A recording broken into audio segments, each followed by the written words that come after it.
You gave up on the white moonlight you pursued for 5 years and turned around to marry the sickly, delicate female CEO you once avoided like a venomous snake. Others scold you for being heartless, but only you know that the sickly one is true love. It's just that in your past life, you spared no effort in pursuing the school beauty for 5 years, but in the end, she conspired with your family to seize your wealth and caused your death. Only when your life faded and your soul departed did you realize that there are indeed people in this world who regard you as their own life. You witnessed her help you take revenge on your enemies, and then you watched her in a wedding dress lying in the same coffin with you in a tragic love. At that moment, your soul, suspended in the air, felt a tearing pain, and endless regret surged in your heart. In a daze, when you opened your eyes again, you found yourself holding a rose at the school gate, and in front of you stood a girl. You were stunned, you had been reborn, and you were reborn just before you were about to confess to the school beauty, Lu Ruyan. After thinking for 2.5 seconds, you trembled all over because you remembered that in a little while, Gu Qinghan would appear, and this time, after being caught, you would be directly locked in bed. Thinking of this, you were full of gloom. Living again, although you only want to love Gu Qinghan, it is absolutely not forced love. At this moment, Lu Ruoyan stood in front of you with a shy look in her eyes. Brother Fong Luo, what do you want to say to me? In her heart, she was thinking, Fong Luo, hurry up and confess to me. This time I'll pretend to agree with you first to carry out Brother Fong Jian's plan. Suddenly, the sound of brakes broke the beautiful atmosphere, and a luxury car appeared behind you. You naturally knew who had arrived, took a deep breath, and planned to scold Lu Ruoyan in front of Gu Qinghan. To your surprise, the car door opened quickly, and Gu Qinghan got out with a gloomy face. Without saying a word, she gave you a knife hand strike. Before you lost consciousness, only 3 question marks remained in your mind. Lu Ruoyan was startled by this scene, and at the same time, she was shocked by the beauty of the woman in front of her. Compared to Gu Qinghan, she, the campus belle of Icon University, felt like a drop in the ocean,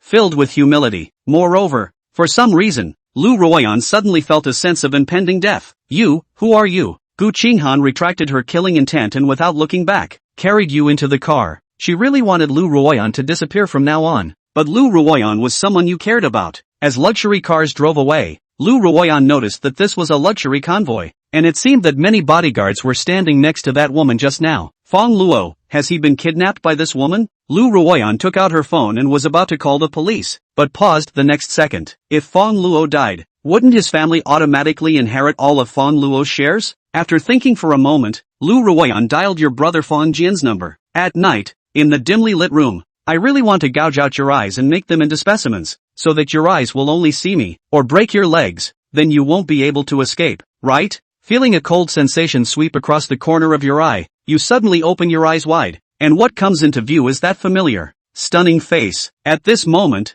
Gu Qinghan is completely naked, one hand caressing your cheek, while the other holds a dagger, slowly moving across your chest. This familiar beauty, this familiar scent, this familiar big bed. You finally confirm that you are not dreaming, you have indeed been captured again, and your hands and feet are locked in iron chains. Various complex emotions fill your heart. In your past life, you thought Gu Qinghan was a madman, a sickly, obsessive demon, so you only ever wanted to escape, but now you are grateful to heaven for allowing you to have her again. Thinking of this, a tear spills from the corner of your eye. In the darkness, seeing that glimmer, Gu Qinghan paused. Allo, are you afraid? Why can't you be a little obedient? Suddenly, you opened your arms and tightly embraced the woman in front of you who loves you deeply. The sound of the chains clashing did not stop your actions. Gu Qinghan was clearly taken aback, then slowly spoke. Allo, what trick are you trying to play this time? Don't even think about it. Tonight you can only belong to me. Although she spoke cold words, your embrace made Gu Qinghan feel infinitely satisfied. This was the first time you took the initiative to hug her. This feeling was addictive like a drug. I will always belong to you alone, you said, nodding frantically. As soon as these words came out, Gu Qinghan frowned slightly, surprised that you would take the initiative to hug her to escape, and even said such insincere words. Didn't he say that as soon as he touched me, he would only feel disgust? Gu Qinghan smiled bitterly in her heart, but she didn't expose you. Since that's the case, prove it to me. After saying that, she slowly leaned closer to you. Okay, I will definitely. Before you could finish your sentence, you felt the familiar and domineering touch. You knew this was Gu Qinghan's test. She was testing your sincerity. 2.5 minutes later, Gu Qinghan finally allowed you to breathe again. You looked at her and slowly spoke. Qinghan. Upon hearing this, Gu Qinghan was instantly stunned, her eyes sparkling as she began to doubt whether she was hearing things, because you actually didn't call her a devil or a female demon this time. Moreover, you wanted to. I know the audience in front of the screen doesn't like to see the next part of the plot, so I'll keep it to myself. The next morning,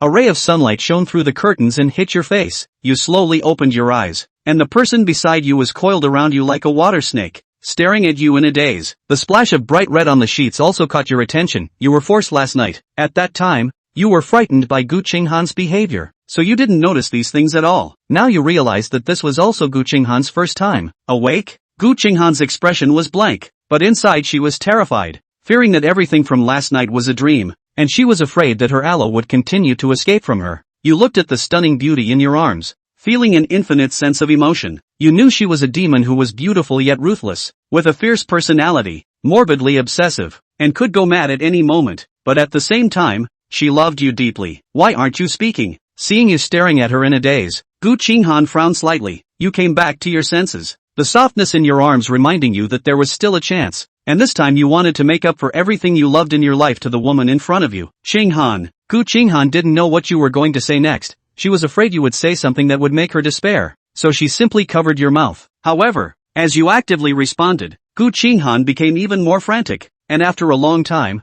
the two of you separated. If what you said last night was a lie, then I'll cut off your tongue. You trembled all over, knowing that this crazy Gu Qinghan could do anything, so you hurriedly spoke. Rest assured, from now on I only belong to you. Gu Qinghan was very satisfied with your current state, even if you were lying to her. It made her feel like she was falling into a honey pit. So what did you want to say to Lu Ruyan yesterday? Upon hearing this, you were taken aback and then fell silent for a moment. You were supposed to confess to Lu Ruyan yesterday, although you didn't know how many times it had been, but you knew that after this confession, Gu Qinghan became even more crazy and even monopolized you. However, Gu Qinghan only wanted you, so what was wrong with that? Then just give it to her. Qinghan, yesterday I sought Lu Ruyan to draw a clear line with her. In fact, I don't like her at all. You looked at Gu Qinghan and said sincerely. Gu Qinghan curled her lips. Do you think I would believe such a low-level lie? Alright, I admit I was blind to like Lu Ruyan in the past, but I have now seen clearly that you are what I seek for my entire life. Gu Qinghan seemed to see through your little trick. Do you think this will make me let you go? If you dare to look for Lu Ruyan again,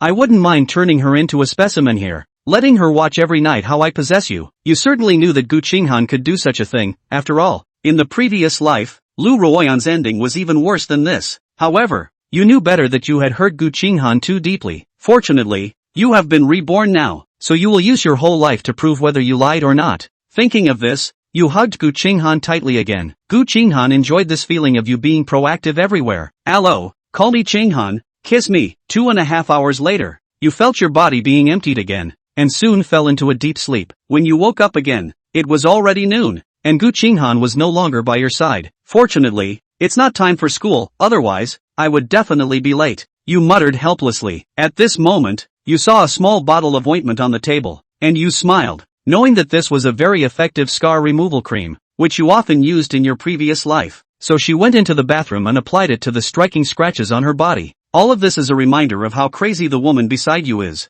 However, compared to her previous life, this is already considered good. She just wanted to leave her mark on herself. What's wrong with that? She just wants to give it to her. It's not impossible. Not long after, you pushed open the door to the villa's bedroom, and the butler, Uncle Fu, who had been waiting outside, quickly came to greet you. Young Master Feng, are we dining now? You had a good impression of Uncle Fu in your previous life. He was the one who advised you the most. Where is Gu Qinghan? Miss has gone to the company. Uncle Fu replied with a smile. You nodded and then sat down at a small dining table. You remembered that in the past, you always had to sit as far away from Gu Qinghan as possible, which is why Gu Qinghan replaced the luxurious dining table with a small one. But even so, you still sat across from him every time, or simply didn't eat. Thinking of this, you shook your head helplessly. Next, the servants began to serve the dishes, but a pot of oddly flavored soup caught your attention. You looked at Uncle Fu and asked in confusion, "What is this?" "This is the tonic soup prepared by the miss for the young master," Uncle Fu said with a motherly smile. He was quite surprised when the miss asked him to prepare this tonic soup in the morning. He didn't expect that young Master Feng had finally blossomed. Upon hearing this, you fell silent. As a grown man, you were actually considered weak by your own woman. Well, it is somewhat true, but it's not entirely your fault. Who can withstand such torment? Next, you start eating slowly, but you completely ignore the nourishing soup. Suddenly, the phone rings, and you glance at the caller ID showing Dad. Instantly, your expression darkens, but after a moment's thought, you decide to answer the call. Fang Tianba's angry voice immediately comes through. You little brat, where are you? I heard you were kidnapped. Do you know how worried your mom and brother are? They've been waiting for a day and a night without hearing from the kidnappers. What are you doing? You know this was told to them by Lu Ruyan. In your previous life, you also received this call and told Fang Tianba that you were taken by Gu Qinghan, sharing your experiences. Who would have thought that after confirming multiple times that Gu Qinghan had kidnapped you, they would hang up the phone without saying another word, as if nothing had happened. You squint slightly. Could it be that they were already thinking of letting you die back then? You are not allowed to talk to me like that anymore. Old dang. Hearing your words, Fang Tianba was clearly taken aback, as if he couldn't believe that those words came from you.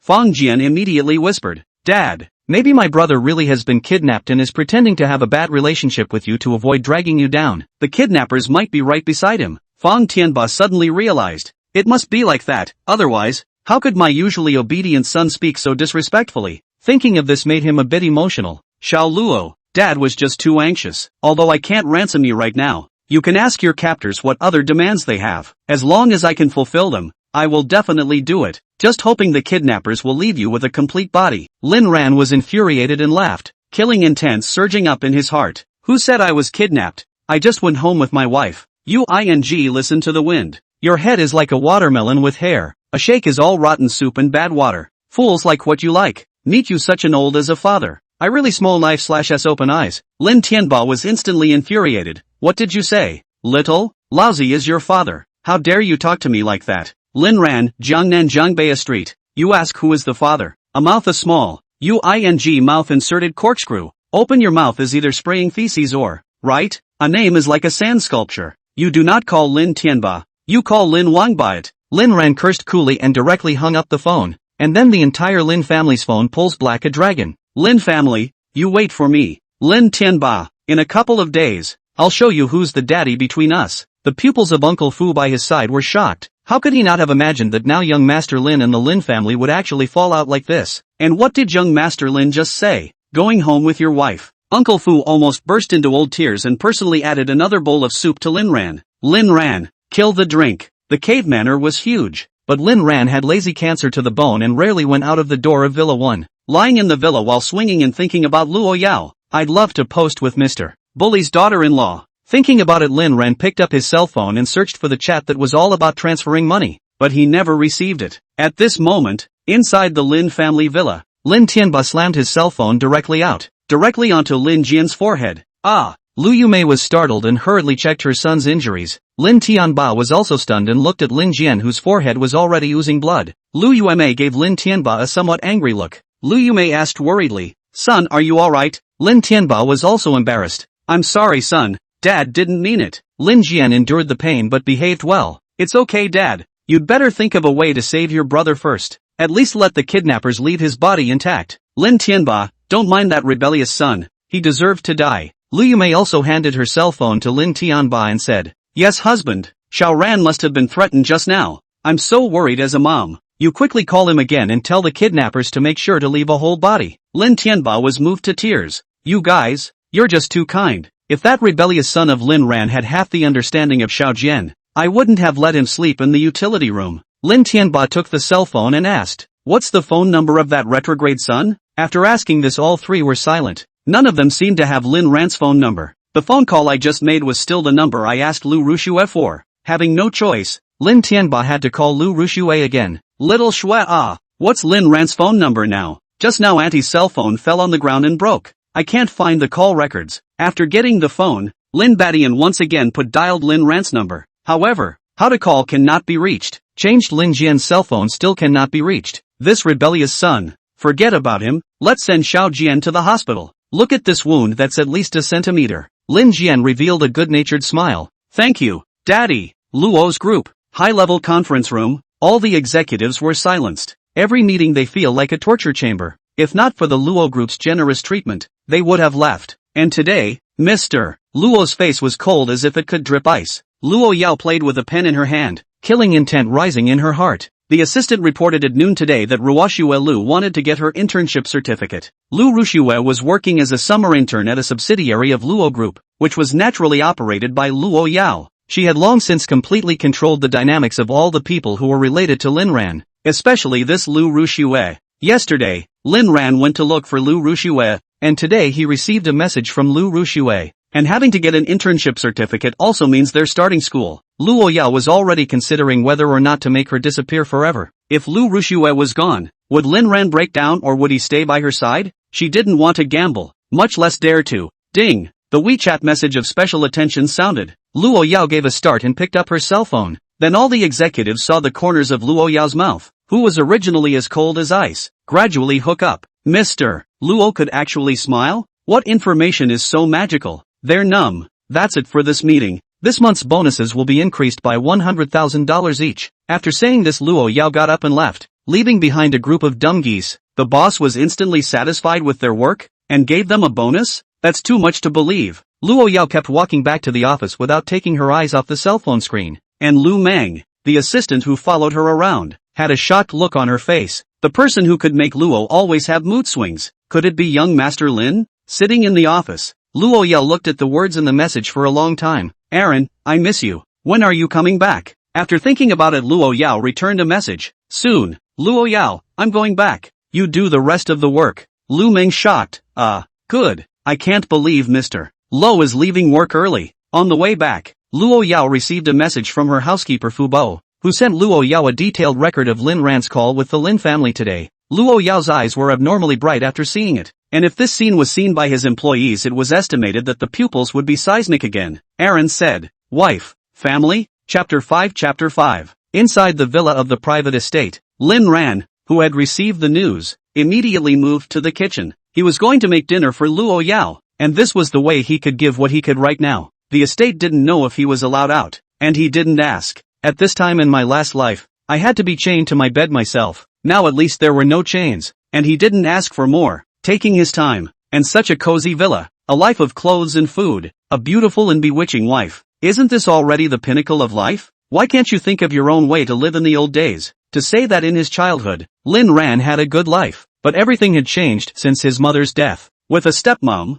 there's a stepdad and a brother who tries to get himself killed all the time, and he had no status at all to speak of in the Lin family, and the Lin family had never paid anything for him, and even the tuition for college was earned by his own part-time job. Comparing the life of his own brother, Jian Lin, it was like a heaven and a hell. Don't plutocrat wives smell good? Seeing that Lin Ran was going to cook, the cooks and servants in the villa were startled. The kitchen was also considered a dangerous place in the family, and if Lin Ran got hurt in any way, all of them would be doomed. Mrs. attitude towards Mr. Lin is obvious to all. Even if Mr. Lin blew up the manor, the fault would have to be with the bomb and the manor, not Lin Ran. But no matter how much persuasion he went through the cook and the servants, Lin Ran was unmoved. Lin Ran, it's fine. I just wanted to make a dinner for Luo Yao, not steal your jobs. The head chef was on the verge of tears. Young Master Lin, this isn't a matter of work. This is a matter of life safety. If anything happens to you, I won't be able to live. Lin Ran made a concession. How about this? You just watch from the side.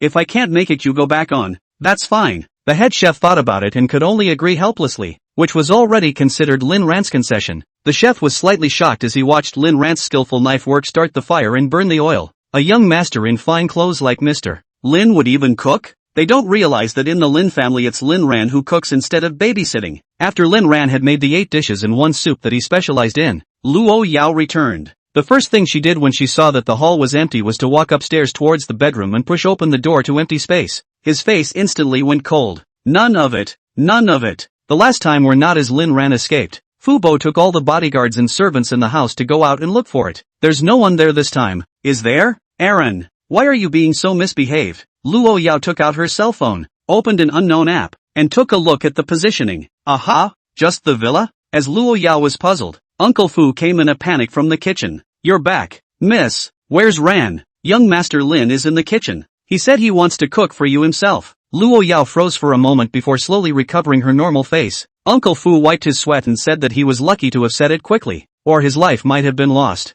Miss, young Master Lin is almost done. You can go downstairs. Luo Yao nodded coldly and went into the bedroom to change her clothes before heading towards the dining room. Lin Ran asked the servants to bring the dishes to the dining room, also followed him out of the kitchen. Then he saw Luo Yao. For some reason, the moment he saw Luo Yao, Lin Ran was filled with unparalleled joy, as if he had seen the most wonderful thing. It's a feeling I've never had before. Lin Ran walked towards Luo Yao with his arms outstretched, and Luo Yao just froze as Lin Ran walked over and hugged her. then kissed her on the forehead. Go home and kiss. I made dinner. Let's eat together. Yes. Luo Yao's eyes sparkled with starlight. Was this what it felt like to have Aaron? Could it be that he wasn't pretending? Thinking about it and feeling it was unlikely. Then his face went cold again. Lin Ran's head was full of, "No, dude, you're a face changer, right?" Lin Ran had asked the housekeeper about Luo Yao's contraindications before he cooked. He didn't want to be like the sand sculpture in the novel and make the heroine allergic. After learning that Luo Yao didn't have any requirements for food, Lin Ran also let go of his fists.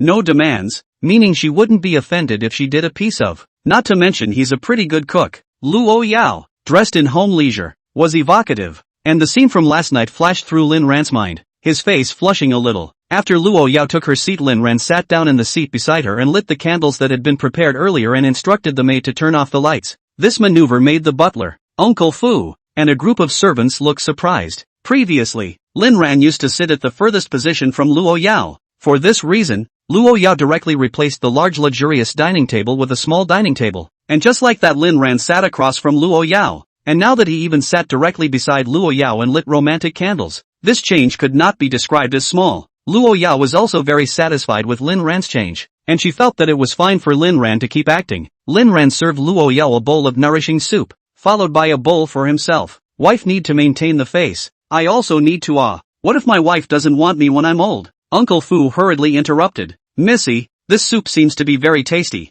It's better to reward me with a bowl first. Uncle Fu was really afraid that Lin Ran would poison this meal. Luo Yao on the other hand coldly glanced at Uncle Fu. Uncle Fu knew that he had made a mistake. He was not qualified to question Lin Ran. No one could question him in this family. Uncle Fu even wondered if Lin Ran's status in this family was not that much higher than Miss. Luo Yao coldly said, "No need. This is what Ran did. I trust him, even if it was a gut-piercing poison. As long as Lin Ran told her to drink it, she would not hesitate." While Fu Bo was a bit embarrassed, Lin Ran smiled openly. He didn't blame Fu Bo. This worry was very reasonable. "It's better if I go first," said without waiting for the crowd to respond. He hurriedly took 2 sips of the soup, then took a bit out of each dish and ate it. It felt like it tasted pretty good. Luo Yao should like it. Uncle Fu smiled a bit awkwardly. "It's my small-mindedness. Sorry." Lin Ran signaled that it was okay with him, while Luo Yao coldly said, "You've lost your bonus this month." Fubuki's pupils quake. This is worse than killing him. Lin Ran generously relieved himself.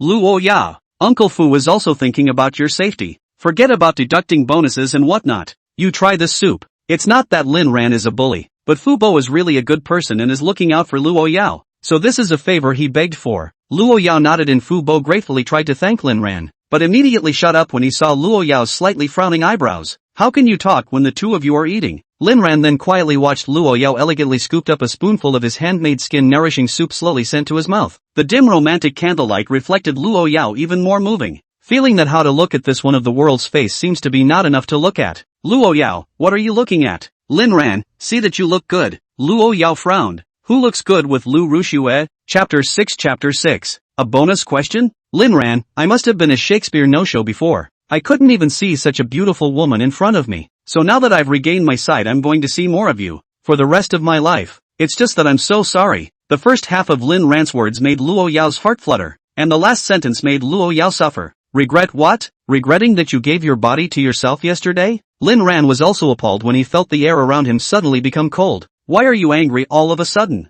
Is it?" "Lin Ran, I'm so sorry I didn't realize your beauty before." "I'll be damned." As expected, Luo Yao's original icy aura converged and disappeared, and the curve on her mouth became more and more pronounced. Fu Bar's pupils quake. "Lin Xiao, this is saying love words? Geez, Missy hasn't smiled like that in a long time." Lin Ran's words caused Luo Yao to shiver. A drop of soup flowed down the corner of Luo Yao's mouth, naturally reaching out her hand to wipe it off, and immediately after, she met with Lin Ran's outstretched hand. Even after having had the most intimate contact, the two of them still froze momentarily, followed by both thumping their hearts, letting the drop of soup on the edge of Luo Yao's mouth slowly flow and drip down, making people think about it. Lin Ran withdrew his hand, a bit overwhelmed. "I'm sorry, I was just trying to wipe you off." "Luo Yao, feed me." Lin Ran, "Huh? Luo Yao, feed me." Lin Ran gulped a mouthful of saliva as he looked at Luo Yao's delicate red lips. "Yes." Lin Ran directly scooped up a spoonful of soup in his own bowl and slowly handed it to Luo Yao's mouth.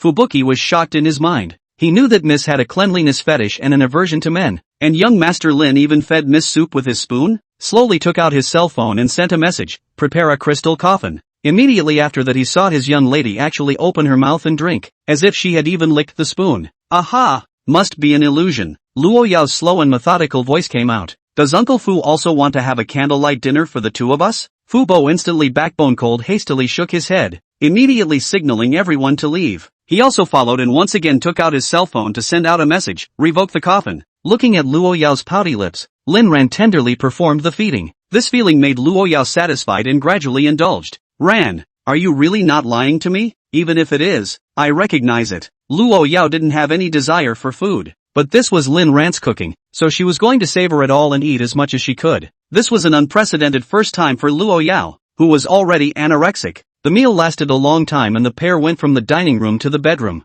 just at the moment when Luo Yao was writing on Lin Ran as soon as he could. Lin Ran's cell phone rang and he looked at the memo. Goddess. Pulling the plug left this behind. Luo Yao naturally saw it, and the air immediately dropped 8 degrees. Lin Ran naturally hangs up the phone and prepares to kiss Luo Yao again. Who knows that the phone rings again? Just as Lin Ran is about to hang up and turn it off again. Pick it up. 10,000 grass mud horses raced through Lin Ran's mind. Lu Rushue, you'd better know better than to say anything to upset my wife. The phone picked up. Brother Lin Ran, where are you? Before Lin Ran could speak, Luo Yao's overbearing aura pounced on him. The old man is at. Well, Lu Rushue? What's that sound? Brother Lin Ran, you speak. Are you alright? Who was the woman who took you away that day? Lin Ran was just about to curse when he was greeted by Luo Yao's slightly provocative question. Ran, who is your favorite woman? You are the only one I love. A different moan rang out with it, a sound that Lu Ruashue was incredibly familiar with. So she was in a hurry. Lin Ran, what are you doing? Why is there a woman's voice around you?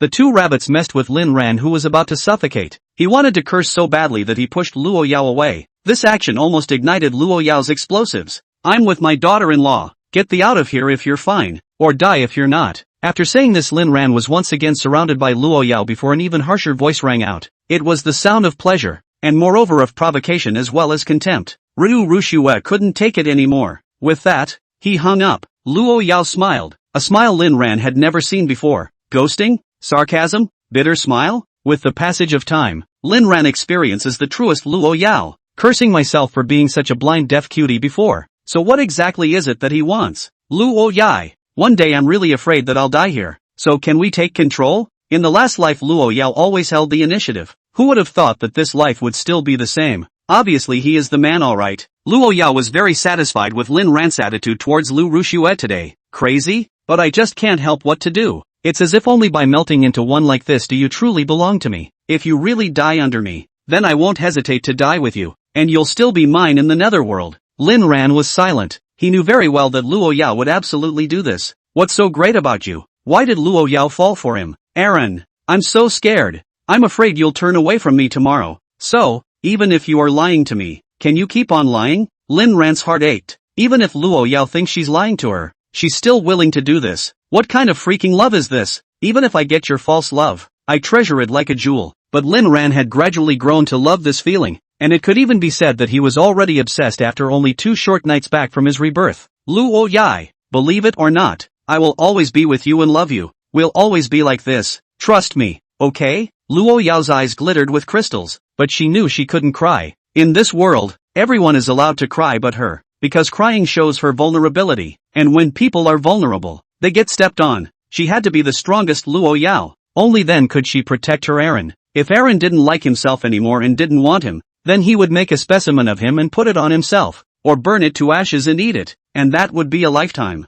Absurdity pervades. Lin Ran was numb. Chapter 7. Early in the morning, after Lin Ran woke up, Luo Yao was gone again. Doesn't this little ninny need to sleep? Lin Ran finished his breakfast and walked towards the check room that he had never entered in the past. Full of extravagant clothes, he hadn't even looked at them in the past because he didn't want anything from Luo Yao. It's different now. His entire being belongs to Luo Yao. Then this soft rice should be eaten. Each piece of clothing was like a work of art, and I found one that looked good enough to change into. Seeing myself in the mirror, I sighed that it was true that people rely on their clothes, and the only shortcoming was the messy hair. After thinking about it, he sent a message to Luo Yao. Now he wanted to send a message to Luo Yao to report no matter what he was doing, not because he was afraid of Luo Yao, but to take care of Luo Yao's little mood. In the eyes of outsiders, she was ruthless and merciless and decisive, but Lin Ran knew exactly how sensitive her heart was. Wife, I'd like to go out for a haircut and then make a trip to the Lin family to pick up a few things. Not long after,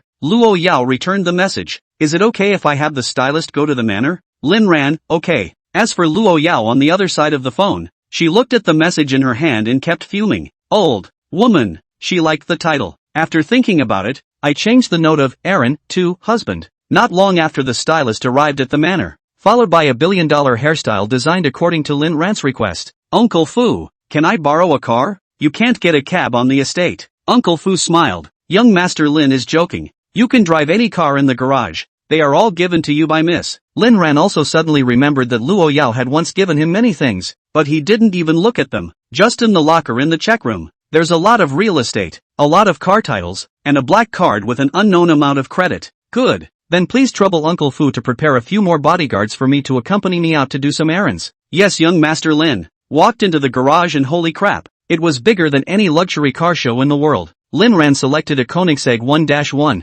Such a luxurious car he had never seen before, and now he could actually drive it out to fight. Soon, an ultra-luxury fleet of cars traveled through the streets of Kyoto, and whatever cars were on the road, they all avoided them. Right behind Lin Ran was Fubo's car. He could never let Lin Ran escape again, especially after seeing how important Lin Ran was to his own young lady. This is a master who can put a smile on the lady's face, so don't lose it. Not long after, Lin Ran parked his car steadily outside the Lin family villa, and brought 10 bodyguards to kill the villa. At this moment, inside the villa, Jian Lin had just been picked up from the hospital by the Lin family, and the family of 3 was talking and laughing together. Dad, you really don't care about brother? It's better to contact brother. If brother is still alive, we can also ask the kidnappers to leave us a whole body. After all, it's my favorite brother. Yeah, hubby, Jian is right. Xiao Ran is my son too. You'd better talk to the kidnappers. Leave us a whole body, so we can be buried, right? Lin Tianba frowned, as if his head hurt just thinking about that rebellious son. Lin Ran has always been a very obedient son.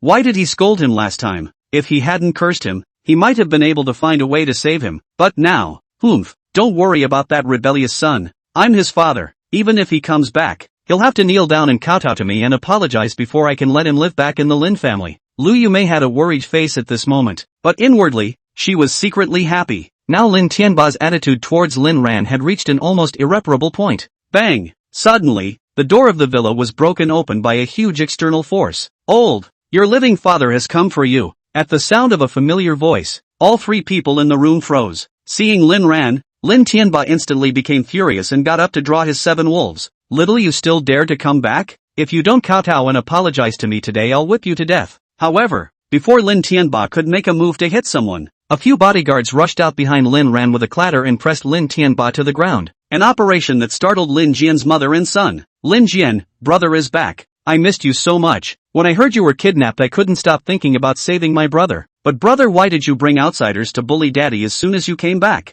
You release my dear dad. Lu Yumei, Xiao Ran is back. Please release your father. He's been anxious for the past 2 days since you disappeared, and has been contacting the kidnappers intending to save you. Lin Ran, speechless to the core. With a look from Lin Ran, Lin Jian's mother and son were also pressed to the ground, and a nanny rushed out of the nanny's room, immediately immobilizing after seeing that it was Lin Ran. Young master, hello, Wang Ma. Wang Ma was sort of the only person in this family that Lin Ran could not hate, and had once helped herself quite a bit. Lin Tianba was furious. Little you let me go. I am your father. Lin Ran slowly crouched down and pulled the 7 wolves out of his hands, switched them around and smacked them hard with his belt buckle. After a miserable scream, Lin Tianba's head was broken and bleeding. Lao Dang, remember to meet in the future. Do not say you are the father, and every time you meet, you have to kneel down and kowtow to me, or I will whip your ass like today.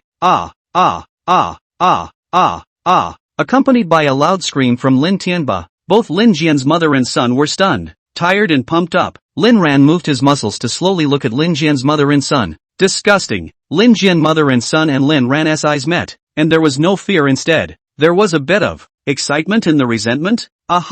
Yeah, it's exciting. Lin Ran slowly spoke. Lawyer Su, I'll leave it to you next. After saying that, Lin Ran slowly went up the stairs and once again returned to that utility room of his. Lawyer Big Shot Su Kai stepped out behind him and handed a document to Lin Tianba, who was still wailing bitterly on the ground. What is this? Su Kai, this is a document severing Mr. Lin Ran's relationship with you. Please sign it. Lin Tianba froze, unable to calm down for a long time. When Lin Ran went downstairs again, Lin Tianba still hadn't signed and saw Lin Ran carrying a suitcase in his hand holding back his monstrous anger and asked, "Adversary, are you serious?" Lin Ran nodded. "Or what?" Lin Tianba laughed, exasperated. "Ha ha, good. Retrograde son, you remember. In this life you will never want to return to the Lin family. Even if you beg me on your knees, I will no longer recognize you as my son." Lin Ran smiled. "It's a deal." Lin Tianba was furious and directly signed his name on the document, and Lin Jian's mother and son looked at each other with a meaningful smile. Lin Ran put away the documents. Looking at the sadness with a smile, Lin Jian mother and son heartily amused. "Right, I've also taken away my equity. The shares of Saran Group were left to me by my mom. You guys can't take a single dime from me." Chapter 8. The comments startled several people, who seemed to have just remembered that there was such a thing. Adverse son, Xiao Ran, what are you doing with so much equity? Hurry up and transfer the equity to me unconditionally, and dad will transfer it back to you when you graduate from college. Lin Jian, yeah brother, dad is the chairman of the board, and putting the company's equity to dad first will also give dad more say in the company. Lu Yumei, Xiao Ran is a good boy. Listen to your father. Transfer the equity to your father's name and let him manage it for you. Lin Ran was on the verge of vomiting. Why hadn't he realized this family was so disgusting before? Shaking the severance in his hand, "I'm just strangers to you guys. You called me names so I'm pissed off, and as a means of self-defense I need to beat you up to get out of it." This sentence made the lawyer Sukai on the side a little bit won't be able to. Save your breath, don't kill it. Soon, a few people had been bruised and swollen, and mother and son Lu Yumei had no more of their usual generosity to greet Lin Ran. "White-eyed wolf, I'm your mother. I've raised you for so many years, and you let someone beat me. You're a white-eyed wolf." Lin Ran, my mom's name is Su Yanyan, not Lu Yumei. "Brother, don't let them hit me, oh. It hurts." Lin Ran, "You're not my brother either. I don't have a brother." Lin Tianba, the father, also began to beg for mercy. "Xiao Ran, you quickly tell them to stop. Dad is wrong. Don't hit dad." Without any backbone at all, Lin Ran felt humiliated. He didn't even beg for mercy when he was tortured to death by Luo Yao in his last life, while Lin Tianba started begging for mercy because of a few simple punches. Which one of us is the father? Lin Tianba was in agonizing pain and said through clenched teeth, You're my father." Lin Ran laughed. "By the way, since the relationship has been severed, some things should be made clear. When I was 13 years old my mom died, leaving me 30% of the shares of the Saran Group. I'm 23 years old this year, so you have to give me the dividends from the Saran Group for these 10 years. I checked the company's financial report, and you have to distribute $300 million to me. I beat you today. According to the highest standard of treatment in the pet hospital, I'll compensate you guys 10,000. I've spent a total of 18,000 in the Lin family in these 10 years, so you'll still have to pay me 299,972,000. Remember to hit my card." Lin Tianba's eyes were filled with shock. "What? Where did I get that kind of money?" Lin Tianba didn't lie. He really couldn't take out so much cash. Although the market capitalization of the Saran Group had reached $3 billion, it was impossible to take out $300 million of liquidity. Many companies are like this. Even if they have achieved a market capitalization of tens of billions of dollars, you ask him to come up with $300 million in a short period of time is very difficult to do. Even if he could take it out, he couldn't move it. It was all the company's money, and he only had 21% of the shares in the company. Less than Lin Ran. Facts aside, even if Lin Tianba had 300 million, he couldn't possibly take it out and give it to Lin Ran. "Lin Ran, I don't care about that. You're spending all my money anyway. My lawyer will butt heads with you. I'll send you in if you can't get it." Lin Tianba, rebellious son, have I raised you for so many years without paying for it? Lin Ran, wasn't it all clear just now? My mom died the next day, you took a little 3 home. That began to give me 300 per month. Until I was 18 years old you gave me 18,000. After not spent a penny of your home it. Lin Tianba froze. He did not think that Lin Ran had only spent this little bit of money at home. After thinking about it as if it was indeed so, a little bit of guilt in his heart. "Then you've spent a lot on food and clothing over the years." Lin Tianba thought that no matter what, at least Lin Ran's food and clothes were his. Lin Ran, meals are eaten at school. Even at home I do all the cooking. It's cheaper than babysitting, and I'm often punished for not being able to eat afterward. Wearing a school uniform, I didn't buy a single piece of clothing before I turned 18, and I bought the clothes after I turned 18 from my own part-time job. In that case, count you a child abuser. Lin Tianba completely shocked. He seems to be a little harsh on this son. Don't dawdle. Not a penny less in dividends, and my lawyers will send you in for anything less, with a child abuse charge thrown in for good measure. After saying that, Lin Ran turned around and left, leaving the villa's few people wailing and screaming. Adversary. Lin Ran, cool. Walking out of the villa, Lin Ran caught a glimpse of a pink bicycle parked at the entrance. This was Lin Ran's previous means of transportation, bought by Lin Ran himself on a part-time basis, while Lin Jian's tool was $1 million luxury car. As for why the bike is pink, because Ruoxue Lu likes pink, but Ryu Rushue never got on this bike. Smash it, get back in the car and drive to Huatian Plaza, the most famous luxury mall in Kyoto. Entering inside the mall, Lin Ran was confused. $180. 000 for a broken bag? 38,000 for a broken perfume? Does a piece of cost $8,800 too? Although he came from the Lin family, Lin Ran had never come here to purchase anything at all because the Lin family didn't give him any money. Before I was 18, I gave $300 a month, but since then I haven't given a dime. It's called raising a child in poverty. Why don't you raise Ken Lam that way? Even so, Lin Ran is still trying to maintain the non-existent family love. Groove, you used to be such a... Looking at the balance of only 13,000 in his cell phone, Lin Ran was silent. It was still what he had saved from working an entire summer job plus various part-time jobs.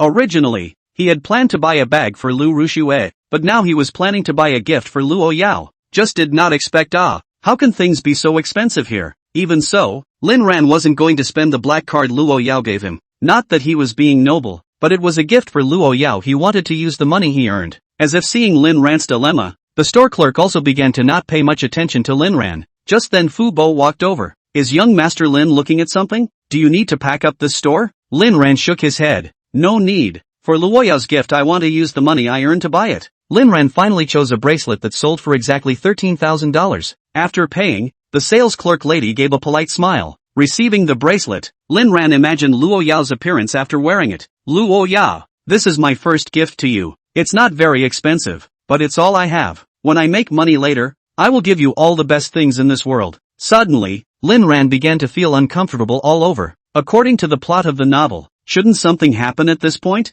Lin Ran? Hearing Lu Rushue's familiar voice, Lin Ran had a black face. Asterisk.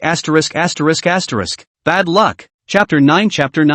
If Luo Yao sees this, he'll get beaten up again. What he didn't know was that Luo Yao, who had just received the news, was on her way here in a hurry. Ruoxue Lu appeared next to Lin Ran with her BFF, Ho Haney. Seeing Lu Rushue again, Lin Ran realized that he didn't seem to have any feelings for her either. Not even a hint of fond memories. A shiver ran through her body as all she could think of was her last life when she was made into a beauty bottle and performed in Southeast Asia. Luo Yao is really ruthless, but even if you're ruthless, you're still the best Luo Yao in my heart. Lin Ran, it's really you. Who was the woman who took you away that day? And why did you black out all my contacts? Do you know that your aunt and uncle are looking for you very urgently? With a glance, Hohini saw the beautiful gift box in Lin Ran's hand. Lin Ran, are you giving this to our Rushue? Said the man who was going to grab it. Lin Ran took back the things in his hand as soon as he could. This is a gift to buy for his own pro-wife. You have to keep an eye on it. Hoani got angry. Lin Ran, what do you mean? Do you know who I am? I'm Rushue's best BFF. How can you chase after our Rushue with this attitude? Lu Rushue bit her lip and waited for Lin Ran's answer. Choo Choo's pity was clearly played by her. She realized that today's Lin Ran was really handsome. His previous bangs were cut off and he changed his hairstyle, and this outfit suited him so well. That woman was much more beautiful than her that day. Even as the school beauty of Kyoto University she felt inferior. And that phone call last night. No, he had to be with Lin Ran so that he could help brother Lin Jian get the stake in Lin Ran's hand. Even if he failed in the end, with Lin Ran's love for him, it would be good to be with him. Lin Ran is so handsome, there's no shame in leading him out. Our Rushue is so pretty, even if you are a little bit handsome, it's useless. Nowadays this society can't chase girls without sincerity. Do you understand or not? Now, if you'll deliver a bag for one of me and Ruyue, I'll persuade Ruyue to give you a chance to get close to her. Lu Rushue gently pulled on Lin Ran's corner. Brother Lin Ran, I just care about you too much. That's why I'm asking you this. Even if that woman likes you or even if you guys had something going on, I still believe that you were forced. Let's go back to the old days,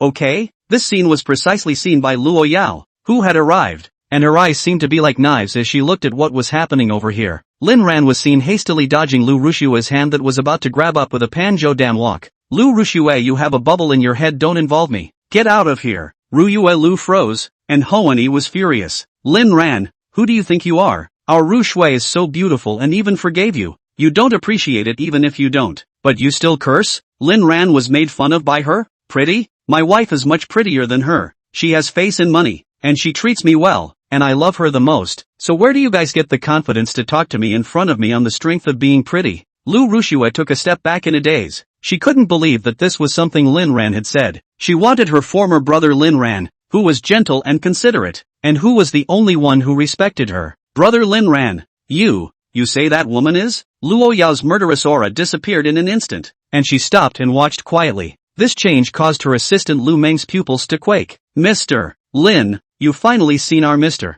Luo's true heart. The heavens have finally opened their eyes. Lin Ran snorted. Lu Rushue, don't be unconvinced. You know yourself if my wife is prettier than you, and even if she's strangely ugly, I'll only love her alone. Lu Rushue was incredulous. Why? Lin Ran revealed a warm look of remembrance. Because no matter how much I love her, it will never be as much as she loves me. Lu Rushue, then what am I? What do you count as if you've been chasing me for so long? Lin Ran, what do you count? You count as the king in poker. You're the busiest in the circus. You're the craziest in Gotham City. You stand guard in front of McDonald's. You count as Batman's big client. The top dog in Joker. Re-Wookie/Hoani? Ferber suddenly stepped in to add. The clown of clowns. Lu Rushue Bungbu lived. She was angry. She was really angry. Even if Lin Ran rolled in bed with another woman, it didn't make her this angry. Lin Ran, how dare you call me a clown? As if remembering something. Lin Ran, not really. You're actually quite a beauty. When these words came out, the whole room was silent. Luo Yao once again turned into an iceberg. Lu Meng held her forehead in silence for Lin Ran. Lin Ran, my wife can make you into a human swine and put you in a bottle and send you to Southeast Asia to be a beauty. You've seen Ganshi. It's that kind of beauty. The corner of Luo Yao's mouth. Who was watching all this? Slightly hooked. Well, Aaron has a good idea. Lu Meng assistant at his side followed the heartbeat, stopping, beating again, and stopping. Pupil earthquake again and again. In front of me, this little white young master can drive Mr. Luo's emotions so big? Rightly so, or else he wouldn't have kept himself informed of Lin Ran's movements. Lin Ran's words startled Lu Rushue. She knew that Lin Ran was scaring her, but she also had chills in her heart. Lin Ran, alright, I still have to go home to accompany my wife. Don't hang around in front of me in the future. I'm afraid my wife will misunderstand. Besides, I've never liked you. Not before and not after. As for those things I used to give you, consider them fed to the dogs. If it weren't for the lack of a shopping record, Lin Ran would have to ask for it back high and low. Lu Rushue's eyes were filled with tears, like a little white flower that had been hurt by a scummy man, and Lin Ran was incomparably disgusted by this mannerism of hers. In fact, he really wanted to slaughter Lu Rushue, but killing is against the law. And wouldn't it be more fun to suffer through a lot of torture for a stick? Lin Ran was startled by his own thoughts. When did he become this mindset? Hey, close to the ink is black. Lin Ran turned his head and stiffened. When did Luo Yao come? Damn, would she misunderstand something if she saw herself with Lu Rushue? Family members who understand. What a pole fart, just a coincidence. Wife, I swear I have nothing to do with Lu Rushue. If I lie, my whole family shall not die. A murderous aura loomed in the air. Lu Meng had already arranged for the bodyguards to start clearing the scene. Luo Yao slowly walked to Lu Rushue. Snap, pop, two crunching sounds. Get out. Stay away from Ran or I'll throw you into the sea and feed you to the sharks. Lu Rushue and Hua Hai and I both were shocked by Luo Yao's powerful aura. They didn't even dare to say anything, even if their legs and stomachs were shivering. They insisted on not collapsing, and covered their faces in a lousy manner and ran away. The woman in front of them topped with a stunning face but gave off a feeling of death that made them not even have the courage to speak. Chapter 10. It's like if she says she'll throw someone in the ocean and feed them to the sharks, she's going to throw them in the ocean and feed them to the sharks. The clerks in the store were shivering. Hua Tian Plaza all belonged to Luo Group, and wasn't the woman in front of her the helmsman of Luo Group? That little brother just now. Is he even related to Luo? Didn't offend him, did you? Luo Yao's eyes fell on Lin Ran's hands. For Ruoshue Lu? Lin Ran immediately took a stand. It's not for Ruoshue Lu. It's a gift for you. I'm sorry, my ability is limited. This is a bracelet I bought for you with all my money. If I lie, my whole family will die, said Lin Ran as he unwrapped the package. As expected, Luo Yao's fierce aura was swept away, and she looked down at this exquisite bracelet as if it was the best-looking artwork in this world. Does Ran mean he paid all his assets to pick out a gift for himself? Slowly, he held out his hand. Help me put it on. Lin Ran naturally did as he was told, and earnestly wore this not-so-expensive bracelet along with his luxuriant hand, and Luo Yao was very satisfied. Transfer this plaza into Ran's name. Lu Meng's pupils quake, but she still quickly recovers. Okay, Mr. Luo. Lin Ran didn't really want it, but he didn't say anything either because he knew that there was no way he could refuse something given to him by Luo Yao. Otherwise you'll just get wanton punishment in return. The countless assets in the check room have proven that. It's beautiful. I love it. To be honest, Seeing Lu Rushue together with Lin Ran almost made her storm out just now. Lin Ran also didn't expect Luo Yao to be so good at coaxing. A few words plus a small gift let her dissipate her anger as if she was a little girl. If Lin Ran's thoughts were known by the others, he was afraid that he would be shocked to death. The murderous and ruthless Luo Yao is a little girl? You're kidding, Aaron. Kiss me. Lin Ran stiffened and looked around. Ha, where is everyone? Where's Uncle Fook? Where's the bodyguard? Where's the assistant? Where's the clerk? Lin Ran naturally lowered his head and kissed him. Luo Yao reached out and hugged Lin Ran tightly. Aaron, why? Why did you lie to me? Let me enjoy the present. If you run away later, I'll really go crazy. After a long time, Luo Yao's eyes gradually became a bit mesmerized. Aaron, I want it. Lin Ran was startled. Here, let's go home, okay? Luo Yao nodded. The two of them came to the parking lot. Luo Yao pulled Lin Ran into the customized Maybach. As for the car Lin Ran drove over, naturally someone else handled it. With the car started, the convoy pulled out of the parking lot. The road, even with all the traffic, still gives way to the Maybach in Koenigsegg. A private car driver scoffed. What's so good about a luxury car? It's not as stable as our $100,000 plus cars. The daughter-in-law at her side gave a playful smile. Is it possible that the people inside are communicating? Driver, asterisk. How did you know that? Daughter-in-law? Woman, because I always read tomato novels and see them. Driver, my daughter-in-law is really knowledgeable. The vehicle drove into the manor. The driver and Lu Meng both had the good sense to get out of the car. And no one was going to tell the people in the car to come down, because no one wanted to die. The people in the car haven't come down yet. Aaron, call me. Luo Yai. Not this. Wife. Scream again. Baby. Luo Yao liked the current Lin Ran. This moment was cute. The car is full of romance. Luo Yao's eyes were fixed on Lin Ran. Why? What for? Why are you suddenly being so nice to me? For loving you. Luo Yao didn't believe it, but she didn't want to pursue it endlessly. She was afraid that she really guessed something that made him desperate. If Ran left her, she would really go crazy and die. How many gifts have you given Rueshue Lu? Lin Ran was jolted. He didn't understand why Luo Yao's mind jumped so quickly. A dead question? I've given gifts to many people since I was a kid. My brothers, my best friends, my friends,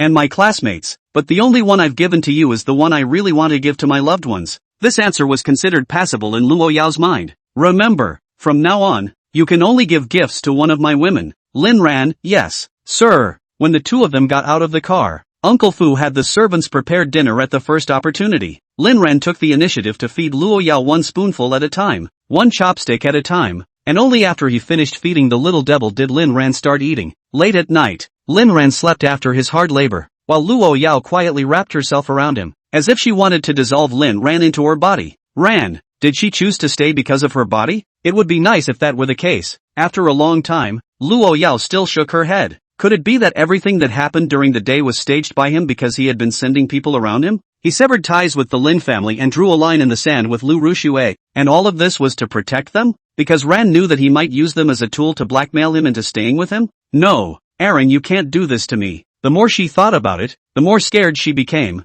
Luo Yao was dripping with cold sweat. She slowly got up and couldn't help but look back at Lin Ran as she left the room. A man walks quietly toward that secret room. At some point, in a trance, Lin Ran seemed to see a stunningly beautiful woman applying something. Early in the morning, Lin Ran came downstairs and saw Uncle Fu, and said with a bit of embarrassment, Uncle Fu, that tonic soup? Uncle Fu revealed his aunt's smile. It was prepared for young master long ago. Lin Ran is a little embarrassed, feeling like he cannot. It is really your family lady asking for a lot of good. It's a great time to be yourself, but it's going to play out sooner or later this way. When he came to the restaurant, he found that Luo Yao was surprisingly there. Don't you have to work today? Luo Yao nodded. Weekend. Just deal with urgent matters at home. For some reason, Lin Ran felt that Luo Yao was weird. Feeding the imp was already Lin Ran's habit now, and every time he did so Lin Ran would have the satisfaction overflowing from the bottom of his heart. Wife eats with such grace. The wife looks beautiful and lustful in her soup. The way my wife looks at herself is also mesmerizing.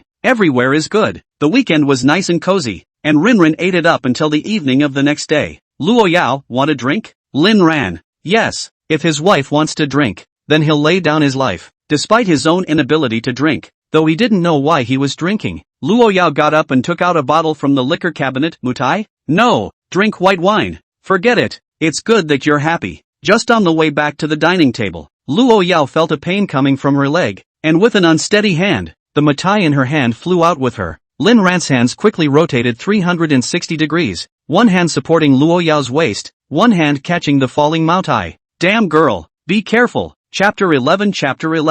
The ambiguous movements made Luo Yao's heart thump, a feeling that only Lin Ran could bestow. Dog man, hold steady. Dog man? Okay, I was really quite a dog myself in my last life. After a few sips of wine, Lin Ran began to get confused. So many things he wanted to talk about. Luo Yao's eyes narrowed slightly. She knew that Lin Ran's alcohol consumption was not good at all. One glass after another, until a whole bottle of wine had disappeared into thin air, and Lin Ran was already sky high. Wife, do you have something on your mind? Why are you flying in the sky? Luo Yao got up and did a direct princess hug, and Lin Ran shrank into her arms. Ha ha, honey, you're so strong. Are you going to the Olympics? Why are there two rabbits running in front of me? Put Lin Ran on the bed in the bedroom. Lin Ran shuddered. Wife, I admit I can't. You've milked me. Dried. It's done. We're doing this at least a dozen times a day. Who's a good person who can stand it? Listening to Lin Ran's outburst, Luo Yao was silent for a moment. But this mouthful of wife called Luo Yao still very comfortable. Looks like you can dunk more often in the future. Ran,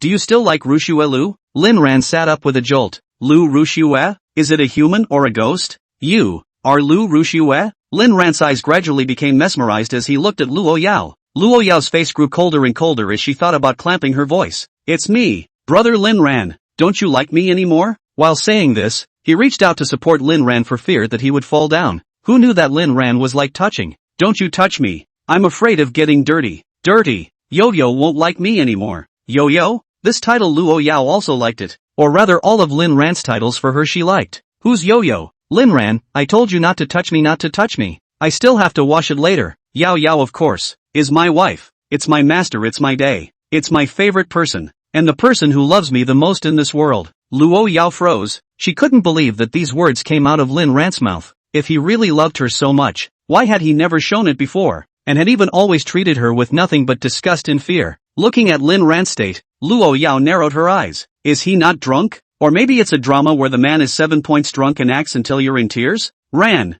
it's me, Ru Shue. Do you really not love me anymore? Lin Ran, I love you less than I love a dog. After saying this, Lin Ran fell headfirst onto the bed. Looking at Lin Ran who was sleeping peacefully, Luo Yao used all her gentleness to undress and cover him. I don't know if he was too tired or really drunk, but it was as if Lin Ran had seen his past life, saw the woman who was crazy about him. Ran, I've got you. I'm going to marry you. Marry me. Why won't you listen? Why won't you marry me? If Ran doesn't want to be with me, then we'll go to hell together. Ran, be good again, and you won't be in pain. If you run away again, I'll kill you and cut out your heart and liver into my body. Ran, don't leave me, okay? I only have you. We're married. Look at the wedding dress I put on for you. Isn't it beautiful? It's good to die with you. When you get down there, will you look at me one more time? The final image rests on the two people in the ice crystal coffin. It's beautiful. It's beautiful. Vanguard. It turns out there really is one waiting for me. This is our grave and our home. It just seems like it's a little hard on the body, and for some reason it seems like it's going to explode. Opening his eyes, Rinran's head hurt and his bladder was about to explode. In the dim moonlight, what did he see? The beautiful, demonic figure scrawling over and over again? Why again? Well, as Lin Ran grunted, Luo Yao's movements shook. Regardless of whether Lin Ran's words were true or false, feigned or acted, they did make Luo Yao's emotions stabilize a lot. Otherwise she really might enter that chamber again and again. The one where she relied on hurting herself to calm her emotions. All the wounds are well medicated and not a single one should be left behind. Otherwise it will leave scars and Aaron won't like it. She didn't want Lin Ran to know this. And even more so, she didn't want to reveal her scars to Lin Ran. She wanted to try to be the way Lin Ran liked her. But she knew she couldn't do it. Thirsty? Lin Ran, Luo Yao, what are you doing? The icy coldness instantly hit Lin Ran and he shivered. Is it? Wife, what are you doing? The breath instantly disappeared, and Lin Ran's heart went straight to the fact that it was simply better than air conditioning. Luo Yao, nothing. Can't sleep. Lin Ran got up and went to the bathroom while Luo Yao poured a cup of water for Lin Ran. Returning, Lin Ran still had a splitting headache and collapsed on the bed with a dry mouth. Luo Yao, drink some water, to be fed by your wife. Lin Ran's bold statement caused Luo Yao to give a start, but there wasn't much hesitation. Luo Yao took a big gulp of it in her mouth and then kissed it. Feeling the coolness of the crossing, Lin Ran's throat knots followed an upward and downward beat as he slowly opened his eyes. Is that enough? Not enough. More. Want. A whole glass of water was metered out to Lin Ran, who only seemed to be satisfied. If he turned on the light at this time, Lin Ran would be surprised to find Luo Yao's slightly red cheeks. But it's often these dim and hazy moments that the beauty of the person in front of you is better felt. Wife. Aha! You're beautiful. There was a moment of silence. Aha! After saying this, Lin Ran once again entered the scene of boxing with Zhou Gong. Lying beside Lin Ran, Luo Yao also began to fall asleep. A woman who had severe difficulty sleeping, yet she could only sleep for so long by Lin Ran's side. Only when Lin Ran was around could he catch a glimpse of that comforting feeling. If she could, Luo Yao wanted to use every method to keep Lin Ran by her side, even if it was a bit cruel. Ran, when will you come back to me? The next day, Lin Ran woke up leisurely and became a good, lively boy again. It's one of the few times since I came back from my rebirth that I've been able to recuperate. Today's Luo Yao still didn't go to the office and dealt with work at the manor. She felt it would be nice to keep living here with Lin Ran until she was old, but she knew she couldn't, so now she wanted to seize any time she could with Lin Ran. If she stopped moving forward, then countless others would step over her body to move up. By that time Lin Ran would certainly be no better off, so she had to be ruthless, use all of her truest inner ruthlessness on her enemies until there was no one left to stand in her way. Give all the tenderness to Lin Ran again. Chapter 12. Today lawyer Su Kai finally sent over Lin Ran's newly opened account book. Mr. Lin Tianba has no intention of handing over the dividends yet. I've already arranged to prepare for a lawsuit. It's just that I still have to seek confirmation from you before suing. After all, you are biologically father and son. Lin Ran snorted. He's not paying for any responsibility other than a sperm. Go ahead, make old Den recognize reality, and better send him in. After receiving Lin Ran's affirmation, Su Kai excused himself and left. Lin Ran's first thought when he got the account book was surprisingly to find Luo Yao to get a license, and he was shocked by his own thoughts. Although in her last life Luo Yao had worn a wedding dress for herself, but Lin Ran sometimes simply couldn't see whether Luo Yao wanted to own herself or some other obsession. He wasn't sure if Luo Yao had any thoughts of going public with himself. Walking into the study, Luo Yao was facing the computer expressionless. Lin Ran took one step at a time with extreme care, without making a sound, until he quietly came to Luo Yao's side and stuck out his head to kiss her on the cheek. Good morning kiss. Facing the sudden appearance of Lin Ran, Luo Yao froze, and then heard the sound of her heartbeat. The corners of her mouth curved up in a nice arc. Turning around, she gave Lin Ran a passionate French tongue kiss. Now that's a good morning kiss. Lin Ran scratched his head and said that it was still his daughter-in-law who was fierce. Luo Yao, how does it feel? Lin Ran, it feels good. It would have been better if the kiss was longer. Luo Yao, I mean how is your body? Lin Ran, there's still a little bit of dizziness in my head, but my body is definitely not weak. We can fight another 300 rounds. Luo Yao's eyes narrowed. Didn't you say you wanted moderation? Lin Ran patted his chest. Isn't this a night off? There's also something I want to discuss with you. Which is? While saying that, he turned his head to look at Luo Yao's computer. Then you see a dumbfounded, jaw-dropping group of people. Lin Ran froze. The latter, let's go get a license, also swallowed back. He just wanted to see what Luo Yao was doing, but he didn't expect to be in a video conference. Not sister. You're a president who's actually having a meeting at home. Luo Yao didn't show any embarrassment. She just gently closed the computer. As the conference room boss's video link turned black, the executives couldn't sit still. I didn't see wrong, right? Who was that little white, handsome guy just now? Our boss actually likes men? Didn't you say she's averse to men? That said, that little brother is really handsome, and he feels too compatible with Mr. Luo. I don't think so. Maybe it's Mr. Luo's brother. Does your brother play with you like that? Then I can only say two words. Awesome. It's also possible that it's the little puppy that Mr. Luo has, but it seems like the first time I've seen Mr. Luo smile, and she's actually smiling? Why don't you keep me? I can be a dog too. You're too ugly. No matter what, just know that Luo always likes men. Sometimes I'm really afraid that Luo will go down on me. I'm normal in my sexual orientation, although Luo is also very much in line with my aesthetics cough, but I like men. I don't like the same kind. Even if Mr. Luo likes women, he can't like you. You don't have the potential to be a little puppy. I'm curious, who was on top when Mr. Luo was with this little hottie? It must be Mr. Luo. Then there's no need to ask? This is good. I hope that men can nutrition Luo's heart to make her slightly gentle so a little bit. Otherwise every day to see Luo always I feel like going to the torture chamber. It's too scary. Lu Meng, discussing the boss in the middle of the meeting. You guys don't want to live, don't pull me. I'll go offline first.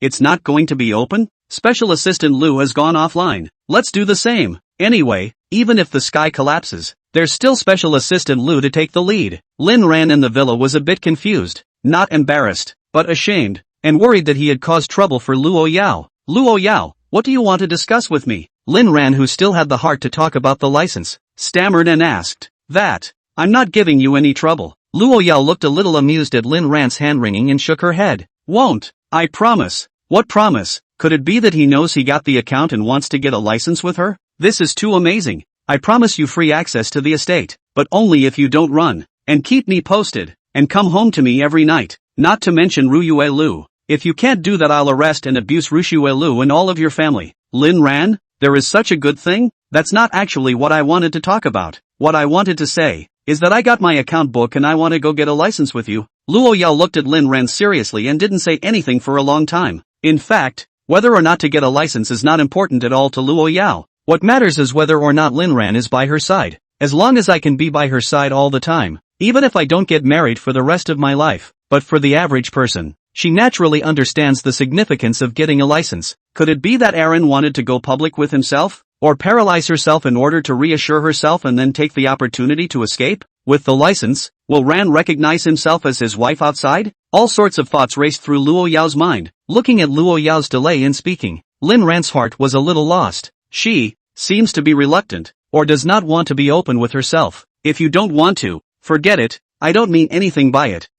Before he could finish, Lin Ran was pulled outward by Luo Yao's collar. Feeling Luo Yao's strength, Lin Ran was dumbfounded. No, sister, how did you get so much strength out of your skinny body? In his last life, in order to fight against Luo Yao, Lin Ran also practiced for a long time, but in the end he still couldn't escape Luo Yao's hand. He only thought it was all because the people around Luo Yao were too strong. Now it seemed as if Luo Yao was also ridiculously strong. Pulling all the way to the door, he threw Lin Ran into the car as soon as he could, then got in as well. Without saying a word, drive away straight to your destination. Luo Yao, I'm not going to get a license from you. When they reappeared, both had an extra ID in their hands. Luo Yao, just fulfilling a small request of yours. That's it? Seems kind of dreamy? Luo Yai, I owe you a wedding, and a ring. Luo Yao, I don't want your ring. I just want you to be ravaged by me. Ring, pick the one you like. Lin Ran, when I make some money I'll definitely buy you the best looking ring. Luo Yao shook her head. What's mine is yours. That black card I gave you has a $10 billion limit. If it's not enough, just tell me. All my money can be given to you. You can take it and buy whatever ring you want. Lin Ran, how much credit? Chapter 13. Black card? Lin Ran knew that card. It was in that locker in the villa's check room, but he never used it. There's so much more paperwork in there. What with the luxury cars and real estate and gold bars and bank cards? Where can you find such a good wife who has money and looks and is willing to spend it for herself? Was one's last life taken away from one's wife? That's why you can't see the good in your wife? I'll be damned. No, I'm going to make my own money to buy it. Feeling Luo Yao's gradually cold face, Lin Ran reached out and cupped her face. Luo Yao, look at me. I'm your man. You can't be the only one paying for this family. I need to make money too. If it's for my own use, I'll spend it. It's not too shabby to spend my wife's money. But for you, I want to earn my own money to buy it. It was only after saying so that Luo Yao regained her composure once again. Got it. No more calling me names. And call you what? Wife? Yo-yo? Kissing little baby? Whatever. Then I'll call it differently. As long as your people don't change. In fact, Luo Yao wanted to tell Lin Ran that he didn't need to work so hard because the wealth he possessed, even if he started his own business, would be enough for him to squander for several lifetimes. But she didn't want to strike Lin Ran, so she could only suppress the thoughts in her mind. Lin Ran wanted to make money, so let him make it. Maybe it was just that little bit of dignity in a man's heart. The fact that Lin Ran was now willing to accept trying to spend his own money meant that he was probably slowly accepting himself, which was already progress. Touching the not-so-expensive bracelet on her wrist, Luo Yao felt that happiness was just like that. Lin Ran, Luo Yao, can I send a friend circle? Luo Yao frowned, and Lin Ran cursed himself for being stupid. Yo-yo, wife, baby, can I send a friend? Luo Yao nodded. Of course, whatever Aaron does is fine. Lin Ran took a picture of two hands holding a marriage license and directly edited a friend circle. Name dropping, loving wife. When this friend circle was posted, it instantly stirred up 10,000 waves. First the classmates, then the instructors, and many other bitter people who used to work together, as well as diehard friend Wu Zhishang. Everyone's comments are all? Only Wu Zhishang asked, is it with Lu Ruxue? As for Lu Ruxue and the Lin family, they naturally couldn't see Lin Ran's circle of friends because of the blackout. Not long after, Wu Zhishang's phone call came, and when he got through, he started asking, dude, what's your situation? Got a license with Ruoxue Lu? Lin Ran replied, not Lu Ruxue. I no longer have any relationship with Lu Ruxue. Who's that? Brother Lin, we can't just find someone to marry because we can't catch Rushu Ilu. Not just any but true love. The kind with a pretty face and a sweet voice. And a little rich. Wu Zhishang was petrified. After a long time, UXX at hashtag yen%. Lin ran, okay, don't be sour. Let's meet tomorrow and talk about it. Wu Zhishang, X at hashtag yen%. Lin ran, I'll meet you at the dorm tomorrow and take you to do something great. Wu Zhishang, X at hashtag yen%. Lin ran, the game account is yours. Wu Zhishang, good Lu brother. This night, Lin Ran's markings were even more pronounced. Seeing the teeth marks on her shoulder still clear, Luo Yao furrowed her pretty brows. This trace? I don't want to use the scar removal cream. It was left to me by Yo-Yo. I want it to be imprinted here. Forever. Tell the world I'm yours. Luo Yao raised her eyes to gaze at Lin Ran, starlight in her eyes. Is that what you think? Lin Ran nodded. Only then can I feel your presence at all times. Lin Ran smiled darkly. Would talking to you in your tone of voice leave you speechless? The next day, Lin Ran felt that the markings were even deeper. Is this girl a dog or a wolf? While eating breakfast, Lin Ran suddenly looked up at the clock on the wall to reveal a smile, an action that made the butler, Fu Bo, feel startled in his heart. Lin Ran didn't say anything, continuing to lower his head while eating his breakfast. Uncle Fu, you don't have to follow me when you go out. It's a bit uncomfortable. Uncle Fu was just about to say something when he heard Lin Ran continue. You can go and ask Luo Yao. Don't worry, I won't run again. Fu Bo shook his head and went to call Luo Yao. It came back after a while. The lady said it was okay. Lin Ran didn't hate being watched by Luo Yao, but he was just thinking that he would have to go to school in the future, and having a group of bodyguards following him everywhere he went would be too eye-catching. After breakfast, Lin Ran drove his Koenigsegg out of the manor, and through the rearview mirror he really found a business car not far behind him. It also confirmed his suspicion that not allowing Fubuki to follow was only a superficial illusion. He had now gained a great deal of freedom to go out of the estate as he pleased. Of course, in the back of your mind, you realize that no matter where you go, someone will be watching you. It's unavoidable. After all, Luo Yao's love for himself was tinged with strong possessiveness, but he didn't seem to hate that feeling. The reason he hated it before was because he didn't like Luo Yao's strength. Now that he was at ease to accept Luo Yao and love her, he naturally had to accept some of her problems, including that morbid possessiveness. But it doesn't matter, as long as it's not too obtrusive. The covert surveillance is fine.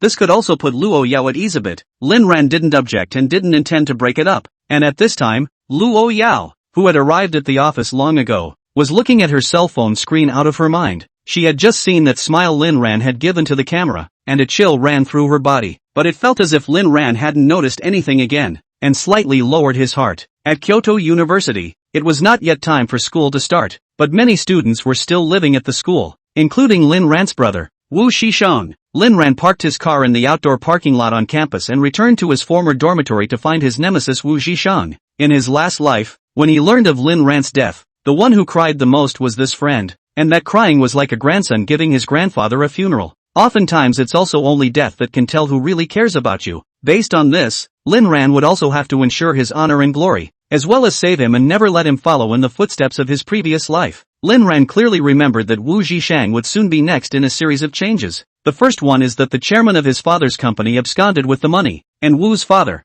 who is a member of the management, was taken out to take the blame, and Wu Zhishang's father would go in and step on the sewing machine. His mother worked hard to take care of her broken home, and her black hair turned gray in just 1 year. Because of the sudden change in his family, Wu Zhishang is also hurt by the scummy girl and ends up depressed. And when all this happened, Lin Ran was staging a scene of him escaping and her chasing with Luo Yao, so he had no time to worry about him and ignored this deadbeat. Chapter 14. Until the day after his death, Wu Zhishang drunk driving accident was broken legs, and since then only wheelchair. That's considered tragic in any story. Besides, at this time, Wu Zhishang, who likes to squat on the bidet to go to the toilet, slipped the cell phone in his hand at the critical moment. After thinking about it, the bastard actually took a pair of chopsticks to hold back the nausea to clip. It's not that cell phones are too important, just because they contain information. Old Wu, is there something on your mind? Why are you eating? Wu Zhishang froze sideways, then saw the good brother Lin Ran who came to the appointment, and at that moment, his hands shook, and the cell phone that he had just clipped up fell down again. Lin Ran naturally noticed Wu Zhishang's predicament, and mocking laughter spread throughout the dormitory. Ringo, it's not what you saw. I dropped my cell phone. Lin Ran, yes, you're right about everything. You've really got it wrong. I'm just picking up my cell phone. Yeah, pick up your cell phone. By the way, Lean, Wu Zhishan wanted to curse. When the phone was back in his hand again, Wu Zhishan washed and wiped it again, and Lin Ran almost looked sick, staying away from him the whole time. Old Wu, you are really great. You can't eat that even if you're down and out. I'm convinced you. Vomit. Cell phone lost and found. Wu Zhishan is not so sad. Open to ask. Say, what's the matter with your old man? What Lin Ran asked was not answered. Did you get your internship certificate? Wu Zhishan shook his head. I've been working odd jobs over the summer. I didn't even go to an internship. Lin Ran, I'm going to set up a media company, so you can be a blogger. Wu Zhishan couldn't believe it. Being a blogger or taking shares? Lin Ran nodded. Be a blogger. Wu Zhishan's eyes widened. No brother, what nonsense are you talking about? You're not as good as an ordinary student in the Lin family, are you? How can you have the money to start a company? Daughter-in-law has money, even if your daughter-in-law has a. By the way, who exactly is your daughter-in-law? It was as if Wu Zhishan had just remembered the purpose of asking Lin Ran out today and was too curious. Lin Ran, secret. Wu Zhishan, then it seems you are lying. I told you, although you are a little bit handsome, but even Lu Rushue didn't catch up. How can? Lin Ran took out her cell phone and disliked the marriage license photo to Wu Zhishan's face. My daughter-in-law is a rich woman. Rich and beautiful. 3 years older than me. As the saying goes, women hold gold bricks when they are older. And this is not a gold brick but a gold mountain for me. After a few minutes of Lin Ran's explanation, Wu Zhishan paused to beat his chest. You deserve to die. This is worse than killing me. It took a while to cry before I asked. Okay, even if you started a company, why did you ask me to be a blogger? Lin Ran glanced at Wu Zhishan. Because you're stupid enough to suck up traffic for sure. And can you stop waving your Thai cell phone in front of me? Vomit. Wu Zhishan. Is there any law? Is there any law? However, Wu Zhishan was genuinely happy for Lin Ran. First Lin Ran got rid of Lu Rushue. The second Lin Ran found his so-called true love. As a brother naturally full of joy. Brother Lin, since you're married, live a good life with your daughter-in-law. Lu Rushue doesn't deserve you at all. If I wasn't afraid of you getting angry, I would have advised you long ago. And I don't want to be a blogger. I want to manage. In fact, it wasn't as if Wu Zhishan had advised Lin Ran before, but only after one failed attempt did he stop doing so. If Lin Ran was hurt by Lu Rushue, then he would accompany Lin Ran to drink and eat meat and pick up girls. And if Lu Rushue blossomed in the iron tree, then he would send his heartfelt blessings. These are the brothers who grew up in the same pants, who knew each other as children, fought together, skipped class together, were punished together, and went to college together. What do you need to say? I definitely have to live a good life with my daughter-in-law. I'll think about you being a manager. But can you take your cell phone first? Take it away if you promise. Serves you right. Management, of course it's yours. How can I? Vomit. In the end, Lin Ran compromised to Wu Zhishan's cell phone attack. After agreeing, the pair went downstairs, intending to go straight to the rental office. On the way to the parking lot, Lin Ran also told Wu Zhishan about his severing of ties with the Lin family, and Wu Zhishan was again amazed, praising Lin Ran for being so powerful. At this point in the parking lot, a group of people surrounded a car. I found out. It's a Koenigsegg 11. Only 6 units were produced worldwide and the asking price has been speculated to $100 million. Whose car is this? Do we have a rich guy of this caliber in our school? If this were my car, I'd be willing to live in a mansion and marry 8 wives even if I had to. I want to take a picture. All get out of my way. Rushue, come over here. Let's take a picture together. Almost the beginning of the school year. Lu Ruoshue as the school flower was chosen by the school to participate in the welcome party performance. Today she is here to report the program. She also very much like this kind of thing that can show their faces. And Hua Hai and I is accompanied. Seeing Hohaney greet her, Ryu Ruoshue moved her seemingly elegant steps slightly shyly. Would that not be good? As soon as Hohaney pulled over Rushue Lu, what's wrong with that? We're just taking a picture to send to our friends. Watching Ryu Rushue and the two of them leaning against the side of the car to take a picture, the students around them were kindly reminded. This is $100 million luxury car. You guys better be careful. It is. That's it. If you break it, even if you're a school girl, you won't be able to sell it for that price. I'm going to wait here to death. I have to see what the hell is driving a Koenigsegg to school. Look at the schoolgirl with Hohaney. It looks like 2 chickens. Naturally not everyone in the student body likes Lu Rushue, especially some girls. For Lu Rushue this kind of seemingly pure white lotus heart contempt. He was even more disdainful of Hua Hai and I, who relied on Lu Rushue to eat and fox around. Hohaney, what are you afraid of? Even if the owner comes to see us, Ruoshue will be overwhelmed by our face. Okay. Besides, what can you do with just a picture? With that, she pulled Lu Rushue, and the two of them came together to take a few nice selfies with their halves on the silver gray hood. This scene happened to be seen by Lin Ran, who had arrived. Who told you to take pictures? Hearing the familiar voice, Lu Ruoshue's hand shook, and the cell phone fell on the hood with a dang sound. Asterisk asterisk asterisk asterisk. Lin Ran was angry and wanted to curse his mother. This is one of the gifts Luo Yao gave him, but it was smashed by this cell phone? Lin Ran hurriedly went to check the hood of the car, and sure enough, there was a scar the size of a small grain of rice. Ruoshue Lu also noticed the small bruise, but didn't take it seriously. Ohini wasn't used to Lin Ran. She remembered how Lin Ran had humiliated them last time. Lin Ran, what are you doing here? And don't you touch this car. Do you know what kind of car it is? Can you afford to pay for it if you break it? Chapter 15. Lu Rushue saw Lin Ran again and felt that he had become handsome again. What happened? Surprisingly, there was a hint of a heartfelt feeling. Lin Ran looked down at the scar on the car, distressed, and asked, pointing to the cell phone on the hood, whose cell phone is this? Lu Rushue, it's mine. Lin Ran, that's right. Pay up.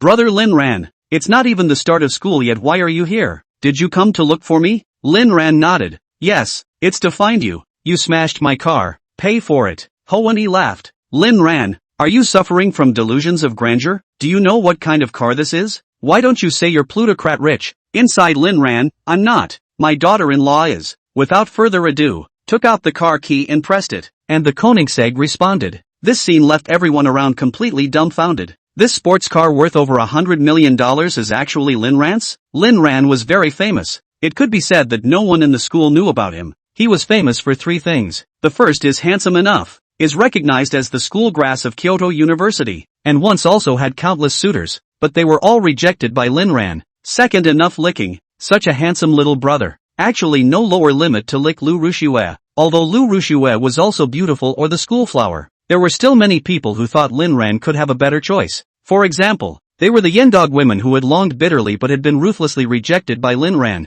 Third, excellence. In order to be able to obtain Lu Rushue's heart, Lin Ran could be said to have built himself up to be exceptionally excellent. Scholarships to get soft, excellent grades, singing and dancing, rap, all kinds of things, but also the school grass. It's just a shame that it's all for Ruyu Lu, and all the scholarships that he's supposedly gotten have been spent on Ruyu Lu as well. It is because he is more famous that people know him better. Lin Ran wasn't rich, that was known throughout the school. How come rich people work part-time every day? Now, the school's most recognized dog licker schoolboy is saying he's the one who drives a Koenigsegg worth over $100 million.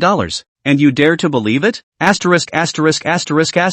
This car is Senior Lin's. It's just off the charts. Lu Rushue smashed the car. Lin Ran definitely won't let her accompany her. Not necessarily. Didn't you hear what Lin Ran said? He said to pay for it, and it looks like he's very angry. Are you mad that your car got smashed? If only Senior Lin could be my boyfriend. I didn't expect Senior Lin to be so rich and handsome. If I could sit on his co-pilot, I would be willing even if I were to be touched and molested by his legs or marry him. No, how do you even eat it? From what I know of Senior Lin, this matter will definitely be left unsettled. Wu Shisheng, who was standing at the side, also had a shocked look on his face. Lin Ran only said that he drove here and didn't drive any car. But I didn't expect it to be such a showy sports car? Listening to those people say it seems to be $100 million? Nima, $100 million. Lin Ran's comment about a rich wife and daughter-in-law wasn't really rich at all.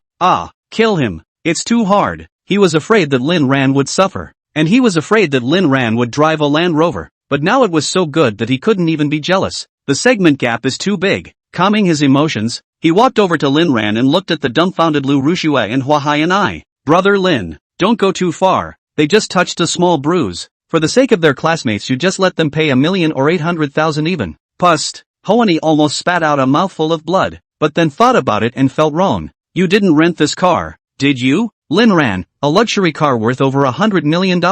Go rent one for me. Hoani froze, feeling as if what Lin Ran had said was right. That's not true. She knows what's going on with Lin Ran. Where did he get the luxury car? Even Lu Rushue was confused and gently patted her head to see if she was still in a dream. Lin Ran, is this really your car? Where did you get the money to buy it? Or did you ask someone else to borrow it? Lin Ran was too lazy to talk nonsense. There's no point in talking more. Pay up. Just as old Wu said. $1 million. If you can't get it out, I'll send you guys in. Hoani was on fire on the spot. Lin Ran, don't give your face away. $1 million, you're crazy about money, aren't you? Now, immediately, hand over the car keys and let our Rueshue drive this car, and I'll consider persuading Rueshue to give you a chance to get close to her. Lu Rueshue squirmed and began to shy away, also waiting for Lin Ran's answer. Lin Ran, asterisk asterisk asterisk asterisk, you're a sand sculpture, aren't you? Since you don't want to pay, then I'll call the police. With that, he took out his cell phone and called the police. Hello, I want to call the police. Well yeah. They also threatened me to give up the use of my car. I think I've been coerced. Yes, it's at Kyoto University. With Lin Ran's clear call, both Lu Rushue and the onlookers realized Lin Ran was serious. Putting down the phone, Lin Ran asked, well, can we pay for it now? The police will be here in a minute. With those words, the insurance company was contacted again. Of course, Lu Rushue didn't have that much money. Her family only had that small amount of assets because they were taken care of by the Lin family, and she herself didn't have much money. Usually it was only through Lin Jian's charity plus Lin Ran's hard work that he lived seemingly well. Hoani, we don't have that kind of money, and who knows if this piece of car of yours was broken in the first place. It doesn't matter if you don't have any money. You can go sell it. Hoani, you are vulgar. Lin Ran looked at Xiang Lu Rushue again. Or begged your brother Lin Jian. You guys aren't in a relationship. Very good. Is it? Good relationship. For words Lin Ran bit extraordinarily clear. But Lu Rushue was a burst of panic, as if some unknown secret had been discovered.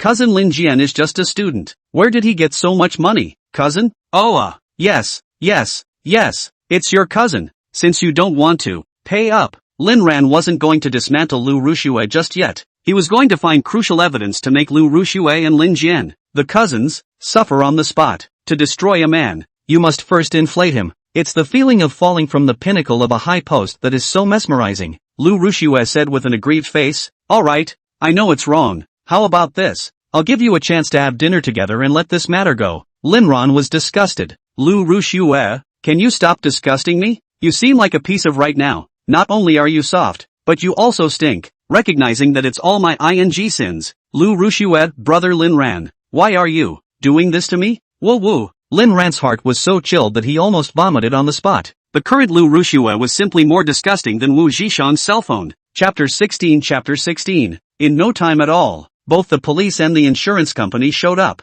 For the police, this is a case of vandalism involving a huge amount of other people's property. For the insurance company, this is a claim with a significant amount of compensation. Soon, the insurance company staff was relieved that it turned out not to be the owner's problem. Then there was a preliminary claims budget for Lin Ran. $1. 2 million. Hearing this number, everyone sucked in a breath of cold air. Lu Rushue also stopped crying, and the two of them with Hua Hai and I were both pale. How can it be so much money for just a small bruise? Hoani questioned. Of course, the staff explained, although the scars are small, they are not something that can just be repaired, or at least have the hood customized at the factory. And this car is still a global limited model. It's even more difficult to restore. Even if the cover is replaced, it's still going to be discounted a lot. 2 million is really not much. Mr. Lin only let the two of you pay 1 million in compensation, which is also really generous. The staff member naturally spoke up for Lin Ran, though he didn't think that a small scratch like that needed to be a big deal. But as long as Lin Ran was determined to fix the car, someone really had to take this money. Not giving up yet, Hoani asked, are you sure this is Lin Ran's car? Staff, of course. This car came to Kyoto 3 months ago. The previous owner endured a painstaking auction of $110 million. That is, it was auctioned to Mr. Lin's name. At that time, this news was quite a sensation, and I personally insured Mr. Lin, and although I didn't have a chance to meet Mr. Lin in person at the time, the documents clearly stated that the owner was Mr. Lin. Now Hoani's hanging heart finally died. She never dreamed that Lin Ran would be so rich. Once Lin Ran was an unpopular dog of the Lin family in her eyes, although a little handsome, but what's the use of being handsome? It can't be used as food. Now Lin Ran was not only handsome, but surprisingly, he was also flat billion, although he didn't know where he got the money. Plus Lin Ran's character of always giving his all for women. Looking at it this way, Lin Ran suddenly became an excellent choice of spouse. Thinking of this, Hoani's eyes immediately changed from his previous disdain to scorching heat. If Lin Ran really didn't like Lu Rushue anymore, could he try it himself? Lu Rushue, on the other hand, was struck by lightning. She knew Lin Ran much better, so her shock was greater than that of Hoani. The upright police officer had finished his questioning, and because there were so many witnesses, there was no way for the Lu Rushue duo to deny it. After doing a brief investigation, the officer gave advice. Between the excessive amount of compensation involved, I suggest that both of you mediate privately, or of course, you can submit a lawsuit to the court. The officer obviously didn't want to manage this kind of thing very much, and he didn't even want to take anyone back to give a statement if there was no dispute between the parties. the limousine young master, he didn't want to mess with. The two of them, Lu Rushue, were also afraid, especially Hua Hai and I. Looking at Lin Ran curtly. Lin Ran, even if it's our Rushue's fault, but facts aside, are you not right? Why did you park your car in such an easy-to-spot location? Lin Ran really didn't want to argue with this woman. The speech was too damn bombastic. Can you stop talking? I have a phobia of giant things. Better pay for it. Wu Zhishang added. Lin is afraid of the big. The two were so angry that they were about to explode, and Hohaney simply broke down. We Rushue didn't mean it. Lin Ran, whether it was intentional or not, pay for it, since you're sisters, $500,000 each. Hohaney, I didn't touch the car. It's Lu Rushue's cell phone that smashed it. If there's something you find her. After saying this, he left without looking back. Lu Rushue was dumbfounded and then her eyes were full of unbelief. In the end, there was no way. In order not to go in, Lu Rushue wrote a $1 million note before Lin Ran let her go. It was so humiliating to say that and run away. This matter was also put into the campus forum by the gossiping students around, and it instantly became the gossip of the students after dinner. Brother, kiss my brother. Lin Ran watched Wu Zhishan look at Koenigsegg with a dandy face and directly threw the key over. I can't fulfill your wish, but father can fulfill his son's. Wu Zhishan, okay, righteous father. Driving a luxury car for the first time, Wu Zhishang started it carefully, envying the students eating around him.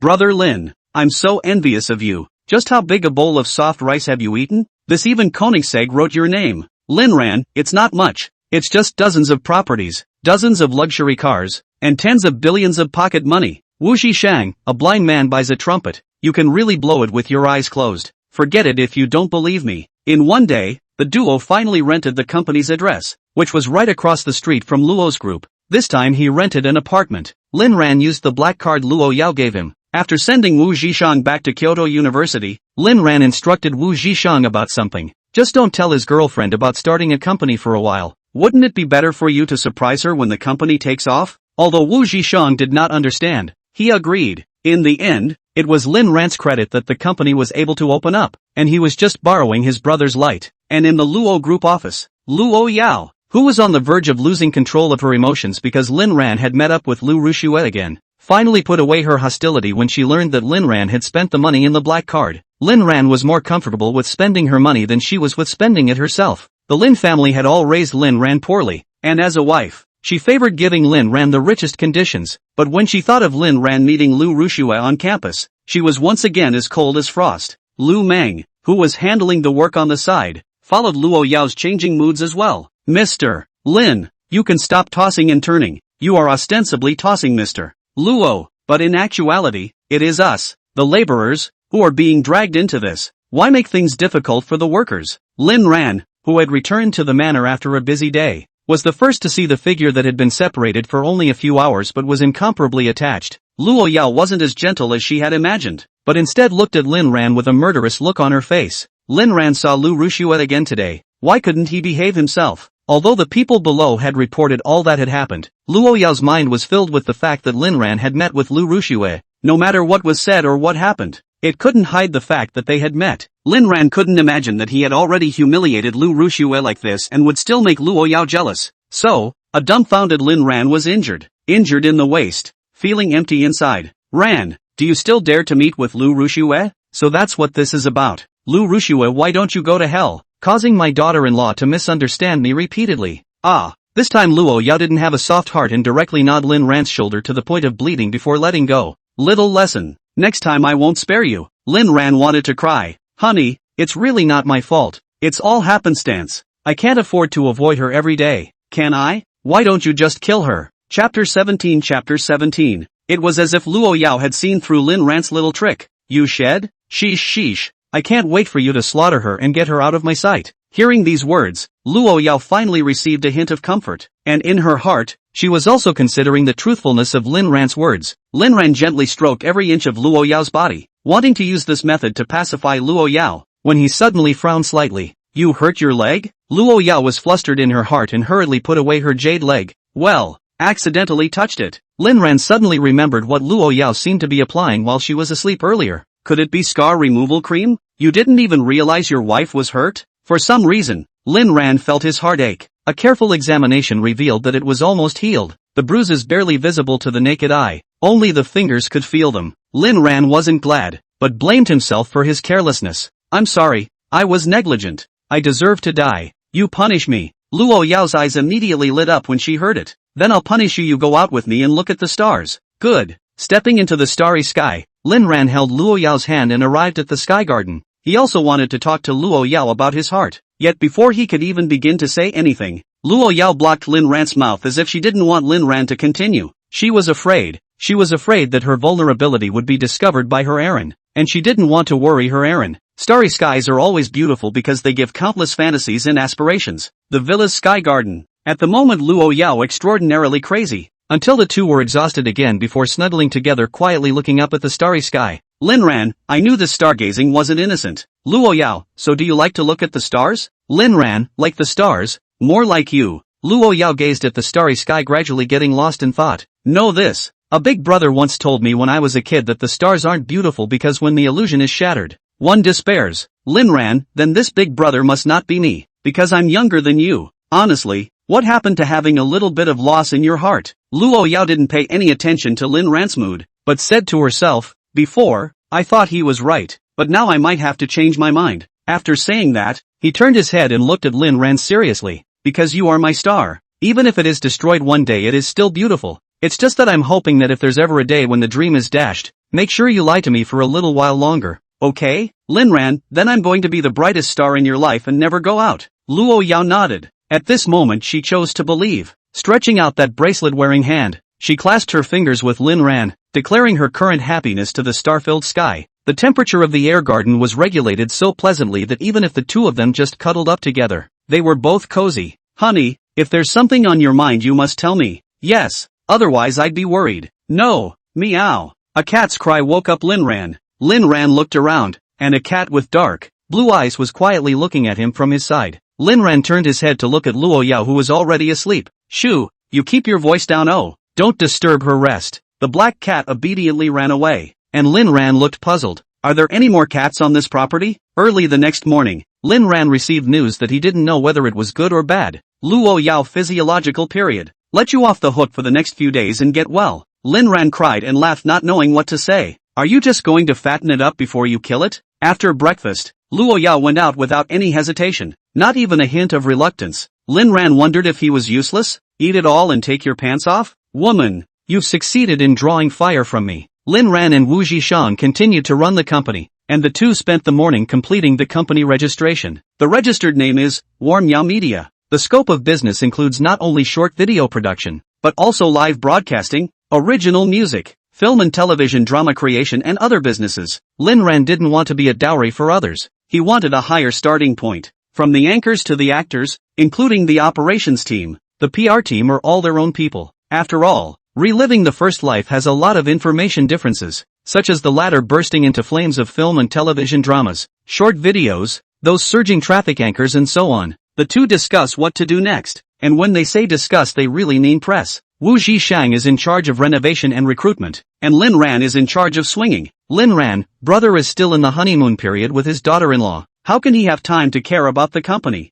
Wu Zhishang, how long is your honeymoon period? Lin Ran, for life. Wu Zhishang, *******. Kill me. Why should I be at your beck and call if you go on your honeymoon? Lin Ran, because I'm the owner and you can swing it if you don't want a paycheck. Wu Zhishang, forget I said that. Lin Ran gave Wu Zhishang's treatment is very direct. Base salary industry standard. Bonus linked to performance. Pro brothers are clear about their accounts. And this was something Wu Zhishang did not have any objections to. On top of that, Lin Ran also took out 5% of the shares to Wu Zhishang, who didn't want them, but Lin Ran strongly urged him to take them. No other reason than the fact that Wu Zhishang has cried his own grave. While the two were eating lunch, Lin Ran received a call from attorney Sukai. Mr. Lin Tianba would like to personally ask you to talk about the dividend. Lin Ran could imagine Lin Tianba now angry and helpless, and could only seek out Lin Ran to seek reconciliation. Even what Lin Tianba would say after the meeting Lin Ran could guess. After completely giving up the bonds of kinship, Lin Ran felt his mind was unusually clear. A meeting is not necessary. Just relay it on my behalf and have the money ready. Everything else is exempt. There is no point in seeing this face. It would only be disgusting. Hanging up the phone, Wu Zhishang had a look of admiration on his face and gave Lin Ran a thumbs up. Ringo, you're finally standing up. Spoken like I used to be on my knees. Then didn't you used to kneel and still lose your dignity? Seems to be as well. A man can't kneel with dignity on his knees. Dignity is only above the blade of the sword. Wu Shishon, forget it, don't mention the past. Lin Ran nodded, that's right, let's look at the present. For example, right now my daughter-in-law is as beautiful as a flower and makes money to support her family. Wu Shishon, grass. Lin Ran, it's really not a plant. Wu Shishon went numb. Just you wait. You wait for school to start. I'm going to have my girlfriend chained to my waist every day for you to show me. Lin Ran frowned slightly. You didn't tell your girlfriend about the company. Wu Shishon patted his chest. Don't worry. I definitely haven't forgotten what I promised you. I also want to give her a surprise after I have achievements. I'll buy her whatever she wants at that time. Lin Ran said in his heart that he could finally let you spread dog food as well. I just don't know how many more times you can spread this dog food. Hee hee. After lunch, the two said goodbye to each other. Wu Zhishan no longer wanted to stay with Lin Ran. The bastard couldn't move without spreading dog food. Lin Ran also did not want to stay with Wu Zhishang. Two big men always together can do what? Chapter 18. It's better to get your wife to post comfortably. It was almost time for school to start, and he was going to leave all the time for Luo Yao. Love isn't just dry. It also needs a lot of spice, like companionship. Of course, it should never be left untouched. Lin Ran had purposely picked out a gift before returning to the manor. I just don't know why, but it always felt like someone was spying on him. This Luo Yao really doesn't feel at ease with herself at all. Shaking his head, he returned to the manor alone. Every time he saw Lin Ran return, the old housekeeper breathed a long sigh of relief. Ever since Lin Ran hadn't allowed him to follow, he was even more afraid to be careless. You know, if this master loses it, the lady can lift up the whole of Kyoto. Of course, the young lady was no fool, and her protection of Lin Ran was never relaxed, which could also be considered a form of surveillance. When Luo Yao returned to the manor, Lin Ran naturally hugged and kissed a dragon before taking out the prepared gifts. Puzzled, Luo Yao opened the gift box. It was a beautifully insulated cup. It is? Lin Ran didn't know Luo Yao for a day or two. He naturally knew that Luo Yao's physiological period would be painful. He knew it in his last life, but just never paid any attention to it. In this life he didn't want to let go of any chance to be nice to Luo Yao. Didn't you come from that? I was afraid you were in pain, so I thought I'd give you a cup. I've also prepared a stomach-warming packet for you, with brown sugar and red dates, so make sure you take it with you when you leave tomorrow, so you can think of me when you drink from the cup I gave you at work. No? And the cup is a good symbol. It means a lifetime for me and you. Luo Yao's eyes were filled with imperceptible emotion. In the past, she had been the one to pay for it, and Lin Ran had never gifted herself anything. He had given himself bracelets and cups in the past few days, and it would be a lie to say that he wasn't happy, but it just didn't show visibly. Luo Yao had been restraining herself. She didn't want to be confused by Lin Ran's current appearance, because all this appearance may be false. Thanks. How did you know I was in pain during my period? The old butler on the sidelines was in tears. Young Master Lin was becoming more and more kind to Miss. He even took the initiative to care about Mrs. Health. This was a real family. Wife, it would be too much to say thank you, wouldn't it? We're a legally compliant couple. It would be reasonable and logical for me to do something for my wife. As for why I know you're in pain during your period, it's because I'm observant. Do you really think your husband doesn't know anything? There's still a little, said Lin Ran as he leaned in close to Luo Yao's ear. Your relatives leave quickly and we can continue to do love too. No? A glimmer flooded Luo Yao's eyes. Could it be that Aaron was really with himself because he was craving his body? In that case, actually, it's not impossible now.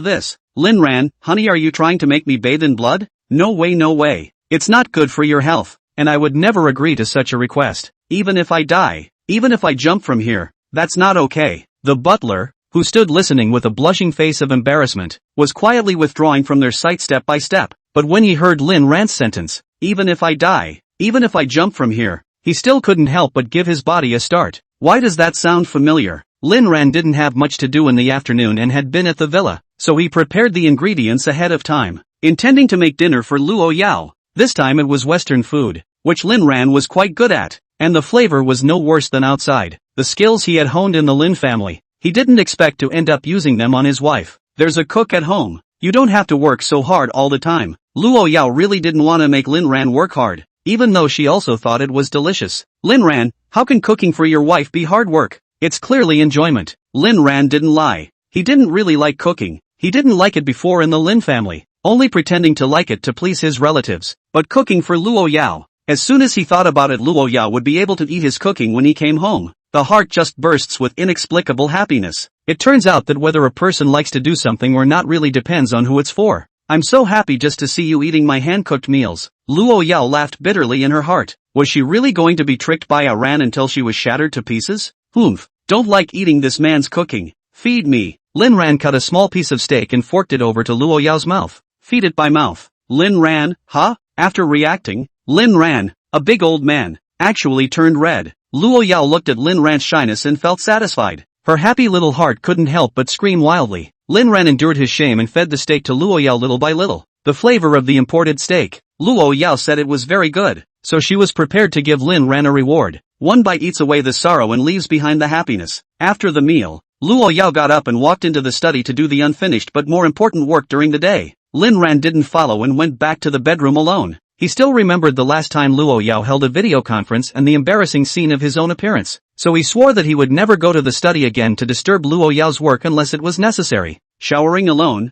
going to bed alone, playing with my phone alone, flipping through the little anchors that were hot in my previous life but haven't made it to the top yet. Until the eyes are about to open also did not wait for Luo Yao to return to the room. Can only helplessly turn off the phone alone to fall into a deep sleep. After an unknown amount of time, Lin Ran slowly opened his eyes. He almost exclaimed in shock. After a long time, Lin Ran's pupils quaked. I can't believe you. Aaron doesn't like it? Lin Ran hastily shook his head, then nodded again. Is it a favorite or not? Lin Ran took a deep breath and slowly exhaled. Honey, I feel like it's good enough. It's just, forget about it. I don't want to talk about it. It's awkward and hard to talk. Lin Ran himself couldn't figure out. Obviously in front of him was his own wife. Why would he still blush when facing her at this time? Is Ran being shy? You haven't answered me yet. Lin Ran broke down. Do you have to have that answer? Love it. I love it so much. Luo Yao was indeed Luo Yao. Her madness would shock people no matter what. Getting the desired answer. The corner of Luo Yao's mouth hooked up.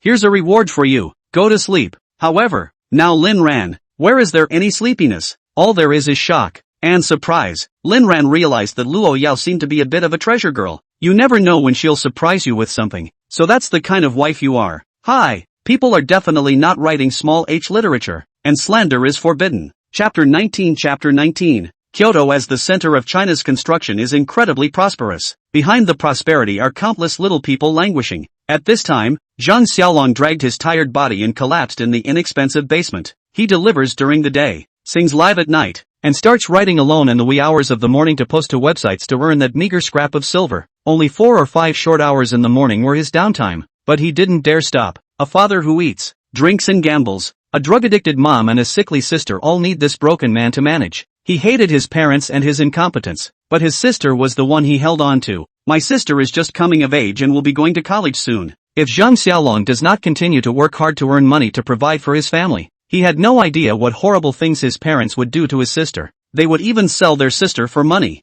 He's going to make more money, and he'll be relieved to snatch his sister to himself one day. Looking at the balance in his cell phone, Zhang Xiaolong calculated how much his sister's tuition was still short. Knock, knock, knock. A knock came on the door, and Zhang Xiaolong dragged his tired body to open the door, and saw a handsome and destructive face. You are? Zhang Xiaolong, right? My name is Lin Ran. Let's talk. Zhang Xiaolong looked at the boy in front of him warily. He admitted that the boy revealed an aura of money that made him feel inferior, and he looked like some kind of rich boy. You wanted to see me about something? The other party was able to call him by name and had obviously done his research. He was afraid he was his father's debtor, and it wasn't the first time he'd experienced a debt collection at his door. Lin Ran could see the boy's nervousness. Don't be nervous. I'm just trying to make friends with you. If you want to get out of the mess you're in, come with me. This was Lin Ran's last invitation and his last chance to give Zhang Xiaolong. If Zhang Xiaolong refused, he would leave without hesitation. After all, Zhang is just one future traffic anchor that will make money, but by no means the only one. There were 3 reasons why Lin Ran had come to find him.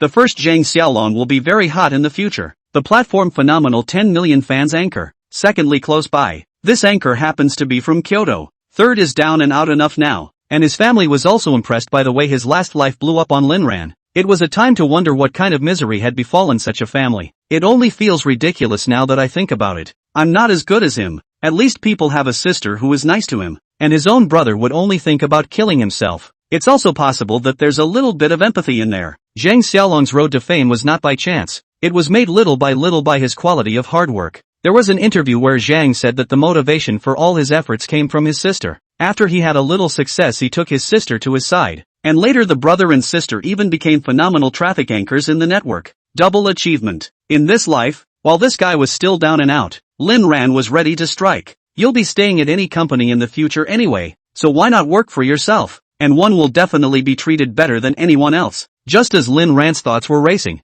Zhang Xiaolong spoke. Alright, I'll go with you. The roadside cafe. Lin Ran sent out a sincere invitation. Accepting Lin Ran's invitation, Zhang Xiaolong was also startled. He's a loose anchor now, and it's amazing that anyone wants to sign him. With a skeptical attitude, carefully read the contract. This look is even more shocked. It would not be an exaggeration to say that the conditions Lin Ran gave were the best in the industry. And these were conditions that only some big anchors had. And he was just a small anchor with a mere 10,000 followers. Was he worthy? Zhang Xiaolong was a person who was still cautious. And even though the contract was fine, he understood that very often these contracts were equivalent to a contract of sale. Of course, selling your body is not the main thing. As long as you can make money, selling is also selling. But he still had issues with his family of origin that needed to be resolved, and he didn't want to lie to anyone. Mr. Lin, you may not know that my family is a bit special. Lin Ran, I know. Bruce Shang, you know? Lin Ran nodded. Your father was a good gambler, had over $1 million in loan shark debt out there,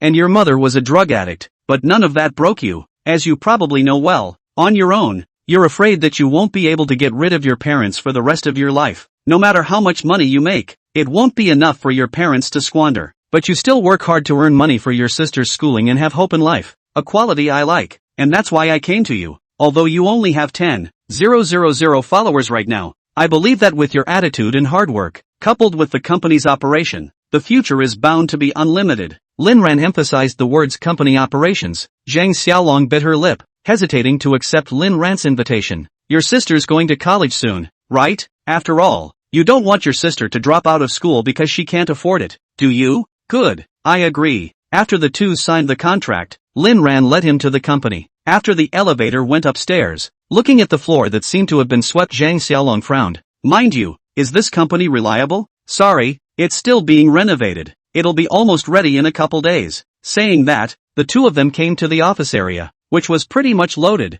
and Wu Zhishan was directing the workers to install the projector. Across the street is the headquarters building of the Luo Group, and the ground can be said to be very good. Seeing Lin Ran lead over a person, Wu Zhishan hurriedly greeted him. Mr. Lin, this is the anchor you found here? Zhang Xiaolong had already heard Lin Ran introduce Wu Zhishan, so he greeted him warmly. Hello Mr. Wu, this is Bruce Zhang. After introducing himself and then chatting, Zhang realized, so the company's doing fine, and it's just the three of us? He's the only one on staff? Are you sure you're not joking? Lin Ran didn't want to explain that much, so he explained a few words to Wu Zhishan and left. Wu Zhishang explains the future plans to Zhang Xiaolong as requested by Lin Ran. Zhang Xiaolong's jaw dropped as he listened. If it's not us, then it's the three of us, and we have to be the biggest media company or even a movie company? And in the future, you're going to make yourself a multi-million anchor, or even a live streamer? You two leaders aren't crazy, are you? Chapter 20. Wu Zhishan wasn't surprised by Zhang Xiaolong's dullness. When Lin Ran told him this, he also thought Lin Ran was crazy, patiently explaining a lot of plans and ideas to Zhang about how he could become a multi-million-dollar anchor. It took a little bit to make Zhang believe in the company's prospects. Still, the heart says no, but it will be implemented. In any case, he is just the company's anchor. Listen to do as you are told on the line. As for whether or not it can become 10 million anchors, who knows what will happen in the future. For him, these are all floating clouds. Wu Zhishang is no different from those leaders who draw big cakes. As long as it makes money, the money is there and you can eat a pie as big as the sky you draw. At this time he didn't realize that many great things start with a big pie. Lin Ran left the company with the intention of going to find Luo Yao, but didn't walk directly into the Luo Group's building. He wondered if Luo Yao wanted him to appear in public. Thought about sending the message out. Where? Missed you. Soon Luo Yao's message replied. Just got out of a meeting and I miss you too. Lin Ran smiled. Just because of Luo Yao's simple sentence of thinking of you, inviting my highness to lunch. The message was silent for a while before Luo Yao replied. Okay, you find a place. Then I'll come over. Lin Ran found a good rated Western restaurant nearby and sent the location over. 10 minutes ago, Luo Yao's office is an office plus a rest area, but few people realize that there is a dark room behind the bookshelves in the office. It's this dark room that's filled with photos and information about a person, including their habits and preferences. Today this dark room welcomed a man with a sinister appearance, dragged in by bodyguards. This person was shaking like a sieve after seeing Luo Yao, as if he saw his own downfall. The bodyguard remained silent and still the entire time. Luo Yao held the steel knife in her hand and moved very slowly and gently picking off the man's hand and foot tendons. Ah!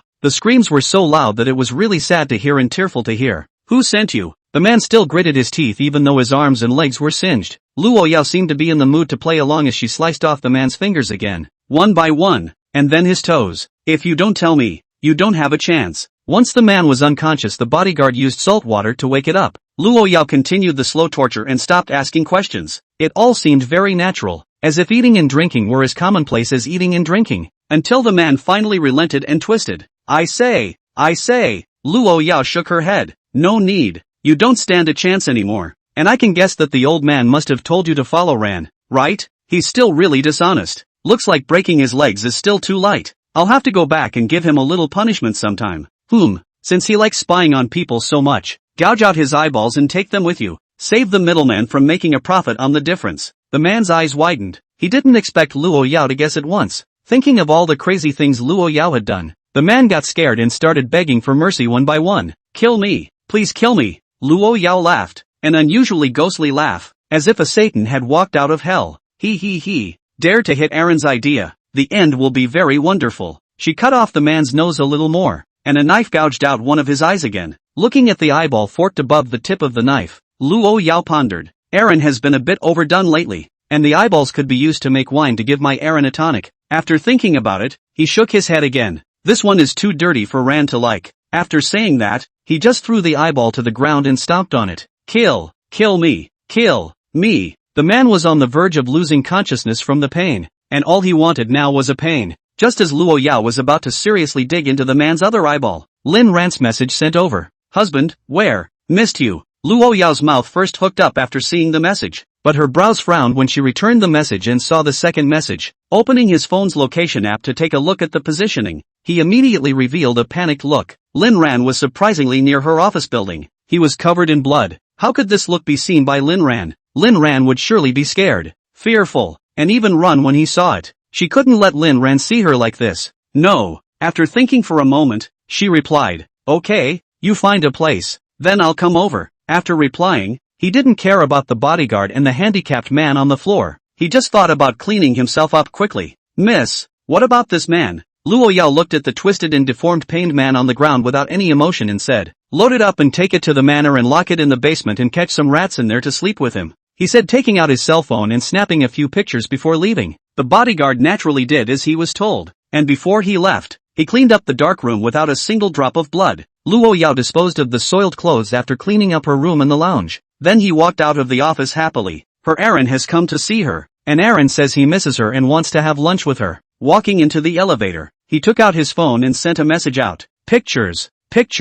Old man, wash your neck when I get back to you. The owner of the number, on the other hand, was slow to return the message. In the Luo family's old mansion, Elder Luo's face was gloomy as he sat in his wheelchair. How dare the crazy girl scare me? If you really wanted to clean me up, you would have done it back then. You wouldn't have just broken my legs. A feminine man beside Elder Luo opened his mouth to remind. Old family master, the monkey is probably not going to survive. What next? Elder Luo was silent for a moment and spoke slowly. This loser. I didn't realize that the dead girl was surrounded by high-level people. Even the monkey could be discovered. But it's okay, she wouldn't dare really do anything to me. I'm her grandfather after all. The feminine man frowned hesitantly, but she didn't even spare her own parents. And the second master is imprisoned. The third and fourth masters are all dead and crippled. And as for the younger generation, no one dares to resist even more. Elder Luo rubbed his forehead. He knew the man was right. Luo Yao's methods were no weaker than him as a grandfather. Plus he was now weak. Trying to deal with the crazy girl was still too risky. The good thing is that he is his own grandfather and the previous head of the family. Luo Yao will more or less definitely have so many scruples when doing things. Otherwise she would have died herself back then when she went crazy. And now it seemed that the crazy girl would at least not take her own life. To succeed, he must now learn to hold back. When the position is reclaimed, then the harshest punishment in the world will be used against this girl. Elder Luo, don't provoke the crazy girl yet. Since we've discovered her weakness, we'll definitely find an opportunity. Feminine man, yes. Elder Luo, haha. I didn't expect you actually have someone you care about? Chapter 21. Back to Lin Ran here. After waiting for a long time and not waiting for Luo Yao, he was anxious. It was as if he was happy to see Luo Yao a second earlier. This kind of feeling was definitely not there in his previous life, but it became more and more obvious after he was reborn over. He was incomparably sure that this wasn't guilt towards Luo Yao, much less a so-called emotional atonement. Rather, he truly fell in love with this woman, wanted to stick to her all the time. What reason is there not to love a woman who can give her heart and soul to you herself? I just didn't feel it in the past, but now that I've been relived, it's like a wellspring of goodness, right? If he could, Lin Ran also wanted to pull out his heart and lungs to show Luo Yao, see if it says each other's names. Brother, why are you here? A familiar voice came, and Lin Ran cursed his bad luck. Surprisingly, it was Ken Lam, who he hadn't seen in days. Lin Jian, wearing a large duck-tongued hat and a mask over his mouth, looked at Lin Ran with wide-eyed surprise. Lin Ran knew that Lin Jian was the one who was still injured from the last time, and this costume was nothing more than a way to hide his injured face. Ha! So it's the young master of the Lin family. What happened to your face? Immediately, Jian Lin took a nervous step back and looked to his left and right, not noticing the bodyguard from before. Brother, you're the young master of the Lin family. I know you don't like me. That's fine. As long as you can forgive me, even if you let me leave the Lin family, I'm willing. Just please go back and kowtow to your father and apologize, and he'll forgive you. Lin Ran laughed. Ken Lin, it's just you and me here besides strangers we don't know. Can you stop pretending? Aren't you tired? What are you talking about, brother? Lin Ran, I'd say you're a garbage can. So damn loaded. Jian Lin bit his lip, holding back the truest anger in his heart. Dad has been thinking about you for the past few days. Brother, can you go see Dad? He's not well. He was hospitalized after you left last time. As long as you're willing to kowtow and admit your faults, Dad will definitely not care anymore. And it's only a matter of time before you return to the Lin family. Lin Ran, you have a bubble in your head,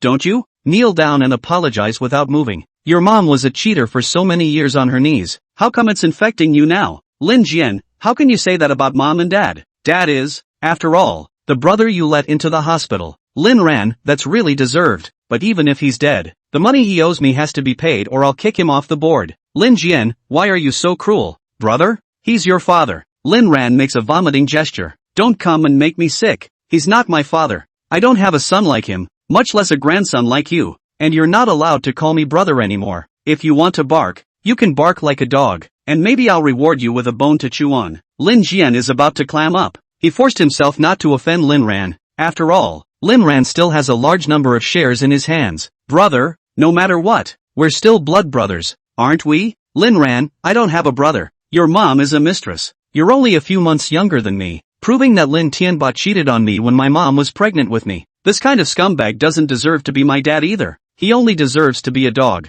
And you, the product of a dog and a dog junior, or 3 dogs for short. Ken Lam took a deep breath. What exactly will it take for you to forgive Dad? Lin Ran was a bit surprised that he was able to hold back when there was no one else here either. You go kill your parents and send Ruyue Lu to the main North Campus, and I'll give you my shares. Lin Jian's eyes lit up. Really? That I mean, do you really hate them that much? Lin Ran was happy. Why hadn't he realized that Lin Jian was so funny before? With this sand sculpture IQ, he even joined forces to get himself killed in his last life. Is he more of a sandman than he is? It doesn't matter if you hate it or not, as long as you can do it. My shares are yours, and I mean it. Lin Jian was silent. He could already hear that Lin Ran was playing him. Just as he wanted to continue to play the emotional card, he suddenly felt a chill all over his body, as if he was being stared at by something terrible. Slowly turn your head. Exquisite. Thumping. Look at the body again. This. Eyes are straight. Beauty. Get out. Luo Yao's unflinching word broke the teenager's budding heart. Just roll it. Whoa. Ken Lin ran away with his head down. But just as he left, something didn't feel right. Why can a woman scare herself like this? Thinking back and peeking, I saw that the woman was sitting next to Lin Ran, and the physical contact between the two seemed to be quite intimate. Lin Ran, what makes him worthy? How could Lin Ran deserve to desecrate such a superb iceberg beauty? No, what Lin Ran liked, he had to grab it all himself, because he himself was the most orthodox son of the Lin family. His father was the chairman of the Saran group, and his mother was Mrs. Lin. All that Lin Ran had should be the Lin family's, that is, his own. Lin Ran's toys he wants to grab. Lin Ran's dad he wants to take. Lin Ran studied well in grades he was going to steal. Lin Ran liked Lu Rushue, and he was going to snatch it. Lin Ran liked Luo Yao, so he had to snatch that too. It's all his. It's all his. Of course, he wasn't stupid enough to show up straight away, but was secretly observing and waiting for the right moment. With patience, he, Jian Lin, was definitely a professional. He wanted to find out who this woman really was, and then blow a little bit of Lin Ran's cover in front of this woman. After he succeeds in provoking, he then steps forward to comfort. Isn't this woman your own? Ha ha ha. A smile began to break out while thinking about it. He sneaked out of the restaurant so as not to be exposed, forgetting all about the fact that he's meeting his lawyer today to talk about things. Luo Yao, that brother of yours seems like a stupid dog. Lin Ran, he's not my brother. And don't you insult stupid dogs, okay? Lin Ran's answer, his behavior, his tone, it didn't seem like he was pretending. Luo Yao's eyes narrowed slightly. You've changed a lot lately. Lin Ran, did I? It's just a dream I woke up from. Luo Yao, was it a dream or is it a dream now? Lin Ran was stunned, and in his mind, he couldn't help but think of the events of his last life again. Every promise made to Luo Yao must be solemn. Lin Ran reached out and cupped Luo Yao's face. Look at me. You are my truest love, and I am beyond sure that you are the only one I want, and you are the only one I belong to. Everything else is less than a hair on your head. You're not a dream, yet you're better than a dream. Do you understand? Bang, bang. Even though Lin Ran had been saying a lot of lovey-dovey things lately, Luo Yao still felt her heart flutter every time. It didn't matter if she couldn't tell the difference between real and fake. She was enjoying it. The two just stared at each other in silence, saying in their minds at the same time, Luo Yao, even if you're lying to me, I'm still willing to fly into the flame. Lin Ran, I will spend my life proving that my love for you is not deceitful. Chapter 22. The atmosphere of the restaurant gradually rose as Lin Ran gracefully fed the imp, not caring about the gazes of the others. Lin Ran, how does it taste? Luo Yao chewed the steak and savored it. It was average, but it has the flavor of a lover in it, but it's not as good as the one made by Aaron himself. Then I'll make it for you next time and make sure you don't squeal once you eat one. Good. The romantic lunch ends and the two say goodbye to each other. Luo Yao didn't invite Lin Ran to her office. She was afraid that there was something bad inside that hadn't been cleaned up by Lin Ran to see the horse's foot. But in fact, she wanted Lin Ran to appear beside her very much, at all times. Lin Ran naturally didn't force himself. He wanted to use this puddle of warm water of his to constantly boil Luo Yao, the frog. Now Lin Ran only lives 2 words. It's Luo Yao. 2 days flew by. After being reborn, Lin Ran and Luo Yao's feelings also warmed up a little bit, walking through a short period of time that each other thought was too good to be true. The day before school starts, in the Luo group office, Luo Yao's entire body was spewing endless killing intent. The entire Luo group was silent. No one knew why the boss was angry. All morning long, no executive was innocent. Even the dogs passing by could be killed by Luo Yao's eyes as they wailed and ran away in fear. The one who experienced the most profoundly is Mr. Luo's dedicated assistant, Lu Meng, who at this time shook her hand and handed over a stack of documents to Luo Yao, trembling and prompting. Mr. Luo, these documents need your review and signature. Luo Yao was unmoved, just coldly staring at the ceiling in a daze. She was counting how many squares would fill the ceiling and thinking about how many heads would fit in each square. How wonderful it would be if all these squares were filled with the heads of Ruyue Lu. It didn't ease up a bit until he got a little thirsty and grabbed that glass of water on the table. Slowly, he touched the bracelet on his wrist as if it were a switch that would regulate his emotions. Taking a deep breath, Luo Yao coldly opened her mouth. Get out! Lu Meng left the office as if she had fled, and just as she returned to the assistant team office she was greeted by executives delivering documents, followed by a pupil earthquake. Sister Wang, please use the law to punish me for anything instead of giving me papers. Wang Fong was also a little embarrassed. I'm really sorry Assistant Lu, this file is very important and needs Mr. Luo. You want to die on your own, go ahead and don't drag me with you. Wang Fong, Mr. Luo is really angry? Why? Lu Meng, how would I know? But I have a feeling that Mr. Luo is in a bad mood this time. You don't know. The temperature in Mr. Luo's office dropped at least 10 degrees just now. Wang Fong pushed the document. Then you say what to do. This is a very important project. Lu Meng pushed the black-framed glasses on the bridge of her nose thoughtfully. Maybe. Has someone to try? Who? And Lin Ran, who was in the midst of tightly accepting the company's progress, received a call with a puzzled look on his face. It wasn't often that Lu Meng sought him out, and this would be the first time since he was reborn. Although he hadn't saved Lu Meng's phone number, this number Lin Ran could still recognize. Not many people use the eye-catching 8888 tail number either. He was worried that something had happened to Luo Yao. Assistant Lu, looking for me? Lu Meng froze. How did you know it was me? Lin Ran was also flabbergasted. You always call Luo Yao. I know your tail number. Lu Meng, that makes sense. Come on. Something has happened to Mr. Luo. Lin Ran didn't even think about it before moving off in a hurry, asking about the situation as he went. Lu Meng, however, stammered and never made it clear, saying that the situation was serious. Lin Ran was in a hurry. He didn't care about the reason. He wanted to see Luo Yao immediately, because as long as something happened to Luo Yao, he had to be there, and he absolutely couldn't let anyone bully his wife. Even if he thinks it seems like no one dares to bully his wife. I'm almost there. Going straight up? Lu Meng froze. So soon? Linran, I've been in the office building across the street from your company. Lu Meng suddenly realized that as a special assistant she had another job of reporting on Lin Ran's dynamics, and she was naturally clear that Lin Ran had opened a company. Come up here then. Your fingerprints have long been recorded by MS. Luo, she said you can come in and out of the company at any time. Lin Ran? How do you not know that yourself? This was the first time Lin Ran had entered this building since being reborn. He remembered that Luo Yao's office was on the 88th floor, and in his last life he had been kidnapped over more than once by Luo Yao's bodyguards. Approaching slowly, many people came in and out of the first floor, and the security guards didn't stop him. Lin Ran's appearance made many people's eyes light up, especially some white-collar women, as if their eyes were dripping. Lin Ran didn't go through the front desk and walked directly to the entrance of the special elevator, and security immediately came over to stop him. Sir, this is a special elevator. Only people from Mr. Luo's team with his assistants are qualified to use it. Lin Ran nodded. I know, I can use it too. Security laughed. Sir, our Luo always has misogyny. She won't recruit male assistants. You find a decent excuse. It seemed that the security guard had misunderstood Lin Ran's meaning. Lin Ran was too lazy to dilly-dally. Luo Yao still didn't know what was going on and he was in a hurry. Fingerprints were entered and the elevator ran straight away, which petrified the big security brother who was calling the other security over. Intercom, old Lu, why don't you say anything? Lao Lu, it's okay,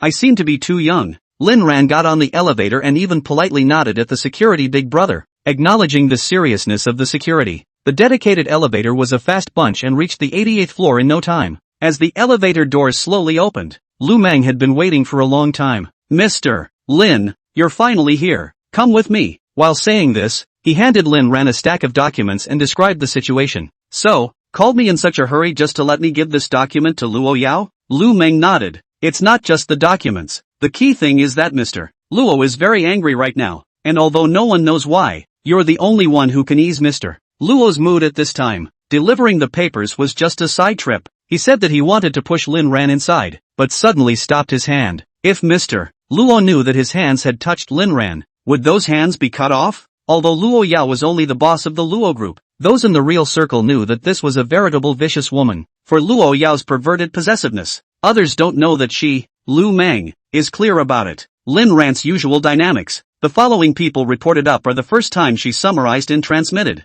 It is precisely because it is clear that it is even more frightening. Lin Ran didn't pay attention to Lu Meng's movements and walked towards Luo Yao's office on his own. Luo Yao was angry. His wife was in a bad mood. He had the responsibility and obligation to make her happy. Chapter 23. Knocked gently on the door. No movement. Grip the handle and gently push it open, leaving the door unlocked. Walked in gently. No one was there. No one in the office area. No one in the break room. Lin Ran was flabbergasted. Where are the people? Come and coax the air yourself. Suddenly there was a strange noise, as if smashing something, a small kind of noise that you couldn't hear unless you listened carefully. Nay, Lin Ran's ears were still sharp enough to notice a little. Lin Ran froze. Where was that voice coming from? Walked back down the break room to the office area and then realized the sound was coming from behind the bookshelves. What's behind the bookshelf? It's the wall. Lin Ran set the papers down on his desk, then listened curiously for a moment to make sure that there was a sound behind the bookshelf. A faint one. Knocked on the wall.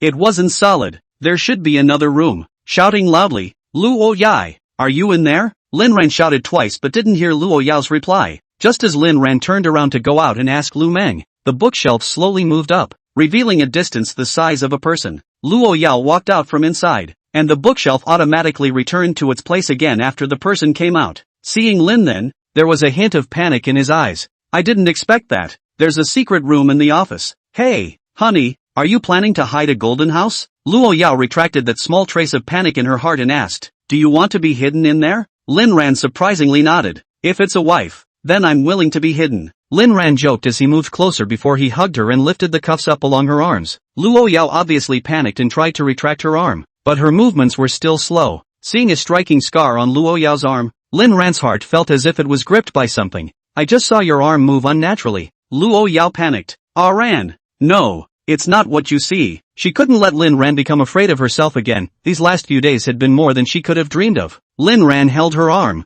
and her obviously white and good-looking arm was just colored with a wound. Each wound was a reminder to Lin Ran. His love for Luo Yao was not enough. Help Luo Yao to sit down. Is there a medical kit? Luo Yao hadn't returned to her senses and froze, pointing to a corner of the bookshelf. Lin Ran turned back and picked up the medical kit, then squatted in front of Luo Yao and gently lifted her arm. Don't move. The gentle movements put Luo Yao in a bit of a trance, and as Lin Ran applied sterilization little by little, Luo Yao didn't make any movements due to the pain. She just lowered her head and looked at Lin Ran, who was carefully applying medicine to her. It's not your fault. It's my fault. It's my failure to be a good husband that got you hurt. Did you do all these injuries yourself? Lin Ran seemed to suddenly understand why she had bruises on her legs the last time and cursed herself for being so damned. Luo Yao's thoughts were already different from normal people, and there were times when her style of acting would be puzzling. Looking at it with a normal person's mind, Luo Yao was just sick. Lin Ran didn't want to change Luo Yao, but he even more didn't want Luo Yao to get hurt. All Lin Ran felt was heartache and self-loathing for this behavior of hurting himself. Luo Yao was silent. She even hurt herself. Would Aaron be afraid of him? Nice voice coming through. Does it hurt? Lin Ran raised his head just in time to meet Luo Yao's eyes. The two of them were almost nose to nose. Each could feel the other's hot breath. The imagined frightened look in Lin Ran's eyes did not appear. Instead, it was full of eyes, heartache. Looking at Lin Ran's hazel eyes, Luo Yao hurriedly said, I don't hurt. Aaron, don't cry. Lin Ran didn't get up even after bandaging up. The whole person hugged Luo Yao like a child, his head quietly leaning against Luo Yao's abdomen. If you have any aggravation, I'm the one who should be hurt the most. So if you ever want to hurt yourself again, take me with you, okay? My heart really hurts. Luo Yao put her hand on Lin Ran's head and closed her eyes. A crystal teardrop crossed her eyes. She didn't want to agree to Lin Ran, but her mouth still said, yes. Aaron wasn't afraid of himself. He wasn't fearful. He was heartbroken. The two of them embraced each other like this for a long time before Lin Ran slowly let go of Luo Yao and looked at her slightly red eyes. It turns out that she can cry. She is also a woman. She is not a heartless machine. She is my Lin Ran's wife. Can you tell me why? Or not if you don't want to.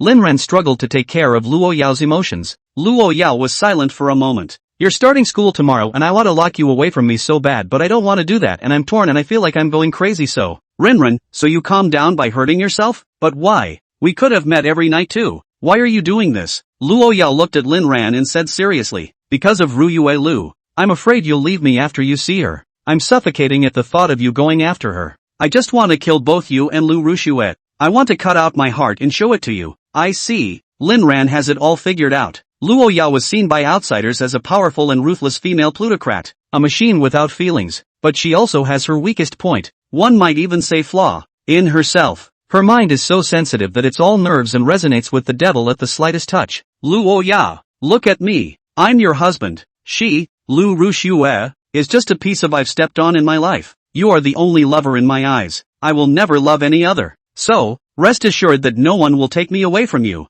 and I'll never leave you. I won't allow you to abandon me either. Luo Yao's mind was a mess, but Lin Ran's words gave her a great sense of security again. She might need to work on making a little change. She wanted to try and really trust Lin Ran. Okay, I believe you. Lin Ran felt Luo Yao's change and made up his mind. Be sure to give the best tenderness to Luo Yao and give her the most healing heart. As for Lu Rushue, it had to be resolved quickly or it would always be a lump in Luo Yao's heart. After coaxing for a while, he finally saw Luo Yao's eyes with aggression again. Lin Ran knew that this was the normal Luo Yao look at himself. That little womanly look she just had was just a blip on the radar when she was vulnerable inside. Honey, that secret room? Luo Yao, Aran, next time I'll definitely take you in, okay? Lin Ran, there's not really anyone hiding in there, is there? Luo Yao, no, it's full of my little secrets. I'm not ready to let you in. Lin Ran revealed a charming smile. That's fine, but I'm angry. I'm going to punish you. Chapter 24. Luo Yao thought for a moment. Then you punish me, as much as you want when we get home. Lin Ran raised an eyebrow. That's called punishment? How can you even take it? Casually sitting on Luo Yao's office chair. Then you can be my secretary. Let me feel the life of Mr. Luo. Luo Yao sat directly on Lin Ran's lap. What does that mean? Luo Yao's fingers slowly but surely lifted up, constantly scratching Lin Ran's chest. The boss is so handsome, and I think I'm not bad either. So there's something for the secretary to do. Nothing. Lin Ran casually picked up the document that Lu Meng had just handed him. Then something is going on right now, which is to trouble Secretary Luo to approve this document. Luo Yao suspiciously took the document and glanced at it, followed by brushing it and signing it, sitting on Lin Ran's lap the entire time. Boss, it's been approved. Please read it. Suddenly, there was a knock on the door. Both of them were stunned, and Luo Yao's eyes carried a hint of murderous aura. "Come in." Lu Meng carefully pushed the door open. "Mr. Luo, that file." Luo Yao threw the document over in one hand and Lu Meng caught it with precision. "Thank you, Mr. Luo." Closing the office door, Lu Meng let out a long breath. It seems that Mr. Luo's anger is mostly gone. Geez, just now Lin Ran actually sat in Mr. Luo's seat and Mr. Luo seemed to be sitting on his lap. Whoa. Amazing melons, excited and lost. I can't believe I'm afraid to share such a big melon. Hey, Wang Fong, Special Assistant Lu, is it done? Lu Meng listlessly handed the document to Wang Fong. You send it down to operations. Wang Fong opened it and looked at it excitedly said, it's still you are Lu Special Assistant. All of us, now we don't dare to appear in front of Mr. Luo. Lu Meng shook her head. It has nothing to do with me. It's all Lin Ran. He's the one who coaxed Mr. Luo to be happy, and now Mr. Luo is still sitting on his lap flirting. Wang Fong. So who the hell is Lin Ran? As if remembering something. Could it be the little dudes from the video conference the other day? You said they were at. My god, so exciting? Lu Meng hurriedly covered Wang Fong's mouth. Do you want to die so loudly? I should have known I wouldn't talk to you. Wang Fong was also distraught. Right. Then I'll go and get busy first. Thanks for reminding Assistant Lu. Lu Meng, you'd better keep your mouth shut on this matter. If people know that you're the one who said it, I promise not to collect your corpse for you. Wang Fong, understood.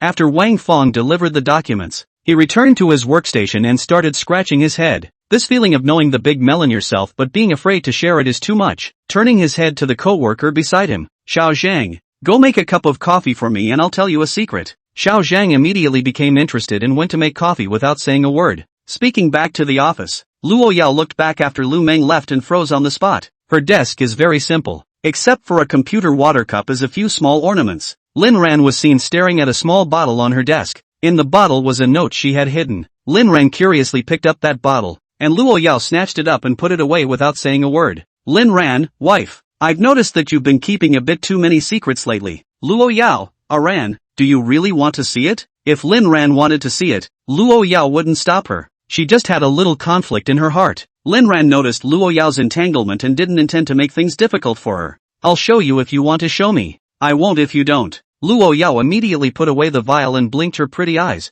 I'll let you know what's inside when I have the chance. Lin Ran sighed on the surface, but inside he didn't compromise at all. Isn't it just a little bottle? There are 100 ways to see it yourself. Just come to the office more often yourself and sooner or later you will discover all your little secrets. Lin Ran wanted to see just how many more little secrets this usually ice-cold looking Luo Yao had. Ran, I'd like to remain a secretary. Lin Ran, I didn't expect Secretary Luo to be quite on the ball. From the office to the restroom. Of course, the duo didn't make any further moves because Luo Yao was inconvenient. Luo Yao, Ran, do you want to be the real boss of Luo Group? How about I give you Luo's group? Lin Ran was startled and quickly shook his head. I don't want to. What are you going to do when I'm the boss? Luo Yao revealed a flirtatious smile. I'll continue to be your secretary. Lin Ran smiled helplessly. Stop it. I just want to be a mopey loser, not a day laborer. Luo Yao, so you still run a company? Lin Ran, that's different. I used your money to start a company because I wanted to make a little money to buy gifts for my wife. And me, just wait for you to make money to support me. Why do I have to work so hard? Luo Yao's heart was suddenly hit by a happiness storm. Then I'll support you for the rest of your life. Lin Ran, of course, you still want to stop halfway? It's a deal.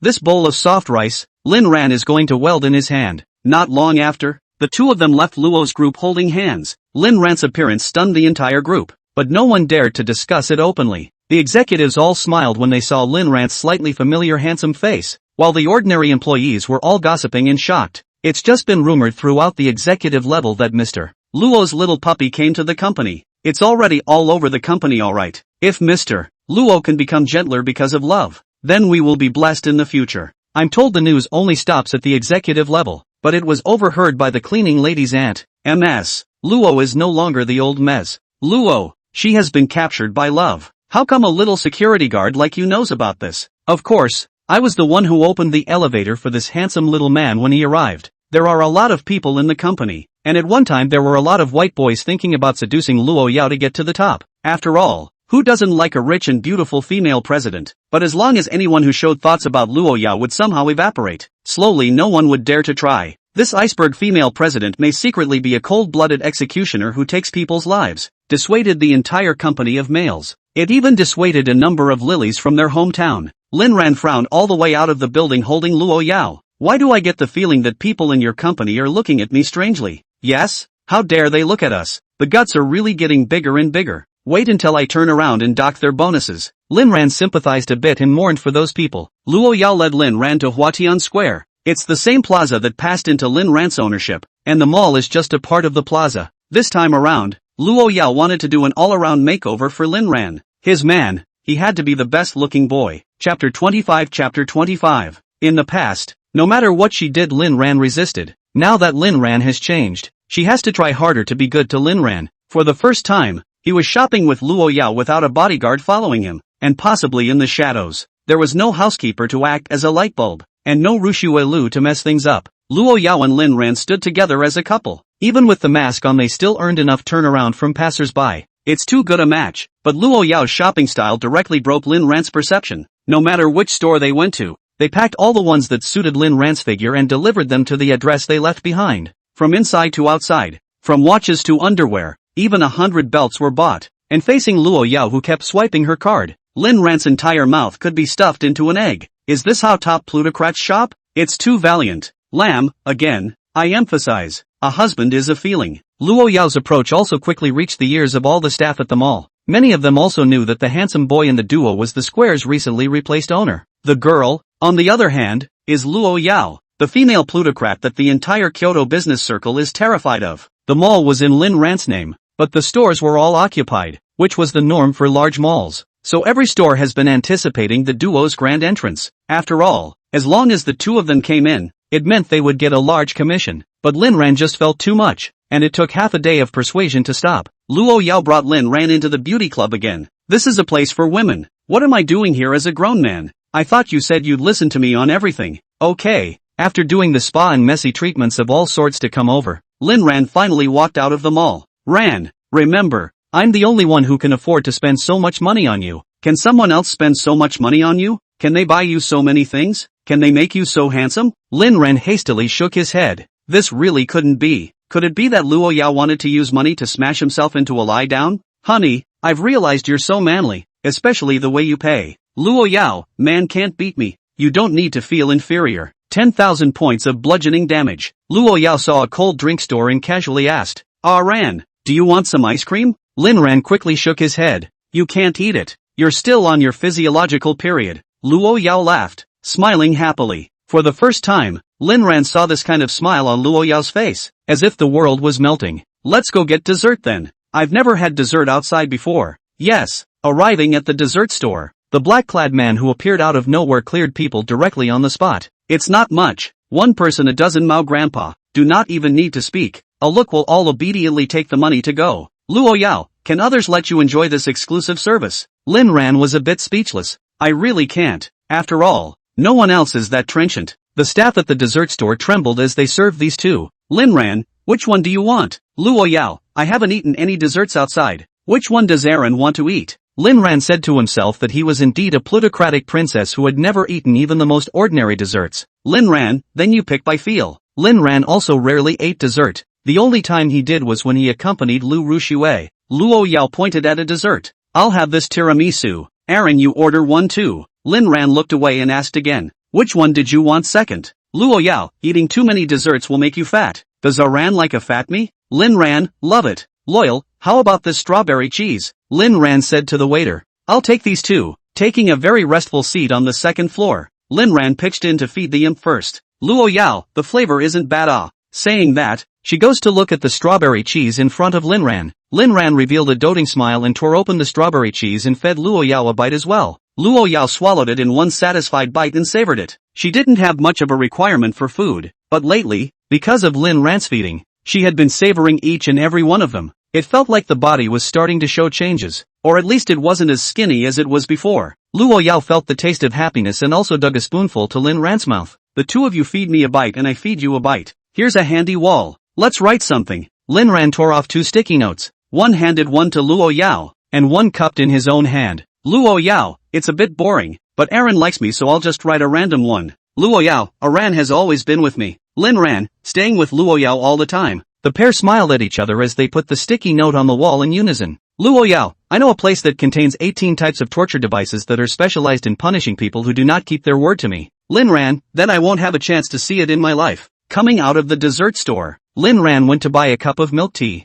Lin Ran, I specifically asked for it without ice. It said that girls like it. Try it. Luo Yao, does Lu Rushua like to drink it? Lin Ran cried and laughed. She only likes to eat. Can we stop talking about her all the time? Luo Yao tried to take a sip. It tastes good. Ah, you drink too. Tasting milk tea for the first time and eating desserts outside for the first time, Luo Yao was really a bit surprised by the taste of these things. Looking at the milk tea handed over, Lin Ran didn't hesitate and took a sip as well. Luo Yao enjoyed the feeling of the two of them drinking the same cup of milk tea and using the same straw. This kind of indirect kissing with ambiguity seems to make it easier to be shy. Contrasting love in bed is a totally different feeling. But this is also Lin Ran's small-mindedness to deliberately buy only one cup.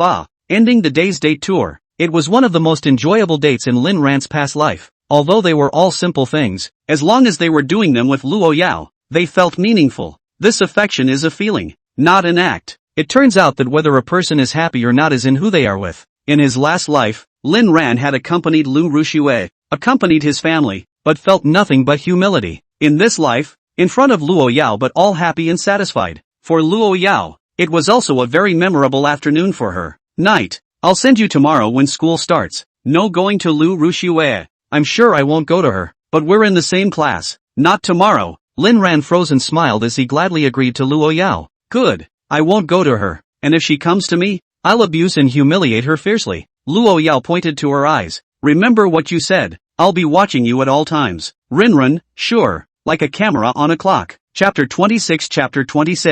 Luo Yao froze and said coldly, so you knew. Lin Ran laughed and reached out to scratch Luo Yao's nose. I should say I like to be watched by you at all times. If you're not sure you can put a locator on me. Isn't that what all the overbearing CEOs do in novels? Luo Yao, already anon. 3 years ago, Lin Ran was flabbergasted. No wonder she could find her wherever she was, even dead and buried. She can still find herself. So here's why. Luo Yao, would you blame me? Lin Ran replied seriously. No, so that even if I die, you will find me. Luo Yao, if our Ran dies, I'm sure I'll be with you too. No matter if it's heaven or hell. You only belong to me. It's a deal. Never reverse. Opening day. Kyoto University, as one of the country's top institutions, is naturally bustling on opening day. Lin Ran was also officially upgraded to a senior. Countless students step by step through the thorns and thorns to step into the door of this prestigious school with their dreams. Even so, there are students who come by other means. For example, Jian Lin. For example, Ru Xue Lu. When Lin Tianba built a teacher's dormitory in the name of the Saran Group in exchange for 2 places,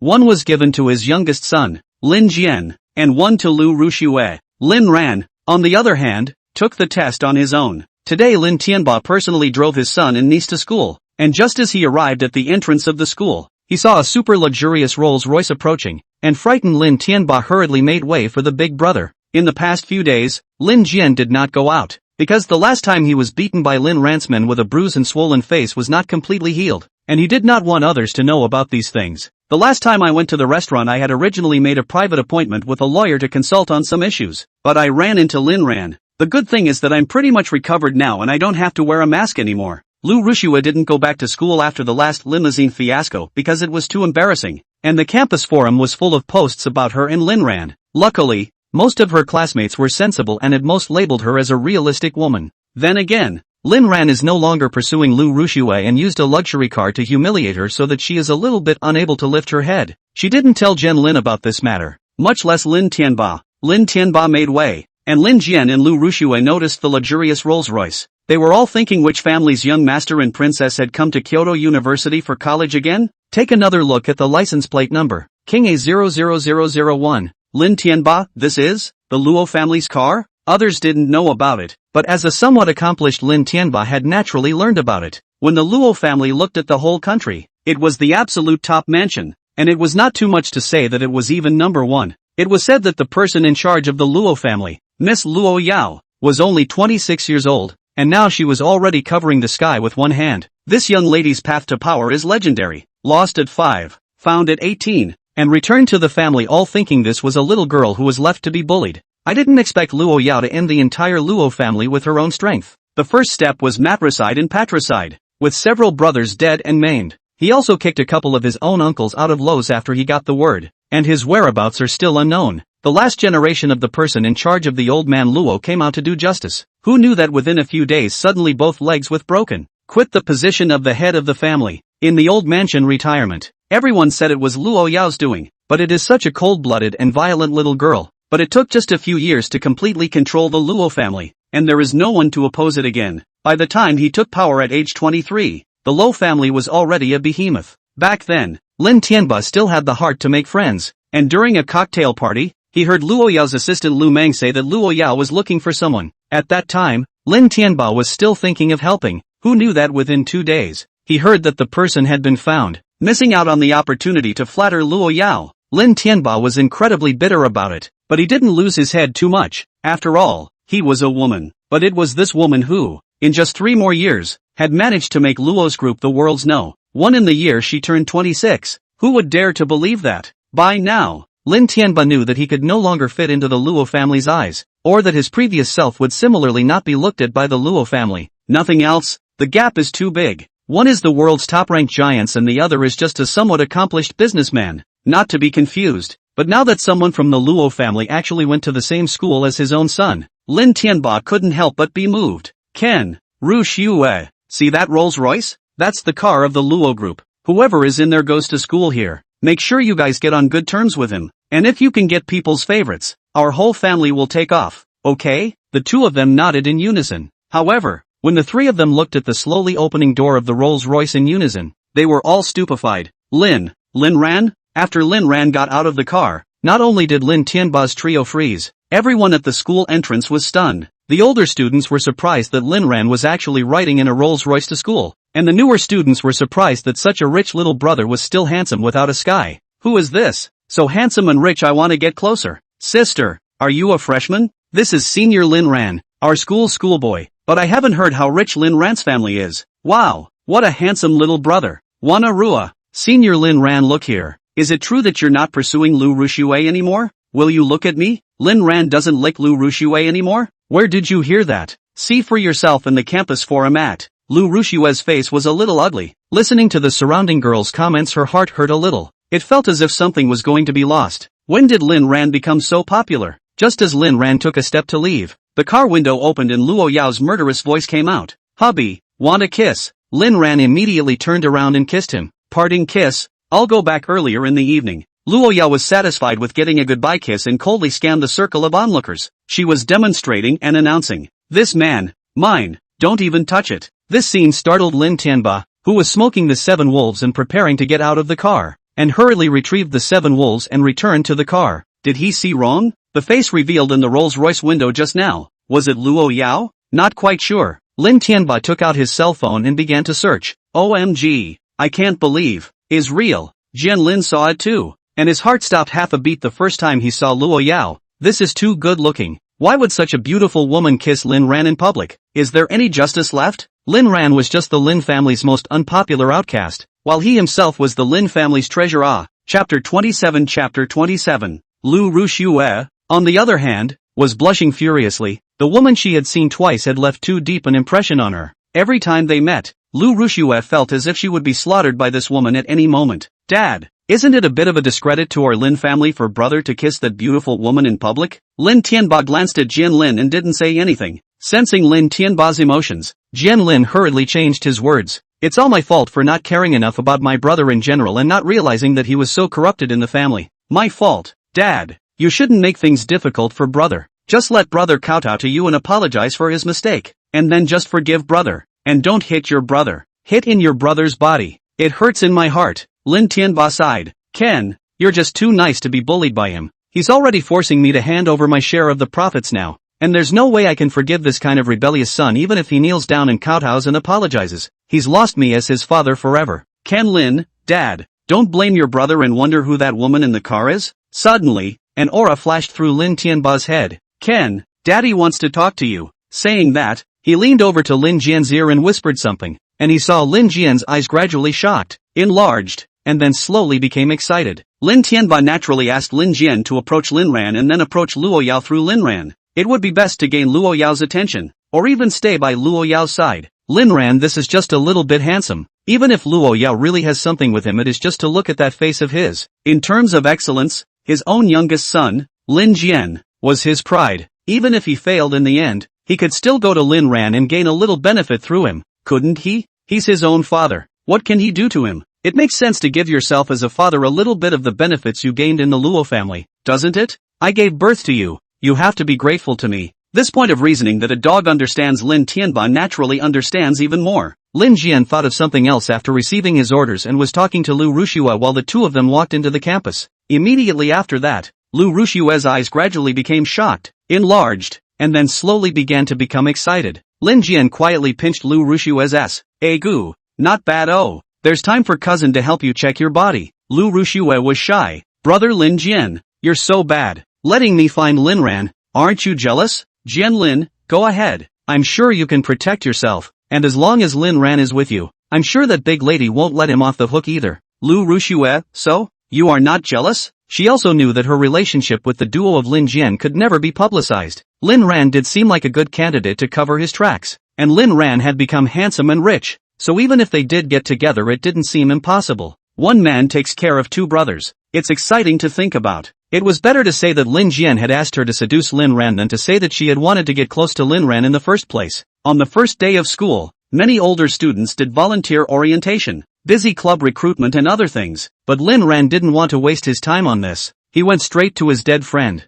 opened the door of the dormitory after a long time. Wu Shishang, this guy is still sleeping? And the other two roommates in the dorm didn't come back to school either. Old Wu, not awake. Son, not awake yet. The first day of school, the whole campus is bustling into porridge. This guy is not the slightest bit moved. This sleep quality. Hiya! Lin Ran yanked his brother up as soon as he gripped his hair, and Wu Zhishang immediately woke up under the pain. Wu Zhishang was dumbfounded, looking at the handful of hair in his brother's hand and falling into deep thought. Then he touched his head. Bald. I'm sorry, old Wu. Who let you sleep too much? Wu Zhishang took a deep breath, shook off his already non-existent bangs and forced down his anger, thinking to himself. Brothers in arms. Brothers, this is the brother I grew up with in my pants. I'll put up with it. You handsome man, I'm warning you. You'd better really be up to something or I'll pretend you weren't. Lin Ran was also a bit embarrassed. He didn't realize that he had made Wu Zhishang's already small amount of hair worse again. Old Wu, how is the company now? Wu Zhishang had a smug look on his face.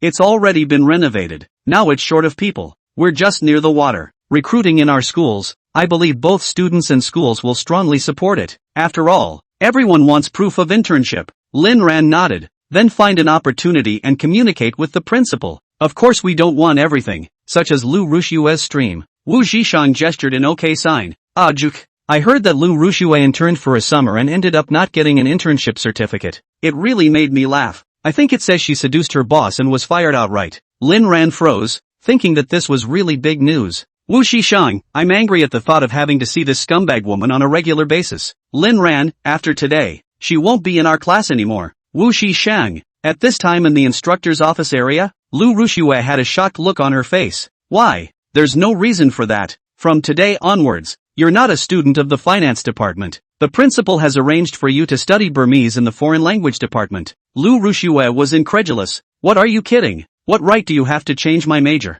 You guys are being hegemonic. I'm going to sue the education bureau. The instructor had a disdainful look on his face. He hated this kind of backdoor student the most. As you wish. But before that, I'll also have the leaders of the education bureau check how a school scum like you got into Kyoto University first. This. How could you guys do this? Instructor, don't be unconvinced. The matter of you seducing a married man has already been reflected to the school by the people of Luo's group. Not expelling you would be considered a favor. If you don't want to change your major, then I'll have to petition the principal to expel you. Lu Rushua, I was wrongly accused. You guys are too no. Well, I'm going to learn Burmese. Seeing the indifference on the instructor's face, Lu Rushua gave up her resistance. Lost in thought, he walked out of the teaching area, and immediately afterward his cell phone vibrated. Looking at it, it turned out to be a message from her instructor, and she was vaguely excited. Did the school change its mind? Instructor, I forgot to tell you just now. Your program for the orientation party has been cancelled. The people from the student council said that your dance looks like a maggot and is not suitable for a performance program. Lu Rushua was frozen in place, not moving a bit for a long time. Why have you been so unlucky lately? First Lin Ran left herself, then inexplicably took on $1 million in foreign debt, and her best friend left her.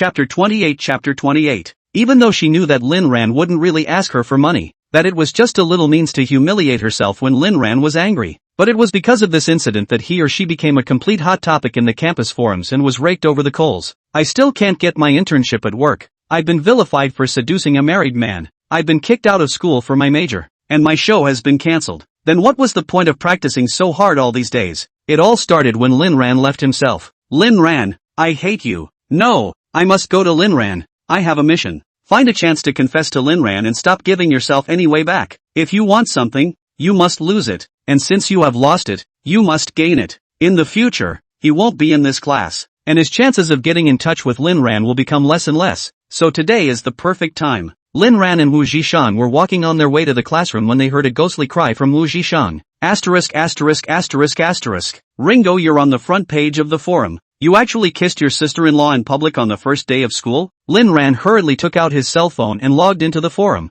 and indeed saw his own post, and there was more than one. Good thing that no matter which posters, they didn't have a clear shot of Luo Yao's appearance. Some were just blurry. The clearest one was still the one that was blocked by Lin Ran for most of his face when the two of them were kissing, only revealing a corner of his face. Even so, one could tell what a beauty Luo Yao was. Wu Zhishan, what? There's no clear picture of my sister-in-law here, but you can see that your sister-in-law is really pretty. Brother Lin, you saved the fairy department in your past life, right? Lin Ran smiled and didn't say anything. In his last life, he didn't save the fairy department. He hurt the fairies. At the entrance to the large classroom, Lin Ran was blocked. Lin Ran, I want to talk to you. Lu Rushua's movements caused the entire classroom to fall silent. What? Is the money ready? Lin Ran, when did you become so shallow? Besides money, can't we talk about anything else? What do we talk about if not money? Do I have to talk to you about dreams? Then may I ask what your dream is? Why did you come here to scratch your head? Lu Rushue was infuriated.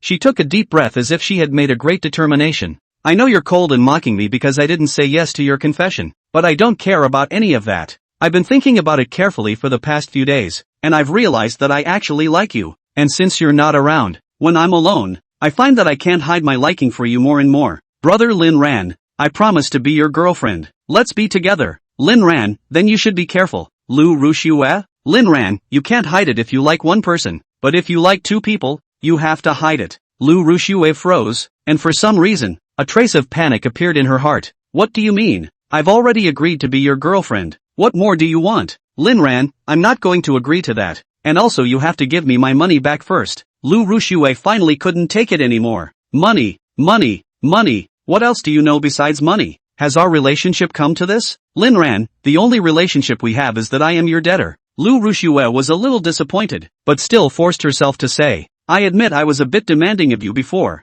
Lin Ran, stop it. Let's go back to the old days. I promise to be your girlfriend, so don't ignore me, okay? Don't you think about me these days? Lin Ran, stop. It doesn't matter if I want you or not. Call me if you miss me. The card number hasn't changed. It's still Farmer's Bank. Lu Rushue felt as if she had been insulted. She had made such an obvious confession. Could Lin Ran not hear it? Lin Ran, are you really stupid or are you pretending to be stupid? I'm really angry. Lin Ran, if you're sick call 120. If you want to die don't involve me. If you have money call me. If you don't have money go sell it. Lu Rushue's eyes blinked and blinked, tears crackling down like broken beads. But the whole classroom, all silent, looked at her, and no one pleaded for mercy. This was something that if it was before, at least a few lickspittles would have come over to condemn Lin Ran. But things were different now. I'll go. Lu Rushue is so shameless. Lin Ran's circle of friends all posted about getting married and she's still pestering people. Isn't this typical junior behavior? It's not exactly a marriage, is it? Just a license. Maybe the documents are pictures found on the internet, specifically used to irritate Lu Rushue.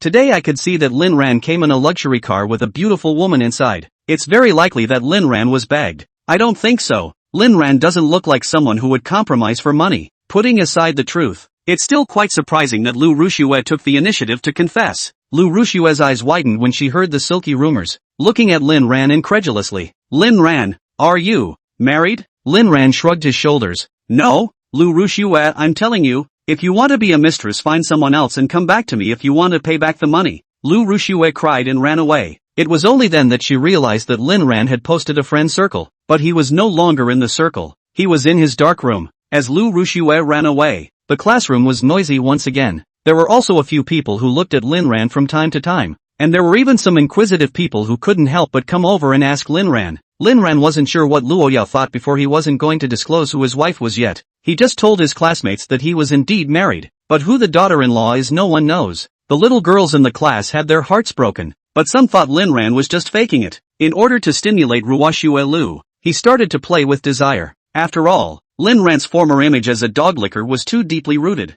Lu Ruxue returned to the dormitory and cried alone under the covers. She felt as if Linran really didn't care about her anymore, and she couldn't accept that. Hoani pushed open the door to his dormitory, and with one glance, he spotted Lu Ruxue, whose eyes were swollen from crying. Thinking about her last act of backstabbing, she was surprisingly a little embarrassed as well. Ruxue, last time I was merely a reprieve. After all, if it was you, Linran couldn't really make you lose money. But if it was the two of us, Linran would definitely want me to pay for it. You can understand me, right? After all, we are the best of girlfriends. Ryu Ruxue stared blankly at Hohini, wondering if what she was saying was true or not. But you haven't given me an explanation in all these days. Hoani, it's not like my dad told me to come home for a blind date, so it just never got around to it. Ruoxue Lu accepts Hoani's explanation and the sisters make up again. How did your blind date go? Not good. Those men are either crooked or bad dates. Not as good as your Linran. Chapter 29. Chapter 29. Speaking of Linran, Lu Ruxue's eyes reddened again. Ruxue, what's wrong with you? Did Linran bully you again? Lu Ruxue cried even louder. Linran, he seems to be married. He doesn't want me anymore. Hohini's eyes widened. Nani? Riwookie explained for a moment, and Hohini laughed. Ruxue, don't worry, I bet Linran is lying to you. Lu Ruxue? Hoani, think about it, Linran has always loved you to death. How can he just say put it down? It's just that he's learned to play hard to get now. He drives a luxury car and pretends to be rich. Although I don't know where he gets his money from, all of this is surely meant to irritate you and make you realize how good he is. Plus you've always spent his money in the past without saying yes to her and are angry, so that's why you were rejected today. Lu Ruxue came to a realization. Lifting her head, she remembered the woman who had kidnapped Linran. Was it because of that woman that Linran didn't dare get too close to himself? It must be like this. There was no way that Linran's brother could not like himself. He must have been coerced. Much less marry someone other than yourself. Ooh, Linran started lying just to irritate me? I'm spending his money for nothing more than to promote his efforts to get better. Why is he so stupid he doesn't understand anything? Hohini looked at the little cutie, the same way he looked at Ryu Ruxue. If it wasn't for the sake of getting close to Linran, she wouldn't be willing to continue to be BFFs with this low IQ woman. She had also used her cousin in the insurance company to investigate over the past few days, and Linran was indeed the owner of that Koenigsegg. Not only that, Linran actually had dozens of luxury cars under his name, the worst of which were several $1 million. Learning of this result, Hoani was also taken aback. Now Linran's indifference towards Lu Ruxue she watched was definitely not false. Linran really didn't like Lu Ruxue anymore. Then wouldn't you be able to try to get to the top yourself? Linran is so handsome, so rich, so good. It's all about the rich and the handsome. Alright, if you, Lu Ruxue, don't cherish it, I must. You've known each other for so many years, and you haven't even let anyone hold your hand. You know how to spend people's money. Ugh, scum girl. It's okay Ruxue, you're the most innocent girl I've ever met. You'll be able to make Linran enamored with you again. Thank you Nini, you're right. Linran loves me so much, he must have lied to me. Thanks for nothing. Who made us best friends? Afternoon. Principal's office. Principal Tang is contacting his former disciples to see if he can mobilize his connections to arrange some internship positions in various companies. Nowadays, companies are getting more and more depressed. Big companies engage in monopolization, and it is difficult for small companies to get ahead. While positions in large companies are in demand, small companies don't want to waste costs, which makes it harder and harder for college students to find jobs nowadays. Even if Kyoto University is a top institution, there is a situation where many college students cannot find a job. That's not what he, the principal, wants to see. Coupled with the recent aging of the library and the delay in approving funding from above, all sorts of nagging chores need to be done personally by him as the principal. At only 50 years of age, he already has a full head of gray hair. Knock, knock, knock. There was a knock on the door. Enter. The principal looked puzzled when he saw the two students come in. What can I do for you two students? 10 minutes later. Principal Don, you said you created a media company and wanted to hire some students at the school? Linran nodded. Principal Don was immediately all smiles. That's certainly fine. It's not only sending talent to you, it's also solving jobs for our school. There have been students who have done this in the past, but the results have been less than satisfactory. I wonder how many positions you can offer. Wu Zhishang took out a piece of information and handed it to Principal Tang, whose eyes grew wider the more he looked at it. You need 100 students? Can you afford to have such a large-scale recruitment if the results are unsatisfactory? Lin Ran, thanks to the principal for thinking of us, but it's okay, we still have enough funds. These 100 people are just the first batch of recruitment. We will continue to come and ask for people when we grow later on. When that time comes, I hope that the principal will open the door of convenience. Principal Don was in tears. That's for sure. This way, 100 people is not a small number. When the freshmen have finished their military training at the orientation party, you personally announce it and recruit on the spot. Lin Ran, then thank you, Principal. I will be recruiting in the art and finance departments, in addition to other faculties. Principal Tang, Can, Rain and Du are in the well. A company needs different talents, which can make the company step-by-step day. Understand. Leaving the principal's office, Lin Ran and Wu Zhishang smiled at each other. Done. The day rushed by and soon came the evening. In the morning it was Luo Yao who personally sent Lin Ran to school, and in the evening it was Lin Ran who drove away in a Koenigsegg. This scene also watched the many students dumbfounded. All of them held great doubts about Lin Ran. Elementary school girls are even more, each with glowing eyes, wanting to pounce on them. From this day onwards, Lin Ran became a veritable son of Beijing University, and with his own popularity in the past, he didn't know how many students were paying attention to him. Back at the manor, Lin Ran was shocked when he opened the door. Welcome home, sir. The servants were lined up in 2 rows. The parlor was covered with a red carpet, and the old butler was waiting across the room with a bottle of champagne. Lin Ran was a bit uncertain. Young Master Lin, Miss said that today is your first day of school, so she asked us to prepare an opening banquet. School's in session, and there's a feast? It's true that you can do whatever you want with money. So is Luo Yao back yet? Just then, Luo Yao walked in from outside. Lin Ran turned around and hugged Luo Yao, directly kissing her. Luo Yao, very punctual. Lin Ran, of course, promised you'd be home early. Luo Yao raised her eyes and suddenly her gaze sharpened. Have you seen Ruyue Lu today? The room fell silent at those words. Yo, I don't want to lie to you. I did see it, but I definitely didn't have the slightest idea about her. I just asked her for money and she scratched the car you gave me. Luo Yao naturally knew these things, even where Lin Ran went today and what he said, and even how many words he said. She was clear about it. It was good that Lin Ran hadn't done anything out of the ordinary, but it made Luo Yao very unhappy. She wanted to punish Lin Ran so that Lin Ran would be more restrained if she knew it hurt. Lu Rushue dared to confess to Lin Ran in public. It was simply a dog going to the latrine looking for death. The table in the dining room was transformed into a large, luxurious dining table. Lin Ran still took the initiative to sit beside Luo Yao. He now wanted to give Luo Yao as much security as possible. Otherwise, there might be a time when you can't get out of this manor anymore. Luo Yao's eyes gazed at Lin Ran. The show is on. Chapter 30.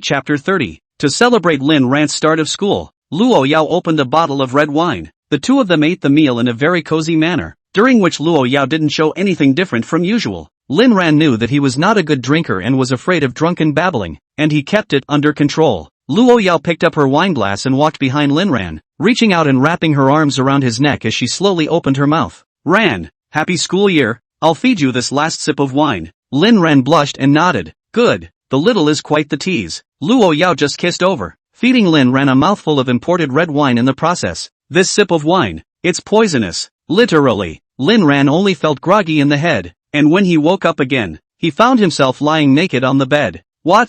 Tried to get up and realized he couldn't move. This familiar feeling? The memories of the past immediately hit Lin Ran, and he was chilled to the bone, slowly turning his head to look at a figure by the bedside. Honey, what are you doing? Luo Yao didn't say anything, but instead lay on her back beside Lin Ran holding her head and staring at him. It was as if that look was saying, you've been bad again. Luo Yao, you're not serious, right? Luo Yao had a pitiful look on her face. Honey, do you like yo-yo? Lin Ran nodded frantically. Love. You're my favorite, so you don't blame me for whatever people do, right? Lin Ran nodded like garlic. Of course, how could I bear to blame you? 779 minutes later. That little is pretty tough. Lin Ran knew that the more he resisted at this time the angrier Luo Yao would get. It was a lesson he had learned in his last lifetime. Luo Yao was still the same little devil. Although she had acted a little gentler recently, it didn't change her nature. Lin Ran remembered a time in his last life when he was even worse. A time when his skin was split open and miserable. The reason was that on the day of Luo Yao's birthday, Lin Ran ran to meet Lu Rushue on the pretext of preparing a gift. Afterwards, Luo Yao personally applied the medicine for herself, and at that time Lin Ran even made a violent resistance and slapped Luo Yao. Lin Ran remembered that after that time he had welcomed the consequences of 135 imprisonment and 246 indirect imprisonment. It lasted a full 3 months before Luo Yao released him again. I didn't realize that in a new life, I still couldn't escape the same tactics. Ran, why don't you listen? Why are you still meeting with Lu Rushue? Don't you like Yao Yao anymore? Lin Ran sucked in his breath. The few strokes he had just taken had also caused blood marks to appear on his body. Of course I like you. I hate Ruyue Lu, but she keeps popping up out of nowhere and there's nothing I can do about it. In fact, it's more practical for you to just go ahead and deal with her. Luo Yao pulled Lin Ran up as soon as she could so that Lin Ran's face was looking at her up close. Lu Rushue I'd been dealing with for a long time. Ran, we're the same kind of people. We both like that kind of slow torture. But I can't see it at all. And I don't want to know if you're being real or acting in front of me. I just want to warn you that if you dare to do anything to wrong me, then you will die a horrible death. And Rushue Lu will die an even worse death. Don't think I'm joking with you. When I get serious, I scare myself. Lin Ran wasn't deterred by Luo Yao, the current Luo Yao, to use his understanding. Offense. Lin Ran knew Luo Yao not only in this life, but also in his previous life. In her previous life, Luo Yao was mostly quite restrained. She liked to cling to herself, control herself, and possess herself, but occasionally she was really mad. Of course, every time she goes crazy it's because she's done something to piss her off. After going crazy, Luo Yao would come back to coax him again, or disappear for a few days and reappear. There was a time when Luo Yao told Lin Ran the truth after she made a crazy move. She just couldn't help herself, especially after Lin Ran escaped every time. She couldn't help wanting to do those horrible things. At first, Lin Ran didn't understand it either, and just thought of Luo Yao as the devil. After being reborn, he goes to accept Luo Yao, love Luo Yao, and understand Luo Yao. Gradually he realized that Luo Yao might be a dual personality. When it's good it's love for herself, when it's bad vent her hate for herself. So the last time he saw Luo Yao hurt himself in the office, Lin Ran guessed why Luo Yao did that in the first place. He had hurt Luo Yao, and this was what he owed her. And this time Luo Yao had been good to herself, or at least better than ever. This is the kind of thing that used to happen, and one knows better than anyone what the consequences are. Lin Ran was strangled by Luo Yao, feeling Luo Yao's breath, Luo Yao's eyes, Luo Yao's heartbeat. She lacked love, and she herself gave it to her, giving her never-ending love. And I'm serious when I say to you that the only person I love is you. I don't get mad when you hit me, or call me names, or even when you want to vent. I wish I was the one who got hurt instead of you, like I am now. But you suspect that I would do you wrong, then all I can say is, never. Come on, if that makes you feel good inside, go right ahead. Luo Yao looked at Lin Ran suspiciously. Are you serious? Lin Ran's heart fluttered. Of course. No sister, why don't you follow the rules? You're addicted, aren't you? Chapter 31. Chapter 31. After a long time, Lin Ran finally regained his freedom. Luo Yao quietly beside Lin Ran like a child who made a mistake. Ran, I'm sorry, I didn't want this. Luo Yao's heart was hard and heartbroken. She would definitely be cruel to the core when it came to her enemies, and would only want to offer gentleness to Lin Ran. But she didn't understand what was wrong with her. She obviously loved Lin Ran to death, but sometimes she just couldn't help doing things that hurt him. Every time he was manic in his heart because of Lin Ran, he couldn't help but want to grab Lin Ran and try to hurt him. If Lin Ran wasn't punished, then she would go to the secret room. She didn't want to go to the chamber because Lin Ran didn't like her hurting herself, but she didn't want to hurt Lin Ran either. The stronger the nagging feeling, the more paranoid the behavior. She sometimes wondered if she was crazy. Lin Ran, remember that line you asked me when I woke up just now? So don't say you're sorry. I don't blame you for whatever you did because we're married. Luo Yao shook her head. But I'm not feeling well.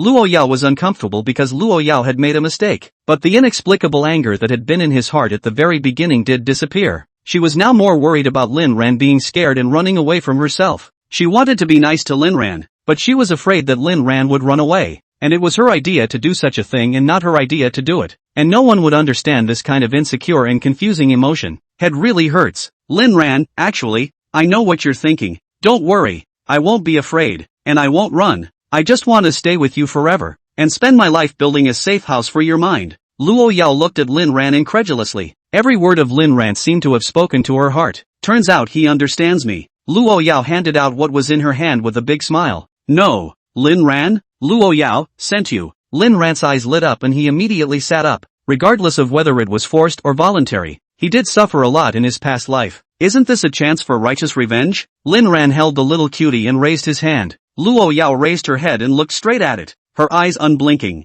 without the slightest intention of avoiding it. As long as Aaron liked it, and as long as he didn't blame himself, He could hit and yell as much as he wanted. Lin Ran's hand was slow to drop. He looked into Luo Yao's eyes and eventually couldn't bear it. At this point, Lin Ran recognized himself as inferior to Luo Yao. Luo Yao loved him more than he loved Luo Yao. At least that's what he thought. But Luo Yao was still able to lay her hands on her. And that was what made this woman better than herself. I love you. And I beat you. There's really no conflict. Forget it. Good men don't fight women. The starlight in Luo Yao's eyes lit up. Aaron is not giving up? Lin Ran nodded, acknowledging it graciously. Too much love to get down. Too much love? Luo Yao murmured these two words in her heart, feeling like something hit her heart. You can be gentle. Gently also shed. Luo Yao's eyes gradually became mesmerized as she said, since that's the case, then change the punishment for now. Lin Ran, what punishment? Well, Luo Yao turned on the dance of freedom. Lin Ran tried to roll over several times but couldn't. Why is this little girl so strong? He himself, a big man of 5'8", could only be suppressed in front of a woman of less than 5'7". It's outrageous. Who the hell is the man? After a long time, Luo Yao's shriek announced the perfect ending of this performance. Lin Ran, when did your relatives go clean? Luo Yao, it should have been last night. Lin Ran breathed evenly before taking Luo Yao in his arms. You call this punishment? You call that punishment? Ha? Luo Yao raised her eyes and innocently asked. Or else what? Lin Ran said indignantly. It's not fair. This is simply a reward. I want other punishments. Luo Yao thought about it as if it really wasn't a punishment. Fine. Then mention it as you wish. Lin Ran raised his eyebrows and asked. Is that true? Luo Yao, seriously. Lin Ran revealed a somewhat meaningful smile and asked. Is there a black one for me to savor? Luo Yao shook her head. And just as Lin Ran looked disappointed, Luo Yao directly pulled out her cell phone. The pupils of Lu Meng, who received the call, quaked. Lin Ran looked at Luo Yao with a dumbfounded look. Not sister, you are so brave? Lu Meng, who received the call in the middle of the night, was dumbfounded plus shocked plus excited and sleepy. Is Mr. Luo this fancy? Without saying a word, let the people go and prepare it. Not long after, Lu Meng personally drove to the manor and handed the items to Luo Yao in person. This was about Mr. Luo's privacy. She couldn't let others know about it, and she disliked chewing the cud the most. Mr. Luo, you want something? Is it so urgent this late at night? Luo Yao coldly glanced at Lu Meng and said, well, Ran is anxious to see it. After saying that, he returned to the villa, leaving Lu Meng at the door with a shocked look on her face. Seems to be in a real bit of a hurry. How could Mr. Luo be so good to young Master Lin? Young Master Lin wanted to see it, and in the middle of the night he let himself, a laborer, get these things. You need so many pieces together and in all colors, so you can guess what they are for. Young Master Lin is so lucky. In the villa bedroom, Luo Yao sat on the bed. Like it? Good looking. Love it. Lin Ran sighed in his heart. No wonder so many people liked it. Turns out it really is more than just beauty. And the heartbeat.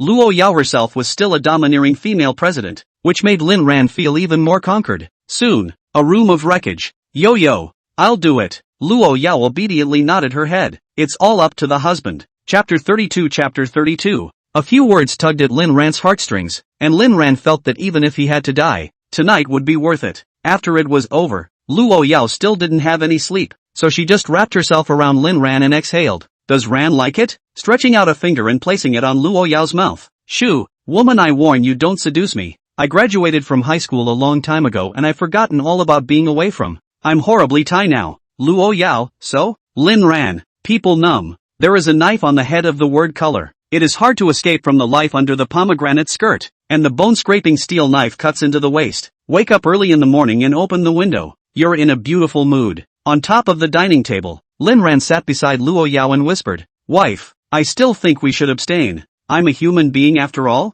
Luo Yao, then I'll ask Lu Meng to throw away the preparations. Lu Meng, who was waiting for Luo Yao outside the villa, closed her eyes and rested her mind. She had been tossing and turning all night and couldn't sleep, and now she still had dark circles under her eyes. He opened his eyes and looked at the time. It was past time, so he knocked on the door and inquired. Just after following the butler Fu Bo into the dining room, she heard Luo Yao's words and she had a questioning look on her face. Did Mr. Luo ask me to prepare anything? Ah, can't be. The little glow of gossip flashed again. She had followed Luo Yao for many years, growing from a small assistant by Luo Yao's side to her right-hand man. Naturally she understood Luo Yao, but it was because of that understanding that she was shocked at how Luo Yao had changed now. So that's what you are, Mr. Luo. Young Lin is so lucky. Are you really worthy of our best Mr. Luo in the whole world? Hey, it's just a bit more handsome, but otherwise I don't seem to find anything special. Lin Ran, there's something else? Wait, That waste is shameful, not to mention littering. Luo Yao smiled, leaning her body forward. Ran, I seem to have found some way to control you yet. Lin Ran, I should say I volunteered. Yes? Yes. Be good today. Lin Ran nodded obediently. The thought in his mind was that he had to deal with Lu Ruxue, otherwise this would always be a lump in Luo Yao's heart. Luo Yao tidied up her clothes and followed Lu Meng, and just as soon as she got on the car, she said, don't forget to prepare the things I said. Lu Meng, are you serious, Mr. Luo? Even though I'm your assistant, I can't do this kind of thing for you. Okay, Mr. Luo. What starry river did Lin Ran save in his last life? Luo Yao, prepare more. Lu Meng. Luo Yao, if Aaron isn't satisfied, you don't have to work. Lu Meng's pupils quake. What? Mr. Luo, do you want to hear what you're saying? Lin Ran of the villa straight away wasn't going to go to school and called Wu Zhishan to help him cope. Take a nap and your legs are finally not so soft. The rested Lin Ran thought was that it was time to officially deal with those enemies from his last life. The first step is to first let you experience real torture. Lin family,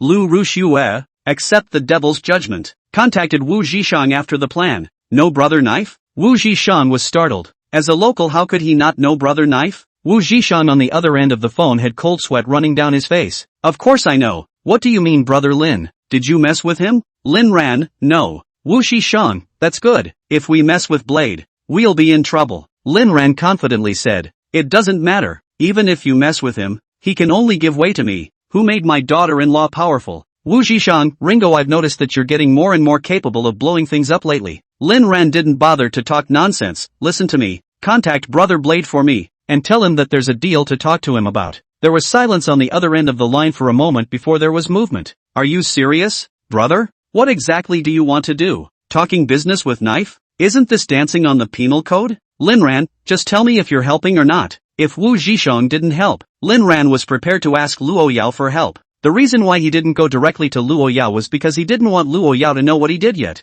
He was afraid that Luo Yao would be worried. Wu Zhishan, alright, I'll hook you up. I have an asshole cousin who works under Blade. Lin Ran, good. Hard work, brother. Hanging up the phone, Lin Ran's eyes were moist at the corners of his eyes. Of course Lin Ran knew that cousin Wu Zhishan worked under Brother Blade, or else he wouldn't have approached him directly. Wu Zhishan was the first to know the news after his own death in his last life, and even learned the news earlier than Luo Yao, because he was waiting for him downstairs when he was pushed off the rooftop, and it was Wu Zhishan who had risked everything to help Lin Ran escape from the manor that day. Wu Zhishan can't believe what happened. He calls the police, but Lin Jian, Lu Ruxue and Lu Yu may say that Lin Ran fell off by himself. Coupled with Lin Tianba's covert operation, several people did not even have the procedure to be investigated. Wu Zhishan collapsed. He hated his own incompetence, and even more so, he resented the fact that he shouldn't have brought Lin Ran out. He finally realized then that it might be good to let Lin Ran be that great lady's canary. At least he wouldn't die. After the grief, he thought of revenge, then contacted his cousin. His cousin heard about it and without saying a word, he borrowed someone from the knife brother, who also generously borrowed. Unfortunately, at that time, his cousin had a little brother who happened to know Lin Jian, so he sold the information to Lin Jian for 100,000 yuan. Lin Jian had that little brother get Wu Zhishan drunk and had someone encourage Wu Zhishan to take revenge now. The sad Wu Zhishan did not have any sense of defense, after drinking alcohol directly to the car to go to the Lin family revenge. But what he did not know is that the car was tampered with. Wu Zhishan drove after drinking and crashed directly into a car, with both legs broken, and has been confined to a wheelchair ever since. At that time, Lin Ran tried desperately to stop it, but unfortunately as a soul he could do nothing. In fact, less than an hour after Wu Zhishan's accident, Luo Yao had already had the Lin family arrested. It's all as if it's arranged by God, always by mistake, so that those who shouldn't be punished will have to suffer the consequences. Wu Zhishan, a lifelong brother. In the afternoon, Lin Ran, who had received the news, finally went out. Kyoto is incredibly prosperous, but behind the prosperity there is also an unspeakable gray industry. A piece of may not be as simple as it seems. Either, you're Lin Ran? When Wei Xiang saw the car Lin Ran drove, he was also inwardly surprised, not realizing that his cousin had this kind of godly classmate. Chapter 33. Lin Ran nodded. Hello, my name is Lin Ran. Lin Ran didn't hate people like Wei Xiang, or in this life he didn't. Everyone has their own life, and the things that happened in the last life were not blamed on Wei Xiang, and he didn't know that he had a traitor under his command. Besides, he himself is not a good person now, and those former simplicities will never appear in this life. Wei Xiang didn't dare to take it easy and quickly shook hands. Hello, I'm Wu Zhishan's cousin Wei Xiang. let me take you to Brother Blade. Following Wei Xiang into the rotten building, the two entered the elevator in a very private place. Lin Ran was also marveling at the wonders of this world. Who would have thought that such a dilapidated place was actually a gilded gold-sucking field underground? Lin Ran followed Wei Xiang directly to the third basement level. Walking out of the elevator, there was a ring surrounded by an iron cage. Lin Ran had never eaten pork but had seen a pig run and knew that this was an underground boxing ring. This floor is very high and cleverly designed. Lin Ran followed Wei Xiang to the second floor box on this floor, which was directly opposite the ring and had the best viewing angle of the match. In the box, Lin Ran saw the man who was the number one in Kyoto's underground forces, known in the jungle as Knife. Knife was in his late 40s, and as his name suggested, a scar ran diagonally across his entire face from his skull, stopping only at his chin. With such heavy injuries, he was still alive, and he was considered to be a man of great destiny. Wei Xiang was in jail with Brother Blade, so Brother Blade thinks highly of him. He walked graciously to the side of the booth couch. Brother Blade, I've brought the man. It's him, his name is Lin Ran. He's my cousin's classmate. Lin Ran nodded at Blade, who shot Lin Ran a glance. Well, a young man, presumably trying to find himself against someone. Take another look. Well, the way it's dressed, it's supposed to be a posh rich kid. One more look and instantly his eyes went wide and he almost fell head over heels. Isn't this Boss Luo's man? What's he doing here? So it's young Lin, please have a seat. Lin Ran surprised the attitude of the Knife brother, and said that this Kyoto underground first person's temper is also strange good Lu. Sitting across from Blade, Blade personally pushed a cup of brewed dragon well in front of Lin Ran, a scene that made the surrounding minions stare in disbelief. The Knife brother to this young man, the attitude is also strange good Lu. Lin Ran took a shallow sip and complimented. Not bad, thanks for the hospitality Brother Blade. Brother Blade was also very polite, without the air of a big brother. I don't know what kind of deal young Lin has to talk about. Lin Ran handed over the note in his hand. Brother Blade suspiciously took it and looked at it, looked up and asked, does young Lin want me to help you with the debt? Then you found the right person. We're very specialized in this job. He naturally wouldn't mind that Lin Ran's $1 million IOU amount was too small. A mosquito's leg is also meat. According to the rules of the jungle, 20% hard-earned fees are charged for accounts. Lin Ran held out a finger and shook it. There's a big deal. Brother Knife can make a big profit after doing it, and it's not illegal. As for this IOU, it's as if you make Brother Knife a friend. As long as you can ask for it, that money will be used as a treat for the brothers to have a drink. Blade looked at Lin Ran unexpectedly. As far as he knew, this Lin Ran was still a student, but it was quite a surprise that he faced himself without being humble or unnatural. The main thing is willing to send himself this IOU,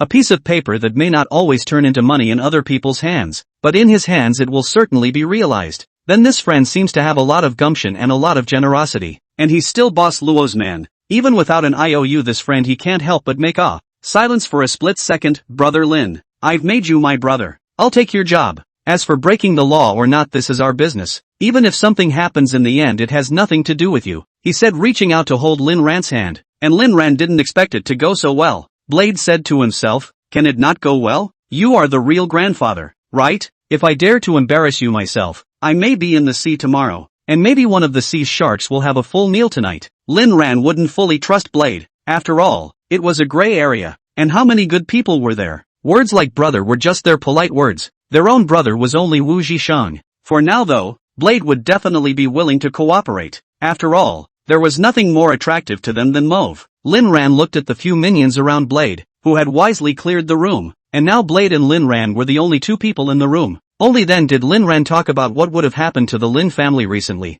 and once Blade heard that, hey, you don't say, it's not illegal and it's profitable. But isn't this Lin Xiao a member of the Lin family? Why is he so cruel to the Lin family? Never mind, these were not things he should consider, much less ones he dared to think deeply about. Maybe it was all handed over by Boss Luo. Maybe even Lin Ran's appearance today might have carried Boss Luo's temptation. Thinking of this even more, dare not slack off. Very quick to agree to Lin Ran's request. In fact, even if Lin Ran does not come to him, he will do so if he gets the news. But this was Lin Ran's operation behind the scenes, and in the final analysis, it was Lin Ran who had given him this opportunity. So in his heart, he still carried a good feeling towards Lin Ran, and invited Lin Ran to go upstairs to take a look. Lin Ran didn't refuse. He was curious about this place as well. The entire underground casino was now empty, as it was daytime. Arriving at the second floor, Lin Ran was instantly shocked by the sight before him. It's just a huge gold mine, and the casinos that you only see in movies and TV shows just come to life. Only it's still daytime.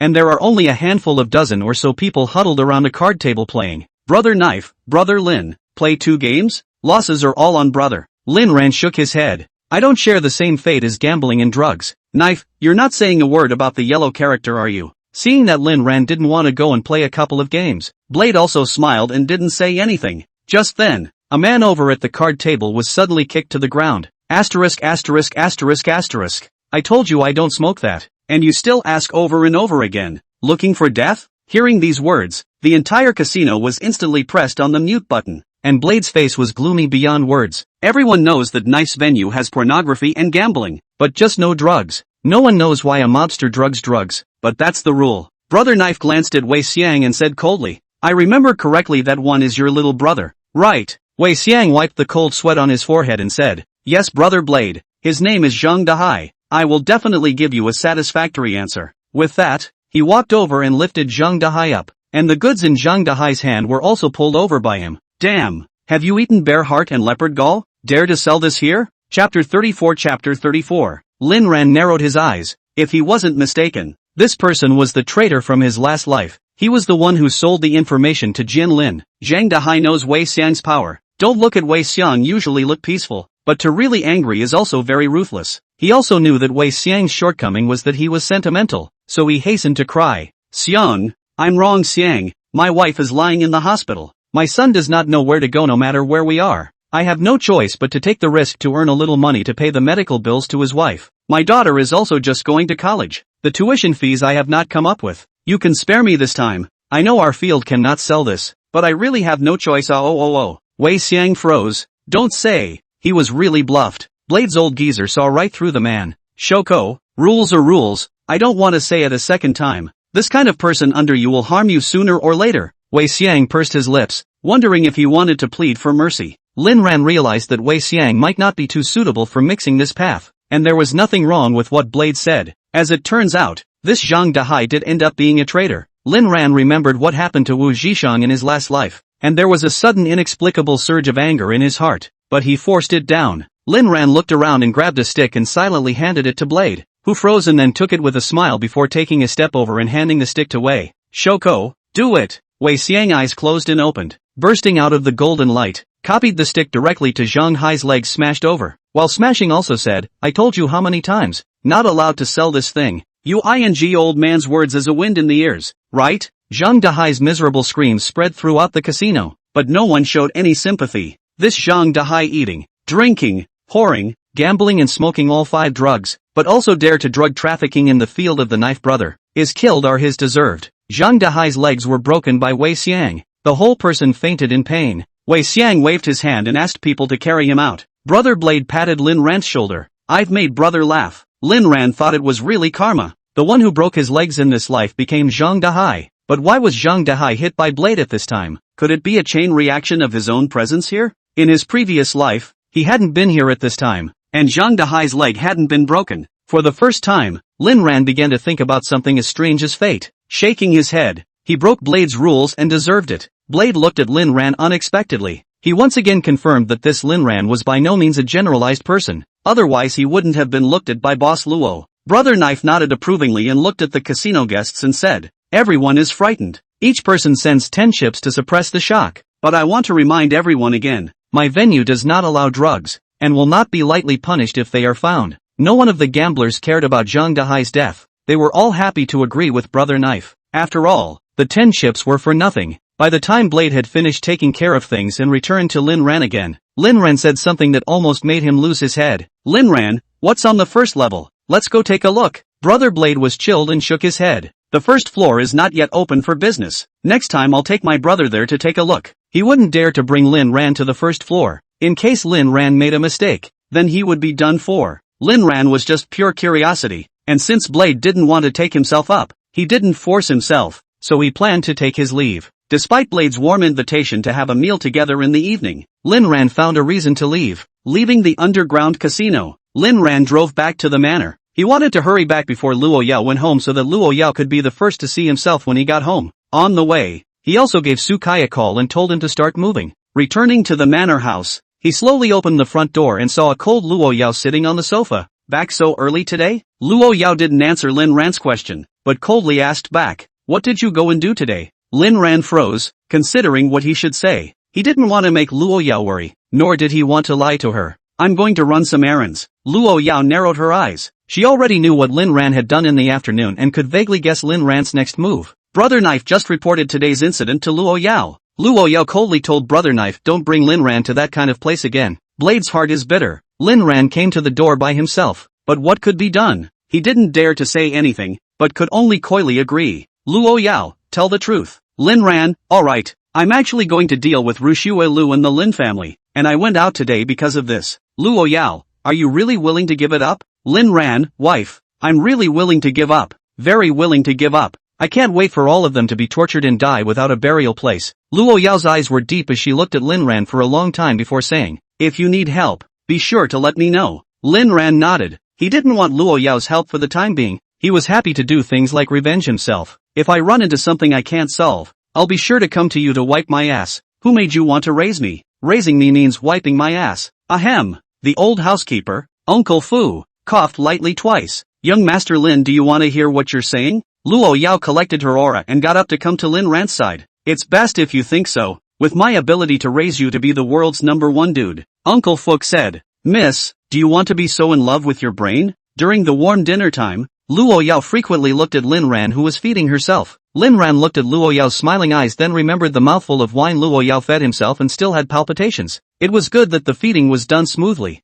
and Lin Ran himself ate heartily. Luo Yao once again walked behind Lin Ran, stretching her arms out from both sides of Lin Ran's neck as if she was a seductive siren. At this familiar movement, Lin Ran stiffened. Luo Yao leaned over to Lin Ran's ear and gently said, "Ah Ran, come with me." Lin Ran breathed a sigh of relief. Then with a questioning look on his face, he followed Luo Yao to the bedroom. Then he was petrified. "What's all over the bed?" "No, you've prepared 7 colors of this stuff alone? And what's that? A dog leash?" Lin Ran shivered. He couldn't believe how humiliating it would be to have all of this used on him. Stiffly, he turned his head. "Honey, I didn't make a mistake today, did I?" Luo Yao stared with innocent eyes. "No, this is all what I prepared for you." "Ah Ran, Aaron likes these things, so I'll buy them all. Don't you like them?" Lin Ran, me, joy.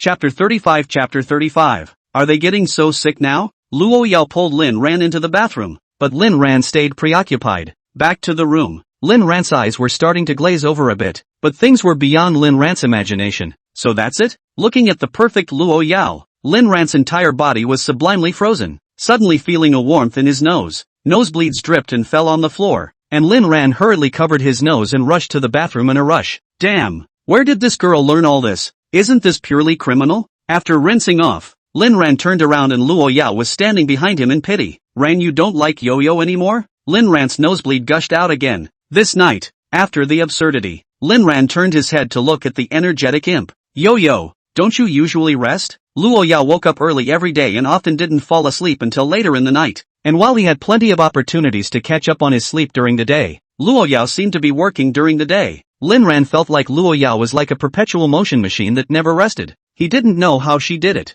Luo Yao was slightly startled, but immediately replied, "Of course I'm resting. I'm resting now." With that, she wrapped herself around Lin Ran as if she was a sloth. The next day, Lin Ran unsurprisingly didn't go to school again, and Wu Zhishang was so angry he wanted to curse. What Lin Ran didn't know was that there were people looking for him this day who were going crazy. Lin Tianba had been delaying the court date on the pretext of being sick, and all he wanted was to find Lin Ran to settle the matter privately before the court date, saying that it was a private settlement. What he really wanted in his heart was for Lin Ran to kneel down and kowtow to him, apologize, and then he would mercifully let Lin Ran be his son again. On the opening day of school, he was thinking of going directly to take Lin Ran away from the school, but he didn't realize that Lin Ran was following Luo Yao, which made him back off, thinking of coming to find Lin Ran the next day. But when he came to the school the next day and asked, Lin Ran surprisingly did not go to school. And just early this morning, a few people from the court went to the company and froze all the assets under Lin Tianba's name on the grounds that he maliciously refused to appear in court. Not only that, because Lin Ran is a shareholder of Su Ran Group.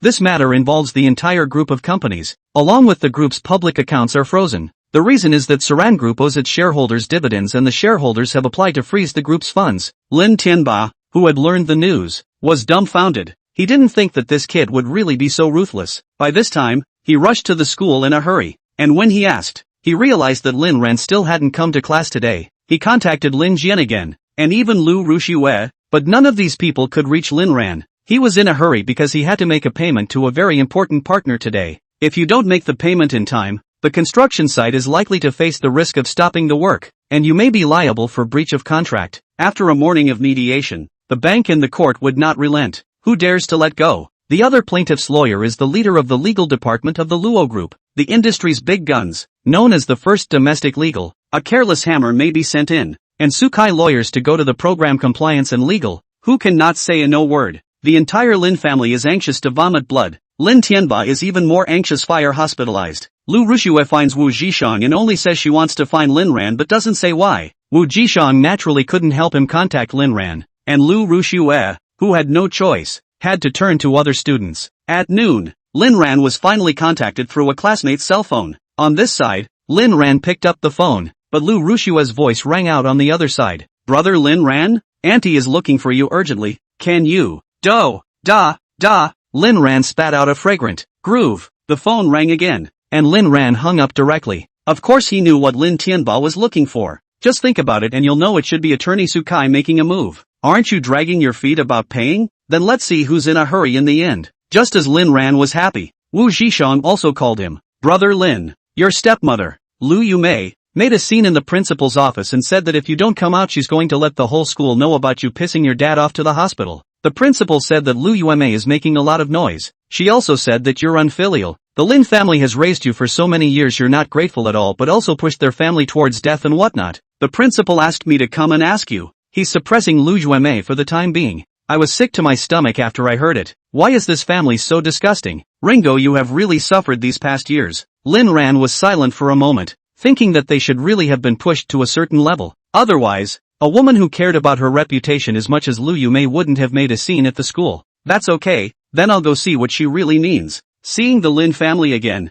Lin Ran had to go out on a high note. This time he looked in the check room for a suit that was particularly fitting for a superior. Luxurious but not ostentatious, giving the impression that it was the type with deep roots, unaccustomed to wearing a watch. He also accidentally picked out a Beautifully 5208T to wear on his hand, and once again drove his Koenigsegg. Driving a car a small goal, watches half a small goal, clothes also at least hundreds of thousands of dollars. As if he were a walking RMB, Lin Ran exited the manor in an incomparably high-profile manner and headed to the school. He had already gotten a gate pass for this car last time, so the barriers automatically let him in when he got to the school gate. As soon as he entered the school, he was greeted with countless envious and jealous gazes. Laboratory building, teaching building, dormitory building. Many people have poked their heads out. Koenigsegg is too pulling. The last time Lin Ran drove this car was during summer vacation. This time it was during the school year. The younger siblings on the playground who were taking a break from military training also looked up one by one with envious faces, until the car stopped at the parking area and Lin Ran slowly came out,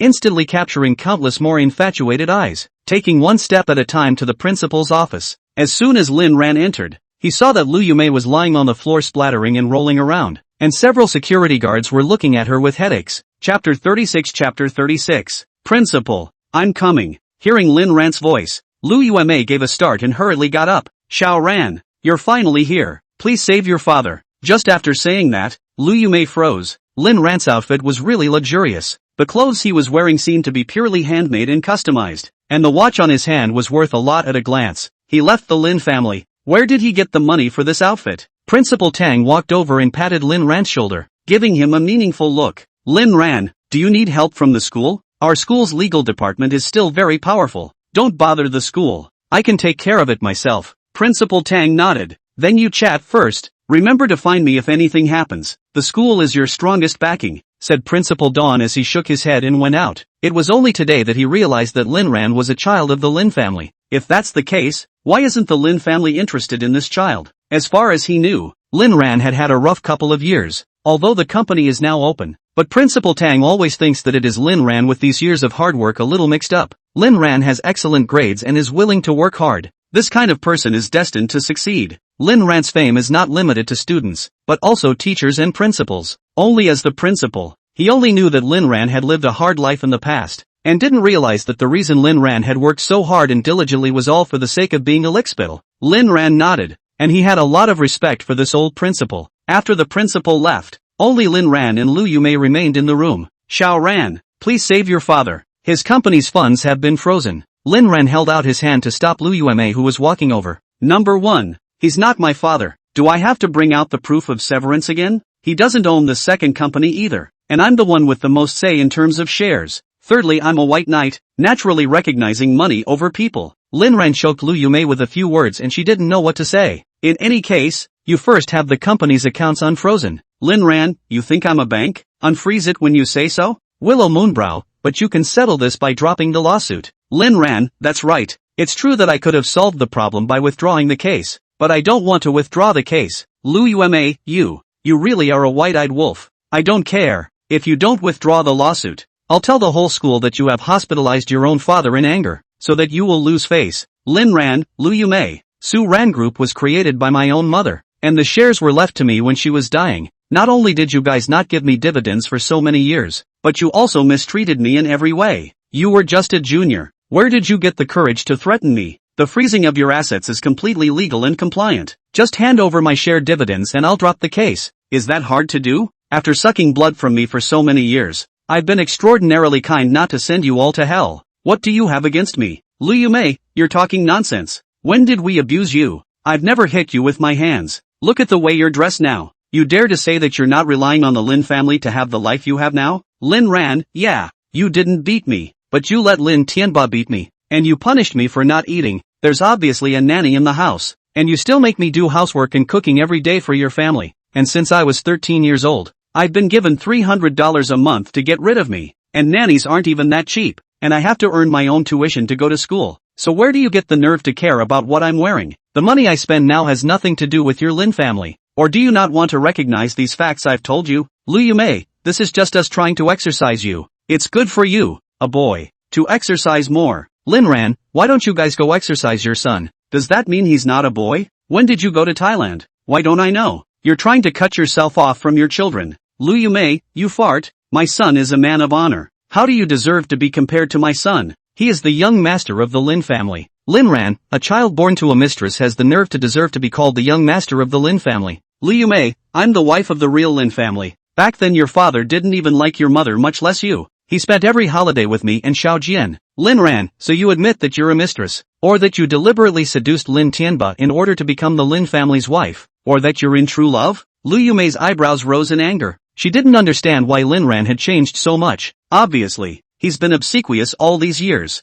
Lin Ran, admit it, you and I are the only two people here. There's no need to play nice. Since we want to talk, then let's get it straight. Lu Yume, I am not seducing your father. It is your father who seduced me. He said as long as I give her as a lover, she will marry me home sooner or later. Lin Ran's face was gloomy. Could it be that his own mother's death had something to do with Lin Tianba as well? Lin Ran took a step towards Lu Yume. So you guys killed my mom? Lu Yume's eyes widened. No, it's not me. Don't talk nonsense. Lin Ran, that would be Lin Tianba. Lu Yume looked at Lin Ran incredulously. She desperately shook her head. No, don't you talk nonsense. No one killed that person. Lin Ran snapped a slap over. Lu Yume froze in place. Lin Ran laughed. How does a mistress deserve to talk about my mom? Want me to drop the lawsuit? Don't dream of it. Aren't you and Lin Tianba true love? Then it seems that money isn't that important, so just keep your true love and go over there. I'll make sure Lin family broken produce. Lu Yume said while crying. You can't do this.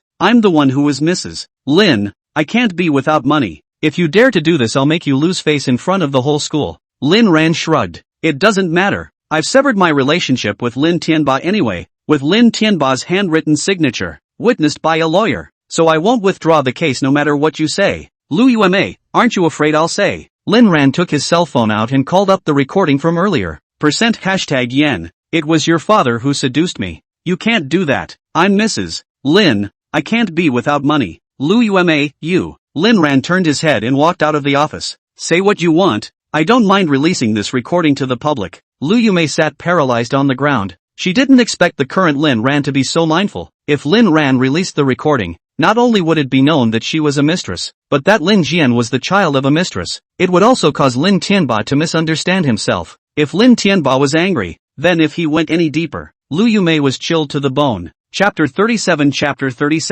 Lin Ran walked out of his office and headed straight out of the campus. He wanted to avoid the possibility of meeting up with Lu Rushue. A short while later, Su Kai called. Mr. Lin, Lin Tianba has promised to hand over the dividends. His request is that we drop the case and he'll hand over the money. Lin Ran, no dismissal of the case, when the money is available. Of course Lin Ran knew that Lin Tianba couldn't get the money if he didn't unfreeze his funds, and he was trying to make him anxious. There are moves to try to go, and no moves to die. Anyway, you're backed up. It's all been arranged. Su Ran Group. Lin Tianba has returned dragging his sick body and is being crusaded by the shareholders, who have condemned him for his responsibility. By now, shareholders know why the company's funds were frozen. They also didn't expect the Lin family's father and son to get to this point. As shareholders, they don't want to be in charge of parenting, much less dwell on who's right and who's wrong. All they care about is profit and power. Now that Lin Tianba had caused such a huge loss because of his own mistake, the shareholders naturally couldn't sit still. A joint meeting was held to prepare for the removal of Lin Tianba as chairman of the board,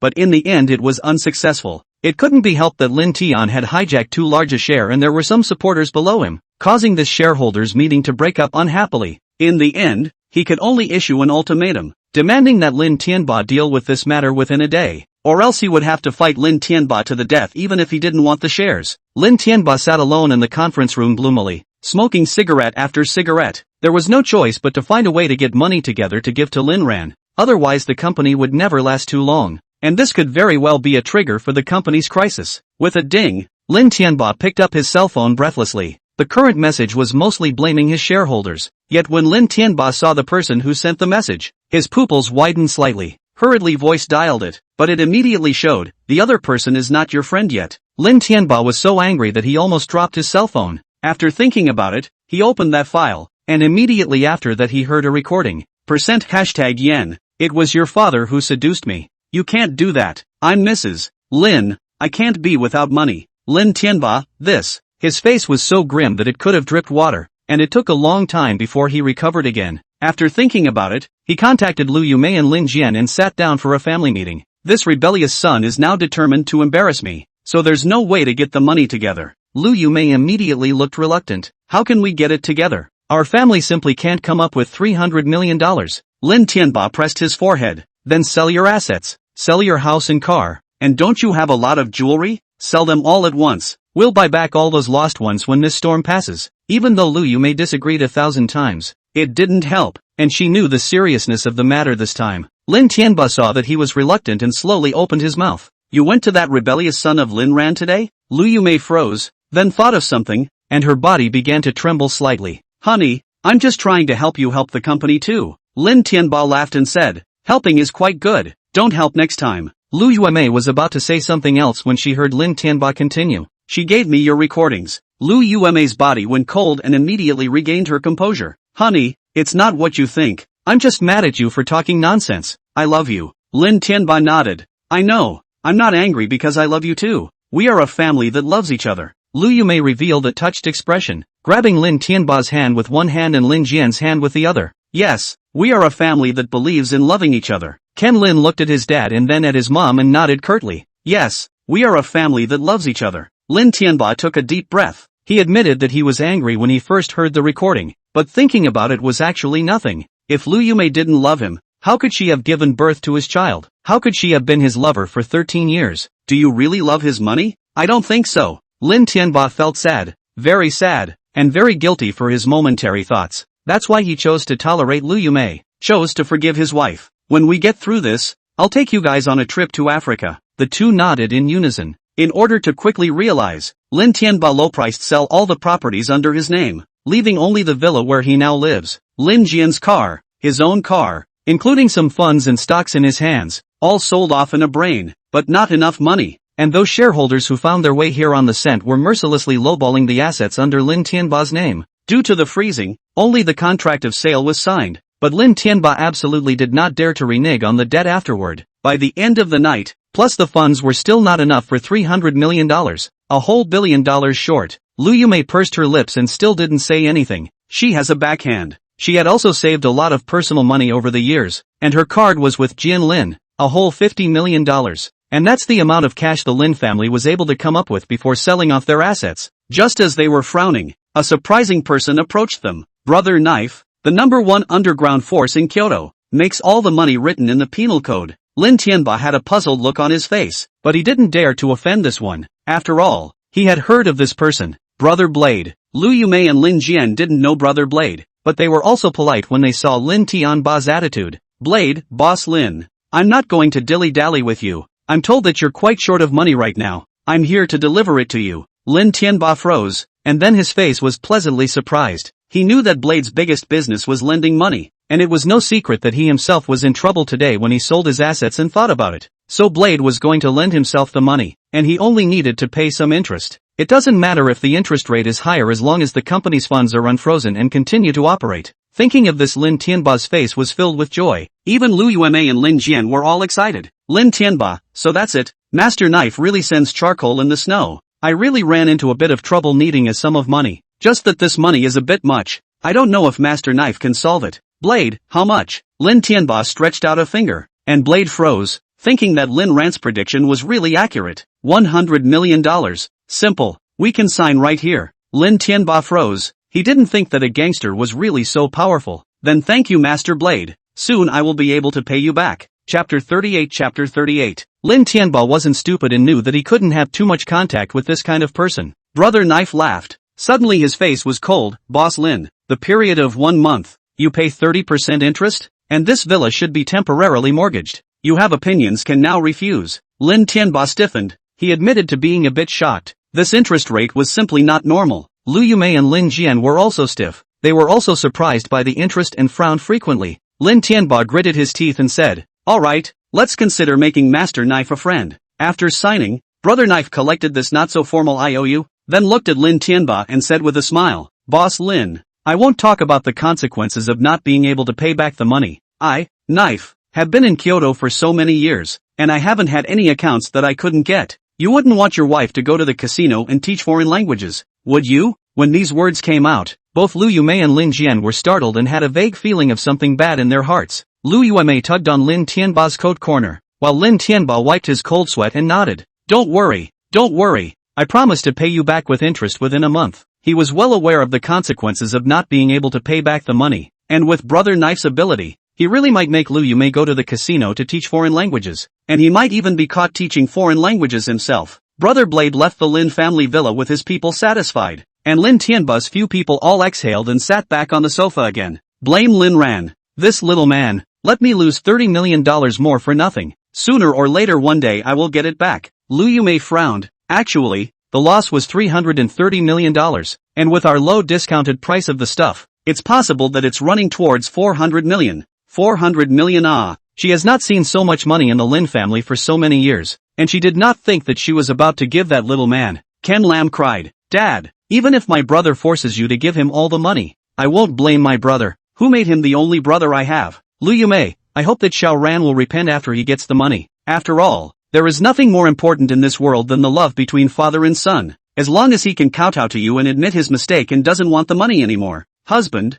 you can forgive him." Lin Tianba's anger value soared. "You too, you're just too nice. You treat him like family, but he doesn't treat you like family. Even if he kowtows and admits he's wrong and doesn't want a cut of the bonus, I'll still have to whip him hard to get him to be my son again." Liu Yumei said worriedly, "Hubby, we must pay back the borrowed money within a month. Otherwise I'm really afraid of what that Brother Knife will do to our family." Lin Tianba, "Don't worry. I know in my heart, this rebellious son." The more he said, the more angry he became, as if this breath was going to suffocate him if he didn't get it out now. After thinking about it, he said to the nanny, "Wang Ma, throw out all of Lin Rant's things. I don't want to see anything about him in this house." Wang Ma sighed. "Sir, the last time the eldest young master came back he had already packed everything away and didn't leave anything behind. Even the bicycle at the door was smashed." Lin Tianba froze. He just took a suitcase with him. How much can he pack away? Seeing that Wang Ma didn't say anything, Lin Tianba huffed and got up. "Forget it, I'll go throw it myself."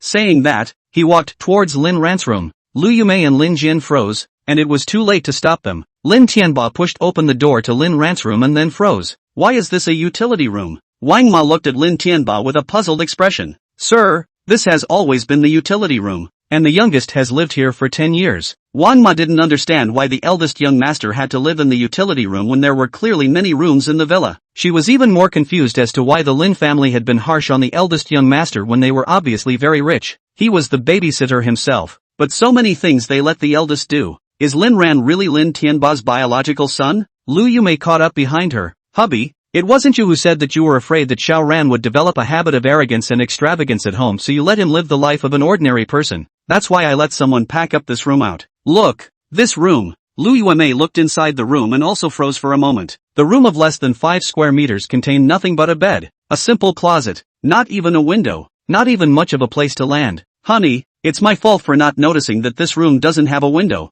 Lin Tianba rubbed his forehead. Forget it, a boy. It doesn't matter. With that he went inside and tried to find something to throw out of Lin Ran, but he realized there was nothing here. Nothing in the closet, nothing under the bed. Wang Ma, when did Lin Ran come back to take the stuff away? Wang Ma, sir, I've said it all. The eldest young master packed up and left the last time he came back. He doesn't have anything, just a pair of shoes that have been mended many times, 2 school uniforms that he wore in high school, and a set of clothes that he usually wears that I once gave him. Lin Tianba froze and didn't know what to say. He also just remembered that Lin Ran didn't seem to have much money to buy clothes at all. Suddenly I felt a pain in my heart. He really didn't seem to care enough about this son over the years. It wouldn't be unforgivable if Lin Ran didn't want the dividends and got down on his knees and apologized to him. The child should just be rebellious. Lin Jian gritted his teeth and looked at Wang Ma, saying that you're the one who talks too much. Lu Yumei on the other hand spoke up and said, Hubby, I used to have to take Xiao Ran to buy clothes. He kept saying he didn't want them, so don't blame Wang Ma. Wang Ma? What are you babbling about? This excuse made, Lin Tianba walked straight down the steps. Since he didn't want it himself, it's not our fault. Hey, I'll talk to him when we meet tomorrow. Lu Yumei and Lin Jian exchanged a glance and said nothing. Lin Tianba contacted Su Kai and said he was going to ask Lin Ran to meet him and give him his cut. Lin Ran smiled a Dragon King smile when he received the news. Everything, so smooth. Lin Tianba, you think this is the end? When you hand over your money, that's when your nightmare begins. What's Ran laughing at? Luo Yao asked as she lay beside Lin Ran. Lin Ran wrapped one arm around the beauty in his arms, and with one hand picked up a grape to feed the imp. Luo Yao opened her mouth and swallowed it with an ow, laughing at how cute you look eating. Luo Yao chewed and chewed. Not as good as the imported ones. Small request, meat. Luo Yao was getting more and more clingy to Lin Ran. As long as she saw Lin Ran, it was hard not to hang on to him. Lin Ran also liked being glued to Luo Yao. He had to take care of his sickly wife. Ran, I'm traveling tomorrow, so be good at home. Chapter 39. Lin Ran looked sad. You're going on a business trip? When will you be back? Back the day after tomorrow. Lin Ran nodded helplessly. Luo Yao, there's an auction tomorrow night. Go and take a look at it instead of Luo Clan. She wanted to find something for Lin Ran to do. Otherwise she was afraid that Lin Ran would go to Lu Rushua when he was bored. Not being at home herself, she couldn't give Lin Ran the chance to disappear. Lin Ran froze. Luo Clan, can I represent? Luo Yao, you are my husband. Of course you can represent. Tomorrow I'll let Lu Meng follow me and I'll let Fubo follow you. Shoot whatever you like. Don't be afraid to spend money. Lin Ran, good. Ha. I'll have money tomorrow. Luo Yao knew that Lin Tianba was going to look for Lin Ran tomorrow to talk about the Lin family's dividend, and after a moment of silence she still instructed, be sure to contact me if anything happens. Lin Ran, good. Time flashed to the next day, and at 8 o'clock Lin Ran brought Su Kai to the restaurant where he had an appointment on time. At this time, Lin Tianba did not arrive. As the oldest son, he had to hold his son, and could never be ahead of him. The appointment was for 8 o'clock and he preferred to be there at 9 o'clock. Lin Ran only waited for 5 minutes. And when he saw that Lin Tianba hadn't come yet, he stopped waiting. Before leaving, he explained a few words to Su Kai. Only at 9 o'clock did Lin Tianba bring his family to the restaurant, and he wanted to make a final struggle by sensitizing Lin Ran through his family. When he entered the room, he saw Su Kai with his 2 assistants and did not see Lin Ran. Where is the little beast? Lin Ran, that rebellious son? Su Kai said very politely. Mr. Lin has already left. He said that since you don't want to pay painfully, he's in no hurry. Lin Tianba froze, took a breath and said, who said I don't want to pay? Let him come over. I'll pay him now. Su Kai, I'm sorry, oh boss Lin. Mr. Lin said he's going back to bed. We'll talk about anything later. Lin Tianba was so angry that he almost lost his breath. If he doesn't settle this today, the shareholders will definitely not make it easy for him. What's all this bad habit of sleeping in the middle of the day? You let him come and I'll pay him now. Su Kai, I'm sorry. Mr. Lin said that it was you who was late for your appointment and not his problem. So you'll have to show some attitude if you want him to come over again. Lin Tianba was puzzled. What do you mean? Su Kai said politely, if you want Mr. Lin to come over again, you'll need to beg him on your knees to do so. Lin Tianba, what did you say? Let me kneel down and beg him? Turn against him. Su Kai smiled. Then will you kneel or not? If I don't kneel, I'll turn around and leave. and I'll never make things difficult for you. Lin Tianba held back his anger. Tell him, don't dream, it's impossible to kneel. Sukai really didn't say anything this time, got up and was ready to go. The two assistants also packed up their things and followed to go out. Lin Tianba was dumbfounded. Lu Yueme and Lin Jian were frozen. Wait! Just as Sukai was about to step out the door, Lin Tianba called out to him. Sukai smiled back. Has Boss Lin thought about it? Lin Tianba gritted his teeth and said indignantly, I'll kneel. You, let him come.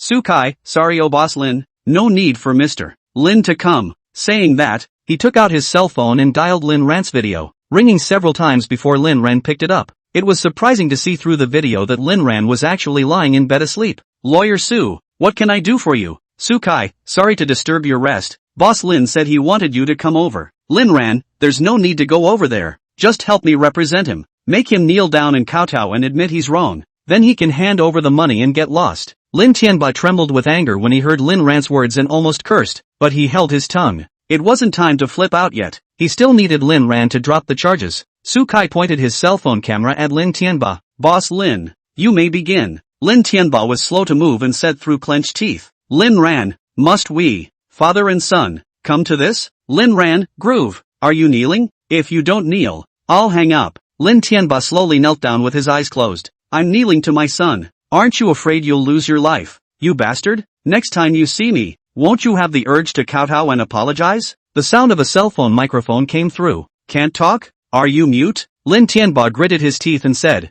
I'm sorry, it's my fault. I shouldn't have been late. Lin Ran comfortably changed his position. Not bad, not bad. Boss Lin can bend. He's a good dog. Put the money on my card and dock the rest with Lawyer Su. With that, he hung up the phone, saved the contents of his recorded screen, and slept beautifully. It's a video that will make him happy, so he'll take it out later if he has nothing else to do. Always thinking of letting little master kneel you. Let's see who kneels who today. After Lin Ran hung up the phone, Lin Tianba had a dumbfounded look on his face. He felt like all the humiliation of the past few decades had been concentrated in this moment. He actually, really knelt down to Lin Ran? Hold back the grief in your heart and get up. The case can be dropped now. Sukai nodded and handed over the document. The money is paid into a designated account and signed, and the lawsuit is naturally dropped when the money arrives. Lin Tianba had thought to play the affection card to sensitize Lin Ran, and then he wouldn't have to pay. But I didn't realize that there was no such opportunity and began to regret why I was late. He also did not dare to play tricks in front of Sukai, a lawyer, and could only endure the pain of the money to the designated account. The mother and son of Lu Yueme on the side were overwhelmed with grief. It was all their money. Lin Ran sent a message to Sukai when he received the arrival information, and Sukai arranged to withdraw the case on his side. Seeing that the dust had settled, Lin Tianba once again regained his former majesty. You tell that rebellious son to never return to the Lin family, even if he kowtows to me and admits his faults and smacks himself in the mouth. I won't let him be my son anymore. Sukai smiled and extended his hand, and Lin Tianba froze. What do you mean? Sukai, hello Mr. Lin, my name is Sukai. Based on the fact that Mr. Lin entrusted me with the sale of Su Ran Group's equity, I formally notify you that I hope you will convene a shareholders meeting as soon as possible, and that I will handle it with full authority in my capacity as Mr. Lin's proxy attorney. Lin Tianba, what? Sukai took out another document and handed it to Lin Tianba. This is the proxy certificate as well as the equity sale paperwork. Please ask Chairman Lin to take a look. Lin Tianba took the document and read it again and again, his eyes full of shock. Lin Ran is selling his stake in Saran Group? The impact of this incident on Lin Tianba is very large, is likely to directly change the pattern of the group. His position as chairman of the board of directors may not be guaranteed. Even if you can keep that in the shareholders meeting, will also lose the right to speak. Knowing that Lin Ran had 30% of the shares and he himself had 21%, just the two of them could represent the entire group. Chapter 40. But now that Lin Ran was selling, it meant that Lin Ran was ready to pull out. But Lin Ran is his own son, and this 30% stake was originally his as a father. And the reason why he was in charge of the entire company in the past was because of this. Shouldn't Lin Ran, the rebellious son, unconditionally transfer this stake to him as his father? Why didn't this little tell me about something so big? Sukai, Chairman Lin, you have been clearly informed of my client's sale of equity, and if you repeatedly insult my client, I have the right to charge and hold you accountable for your behavior. Lin Tianba was dumbfounded throughout. He knew that Lin Ran was determined to sell his stake. If those old guys knew that Lin Ran was selling his stake, then they would definitely fight for it, and by then they would no longer be the actual controller of the Saran Group. What right does Lin Ran, the rebellious son, have to sell his stake? That stake was supposed to be his. his. What's worse is that Linran has 30% of the shares.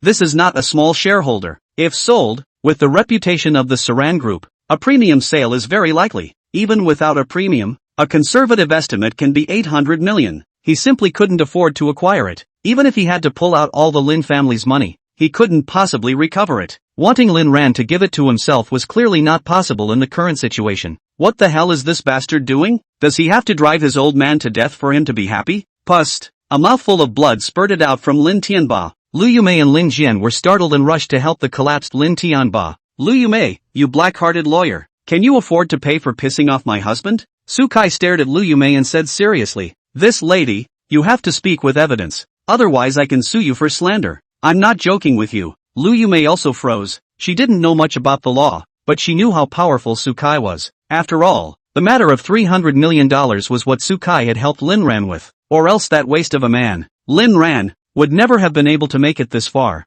With a trembling hand, he dialed 120, and in a short while, Lin Tianba was pulled away by an ambulance. Su Kai reported this side of things to Lin Ran, who naturally had another reason to be happy. He handed over Su Kai's next actions and then went to prepare to go to the evening auction. With $300 million in hand, your own money, how you spend it, who you spend it on, is completely up to you. It's still a very good feeling. Night. The old mansion of the Luo family, situated in a mountain stream on the edge of Kyoto. The area is not big, but it sits in the north and faces south, built on the mountain, with several small streams interspersed in the interior of the old mansion, which is a real good feng shui with a mountain and a hill behind it. After hundreds of years of wind and rain, the old mansion has been constantly restored, and still preserves its antique look today. A silhouette appeared at the door, and the guards at the door didn't stop them. Into the courtyard, cold and quiet. The shadow did not stop to continue to walk inside, slightly raised his head. It is out of business, Luo Yao. She had left the office in the evening and come towards this place alone, and it had taken over 2 hours of driving to get back to this place where he used to live. She didn't know how long it would take to get things done here today, or if she'd go crazy from the killings afterward, so she lied to Lin Ran and said she was away on a business trip. It didn't take long to get around one old house to the front door of the main house in the backyard. If you're back, why don't you come in? Luo Yao gently pushed open the door and walked into the house, her eyes teasingly scanning the old man inside the house. The old man sat in his wheelchair and looked up at Luo Yao. In his eyes was some indefinable look. Faced with the sudden appearance of Luo Yao, Elder Luo didn't show much panic. What? Not even a grandpa? Luo Yao walked over step by step. The sound of her high heels treading on the floor was like a death wish, and that's when Elder Luo's heart started to pound. He didn't know why the crazy girl's aura suddenly became so terrifying. The aura seemed like the aura of death. Luo Yao laughed, a big and weird laugh. A lighter sound came out of her mouth immediately afterward. How does it feel to be in a wheelchair? Old man, when your leg is broken? The old man frowned as if to say, don't you know how you broke your own leg? I knew you were coming back when you cleared people out during the day and had the place under control. So tell me, what brings you back this time? Luo Yao nodded, not bad, not old and confused yet. In fact, there is no big deal. The granddaughter came back tonight because she wants to borrow 2 things from you, but you can't return it after borrowing it. Luo Laozi's cold sweat ran down his spine. What do you want to borrow? Luo Yao stretched out a hand and gestured a yeah gesture, pointing 2 fingers at Elder Luo. Lend you a pair of eyes. Since you like spying on people so much, I'll borrow a pair of your eyes so you can see me all the time then. Luo Yao's tone as if she was pampered, but it sent chills all over her body. Elder Luo looked at Luo Yao incredulously. You ungrateful grandson. Luo Yao, could it be that I'm not the way your Luo family wants me to be? Wasn't this made possible by your own hands? Didn't you say that I'm the most suitable person to be the Luo family's granddaughter? How is that unfilial? Look at the Luo family now. How well it's being developed by me. Don't worry, it won't hurt. I'll gouge out your eyeballs very gently and slowly and give them to my Aaron to play with his glass balls. Said a cold light appeared in Luo Yao's hand. Elder Luo was furious. Is that man that important? Important enough for you to lay hands on your own grandfather? Luo Yao looked at Elder Luo's exasperated appearance and taunted. You look like an incompetent barking dog. The words came out of his mouth, but his feet didn't stop moving. Anyone who dares to hit on Ran can't be spared, no matter who it is. Just a few steps away from Elder Luo, the side wall suddenly opened and several people jumped out from it, led by a man with a feminine face. The man's name was Wolf Tooth, and he was Master Luo's confidant. The last time Luo Yao broke Elder Luo's leg, he was out on a mission, so he didn't have time to stop it. His feelings towards Luo Yao were complicated.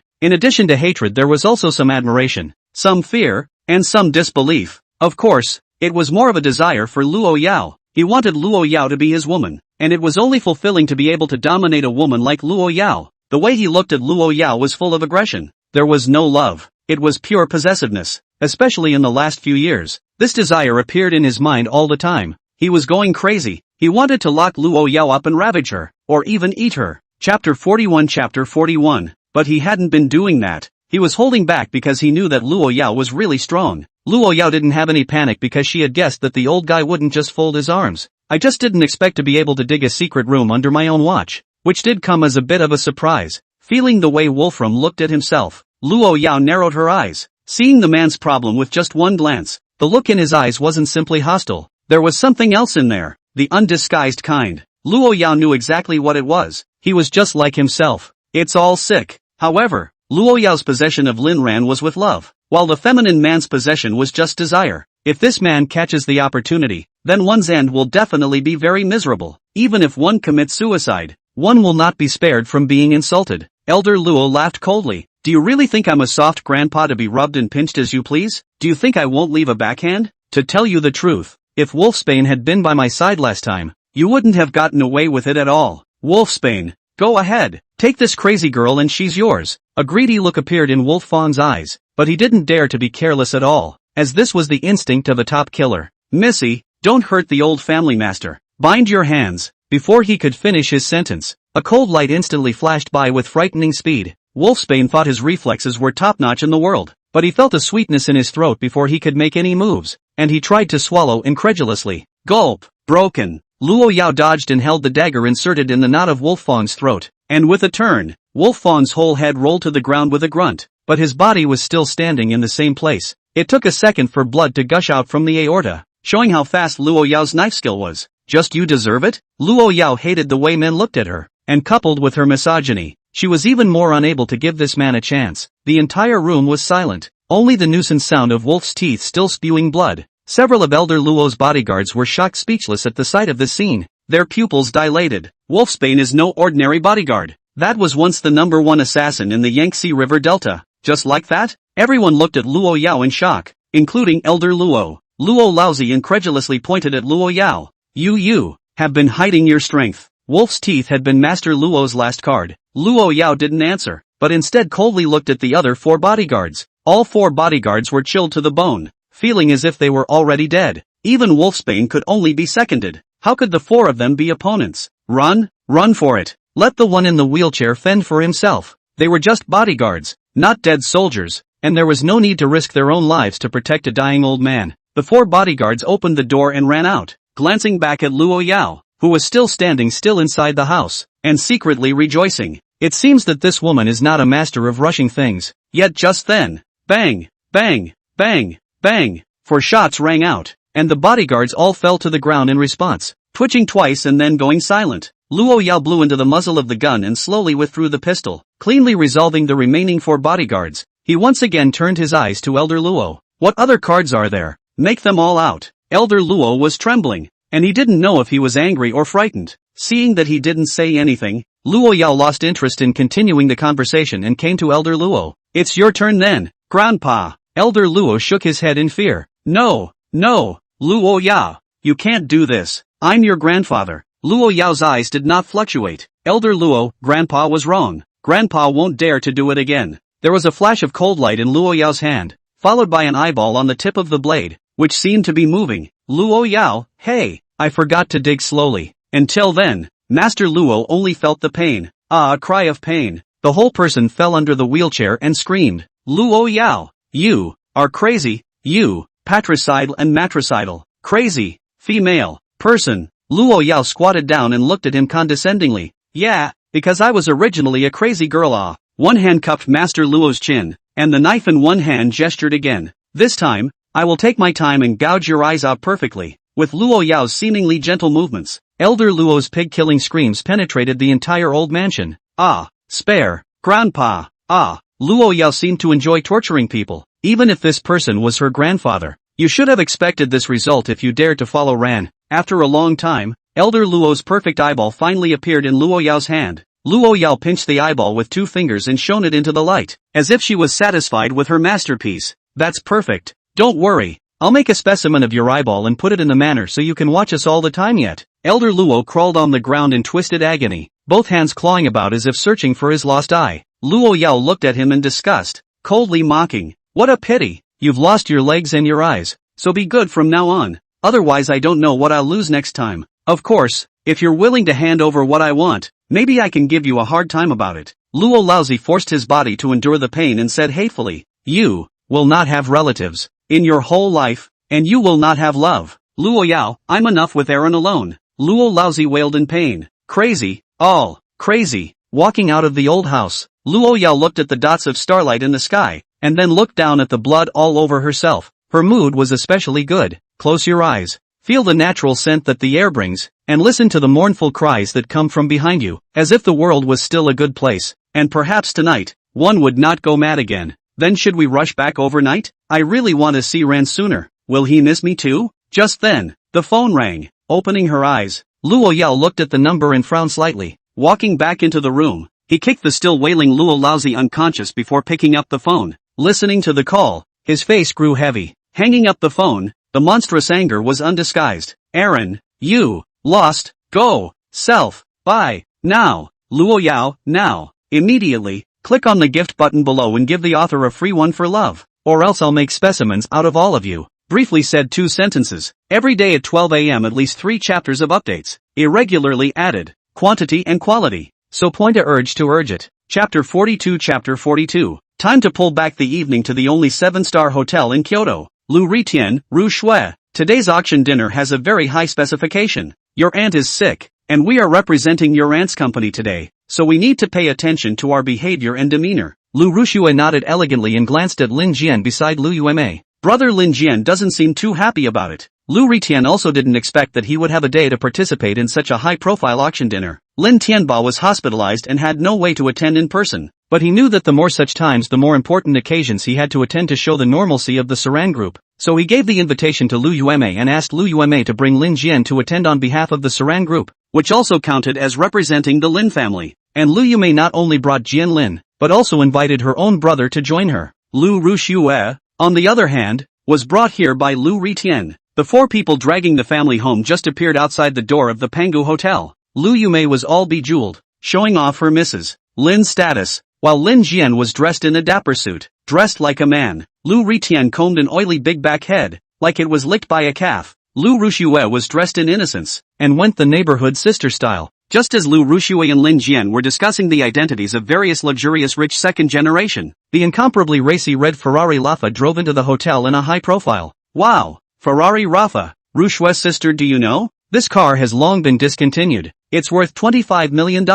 And I don't know what kind of person can drive this kind of sports car out. If only it were mine, I'd take you for a ride in the mountains. A ride in the mountains? As if remembering something, Lu Rushue blushed. Brother Lin Jian is so annoying. While he was talking to Jian Lin, his eyes were looking at the Ferrari supercar, and he couldn't hide his envy. Lu Ritian, Rushue, in the future you must find a boyfriend of this level. Lu Rushue, Dad, what are you talking about? Love can't be measured in cars and carts. Lu Yume, on the other hand, frowned and didn't say anything. She always felt that the person in the car looked a bit familiar. However, when they saw the people coming down from the car, all of them stared in disbelief. Lin Ran brought Uncle Fu and his best friend Wu Zhishan to the door of the Pangu Hotel. Today Lin Ran drove a red Ferrari Rafa, all up and down as flirty as possible. The co-pilot sat Wu Zhishan, squirming and asking, shouldn't I wear a strip of black silk? Lin Ran squinted at him and said, don't play nasty, I have a bad stomach and vomit easily. Wu Zhishan, a bad stomach is not only prone to vomiting, but you also need to eat something soft to nourish it. Outside the hotel door, the racy red supercar slowed to a halt, and the porter rushed to open the door to greet him. Lin ran through the keys to him and drew out a few Mao grandpas in the process. The car is well taken care of, or I won't tip you next time. Oh. The porter hurriedly nodded his head in agreement. This young master, please don't worry. Wu Zhishan on the side was shocked, and Lin Ran called out straight away that it was cool. This is the bottom of the rich. Fubo got out of the car behind him as well and followed Lin Ran into the hotel with Wu Zhishang on his left and right. The entire time, no one paid any attention to the dumbfounded Lu Rushue and the others. Wu Zhishan, brother Lin, Ruoshue Lu and the others are there. What should we do? Lin Ran, none of my business? If he dares to mess with me, I'll lie down on the spot and make her pay me $1 million for car repairs. Wu Zhishan gave a thumbs up. Lu Yumei and Lu Ritian just wanted to go up to say hello before they were stopped by a few bodyguards beside Lin Ran, and Lin Ran's few people walked into the hotel on their own. Lu Yumei held back her anger. I'm his mother. What are you guys doing stopping me? Several of the bodyguards looked at each other in disbelief, and the one in the lead said, I'm sorry, our Mr. Lin said that his mother passed away a long time ago, and if you continue to impersonate Mr. Lin's mother without reason, we don't mind taking you away for a chat. Lu Yumei almost took a breath, and after a long time of smoothing out her breath to look up and try to explain, she realized that the several bodyguards were no longer there. Lu Ritian, is that guy really that little brat Lin Ran? How could he be driving a Ferrari? And so many bodyguards? Lu Yumei had an angry look on her face. She knew that the current Lin Ran had money in his hands. What about 300 million? It's possible to spend tens of millions on a car. Another problem was that the last time she went to the school to meet Lin Ran's dress was obviously unusual, so she thought that she had also stolen a lot of money from the Lin family over the years. All that money should be hers. Lu Yumei, and the more she thought about it, the more angry she became. Let's go inside. Lu Yumei hung in a clattering array of gear and walked in front. The oily Lu Ritian followed, and the slightly more watchable Lin Jian walked with Lu Rushuet at the end, taking Lu Ritian and the others to the elevator to the venue. The splendid decoration even used to seeing luxury Mrs. Lin was also shocked. The invitation card was shown, and just as I was about to enter I heard the staff say, Hello ma'am, only 2 people can get in on an invitation card, not all 4 of you. Lu Yumei instantly overflowed with anger. She had already sulked too much this day, and at this time she was also embarrassed by a staff member. Her whole body was about to explode. Didn't the one in front of us get in 3? Why can't I? She was talking about Lin Ran, the staff said politely. They are from Luo Group, so they are naturally different from you. The staff had thought that the 4 words Luo's group had already explained everything, but I did not expect the woman in front of me did not buy it. Lu Yumei didn't know what Luo's group was, and said with an angry face, What kind of crap Luo's group? I haven't even heard of it. Luo's group is an invitee, but I, Su Ran group, am not? You guys are treating each other differently. I'm going to complain about you. The staff member raised an eyebrow, but immediately returned to smiling. Sorry, that's the rules. Lu Yumei just wanted to get angry. Lu Ritian stopped her and whispered in her ear, Sister, Luo's group is the world's #1 consortium. Our Su Ran group can't really be compared to others. It's simply the difference between dust and a skyscraper. And it said that today's auction dinner has a deep background. Even if we're the Saran group, it's best not to cause trouble. Lu Yumei was shocked. The world's largest consortium? Really? Just now, Lin Ran actually went in this capacity? Lu Yumei sucked in a breath of cool air and suppressed her temper. Can only 2 people really go in? Can't we just be accommodating? The staff said. What kind of place do you think this is? How can you be so accommodating? Look at the 4 of you dressed like 4 ing weirdos. I'm lucky I didn't call security. Yes, only 2 people can enter. Lu Yumei sighed and said, Then I'll go in with my son. Chapter 43. Chapter 43. Lu Ritian Lu Rushue father and daughter 2 faces surprised. Especially Lu Ritian. Hair are almost angry up. Sister, did you call me here just to make us father and daughter stand guard? Lu Yumei was also a bit embarrassed, but she was eager to go in because she and Lin Jian were representing the Saran group. Lu Ritian snorted coldly. Humph, I cannot go in, but Rushue must go in to see the world. Jian Lin could see the awkwardness of the atmosphere and spoke slowly. I won't go in. Let Sister Rushue go in.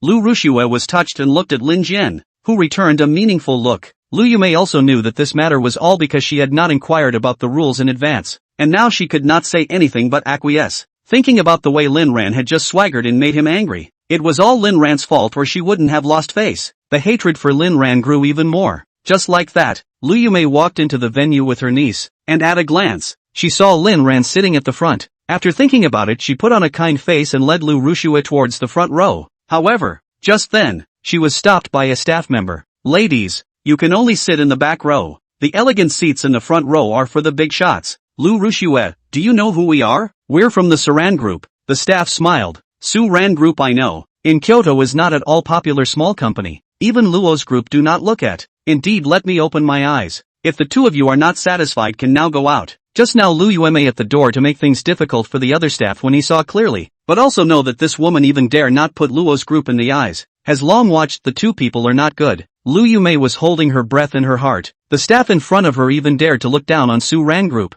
It was simply hitting her in the face. How dare you look down on my Saran group? Staff, if you think so, there's nothing I can do. Do you? You believe me to put Just when she wanted to say something, she remembered what her brother said about the deep background of the person who organized this auction dinner today. So the finger turned around and pointed at Lin Ran's position. My son is in front. That's the one. The one who came on behalf of Luo's group. I can go over there, right? The staff member was shocked and rushed his headset to get someone to confirm. And after a short while a staff member came to answer. Mr. Lin said he didn't know these two. Lu Yume instantly became furious. Bull *******. Lin Ran is my son. How dare this rebellious son say he doesn't recognize me? Does he really think he can disown all his relatives just because he's climbed up to the Luo group? The staff laughed coldly, thinking that climbing up the Luo group could certainly be a six-way street. Both of you, if you don't take your seats, please get out. We have the right to clear the room if you disturb the order. Lu Yume didn't expect a staff member to be so strong, but seeing the several security guards rushing over behind the staff member, she was a bit abashed. Pulling Lu Rushue, she sat in the back row, then silently gazed at Lin Ran in the front row with a look of hatred. It's all Lin Ran's fault. If it wasn't for him, how could he be so humiliated himself? Lu Rushue, Auntie, what happened to brother Lin Ran? Lu Yume didn't answer her. She couldn't say that Lin Ran had blackmailed the Lin family for $300 million. But what Lu Yume didn't know was that Lin Jian had already told Lu Rushue about this matter. Only Lu Rushue had pretended not to know about it. $300 million. How many handbags could she buy if she got them all? The eyes that looked at Lin Ran were filled with love. If Lin Ran is willing to take out $300 million for the bride price, it is not impossible to marry him, although she also loved Lin Jian. But Lin Jian is after all his own cousin. This kind of love is not recognized and blessed. And now Lin Ran fits the marriage requirement perfectly. Rich, good-looking, and most of all Lin Ran had always been generous to himself. If he could cut ties with that Luo family woman from before and then offer $300 million with both hands and propose, then he would say yes, right? Lin Ran, who was sitting in the first seat in the front row, hadn't looked back since the beginning, but on the contrary, Fu Bo, who was next to him, frequently looked back, his face full of nervousness. Wu Shishong, on the other hand, had been lying on Lin Ran's ear whispering quietly, Brother Lin, this place is also too luxurious. Look at that stage. Look at that girl. Look at those legs. Look at. Lin Ran, I'll see your mom's hammer. Are you trying to get me killed, you grifter? Wu Shishang.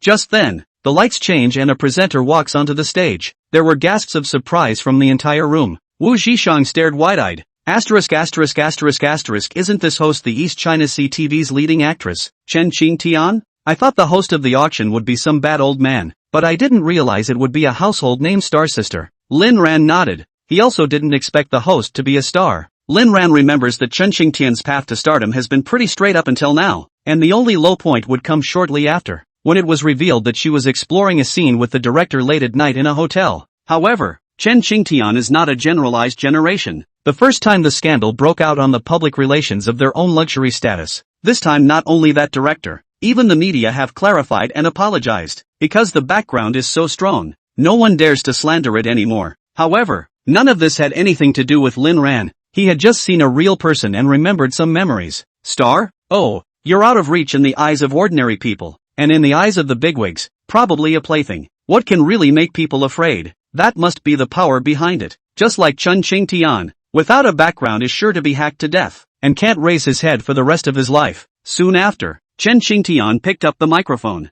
Good evening, distinguished leaders, ladies and gentlemen. Thank you all very much for joining us for today's charity dinner. I'm Chen Qingtian. Then it went on for about 10 minutes before it started to center around the charity auction. Ladies and gentlemen, today's charity auction has officially begun. We solemnly promise that all commissions from this auction will be used for charity, and we also welcome your supervision. Here is today's auctioneer, Mr. Yang Wei. Pust. Lin Ran held back a smile. The name more or less carried an inferiority complex in it. As Chen Qingtian's words fell, a man in his 50s in a tang suit slowly walked onto the stage. The staff immediately set out the first item of the day. As the lot was displayed, countless people let out exclamations of surprise, and the PowerPoint on the screen began its introduction. Everyone, this is the first item in today's auction, Eternal Love. This necklace is the dying work of the famous jewelry company's chief producer, Master Jack, using the world's top craftsmanship, the most precious sapphire set in the middle, surrounded by white diamonds to match. The world's only one, is currently the world's top-ranked necklace. It is said to be a posthumous work of Master Jack to commemorate his eternal love with his late wife. He symbolizes not only love, but also a great work of great significance and unparalleled collector's value. Just the sapphire inlaid inside, which was once auctioned for 100 million Chinese dollars in the country of rice, The starting price for this auction is $130 million, and each increase shall not be less than 10,000. Chapter 44. Chapter 44. As the words fell, the entire room sucked in a breath of cold air. No one expected that the auction would open with a straight-up dazzling pile of big ones. I thought I would start with something of low value, but I didn't think. No one doubted the value of the necklace, for there was the largest piece of sapphire in the world set in it, and that alone made countless people want to possess it. The real and fake celebrities have been sitting on their hands. Oh my god, I can't believe it's eternal love. If someone would buy this necklace and give it to me, I'd be willing to give him children. Joke, you won't get married without the necklace? Is that something you can think about? Don't beep, you poor bastard. Where's the romance without the money? Lin Ran frowned when he heard this, thinking to himself that he didn't have any money either. And Luo Yao didn't love herself out of the palm of her hand? $140 million. Soon enough, someone started to call the price. $170 million. $170 million. $180 million. Soon, the price reached $200 million. And such a top luxury necklace would not depreciate in value even if it was resold. The rich and powerful on the scene all made their bids, with a female rich and powerful calling for the highest price. Lin Ran was also very moved by this necklace. He had already pictured Luo Yao wearing this necklace in his mind. The corners of his mouth hooked up slightly and the sign in his hand was raised. 300 million. The words fell. The whole place is dead silent. Wu Shishan's eyes widened. Not buddy. People call the price or tens of thousands of hundreds of thousands of ascending. You directly 100 million and you've only got $300 million in your entire body. Don't you want to live? Well, he has a daughter-in-law who can support him. Kill me. Uncle Fu was also surprised. He didn't expect Lin Ran to go out of his way. He was actually going to spend the lady's money. That's a good thing. The auctioneer was also taken aback, and the hammer in his hand shook. At that price, surely no one will argue, because it's not worth it. It's not worth the price. At least not right now. 300 million at a time. 300 million 2 times. 300 million 3 times. The auctioneer hammered. Sold. Congratulations to Mr. No. One for auctioning this eternal love at a price of 300 million. May your career and love be with you forever. Being able to get this necklace to a price of $300 million was also a great achievement for the auctioneer. Starting today, eternal love sits as the #1 necklace for good. The entire room was shocked and looked at Lin Ran. This look has instantly captured the hearts of countless celebrities. Not only rich, but also so handsome? What kind of a man is this? Many of the celebrities' eyes were glaring out one by one, as if they had seen the Tang Monk's goblins. Their eyes were full of greed. Lin Ran got the necklace he wanted, and Fu Bo's side wanted to deliver it on the spot, but Lin Ran stopped him. I'll do it myself. What you give to your daughter-in-law, you must buy yourself. And although $300 million is a lot, Luo Yao's position in his heart is priceless. The reason why he directly called for $300 million in one breath also had his own thoughts. The first proves that he is devoted to Luo Yao's love, and the second can also deter those who keep shouting for more, a slate to slap them straight to death. Uncle Fu froze, sighed in his heart, and did not retort. It seems like trying to get young Master Lin to spend Mrs. Money is still a bit too idealistic. Although young Master Lin may have spent hundreds of thousands of dollars on renting and decorating the house before he started his company, but is hundreds of thousands of dollars called money? None of it is enough for the routine maintenance of the estate. Not long after, Lin ran again into a poor man, holding the luxury box back to the seat. All the women envy men jealous. Lin Ran subconsciously looked around before remembering that Luo Yao wasn't around, scratching his head somewhat unnaturally. Why do you feel uncomfortable without Luo Yao? I want to put it on Luo Yao right now, but unfortunately Luo Yao is not here. She is traveling today. At this time, the most shocked people were Lu Yumei and Lu Rushue. They all knew that Lin Ran had $300 million, but they couldn't have imagined that Lin Ran would just spend all $300 million. No, Lu Yumei suddenly frowned. Lin Ran came in a sports car. He just bought a sports car. How could he still have $300 million? Is it? The car should have been rented in order to just play broad. Thinking of this, Lu Yumei's mood suddenly got much better, and the corners of her mouth gradually crooked up. But immediately thinking that Lin Ran had spent $300 million on the Lin family, his heart ached again. This lowly brat, even spent all the money. No, this necklace must find a way to get it back. It's the Lin family's property. Lu Rushue, on the other hand, was having other thoughts, wondering what Lin Ran's purpose was in buying this necklace. It can't be for that woman from the Luo family. It shouldn't be. Lin Ran shouldn't have known that woman for very long. How could he compare to himself, his childhood friend? Suddenly, seeing the movements of Lin Ran, who had returned to his seat and was looking around, Lu Rushue stiffened. Could it be that brother Lin Ran bought the necklace as a gift for himself? He was looking for himself? Geez. Lu Rushue covered her mouth, the tears in her eyes crystal clear. She admitted that she was touched. The auction continues, from small thousands and tens of thousands, to large millions and tens of millions. All kinds of lots come and go. Lin Ran did not make another bid, because he's broke. Of course, if there was something he liked he might also spend Luo Yao's money on it. After all, spending his daughter-in-law's money wasn't too shabby. Towards the end when the auction started to auction off some lots that surprised Lin Ran then slightly raised his interest. There are all kinds of companies, plots of land and properties, especially that one, which several developers grabbed for their heads. Because lot auctions are different from on-site delivery of items, developers can pay a portion of the deposit and take a pre-auction contract for a loan. After the loan down to take the land and then go to the bank's second loan to do project development. After building a few frames can start to pre-sale quickly back to the capital, with a very small cost to pry a lot of the market. Although real estate is starting to become more transparent nowadays, the profits in the middle are still substantial if done correctly. Su Ran Group's main project is real estate development. Although it is not big but it is also a serious real estate company, so Lin Ran understands some of it. It wasn't the land that interested Lin Ran, but the properties. Lin Ran narrowed his eyes as he realized that there were a few properties that seemed to be from the Lin family. Chapter 45. Lin Ran quickly figured out that these properties should be the ones that Lin Tianba had previously discounted at a low price in order to get money for himself, and now they were being used by the buyer to walk the auction. Lin Ran laughed and laughed heartily. After a while, let your Lin family sleep on the streets. It took until 8 p.m. before the auction ended and it was time for the reception dinner. Lin Ran hadn't attended a banquet of this caliber yet, and thinking that Luo Yao wasn't at home and there was no one to accompany him when he went back, he brought Wu Zhishang to the banquet hall to see the world. Lin Ran's appearance quickly attracted the attention of many people. There was no way he was too ho today. Countless celebrities were dumbfounded, and many of the gentry wanted to befriend them. When a man can come up with $300 million in cash, dogs will wag their tails at you. You know, $300 million in cash represents the power of more than just being worth $300 million. There's so much more behind that. Even a company with a market capitalization of $10 billion needs to go through a long period of preparation if it wants to come up with $300 million.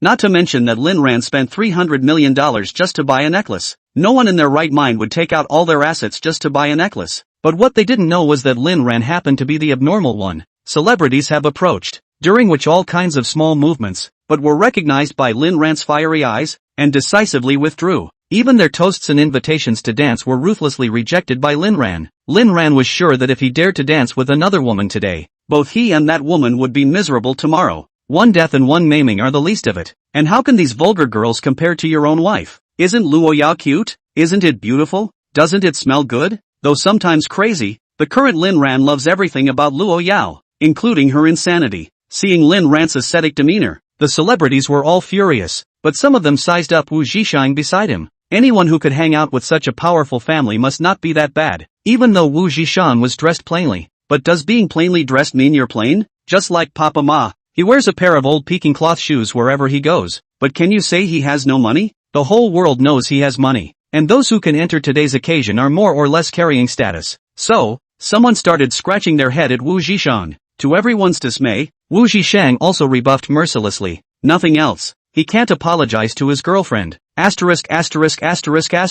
I get it. They're fundies. Knowing the men. I see. I told you. How could anyone reject me if I'm so attractive? But if there's a problem with my sexuality, that would make sense. I didn't expect two little brothers who are so handsome are actually engaging in sex? Lin Ran had naturally heard some of the rumors and rubbed his forehead and thought, perhaps he should have defended himself for a few moments. He himself refused female sex because he had a wife, but it wouldn't make sense for Wu Zhishang to refuse. His girlfriend is no slouch. We need to find a way to get Wu Zhishang to recognize reality. According to the current time, Wu Zhishang's family is about to have an accident, and this matter has to be resolved earlier. Just as Lin Ran was pondering, Chen Xingtian came before the two of them and politely raised his cup in greeting. I wonder if I'd have the honor of knowing you both. Facing Chen Xingtian, Wu Zhishang's eyes lit up, and Lin Ran quickly noticed this detail. My friend likes you very much. He wants to invite you to join him for a dance. With that, he pushed Wu Zhishang out. Although Wu Zhishang thought in his heart, he still looked at Lin Ran in confusion,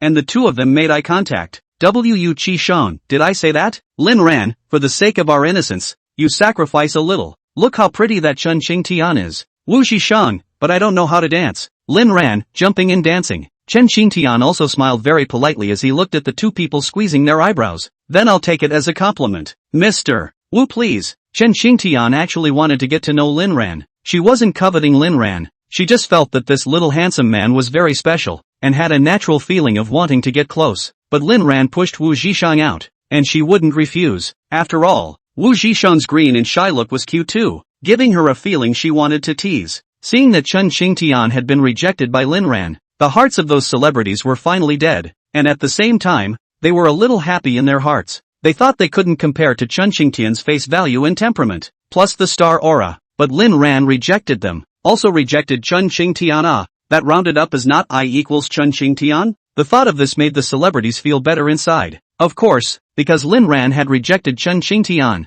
it did dissuade those women who wanted to approach Lin Ran. Wu Zhishang followed Chen Xingtian to the dance floor and clumsily danced socially, looking at Wu Zhishang's awkward appearance, clumsy movements, stiff body, not daring to touch his own hand. Chen Xingtian laughed out. Mr. Wu, it's okay, you follow my rhythm and take your time. There's no shame in not being able to dance. You put your hand here and follow me. You see. Wu Zhishang felt a deer in the headlights in his heart, and he cursed himself for being shameless enough to think about a woman outside of his girlfriend. However, the body was still honestly dancing along with Chen Xingtian's movements, and slowly it didn't seem to be that difficult. Lin Ran, on the other hand, is looking over here with an anti-smile. Wu Zhishang, so you are not really a Lu Shahui, but Chen Xingtian, you can just think about it. They are a rich family, the kind that will eat you up in minutes. On second thought, weren't he and Luo Yao the same bombastic duo in the eyes of outsiders? Perhaps it's all up in the air. 2. Wu Zhishang, don't you always want a soft meal? This soft rice is not good. It's up to you to become the second me. Just as Lin Ran was doing nothing to watch the show, Lu Yumei led Lu Rushue to arrive. As soon as they appeared, Lin Ran's gaze went cold. Stop them. Fubo led the men to stop the two outside without saying a word, and Lu Yumei broke into a rage. What are you guys doing? I'm going to find Lin Ran. I need to discuss things with him. Bodyguard, sorry, our young master doesn't want to talk to you. Lu Yumei, your young master. Your young master? You think I'm a little cutie? Ha? I don't know what kind of goods Lin Ran is? Lu Rushue followed Lu Yumei and looked at Lin Ran with a tender face, but soon her sight was blocked. Lu Rushue to the left. That person to the left. Lu Rushue to the right. That person to the right. Looking up, an old man was looking at her with a warm angry face, and Lu Rushue frowned to hold back her fire. Chapter 46. Chapter 46. She didn't want to lose her persona in front of Lin Ran, so she still had a gentle smile on her face. Suddenly, there was a roar, and Lu Rushue jumped in shock. Lu Yumei, Lin Ran, you white-eyed wolf, you don't even recognize your mother? The room was instantly silent. What kind of people are so ungrateful? Everyone looked over, shocked, and the dance floor stopped moving, leaving only the music still slowing and moving in. Lu Yumei's voice was so loud that it was hard not to notice. Everyone was looking at Lin Ran with shocked faces. Such a handsome and rich little brother is an unfilial son? Lin Ran definitely couldn't eat this loss, and hastened to talk back. Who are you, a junior, to claim to be my mom? In a word, extinction. You can yell, can't you? Let's see which one of us is embarrassed. Come on. Heard each other. Lu Yumei froze in place, couldn't believe it, held back half a day and couldn't refute it, because if it was really picked up in detail, she was really a nominal mistress. Fubuki frowned and said, throw it out. Several bodyguards immediately came forward to drag the two of them, and Lu Rushue was alarmed. Brother Lin Ran, I'm Rushue. You quickly tell them to let go. Lu Yumei also reacted and shouted in a hurry. I'm the wife of the chairman of the Su Ran group. Is your hotel just going to let a little brat run amok here? Still want me to come back here to spend money in the future? Staff, have you ever come here to spend money? At this time a woman with a beautiful appearance about 30 years old came over. She was the manager of this hotel. Seeing the women, all the staff greeted them. Lu Yumei also guessed the woman's origin through the staff's attitude. Is this how your hotel treats its customers? I'm Mrs. Lin of the Su Ran group. Do you believe I'll have someone demolish your hotel? When these words came out, the entire room sucked in a breath of cold air. There are a lot of people in there who know the Saran group. You're a small company with a market capitalization of only $2 to $3 billion. You're going to demolish the Pangu Hotel? Why don't you go to heaven? The estimated value of the Pangu Hotel has exceeded $5 billion, and the owner has a mysterious identity and a wide range of connections. You want to demolish someone's hotel? And then when they looked at what Lu Yumei and Lu Rushue were wearing, how come the more they looked like female thugs leading their White Lotus daughters? Totally out of place in this setting. Okay, Look at those celebrities. Which one of them is not sexy and alluring without losing their sense of propriety? And which one of those wives is not high class without losing their elegance? One of you is full of gear. One of you looks aggrieved. What kind of idol drama are you playing here? I guess it's really the mistress showing off her wealth and the daughter pretending to be innocent. At this point most people have believed that Liu Yumei is a mistress. People are sometimes such intuitive animals. The manager also raised his eyebrows and looked at Liu Yumei with some surprise, thinking where did this female bumpkin dressed as a flirty thug come from? The Saran group. Not bad not bad. Liu Yumei was also pleased to hear the manager say that and growled at the bodyguard who was pulling her. Do you hear me? Get the hell off me. Your manager has spoken. Bodyguards? Whose manager? At this point, the hotel manager continued. Your group has a good name, but I haven't heard of it. And these Mr. Bodyguards aren't from our hotel, so it's out of my hands. She was thinking of coming to stop some of the trouble, but now she'd changed her mind straight away. Liu Yumei was trembling with anger. Since she married Lin Tianba, she hadn't received such birdish anger like today. You guys get off me, and your hotel, and wait for me. The hotel manager narrowed his eyes and said coldly, you guys, can't you see that the other bodyguard's big brother is having a hard time? Still not going to help? The staff on the field had long been looking at the two Liu Yumei in a bad light, from the beginning of today's entrance, and then to the banquet hall to make this scene. At this time also have run over to help. A group of 4 people to Liu Rushue and Liu Yumei really lifted out. No one on the scene sympathized with Liu Yumei, and many of the women even showed expressions of what should have been. Some of them hated to step on it twice. A mistress is just a mistress, and mistresses are shameless, so it's understandable why she doesn't have any of the cultivation of a mansion wife. There were also many high-priced wives of the rich and powerful in the audience, and what they hated most was mistresses. After Liu Yumei was thrown out, the workman briefly told the hotel manager about some of today's events, and the manager looked incredulously towards Lin Ran. Lin Ran represented the Luo group. No one dared to offend, even the organizers. They all turned a blind eye. Such a young handsome boy. Who could represent the Luo group? Could she be a member of the Luo family? And this little handsome guy, why does he look more and more familiar? The manager was a smart man and hurriedly came to Lin Ran. Sir, I'm really sorry for causing you trouble. Our hotel is willing to compensate you with a diamond membership. Diamond member, the highest level member of Pangu Hotel, can enjoy the highest level of service. When the manager said this, the whole room was shocked once again, knowing that today's matter was not the hotel's problem, but people were still willing to apologize and make such a large compensation. They were even more curious about Lin Ran's identity. Just the status of a diamond member alone is a goal that the vast majority of people here cannot achieve. Lin Ran smiled and refused. He didn't know exactly what this manager had in mind, and he didn't want to fox around and collect favors in the name of Luo's group. All these favors needed to be returned by Luo Yao. As if the manager could see Lin Ran's heart, he reminded in a low voice, Mr. Lin, Mr. Luo has shares in our hotel. You as her representative, the hotel naturally has to pay attention to it, and this membership isn't for Luo's group. It's something I'm giving to you to express my apology. You don't have to be stressed. Lin Ran heard this and then realized, feelings of this hotel also with his wife a little relationship, then this member can indeed reluctantly accept, which is also to give face to his wife. After all, Luo Yao liked to give herself things the most, so if she knew about it she would probably be happy too. Thanks a lot then. Manager, yes sir, would it be convenient for you to tell me your full name then? I'll have someone register you. Lin Ran said painfully, my name is Lin Ran. The manager instantly froze in place.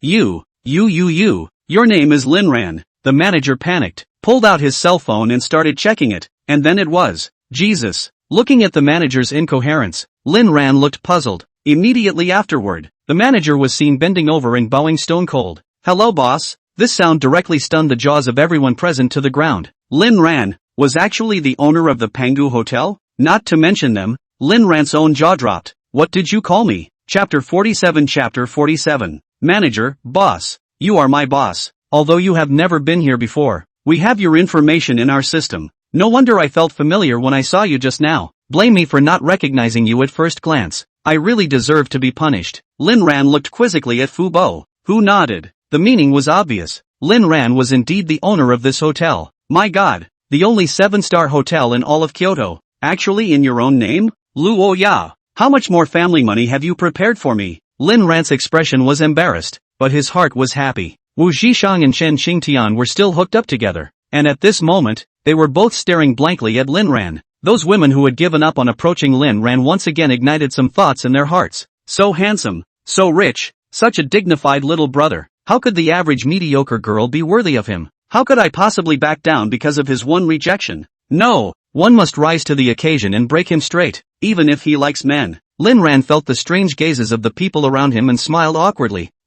Actually I don't know. This should be the hotel my wife sent me to. That. You guys go and get busy. What?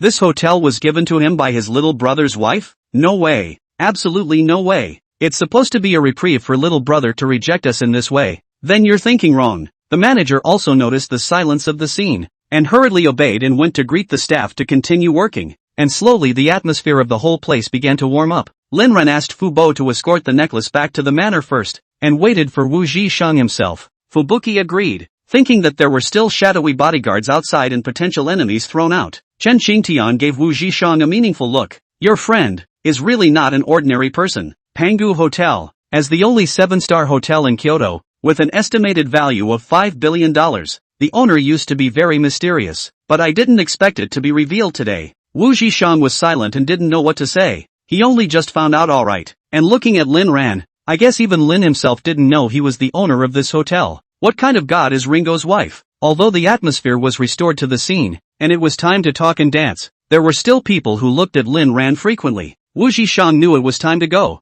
as the old man beside Lin Ran was absent and the goblins were approaching Lin Ran even more frequently. Although Lin Ran also tried his best to dodge the refusal, but it was obvious that it was a bit of a strain. Being a brother could not make it difficult for his brother. He had to clear out the vixens for his sister-in-law, in case he was pestered with one. Not to mention Lin Ran, even he felt that Lin Ran had wronged his sister-in-law, but after looking at Chen Qingtian in front of him, he was a bit reluctant to give up. I can't apologize to my girlfriend, but it's not a mistake to get to know her, right? Chen Qingtian saw Wu Zhishan's appearance and was also amused in his heart. Such a shy boy is not seen often. Chen Qingtian revealed a smile. Let's add a friend. Wu Zhishan was stunned. He just wanted a signature photo. He didn't expect Chen Qingtian to actually take the initiative to add his friend. Then he nodded excitedly and took out his cell phone to pull up the QR code. You scan me. Looking at Wu Zhishang's collection code, Chen Qingtian was silent, or used his cell phone to scan it. Chen Qingtian, how much? Wu Zhishang, how much for what? Chen Qingtian, how much is it to add you as a friend?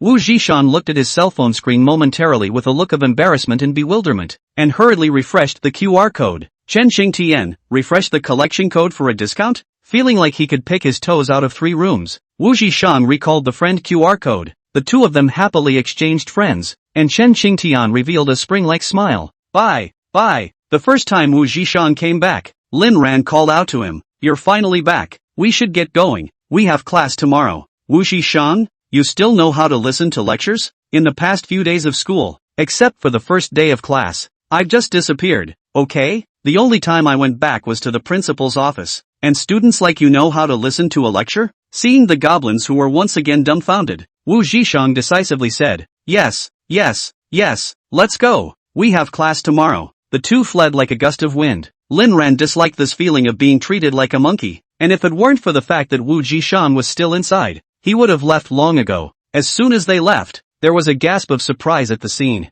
I didn't expect it. The owner of Pangu Hotel is actually that little brother? It seems like he's still a student. What kind of background is this? Didn't you hear people say that? The wife gave it to me. Maybe it's adopted. Maybe it's a mistress too. You're the mistress. Your whole family is a mistress. Asterisk.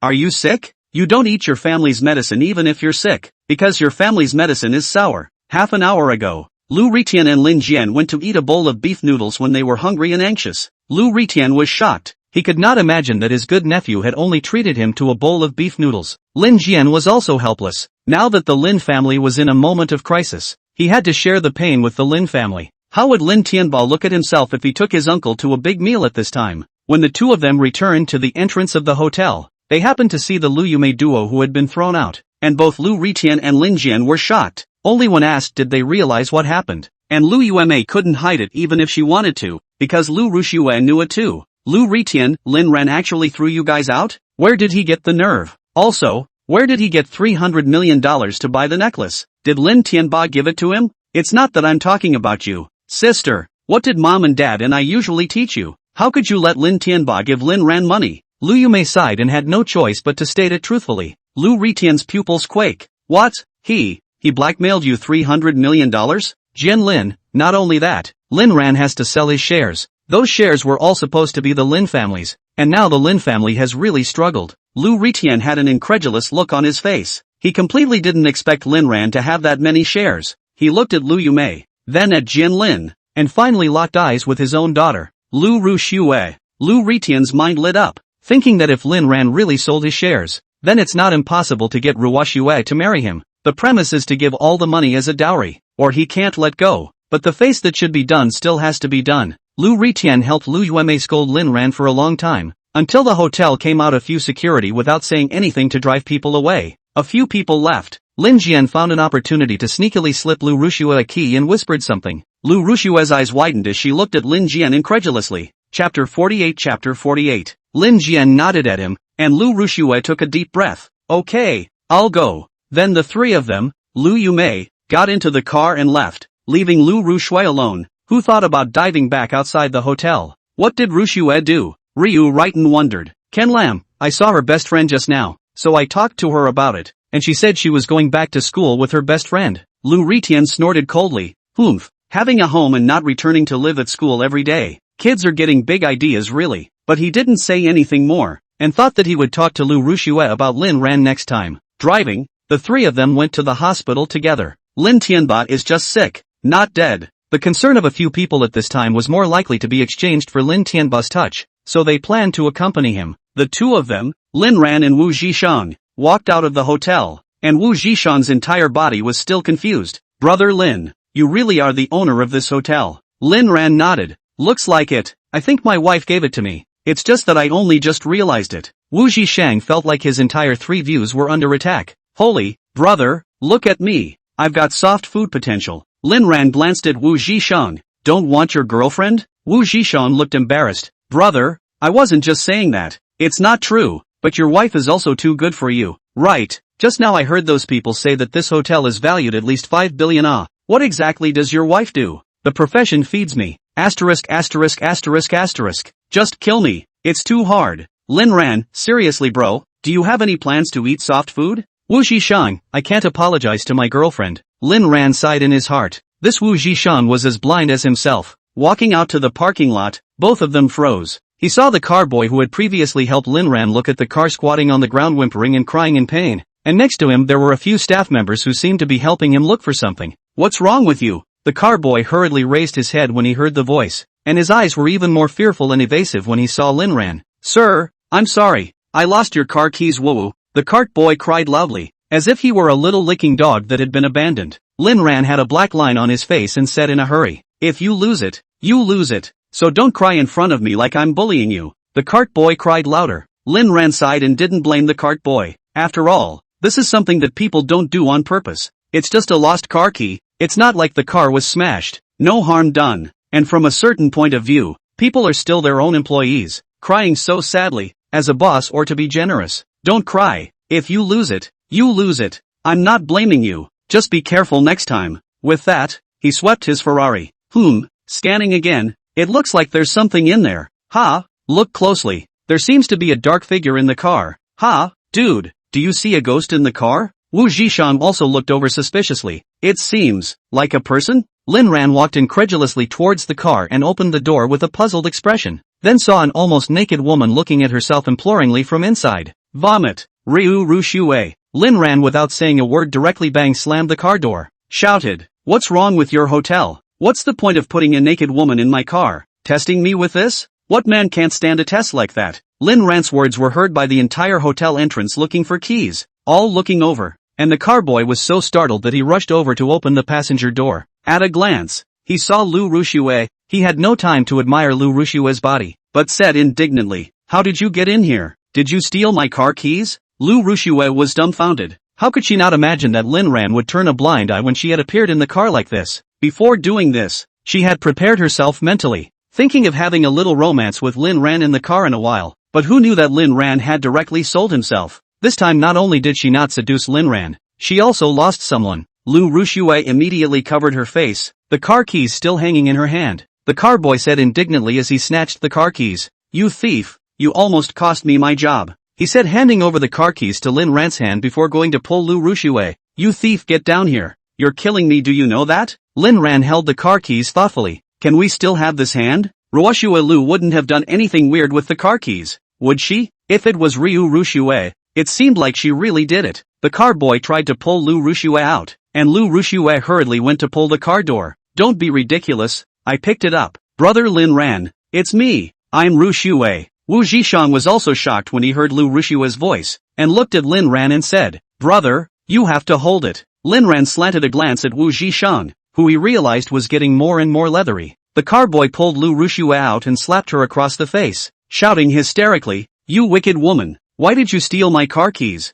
Lu Rushue covered her face and looked incredulously at the cart boy. How dare you hit a woman? It's you thief I'm beating. The car boy slapped again, directly turning Lu Rushue's entire head 90 degrees, right into Lin Ran's gaze. Seeing Lin Ran, Lu Rushue was teary-eyed. Brother Lin Ran, I just miss you so much. Today you bought eternal love, isn't it for me? I was so moved that I waited for you in the car. The car boy froze, looked at Lu Rushue, who was wearing only her underwear in springtime, and then looked at Lin Ran, and instantly sucked in a mouthful of cool air and said, did I make a mistake again? Lin Ran was also covering his forehead, speechless to the extreme. His heart finished. This world is completely insane. Lu Rushue slowly walked towards Lin Ran, the expression on her face aggravated to the extreme. She was wearing a single, sheer undershirt, the contents of which were hidden. Lin Ran dodged Lu Rushue's movements with a flash, not caring in the slightest about Lu Rushue's current spring light. Turning to the cart boy, he said, those 2 slaps just now were good. Go to your manager and tell her to give you a bonus increase.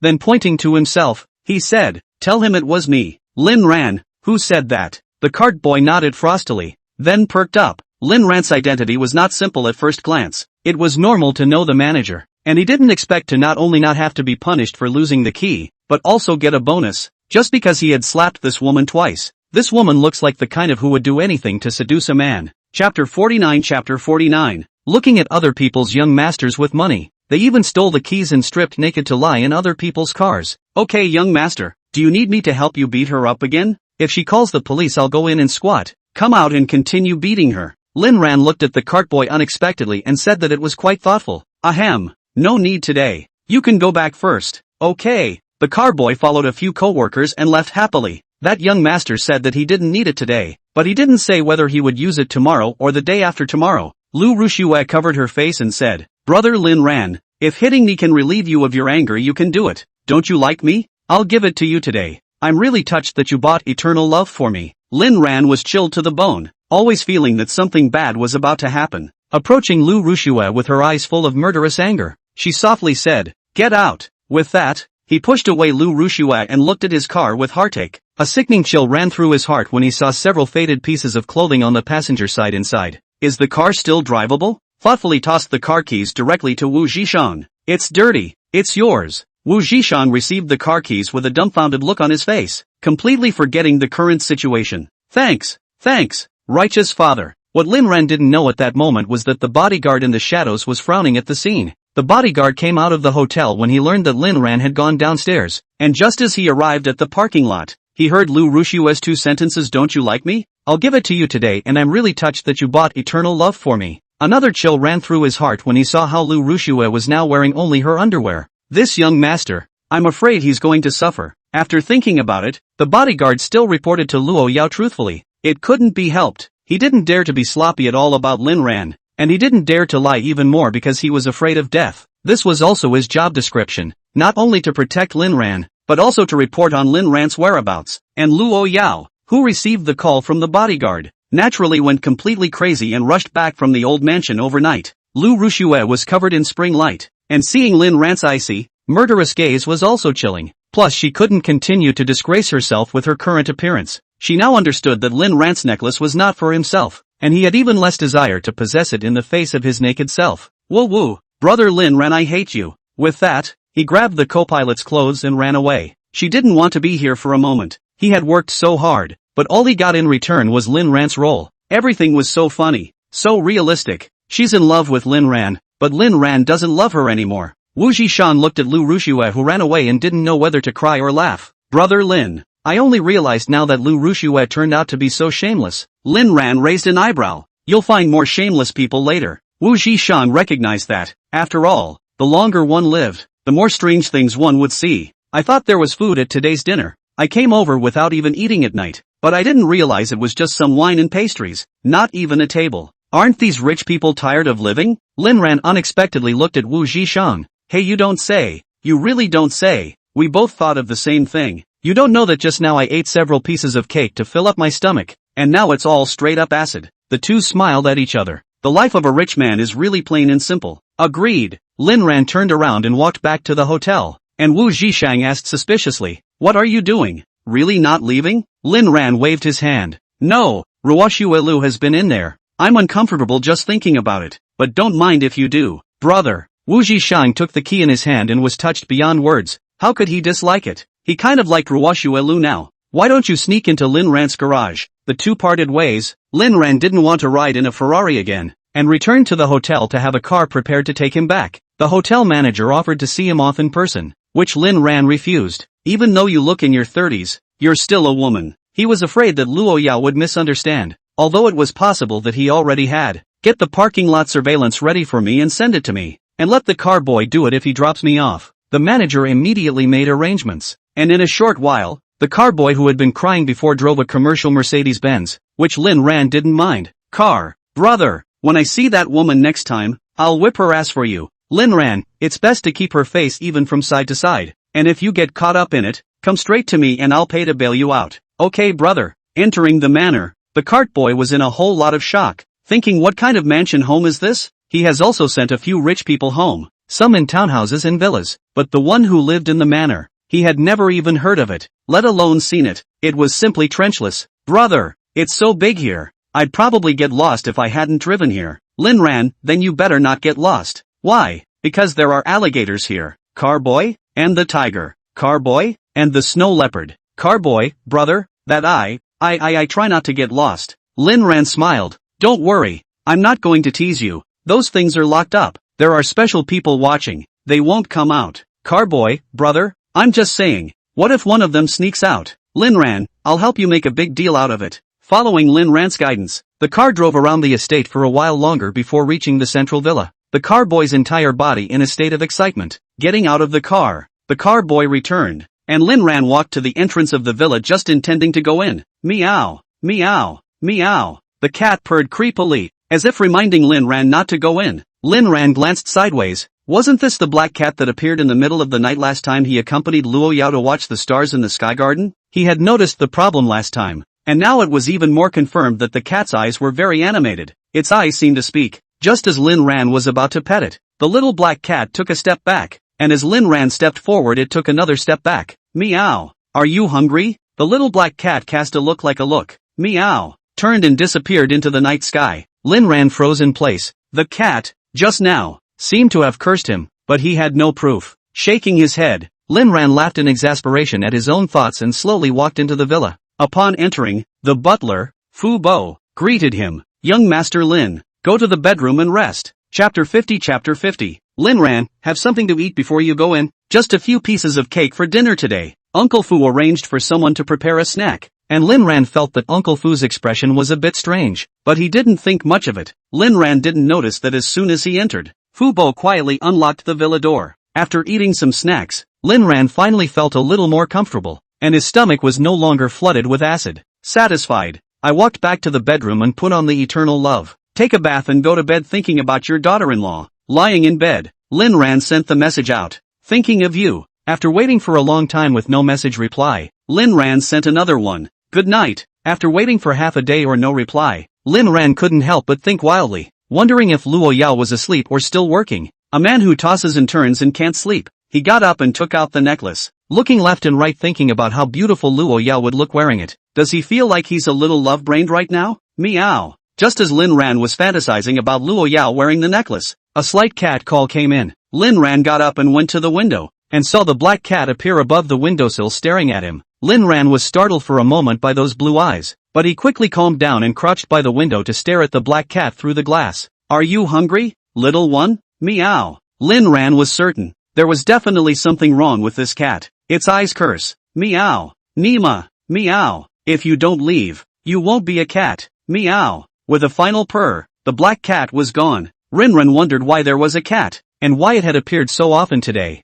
Let's find a chance to ask Luo Yao. This should be the cat in the manor. Returning to the bed and looking through his cell phone, Luo Yao still hadn't returned the message, so Lin Ran began to brew sleep and slowly fell asleep. Outside the bedroom door, the butler sighed and locked the bedroom door from the outside. Tonight the lady gave instructions to make sure Lin Ran is locked up and waiting for her to come back. Listen to that tone of voice as if it's angry. The very angry kind. That tone of voice seemed as if it wanted to kill. And he didn't know what mistake young Master Lin had made again. Could it be that young Master Lin did something on his way back from escorting the necklace? With such a small mistake, I don't know if the lady will be able to let herself go. Young Master Lin? Why can't you be a good boy and listen to Miss? Doesn't Missy treat you well? Doesn't it smell good to be a lady's canary? When you make a mistake, it's us old people who get dragged into it a lot of the time. Why make things difficult for the old man? Late at night, when Lin Ran fell asleep, he always felt a catcall coming from time to time, and he was annoyed. I don't know how long it took, but Lin Ran finally couldn't take it anymore,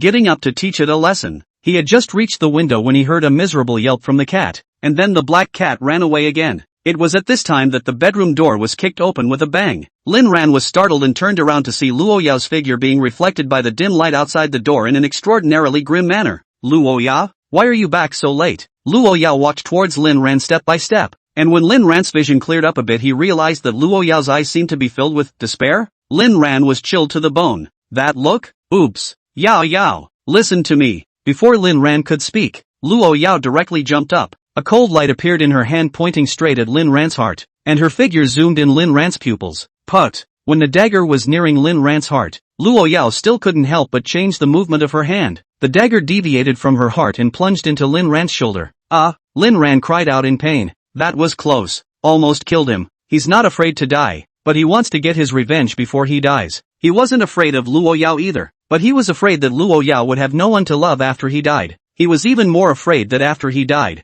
Luo Yao would completely break down after realizing that it was a misunderstanding and die along with him. So to summarize, Lin Ran is afraid of death. Yo, you, Luo Yao roared. Why did you lie to me? Why can't you be good around me? Luo Yao cried, her tears falling like a dike flood, and her entire body looked hysterical. She now realized that Lin Ran's good behavior all this time had been a disguise, and that he had really been lying to her all along. She had obviously tried to trust Lin Ran, so why would she lie to her? This feeling of first confusion and then betrayal made Luo Yao's entire body suffocate. If she didn't carry a wave of conviction, Luo Yao would have really killed Lin Ran just now. But in the end, she couldn't be ruthless. She hated her moment of weakness, and she hated Lin Ran's deception. Why did you lie to me? Why?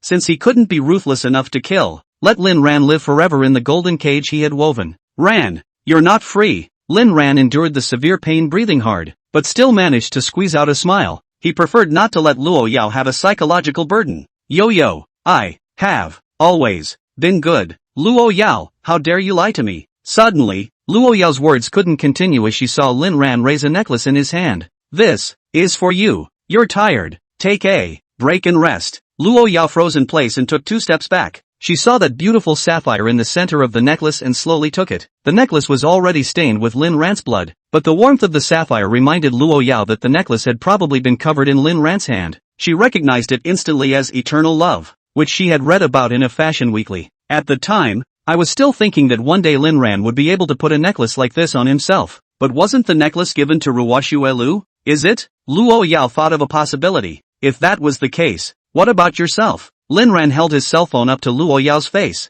It's the truth that you want. After saying this, Lin Ran slid to the ground panting heavily. He knew that Luo Yao must have misunderstood, and he deliberately asked the hotel for the surveillance at the entrance on his way out. That was a close one. I must be more careful in the future. This kind of misunderstanding must be avoided in the future. It's killing me. Luo Yao held her cell phone. The monitor was a few clips that Lin Ran had edited. Luo Yao saw Jian Lin steal the keys from the car boy. She also saw Lu Rushue get into the car by herself, and she even saw how Lin Ran acted. At the same time she understood why the bodyguard had reported the failure. So all this is really a coincidence? Luo Yao felt her heart hurt so much. She suddenly grabbed her heart. Even breathing seemed to be wrong. She made another mistake. Fingers lifted and slowly stroked Lin Ran's wound. Does it hurt? Lin Ran nodded. It hurts, but my heart hurts more seeing you like this. It's November 10th. Follow the author and click on the author's homepage to add a fan group. Chapter 51. Luo Yao collapsed to the ground,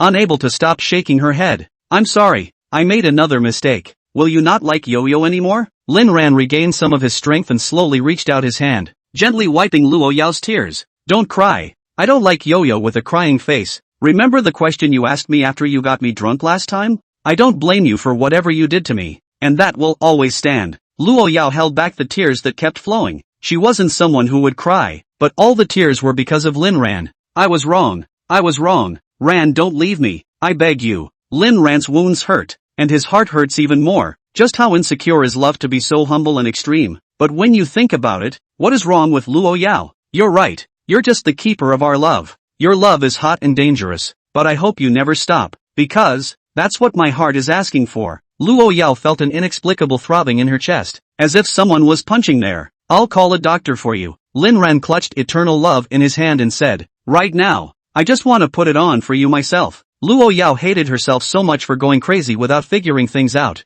Not only did she hurt herself, but she also hurt Lin Ran. But Lin Ran didn't hold a grudge at all and was still so kind to himself. Luo Yao's tears once again slipped down without argument. Lin Ran gently, slowly, put the eternal love on Luo Yao's neck, squeezing out a smile. It's beautiful, MS. Luo Yao, would you like to keep me for the rest of my life? Luo Yao finally broke into a smile, tears spreading along her eyelashes. I do. Lin Ran laughed and swooned as he laughed. Luo Yao gently helped Lin Ran onto the bed and called the manor's private doctor. Not long after, the old butler looked at Lin Ran on the bed and sighed frequently, but didn't dare to say anything. Luo Yao, I misunderstood Aaron. I'm sorry. The old butler had learned what had happened, and was saddened by his failure to do his job. Miss, it's all my fault. I should have been clearer with you in the first place. Of course he blamed him. If he hadn't left early, if he hadn't not asked for the reason at the first moment Luo Yao returned, then all these misunderstandings might not have existed. So he blamed himself. But the bodyguard who was kneeling on the ground at that moment was even more remorseful and even scared. He was the key link in this misunderstanding,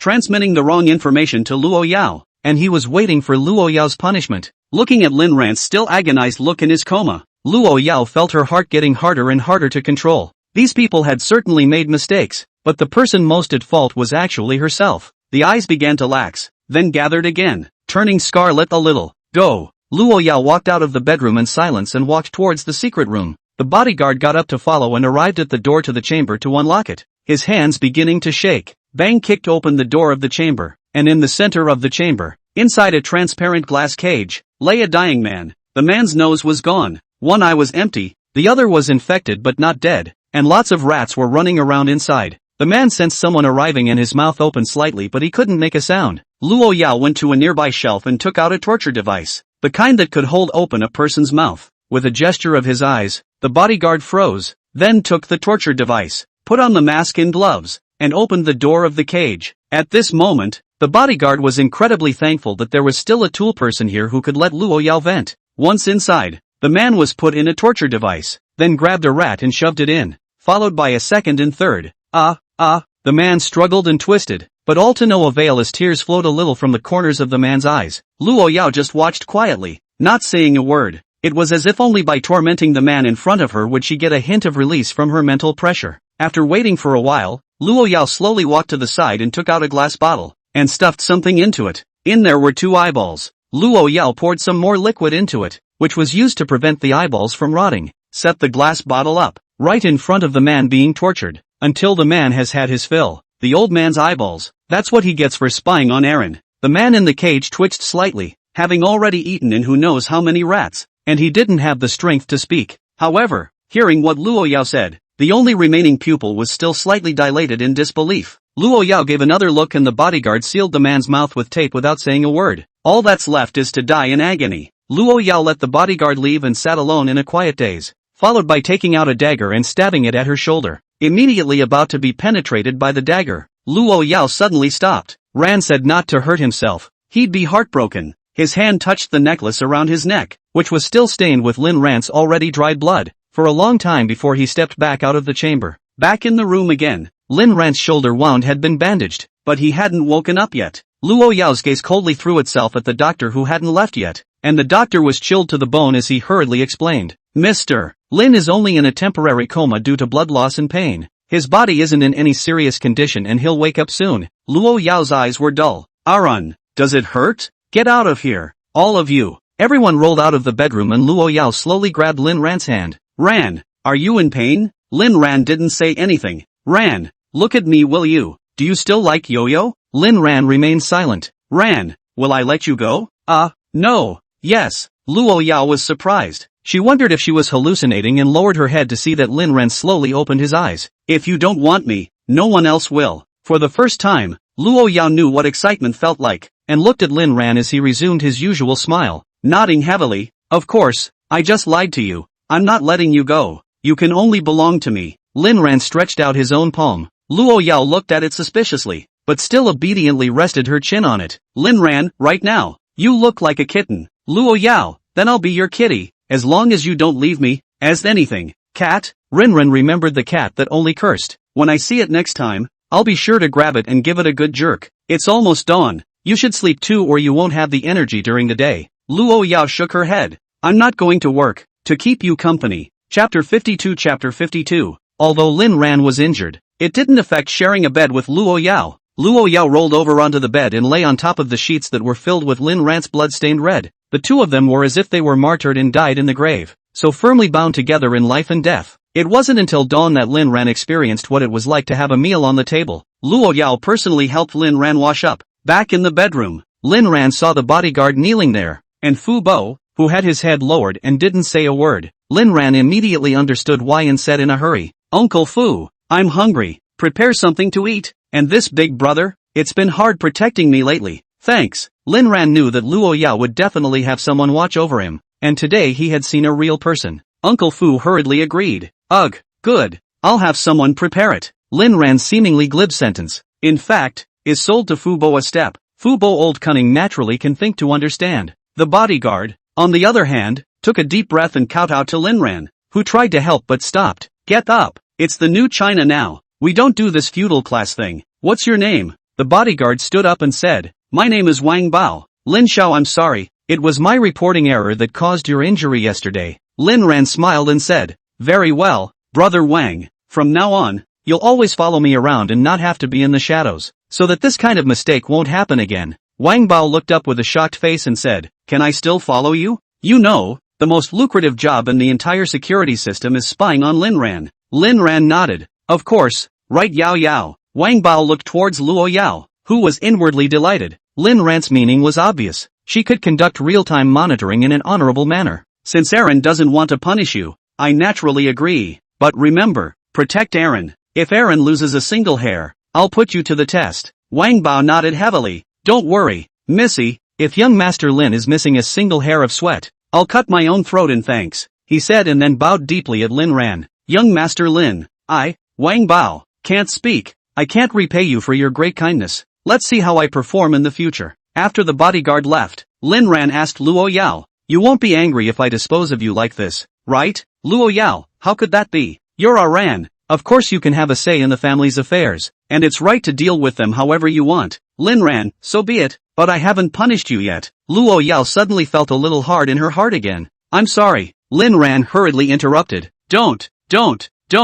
I didn't say I blame you. I just want to punish you. It's not too much, right? Luo Yao raised her big watery eyes. Okay, then Ran you punish me. Lin Ran, okay, you wait until I'm healed. I'm sure I won't let go of you little goblin. It's not like you have to go to school or to the office when you're injured, and for absolutely legitimate reasons. Luo Yao also do not go to the company. The company's team of assistants directly invited to work in the manor. Luo Yao stayed with Lin Ran in the bedroom. When it was time to eat, Luo Yao fed Lin Ran one bite at a time. When it was time to go to the bathroom, Luo Yao helped Lin Ran, and when it was time to work, Luo Yao told them all to get lost. Lu Meng shook her head frequently and sighed. This Lin Ran is properly the male scourge of the country and the people. She tried her best to do most of the work that should have belonged to Luo Yao, but there was one very important file that Luo Yao had to deal with. When she came to the bedroom again, she saw their usually cold as ice boss feeding Lin Ran bite by bite. Lu Meng's entire body turned into a dull chicken. Lin Ran, Assistant Lu has a job.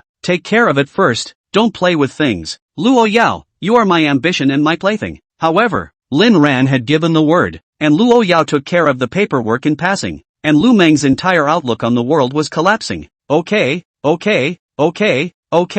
you guys are playing like this, right? Then wouldn't it be more convenient to talk directly to Lin Ran about anything important in the future? Lu Meng was shocked by her own thoughts, but after careful thought, she felt it was unrealistic. Once he got closer to Lin Ran, he was probably not really far from death, but it was still possible to ask Lin Ran for help when it mattered. This went on for 3 days, and the team of assistants stayed at the estate for 3 full days. The whole team is now straight up, the king never goes to court again. Today, Luo Yao also brought her team of assistants back to the company, and once she went back, she was welcomed by a very busy workload. After all, after a few days of absence from the office, without warning, there was a backlog of meetings and negotiations to be dealt with. Lin Ran was also almost recovered and was ready to go to the company to have a look around and then go find Luo Yao. Since the injury was not yet completely healed, he was sent out by the driver, and Wang Bao followed brightly. Arriving at the company, Lin Ran found that Wu Zhishan was surprisingly also there, and the company had now recruited a couple of staff members. A cleaning lady. You don't have class today? Wu Zhishan looked at Lin Ran like, brother, we're in our senior year now, we should focus on our career. I have enough credits, and I don't plan to go to graduate school, so what's the point of taking classes? Lin Ran straightened up. Where's Bruce Chang? Wu Zhishang can't get in touch. What? Then Wu Zhishang spoke up. Zhang Xiaolong was not contacted yesterday. For this, just a little bit of improvement in the live room are suspended for a day. If Zhang Xiaolong is not coming today, then Wu Zhishang intends to personally replace the broadcast. Lin Ran found out Zhang Xiaolong's entry information and called his sister. No one answered. After thinking about it, he called his family. His dad. The call was answered and the tone on the other side was kinda punchy. Who? Lin Ran, I'm looking for Zhang Xiaolong. That side directly yelled. I don't know Zhang Xiaolong. You've got the wrong number. Before the other side could hang up, a cry for help was heard on the phone.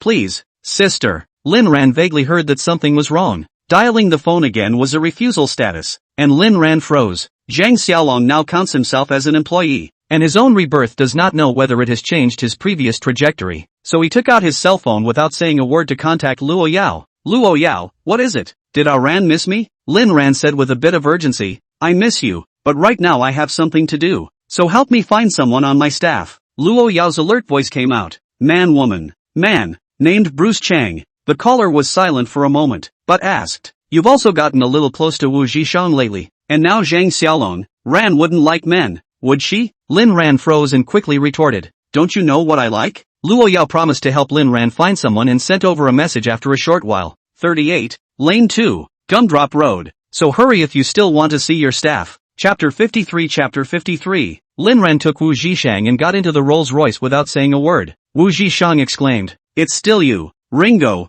The luxury car is replaced like a toy car. Lin Ran, if you can handle Chen Qingtian, so can you. People make enough money from one play to buy several. Wu Zhishang's face flushed red, but still returned. What are you talking about? It's impossible for me to apologize to my girlfriend. Besides, what kind of person is Chen Qingtian? How could she possibly look at me? Lin Ran, that's not necessarily true. I didn't think I'd have this day before. Wu Zhishang. The car soon came to Jiaodong Road, which does not have the prosperity of the city, but the dirty old hutongs, which are also inhabited by migrant workers from all over the world. No, 38 was in a very narrow alleyway, and the two of them, Lin Ran and Wu Zhishang, walked in front, followed by Wang Bao. Arriving outside of 38, it was a small warehouse-like place with no yard and dirty windows. You couldn't see a bit inside. Lin Ran was just about to knock on the door when he heard movement inside. Dad, please, don't give your sister away. I'll try to get you as much money as you need. Zhang Dahai inside the house slapped Zhang Xiaolong to the ground. Damn it,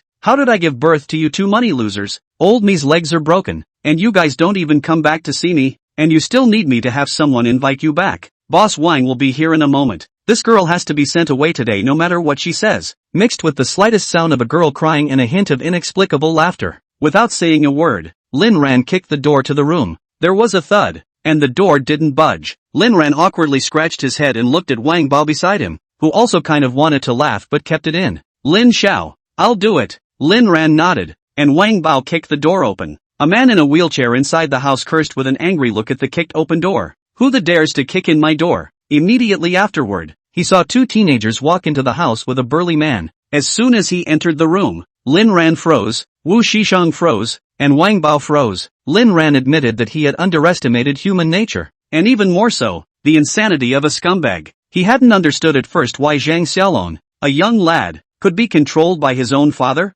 but now he could see it. There were 4 people in the room. Zhang Dahai in a wheelchair.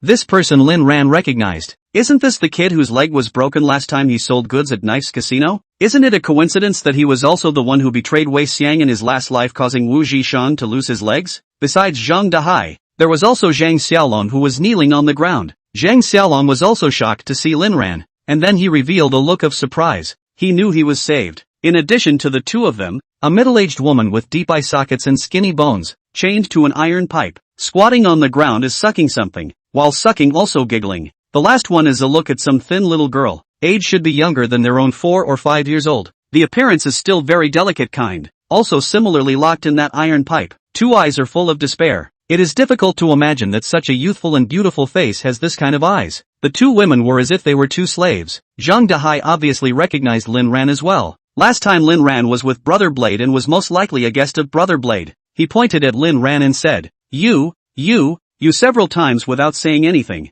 Zhang Xiaolong immediately turned his head to kowtow at Lin Ran. Boss, save my sister. Please save my sister. I'll repay you even if I'm an ox or a horse. Zhang Dahai laughed. So it's the boss. That's good to know. As long as you bid higher than Boss Wang, this little ninny will be yours. Lin Ran narrowed his eyes and took a deep breath. The Zhang Dahai in front of him was an equal number to Lin Tianba in his heart. It's all Scum daddies. Still want to sell your daughter? Where are the keys? Zhang Dahai laughed. Take out the money and the key will be given to you naturally. Without saying a word, Lin Ran kicked Zhang Dahai down. If he can't kick down a door, he can't kick down a handicapped person like you? Zhang Dahai fell to the ground with his wheelchair. Kid, I don't care who you are. Messing with me? Zhang Dahai, you are considered to have kicked the bucket. Just then, a big-bellied middle-aged man led two small gangsters to appear at the door. I say, Zhang Dahai, what's your situation? Didn't you ask me to pick up the goods? Zhang Dahai immediately said. Boss Wang, don't misunderstand. I don't know where these guys came from.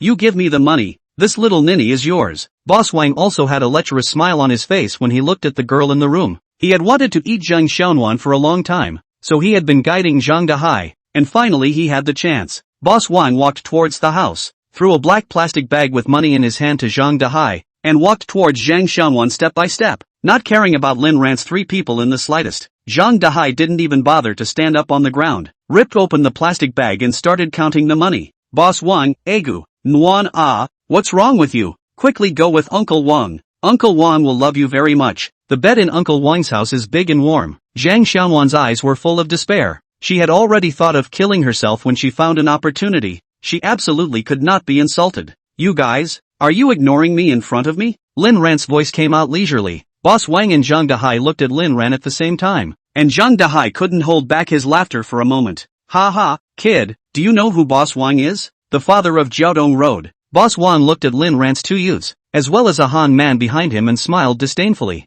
Get rid of them. After saying that, Wang Boss brought the two gangsters made a move. They are professional gangsters. Follow Wang Boss to make a living. Over the years have done a lot of things for the wrongdoing. The neighborhood is outraged. Lin Ran said in his heart, you're such a bad old man. You think quite beautifully and play quite flowery. Lin Ran walked out of the doorway pulling out a cigarette and lighting it, taking a deep drag. Brother Wang, I'll have a cigarette. Wang Bao would understand that Lin Xiao was giving him only one cigarette to settle everyone in this house. Wang Bao stopped the two assholes, followed by bang, bang. The sound is endless. Punches to the flesh. Lin Ran leaned against the wall and took another deep breath. Ahem. Cough. Cough. Wu Ji Shang, Ringo, can't smoke, what are you pretending? Lin Ran laughed and cursed. You know I'm pretending and you're still tearing me down? Wu Shang, brother, can that big brother you brought over be okay? Lin Ran made a shoe gesture and said, listen, is there any movement inside? Wu Shang froze. That fast? Chapter 54.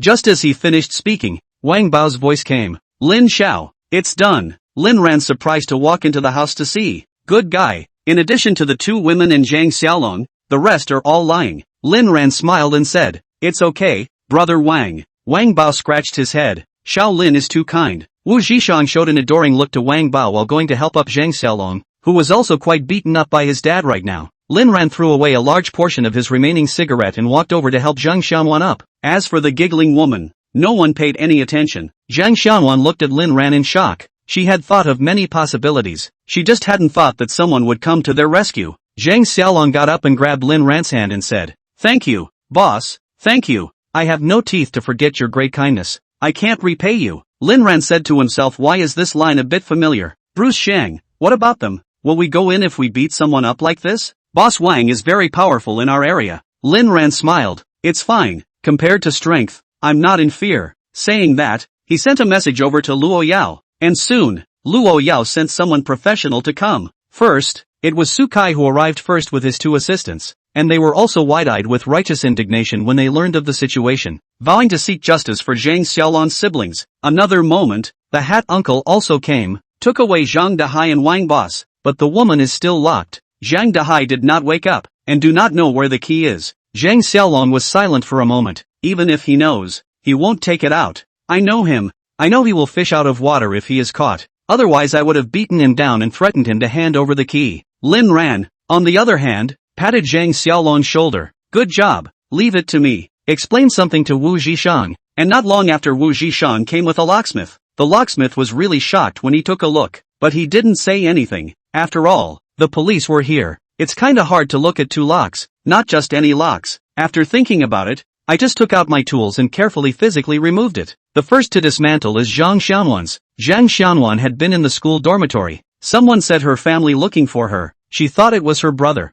I did not expect it to be his wheelchair-bound father with two gangsters. When Zhang Xianwan resisted and didn't go with his dad let those two punks directly mesmerize her. Truly prepared to go. Waking up again to find herself imprisoned, Zhang Xianwan's entire sky collapsed, and she knew her life was going to end. But to her surprise, just when she was about to be sold, a man came down from the sky like a savior stepping on a seven-colored cloud and rescued her in a couple of moves. At this moment, Zhang Xianwan jumped into Zhang Xiaolong's arms and whimpered. Zhang Xiaolong gently patted his sister's back to comfort her. Zhang Xianwan cried for a while, then secretly looked at Lin Ran, and after thinking about it, she walked over to Lin Ran. Thank you, Senior Lin Ran. Lin Ran and Wu Zhishang froze, and Lin Ran said, You're from Kyoto University? Lin Ran only knew that Zhang Xianwan was attending college this year, but he really didn't know that she was from Beijing University. Then wouldn't he be able to directly recruit Zhang Xianwan to the company to develop with his brother? Let's just forget about it. School's the priority. Zhang Xianwan, yes. Thank you for saving me. Wu Zhishang, save people obviously together.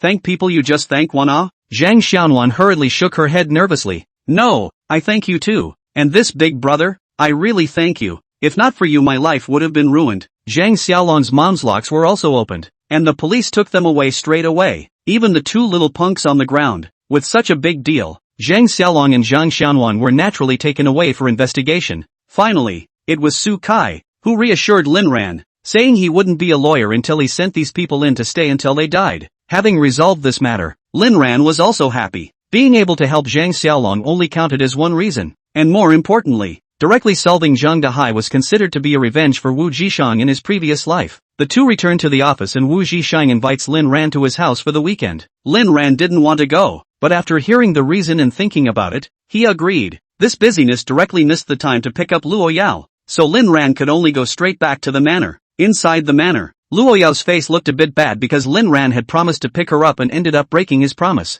Although Lin Ran had explained it over the phone, she was still unhappy, and it wasn't until she saw Lin Ran walk into the villa that she showed a hint of a smile. Luo Yao's love for Lin Ran was more than just possessiveness. She wanted to pester Lin Ran all the time, anytime, anywhere, and couldn't wait to hang on to his body. She wanted Lin Ran to have only her in his eyes, no one else, not even a man. So, as far as the previous process of getting along with Lin Ran was concerned, Luo Yao was considered to be very restrained. The doctor changed Lin Ran's medicine and instructed Lin Ran to rest more, saying that the wound had already healed, and that he only needed to disinfect and apply medicine on time for the next few days. Lin Ran thought to himself that he had said that he was quite fast, and it seemed that he was physically capable of doing so. After the doctor left, it was the two of them, Lin Ran and Luo Yao, who had their favorite time alone every day. The villa, even the entire estate, was like nothing in Luo Yao's eyes. Only Lin Ran alone was vivid in her eyes. Luo Yao could have him anywhere she wanted. This is Luo Yao. After dinner, the two went to the Sky Garden to talk.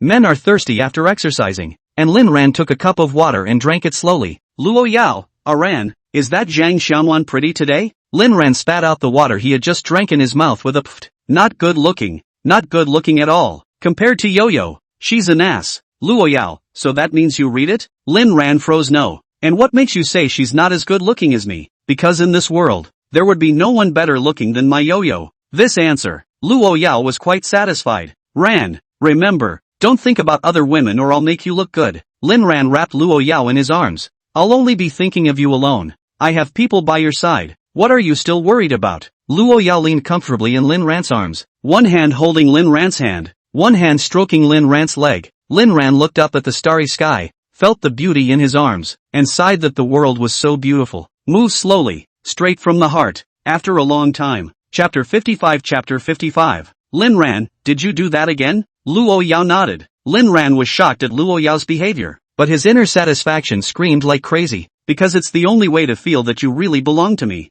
Well, as long as you're happy. Ran, do you like children? Lin Ran, no, but if it's with you, then I like it. Luo Yao, so if you have a child, will he share your love? Lin Ran was silent for a moment before saying seriously, I can't answer that, but my love for you will only grow in the future. Luo Yao was also silent for a while before regaining her composure once again. She'd thought better of it. No kids, at least not yet, because a child will share Ran's love. The two were quietly looking at the stars when Lin Ran suddenly seemed to remember something. There's a black cat on our property, do you know where it is? Luo Yao, I'm not sure. It could be a feral cat from somewhere. Lin Ran thought that Luo Yao knew, but he didn't realize that Luo Yao wasn't sure, and he didn't know if there was still a chance to see the black cat. He always had a feeling something was wrong with that black cat. There's something mysterious about not only cursing, but also jokes and warnings. The next day, Lin Ran finally came to school intending to take a chance. The luxurious luxury Rolls-Royce slowly drove into the school, taking Lin Ran all the way to his destination. When Lin Ran appeared in the classroom, the whole room paid attention.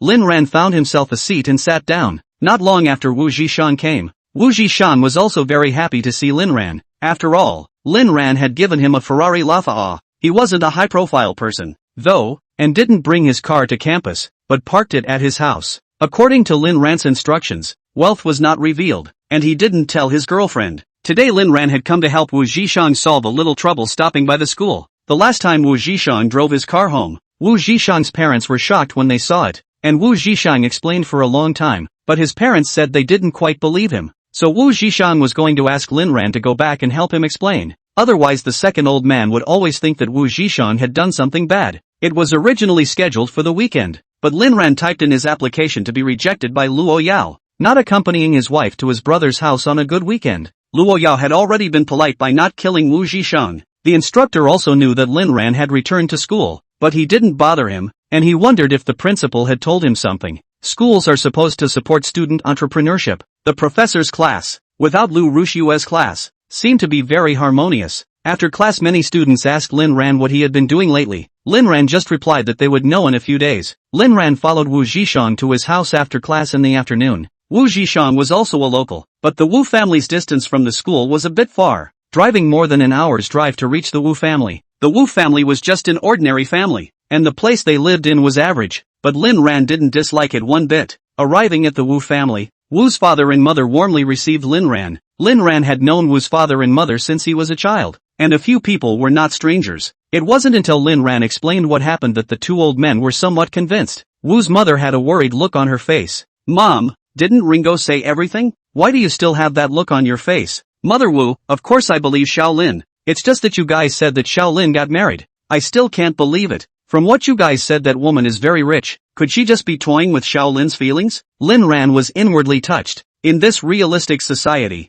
the people who can truly care about you are sometimes really few and far between. The feeling that even his own family hadn't given Lin Ran was experienced today in the Wu family. Uncles and aunts, you can rest assured. My wife and I are not the first day we met. We love each other. It's not as complicated as you think. Seeing Lin Ran say this, Wu's father and mother were relieved and gave Lin Ran a red envelope, which Lin Ran didn't shirk. Lin Ran and Wu Zhishan exchanged a glance, and then said that the two of them had partnered to open a company, and that they had already made some headway, and that they would soon be working with the school again. The second old man listened with a smile on his face. Finally, Lin Ran suggests that Wu's father resign, but he is still hesitant. Some things are not good to say directly. Lin Ran can only let Wu father to keep an eye out. Wu father is not a stupid person. Immediately realized that Lin Ran words have something. Ran, do you know something? Lin Ran wasn't good at saying it explicitly. In fact, he wasn't particularly clear about the specifics. He only knew that there was this matter. After thinking about it, he gave a few suggestions to Wu's father, who also became serious when he saw Lin Ran so solemn and finally agreed to Lin Ran's opinions. When Lin Ran wanted to leave, the two old men said they would leave him for dinner, but Lin Ran left on the grounds that the company had something to do. Father Wu, this kid, why is he in such a hurry? Mother Wu, what do you know? You old straight man? You're anxious to go home to see your daughter-in-law. On the way back to school, Wu Zhishang had a puzzled look on his face. Ringo, why did you say those things to my dad? Do you know something? Lin Ran, do you believe me? Wu Zhishang immediately patted his chest and said, Of course I believe you, brother. Lin Ran, then you should urge your father from time to time to pay attention to what I'm talking about, and it would be best if he could just quit his job, so I can find him a better one then. Wu Shisheng, good. The Rolls-Royce pulled right up to the dormitory building, and countless people stuck their heads out to look. Wu Shisheng went upstairs, and just then, the last person Lin Ran wanted to see came. Lu Rushue and Hua Haiyanai. Two people blocked the door of Lin Ran's car. Lu Rushue red eyes. Hua Haiyanai is the surface of righteous indignation but do not know what to think in the heart. Lu Rushue, brother Lin Ran, you finally came to school. Lin Ran, get out. The last time, it was because of Lu Rushue that he got himself injured, and he was still not completely healed. Again? Wang Bao and the driver both got out of the car, and their first sight of Lu Rushue was alarming. Last time it was his reporting error that caused Lin Ran to be injured, and if it wasn't for Lin Ran begging for mercy himself, he was afraid that he would be either dead or maimed. This time, we must protect Lin Ran no matter what we say. Lin Ran signaled a look, and Wang Bao stopped there. Lu Rushue, brother Lin Ran, today a man asked me for money, saying that I owed him $1 million, and I couldn't find you if I tried. Lin Ran nodded. Yes, I've transferred the debt. Lu Rushue couldn't believe it was true. Why? Why are you doing this to me? Do you have any idea how horrible that man is? It's like he's going to kill me if I don't pay him. Lin Ran was amused in his heart, and his mouth continued to be unforgiving. Lu Rushue, the money is what you should pay, and you don't come back to me. Whether you die or live has nothing to do with me, and I'm going to tell you that I'd prefer you to be played to death. Lu Rushue took a step back, tears like broken beads, crying pear blossoms with rain, watching the countless schoolmates with a face of righteous indignation. You're rich, so what? You can hurt such a cute and beautiful girl just because you're rich? They couldn't hear Lu Rushue's conversation with Lin Ran, but they could see their movements. As far as the picture goes, Lin Ran does look like a scumbag who bullies women. Chapter 56. Chapter 56. Hua Haiyanai, yes Rushue, since the car was smashed by you, you really should pay for it. Lin Ran's brother is determined to make you pay for it. Even if you file a lawsuit you won't win. It's better to find a way to pay for it. After saying that, he also quietly glanced at Lin Ran, and that look was full of innuendo. Lu Rushue had a shocked look on her face, and even Lin Ran was taken aback by Hua Hini's words. What kind of person was Hua Haiyanai? She had always looked down on Lin Ran. Every time she either mocked or cursed at Lin Ran in a shady manner. This time she even helped Lin Ran. Do you dare to believe it? But what she thought Lin Ran didn't even want to know. Lin Ran only wanted to find a chance to completely play dead Lu Rushue. Blade had already begun to ask for the money, and Rushue Lu's inability to come up with the money was going to make things very difficult for her for some time to come. You don't want to pay? Then don't give it. At that time, I guess the interest will roll up more and more, and on the day you can't afford it, let's see how you can still look good. Lu Rushue burst into tears. Brother Lin Ran, I know you're still angry. I was wrong, okay? Don't ruin our relationship because of $1 million. I still love you Lin Ran was thunderstruck on the outside by Lu Rushue's words. Lu Rushue, what makes you think you can be worth $1 million? In my eyes you're not even worth $100. Don't ever come back to me again, let alone say the word love. I'm disgusted. Saying that, he stopped caring about Lu Rushue and got into the car on his own. Lu Rushue was stopped by Wang Bao and shouted from behind. I know you're still angry. It's okay if you don't forgive me. If you can chase me for so many years, I naturally can too. Also, even if you don't want to care about me for a while, you should go home and see your aunt and the others. They miss you. Lin Ran was startled. He didn't want Lu Rushue always appearing in front of him. Are you done? The Lin family has nothing to do with me. If you come after me again, I'll have someone beat the out of you until you can't see the stars. Damn, that's bad luck. Lin Ran was indeed unlucky. How had he gotten into trouble with Lu Rushue? Wasn't that making Luo Yao angry? The vehicle moved slowly. Lu Rushue still wanted to grab Lin Ran. The driver did not hesitate to close the window. Lu Rushue was brought to the ground by the inertia of the car. Hua Hini picked up Lu Rushue. Rushue,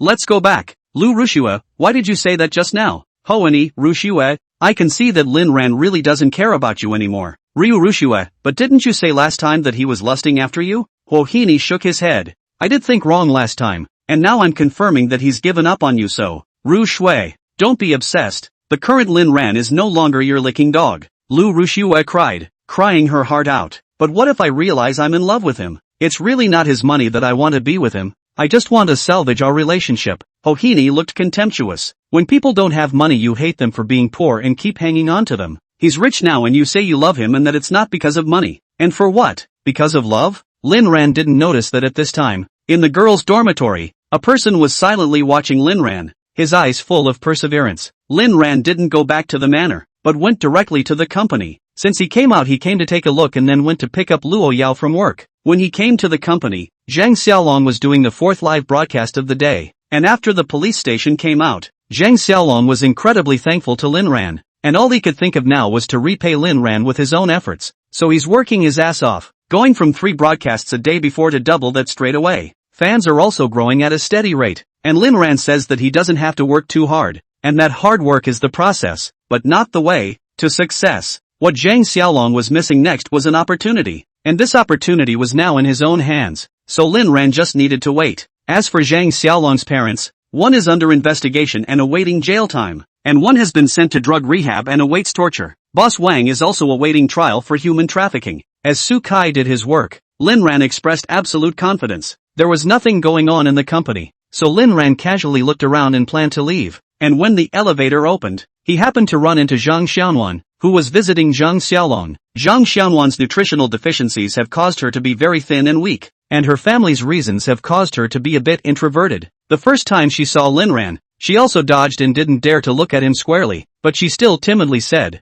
"Good senior." Lin Ran walked into the elevator, turned around and smiled. "Hello, here to see your brother? Go ahead. You have a good brother." Zhang Xianwan nodded. "Yes, my brother was indeed my only hope in the past, and I love him very much." When she looked up after saying that, she found that the elevator door had already closed, and Zhang Xianwan stood fixedly for a moment and slowly said, "Thank you, Senior Lin Ran, you are my hope as well." Luo Group Office Building. Lin Ran walked into the lobby and a security guard greeted him. "Come to see Mr. Luo." "Sir?" Lin Ran instantly recognized the still responsible security officer in front of him from before and smiled as he nodded at him. Lin Ran entered his fingerprints, and the security was diligent in helping Lin Ran press the elevator. When they came to the 88th floor, all of the assistants ran out into the corridor every now and then to stick their heads out and look around. They had been working at the manor for a few days straight and had all gotten to know Lin Ran, and although they hadn't spoken, they all knew that Lin Ran was their Mr. Luo's man. "I just don't know if it's a boyfriend or a foster puppy." At this moment, Luo Yao was on the phone in her office. When she heard someone knocking on the door and said enter, she saw Lin Ran walking in.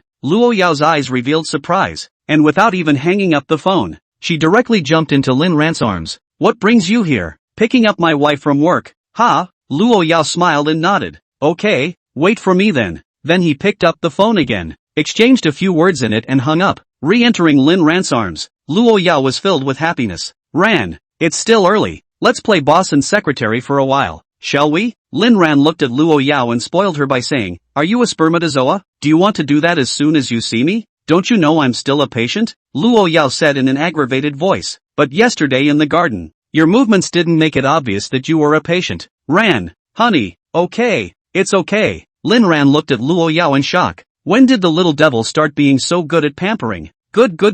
Row, I promise. Luo Yao gave Lin Ran a pair of bracelets. "Lin Ran, what's wrong with the Big Dipper?" Chapter 57. Just as Lin Ran was role-playing with Luo Yao, Lawyer Su Kai held a general meeting of the shareholders of the Su Ran Group in the name of Lin Ran's client, with Chairman Lin Tianba attending with his illness. There was no way, even if Lin Tianba wanted to avoid it, he couldn't avoid it, and it was useless to avoid it. Su Kai announced the sale of a 30% stake in Saran as the largest shareholder proxy at the meeting, and Lin Tianba was the first to vote against it. At the meeting, Lin Tianba yelled at Lin Ran's rebellious son, saying that this was a family matter and shouldn't be talked about at the shareholders' meeting. Su Kai threw out the document that Lin Ran had severed his relationship with Lin Tianba on the spot, and all the shareholders were shocked, and the meeting turned lopsided immediately afterward. Businessmen are only interested in profit. These shareholders are shopping mall veterans. Even if Lin Tianba voted against it, no one would care, and everyone else voted in favor of the sale. The final result was that all the shareholders except Lin Tianba were in favor of it, and Lin Ran's equity officially entered the sale period at the market price of 800 million, and all those who were interested could compete, without giving Lin Tianba the slightest bit of time to catch his breath. Many of the shareholders were stupid and ready to go and talk to Su Kai. Once they got Lin Ran's shares, they wouldn't hesitate to kick Lin Tianba out of the chairmanship. In the past, the Lin family's father and son accounted for 51% of the shares, and the other shareholders could not take the right to speak even if they all joined hands. Now that the Lin family's father and son have turned against each other, no matter if Lin Ran's final shares can be acquired successfully or not, as long as they can find a few more shareholders to join forces with, they all have the hope of kicking Lin Tianba out of the game as well. Not to mention the fact that this situation will be more stable if we get Lin Ran shares. We've been displeased with Lin Tianba for years, and this is a once-in-a-lifetime opportunity. No shareholders know why Lin Tianba turned against Lin Ran. Such a son is simply the god of wealth, alright. If Lin Ran was their son, they would all be eager to offer Lin Ran up and give him whatever he wanted. As a result, Lin Tianba played a good hand of cards to pieces. No son, what are you? To put it mildly, even this company is owned by your son, and you are merely relying on your son's connections to be the chairman. When Lin Ran's mom didn't die, the company had nothing to do with Lin Tianba. What Lin Tianba was doing now was more than stupid. The shareholders' meeting ended. Su Kai left the Su Ran group, quietly waiting for the person who should come on the line. Sure enough, Lin Tianba asked Su Kai out that night. At Su Kai's law firm, Lin Tianba showed his sincerity. Mr. Su, I'll take Lin Ran's shares, but 800 million is a bit much. We're father and son. We deserve a discount. Just 100 million seems fine to me. Su Kai almost sprayed out a mouthful of tea. Although he already understood Lin Tianba's character, he still underestimated his lower limit. Chairman Lin can really joke. In fact, Mr. Lin explained that the shares can be given to you. After all, you used to be his father. Lin Tianba revealed surprise. Are you serious? Su Kai nodded. It's true, but the price is 20% more than the others, which is 1 billion. Lin Tianba almost slipped out of his chair. How much? A billion? Why doesn't he go grab it? Su Kai, Mr. Lin said that other people's price would be 800 million. Your words must be 20% more. Lin Tianba took a deep breath and asked, 20%? Shouldn't it be 6 billion? Su Kai, I didn't expect Chairman Lin's math to be quite good. But, Mr. Lin said that for your words 20% is 200 million. You can give up the acquisition if you're not convinced. Lin Tianba gas want a curse. You want a billion, directly say a billion. But also what to win 20% is 200 million. This is not an insult? I don't have that kind of money, even if I pull out all my family's money. Su Kai, Mr. Lin has already thought of it for you. You can take out a loan. Use the shares of the Saran Group as a mortgage loan. Lin Tianba frowned. I'm not qualified, and the shareholders won't agree. Su Kai, with Mr. Lin Ran's shares, you'll have 51% of the shares. Just take the pre-revenue contract and get a loan. I have an old friend at the bank. I'm sure he'd love to do this business. Lin Tianba didn't speak for a long time, hesitating to open his mouth. He is now considered to have lost everything, and still owes brother Blade 100 million. If he goes to the bank for a loan, even if the loan comes down, does he really have the ability to pay it back? If there is even the slightest problem with the company's operation, will it crush its own camel straight to death? Su Kai, Chairman Lin, a lot of times and a lot of things, you do need luck to take a gamble, and you don't want you to lose your say in the Saran Group, do you? Lin Tianba's eyes grew firm, and after thinking about the company's upcoming moves, he clenched his teeth. Okay, I promise. After saying that, he signed a pre-revenue contract with Su Kai, and his hands were shaking when he signed it. These shares should have been his in the first place, but I didn't realize that he would now have to use real money to recover them, and at a premium. Loan recovery, that after repayment is not just as simple as $1 billion, there is also a high interest rate. Lin Ran, this little Y cannot transfer the equity unconditionally? Walking out of the lawyer's office, Lin Tianba felt like his entire person had aged 10 years. Early the next morning, the bank's people found Lin Tianba with a pre-collection contract. Lin Tianba with 51% of the equity for mortgage loans. The bank finally assessed 800 million amount. Lin Tianba took the bank's approval contract and went back to Su Kai, who said that less than $1 billion is exempt from negotiation. In the end, there was no way out. So Lin Tianba once again returned to the Lin family for a family meeting. After learning this news, Lu Yumei completely clammed up, and even Lin Jian lost his voice in shock. Lin Tianba, there's really nothing we can do, but you don't have to worry. Our new property will be opening soon, and there's news from above that the government is going to plan a school near our new property, which will at least increase the unit price of our new property by 20%. This time the company's capital recovery will reach at least 1 billion. If I have 51% of the equity, the dividend can reach 500 million. So as long as we survive, even if we pay out a bit of interest, we will still make a steady profit, and there will still be at least that much profit when the official sales of the building start later. But if we don't acquire it, regardless of whether the sale of Lin Ranch shares is completed or not, we'll have to come up with a lot of dividends to hand over. And with this rebellious son's current relationship with the family, there's no way he won't want the money. So the shares must be collected. After the explanation, Lu Yumei realized why Lin Tianba was obsessed with acquiring Lin Ran's stake. When they thought of that little brat Lin Ran getting such a large share of the dividends, both Lu Yumei and Lin Jian frowned. Lin Tianba hadn't lied. The return of funds would really reach this number this time. And this was the biggest and most important project of the Saran Group so far. Hubby, is what you say true? Don't we have any other ways? Like finding Xiaoran and asking him to transfer the equity to us unconditionally? Chapter 58. Lin Tianba shook his head. Now he won't see us at all. There's no way. Get the money together. Lin Jian, but the bank can only give $800 million of credit. We are still short of 200 million. Where to get it? Lin Tianba took a deep breath. Dealing with our real estate. You may. You also go back to your mother's home and ask to see if people on your mother's side can help us out. Lu Yumei frowned and hesitated as Lin Tianba continued. I'll give them 20% interest on whatever they want, no matter how much money they put out, which is more violent than lending money. Lu Yumei, I'll try. Hubby, even if my mother's family helps, they can't come up with much money. What about the rest? Lin Tianba, dealing with real estate. Don't I still have a car that I haven't sold? And this villa? Sell them all. We'll live somewhere else for the time being, and when the property is pre-sold, we'll be able to move back soon. Lin Jian, Dad, I've saved up some money over the years. It's not much, but it's a couple $100,000. I'll take it all out for you. Lin Tianba was moved to tears. Truly my good son, when we get through this, Dad is going to pay you back tenfold and 100-fold, and Su Ran Group will let you inherit it at that time.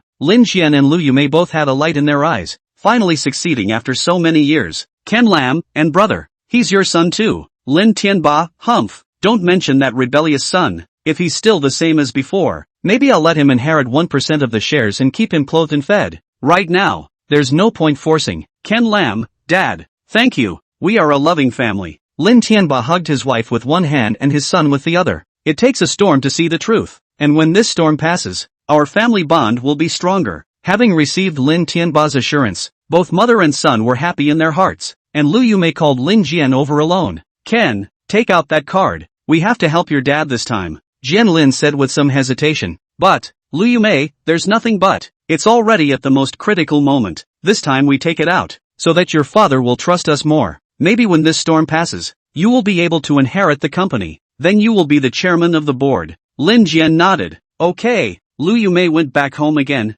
and after explaining the situation the Lu family was shocked. Lu Yumei's mom was beyond angry and scolded Lu Yumei a lot. You can't even handle that little bastard Lin Ran, and you've actually made such a big deal out of it. Do you use all the ones I usually teach you? Lu Yumei, use it. Lin Ran used to be very obedient, and hasn't shown anything wrong over the years. I don't know how he suddenly changed recently. Mom, it's useless to talk about this now. Lin Ran is determined to draw a line in the sand with the Lin family. It's impossible not to take this money. Lu Yumei's mom looked furious. There's no money. Lu Yumei's father also had a hateful look on his face, and only Lu Ritian frowned and didn't say anything. Lu Yumei did not get angry, but said with a condescending face, anyway, Lin Tianba said, this time if you guys help him he can give you at least 15% interest, and the new building will be pre-sold soon. It is expected that the return capital can reach 1 billion. The opportunity has already been given to you guys. Since you don't have the money even if it's not, I won't be forced to do it. I've saved some money over the years. I'm going to give it all to Lin Tianba to get through this time. I'll only get more when the time comes, so don't you guys look for me to cry about being poor when I have the money. I've also secretly helped my family so much over the years. Now the house you live in, the food you eat and use which is not something I helped you with. Even Rushua's place in school is a dormitory building that Lin Tianba donated in exchange for a dormitory building. If there's something in the future, you guys shouldn't look for me anymore. And when my son inherits the Saran Group, he won't help you anymore. After saying that Lu Yumei was about to leave, Lu father and mother were shocked. What did you say? Kan is going to inherit the Saran Group. Lu Yumei, does it have anything to do with you guys? You guys aren't willing to help us mother and son. We can only rely on ourselves. Lu Ritian immediately stopped Lu Yumei. Sister what nonsense are you saying? When did we say we won't help you in Shaojian? Father Lu and Mother Lu also quickly agreed. That's right. That's right. How come this child of yours has a bigger temper the older he gets? We're just too anxious. 15% interest, right? We'll take this money. Lu Rushue had been silent and didn't say anything, not knowing what she was thinking. Willow family a total of 7 put together more than 3 million out. A brain all to Lu Yumei.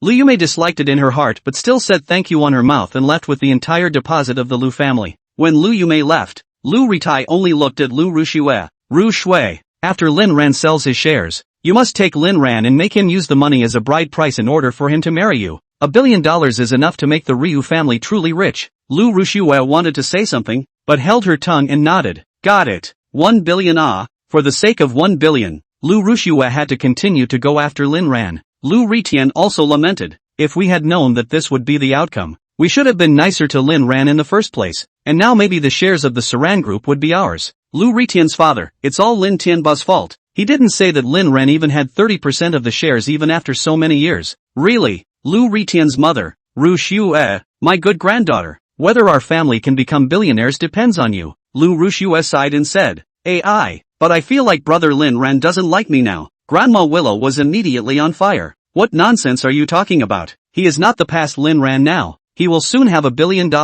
You have to deal with him, not that I say you. As a girl, you can use too many means. Lin Ran that little. You shake your hand and he has to be dead to you. Lu Rushue didn't dare to retort. For the sake of love she also had to go after Lin Ran backwards. She mustn't cheapen it for someone else. After making up her mind, Lu Rushue felt full of fighting spirit again. After Lu Yumei returned to the Lin family, she took out a whole $55 million and gave it to Lin Tianba. Lin Tianba was also shocked. For so many years he didn't know that the Lu family had so much money, and all of it was cash money. Lu Yumei explained that the Lu family had been making some investments before and had made a lot of money, and Lin Tianba didn't dwell on it too much even though he was skeptical. It's fine when the money is there, it doesn't matter how it came about. Seeing that Lin Tianba had collected the money, Lu Yumei and Lin Jian were both happy in their hearts, looking forward to their future lives. The mother and son duo have made it through. Chapter 59. Chapter 59. Lin Tianba's action is also very fast. The villa on the same day to deal with the completion of the next day and the name of the car sold out, and then borrowed a little bit with some business friends there. Finally enough to get together 200 million. Then it once again found Sukai. Hit 200 million. As for the rest of the 800 million bank directly to Lin Ran, because this is an equity acquisition loan, the money must be hit to Lin Ran. Just like buying a house loan to the developer of a reason. Lin Tianba cannot help. Finally acquired 30% of Lin Ran's equity, so everything is settled. Lin Ran and the Lin family in no relationship at all. Lin Tianba with the whole family moved to the company's utility room temporary residence. Nanny maid also resigned. Luxury car mansion a little bit no more. Outside the liabilities plus the previous Knife Brothers 100 million to reach close to 1 billion. In exchange for this, the company has 51% of the equity. Although it was bitter now, the entire Lin family was happy, because the Lin family now represented the entire Saran group. This joy far outweighs the temporary despondency. The name of Saran group was named after Lin Ran's mother's surname plus Lin Ran's first name, and if it wasn't for Lin Tianba's concern that changing the name would affect the performance of the newly opened property, he would have hated to change the name immediately. After another day, the Lin family, who had regained their usual stature, were each busy with their own affairs, and Lin Ran had received a whole $1 billion. He set up a real estate company straight away without saying a word, but it's an empty shell for now. Next, he was going to make the entire Lin family fall into ruin. Lin Ran started back to school again today. It's too boring without Luo Yao around. He has nowhere to go without classes, and the company won't be able to use him for a while. After class, Lin Ran was about to head back to the manor when he ran into Jin Lin. Lin Jian could be said to be in a springtime mood right now, and his entire body carried a glow of confidence. The matter of severing ties with the Lin family had been known to Wu Jishan for a long time, and he felt deeply for his brother for what the Lin family had done. That's why Wu Jishan didn't have a good face for Lin Jian, and he hated the Lin family even more. In the past, he only thought that Lin Ran was not treated well in the Lin family, and only recently did he realize that it was simply abusive plus cold violence plus poor well. Lin Ran, good dogs don't get in the way. Wu Jishan, good pigs don't add to the problem. Ken Lam, what's wrong with you, brother? Why are you talking to me like that? I'm your brother. Lin Ran snorted. Then go tell the whole school that you're my brother. And by the way, tell them again what happened to me in the Lin family. Of course Lin Jian didn't dare. Everyone knew that he was the young master of the Lin family. If he let others know that he still had Lin Ran as his brother, wasn't that a slap in his face? The main thing is that you play the role of the young master of a rich family every day, while your brother works part-time every day and lives a life worse than a dog? Where would the Lin family's face go then? Brother, it's all my fault. It's my fault. I shouldn't have called you brother at school to make you hate it, let alone show up in front of you. It's just that dad misses you and wants you to come back to the Lin family sometime. As long as you, brother, are willing to kneel down and kowtow to dad and apologize, and return the money you got from selling your shares, dad will definitely forgive you. Again? Lin Ran, one more word like that and I'll hit you so hard you won't be able to see the stars day or night. Lin Jian took a step back in fear, but his eyes were shining brightly. Do it if you can, and let the school deal with it then. I was wrong, brother. It's just that dad was so mad at you for doing degrading things in front of the school the day you started that he asked me to ask you what your relationship was with that woman. If I could, Would like to pay that woman a visit instead of dad and get justice for you. Lin Ran narrowed his eyes. In his last life, Lin Jian had been desperate to find Luo Yao after he had met her by chance, so he naturally wouldn't let Lin Jian take the risk, because at that time, Lin Ran had to protect this brother. Now it seems like something's wrong. Does this kid like Luo Yao? Then it all becomes very interesting. Should we arrange a meeting between the two, and then have Luo Yao teach Lin Jian a lesson for life? Forget it. You can't disgust anyone but your daughter-in-law. Luckily, in his last life, he had begged for mercy when Luo Yao wanted to slaughter his family, and for that reason, he had even agreed to some conditions that made it difficult for him to talk about in the first place. Groove, the old man is such a... Lin Ran, Lin Jian, put away your mouth. It's not your turn to meddle in my affairs. Ken Lam, but we're family. We're one dad and I'm your real brother. Lin Ran, in that case, then I'll be polite. Lin Jian thought that Lin Ran had agreed and was pleasantly surprised. Who knew that the next moment he was greeted with Lin Ran's fist? Did I say that if you say I'm in your family again I'll beat you so bad you won't be able to see the stars? Seeing this, Wu Zhishang did a mixed doubles without saying a word, and the action attracted a group of students in the classroom to look over. They hadn't even heard the conversation between a few people, and at this point, they all had question marks on their faces. Wu Zhishang shouted, Lin Jian from the art department has come to kick ass and said that all of us from the finance department are trash. Brothers go. Immediately after that, the entire large classroom became a circle kick, and Jianlin passed out completely. After the incident, the students said they would take responsibility together, but they were strongly stopped by Lin Ran alone. He didn't want to publicize the family scandal just yet. Not yet mainly. He's going to deliver a fatal blow to Ken Lin when he's at his most popular, and that time can't be far off. Lin Tianba received a call from the school and hurriedly rushed to the school with the Lu Yumei duo. This is outrageous. How dare someone beat up his son? It was also just 10 minutes ago that Luo Yao received a phone call. Wife, I'm fighting. How are you? Are you hurt? Luo Yao instantly tensed up. Lin Ran she had hurt, but no one else could do him any harm. Lin Ran, it hurts a bit to hit my hand, so you can help deal with it. The school is going to call the parents. I only have you. The phrase I have only you struck Luo Yao's heart, and she said yes. Not long after, Luo Yao took the lead and came to the principal's office, because this matter was not a small incident. After all, so many people beat up one person. As soon as he entered the office, the principal jumped in shock. Why are you here in person? Mr. Luo, Principal Tang, how many scholarships does my Luo group subsidize every year? How many buildings in this school did I have built? And how many research teams did I let in? Principal Tang was a bit unsure, seeing Luo Yao's face that had become terrifying because of her anger. Principal Tang's entire cold sweat ran down. This was not someone he could offend. Even the Secretary of Education would have to grovel here. Mr. Luo, if you have anything you want to order directly. If I, Old Tang, have done anything wrong I'm willing to bring all the staff to apologize to you. Luo Yao said with direct indignation. I did all this just so you guys could watch others bully my husband at school? Come out sooner or later.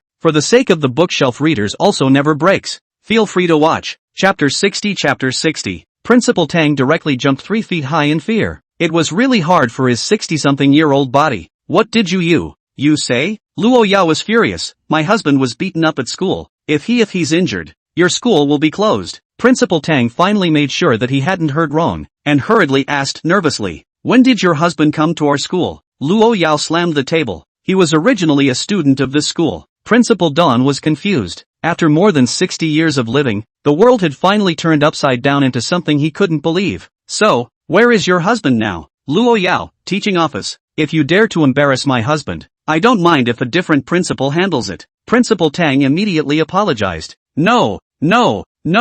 Let's go deal with this matter right now. In the teaching office, the director looked at the Lin Ran Lin Jian duo with some headaches. Lin Ran was an outstanding student, famous in the school, and many people liked him very much. Lin Jian was the son of the Saran group, and he didn't dare to offend. It's kinda a dilemma. Just then, there was a noise from outside the door. Where is that rebellious son? How dare he hit Xiao Jian? I have to whip him to death. Hubby, calm down. Xiao Ran surely didn't mean it. If he's willing to kneel down and kowtow and apologize, you shouldn't hit him too hard. Before the person arrived, the nausea came first, and Lin Ran made a vomiting face. The office door was kicked open. Immediately after that, it revealed Lin Tianba's majestic face, and Lu Yumei's hateful look. As soon as the duo entered, they saw the gloating Lin Ran, and Lu Yumei frowned. Xiao Ran, where's your brother? No matter what you can't hit him. It's my fault as a mom for not taking care of your brothers. Lin Ran, shut up you. If killing wasn't illegal, you'd be dead by chapter 7.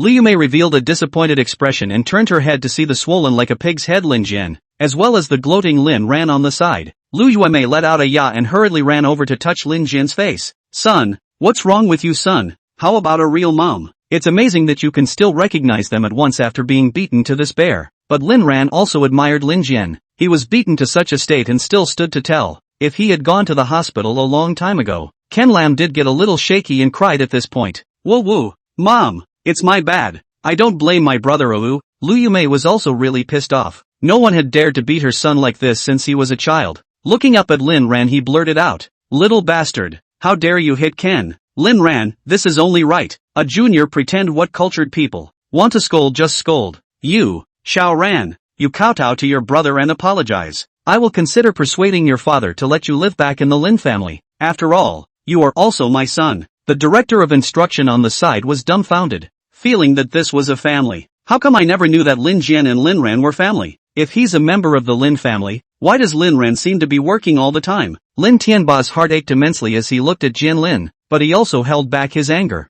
Lin Ran, as long as you're willing to return the money from the shares to Dad, I'll give you a chance to kneel and kowtow to me as my son. Blown up. So ing blown up. Lin Ran, at this moment, finally felt the explosion of the three views. What kind of rant are you spouting? Who are you? Want me to show you the severance agreement? It's witnessed by a lawyer. Lin Tianba, fine. Since you don't know what to do, I'll properly enforce the family law today. With that, he drew his own 7 wolves. Just then, the director of instruction chided. This parent, please watch your behavior. Hitting is against the law. Liu Yumei also spoke up. Teacher, Lin Ran is our son. It's justifiable for his father to want to enforce the family law. This isn't considered hitting. The head instructor's nose was on fire with anger. Lin Ran is your son? Lin Tianba / Liu Yumei, yes. Lin Ran, teacher, I have nothing to do with him. You have to protect me. The head teacher nodded. Don't worry, no one will dare to hurt you with your teacher here. With that, he reprimanded Lin Tianba with an angry face. The results aren't out yet, and even with the results of the investigation, regardless of whether Lin Ransan is right or wrong, you're not allowed to hit him unless you cross over my dead body. Lin Tianba, shut up. What are you? Do you know that your teacher's dormitory building was donated by Lousy? The head instructor immediately froze, then frowned. Lin Tianba smugly tried to make a move. Lin Ran, if you dare to make a move,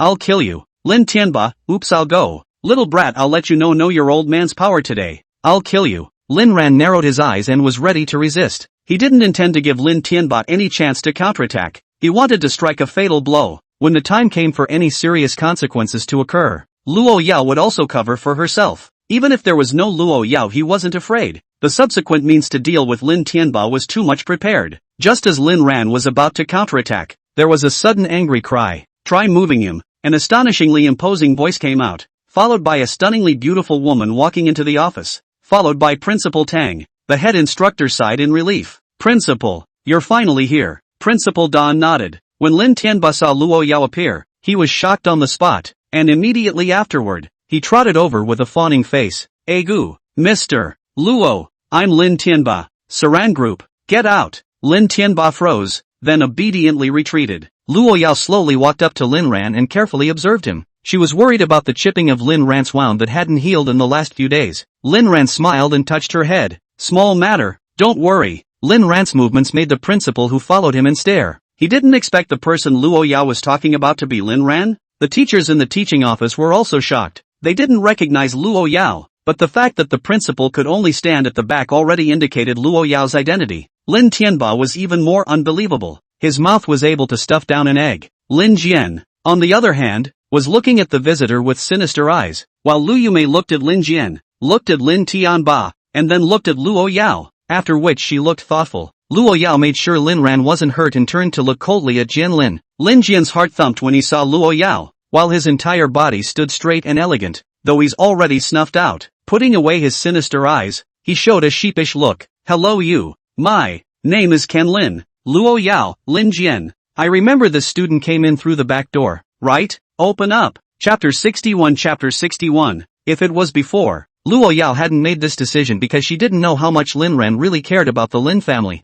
But now, Luo Yao realized that Lin Ran really didn't seem to care about this family anymore. There wasn't even a trace of acting, so she planned to be a little bit harder on the Lin family. Ken Lin took a step back, a little in disbelief. He had already known the identity of the woman in front of him through Lin Tianba's description. MS. Lo, why? Luo Yao stretched out her high heels and kicked over. The already shaky Lin Jian directly fell to the ground. And you're worthy of talking to me? Lin Ran sighed. Honestly, he didn't want Luo Yao to see the Lin family. It's okay to be disgusted with yourself but not your daughter-in-law. There's just no way around it today. After all, Ken Lam was too much of a pain in the ass at the time. Lu Yumei instantly exploded. Who are you and why did you hit my son? I want to beat you to death. Messing with our Lin family? You are finished. I want to make you bankrupt. Pust. Lin Ran almost didn't hold back. What are you talking about? Bankrupting Lok Yu? Are you crazy or am I? And Lin Tianba was shocked. He didn't expect his daughter-in-law to be so pugnacious. Hastily explained. Mr.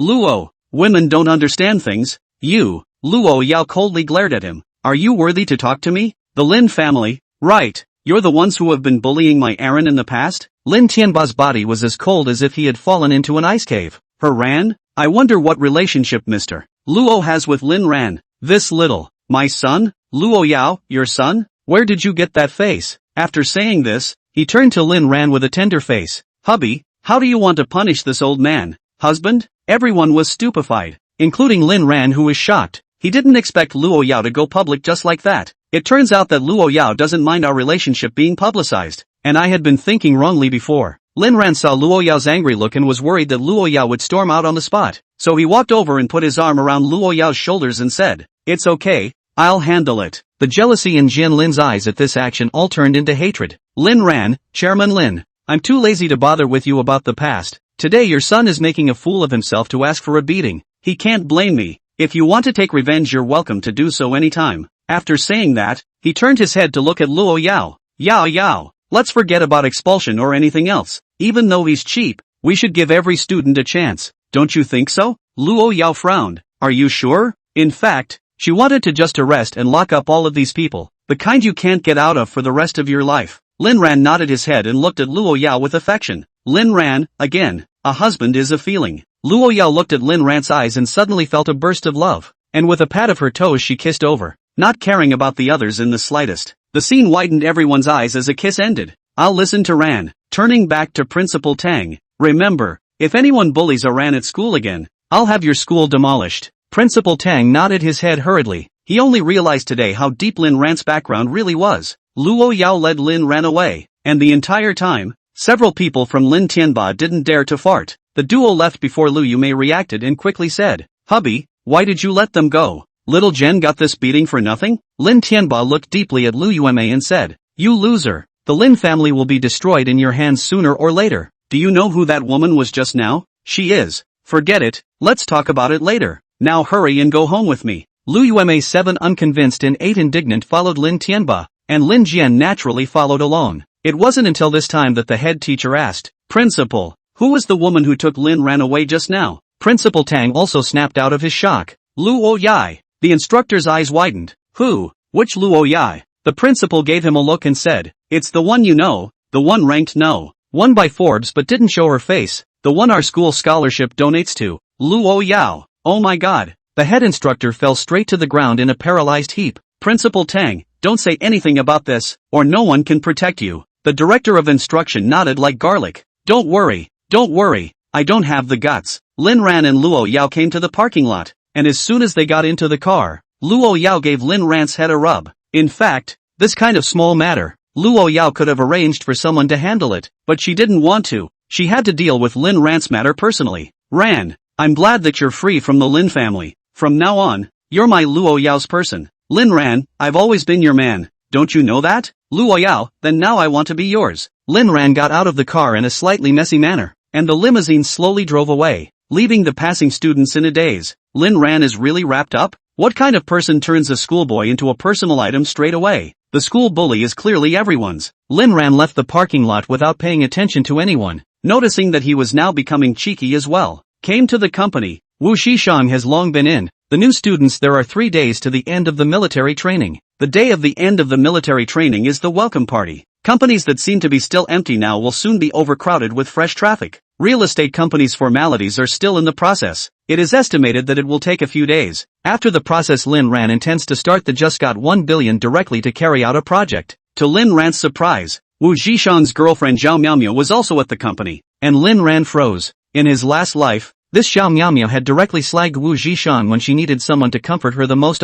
Lin Ran has always disliked Zhao Miaomio. Zhao Miaomio has a male best friend. Because of this male best friend, the future Wu Zhishan will have to suffer a lot of old sins. If it is the last life, Lin Ran will not care. Brother persuade and not persuade points well. But now knowing the consequences, Lin Ran had to make Wu Zhishan recognize this woman. However, he wasn't going to directly advise Wu Zhishan because it wasn't appropriate. So he was going to find a chance to expose Zhao Miaomio. Zhao Miaomio also saw Lin Ran. She still had a good impression of Lin Ran, mainly because of his good looks. Lin Ran, hello, Lin Ran, ha, long time no see. Wu Zhishan, brother Lin, tomorrow is the weekend. My girlfriend is coming to keep me company today. Do you want to have dinner together? Lin Ran, I'm not going to be a light bulb. You two have been to the world of two. At this time Zhao Miaomio spoke. They're all friends, let's get together. It's just as well that I called my boyhood friend to join me. We're all young people, let's get acquainted together. Chapter 62. When Lin Ran heard this, he immediately became interested.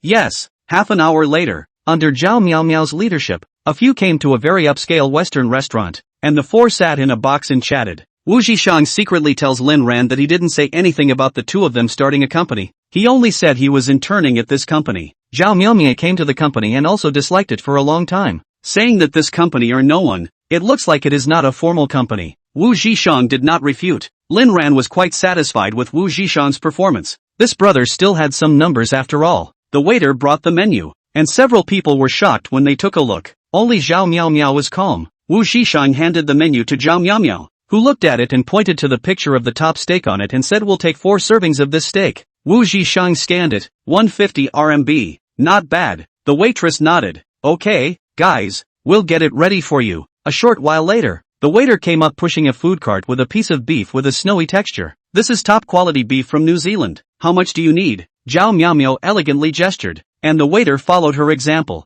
cutting about 2 fingers wide. The male best friend also compared that piece, but it was Wu Zhishang who kept frowning, feeling that something was not right. It was Lin Ran who smiled and gestured a slap and said, "Give us both one of these." The waiter finished cutting the steak and placed it on top of an electronic scale. For steaks totaling 1,000 grams for a price of $150,000. I wonder how rare a few of the steaks would like them. Wu Zhishang froze, but Lin Ran kept smiling and didn't say anything. Zhao Miaomio was also secretly shocked in her heart. Just now she had only looked at the picture, not the price. Wu Zhishang did look at it, but just scanned it and didn't look closely at the back where it said 150 RMB/G. Zhao Miaomio looked at Wu Zhishang pitifully and said, "Zhishang, you won't be heartbroken about the money." Wu Zhishang smiled awkwardly and didn't say anything. It's not a matter of being heartbroken. It's a matter of whether you have it or not. Okay. How rare do you want your steaks, gentlemen? Lin Ran, 7 points. Seeing that someone had spoken, Zhao Miaomio also said, "I'll split it 5 ways then."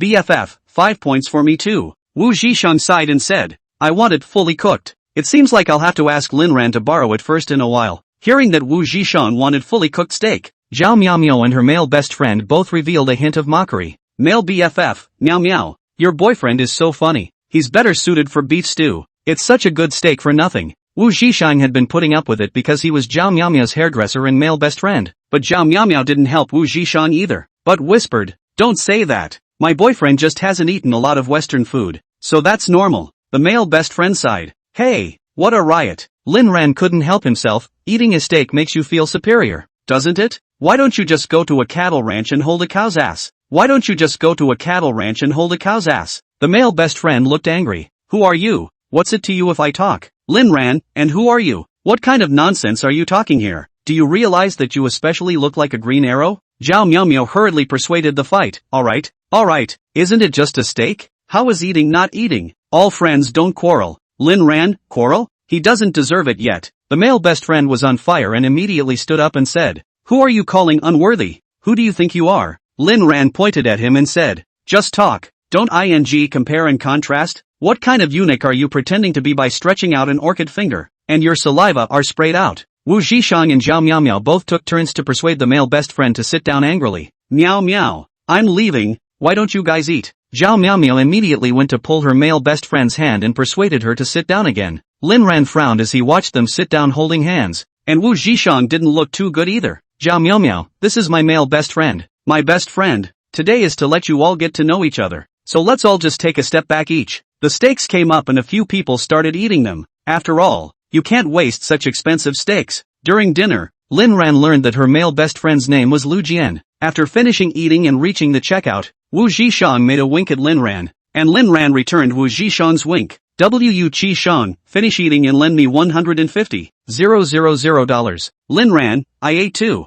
I'll pay for what I ate, and I'll pay for what you ate, but I don't care about that green arrow one. You let them AA. Wu Zhishang had no choice but to say, let's AA this meal. I'll pay for me and Miao Miao's, and Lin and Lu Jian will pay for it themselves. LV Jian exploded on the spot, looked at Zhao Miao Miao and said, Miao Miao, is this your boyfriend? He's not even willing to pay for a meal for your best friend. Can such a stingy person treat you well in the future? Zhao Miao Miao also said, Zhishang, why are you so excessive? Not even willing to pay for a meal? Wu Zhishang, you're my girlfriend, I treat you should be, but Lu Jian we only just met, I have no obligation right, besides Lin brother I did not let him pay himself? Lu Jian, I think this poor bastard simply doesn't have any money. Miao Miao. It's impossible for someone like him to give you happiness. Lin Ran slammed his cell phone down on the table with a bang. We're poor, you're rich, so please treat us. Lu Jian froze, and then there was a burst of dislike. Why should I invite you? I see that you two are both poor bastards. Isn't it just payment? I'll pay. The piece I ate is at most 100 grams. I'll pay 15,000. After saying this, he opened his cell phone, and the waiter immediately swept 15,000 with a quick eye. He was also afraid that a few people would escape the order, so he kept watching. Jian Lu, poor bastard. It's your turn. Wu Zhishang frowned. It's reasonable that each person should be $37,500. LV Jian's face flustered, and then he began to stir up nonsense. If you don't have the money, you say you don't have the money, and you talk about $37,500 per person? Wu Zhishang eyes, what to do? Lin Ran, look at me. Lin Ran laughed, and slapped a black card on the desktop with a pop. It was the black card Luo Yao gave him when he went out to spend money. Lin Ran now spent Luo Yao's money because that would make Luo Yao happier. Waiter, charge me $1 million. Remember, if I come to eat with my friends it's a direct debit, no one else. Jian Lu laughed. Poor bastard. Just you? $1 million? The waiter hurriedly swiped his card upon hearing this, and soon the sound of successful consumption rang out. Not only LV Jian, even Zhao Miao Miao looked at Lin Ran with a shocked expression. Lin Ran is so rich? Why hadn't Wu Zhishang told him? Lin Ran, poor bastard. Now it's your turn to settle the rest of the bill. Even though I've charged it, I won't settle it for you. Lu Jian felt his face burning hot and said with righteous indignation, Miao Miao, I'm leaving, I've had enough. These two friends of yours are too pretentious. With that, he ran away, and Lin Ran didn't care. Instead, it was Zhao Miao Miao, who looked at Wu Zhishang, and then at Lu Jian who ran away, and thought about chasing after him. I'm going to check on him, he's depressed and unstable. I'll be back in a bit. Saying that, he also ran away, and Wu Zhishang had a sad frown on his face. Lin Ran was puzzled. Depression? Good reason. Very canonical. Chapter 63. Lin Ran gently patted Wu Zhishang's shoulder and said, I'll withdraw first. My daughter-in-law will be waiting anxiously. As for you? Wu Zhishang sighed and said, Brother Lin, you go and get busy first. I'll wait a little longer. I'll visit my sister-in-law when I'm free, and I'll pay you back for the meal just now. Lin Ran thought about it and nodded. As his only good brother it was something he should meet. Lin Ran, that's no rush. If you want anything else you can order it. You have a card anyway. After saying that, he directly transferred $1 million to Wu Zhishang. This counts as an advance on your paycheck. Just pay me back when you've earned enough from your performance. The reason why there is no outright gift is because a blood brother is a blood brother. Lin Ran realized Wu Zhishang's dilemma. He had thought too little before and ignored Wu Zhishang's financial situation. Wu Zhishang knew that Lin Ran had just gotten $1 billion and didn't push back, just said that the money would be returned to him. After leaving the restaurant, Lin Ran made a phone call, and within 3 minutes Wang Bao drove his car to pick up Lin Ran. Arriving at the entrance of Luo's group, Lin Ran made another phone call. Soon Luo Yao came out. As soon as she got in the car, she jumped on Lin Ran,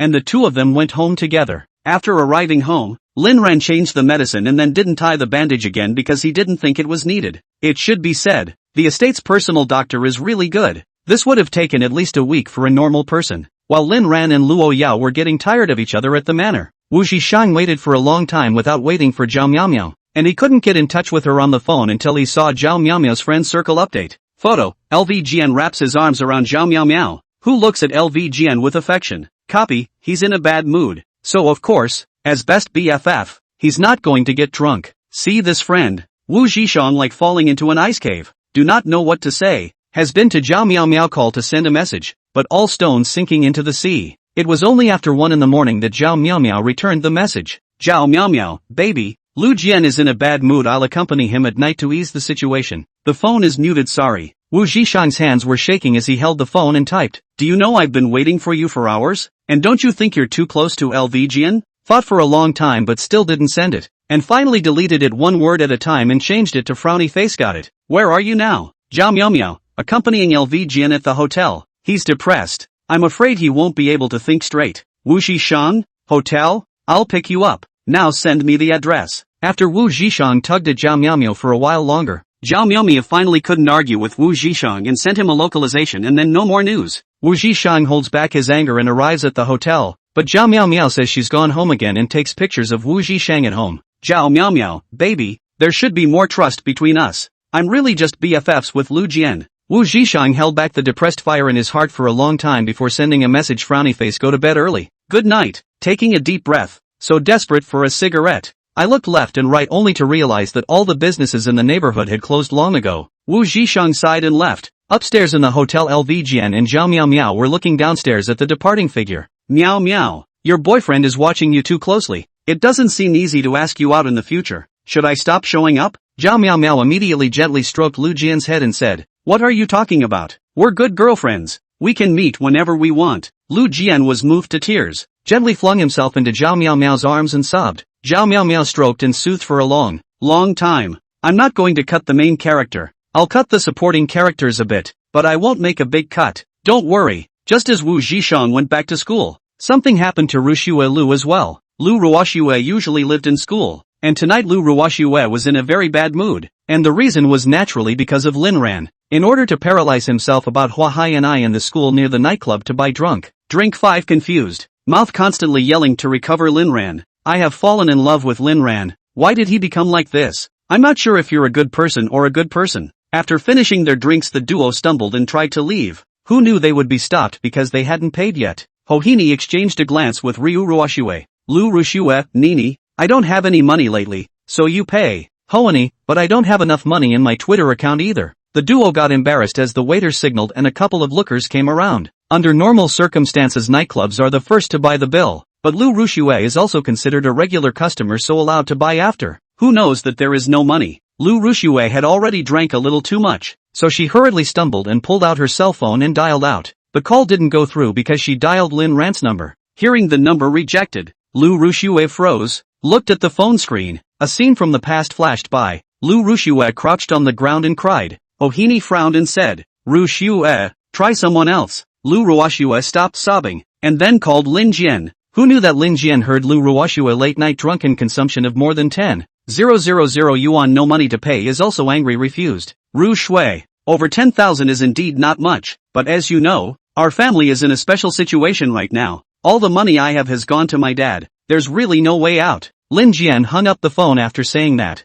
Ruoxue Lu froze again. Once, no matter how much money he spent, he had Lin Ran to underwrite it, and this time it was just over $10,000, but Lin Jian kept putting it off. The lesser of the two is clear. Finally, no way. Lu Ruoxue can only call the recent foreign language department New Fish Pond a licking dog. Less than 10 minutes. Licking dog riding a shared bicycle with a dormitory cobbled together more than 3,000 plus WeChat a semester's living expenses to help Lu Ruoxue to buy a single. Lu Ruoxue, thank you. I'll pay you back for this money. After saying that, he left with Hoani. The little licking dog wanted to send. Lu Ruoxue immediately eyes glared. I only borrowed the money from you, not that I won't pay you back. So why are you still following me? The little licking dog was afraid that Lu Ruoxue would misunderstand, and quickly explained. I just want to send you back to school. It's not safe for you two girls this late. Hohini looked contemptuous. We don't need you to escort us. Go back on your own. The little lickspill had no choice but to go ahead on his bike. Because of the proximity to the school, Lu Ruoxue and her duo stumbled back to the school on foot. Who knew that they were directly blocked on the road? The two men blocking her, one with a full face and the other with yellow hair, were not to be messed with at first glance. Although Lu Ruoxue was drunk, she still had a chill in her heart, and Hohini was even more scared. At the moment they so regretted letting that little lickspittle go just now, or else they could have been cannon fodder. Yellow Hair looked at Lu Ruoxue with a sinister face. Student Lu, When do you plan to pay the money you owe our boss? Chapter 64. Chapter 64. Lu Rushua curled up in the corner and stammered. I don't have that much money? Big brother, you guys just forgive me for a few days. My boyfriend has money. I'll let him give it to you guys. That money was also originally what I owe my boyfriend. Yellow Hair suddenly raised his hand, frightening Lu Rushua to scream before Yellow Hair put it away again. I'll give you 3 more days. If you don't pay back the money, I'm going to have to resort to means, but don't doubt what I'm saying. If you don't want your family, your school, your classmates to know about the money you owe, you'd better hurry up and pay back the $1,100,000. Lu Rushua stared wide-eyed. Isn't it $1 million? Hoani crouched to the side without saying a word, remaining silent. Yellow Hair laughed. That was before. Now it is 1,100,000. If 3 days have not returned, every day will rise another 10,000 interest. This is the rule. Lu Rushua mustered up so much courage and said, Aren't you afraid that I'll call the police? Yellow Hair snapped, slap, thrown over. Lu Rushua's mouth corner directly oozing blood. If you have the ability, you can report it to the police. It's true that you don't have to pay back the interest but only the principal, but you have to bear the consequences. Lu Rushua was too frightened to speak and could only nod her head silently. She didn't dare to gamble because she was afraid. 1,100,000. It would be fine if it was before, but now the entire Lu family plus the Lin family probably couldn't come up with $1 million.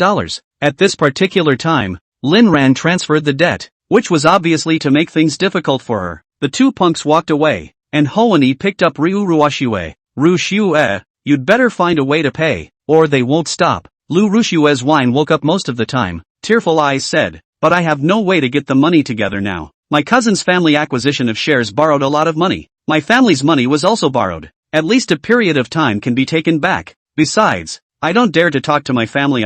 Hoani, I have an idea. Lu Rushue's eyes lit up. What solution? Hoani, find Lin Ran. He must have money or he wouldn't be driving such a nice car. Lu Rushue asked suspiciously. But didn't you say he doesn't care about me anymore? Hoani shook his head. Not necessarily. I just thought about it again and I feel like something's not right. The reason why Lin Ran's debt was shifted might be because he wants you to beg him. He's still angry. Think about why he pushed you so hard when your family was at its worst. There must be something wrong. You can try. Good lord. It's all about her when it comes to white and black. Lu Rushue was silent for a while. Slowly her eyes once again glowed with hope and she nodded seriously. Right. I'm going to try and I'm going to get back brother Lin Ran. He's just angry. The day after tomorrow is the welcome party. I'm going to confess my love in front of the whole school on that day and prove to brother Lin Ran that I'm determined this time around. Hua Hai was shocked by Lu Rushue's words. She didn't expect Lu Rushue to be able to do this now. But your show has been cancelled. Ryu Rushue, I have an idea. Hoani, well,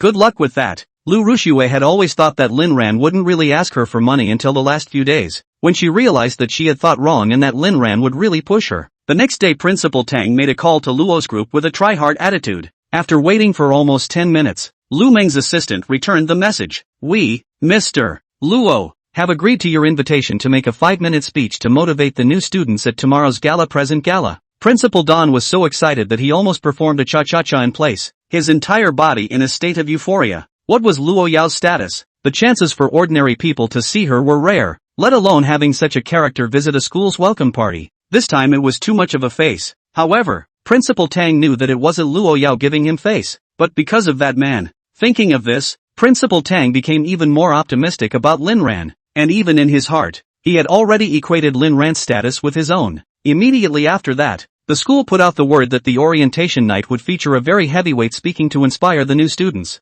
and that anyone at the school could attend. And this big guy is supposedly on Forbes. When this news came out, the whole school was energized, especially those senior students. Being able to see and hear the big brother in person was a very important experience for them as students who were about to enter the society. The principal informed Lin Ran again that he would be speaking at the back of the freshman party, and Lin Ran smiled and thanked him. After another day, the 14-day military training for college freshmen has finally come to an end, and today is the freshman orientation party, at 6 p.m.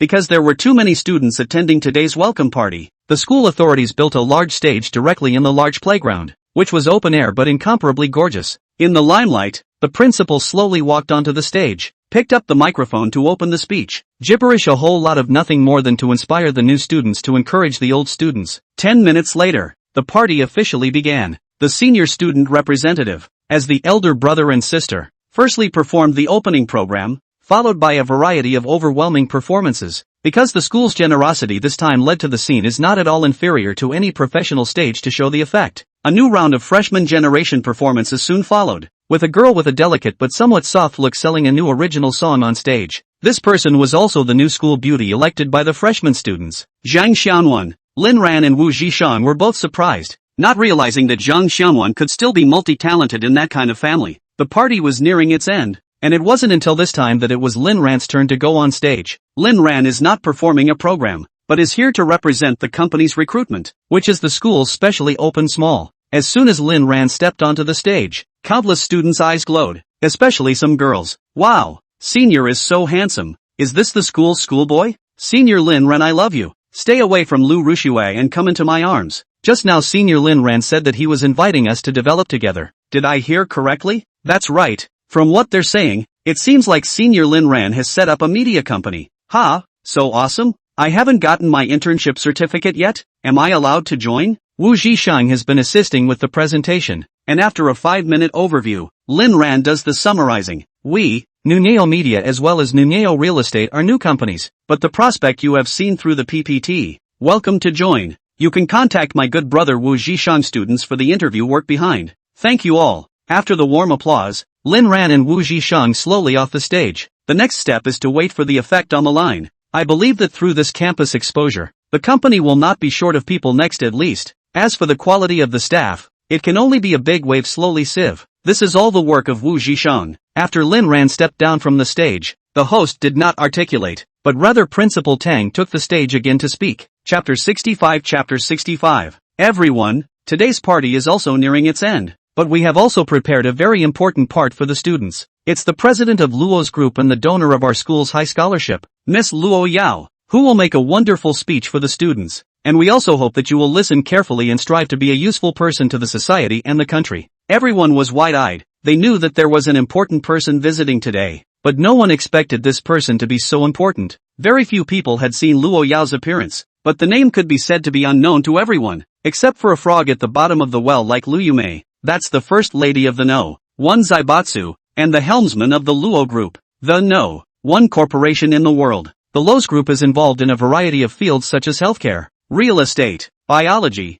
high-tech and manufacturing, and each of these fields is a company that can be ranked on the Fortune 500 list. No one knew exactly how many assets Luo's Group had, but Luo's Group's estimated market capitalization was a veritable number one. It even knocked her to the number one spot on the Forbes Mystery Rich list just on the basis of the previous year's tax earnings report for the Luo Group. Luo Yao went up to the stage amidst the crowd's shocked gazes. She was wearing a big red dress today, wearing eternal love, and raising her hands and feet to show her nobility. Luo Yao is so young? Gosh, this is too good looking and beautiful. What kind of divine face is this? Sister is so beautiful, but I don't deserve love. The way you guys look at her. If we weren't so crowded, I'd suspect I was dead. Is this the most mysterious tycoon? What kind of luck did I have today? Meeting the No. 1 Miss Zaibatsu at school? She has such a stern look in her eyes. I love it so much. I want her to be my husband. The Luo family's previous family head, Elder Luo Tianshang, is still very famous. After Luo Yao became the family head, the rest of the Luo family didn't seem to show up much at all. So it's obvious that Luo Yao's status in the Luo family must not be low. It must be supported by Elder Luo. Luo Yao's father used to be considered the national husband of his mother's generation, right? At that time, Luo clan didn't have such a terrifying energy as it does now, and it can be said that it was Luo Yao who single-handedly pushed the Luo clan group to the top. Listening to the buzzing noise, Luo Yao's eyes coldly swept over the whole room, instantly quiet. It was only when she kept sweeping up to someone that Luo Yao showed a slight hint of warmth. Ladies and gentlemen, I'd like to say a few brief words on behalf of the Luo's group. First of all, I am not optimistic about your future. I know that many of you may not be convinced. I would like to say that you have studied hard for 10 years to come here. Although it proves your hard work, it does not mean that you are better than other people. 10 years of hard work is hardly more than the accumulation of other people's 3 generations. As soon as these words came out, the whole room was silent. Even the principal's forehead was starting to break out in a cold sweat. He didn't know what Luo Yao would be talking about today, and Luo Yao had just arrived at the school a few minutes ago. There was no one to refute Luo Yao's words, or rather they didn't dare to refute them. At most there was that group of haughty students who revealed expressions of disapproval. But there are exceptions to everything, and at this school your hard work can really change your life. So to incentivize you to go the extra mile, we've prepared the highest scholarships in the country, and as long as you've got the ability to do it, you can get it. and even go right over the heads of those who once stood over you. Today I came here to do only one thing, to increase 100 million Chinese dollars as the scholarship for Kyoto University this year. I think this is the most practical and effective method of motivation. Students, work hard. I hope that even on the way to get the scholarship, you don't forget your heart, and clarify your heart. Why do you study and why do you go to college? If you succeed one day, I hope that while you contribute to your country, you don't forget the people you love the most around you. The audience applauded thunderously. Tang principal moved to tears. 100 million injection of funds so easily to hand. This is simply faster than robbing money. Students are also excited. Can go to Kyoto University? Not many little cute. They all started to shake their fists and jump into action, ready to fight for the ideal in their hearts. Luo Yao's method of motivation is really useful. Suddenly,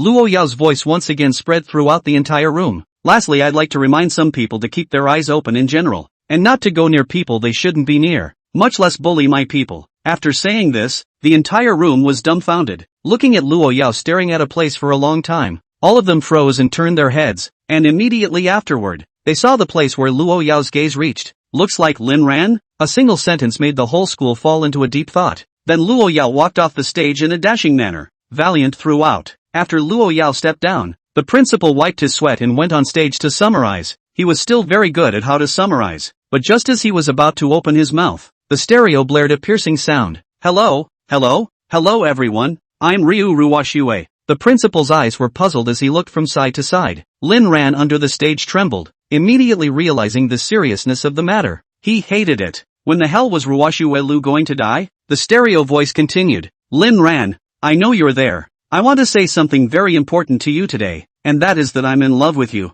Will you be my boyfriend? When these words came out, the whole room was shocked. No one expected the school flower Lu Rushue to confess her former licking dog. Many freshmen were uncertain. Seeing Lu Rushue, such a beautiful sister, confessing in public also began to coax. And just off the stage under the escort of the bodyguards have not yet walked out of the school, Luo Yao eyes instantly appeared monstrous killing intent. The principal on the stage of the whole person is also covered as if being poured a pot of cold water. Lu Rushue, you're really something. You dare to steal a man from Mr. Luo? The principal also knew Lu Rushue. After all, she was the school flower. He was not worried about Lu Rushue at this time, but worried about Luo Yao's anger. In case of withdrawal in a fit of anger, then Lu Rushue would be the school sinner. And Luo Yao returned back with great strides at the first sign of Lu Rushue's voice. And while on his way, Lin Ran took the stage. Lin Ran walked towards the stage step by step. And Lu Rushue didn't know when she appeared on the stage and looked at Lin Ran with starry eyes and affection. Lin Ran was prepared to hit Lu Rushue with a rake until she didn't dare to come back to trouble herself again. Nodding slightly at the principal, he took the microphone over the principal's hand. Phew, phew, ouch. The acoustics aren't bad. By this time someone had already begun to coax. Together, together. However, there were also some people who looked puzzled. Some of the students who had witnessed Lin Ran hurting Lu Rushue in the dormitory building last time. What they were thinking was that last time Lin Ran was still treating Lu Rushue like that under the dormitory building. How come Lu Rushue still confessed? Does she have a masochistic tendency? Lin Ran smiled. Hello everyone. I'm Lin Ran. I've already been introduced just now, so I won't make any more introductions this time. What I want to say is, you guys don't want to get up in arms. The reason why Lu Rushue confessed wasn't because she liked me either. She confessed to me because she owed me money. Owed me $1 million, and now she doesn't want to pay it back. Chapter 66. Chapter 66. When these words came out, the entire room stared in disbelief, and many people looked east and west before looking incredulous. Lu Rushue actually owes Lin Ran money? Asterisk asterisk asterisk asterisk. What did I hear? Lu Rushue owes Lin Ran $1 million? Lin Ran is so rich? People have opened the company, please. But even if there is money, you can't let people Lu big schoolgirls on the spot down. How do they say is also the initiative to confess. $1 million is enough to make any woman confess. Except Luo Yao. If Senior Lin Ran can lend me $1 million, I'm willing to be his girlfriend too. Guarantee to serve him well every day. Washing his underwear and socks and all that. No sister, you're quite ugly and pretty in your thoughts. Lu Rushue on the stage turned pale and took 2 steps backwards, looking at Lin Ran incredulously. Brother Lin Ran, you. Lin Ran interrupted her and continued to say to the whole school, and I have someone I like. We have a good relationship. My education doesn't allow me to find a mistress. This Lu Rushue knows this as well, but she still constantly harasses me. Sometimes I really doubt that she is characteristically lacking in love. So, attention all brothers and teachers, professors and uncles sitting here, all men, if any of you want to Ruyu Lu, please hurry up with your strategy. After all, It's not that hard. Am I right? Can Lin? Suddenly being named. Lin Jian, who still had a sinister face on the stage, immediately froze, and then many people looked over. Lin Jian was uncomfortable and frowned. Lu Ruxue is my cousin. I think my cousin is still a good person. Lin ran, well then, Lu Ruxue owes me $1 million.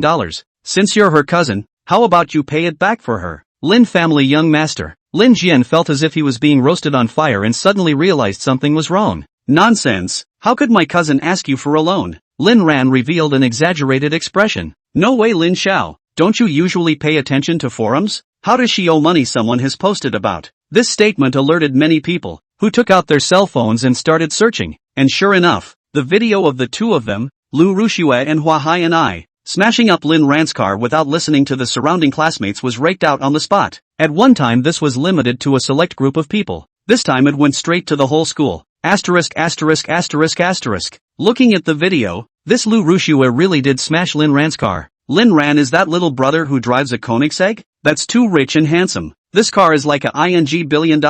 My god, what's wrong with having one more rich person in the world? What's wrong with that? Why not? A lot of people down here are saying that Lin Ran used to be Lu Ruxue's dog licker, and now that he's not licking Lu Ruxue he's chasing after her backwards. What kind of plot is this in a novel? Novels come from life. Lu Ruxue suddenly see Lin Ran rich only to fall back. Once Lu Ruxue to Lin Ran, what kind of our whole class see clearly? I can't imagine. Such an innocent appearance. Such a disgusting heart. Does this kind of person deserve to be the school flower? What disgusting. Lu Ruxue is just reality alright. If it was me I'd chase backwards too. Lin Ran is so handsome and so rich. What a surprise that the rich and famous are right next to me and I've been blind for years. Ryu Rushue's scumbag identification is complete. And Hoani is the lapdog next to the scumbag. Sometimes the lapdog is more hateful than the main man. The students below were talking a lot. All kinds of gossip couldn't be suppressed and came out. This time Lu Ruxue was really famous. More famous than her school flower status. Lin Jian, who saw the content of the forum, had a very ugly face. He didn't know about such a big thing? Lu Ruxue's face could already be described as pale. What was the difference between this and a public execution? Lin Ran would probably die laughing if he knew what Lu Ruxue was thinking. You call this a public execution? The public execution is still to come. When the time comes, we'll tie you up with Jian Lin and execute you together. And not only the whole school, but the whole society will make you unable to be human beings. Lu Ruxue's head suddenly began to run. She knew that today was considered finished. Now she should think about how to pull out. Women, being the vulnerable group and with the added bonus of her being the school's top girl, should be sympathized with if she faints. The main thing is that you can be carried away after fainting, and you can avoid being publicly executed. Lu Ruxue began to stagger, and Lin Ran immediately said, "Everyone pay attention. Lu Ruxue is going to faint. She's going to fake it in order to not pay back the money." Lu Ruxue? Right at this time, the principal finally reacted by grabbing Lu Ruxue's microphone, and just when he wanted to say something, he saw Luo Yao walking over from the backstage in 3 steps. Luo Yao walked to Lu Ruxue's front.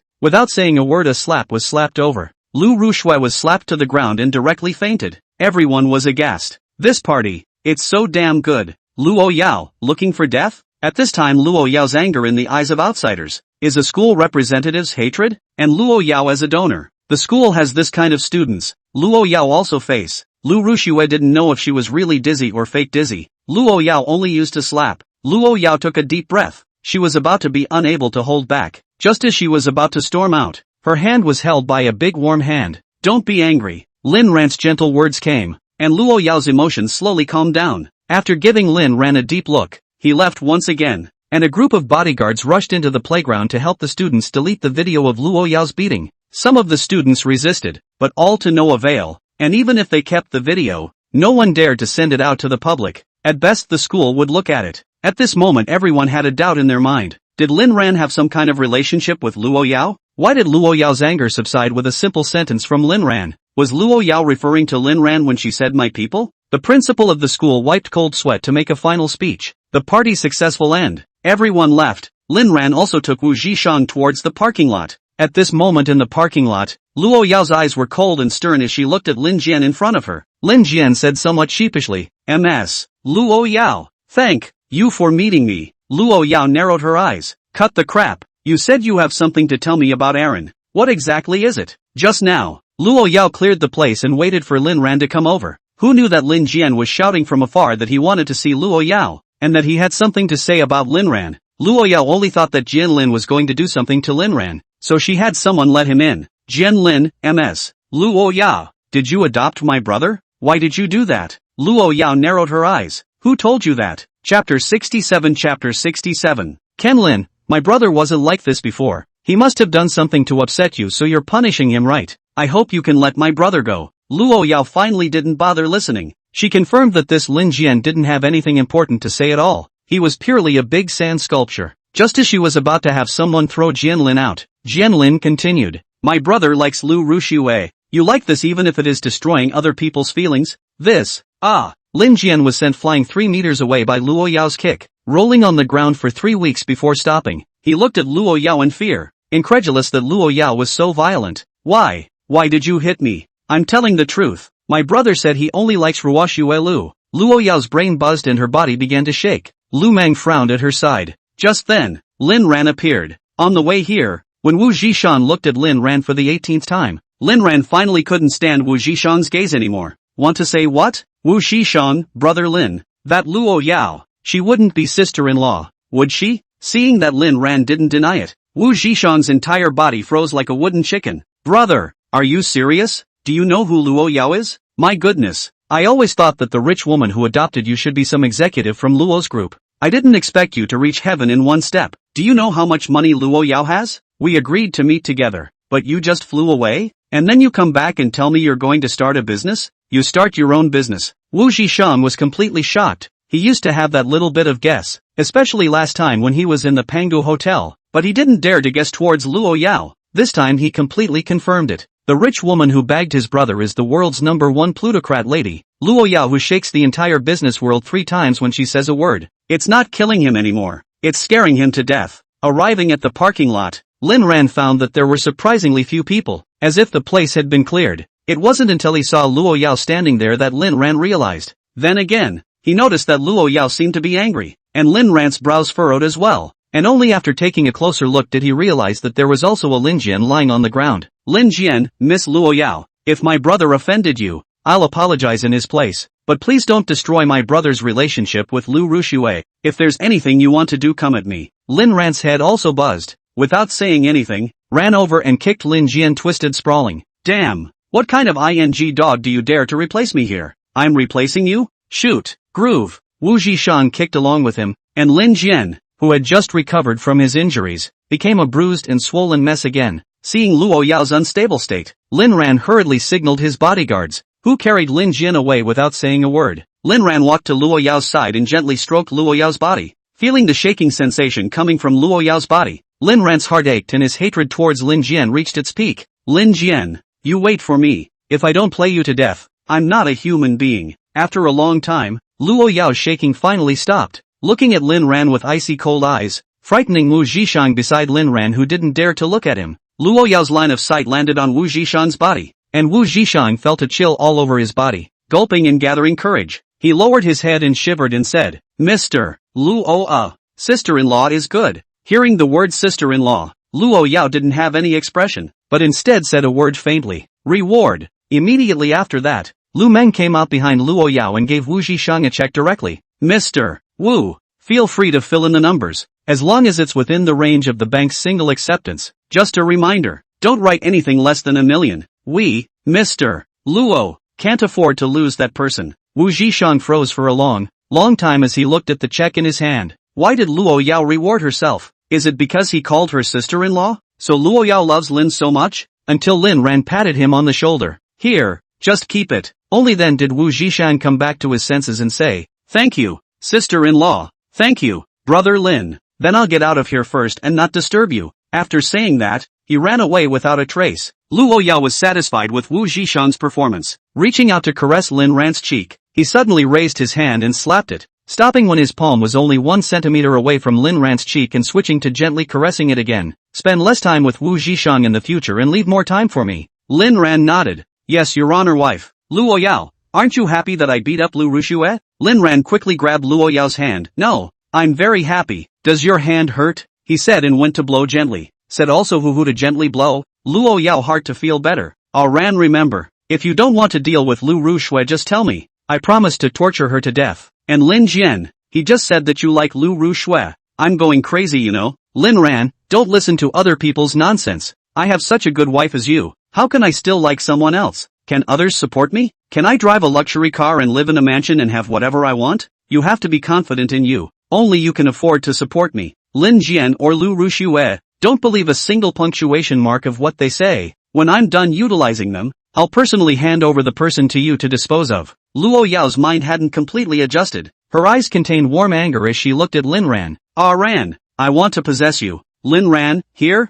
Okay. Leaned over and picked up Luo Yao in one arm and got into the car. After this fermentation, Lin Ran's relationship with Luo Yao seemed to have become even stickier. Lin Ran also felt out Lu Rushue as if she was slowly becoming less important in Luo Yao's heart, and he didn't know if Luo Yao was pretending or really. As for anger, it should only be Luo Yao's anger towards Lu Rushue and Lin Jian, not him. Lin Ran, this lump, it's been lifted for a while, hasn't it? The night was silent, and the next day Lin Ran didn't plan to go to school. Being at home was quite good, and it would also avoid any more doggerel. The principal wouldn't care where he went anyway, and with the grades he'd accumulated before, it shouldn't be so bad that he couldn't get a diploma. Even if Lin Ran didn't want it, would the principal dare not give it? After Luo Yao left in the morning, Lin Ran wandered around the manor by himself, and in no time strolled to the crocodile pool. Lin Ran saw a breeder holding a long brazier driving the crocodiles into the pool one by one, and felt interesting, so he squatted on the ground and silently observed. Meow.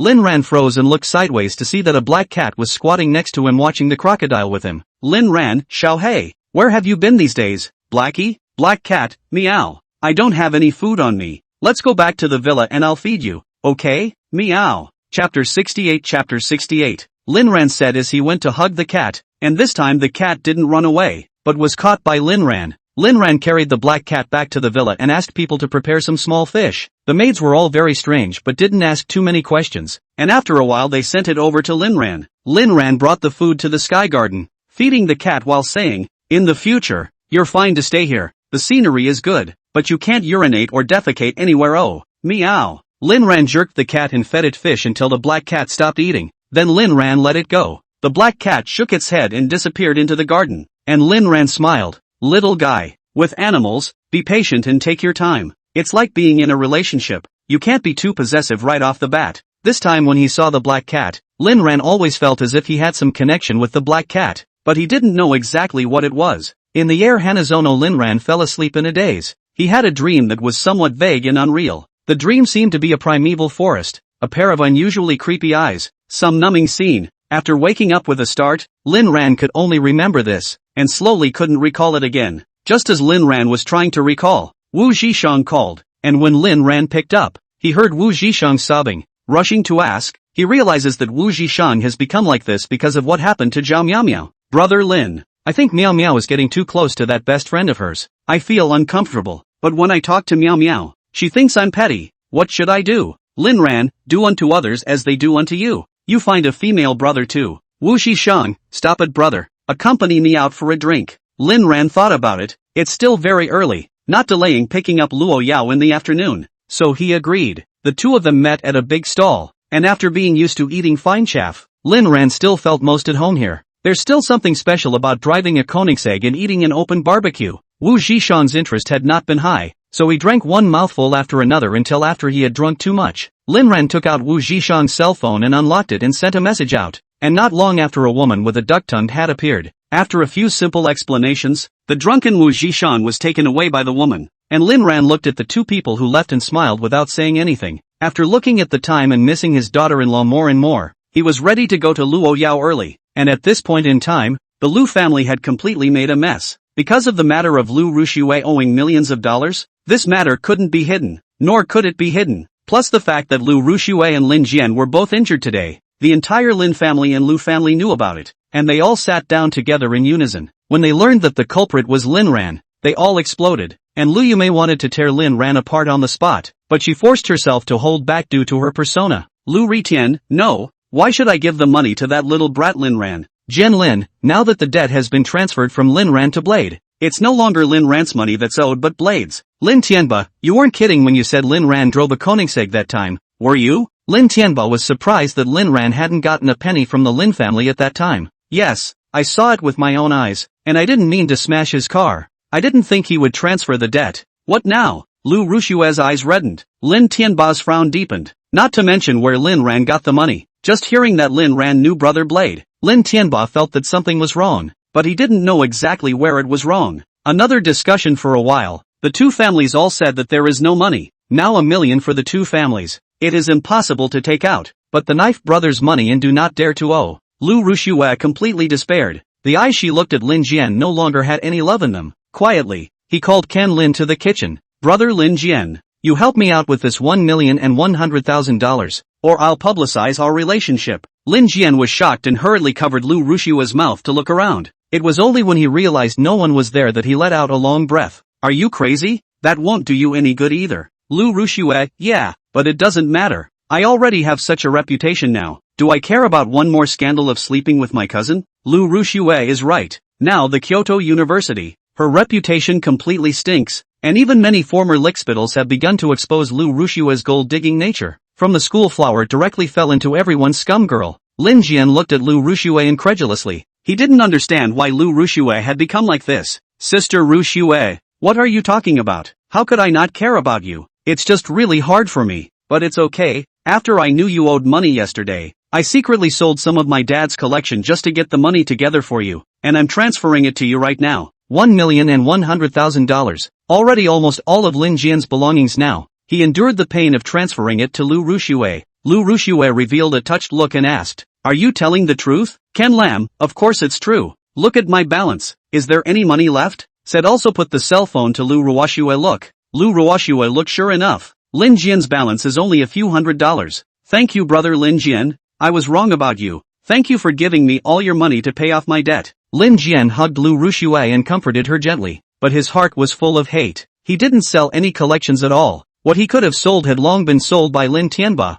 and what he gave to Lu Rushue was really the last of his river-crossing money. Blame it on Lin Ran. What are you guys doing here? Lin Tianba's voice came out, and both of them were shocked in their hearts and quickly let go. Jian Lin, Dad, I'm just comforting and consoling Sister Rushue. After saying that, he lowered his head and pulled Lu Rushue away. Lin Tianba looked at the departing duo with an odd expression in his eyes. He had just seen that Jian Lin had transferred $1,100,000 to Lu Rushue, and it was very hard on his heart. The Lin family has now reached the most difficult time, and Lin Jian only gave himself a few $100,000 and Lu Rushue $1.5 million. Could it be that this father of his is not as good as his cousin? But he doesn't tear down Jian Lin, because there's nothing wrong with having basic trust and respect as a family, and kids should have a little privacy and heart when they get older. On the other side, Lin Ran came to Luo Yao's company. Just went upstairs. A female assistant who was about 40 years old came over and whispered, Mr. Lin, Mr. Luo is having a meeting downstairs. Do you think it's time for me to go and inform Mr.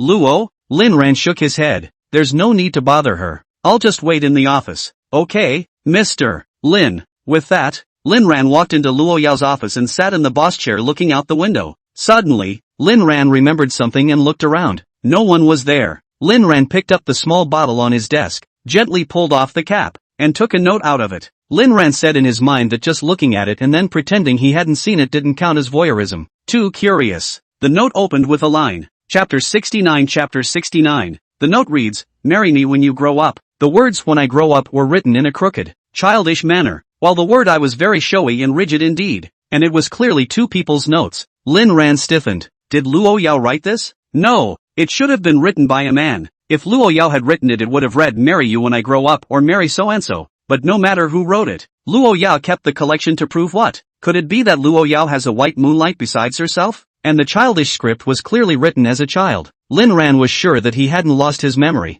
and his memories of his childhood were very clear. It was even more unlikely that he knew Luo Yao, not even a girl with a vague impression of him. So he definitely wasn't Luo Yao's white moonlight either. So it was? Maybe that white moonlight looks like herself. Or maybe she looks like that white moonlight. The thought that he might be a substitute gave Lin Ran an unexplained pang. Lin Ran collected the note back to its original state and put it back in the bottle. Sitting in the boss chair, brain as if down for a long time, cannot speak, until a voice rang out from outside the office. Mr. Luo, Mr. Lin is here, in your office. Lin Ran didn't know in what frame of mind to face Luo Yao, so he simply closed his eyes and pretended to fall asleep. Luo Yao walked into the office and saw Lin Ran, who was leaning back in his chair and falling asleep. She turned her head to look at the vials on the table and then at Lin Ran, picking him up gently and walking him to the lounge. It was hard to imagine how a weak woman could pick up a big man like herself. When he arrived at the lounge, he put Lin Ran on the bed again. The whole time he was careful, as if he was afraid of waking Lin Ran up. Lin Ran closed his eyes, but his heart began to calm down.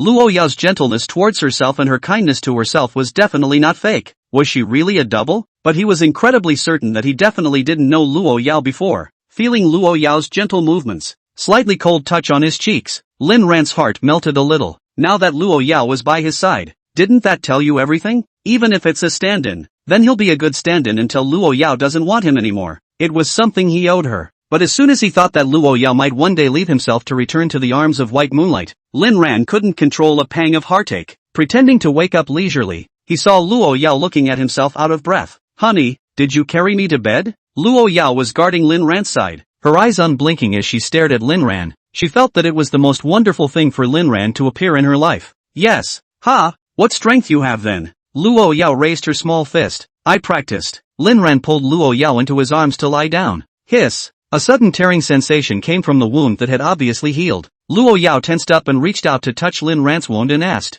"What's wrong? The wound hurts?" Lin Ran looked at Luo Yao's anxious eyes and concerned tone. "It wasn't fake in the slightest. It doesn't hurt. I just accidentally tore it earlier." Luo Yao leaned into Lin Ran's arms and whispered, "I'm sorry, La Ran. Then you'll have to make it up to me. How do you propose to make amends? What do you say? But I'm afraid you're too tired?" "It's okay. I'm not moving." Luo Yao looked at him imploringly after hearing this, and Lin Ran froze. "I'm not saying let's." "Well now, Luo Yao, you're the one who started my fire. You're responsible for putting it out." Lin Ran said to himself, "Holy crap, Jesus, is the office this amazing every time? This time the door is still unlocked, sister." Luo Yao didn't care about any of this. If anyone dared to knock on the door at this time, then that person would be dead. Feeling love in its truest form, doesn't this show Luo Yao's love for herself? What white moonlight and what vermilion sand mole, all flashing away. Where is the truest love? It was only after 2 hours that the duo walked out of the office again. Passing by the assistant team area, all the assistants were keeping their heads down and not speaking, but their eyes were glancing at them from time to time. The duo didn't return to the manor, but ate outside. And as for the location, it was the Pango Hotel under Lin Ran's name. Last time Lin Ran hadn't eaten much when he came here, and this time he planned to make up for it. Learning that the boss and Mr. Luo came here for dinner, the hotel manager personally received them, the same manager from the last time. The manager is called Yi Lingling, sensible and generous. In the catering industry is also considered a reputation. These years the Pango Hotel in good order. The general public usually cannot see, unless it is an important guest. Last time, she showed up because the charity auction dinner was not simple in terms of specifications and guests. This time a private room in the top floor restaurant was arranged for the two of them, but Lin Ran insisted on the elegant seats, just 2 people occupying a box. Lin Ran always felt a bit of a waste of resources, especially since this hotel also belongs to his own name. It is even more important not to be wasteful. The elegant seat is also not ordinary people can come here to dine. The people also divided into 3, 6, 9 classes. Some people in the downstairs restaurant, some people in the upstairs elegant seat, some people in the exclusive box. It's the same with people. Some are born in Rome, some are mules and horses. Lin Ran helped Luo Yao on the seat, and Luo Yao was also full of Lin Ran. Someone who truly loves you can be seen in her eyes. Lin Ran laughed to himself in his heart. Maybe he really overthinks things. Regardless of whether it was in his past life or in this life, Luo Yao loved himself, and that kind of love didn't have any other shadows, nor did it appear to be any kind of white moonlight. "Yo, why do you like me so much?" Lin Ran asked a question he'd always wanted to ask. He'd never asked in the past because he didn't feel the need to, but now curiosity was starting to drive him to want to explore. "What? Want to find a way to leave me after knowing the reason?" Luo Yao's eyes looked at Lin Ran in a somewhat strange manner. Lin Ran shook his head and laughed. "How can that be? I'm now afraid that you'll leave me one day." "Then you're overthinking it. I'll only lock you up and eat you bite by bite. I'll never leave you," Luo Yao explained. Lin Ran, "In fact, I'm just curious. To say how good I am is not. Handsome is a little bit, but there are many handsome people in this world. Wanting money but no money. Wanting romance but no romance. I'm really curious about the reason why you like me." Luo Yao seriously looked at Lin Ran's eyes and said, "You can't say that. In my eyes, Ah Ran is the best person in this world. For you to be by my side is the most romantic thing for me." "The most romantic thing?" Chapter 70. This answer was worth 1,000 words, and Lin Ran smiled as he reached out and wiped the corner of Luo Yao's mouth. It was then that the unsurprising accident came. A man and a woman sat down at another elegant seat about 10 meters away from Lin Ran. After the two sat down, the man's hand held the opposite woman's hand and said, "Meow meow." This is the highest specification restaurant in Kyoto. I heard that a meal here costs tens of thousands of dollars. Do you really want to invite me to eat here? The woman on the other side proudly said, that's for sure. You're my best girlfriend. As for the price, don't worry. My boyfriend just bought me a bag today, was returned by me. This money is enough to eat. LVGN. For you I returned my beloved bag. I'm this bestie enough. The man looked at the woman unexpectedly and said, I didn't expect your boyfriend to finally be generous for once. The people who came were none other than LVGN and Zhao Miaomiao. Lin Ran frowned. Listening to Zhao Miaomiao meant to return the bag that Wu Zhishang bought for her. This woman can be really strange. Luo Yao saw Lin Ran's expression and said softly, should we kick them out? Yi Lingling had been standing by to serve and was ready when she heard this. She didn't care how exactly those two had offended her boss. She cleared people whenever her boss wanted. No need. People come to us to spend money. How can there be a reason to kick out a guest? While saying this, he let Yi Lingling come closer, then whispered something in her ear. Suddenly feeling a cold gaze, Yi Lingling shivered and moved her ears away from Lin Ran. Listening to Lin Ran's instructions, Yi Lingling left, and Luo Yao's curiosity was uncharacteristically aroused a bit as she asked, what did you say to her? Lin Ran whispered, nothing major, arranging a play for Wu Zhishang. Not long after, Yi Lingling reappeared with a bunch of raffle tickets in her hand and asked the waiter to hand out one to each table. Thank you for coming to Pango Hotel. Today we give back to our customers to open the site lottery. The prizes are generous cash on the spot. I wish you all a pleasant meal. Immediately after a voice rang out, wow, I won this freebie ugh. Manager atmosphere. Zhao Miaomiao and Lu Jian over there were also stunned. Then they looked at the raffle ticket in their hands and picked it up to tear it open. Couples stay free in luxury suites today. Ah, this? Lu Jian opened his mouth and asked, free occupancy? Then can you realize the cash without staying? Yi Lingling smiled and shook her head. Of course not. After hearing this, Lu Jian was embarrassed on the outside but happy on the inside.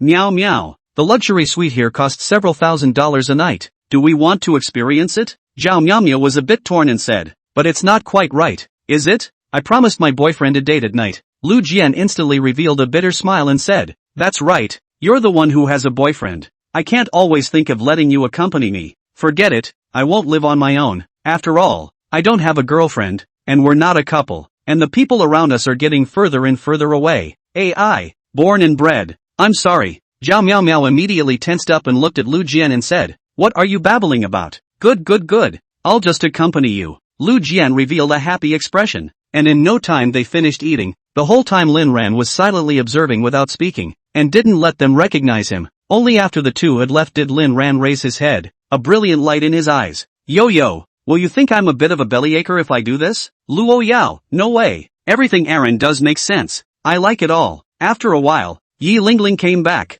gestured a get it done sign, and gave Lin Ran a cell phone with real-time monitoring. Lin Ran looked with interest. It is the monitoring of the luxury suite. At this time LVGN is lying on a large bed with Zhao Miaomiao chatting slowly and methodically, while chatting also close to, and finally LVGN directly pillowed on Zhao Miaomiao's arm. Luo Yao, does it look good? Lin Ran snapped his cell phone shut. It's not pretty. Wu Zhishang called and didn't explain the situation. Just said to come over. Not long after, Wu Zhishang arrived at the Pango Hotel and immediately stood straight after seeing Lin Ran and Luo Yao. Hello sister-in-law. Luo Yao was satisfied with this title, but her face wasn't much happier. Well, get a grip. I can't believe I'm holding up my date with Aaron. Wu Zhishang froze, wondering what exactly Lin Ran had called himself here for. Lin Ran, planning a date with Zhao Miaomiao? Wu Zhishang, yeah, tomorrow is the weekend. I was supposed to meet today, but then it was cancelled. Miao said she's temporarily working overtime tomorrow, so she can't accompany me today. Lin Ran raised an eyebrow and looked at Wu Zhishang and said word for word,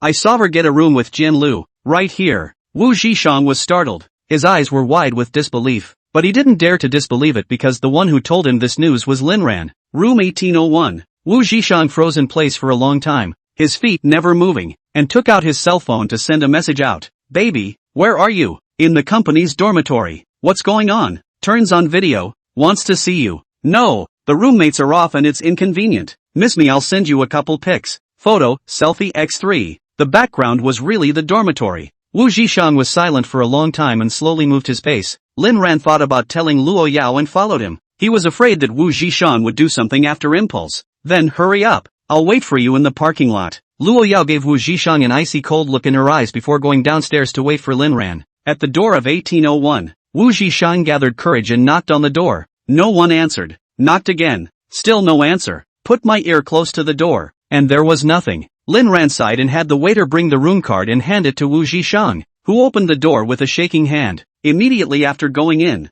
he saw a scene that he will never forget. In the large and luxurious room, two people were kissing obliviously, and Lu Jian's hand was holding Zhao Miaomiao's ass. By this time, the two Zhao Miaomiao seemed to realize that someone had come in, and with a sideways glance, they all froze. Zhao Miaomiao, IQ, it's not what you see. Lu Jian, he's in a bad mood. We're just consoling between friends. We didn't do anything out of the ordinary. You didn't do anything wrong? Then why are you hugging? Zhao Miaomiao, are you treating me like a little cutie? Lu Jian spoke up at this time. How dare you, a poor bastard, bring someone here to arrest us? You don't even have this much trust in Miao Miao. What qualifications do you have to be her boyfriend? Wu Zhishan looked at Zhao Miaomiao as she slipped through a line of clear tears. You said you were going to work overtime, and you ended up working overtime here? Chapter 71. Chapter 71. Zhao Miaomiao was also a bit flustered. She didn't want to leave Wu Zhishang yet. She hadn't found her next home yet. Wu Zhishang, why don't you believe me? Jin Lu is just in a bit of a bad mood.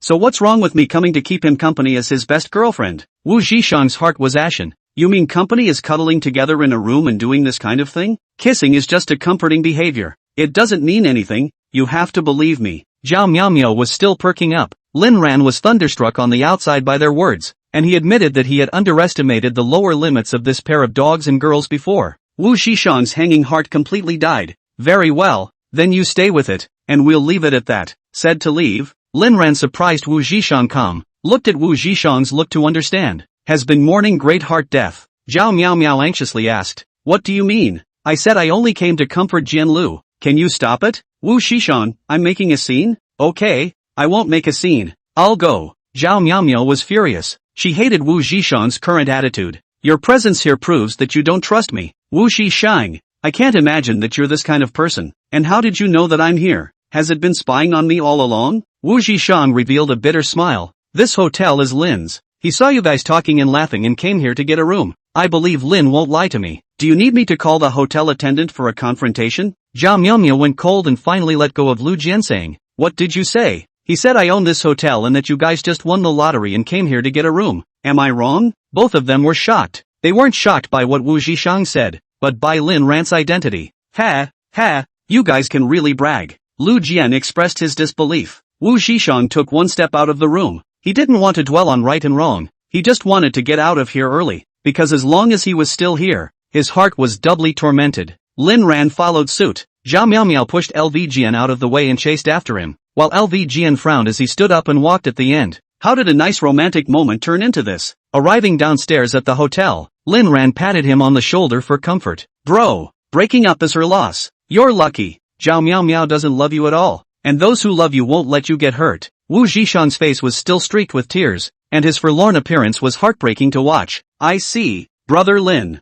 Why do I feel like you've changed a lot lately? Especially your understanding of relationships? In fact, now I can't believe it. How on earth did you figure out how to let go of Lu Rushue so decisively? Lin Ran sighed. Because I've learned what true love is. Just like Lu Rushue before me. I gave so much in exchange for her playing dumb and hanging on to me while doing so, always giving me some hope. This hope makes it seem as if you can keep up with it by trying one more step, but that step may never be reached. Brother, this is something I'll only advise you this once. Give up on Zhao Miaomiao. You can't wake up someone pretending to be asleep, nor can you move someone who doesn't love you. Take a lesson from me. All you give up is someone who doesn't love you, and all you get is someone who holds me in his heart. Wu Zhishang, so are you compromising your life or love for Luo Yao? Lin Ran immediately replied. Of course it's love. The kind of love that is engraved in my heart and soul. Do you see me as someone who would compromise? The current me cherishes this relationship. For Luo Yao I am also able to give my life. Wu Zhishang didn't understand what had happened between Luo Yao and Lin Ran, but he sincerely wished Lin Ran well. Also understood that attitude of Zhao Miaomiao just now, which simply means that people who don't love won't wake up. I know Ringo. I think I still need some quiet time to adjust. I'll see you around. Bye. Zhao Miaomiao Lu Jian chased down the stairs, just in time to see Lin Ran and Wu Zhishang, two people, a person on a Ferrari, a person in a luxury Rolls Royce. Both of them turned into dull geese in unison, and after standing there for a long time, Lu Jian said, Meow meow, it's not likely that the car is rented, so I'll rent one for you tomorrow as well. Zhao Miaomiao yelled as she pushed Lu Jian away. It's all your fault. If it wasn't for you, Wu Zhishang wouldn't have left me at all. I hate you. With that, he took out his cell phone and dialed Wu Zhishang. Baby, where are you? A voice came on the other end of the line. Don't contact me again. I'm taking your call just to tell you that we broke up and you lost me forever. Hanging up the phone, Wu Zhishang pulled the plug on Zhao Miaomia. The car came to the edge of a bridge. Wu Zhishang stepped out of the car to hold the bridge handrail, froze to look at the traffic under the bridge. If you jump from here, it should hurt,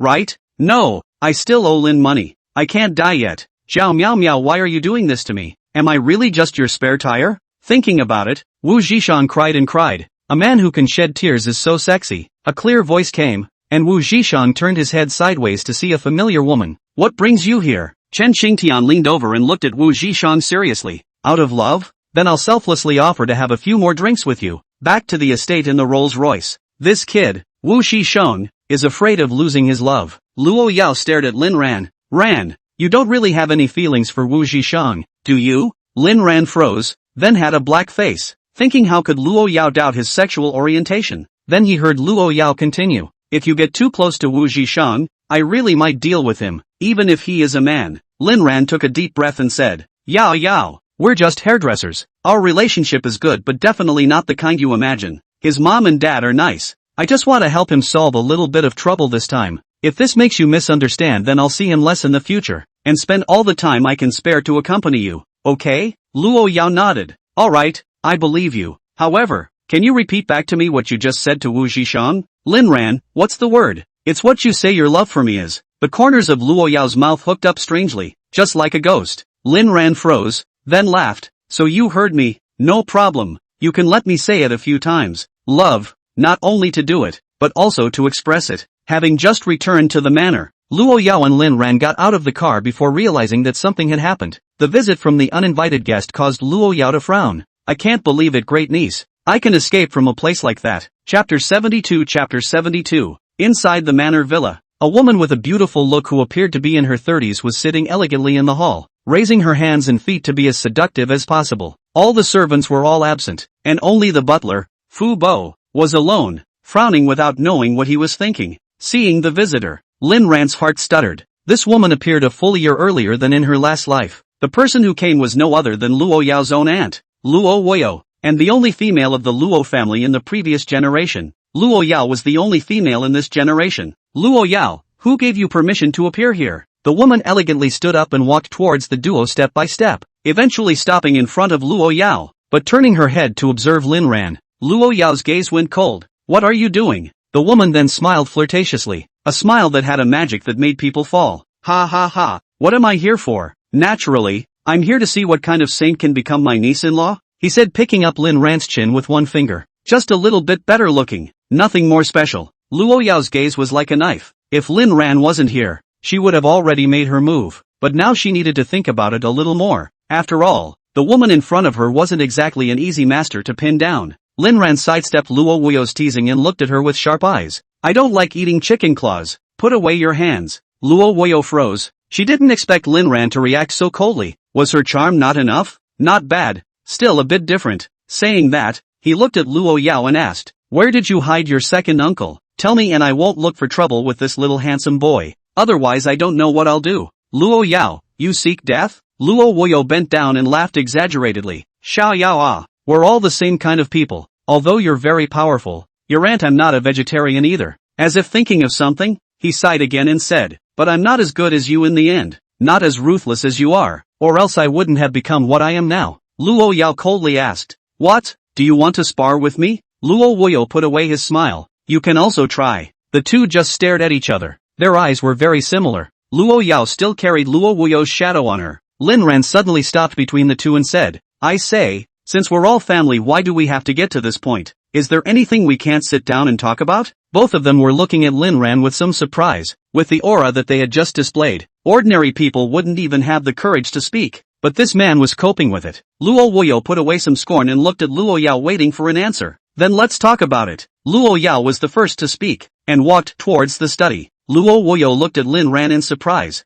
not expecting Luo Yao, this girl, to be serious. The smart one immediately understood why Luo Yao wanted to sit down and talk. The reason was simple. It was because of Lin Ran. She was afraid that she would hurt Lin Ran. Thinking of this, Luo Wuyo covered her mouth and snickered, throwing a wink at Lin Ran before following Luo Yao to the study. Lin Ran, on the other hand, wisely returned to the bedroom. He didn't want to have too much contact with this woman because Luo Yao didn't like it. Lin Ran knew some of the truths, like Luo Yao's ruthlessness and heartlessness towards the Luo family, which he knew in his last life. Luo Yao was not as simple as she appeared to be. Her calculating city tactics were top-notch, and she would only reveal her gentleness when facing herself. As for this Luo Wuyo, he was Luo Yao's underling in his last life, so he had even less to worry about in this life. In the last life, Luo Wuyo also wanted to join forces with Lin Ran, and Lin Ran also agreed at that time, not expecting that all of the duos movements were seen and crushed by Luo Yao. Even if you are very powerful, you are just as transparent in front of Luo Yao. Once upon a time she couldn't defeat Luo Yao, could she do so now? Lin Ran was really glad that Luo Yao loved herself, and many times she was willing to do so even if she knew she was lying to her. If not, I don't know how many times I would have died. Isn't this kind of pampering better than 1,000 words of those sea vows? Therefore, Lin Ran also wants to heal the imp's heart, so that her life thereafter will be full of joy, and will take her to every corner full of love. In the study, as soon as she entered, Luo Yao instantly exuded a monstrous killing intent, and even Luo Wuyo felt an endless pressure. If you dare to hurt Ran, it will be worse than death. Luo Yao, Luo Yao, I really couldn't imagine that you would have a weakness. Luo Wuyo covered her mouth and winks. Luo Yao raised her eyebrows and didn't retort. Instead she said, Ran is indeed my weakness, but not a bargaining chip that can threaten me. If he dies, I'll accompany him to die with him, but if you want to use Ran to threaten me, don't you dare dream of it. Luo Wuyo was silent for a moment and slowly raised his head. It's okay, I'm lucky I survived this long. You didn't think I could survive a place like that, did you? Chapter 73. Chapter 73. Luo Yao's eyes like knives. Indeed a bit of a surprise, but since you came out alive, it's also your destiny. If you want to take revenge, come to me at any time. I'll just take it. Very well then, be prepared to lose everything. All those sufferings I have tasted in the past, you will surely taste them as well. With that he ripped off his shirt. His body was covered in scars, not a single good spot. Luo Yao narrowed her eyes, silent and didn't say anything. Luo Wuyo suddenly laughed again. Ha, ha ha ha. Don't be nervous, well, great niece. At least now I won't do anything. If you can tell me where your second uncle is hiding, maybe we can be friends too. Luo Yao, I don't know where he is, and if you think I imprisoned him, I have nothing to say. Luo Wuyo once again put away his smile. You really won't say anything? Luo Yao looked like Luo Wuyo. What do you want? Luo Wuyo said word for word. Then we'll see. After saying these words, the person disappeared into the study. Looking at the direction Luo Wuyo disappeared, Luo Yao muttered, Auntie, do you really think you escaped on your own merit? But it's your fault for showing up here. From this day onwards, the security of the entire manor has been upgraded again. Even the manor fence has been retrofitted with high voltage electricity. Whoever dares to come, will be guaranteed to come one without a squeak. Back in the room, Lin Ran obviously felt that Luo Yao wasn't in a very good mood, so he took the initiative to pull her into his arms. As a husband, no matter what happens, Lin Ran is ready to share the pain. He wouldn't let Luo Yao have any pressure either. Question: what can I do to make Loyola feel better when she's in a bad mood? A. Make her feel loved. Lin Ran and Luo Yao felt each other's breath with their fingers clasped together, their noses lightly touching, and their parched hearts had ignited. Ran, I'm hungry. Lin Ran, what do you want to eat? Luo Yao, think. You. Lin Ran skillfully pulled Luo Yao into his arms. His gentle touch made Luo Yao's heart happy, and he took the initiative to come up for a kiss, like a bee sucking on nectar. It stays for a long time before stopping. Lin Ran gazes quietly at Luo Yao, not waiting for her words to fall before kissing her again until she kisses her forehead and bumps into each other's blazing eyes. The orgy has begun yet. This night Luo Yao became that crazy little devil again and deepened the mark on Lin Ran's shoulder. Weekend trips are organized by Lin Ran. On the first day, Lin Ran brought Luo Yao in and out of various places in Kyoto like an ordinary couple, and although he wore a mask, he still earned a lot of turnaround. Luo Yao experienced a lot of things she hadn't experienced before, such as a game room, a skating rink, and the two of them even bungee jumped together. It's all very simple, but it's so much fun and rewarding to be with the people you love the most. Luo Yao felt that it was good to be like this all the time. After dinner, Lin Ran had his bodyguard drive to Wangfeng Mountain, a very famous attraction on the outskirts of the next city. Wangfeng Mountain was closed at night, but unable to resist Lin Ran's ability to use his banknotes, he must go up tonight. After resting for a few hours, the duo stepped out into the early morning night sky into the mountains, with the bodyguard following far behind.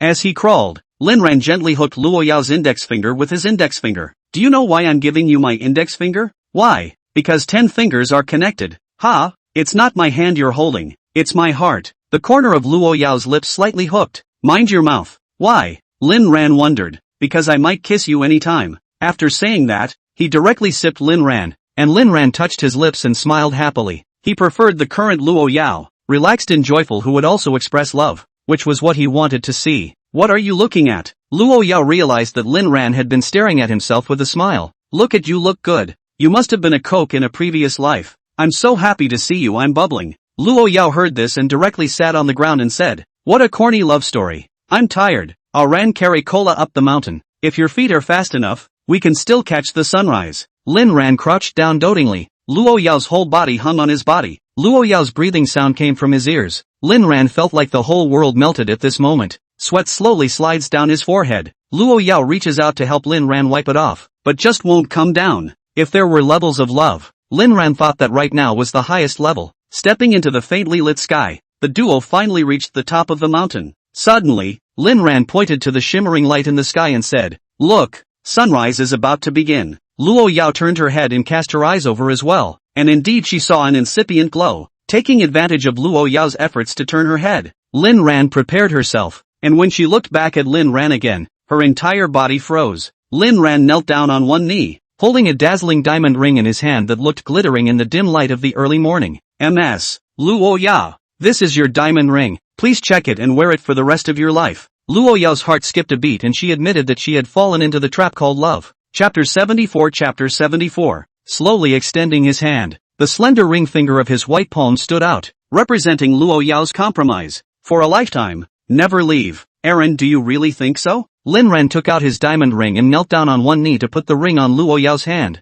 Ka-ching! The bouncer was well suited to capture the most beautiful scenery, reflecting the half-sun rising in the distance. The star of enlightenment overhead has not yet receded. Two people with only each other in their eyes. The glittering diamond ring symbolizes not necessarily love but certainly beautiful. Is this a picture so colorful that it doesn't linger? Luo Yao looked at the hands of the diamond ring full of eyes are strange. Lin Ran also put out his hand. Luo Yao looked at Lin Ran's hand, smiled, also put the diamond ring to help Lin Ran wear. The two look at each other speechless. The ring finger has had a name ever since. The top of the mountain was a bit cool. Lin Ran draped his clothes over Luo Yao. Luo Yao leaned on Lin Ran's shoulder, and the two of them enjoyed the most beautiful sunrise in the world. Wang Bao returned the cell phone to Lin Ran. After thinking about it, Lin Ran still didn't send a friend circle because he was afraid of some unnecessary trouble. Luo Yao's entire body leaned against Lin Ran, her eyes full of color in the early autumn morning. Lin Ran was startled by Luo Yao's eyes. What did this look mean? He was too familiar with it. No? Luo Yao nodded. Lin Ran's entire body went numb, and the bodyguard disappeared at some point. Hey, looks like it really needs to be patched up more often, and that's too often. After broad daylight, after resting for a while and starting to descend the mountain, Luo Yao grabbed Lin Ran's index finger, and the corner of Lin Ran's mouth curled slightly. The speed of the descent was fast, and it was only when they reached the bottom of the mountain that tourists started to appear one after another, and they were all stunned to see Lin Ran and his party coming out of the exit. I thought this mountain was closed at night? What's with the night climb? Once the sun is completely out and the temperature starts to rise, it's quick to go from cool to hot on these early fall mornings, and it's really easy to catch a cold if you're not paying attention. Lin Ran only hoped that the dudes and dudettes who were watching his story would pay attention to the temperature difference, and he would be heartbroken if they got sick. Out of the mountains, in the distance, there are vendors who come on hard work along with the resident drinking establishments. Luo Yao looked like she had thought of something. Wanted ice cream, didn't even get it last time. Lin Ran also recalled the last time he didn't get ice cream at Huatian Plaza when Luo Yao's physiological period wasn't over. Without saying a word, I went and bought one myself. The ice cream here is expensive and not name brand, but still cold. Returning to the car, he took the ice cream and went to feed Luo Yao. Luo Yao smiled and took a shallow taste. It was very sweet. Lin Ran pointed at the corner of Luo Yao's mouth. Little flower cat, eating ice cream and sticking to the corner of her mouth. Luo Yao just wanted to wipe it. Lin Ran's hand reached over. Luo Yao naturally stretched out her head to facilitate Lin Ran to wipe it. Who knew that Lin Ran's finger just touched it and then retracted it, smilingly looking at Luo Yao as if he was deliberately teasing her. Luo Yao revealed a huffy expression and looked at Lin Ran as he took a bite of ice cream as well. When it was too late, Lin Ran just took a bite of the ice cream and kissed him directly, feeling the coolness of the degree day in her mouth. Luo Yao's eyes curved up and she naturally wrapped her arms around Lin Ran's neck. The car drove towards the estate as the duo took a bite out of their only ice cream. The corners of my mouth are all dried up too. It was mid-afternoon when they returned to the manor, and since they were a bit tired, they ate and cuddled up to rest. It wasn't until the night that Lin Ran opened his eyes to see the person beside him frowning and covering his stomach. The beads of sweat on his forehead were dense. but the person was still asleep. Lin Ran hurriedly checked and gently touched Luo Yao's face. It seemed to be a little hot. Did you eat it with ice cream? Luo Yao also woke up. Seeing Lin Ran nervously looking at himself was also a bit puzzled. Just as she wanted to get up, she felt a sense of discomfort. Lin Ran asked Fu Bo to call for a private doctor, and once he examined him, gastrointestinal flu. Lin Ran blamed himself a bit. Luo Yao was most likely caused by last night's night crawling, plus eating something cold this morning. Taking care of Luo Yao with all her heart for the whole night, watching Lin Ran busy around, bringing water and feeding medicine, Luo Yao suddenly felt that being sick was quite good. In the middle of the night, Luo Yao rested her head on Lin Ran's leg and fell into a deep sleep once again. Lin Ran frowned as he looked at Luo Yao's not very familiar sleep. What he didn't know was that Luo Yao's sleep during this period of time was already considered very good. If Lin Ran wasn't by Luo Yao's side, it would be very hard for Luo Yao to fall asleep, and even if she did, she would still have nightmares. This period of time was the best period of rest Luo Yao had had in so many years, and Lin Ran was her tranquilizer. But Lin Ran didn't know this,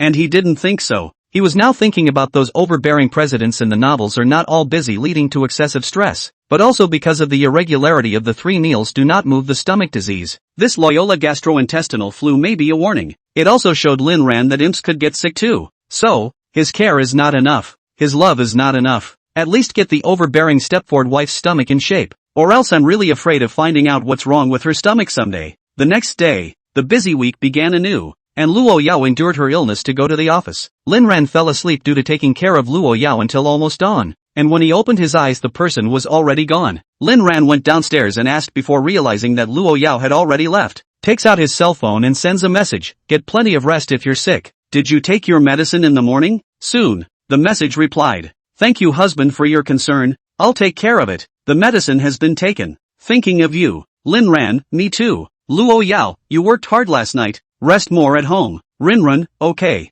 Looking at the time, it was after 9. He hurriedly went down to the kitchen and made a pot of porridge that was both nutritious and stomach healthy, with a few soft side dishes, put it into a thermos box and went out, all the way straight to Luo Yao's company. When Luo Yao appeared in the office after the meeting, her entire body was in a daze. Aaron, aren't you resting at home? Why did you come to the company all of a sudden? Is there something wrong? Lin Ran pulled Luo Yao to a chair and took out the thermos box he had prepared. You've got a cold. You must take care of your health. I've made you something to nourish your stomach and nutrition. Eat it while it's hot. While saying that, he took out the things in the lunchbox one by one. Looking at Lin Ran's movements, serious-eyed face, exquisite meals, Luo Yao's whole body was a bit out of her mind. Chapter 75. Chapter 75. Aaron had really changed for the better? She liked the current Aaron so much, so happy, so joyful, so wanting to be like this all the time. Here, eat, to be fed by Aaron. Lin Ran naturally served, picking up the cutlery and feeding the imp little by little, and Luo Yao earnestly ate all of what Lin Ran had brought little by little,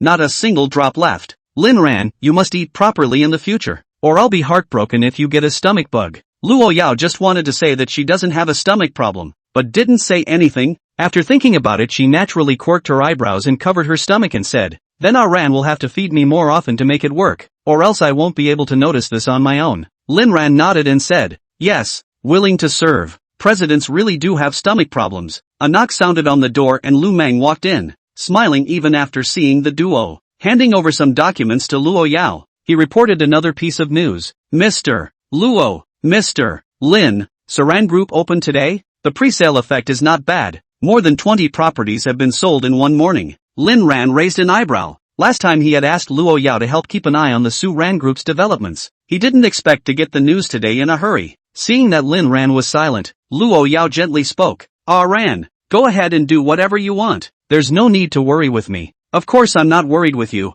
but there's no rush. None of this is business. Lin Ran smiled as he looked at Luo Yao, tenderly reaching out to test Luo Yao's body temperature. Luo Yao, so what's the main event? Lin Ran, keep you company. Lu Meng was fed a bellyful of dog food as soon as she entered and growled in her mind. Mr. Lin, if you need to do anything order us. Lin Ran shook his head. There's no rush. Let the bullets fly for a while. I just want to accompany my daughter-in-law now. Nothing can be more important than spending time with my daughter-in-law. Who is the sky? Who is the earth? And who is good enough for me to be able to stand on top of the world? Indeed there is no hurry. Lin Ran intends to wait until the opening pre-sale of the Su Ran Group is almost done before doing anything. For now everything is fine as it is. Lu Meng inside, endless? You're not done with the dog food, are you? Mr. Luo, I'll take my leave then. This office is impossible. After Lu Meng left, Lin Ran asked a question. Yao Yao, you don't listen to me and come to the company when you're sick. Actually, it's fine to let Lu Meng handle any work first, or it's a good way to just let the assistant team work on the estate. Luo Yao, so? Is Ran heartbroken for me? Of course it hurts.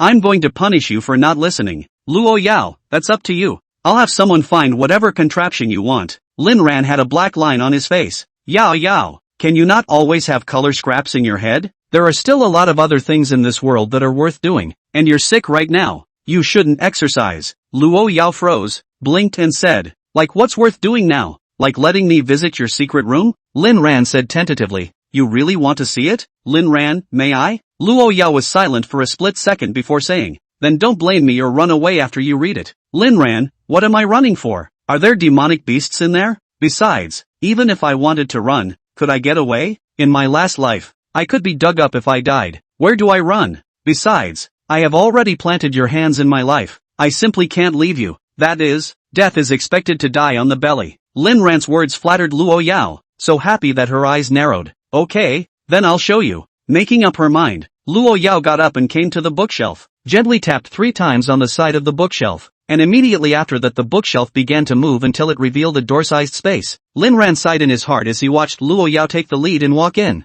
He also followed with curiosity. What met his eyes were the few rays of light mapped in by the tightly closed curtains. It was a room with a simple table in the center of 3 walls and a window. It didn't seem to be anything special, but when Lin Ran walked in and looked closely at one of the pictures on the wall, his entire heart was suffering a shock attack. Taking down a random one and looking at it, it seemed to be a military training photo from the beginning of his freshman year. Lin Ran looked at it bit by bit, and the photos of himself for the whole 3 years from the beginning of college until now spread over an entire room. There are Lin Ran's classes, participation in competitions, receiving awards, and with Lu Rushue, it also has Lin Ran's preferences, personality, and even browser history and size? This, dumbfounded, Lin Ran froze and asked, you've been investigating me? Luo Yao had been observing Lin Ran's demeanor, and she too had the nervousness of having her secret discovered. It's protection. I want to know all about you, but unfortunately I'm so stupid that I don't make you happy even when I know your preferences. Lin Ran held Luo Yao's hand and said, you're already the best gift God has ever given me. No wonder the check room was full of his favorite styles. No wonder all the gifts Luo Yao gave him were what he wanted. Only he didn't appreciate them before. It turned out that Luo Yao had such a deep understanding of herself that it could even be said that she might have surpassed herself. If it was before, Lin Ran would have felt creeped out when he saw this, but now all he wanted to say was, what can I do for myself? What more could a man ask for in a wife? Walking up to a huge portrait of Lin Ran pointed to a dagger sticking out of it. It is? Chapter 76.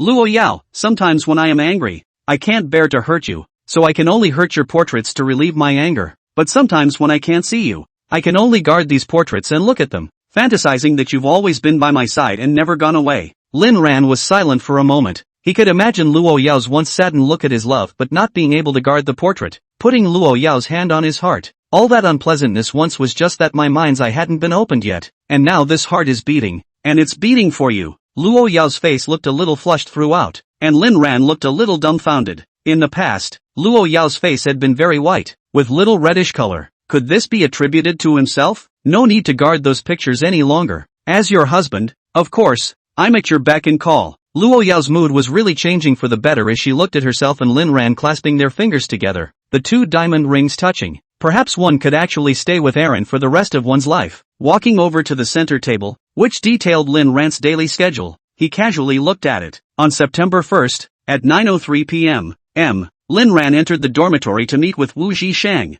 9:58 p.m., meets up with Lu Rushue.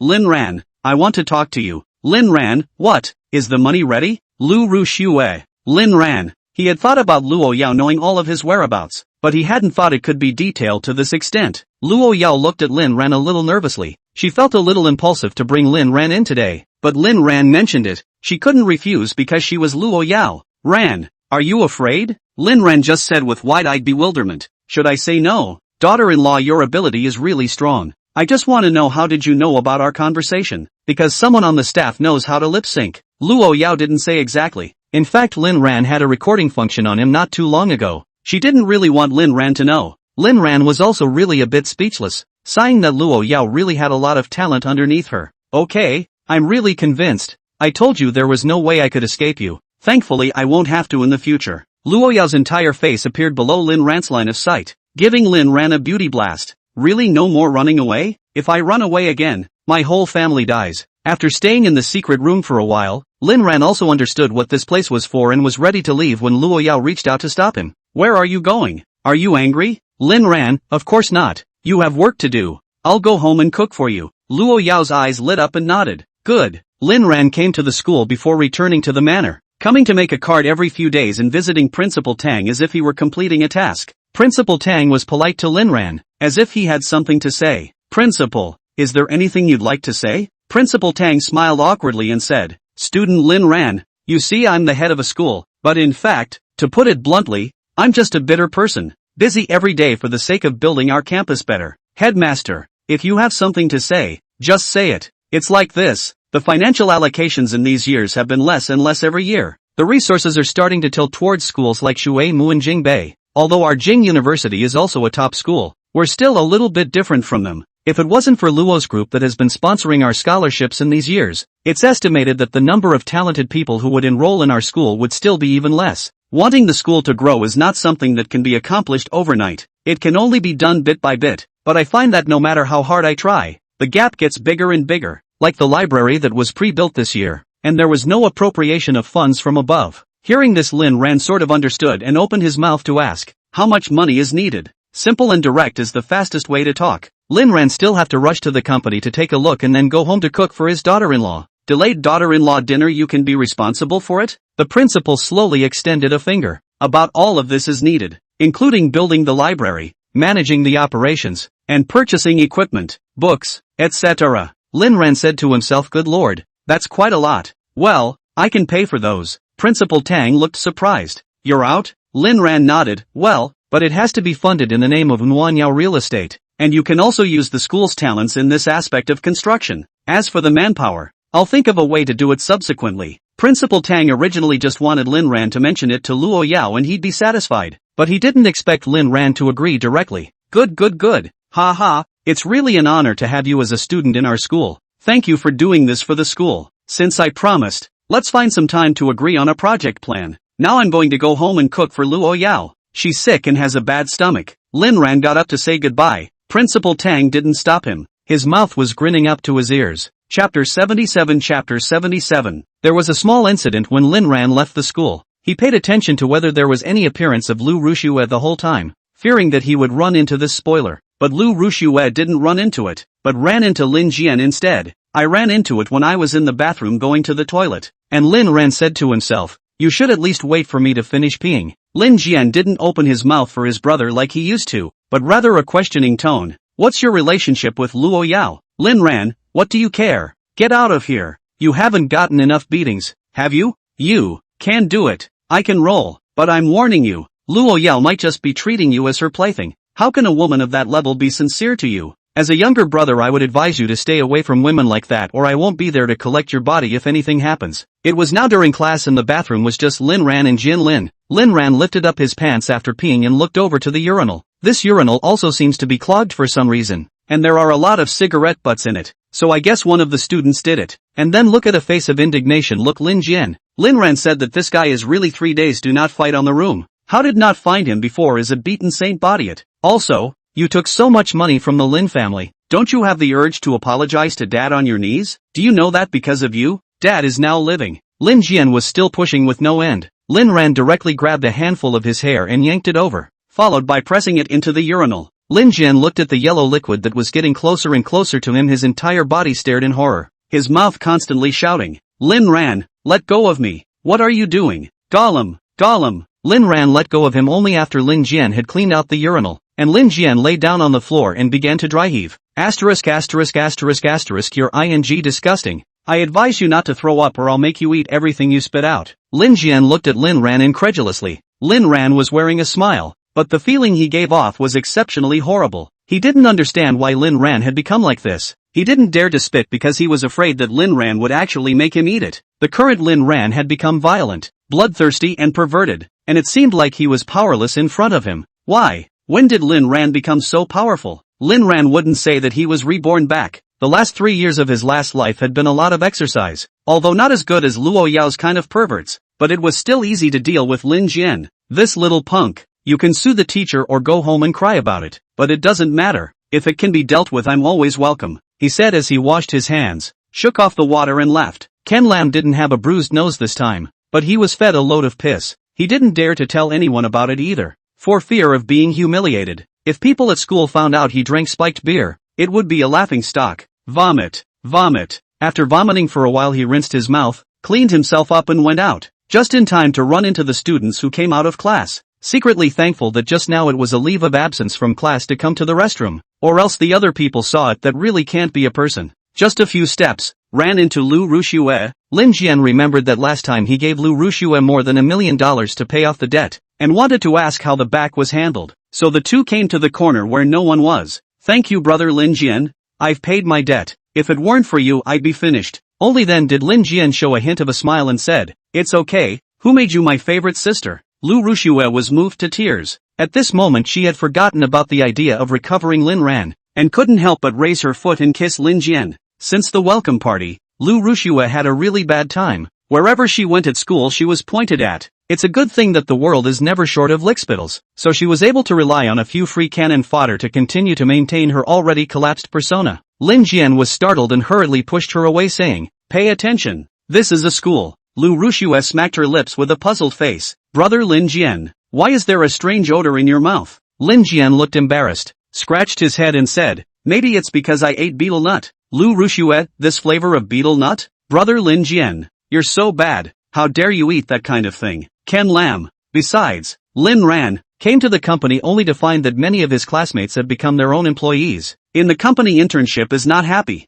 It seems that Wu Jishang has recovered quite well from his love injury and is still acting with a high level of execution. Many of the students also knew Lin Ran and greeted him. Now Lin Ran was their boss. Whether or not they could have an internship certificate depended on Lin Ran, coupled with the relationship of their classmates. They all worked extra hard, smilingly exchanging pleasantries with everyone. He suddenly remembered Luo Yao's valiant way of waving money around last time, so he followed suit. Everyone has worked so hard. I've decided to give everyone 10% of their contract base as a bonus this month. When these words came out, the whole room applauded, including Zhang Xiaolong, who was thrilled that he needed money very much. After the limited time Luo Yao experience card was used, and after looking at the time, he left the company and drove towards the manor, with Wang Bao's car following behind. The more he drove, the more wrong he became, and Lin Ran looked behind him suspiciously at what he had found. For some reason, Wang Bao's car was being squeezed by two cars, and Wang Bao was trying to break through. When it was too late, suddenly a large truck appeared on the road blocking Lin Ran's way. Lin Ran emergency brakes, nearly had an accident. Lin Ran didn't get out of his car to check, because it was obviously a bit off, and the van in front of him was parked there on purpose. Sure enough, the big truck downed two men. Without saying a word, cursed at Lin Ran. Lin ran directly full speed reverse, because he saw the two men's movements were very special. Their hands all went to their waist. They looked like the kind of well-trained guys, very similar to Wang Bao. Bang! The rear end of the car was blocked by something. Lin Ran's entire body was shaken, and when he looked through the rearview mirror, he crashed into a commercial vehicle. I can't believe you're still smart, little handsome. Chapter 78. Chapter 78. Lin Ran's pupils appeared a woman who looked charming but was actually sinister. Loveless. Lin Ran opened the car door and was about to run when he suddenly realized that Luo Wuyo's figure ghostly blocked the car door, and the two people who had just cursed also rushed to block the other door of Lin Ran's car. Lin Ran narrowed his eyes and asked coldly, "Is there something wrong?" Woman over 30 years old is still incomparably charming, although the appearance is not bad but far less than Luo Yao. Just the kind of charm emanating from the body so that people cannot help but want to explore. With a word to describe it is Tai. What does it mean to be so cold, little handsome? Sister, I just have my eye on you and want to talk to you. Lin Ran frowned, his heart quickly calculating how to get out of the situation. When he heard Luo Wuyo continue, "I've investigated you, and I'm sure you hate Luo Yao's watchful eye over you. Want to get free? We can cooperate. Oh, of course, if you don't want to you can tell Luo Yao what I said to you. I don't care." Lin Ran took a deep breath to calm himself down. At the moment Luo Wuyo hadn't investigated himself deeply enough, not to mention he didn't know that he had recently become emotionally attached to Luo Yao. Of course, not to mention that Luo Wuyo didn't know. Even Luo Yao was afraid that she didn't fully believe herself right now. How to cooperate? Luo Wuyo revealed a flirtatious smile. "You're a smart person. I'll contact you later. At that time, you just have to listen to me." I'll guarantee that you'll escape from Luo Yao. How about it? Lin Ran was silent for a moment and said, so you crashed my car in order to find me to cooperate? Do you know the value of this car? Luo Wuyo's fingers reached into the car and gently lifted Lin Ran's chin. To be honest, I'm getting more and more interested in you now.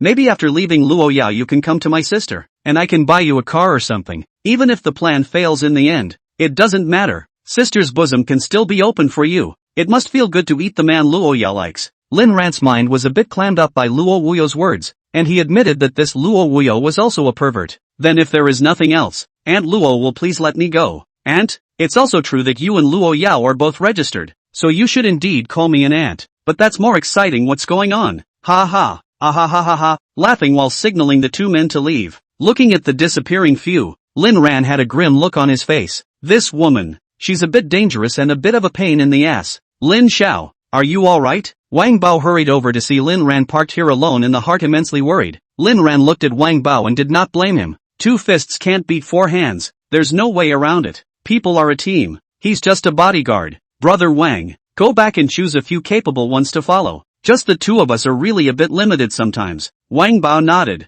He also thought Lin Ran was right. Luckily Lin Ran was fine, or he would have had to cut his own throat. Back to the manor. Lin Ran adjusted his mood to cook for Luo Yao. Each dish was cooked by his own hands to ensure nutrition while also easy to digest. At night, Luo Yao came back early and jumped into Lin Ran's arms as soon as she entered. Lin Ran touched Luo Yao's forehead. It wasn't that hot anymore. Hubby, want a kiss? Lin Ran gently kissed her, then said, take her temperature in a moment, then take the medicine. Luo Yao obediently nodded her head. In the past, even if she was sick, she never took medicine because even if it was hard, it wasn't as hard as Lin Ran fleeing from himself. Honey, you didn't run into anything today, did you? Lin Ran met a crazy person. Who's crazy compared to me? Luo Yao didn't ask who it was. Without thinking, Lin Ran replied, that or you're crazy. By the way, I'm sorry I wrecked the car you bought me. Luo Yao shook her head to stop Lin Ran. It's okay, if you like you can wreck all the cars in the garage and I'll buy you another garage. What on earth had he done to save the world in his last life to be able to have Luo Yao in both lives?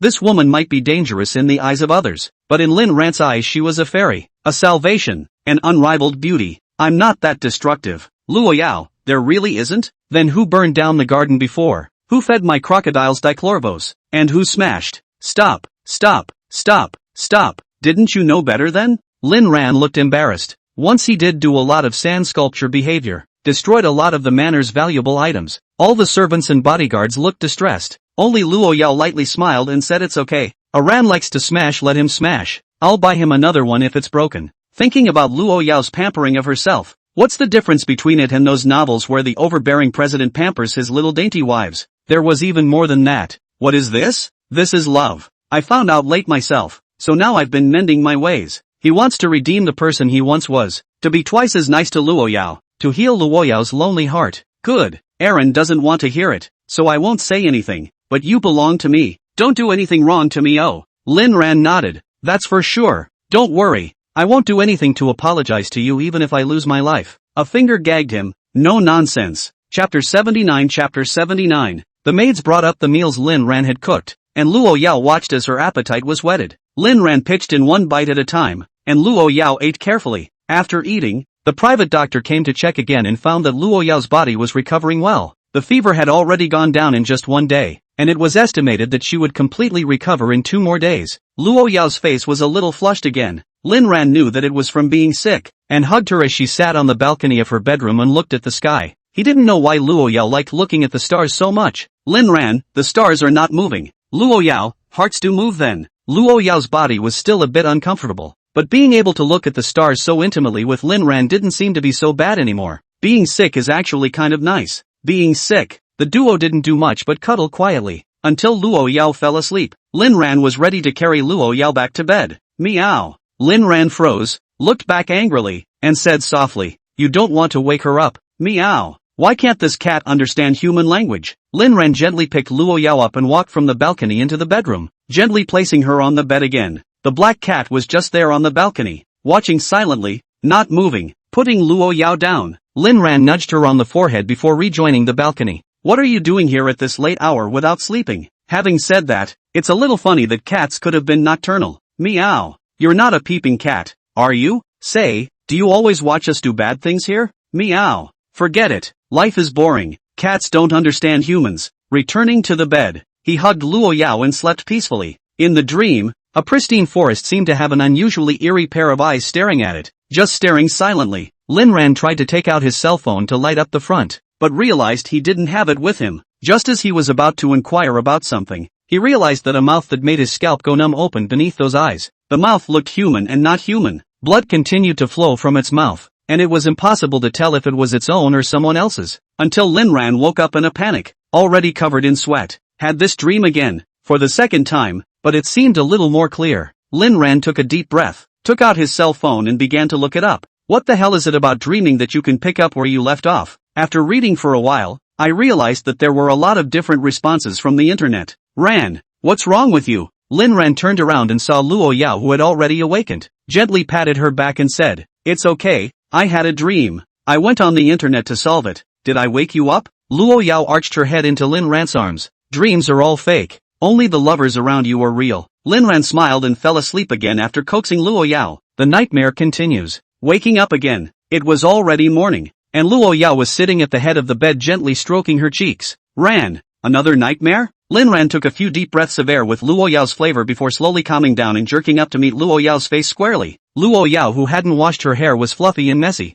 Her face was flushed, and her pair of eyes were not as cold as before, as if they could speak directly to Linran. Linran came with a beauty blitz, and Linran admitted that he was mesmerized by Luo Yao. When he was just reborn and came back, what he wanted was to love Luo Yao properly, and gradually he became dependent on Luo Yao, wanting to see Luo Yao all the time. Now that he's eating his words, he can't live without Luo Yao. This nymphet's magic is so strong. I can't believe I didn't realize what breed of toad I was in my last life. Seeing Linran regain his composure, Luo Yao was relieved, slowly getting up and preparing to leave when her hand was pulled. "Don't go, I haven't seen enough." Luo Yao bent down and pressed her face against Linran's face. She liked the current Linran. She liked this Linran who wanted to stick to her all the time. She hated the Linran who showed a disgusted expression when he saw her. "Good, I'll leave when Aaron has seen enough." In fact, she didn't want to leave. She wanted to stay with Linran all the time, but she couldn't because she still had to climb up to the very top before she had the right to rest. She had very important things to do and she was waiting. The two people just stared at each other in silence until time was really running out, and only then did Linran withdraw his gaze. After Luo Yao left, Wang Bo approached him and introduced Linran to a few bodyguards, all of whom were very outstanding talents in the security corps. A few bodyguard big brother, at least from the face his reliable look, is also slightly assured, with a few bodyguards out the door. However, in order to not attract attention, Linran had these bodyguards just wear civilian clothes and protect them secretly. Today Linran went directly to the real estate company and had asked Wu Jishang over. Su Kai, as a professional lawyer, coupled with the backdrop of Luo Group, was also very efficient, and had completed all the formalities for the real estate company 2 days earlier. Linran opened the door to Wu Jishang. "I won't say 2 words for my own brother. The future will be very promising for us. After all, I have capital at my back. You recognize that, don't you?" Wu Jishang was a bit struck by this. "Just say what you have to say, Lin. You don't have to always feed me food." Chapter 80. Linran, this real estate company lets go back to the old rules. Give you 5% of the shares. You are the largest shareholder of the company besides me. Next, your position is the general manager of the whole group of companies. Now our company is just real estate and media. In the future it will be more and more. I need your help. Wu Jishang was a bit intimidated. He admitted that he had a good relationship with Linran, but was managing an increasingly large company really within his capabilities? Now just a media company with only a live streaming business is already keeping him busy. Ringo, as much as I want to, I may not be enough for the ability piece. Linran smiled and patted his shoulder. The ability thing isn't the most important thing. You just need to be able to manage. A lot of work doesn't need to be done by you. You need to know how to decentralize down. What ability? What experience? It's all just clouds in front of real money power. Do you think all those successful people rely on their ability? There are more capable people in this world, but there are only so many opportunities, and who can catch them is the key. And it is those who give the opportunity who hold fate in their hands. So your efforts may succeed, but they will also doom those born in Rome to be more successful. It's brutal. But now, Wu Jishang's chance was himself, and his backer was Luo Yao. So to say that from the very beginning, they had been invincible was Linran's hardest bottom line. After all, you don't want your ex-girlfriend to say one day that you really are rotten to the core, do you? Okay, dry. Wu Jishang clenched his teeth and continued. But say yes, you can't talk about me if you don't do a good job. Lin Ran nodded. Don't worry, I'll never talk about you. I'll only beat you. Wu Zhishan, just kidding. If you can get shares for taking a beating, then just save me a breath. After thinking about it, he continued. Seriously brother, if it's lost, I'll take it on with you even if I'm smashing pots and pans. We're brothers. Lin Ran glanced at him and said indifferently. As far as us compensating for these 3 melons and 2 dates, it's not enough for the pocket money my daughter-in-law gave me. Wu Zhishan, Ringo you blow awesome again. Lin Ran took out a black card and asked, know what this is? A World Bank black card with a limit of $10 billion.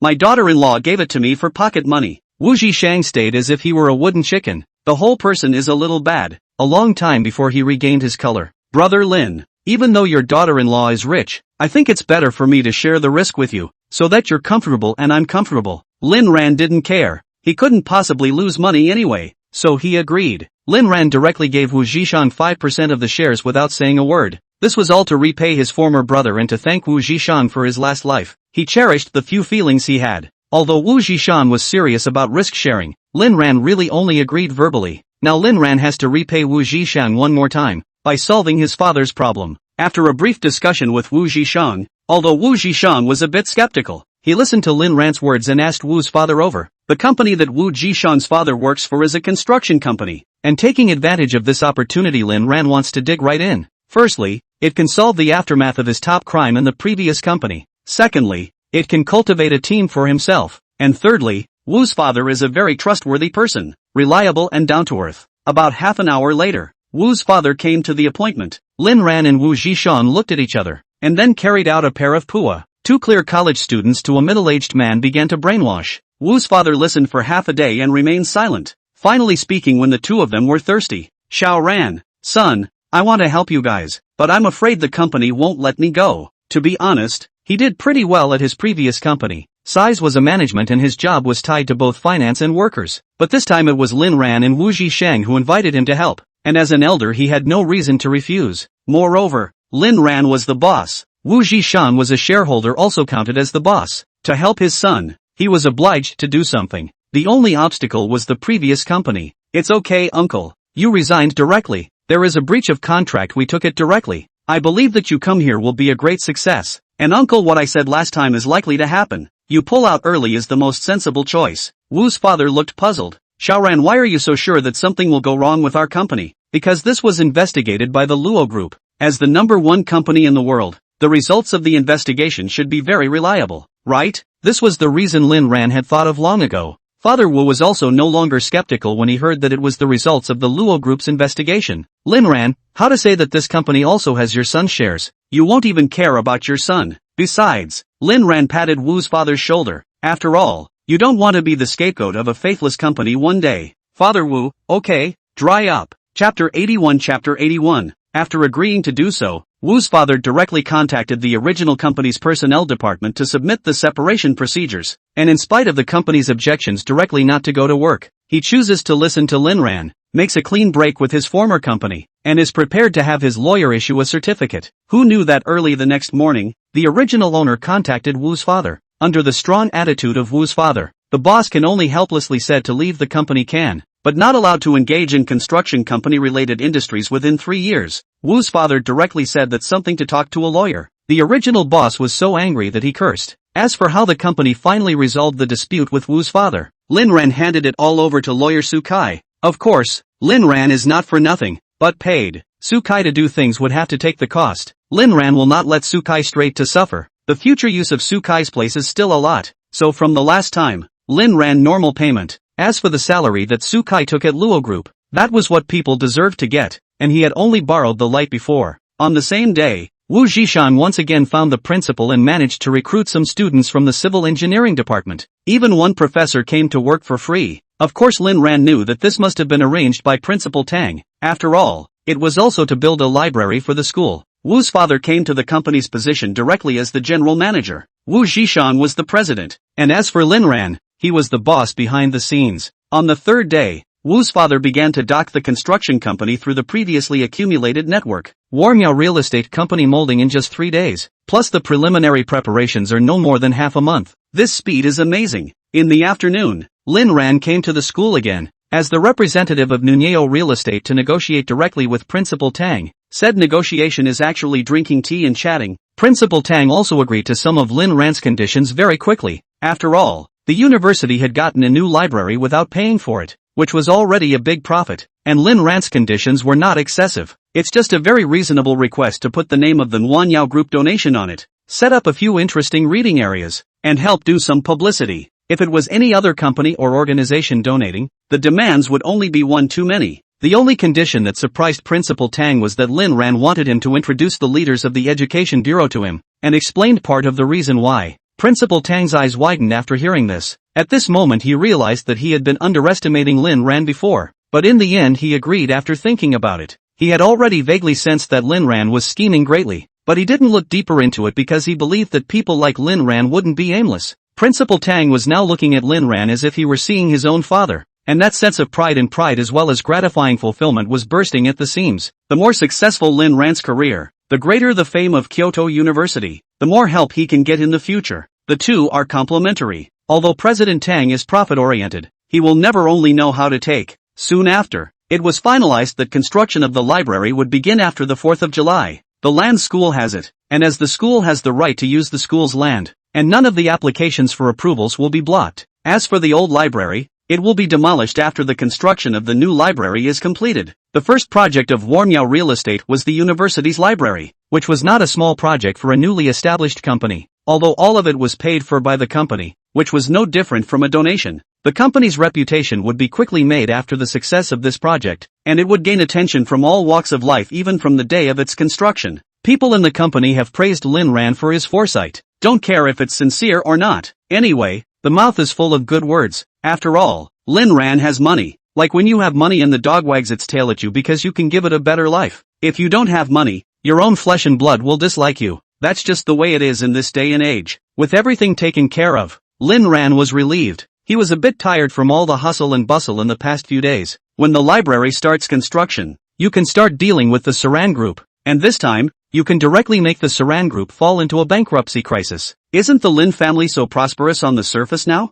I'll let you all go to hell in a few days. The National Day is still a few days away, but the nation is in a state of anticipation. After all, it's the 75th anniversary of the new China. That night, Lin Ran's cell phone received a message. Little handsome, see you tomorrow morning at 1801 Pango Hotel. Come alone. Lin Ran knew that this message was sent by Luo Woyo. It seemed that this woman was finally ready to make her move. Looking at the sleeping Luo Yao beside him nestled in his arms like a cat, Lin Ran's entire heart was about to melt. No matter how strong and dominant she was on the outside, she would always be that little kitten in her arms. In this life, it's my turn to do something for you too. The next day, Luo Yao went to the company early. Lin Ran was also ready to go out after breakfast alone when Luo Yao's phone call came. Ran, what are you doing? Lin Ran, at the manor yet to go out, getting ready to go on a tour of his estate. What's going on? Luo Yao was silent for a moment and said, okay, be safe. Don't worry. Hanging up the phone, Luo Yao looked at Lin Ran's cell phone message record and fell into silence. Ran, what the hell are you doing? That woman, she's dangerous, or is it? Lin Ran's Koenigsegg crashed, so today he drove a Maybach, low-key and unassuming. Arriving at the Pango Hotel, the car boy helped Lin Ran open the door, and the moment he saw Lin Ran he was also very happy. Big brother, you're here again. Lin Ran smiled. What's your name? My name is Shin Jingbing. Big brother, you can just call me Xiao Shun. Let me take you in. Lin Ran smiled politely. Good name. Do something for me sometime. Okay, big brother. Lin Ran got off the bus and walked into the hotel alone. The bodyguards didn't follow. This was Lin Ran's arrangement. He ran into Yi Lingling in the lobby, but didn't greet her, and Yi Lingling didn't stick up to him. He had long ago instructed Yi Lingling not to receive himself if he saw him today, and not to let others see that he was the owner of this hotel. When he came to the door of 1801, Lin Ran froze. There was something familiar about this place. It seems to be the same room where Zhao Miumyo and Lu Jian were last time. It seems like the room is pretty loaded, or at least there's a lot of junk. Knocked on the door and it opened automatically. It wasn't even locked. Lin Ran walked in and saw a mess. A woman in a leather jacket and pants on the bed, and several giggling men lying under the bed, all drugged by the looks of it. This Luo Woyo, not too young to play quite flowery, called me in for what? Luo Woyo smiled charmingly and gracefully got up and out of bed, holding a rope in her hand as Lin Ran's frown deepened. This Luo Woyo should indeed be Luo Yao's real aunt. Of course it's to do something fun. Seduction seemed to be something engraved in Luo Woyo's bones, emanating all the time. I'm not interested in you. If you called me here for nothing else, I'm leaving. After saying that he was going to leave, Luo Woyo was in a hurry and arrived in front of Lin Ran with a flash, kicking the door of the room shut. Giving face? What? Where am I inferior to Luo Yao? Why do you shun me every time? Chapter 82. Lin Ran, if I don't get down there in 10 minutes, my bodyguards will come up and contact Luo Yao at the same time. So if you have something to say it fast and fart fast. Luo Woyo was really infuriated by Lin Ran. Although she was over 30 years of age, she still had her charm. If it wasn't for a scar on her body, she would be a woman that every man would want to get. But Lin Ran hadn't seen the scars all over her body, and she was still so indifferent to herself, making her seriously doubt her charm. Good. Okay, count on you. Since you're in such a hurry, I won't make things difficult for you, so I'll be blunt. Luo Woyo looked at Lin Ran with hatred. Her eyes seemed like they could eat people. I want you to help me collect evidence of Luo Yao's crimes, and you'll be the witness to point out that Luo Yao illegally imprisoned as well as harmed you. This is what happened in his last life. Lin Ran agreed but got caught up in the pot by Luo Yao without acting on it. Now that you think about it, you can bring down Loyal by collecting some criminal evidence? You're thinking of eating, aren't you? I also blame myself for once being too stupid and naive. Luo Yao did not dismantle himself all based on true love, right?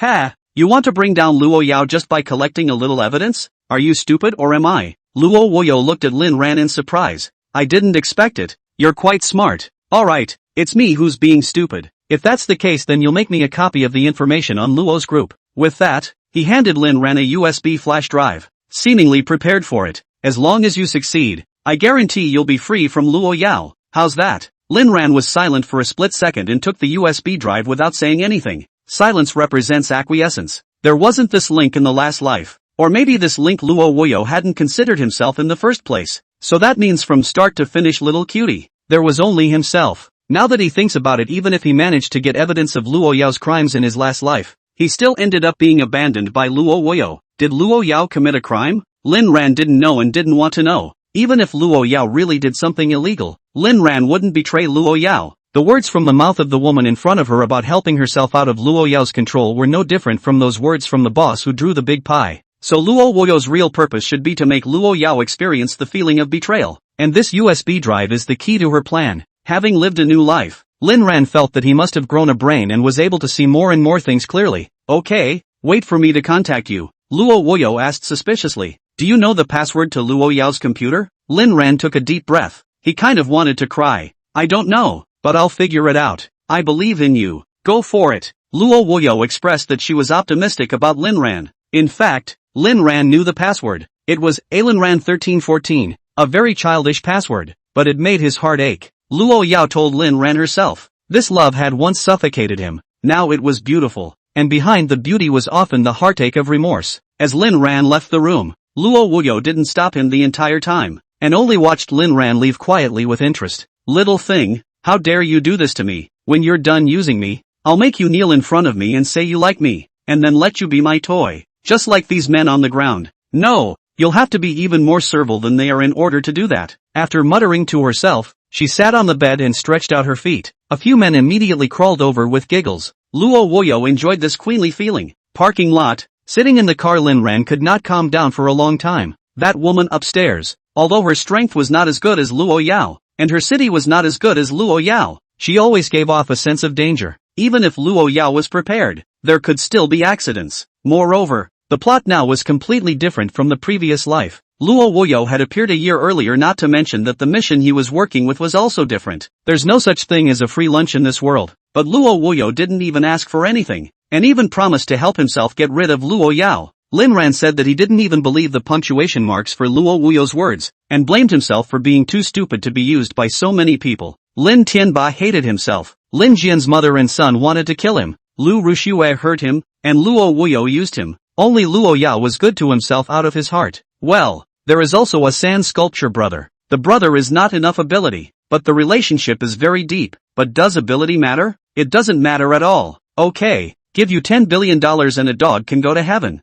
Money is cold. A lover's hand is warm. In his new life, he hadn't really done anything for Luo Yao yet, and this time he was going to solve Luo Woyo for Luo Yao, and this matter also needs to be known to Luo Yao. Otherwise, in case of any misunderstandings, the pain from the last time is considered to be engraved in his heart. Back at the manor, it took an hour to make a nutritious meal. ensuring that Luo Yao ate comfortably, carefully packing the meal before Lin Ran resumed his journey. Looking at Lin Ran who had hurriedly left, Uncle Fu's face revealed an ant's smile. This home is finally a home. Luo's group. After arriving at the 88th floor, Lu Mang was the first to stop Lin Ran. Mr. Luo doesn't seem to be in a good mood. Lin Ran, what's going on? Lu Mang, we don't know why, but since you're here we're not worried. Go coax her. You're Mr. Luo's fire extinguisher. Lin Ran nodded and walked towards Luo Yao's office, knocking on the door. Enter. Walking into the office, Lin Ran saw Luo Yao sitting there alone not knowing what to think. Who had upset his little devil? Seeing Lin Ran arrive, Luo Yao raised her eyes and looked at Lin Ran without saying a word. Lin Ran, what's wrong? Who messed with you? Luo Yao, what are you doing here? Lin Ran was puzzled, feeling that the current Luo Yao was a bit strange. Usually she couldn't wait for herself to come over. Why this attitude today? Lin Ran took out the meal and said in a resigned manner while arranging it. I'm worried that my daughter-in-law won't eat properly, so I personally did a good job and sent it to me. I didn't expect to be so cold to me. So sad. Luo Yao looked at the familiar meal and fell into deep thought. She was wondering if there was any ecstasy or something in here. Ran, where have you been all morning? Lin Ran, Yao, be good. Eat your meal first, I'll report back. Lin Ran didn't answer the question, but the act of picking up the cutlery first and pitching in made Luo Yao even more skeptical that there wasn't some kind of fierce ingredient inside this meal. But Luo Yao only hesitated for a split second before opening her mouth. Ow! Luo Yao chewed and chewed. Even if it was intestine-piercing poison, as long as it was made by Lin Ran, she still had to eat it. It was a kind of morbid obsession. And Luo Yao wasn't afraid of ecstasy or anything. The law of survival she once lived by had long since numbed her nerves with exercise. So good, so flavorful, so happy. It was so delicious that Luo Yao's eyes narrowed, savoring the flavors inside. Ah, so that's what love tastes like. Tell you something, Lin Ran said as he pitched in. What is it? I want information about your company. Good, Luo Yao said faintly. Lin Ran asked with some surprise. Don't you ask what I want your company information for? No need to ask. I'll give it to you if you want it. Chapter 83. Luo Yao's words hit Lin Ran straight in the heart. In his last life, Luo Yao said the same thing. That time Lin Ran angrily asked Luo Yao, since you claimed that you're willing to give everything for me, then you'll give me everything you have. Can you? At that time, what Luo Yao said was no need to ask. As long as you want it, I'll give it to you. Now it was those words again, and Lin Ran's heart was instantly gripped, and at the same time, he was grateful and touched. This feeling is as touching as a childhood paper airplane suddenly flying back one day. Lin Ran was in hot tears. He wasn't a crybaby, but for Luo Yao he was willing to shed and dry every tear in his body. Yao, thank you for your trust, but I still have to tell you, this information is not what I want. It's Luo Woyo, that crazy woman who wants to, #yen%at. She's ready to cooperate with me on the condition that, help me escape from you, but you have to believe me, this is definitely not my intention. I just want to help you. Luo Yao suddenly relaxed, revealing a hint of a meaningful expression. Go ahead and do whatever Aaron wants to do. Lin Ran nodded. This information, you move your hand, don't give it to me too quickly, or you'll be suspected. Luo Yao took the USB flash drive and asked, you've met Luo Woyo? Where? Did you have anything with her? Lin Ran immediately raised his hands and surrendered. Heaven and earth, if I did anything to wrong you, my whole family. Don't always swear by your family, you don't even care about them anymore. Where's the bug card at me? Lin Ran awkwardly scratched his head and said, if I do something wrong to you, I'll short half. Luo Yao hurriedly blocked Lin Ran's mouth and gently said, how can that be? This isn't a punishment for you, it's swearing on my happiness. Lin Ran froze, feeling like Luo Yao had a good point. What was going on? Then let me go out and be. Well, I believe you now.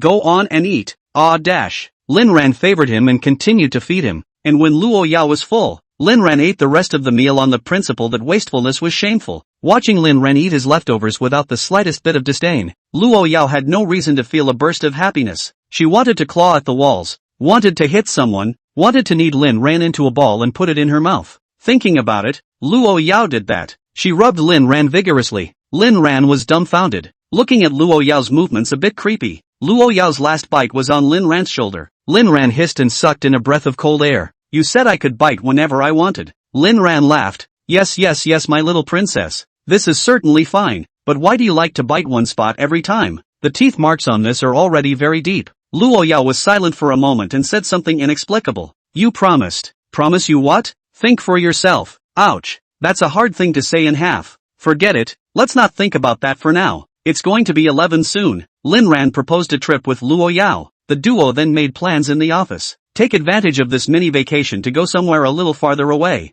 Soon, the small vacation came, and since there was no parade, Lin Ran had one less project, and the two of them went directly to the grassland. As for traffic jams, squeeze the highway, or a moving train, none of it exists. Luo Yao directly mobilized her ability to take a special plane directly in the midst of a small holiday full of passengers. Lin Ran is also once again to Luo Yao's strength to produce worship. The results of the first time to ask the price. The good guy did not spend a penny. The airline directly free. Lin Ran asked suspiciously, so powerful? Don't lie to me. The airline isn't owned by your family. Loyal, I really don't run the airline. Lin Ran said in his heart that sure enough, it wasn't outrageous to this extent. You drove it. What the hell? Look at that. Luo Yao pointed her finger at the logo on the airplane. Lin Ran stared blankly at the Luo Group Lagoon the airplane and the words Lin Ran's specialized plane at the back for a long time. Asterisk asterisk asterisk asterisk. Yao Yao, tell me, how many goodies do I have under my name? Even the private jet thing was surprisingly available. And from what Luo Yao meant, not only was it a private jet, there was even an airline behind it. Well, luxury cars and mansions aside, there are 3 private airplanes, and this one is a birthday gift for you this year. And as for the airlines, Luo Group's airlines are really under your name. There's an airline under the Lowe's Group? Lin Ran let out a breath and thought to himself, do I really still need to start a business? Is it bad to swing for the fences? Luo Yao was only 3 years older than himself, but the gift was not a gold brick, but a mountain. Yao Yao, we are husband and wife. What's yours is mine, so don't add more assets to me in the future. It's the same under your name. I don't have any pressure to spend your money now, and I like to spend your money. Because this way Luo Yao will be happier and more comfortable. Then do you remember what you said when I gave you this airplane? Luo Yao looked at Lin Ran with a mocking expression. What did I say? Lin Ran really couldn't recall. For the things Luo Yao had sent him, there had always been rejection plus insults. During that time, the most common words he said were, you're rich, right? Can you do whatever you want just because you're rich? Can you force me to like you? Now, having money is indeed remarkable. As soon as Luo Yao pushed Lin Ran into the cabin, the flight attendant smiled politely and then closed the cabin door. At the time you said you wouldn't take the plane I sent you on even if you died, even if you jumped out of it. Lin Ran was embarrassed. Beyond embarrassed. He used to be really a big, stupid, pussy. Lin Ran sat comfortably in his luxurious jet and lamented. One's own young age began to not think about progress, only no enjoyment. Sitting in a special plane, drinking red wine, embracing a beautiful woman. Such a life in old age will not have any regrets, right? Gradually, as the red wine was pushed, they all entered a strange state. Luo Yao, Aaron, smiley face. All the flight attendants immediately left the cabin. But Lin Ran asked, what did you say? Because of the pressure of the high altitude, Lin Ran had a bit of tinnitus and didn't hear Luo Yao's words clearly. Luo Yao amplified the decibel and shouted, I said, we, still, no, the machine, move, ever, it's not, today's National Day, also the first day of the novel recommendation, Brothers Charge, Chapter 84. Chapter 84. Lin Ran sprayed a mouthful of red wine all over Luo Yao's face and quickly reached out to wipe it off. Luo Yao took the initiative to come up to the table, with each other in their eyes, go to the grassland in the sky. As the saying goes, the daytime song needs to indulge in wine. The airplane is a good companion to return home. After arriving at the grassland, they drank the strongest wine and rode the steadiest horse. Lin Ran carried Luo Yao's hand reins in his arms and spurred the horse to gallop up, the sound of the horse's hooves clattering like a rousing symphony, leaving their shadows on the grassland. It's all in the reader's mind when you're away from the grass. Lin Ran thought, hey, some things just leave the readers to their own brain. We cannot write anything clearly, or how uninteresting After all, you can't always risk jumping around the edges of censorship, and that's not always what readers greatly want to see. Right? Answer me. The week rushes by and the duo rejoins Kyoto, where the ability to pay money can take care of the trip, and naturally the return trip as well. For the rich people, a small vacation is a real treat. For ordinary people, they are busy rushing and squeezing like special forces, but even ordinary people have to work hard. Without those young people who work hard, what would the boss get to drive a luxury car and live in a mansion? Because of the suffering of the bitter, service people on the human body. Returning to the manor, as soon as Lin Ran saw his bed, he was instantly sleepy, feeling more and more at home. It was called belonging. In the past he had always wanted to escape from this place, but now he had fallen in love with it. There were bits and pieces of him and her here, and in this life he only wanted to spoil Luo Yao to the heavens. Luo Yao could indulge him without a bottom line, and he could certainly spoil Luo Yao. Again, love is mutual. Some people do not get rewarded for giving and keep on giving, while others do not want to give or lose. Some people want to be loved by 2 or even n people. But how can a person who likes you really hang on to you? All the so-called tests are just excuses, and only people who have been hurt can be desperate for love. Luo Yao to himself, absolute true love, because she has been hurt and still love himself. This small vacation, both of them were very happy. Luo Yao hadn't been this happy for a long time. It could even be said that this was not enough to say that this was the happiest few days of her life. The shadow of their love passes through the airplane, reaches the meadow, flies over the steeds and back again. After the opening of the school, Lin ran the first time to go to school. A few days of the small holiday, although the site did not start construction. But Wu father has arranged for workers to move in, build color steel room, fence billboards have been surrounded. That's the beauty of skilled labor. Thinking ahead of the leader in everything. The docking engineering team has also been ready to go for a long time. Just after the start of the school year, survey of the survey, do the plan to do the plan, because it is a review of the project. The above almost second approval. Unlike some companies, a few words are examined and examined 100 times. The drawings have long been in shape for many years, and only a few changes need to be made, all of which have already been done by Principal Don. It can be said that there is no problem at all to start work immediately, and looking at the billboards that surrounded the area, more students have been informed, and every time they pass by, they have to turn around and look at it. The words Nuanyo Real Estate also spread in the circle of students, and then appeared on the campus forums, and slowly did not know who put out the news, saying that the construction of the library this time was all funded by the Nuanyo Real Estate, which was frankly a free donation. When this news came out, countless students were moved to tears. The world is still full of good people. Thus the fame of the real estate company Nuanyo Group was not only within the school, but also quickly went out of the school. The value of the project may be more than $100 million.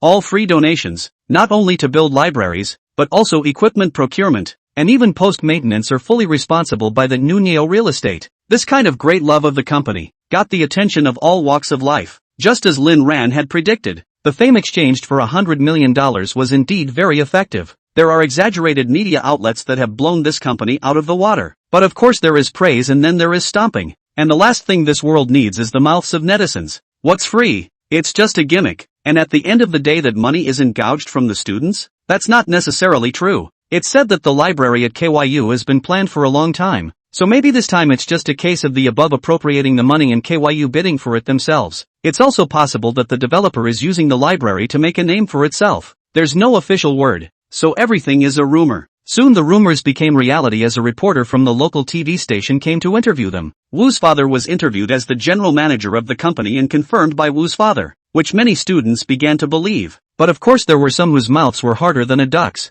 However, in the afternoon, the official account of Kyoto University directly posted a confirmation. This time the students completely exploded. It turns out that it really is Nuanyo Real Estate that is fully funded. This is not only a contribution to education, but also a good thing that is convenient for countless students. Suddenly, some people began to react. Didn't Lin Ran give a speech on behalf of Nuanyo Real Estate during the welcome party? It was also at this time that some civil engineering students who had interned at Nuanyo Real Estate came forward to speak out. That's right, it's us, Warmyo Real Estate, who undertook the project and fully funded the construction. This time, Lin Ran became famous, and completely became the object of everyone's pursuit in Beijing University. Isn't that more respectable than a star? I declare that from today onward. Senior Lin Ran is my male god. Get lost. Lin Ran's husband is everyone's. How can you take it for yourself? Lin Ran's company is so rich, donating hundreds of millions of dollars to projects out of the blue. What does his family do? I don't know. It's said that Senior Lin Ran's family is very mysterious.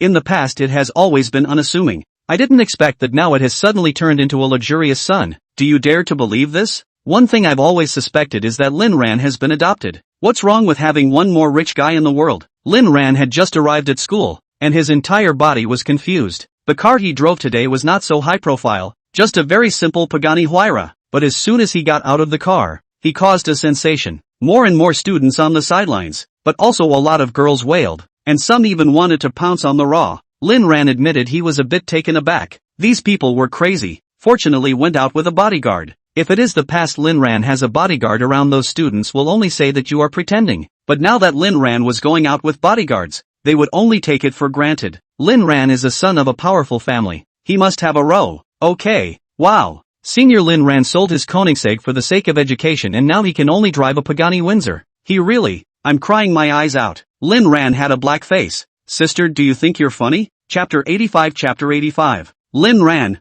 Have you fallen for a rich woman? What exactly is the relationship between that Luo group Missy and you? Senior Lin Ren, I love you. I want to give you a monkey. What's so goddamned cool about a bagged white boy? Holy, this uncle you're exhaling acid. Aha, I love you Lin Ran. Crazy voices rang through the sky. Lin Ran didn't think he would have such a popular day at school. In the past, he was just a schoolboy. But now, well, he's become a straight-up superstar. Escorted by his bodyguards, Lin Ran finally arrived at the library construction site. After meeting with Wu's father, he simply chatted for a few moments and then left, as there were too many onlookers, and the bodyguards expressed that they were a bit overwhelmed with support. Lin Ran went directly to the principal's office to explain the situation, and the school was the first to issue a statement. Please be civilized and do not cause any disturbance to Lin Ran's life as well as his studies, or else it will be dealt with seriously. It was only that much better after that. Only after this matter was settled did Lin Ran talk to Principal Tang about business. The last time Lin Ran asked Principal Tang to help him introduce the leaders of the Education Bureau.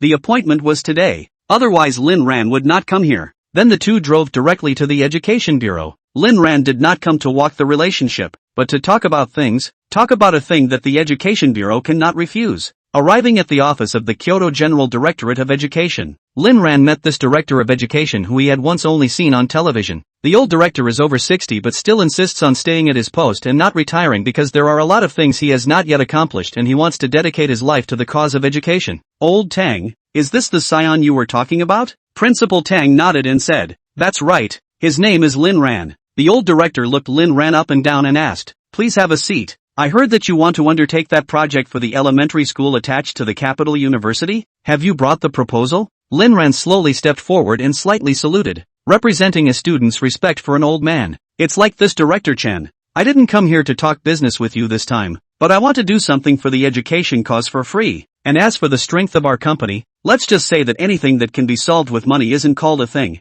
Your school board has the land and I have the people. So I'm going to take over the engineering and construction project. You only need to pay for the construction costs. How about I take care of the labor costs and renovation costs, including the purchasing of teaching supplies? Lin Ran had calculated that if this time it was successful then the profit would be very large. Of course not in the Education Bureau but the Saran Group. Director Chen looked at Lin Ran in shock. The doubts in his heart were like monstrous waves. He didn't understand why Lin Ran was doing this. Name your terms. I don't believe in pie in the sky. Lin Ran sat in his seat, silent for a long time as he thought about his family and the humiliation he had experienced. That and the fact that the only ticket to seeing your real mother is in your dreams. Suddenly 2 tears slipped by. Principal Tang and the old director were both shocked and rushed to help Lin Ran wipe her tears. Chen Xiao, child, why are you crying? It's not like I'm some fierce beast. Lin Ran, I have a family that I don't know about, that is my eternal pain. At hashtag yen%. As Lin Ran recounted the story, the old director Chen Xiao's expression grew increasingly angry, and in the end, he directly slapped his hand on the table. Asshole, how can you have a father like that?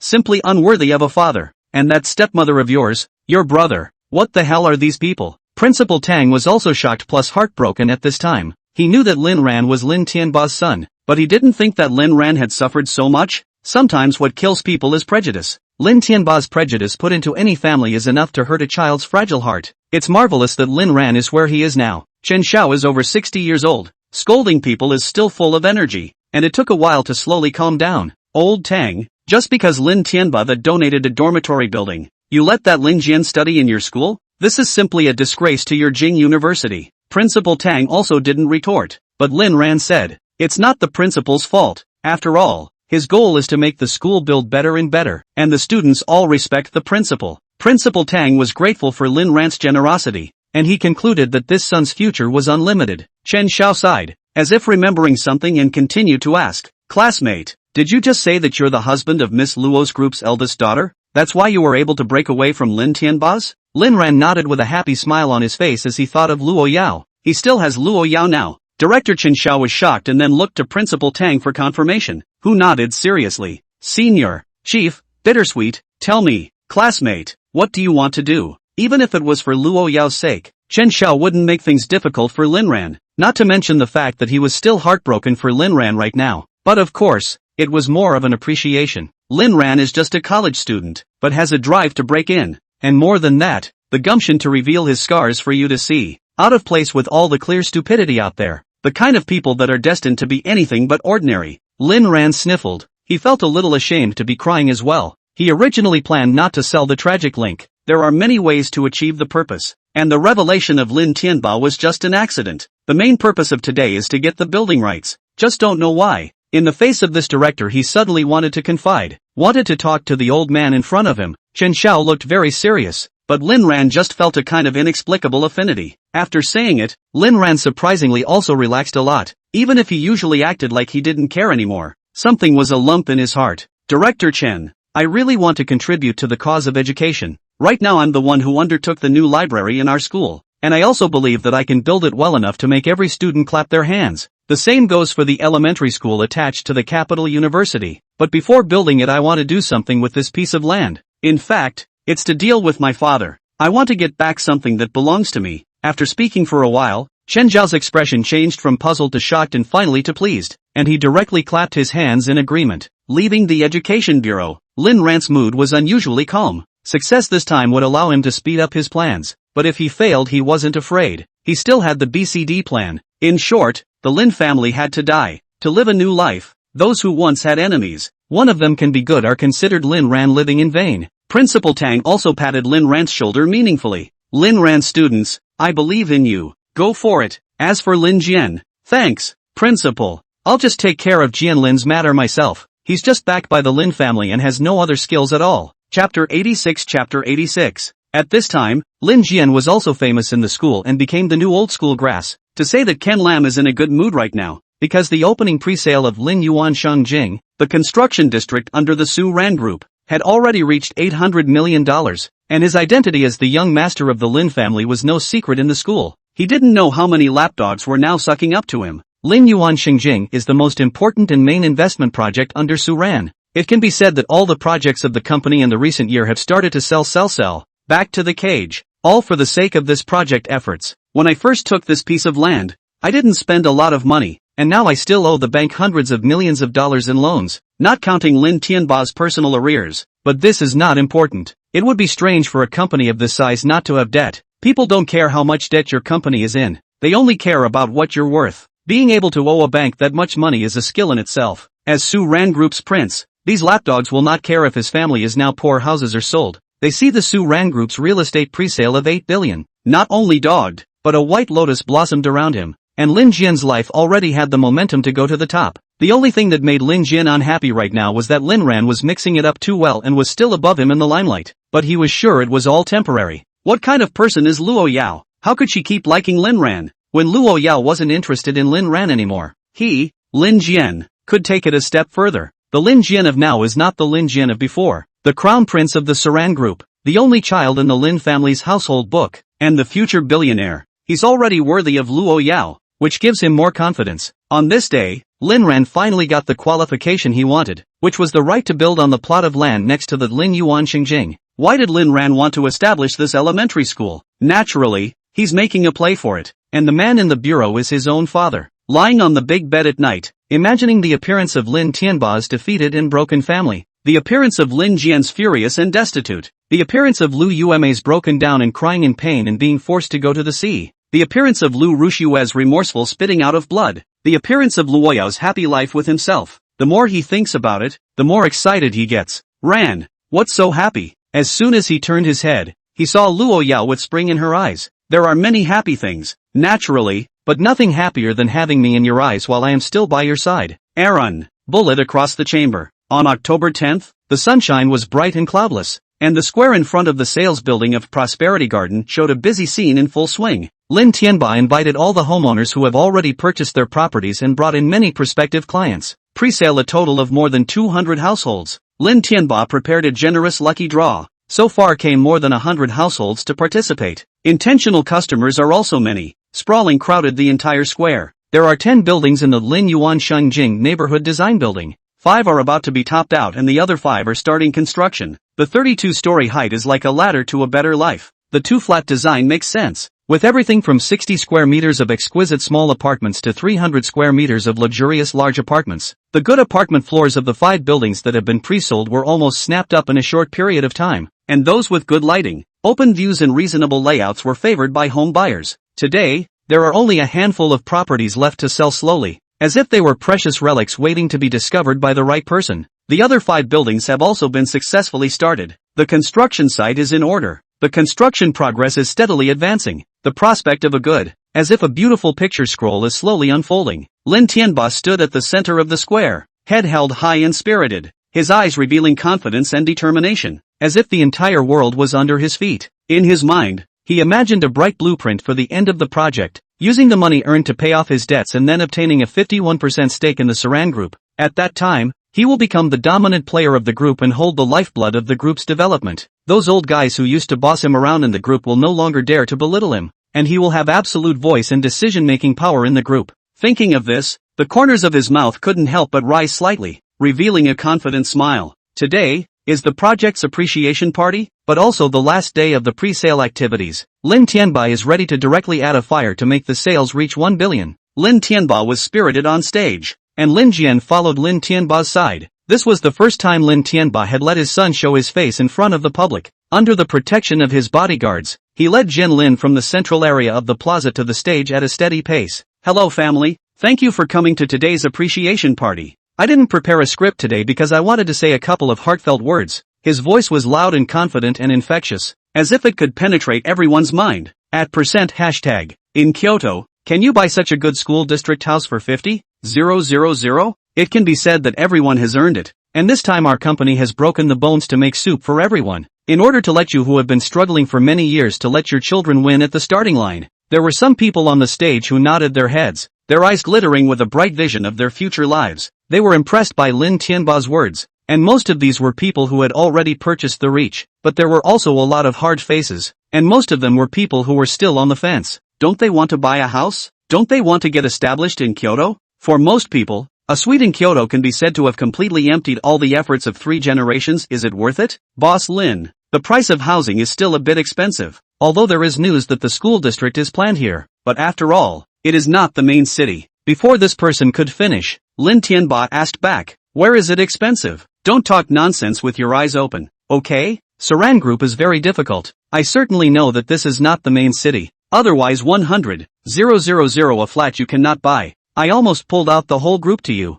Sometimes look for their own reasons. So many years of wages have not risen. There is no serious work? Do you think everyone is as nice as our Saran Group to treat you as family? $50,000 a square foot for a school district house and you still think it's too expensive? I'm going crazy, okay? Lin Tianba's words were a bit wild, but it was undeniable that he now had the backbone of confidence. A few words disliked those who hesitated to speak. However, right at that moment, a stone-cold voice rang out. My God, it's not a school that's going to be built next door. It's a municipal waste disposal transfer station? This sound was like a bomb that instantly exploded in the crowd. The smiles that were originally overflowing on people's faces instantly froze, replaced by shock and doubt. Chapter 87. At these words, everyone searched for the source of the voice, and soon, they found a youngster. Shin Jingbing was holding binoculars in his hand, and at this moment, he had a thankful expression on his face. Was going to look at houses today. Okay. Lin Tianba was also so angry that he wanted to tear that rumor monger apart with his hands, and hurriedly explained to the security personnel to go over and stop them. Others looked puzzled while questions were asked. How did you know there was going to be a city trash transfer station next door? Shin Jingbing pointed to the billboard being built in the distance. Look for yourselves. Everyone had looked toward the place Shin Jingbing pointed to in the distance. Someone was indeed building a billboard, but it was hard to see what it was about. Lin Tianba, however, had a happy face. Everyone, I believe it's the project of the capital university attached to the primary school started. This is everyone's opportunity. Now seize the time to see the signing of the contract, especially a few days ago to look at the family. If you do not seize, the time will be gone. With that said, a dozen or so beautiful saleswomen stood out in a row that was pleasing to the eye. Shin Jingbing immediately retorted in a loud voice, bull ********. I can see clearly. Opposite is the garbage transfer station. Lin Tianba and Shin Jingbing each had their own opinions, and the crowd had different thoughts in their hearts. This is not an urban area, and it is not unreasonable to build a refuse transfer station. But why did that chap just bite the bullet? Lin Tianba, you think you're clairvoyant? What can you see from that far away? Shin Jingbing raised the binoculars in his hand and looked at it like a little cutie. Like looking at Lin Tianba was petrified on the spot. Who comes to see the house with a telescope? Don't be fooled by the shady developers. I saw the billboard across the street that says it's the city's waste transfer station. And if you don't believe me, you'll know it when you all come together to take a look. Seeing how Shin Jingbing swore, many people began to mutter, and there were even people who had already run out. especially those homeowners who have already purchased their houses. Who can accept it if they have saved their hard-earned money for their whole life to buy a house next to a refuse collection point? Lin Tianba and Lin Jian also began to drum in their hearts, but after careful thought they were relieved. If it is true that a refuse collection point is being built next door, it is unlikely that there has been no news at all.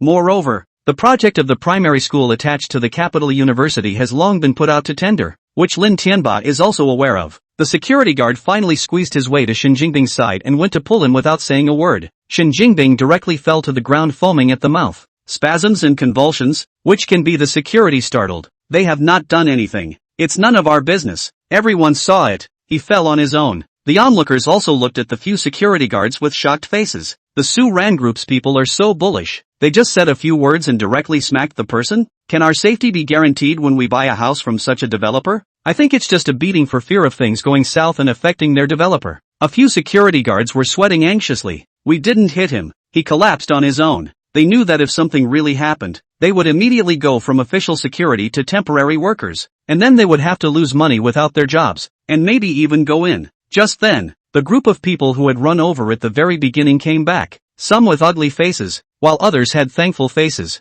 Asterisk asterisk asterisk asterisk. It really is a trash transfer station. Yeah, I saw that. It had the words City Trash Transfer Station written on it and a tagline that read Trash Disposal. Your satisfaction. Shen Jingbing immediately stopped twitching and stood up and shouted. That's it. This Lin Tianba is a black-hearted boss. The obvious garbage house is not sold as a school district house. It's disgusting. Several security guards looked at Shen Jingbing in shock, and Shen Jingbing said with a proud face, "What are you looking at? Never seen a psychopath before?" The people who had already bought the house were wide-eyed and unbelievable, and slowly, Lin Tianba felt an unprecedented sense of oppression. Boss Lin, what is your intention to trick us into buying junk houses in the name of school district houses? That's just it. Is it possible that you've been informed of the news for a long time and that's why you're in a hurry to pre-sell it? I told you, you can buy a schoolhouse for over $50. 000? The Saran Group eats human blood buns and uses our hard-earned money to advance their success, which is simply outrageous. Luckily I haven't made a move yet.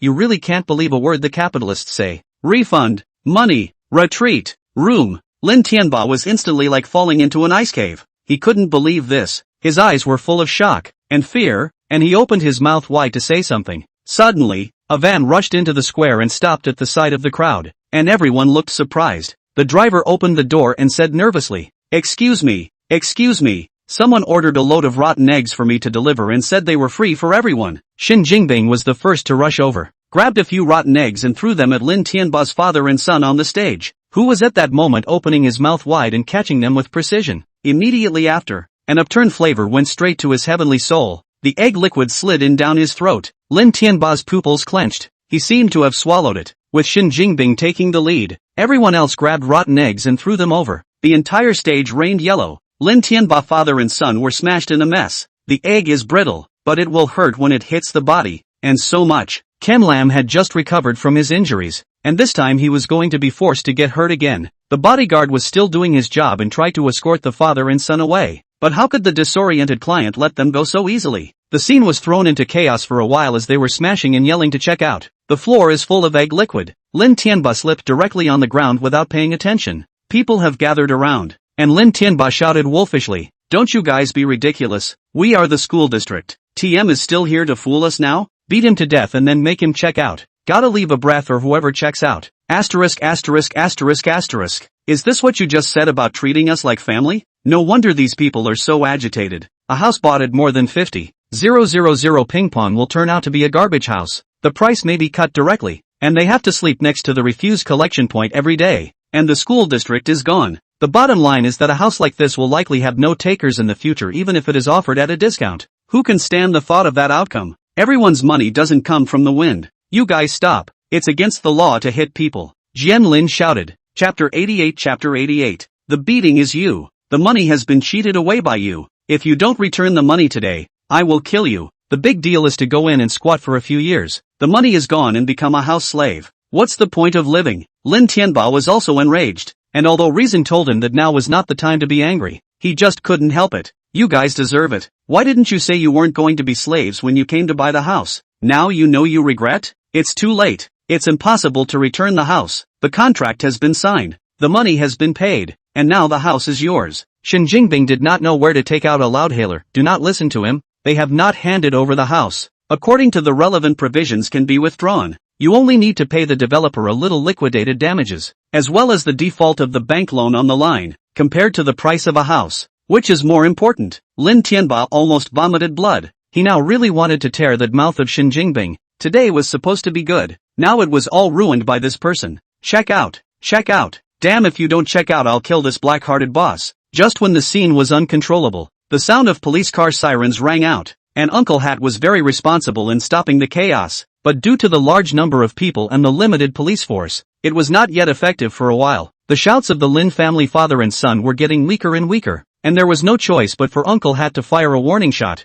which stopped the fight. Looking at the father and son of the Lin family at this time, they were in a sorry state and dying, and the light in their eyes was gone from earlier. So many people riot, the Hat uncle just simply due to understand, and then took away the stinking Lin family father and son, got into the police car after Lin Tianba once again rage. We're victims, take us away for what? Uncle Hat said with a look of contempt, this riot was caused because of you, so naturally we have to take you back for investigation, but for humane considerations, we will take you to the hospital first. Lin Tianba, what law have I broken? You guys are not being fair. First of all, you have already violated the law by organizing a gathering of so many people without filing with the relevant units, and go back and talk about the rest. Lin Tianba, it can still be played like this? He did not file is not right, but this is all agreed. Okay, this city a day so many people organize meetings, reunions and so on, why do not you go to catch? Thinking that the other party is a government agent, Lin Tianbai held back his anger and did not have a conflict, and the Hat uncle who watched over him sighed frequently, thinking, why don't you do it yet? Lin Tianba is not stupid, did not record at most find some money, but if the resistance can be counted as assault on the police, the biggest headache for him right now is that city trash transfer station. He didn't understand how a nice school suddenly became a dumping ground. Wasn't all the previous news clear? If the school really turns into a garbage transfer station, then the Saran Group's investment this time will be a big loss. And it's not an exaggeration to even say that it's blood money. When the time comes, the property cannot be disposed of. The capital cannot be recovered. Coupled with the various bank loans, it is easy to drag down the entire group. Therefore, the house is resolutely not to be returned, and it can still survive with the current cash flow. If the house is returned, then the company is likely to be directly liquidated by bankruptcy. Bankruptcy liquidation. Now Lin Yuan Xingjing simply cannot be sold at a normal price. It is likely to be auctioned at a low price. Then the proceeds of the funds, not to mention how much to share, and even the bank's loan may not be enough to pay back. He's also the 51% majority shareholder, which means the one who makes the most money will also be the one who loses the most money if he loses it. Add in what he owed to the bank, and knives, and then a bunch of liabilities divided among the group of companies. And oh my god, Lin Tianba didn't dare to think any further. A good billionaire went straight to billionaire negative. All of this is only because of the little incident that just happened, and it's really a big deal. Dad, what now? Lin Tianba was somewhat unable to bear to tell his son the truth, and could only force a smile and say, it's fine, Dad will take care of it. No checkout is the bottom line. Lin Jian smelled the stench all over his body, and in his heart, he disliked Lin Tianba, but his face still showed a good-natured smile. I'm sure Dad will be able to handle this, but in his heart, he wondered if it was time to think of his own way back. But what should we do in this situation? The police car slowly drove through the street, and Lin Tianba saw the row of eye-catching billboards with his own eyes. Just as Lin Tianba was on his way to the police station, Lin Ran also got the news. In the office of Manhwa Media, Shin Jingbing reported to Lin Ran with a naive smile on his face. Shin Jingbing, well done. I wasn't wrong about you. You really aren't an ordinary car boy. Now I solemnly invite you to join my team. Shin Jingbing, thank you for the boss appreciation. From today onwards I am your people. Something you say, go to soup and fire 10,000 deaths. Lin Ran had a black line on his face. That's not necessary. Just get your normal paycheck. Saying that, he took out a handful of cash from the safe and handed it over. Reward for you. You are my regenerative parent. The child has an idea. Shin Jingbing took the money and was directly about to kneel down. Lin Ran pushed Wu Zhishang out with a hand. That I go first. You want to worship the righteous father to find him. You two are all the way. Are a little that. Soon, as if the news had grown wings, the entire Kyoto University knew the news of the collapse of the Lin family's real estate, and Jian Lin had taken a leave of absence because of his injury. Hospitalization is only one of the reasons. The more main reason he now has no face to appear on campus. He is afraid that he will become the object of discussion. He does not want to live the kind of days Lin Ran used to have. It couldn't be helped that Lin Jian had been too high profile lately, So much so that there were countless people paying attention to anything that blew in the wind, which led to the immediate news of the Saran Group's accident spreading all over the campus. Lu Rushue naturally also learned the news. She was dragged by his father to personally go to the hospital to see Lin Tianba, father and son. Now the entire Lu family had begun to have doubts about Lin Tianba, fearing that all that money they had once lent out had gone down the drain. In the hospital, Lin Tianba and Lin Jian were both lying weakly on the bed as Lu Yume looked after them. The door to the hospital room was pushed open, and Lu Ritian brought the older two members of the Lu family and Lu Rushue to visit. Gee, good brother-in-law, what's the matter with you guys? For their part, Father Lu and Mother Lu looked at Lin Tianba with a look of disgust, a look that would have been impossible at one time, but now 30 years had passed. Lin Tianba sighed. Hey, it's not because of that little Lin Ran? I don't know what's going on. Ever since he left the Lin family I've been having trouble with everything, and this time a good school district has hardened into a dumping ground, and I just paid a fine at the hat office. Willow's mother frowned.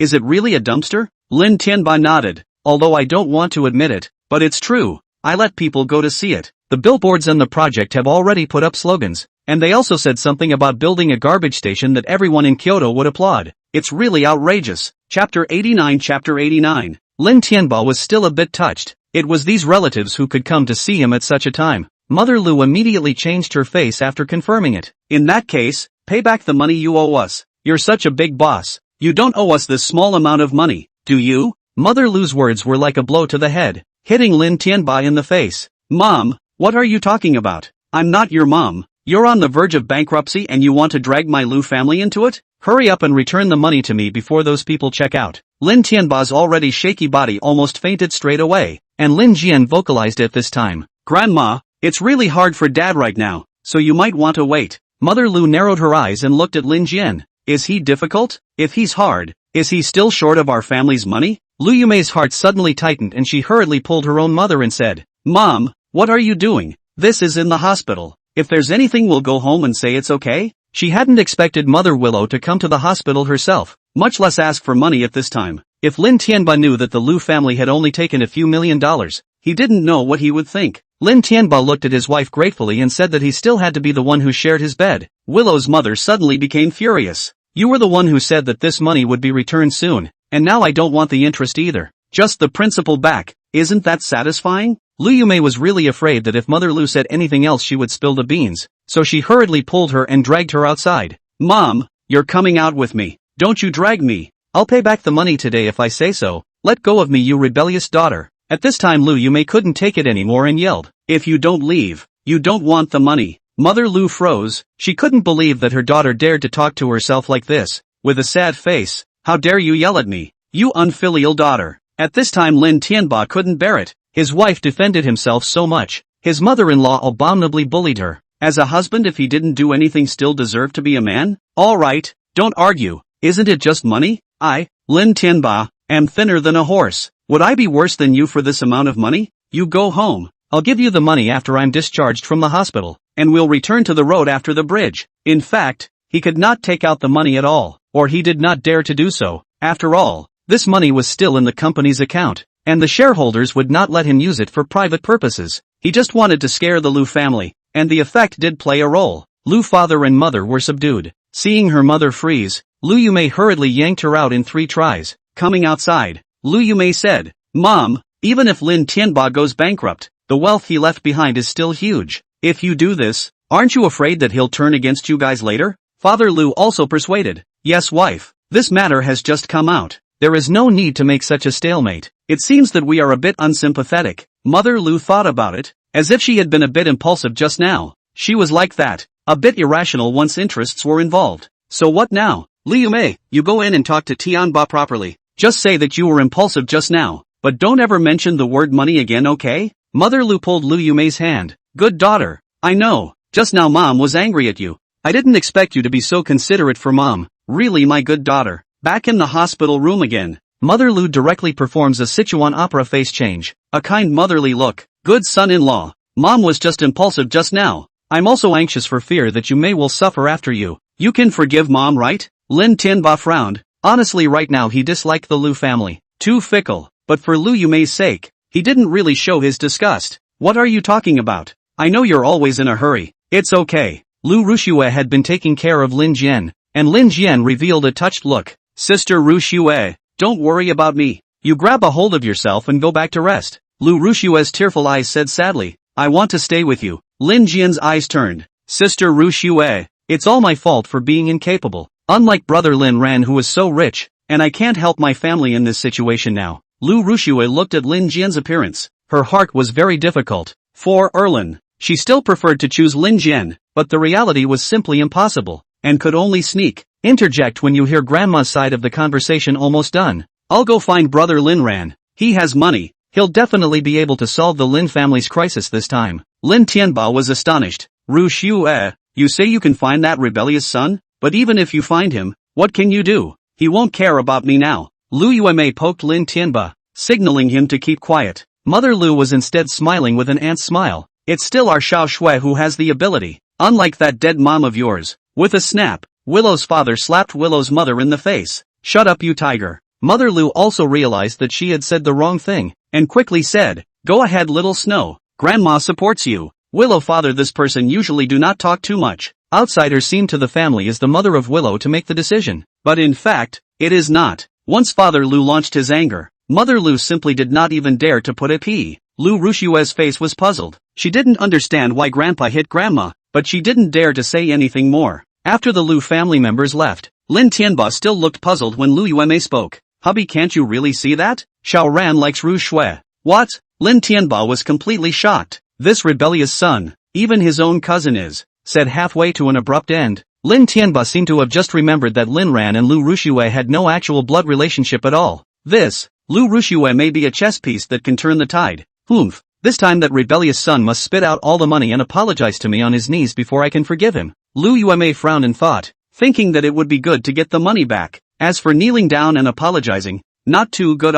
She could already tell that Lin Ran didn't take the Lin family too seriously at all now. Hubby, don't ask for so much. Xiao Ran just needs to be able to come up with the money to save the company. As for kneeling or something, after all, the child is big and wants dignity. Lin Jian, yes, brother is a man with a high heart. Even if brother has the urge to kneel down and apologize, Dad, you still have to consider his face. Lin Tianba was enraged. You too. What time is it now and you're still so kind? Do you know that kindness will get you killed? But, there's no buts. I'm his father, and I'll make him lose his father's love forever if he dares to disobey me. Lin Jian was speechless. Last time I don't know who said you are my father through gritted teeth? Chapter 90.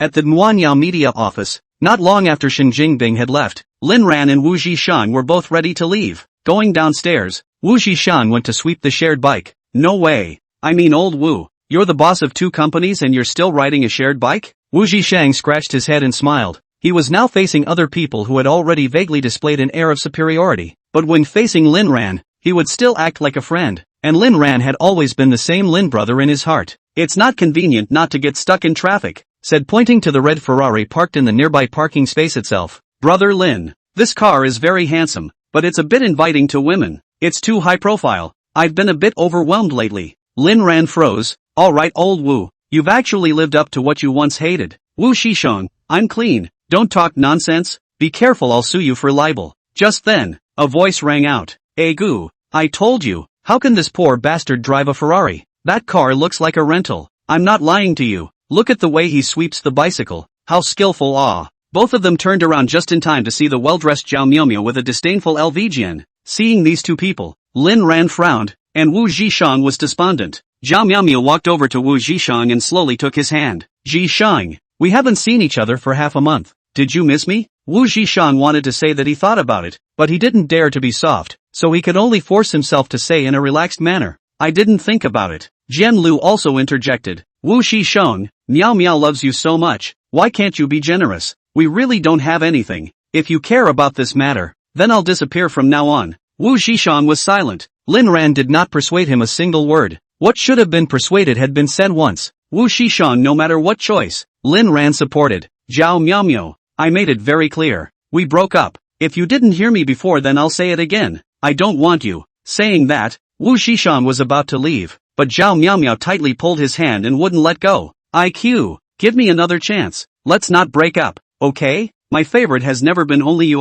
Lu Jian is just my friend. Zhao Miaomio these days thought a lot. Also do not understand why Wu Zhishang want to break up with their own. So today only to drum up the courage to take the initiative to explain. Doesn't the fact that a girl can put her foot down and come to you prove that she cares about you? The last time in the hotel she and Lu Jian were both innocent, just friends comforting each other. She didn't understand why Wu Zhishang cared so much. Before Wu Zhishang could answer, Lu Jian's eyes reddened first. Wu Zhishang, meow meow, you two stay well together. I swear that from now on I will never show up again, and I will leave today. Zhao Miao Miao froze. Where are you going? Lu Jian, where is home at the end of the world? There's always a place that's willing to let me stop drifting for the rest of my life. With that, Lu Jian sobbed and left. Zhao Miao immediately let go of Wu Zhishang's hand, looked at the direction Lu Jian left, and said to Wu Zhishang with her head lowered, I'm going to, just hurry up and go. You don't have to come back to me. Wu Zhishang cursed himself, he had almost been really tricked just now. Zhao Miao, I'm just afraid he'll do something stupid. He's depressed. I'll be back soon. Wu Zhishang, then if you're with me, is it true that you'll go to Lu Jian no matter when he's sick?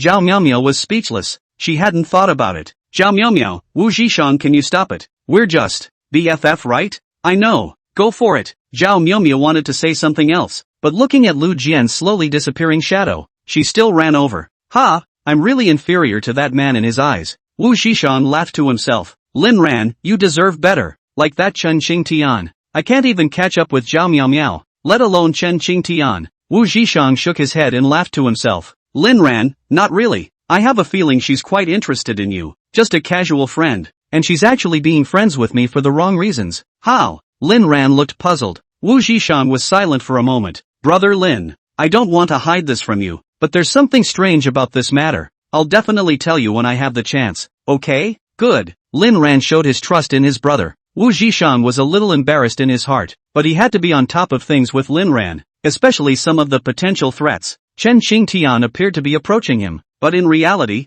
all she was probing was about Lin Ran, which caused Wu Zhishang's alarm bells to ring. As powerful as you Chen Qingtian are, you are not as important as my brother's original happiness. Just as the two of them were about to part ways, Zhao Miao unexpectedly returned by pulling Lu Jian's hand. This? What operation? Lin Ran was the first to ask the question. Zhao Miao pulled LV Jian and said, LV Jian, come and prove. What exactly is the relationship between us? Zhao Miao's angry mammary glands were a bit blocked. She just caught up with LV Jian after she thought to persuade him to be sunny. But who knew that LV Jian directly huffed and puffed and said that Zhao Miao didn't care about him at all. And this sentence annoyed Zhao Miao, because your old lady's boyfriend is breaking up with her, and you're saying that now? So she pulled Lu Jian back, who wanted to break free, but he realized he couldn't. He didn't know why Zhao Miao had to care so much about this Wu Zhishang. Lu Jian was just about to speak when Wu Zhishang interrupted him. You don't need to come and prove to me what your relationship is. I don't even care about that. It's fine for you guys to continue to be your good girlfriends in bed. In the face of such naked provocation,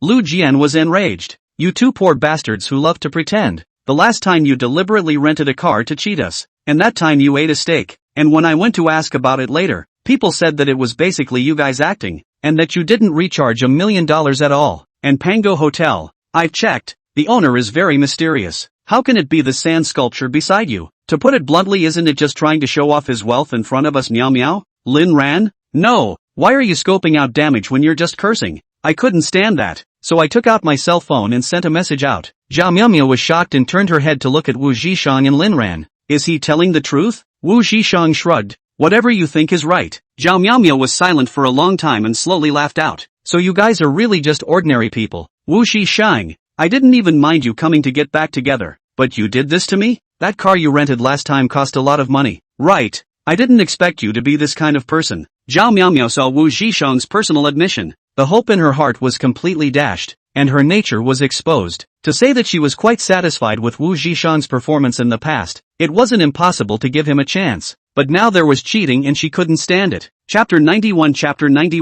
Wu Zhishang was really too lazy to waste time with Zhao Miao. Just now he really had a slight fantasy. Now he realized that he really deserved to die. Even if you don't like it, you shouldn't talk to yourself like that for the sake of former lovers, right? He held her in the palm of his hand, but she hurt himself over and over again without a bottom line. Zhao Miao's appearance made his heart hard to bear. Well, good point. I'm just a poor bastard and can't give you the life you want. So let's not see each other anymore. Go find your Lu Jian. Brother Lin Ran. Just then, Lu Rushuet and Hua Haiyanai, two people also appeared. Lin Ran Hart said, today is what day? The slag woman who disappeared for almost 20 chapters has come back to seek abuse? Two scumbags competing with two girlfriends? Are they trying to form a team? Brother Lin Ran, I've finally found you. I've inquired about many of my classmates in order to find you. Save the Lin family. The sudden change of events turned the originally watching Lin Ran directly into a hilarious scene. Wu Zhishang happily sat down on the stone pier in the doorway and took out a handful of melon seeds from his pocket. Lin Ran exhaled. You can't go 3 days without a scolding, can you? Lu Rushue, brother Lin Ran. We haven't seen each other for a long time. I didn't blame you for rejecting me at the orientation party last time. It was all my fault for not considering your feelings. Lin Ran quickly stopped. Stop. Cut the crap. Look for curses straight. Look for fights explicitly. Lu Rushue's eyes reddened. I know you're rich, and I know you're still mad at me, but can we put our personal feelings aside and talk about the Lin family first? Now Auntie is already in a difficult situation. She needs $1 billion to save the market. Only you can take out this money. Count on me to beg you. You save the family. I am willing to be your pet in the future. Never leave you again. With that, he lunged over, and Lin Ran dodged Lu Rushue with a Panjo Dan walk. Don't you move. I'm full. Lu Rushue? Don't move. The left side of your brain is full of water. The right side is full of flour. If you don't move, it's just a matter of time. If you move, it's all paste. This world is so big. It's not as big as your missing mind's eye. You're not worthy to be a pet. You might as well go find a stray dog to mate with. Lin Ran's words are somewhat offensive, but you can't find where he said anything dirty, including Jian Lu and Zhao Miao Miao. They all began to quietly eat their melon. Lu Rushue, brother Lin Ran. Why do you keep saying these unpleasant words? Could it be that you really don't love me anymore? Lin Ran directly stormed out. May I ask you for a few cheeks? I see that your cheeks are 3 layers inside and 3 layers outside. It shouldn't matter if there are a few less, right? And ask me if I love you anymore? Do you see me like? Lu Rushue forced herself to resist the urge to cry. Even if you're still angry with me now, you can't just ignore the Lin family. After all, you're a father with your aunt. Lin Ran delivered a lightning-fast slap. Don't say it. I'm disgusted. Lu Rushue pear blossom with rain, brother Lin Ran. Who are you? Disgusted with? Lin Ran said helplessly. I originally had 2 hearts. One good and one evil. But since I met you, only the good heart is left because I'm sick to death. Hearing Lin Ran's words, Lu Rushue sat paralyzed on the ground, the tears in her eyes finally unable to stop any longer. When a hand held her up, it wasn't Hohaney or Lin Ran, but surprisingly, it was Jin Lu. All this beauty. Don't be fooled by this man. He's simply a poor man. Lu Jian looked like a gentleman, but in Lu Rushue's eyes it became obscene. Lu Rushue raised her eyes to look at Lu Jian's outstretched orchid finger and a shiver ran through her body. You let go of me, you sissy. Lin Ran's brother is the owner of 2 companies and donated $100 million project to our school for the library. He sold his shares plus dividends and just cashed out more than $1 billion. How dare you call him poor? Then may I ask how much are you worth? Although Lu Rushue was also slaggy, her style was different from Zhao Miao Miao's. Lu Rushue likes money. Zhao Miao Miao likes emotional value with money. LV Jian and Zhao Miao Miao were both shocked. The last time Wu Zhishang said that Lin Ran was the owner of Su Ran Hotel, they didn't believe him. Then if Lin Ran really had more than $1 billion in cash, then all of their previous ridicule was clowning around. Lu Jian, this person is also too pretentious. Zhao Miao Miao looked at Lu Jian with an angry face. You're quite skillful at comforting little girls. And just now, didn't you say that everything before was a lie? LV Jian was a person who held grudges, and before, he had just made up his mind in order to disparage Lin Ran and Wu Zhishang indiscriminately, not even thinking about the current situation. In the heat of the moment, he could only frown and say, even if Lin Ran has money, it has nothing to do with Wu Zhishang. Zhao Miao Miao immediately fell silent. She realized that Lu Jian didn't look as smooth as before either, so she looked at Wu Zhishang again and said, Zhishang, are you getting back together with me or not? Wu Zhishang, Ringo, what do you think? Lin Ran, if you feed a dog for 3 days, it can remember you for 3 years. If you are a dog for 3 years, it can only remember you for 3 days. People are worse than dogs. Wu Zhishang stood up from the stone pier, and his whole body looked even sunnier. Hear that? Get lost and never lower your high and mighty head. Zhao Miao Miao's nose was so angry that she pulled Lu Jian away. Lin Ran instructed Wu Zhishang. See, a man can pretend to be poor, but he can't be really poor. Go for it, tart. Wu Zhishang shook his head. Not necessarily. You can be really poor. Lin Ran was rarely able to be disliked by Wu Zhishang, but there was really nothing wrong with what he said. Thinking of grabbing some time to humiliate Lu Rushue and then hurry to leave. Lu Rushue, brother Lin Ran. Don't go. Lu Rushue, honestly I really appreciate you sometimes, especially your versatility. Lin Ran had a playful look on his face. Lu Rushue? Wu Zhishang added, the cheek is as thick as it is thin. The expression is as sweet as it is bitter, and the person is as stupid as he is scum. Lin Ran continued, if I was still the same Lin Ran from before, I guess I would have been trampled to death by you and the Lin family by now. Lu Rushue, brother Lin Ran. I really don't love your money. I just love your person. Lin Ran, you must be good at chess. Lu Rushue? Wu Zhishang added. Horse hindsight is quite good. Lin Ran unexpectedly looked at Wu Zhishang and said, don't you understand everything? How come you're not so decisive when facing Zhao Miumiu? At this time, Lin Ran called the luxury big labor sailed by. Originally wanted to pretend in front of Zhao Miumiu. The result did not pretend. Unfortunately, Lu Rushue still wanted to follow and was directly intercepted by the bodyguards. And just as Lu Rushue was yelling, a person suddenly rushed over from behind and slapped Lu Rushue down. Well, you thief, how dare you show up? I'm going to beat the hell out of you this time. Chapter 92. Lu Rushue shouted, you crazy person, I'm going to call the police to arrest you. Hoani watched in awe from the sidelines, having remained silent and quietly observing from the beginning. Whatever, if I need to go in I'll go in and squat for a few days. If I have to pay for it my boss will pay for it. What can you do to me? While saying that, he grabbed Lu Rushue's hair and gave a big ear scrape without mercy. He already had a grudge against Lu Rushue, and he had almost lost his job last time. So naturally now his enemies would see each other. Lu Rushue couldn't escape even if she wanted to, so she could only endure the pain and call the police. And Shen Jingbing didn't stop her. Lin Ran smiled, ignored them, and got himself into the Rolls Royce. But the car didn't start. After all, the hilarity wasn't over yet. Because of this incident, Wu Zhishang also lost interest in riding a shared bicycle and directly got into his own Ferrari in the parking space next to him. This scene happened to be seen by the duo of Zhao Miaomia who unintentionally glanced back when they turned the corner. Petrified, dumbfounded, shocked, Zhao Miaomia also reacted. Lin Ran was so rich, how could the people around him be generalized? Hurriedly, he took out his cell phone and called Wu Zhishang, and all he heard was that he couldn't get through. Ooh, Wu Zhishang seems to be pretty good too. In the car, Wu Zhishang lamented. Lin is right, men can pretend to be poor, but they can't be really poor. Shen Jingbing's one-sided beating continued, and by the time Uncle Hat came, Lu Rushue had long been bruised and swollen. Lu Rushue and Shen Jingbing were controlled, and Lin Ran got out of the car and slowly walked towards the Pagani on the side of the road, not even looking at Lu Rushue, but only giving a thumbs up to Shen Jingbing, who made a kneeling gesture at Lin Ran. As soon as he got in the car, the passenger door opened and Hohaney got in. Lin Ran's face was grim. Go down. Hua Hai and I had a shy look. Lin Ran, actually I've liked you for a long time. I've been wanting to confess. It's only because you've been chasing Ru Shui before that I. Lin Ran, oh? Then tell me, why do you like me? Because you're good looking, and you work hard, and you study well, and that in itself is a very rare virtue. Lin Ran, but I remember someone once said that there's no use in being handsome. This world is a money society, and studying hard won't make the class leap at all, right?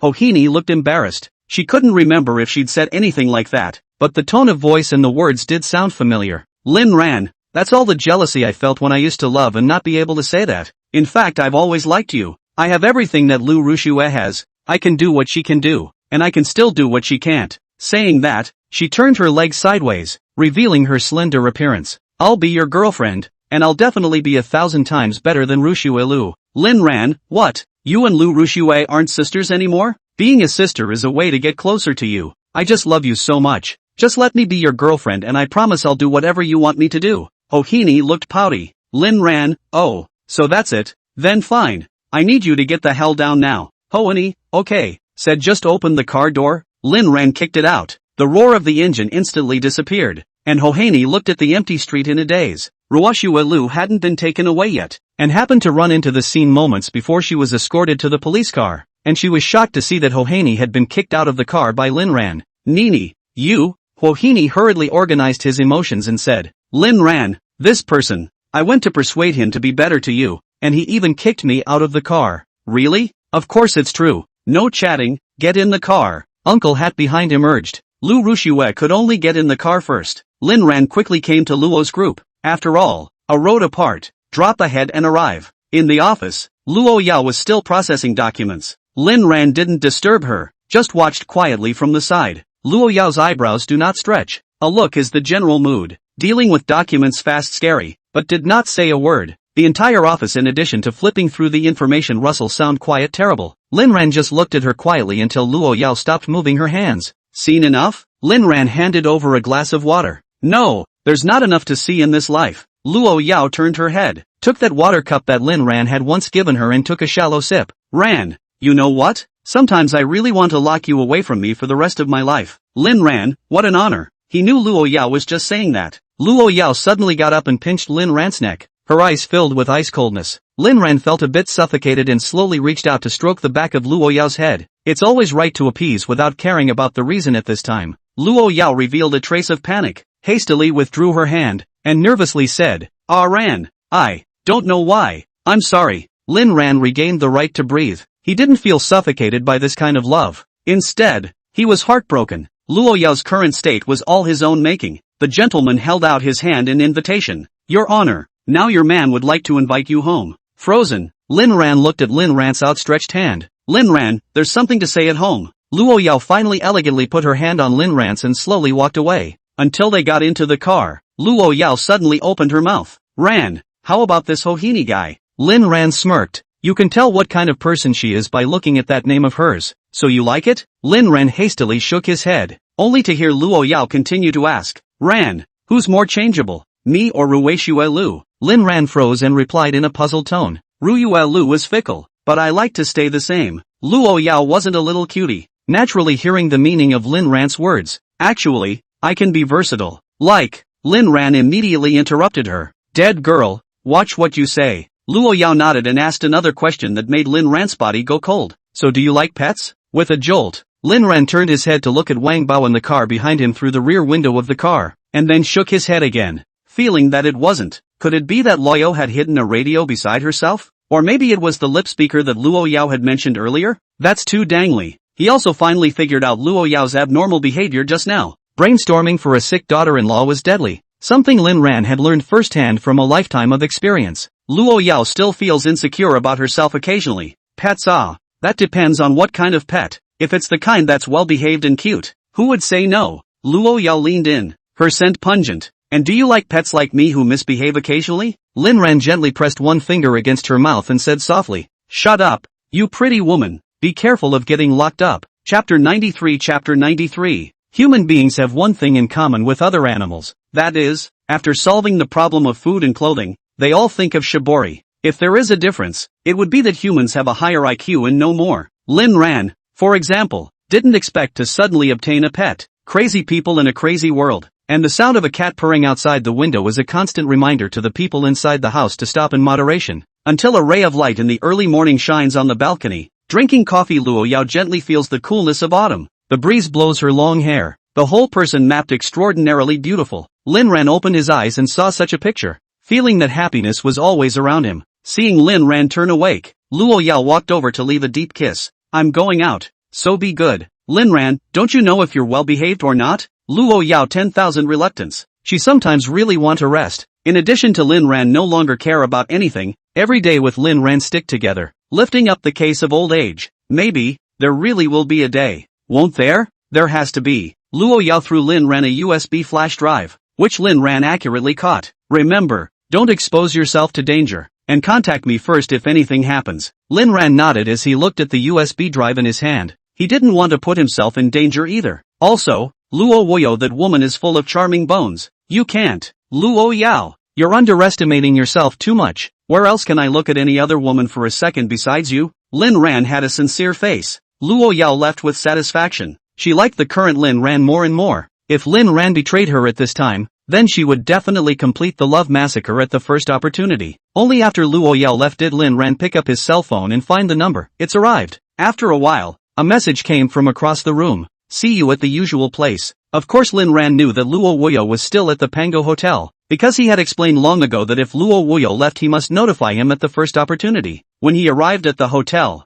he still didn't let anyone follow. After all, the bodyguards were Luo Yao's people, and if Luo Woyo found out that Luo Yao's people were following him, the trust would be gone straight away. Once again at 1801, that vague sense of danger struck again. There was a knock on the door and soon someone inside opened it. Lin Ran thought that he would still see those fragrant scenes from last time, but he didn't expect that Luo Woyo would be the only one inside. Lin Ran's alarm bell suddenly rang. He wasn't afraid that there was someone inside. He was afraid that there was no one, for knowing that Luo Woyo is a pervert. "What? Isn't little brother coming in?" Lin Ran didn't go inside at the foyer, and directly handed out the USB flash drive in his hand and said, "I won't go in. Here's what you want." Luo Woyo didn't take the USB flash drive, but instead revealed a lazy smile. but I want you more now. What should I do? Said Luo Wuyo as she began to show her hidden scenery. Linran, do you still want the USB flash drive or not? I'll leave if you don't. Luo Wuyo's face immediately turned icy cold, and he took the USB flash drive expressionlessly, but his hand gently scratched at Lin Ran's palm.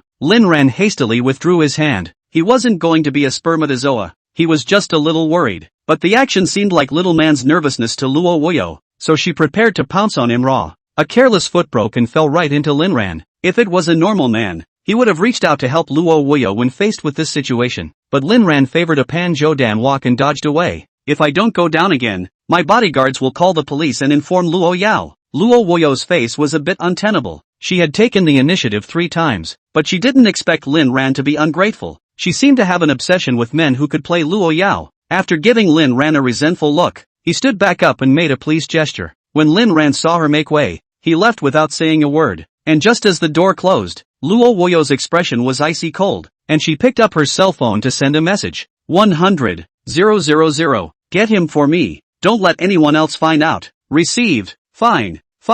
You kid can. Wait for me. Lin Ran left the hotel room and let out a long breath. He just seemed to have experienced a hint of a murderous aura. This woman was indeed dangerous. Luo Yao's fears were right. Wang Bao, as a personal bodyguard, naturally saw Lin Ran's nervousness, and he also understood that Lin Ran must have something very secretive going on without even bringing himself. Lin Xiao, do you need me to do anything? Lin Ran looked at Wang Bao, then at the group of bodyguards hidden in the car not far away, and slightly lowered his heart. I thought to myself that I was the main character, so I wouldn't be GA. There's not much for Lin Ran to do now. School he does not need to go, and dare not go. The company is managed by someone and doesn't need to worry about itself at all. What if the company loses money? Just lose the money. A soft eater himself, with the strength of his gold master's daughter-in-law, even if he keeps starting his own business, he doesn't need to be afraid. Lin Ran was very clear about his position. He started the business just for fun, to make a little money to make Luo Yao happy, and to get revenge on the Lin family. As for the real need to spend money, Lin Ran will not hesitate to spend Luo Yao's money. This mouth of soft rice to eat clearly, without psychological burden. He didn't want to be and stand up like the other softies, like a ing brainiac. Of course, there was another difference between Lin Ran and the other softies, and that was that Lin Ran was true love, and he didn't know what the others were. If this society looks at men and women upside down, then Lin Ran and Luo Yao are a very normal couple, one responsible for making money to support the family, and one responsible for looking as beautiful as a flower. As long as Lin Ran doesn't cheat on his wife, the plutocrat's wife can spoil him. Returning to the manor again, Lin Ran continued to make porridge and nutritionally matched it to make meat and vegetable 4 dishes. For Luo Wuyo, Lin Ran didn't want to waste any time. Luo Wuyo was just a pawn. How could it be as important as feeding the imp? You Luo Wuyo, even if you die the loss is only a life. If the little devil is hungry, that will be difficult for a while. Uncle Fu saw that Lin Ran had gone out of his way to make lunch for Luo Yao every day and came over with relief. Young Lin is so good to miss. I haven't seen Miss eat so seriously in a long time. Lin Ran, Uncle Fu, you're here? Fu Bar, yes. If I don't come bubbling up, the readers will forget about me. The old housekeeper. Lin Ran asked with some confusion. Didn't Luo Yao eat seriously before? That's not true. The young lady eats quite seriously, but unfortunately she's anorexic, so she doesn't eat much and she's picky. Lin Ran froze. He didn't realize that Luo Yao was anorexic. That's not right. Every time I've seen her eat the right amount. Fu Bo had an anti-smile on his face. That's because those meals were fed to her by you. Lin Xiao. It's not that I am talking nonsense. Even if you feed her a mouthful of that mouthful of poison, she will eat it without hesitation. Chapter 94. Lin Ran fell silent, realizing that even after all this time, his understanding of Luo Yao was still incomplete. So does Luo Yao have any other problems besides anorexia? Fubuki nodded. It's a big problem. She doesn't sleep well either, but it's better now than it used to be. She used to stay in her study all night by herself, and many times I'd see the light on in there. I was so worried for her, and this went on for many years, and even taking Valium didn't do much. At that time, in order to make the young lady fall asleep, the private doctor even directly injected drugs, but the drug thing must have hurt the body. It's okay, since young Lin you've been with Miss, I can see that Miss looks much better, and I've asked her about it. She said that lying beside you was very comfortable and restful, and that she sleeps more than 5 hours a day, which was unthinkable in the past. Do you know what, young Lin? You're better than Valium. Lin Ran was completely dumbfounded. He now finally knew why Luo Yao obviously slept later than him, but woke up earlier than him every time. 5 hours of sleep a day? How is that enough? Fubo, this is already very good. In the past, Miss would be lucky to get 2 hours of sleep. Of course, this is not even a problem. Miss's biggest problem is you. Me? Yes, it's you. How can I say it? In short, Miss is a love brain. She will act in a way that is difficult for normal people to understand because of you. And she will also become gentle because of you. All because she cares about you too much. Young Lin, as long as you can always be by Miss's side, I'm sure Miss will slowly and surely change for the better. After all, he didn't say what crazy actions Luo Yao would do. He didn't want to pressure Lin Ran, and he was even more afraid that Lin Ran would run away from Luo Yao. Although Lin Ran had been acting well during this time, who knew if it was an act? Lin Ran took a deep breath. So that's what happened. I see. I thought it would be enough to give her as much love as I could. I didn't realize there were so many problems. I love her but don't know her well enough. It seems that Luo Yao does have a lot of problems, but I will try to accept everything about her. For example, she has a bad stomach, so I'm going to make her stomach nourishing porridge. Uncle Fu, Miss has a bad stomach? How come I didn't know? As if he suddenly understood something, Uncle Fu revealed a smile. Yes, I believe that under your careful conditioning, young Lin, Miss's stomach problem will definitely get better. At the same time, the heart gave a thumbs up for his own young lady. Miss pretended to have a stomach bug. Not only did she get Lin Ran's concern, but she also got him to personally cook and deliver food every day. This wave could be considered a double whammy. That's a great move. Miss Lin Ran, don't worry. I'm not only going to regulate Luo Yao's stomach disease, I'm also going to accompany her for the rest of her life and love her with all my heart. Uncle Fu, if there's anything you need, you just order. Young Lin Ran smiled and said, I do have a matter to tell you. I wonder if you can do it. You speak. Lin Xiao, I want readers to give me a 5-star review. Can you do that? Fu Bo wiped his sweat. Some difficulties. Lin Xiao, you also know that readers are more picky nowadays. Some people simply can't read enough for 30 minutes to review indiscriminately. You have to wait for readers to see this chapter, at least for this task. If you can't do it, you won't be a housekeeper anymore. I'll try then. Hey, they're all hard to serve. Then take your time. I'll leave first. Lin Ran had already packed all the meals, carried the thermos box and left. Fu Bar waved his hand and casually sent out a message. Lin Xiao went out to deliver a love lunch to you. Luo's group. About to enter the lunch break, the whole company began to prepare for the sprint dry rice. Lin Ran's arrival also caused quite a bit of discussion, especially among the group of assistants, all of whom had been impressed by Lin Ran's no-nonsense approach. Recently, as long as Mr. Luo was at work, Lin Ran came to bring her lunch almost every day, and by the looks of it, he made it himself. In the beginning, although they didn't say anything, in their hearts they more or less looked down on Lin Ran a little bit, so young that they started eating soft food. Slowly, they realized that they were wrong, and the initial contempt slowly turned into envy. What's wrong with having a thoughtful little puppy like that?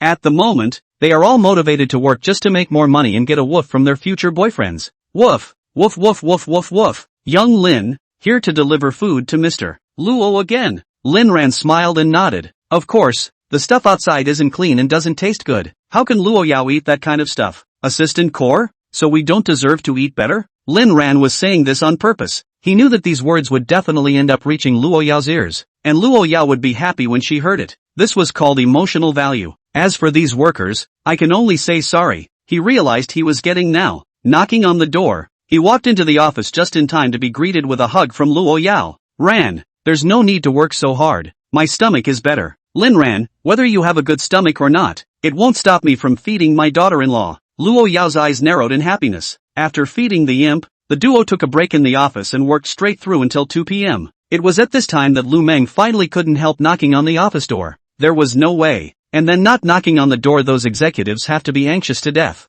Mr. Luo, you're already running late for the 2 o'clock meeting. Luo Yao lazily stretched her waist and grabbed the clothes beside her and put them on. Ran, I'm going to a meeting.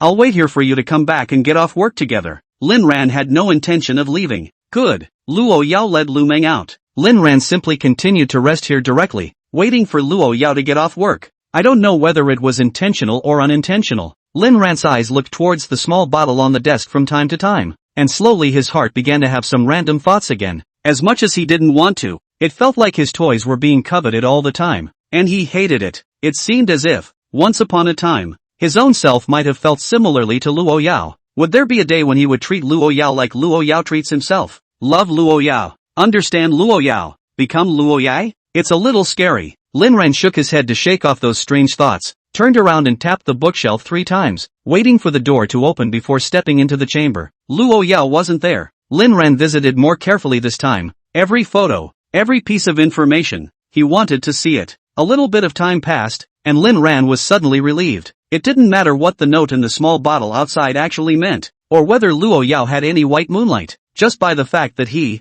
Lin Ran, occupied this entire secret room, while the small bottle occupied only a few square centimeters. Couldn't it prove that he was more important? It was a bit of a bullseye before. To say that in this aspect of feelings, he used to go and lick Lu Rushue all the time. Chapter 95. Chapter 95. Love is not fair. The order does not matter. What matters is who is really by your side in the end. What's the saying? It's the unloved that are the third party. Sitting in front of the simple table in the center of the chamber, Lin Ran picked up the pile of information on the table and read it. It wasn't until I saw the last one of the profile that my whole heart trembled. It was an ordinary photo. Lin Ran was smiling brightly. If he wasn't mistaken, it should have been taken when he first met Luo Yao. The angle was still perfect. At that time, Lin Ran still didn't know what Luo Yao was looking for him. He only felt a little flattered that such a good-looking beauty was looking for him. Who knew that Luo Yao's first words would be to marry herself? Lin Ran only thought that Luo Yao was joking, so he smiled a little coyly and a little green at the same time. Speaking of that meeting, Lin Ran didn't hate Luo Yao. On the contrary, he still appreciated it a little, so he still acted very politely when he rejected Luo Yao. Such a beautiful woman. No matter if she really likes herself or pretends to like herself. In terms of this courage to confess,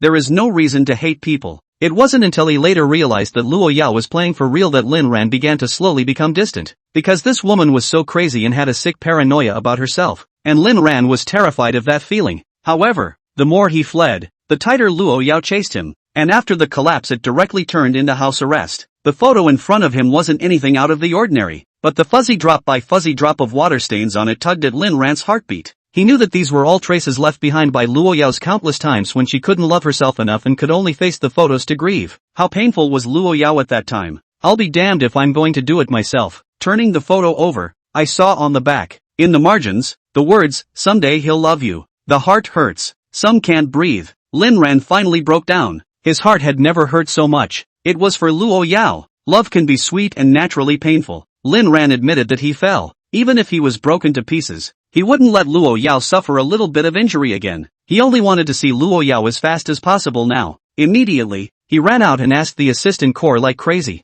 "Luo Yao, where is Luo Yai? I need to see her now." The assistant group's sister Wang was startled. Seeing Lin Ran's reddened eyes, her entire body tensed up. If anything happened to Lin Ran in the company, Mr. Luo would definitely take his temper out on them. Mr. Luo is in the conference room on the 36th floor. Ugh, young Lin, you can't go. Mr. Luo is still in a meeting. Lin Ran didn't pay any attention to her. He only wanted to see Luo Yao now. He was about to lose his mind. The elevator came to the 88th floor, and Lin Ran directly rushed in. Looking at the elevator that was rapidly going down one floor at a time, Lin Ran felt like centuries had passed. Turns out this is the lovey-dovey departure of seconds. Finally, after countless hours had passed, the elevator opened, and Lin Ran directly rushed out, just in time to run into Luo Yao, who was walking out of the conference room. Aaron? Luo Yao immediately tensed up when she saw that at this moment, Lin Ran had long been wet with tears. Luo Yao's wonderful figure gradually blurred in Lin Ran's eyes, but Lin Ran was incomparably sure that the blurred woman in front of him was his Luo Yao. Luo Yao! I walked over and embraced Luo Yao into his arms, sobbing a little. Why are you so stupid? Is loving me really worth it? Luo Yao was hugged very tightly by Lin Ran. The corner of her mouth hooked up in a nice arc. Because you're worth it. Lin Ran and Luo Yao happened to be standing at the entrance of the conference room, blocking the executives who were planning to come out after the meeting. Luo Yao, I'm sorry, I'm late. Lin Ran said unintelligible words over and over again. Luo Yao felt the temperature of Lin Ran's body and suddenly felt that the colors of this world were so beautiful. When Lin Ran looked up, he suddenly saw a bunch of people looking at them dumbfounded in the door behind Luo Yao, and at the door it was inappropriate to come out or go in. Meeting Lin Ran's line of sight, one of them scratched their ears and looked around, and several of them looked at the ceiling, discussing in whispers whether or not to change the ceiling. Lin Ran didn't feel embarrassed and ashamed this time, and was much more composed than during the last video conference. Although he hadn't looked for Luo Yao to confirm, he was incredibly sure that no matter what time or place, Luo Yao wouldn't reject his show of affection. Lin Ran fed them a mouthful of dog food with his face in front of everyone. A kiss ended. Luo Yao reached out and hooked her hand around Lin Ran's neck. "Carry me back." Lin Ran did as he was told. A princess hug. Luo Yao's eyes coldly swept over those executives. All the executives were instantly pressed the death button as if they had entered a morgue. The silence was terrifying. It wasn't until Lin Ran disappeared that the bustle returned once more. Though what they were discussing was no longer limited to work. "I've always heard that young Lin is handsome, and today I finally saw it with my own eyes. Haven't we met long before on the video conference? How can you see clearly with that kind of fleeting shot in the video? But I heard that Mr. Lin always comes to the company to deliver food to Mr. Luo. I did run into Lin Xiao once last time, but I didn't dare to talk to him. I'm a woman after all, and I was afraid that Mr. Luo would knife me." See the expression on Mr. Luo's face just now. It's almost like a little woman in hot love. I always thought Mr. Luo's little puppy was the passive party, but now it looks like it's not that? Mr. Luo would actually snuggle up in someone else's arms like a little woman. It simply refreshes my knowledge. Lin Xiao is awesome. If Lin Xiao makes an effort, we'll suffer less. Luo Yao, who had returned to the 88th floor, looked at Lin Ran's delay in putting himself down. "Ran, what's wrong with you? Is someone bullying you?" Lin Ran, "Yes." "Who? You." "Lin Ran, you bullied me. It's like you never even said you loved me." Luo Yao was in Lin Ran's arms, her eyes full of Lin Ran's appearance. "I love you. So do you love me?" Lin Ran looked deeply into his eyes. "Luo Yao, I love you. You can always come and confirm it to me." These words were like a Barrett 5 bullet hitting Luo Yao straight in the heart, completely stirring her to pieces. "Good. I'll keep checking. After all, I have to support you for the rest of your life." Lin Ran literally cried herself to death. She seemed to remember every word he said. "If you read this and don't give a 5-star review, then the author can only wish you a long life. If you point out the reminder and give a 5-star praise, then the author also wishes you a picturesque life. The years are quiet, the smile is always accompanied by happiness. Long life, the wealth rolls in, the petite wife whine. All the best. Wish you all the success." Chapter 96. Chapter 96. Now can you tell me what's wrong with you? Lin Ran, I went to your secret room and saw a picture of our first meeting. Luo Yao was silent. She didn't know exactly what her errand thought after seeing the photo, but she really had bad memories. The memory was as deep as a knife cut, and thankfully Aaron belonged to her now. Lin Ran noticed something wrong with Luo Yao's mood. "If you told Luo Yao earlier, forget the past. I already love you to the bone and can't help myself. You have to be responsible for me." He was going to say that if he had told him earlier, then they would have been together a long time ago, but suddenly remembered that Luo Yao had long ago expressed her love, and he was still licking Lu Rushue like him, so he couldn't say it. Saying it would be like slapping himself in the face, and it might also put Luo Yao into an even sadder mood. "Okay, I'll be responsible for you for the rest of my life," Luo Yao promised, looking at Luo Yao's delectable appearance.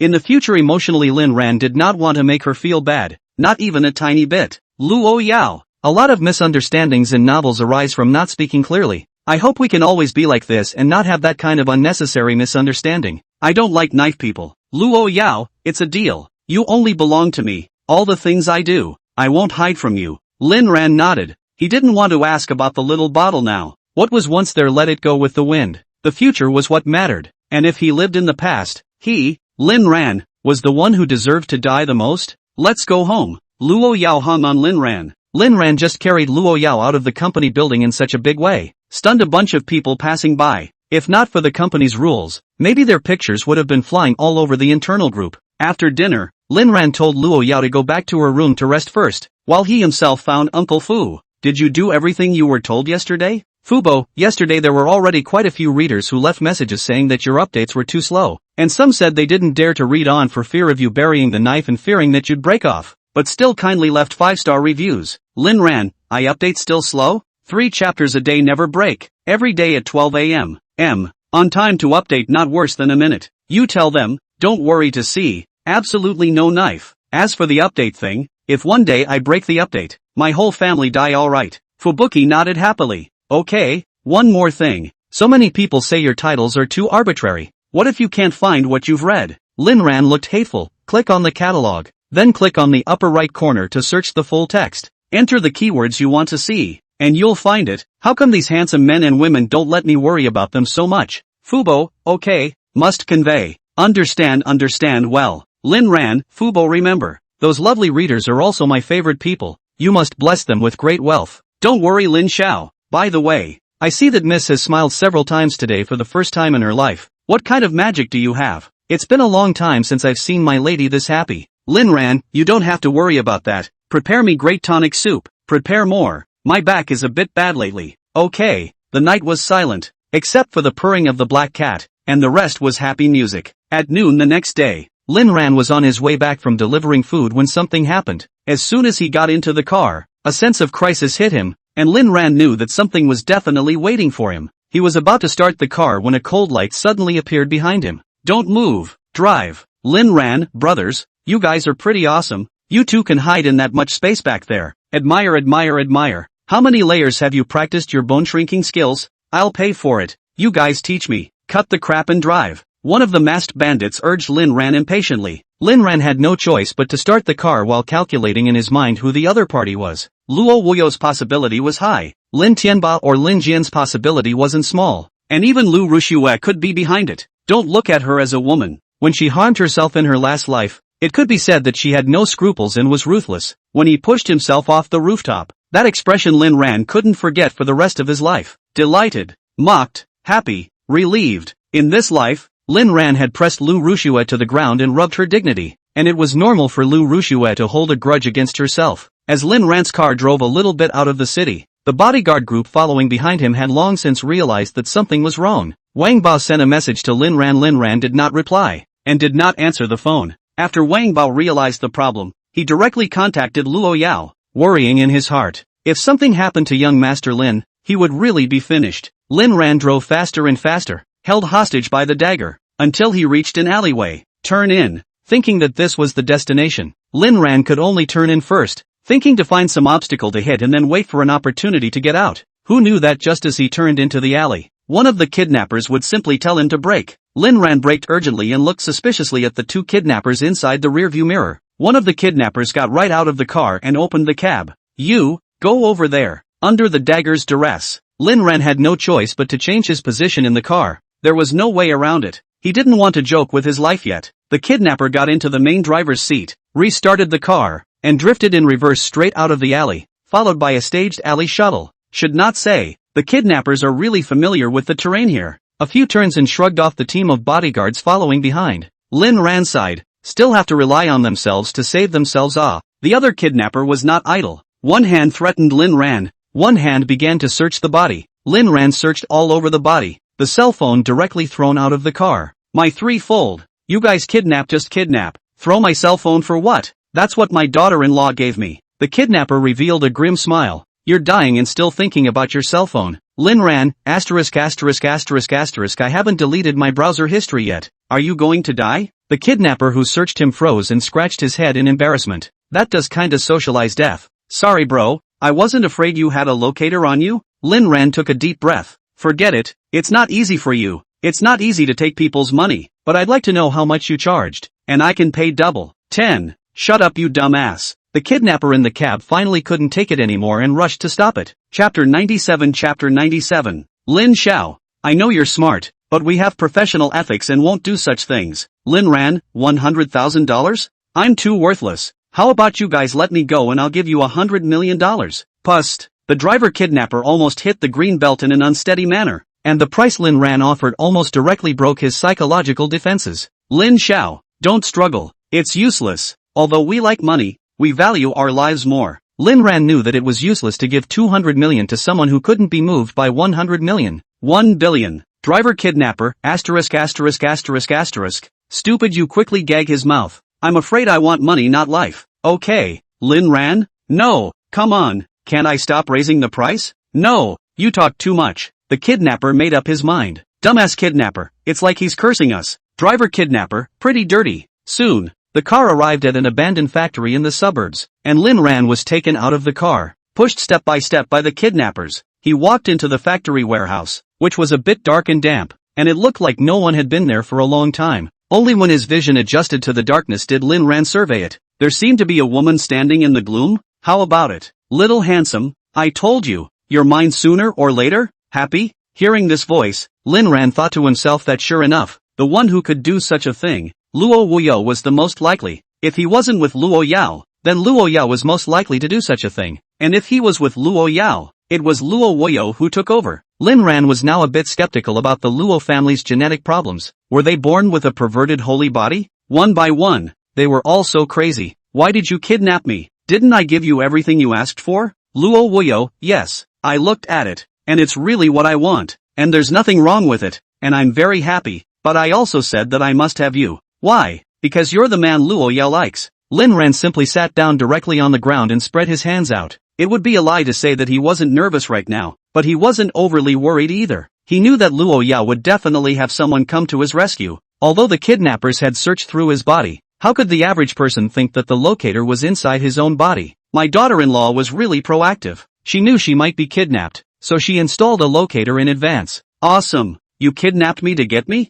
Then you don't have to? It's not too late to tie me up after you help me leave Luo Yao. If you tie me up now, aren't you afraid that Luo Yao will find out? Luo Woyo had an excited face. But I can't wait. Kidnapping you today was planned long ago. There's no way the dead girl Luo Yao could have found out that it was me who did it, because I should still be at the Pango Hotel right now. Tell you what, the boss behind the Pango Hotel is Luo Yao. I purposely came out of hiding under her watchful eye. It's impossible for her to realize that I'm no longer at the hotel. What surprises me, though, is that she knew you'd met with me, and that she was so unguarded against you that she let you have the company data. This shows how relieved Luo Yao is with you. I'm really stunned. She loves you so much. I have to get you, and then after I take her down, I'll send her the video of me getting you to watch. She'll be devastated then. Ha ha ha. Lin Ran tried to imagine. If that was the case, Luo Yao would definitely collapse. Fortunately, he had never really worked with Luo Woyo from start to finish, and Luo Yao's USB flash drive hadn't been found to have any problems. But this woman was indeed not simple. She dared to play these little tricks under Luo Yao's nose. He had already been very high on Luo Woyo before, but now he realized that he had still underestimated her. He didn't know how Luo Woyo managed to hide the fact that the hotel had so many pairs of eyes out, but it didn't matter. It's a good thing she didn't know that the Pango Hotel was already her own. Otherwise something must have happened. So close. Don't be delusional. I'm just Luo Yao's toy. She naturally spoils me when she's happy, but if it's a threat to her, she can give me up without hesitation. Luo Woyo nodded. I do recognize this point, but little brother, none of this matters. What matters is that I can truly have you, and it's good to take you to anger the dead girl. Saying that, Luo Woyo took a step towards Lin Ran and directly pinched open Lin Ran's mouth, and a small blue pill was sent in. Lin Ran's eyes widened. What did you feed me? Luo Woyo, yin yang scatter. You're ing. A little big sick, aren't you? Luo Woyo laughed. Hee. Little brother, don't blame me. Oh, who made you uncooperative? Asterisk asterisk asterisk asterisk percent hashtag yen star. As the saying goes, catching a thief is the first thing you do, and cursing is the first thing you do. Lin Ran takes Luo Woyo's mother as the center of the circle, relatives and organs as the radius, and ancestors as the purpose, and closes his face to draw a circle to open the R. Luo Woyo, however, didn't resent it at all. Instead, she laughed. Little brother, you're so interesting, aren't you? Go on and curse. Curse a little harder. Lin Ran got tired of cursing and swallowed. Give me some water. What? Tired of cursing? Curse a little longer. I haven't heard enough. This woman is really a pervert. She even took the initiative to look for a scolding. Thus, Lin Ran carried out the second wave of attack. This time he directly used Luo Woyo's looks as the center, figure as the radius, and personality and feelings as the purpose to open up. Luo Woyo finally broke the defense. As I said, even the most powerful people have pain points they don't want to touch, and it seems that this Luo Woyo's pain point is the value of the body or feelings in this regard. In fact, the point of Luo Woyo's anger was because Lin Ran said, a perverted woman like you will never be able to get anyone's love. Yes, she, Luo Woyo, had been nothing but a tool since she was a child, and it wasn't easy to win respect and be able to have her own life. But it wasn't long before Luo Yao showed up. The path she had traveled for so many years, Luo Yao had accomplished it in only a dozen years, and was even better than herself. If memory serves, Luo Yao was only 18 the year she came back, and what did she do with her 18 years? She was forced to kill her favorite man. Pathetic, ridiculous, abominable. Why did Luo Yao get everything while she lost the right to love and be loved? You shut up. You're talking nonsense. No one in this world deserves my love. Lin Ran froze. He didn't expect the reason for Luo Woyo's anger to be because of love. Does someone like her have a story? Ha. What? The one you love betrayed you? Or did you betray the one you love? Luo Woyo was completely enraged. I'm going to tear your mouth. No, I'm going to tear your mouth after I play you to death, and I'm going to kill your family after you die. Lin Ran, there is such a good thing? Chapter 98. Actually, I'd be in pain if you killed my family. Wouldn't it be a better punishment to let me live through all that pain? Luo Woyo gritted her teeth and said, words, too much. With that, he instructed the kidnappers who had tied Lin Ran over, strip and send them to the utility room up there. The kidnapper nodded, and Lin Ran immediately panicked. Hey, why are you suddenly mad when you're chatting? I haven't finished yet. Seeing the kidnappers coming over, Lin Ran had already prepared for battle. Even though he knew he was probably no match for the kidnappers, he had to try. But even if the kidnapper's average skill was solved by himself, what about Luo Woyo? This woman is not simple even if you think with your toes. It is 80% that you are going to fall. Luo Ya. If you don't come your husband will be ruined. Bang! Just then, the warehouse door was broken open by a huge force. The whole warehouse was flying with dust. Luo Woyo grabbed Lin Ran at the first opportunity, and a cold light appeared on his hand. Lin Ran's heart chilled. How similar were Luo Woyo's movements to the Luo Yao of old? It was practically carved out of the same mold. Even the weapons used were similar. As the dust dispersed, a row of headlights mapped out a group of people. The figure in the center was an exquisite woman in a black leotard, her hair pulled back into a pill, a punch cue in her hand, and a dagger gleaming at her waist. The valiant Luo Yao just appeared in the center of the field. Luo Woyo, you're looking for death? Luo Yao had a bottom line. Anything she could put up with. But Lin Ran was her bottom line. The kind where whoever touched it would die. Luo Woyo's eyes widened. Luo Ya? How could you possibly find this place? The two kidnappers beside Luo Woyo were also shocked when they saw this. They confirmed that no one was following them before they came here. And this place was so hidden that traffic cameras couldn't cover it. How did Luo Yao find this place? Luo Woyo grabbed Lin Ran with one hand and held the dagger with the other, his eyes signaling the two kidnappers. But his heart was indeed unusually nervous. She knew Luo Yao. This niece was not something that ordinary people could deal with. Even she herself was unsure. The two kidnappers were just about to make their move. Bang! Bang! Two gunshots rang out with pinpoint accuracy. Luo Yao, you dare to karate people? Luo Woyo was incredulous, but quickly relieved. What does Luo Yao not dare to do? She didn't even spare her own family. Luo Yao put away her gun. What the hell kind of era is this?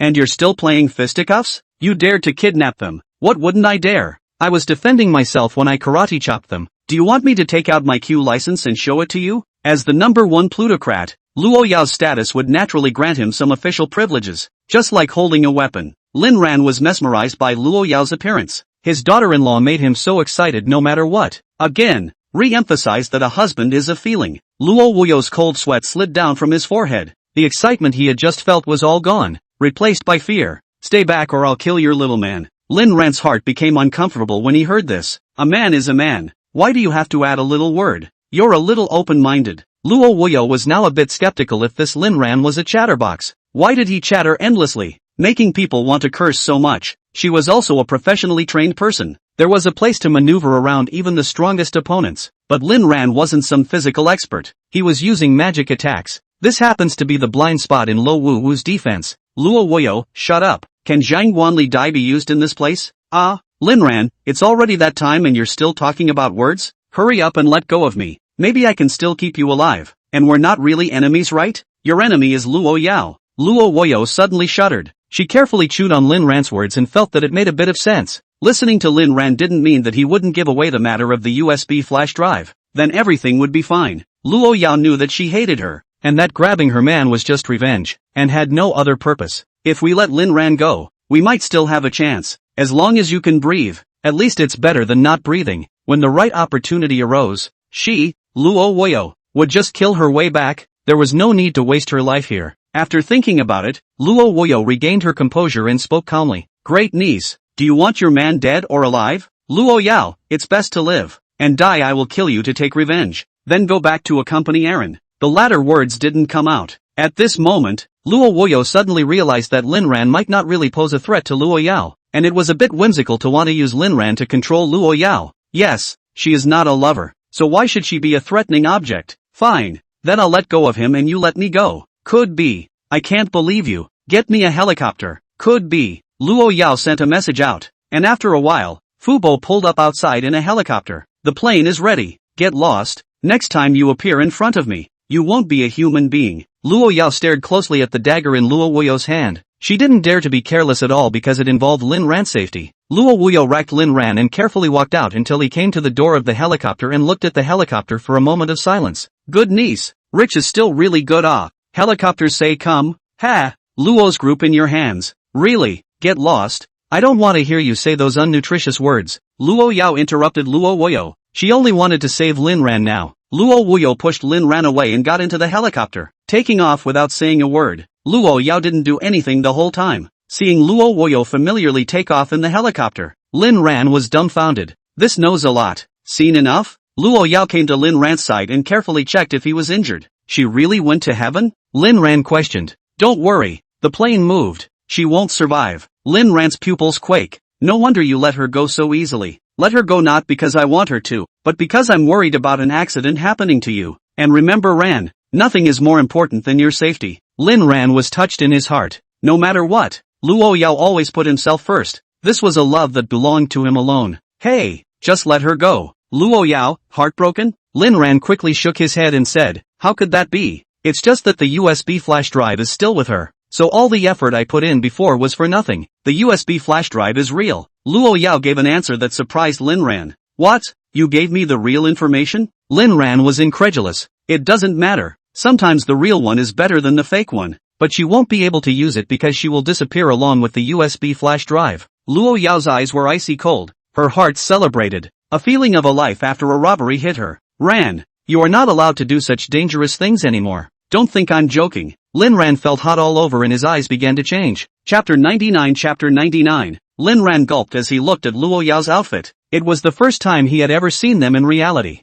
Wife, let's go in first and talk. Lin Ran felt changes begin to occur all over his body. The feeling of dryness becoming more and more pronounced. Looking at Luo Yao's valiant appearance, he hugged Luo Yao. Luo Yao's face changed slightly. Then she understood why Lin Ran did that. Here comes the medicine. Luo Wuyo had done something good before she died, so she could be given credit for that. The warehouse door slowly closed and Fubo waited with his bodyguards. Slowly, it got dark. It was only early the next morning that the warehouse door slowly opened again and two men stepped out. The people outside the door had been yawning for a long time, but it was the weekend, so there was no need to keep Lin Ran close, and everyone went back to rest together. Lin Ran once again generously bailed out Wang Bao, who was naturally grateful, but a bail is a bail, and a punishment is still a punishment. Wang Bao was fined a year's bonus, for which Wang Bao had no complaints. Back to the manor Lin ran first time into the tonic soup medicine, after lying in the familiar big bed, sighing that the medicine is a little fierce. Even Luo Yao was swept away by sleepiness, wanting to rest like never before. It was more exhausting than the dark, cold-blooded,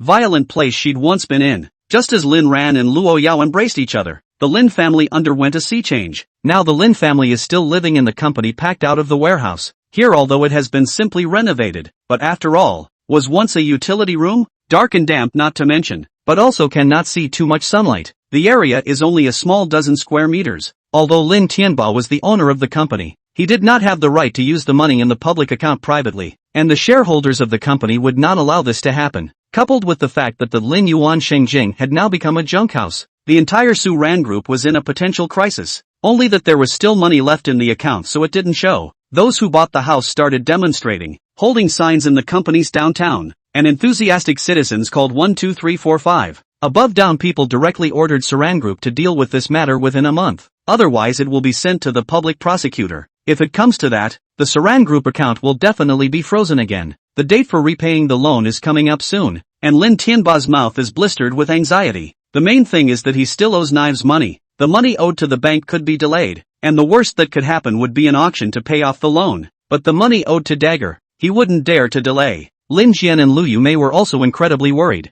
Honey, what the hell do we do now? Lin Tianba, there's no way out. We can only find a way to pay back Brother Knife's money first. Lu Yumei said anxiously. Blade is just a private loan. It doesn't matter if it's returned or not. At most it's a lawsuit. But if the bank's money is not returned, I'm afraid that it will affect the whole company. Lin Tianba looked at Lu Yumei like this. Why didn't I find you so naive before? Brother Blade's failure to pay back the money is the real big deal. When the time comes, arresting you for teaching foreign languages is light. Lu Yumei was jolted. What then? I don't want to teach foreign languages. Lin Tianba, I'll find a way to draw out some in the company funds to pay back Brother Blade first. Don't worry. Lu Yumei let her heart drop a little, but a more worried feeling hit her. But hubby, even if we pay back Brother Blade, What about the future? Didn't you say that a skinny camel is bigger than a horse? Lin Tianba was already annoyed. A lot of things with the woman still cannot explain. Plus Lu Yume chatter endless. Is also a little angry. What to do? What do we do? That's all you're going to ask is what to do.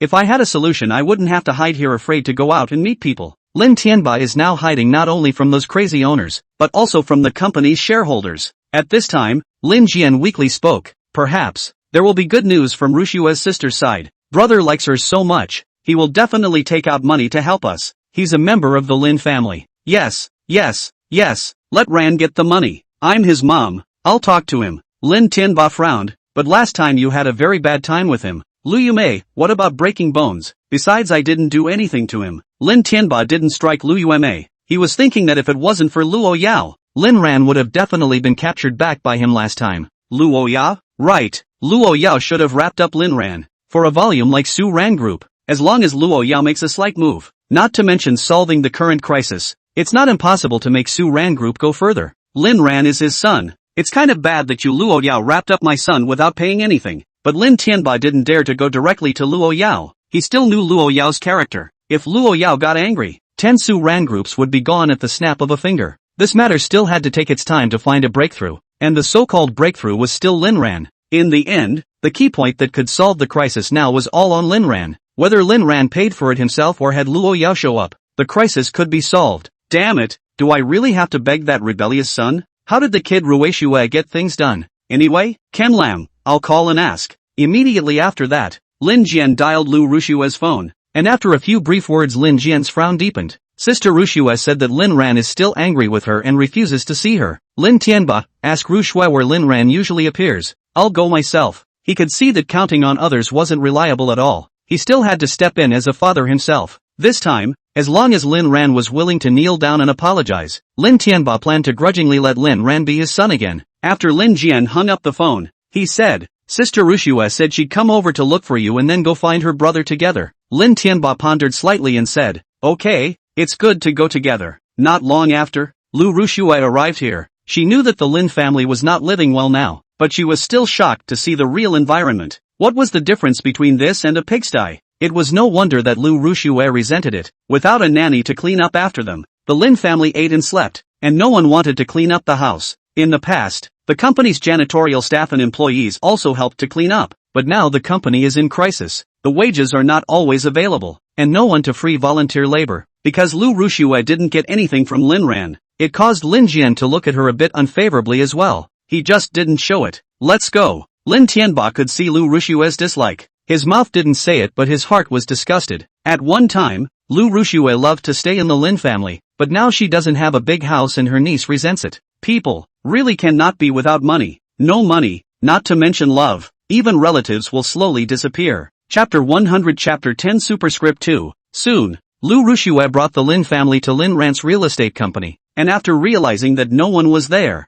they came back to the media company. But they didn't see Lin Ran either. Instead they saw Wu Zhishang. Wu Zhishang hated the Lin family members very much, and he hated Lu Rushue even more. He was now more disgusted by seeing Lu Rushue than he was by seeing Zhao Miaomiao. I don't know where brother Lin is. He doesn't show up for 10 days and half a month. You guys can wait if you want, but I'm warning you not to make any trouble, or else my Warmiao media security isn't something to eat. With that, he had security take the men to the lounge. Lin Tianba's nose was crooked with anger. A little pea kid. How dare he talk to himself like that? I'm your boss's father. How dare you treat me like this? When I see Lin Ran, I'll have him fire you. Wu Zhishang shrugged. Whatever. If Lin fired me because of you, then I wouldn't hesitate to leave. But alas, you guys are nothing in Lin's eyes. And dad? It's more or less the same for Lin to be your dad. Lin Tianba almost died of gas and was about to get angry when Lu Yueme stopped him. Now is not the time to dwell on that. That Wu student, please contact my son for me, and tell him that his mom, dad, and brother have come to see him. Wu Zhishang was sick to his stomach and rolled his eyes and stopped paying attention to this family, but he still sent a message to Lin Ran to tell him what happened. Unfortunately, Lin Ran didn't even see it. He was still dreaming of traveling through Wonderland.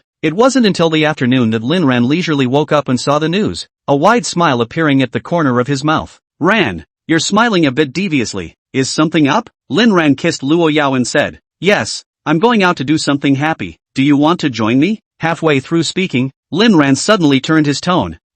You'd better not be with me. I'm afraid they'll disgust you. Luo Yao, the Lin family? Lin Ran nodded. Luo Yao, I'll go with you. Lin Ran thought about it and agreed. A really good show, and it's about to start again. After a long wait, just when Lin Tianba was about to hold back, Lin Ran appeared. He was followed by several bodyguards. Wang Bao was the second closest to Lin Ran, and Luo Yao was holding Lin Ran's arm tightly. After Wu Zhishang saw Lin Ran arrive, he hurriedly walked out of his office. All staff, now, immediately drop what you're doing and take this afternoon off. Those employees were confused, but still copied it, and in less than 1 minute, the whole floor, whether it was the anchor or the short video blogger or the post-production, even the cleaning ants disappeared cleanly. The whole company is only siblings Zhang Xiaolong Zhang Xiaonuan. Zhang Xiaolong's live broadcast popularity is quite high right now. Wu Zhishang didn't let him stop working. Zhang Xiaonuan came with Zhang Xiaolong because it was the weekend. Media company, no weekends. Fortunately, Zhang Xiaolong's live room is special and the sound insulation is very good, so it is not affected.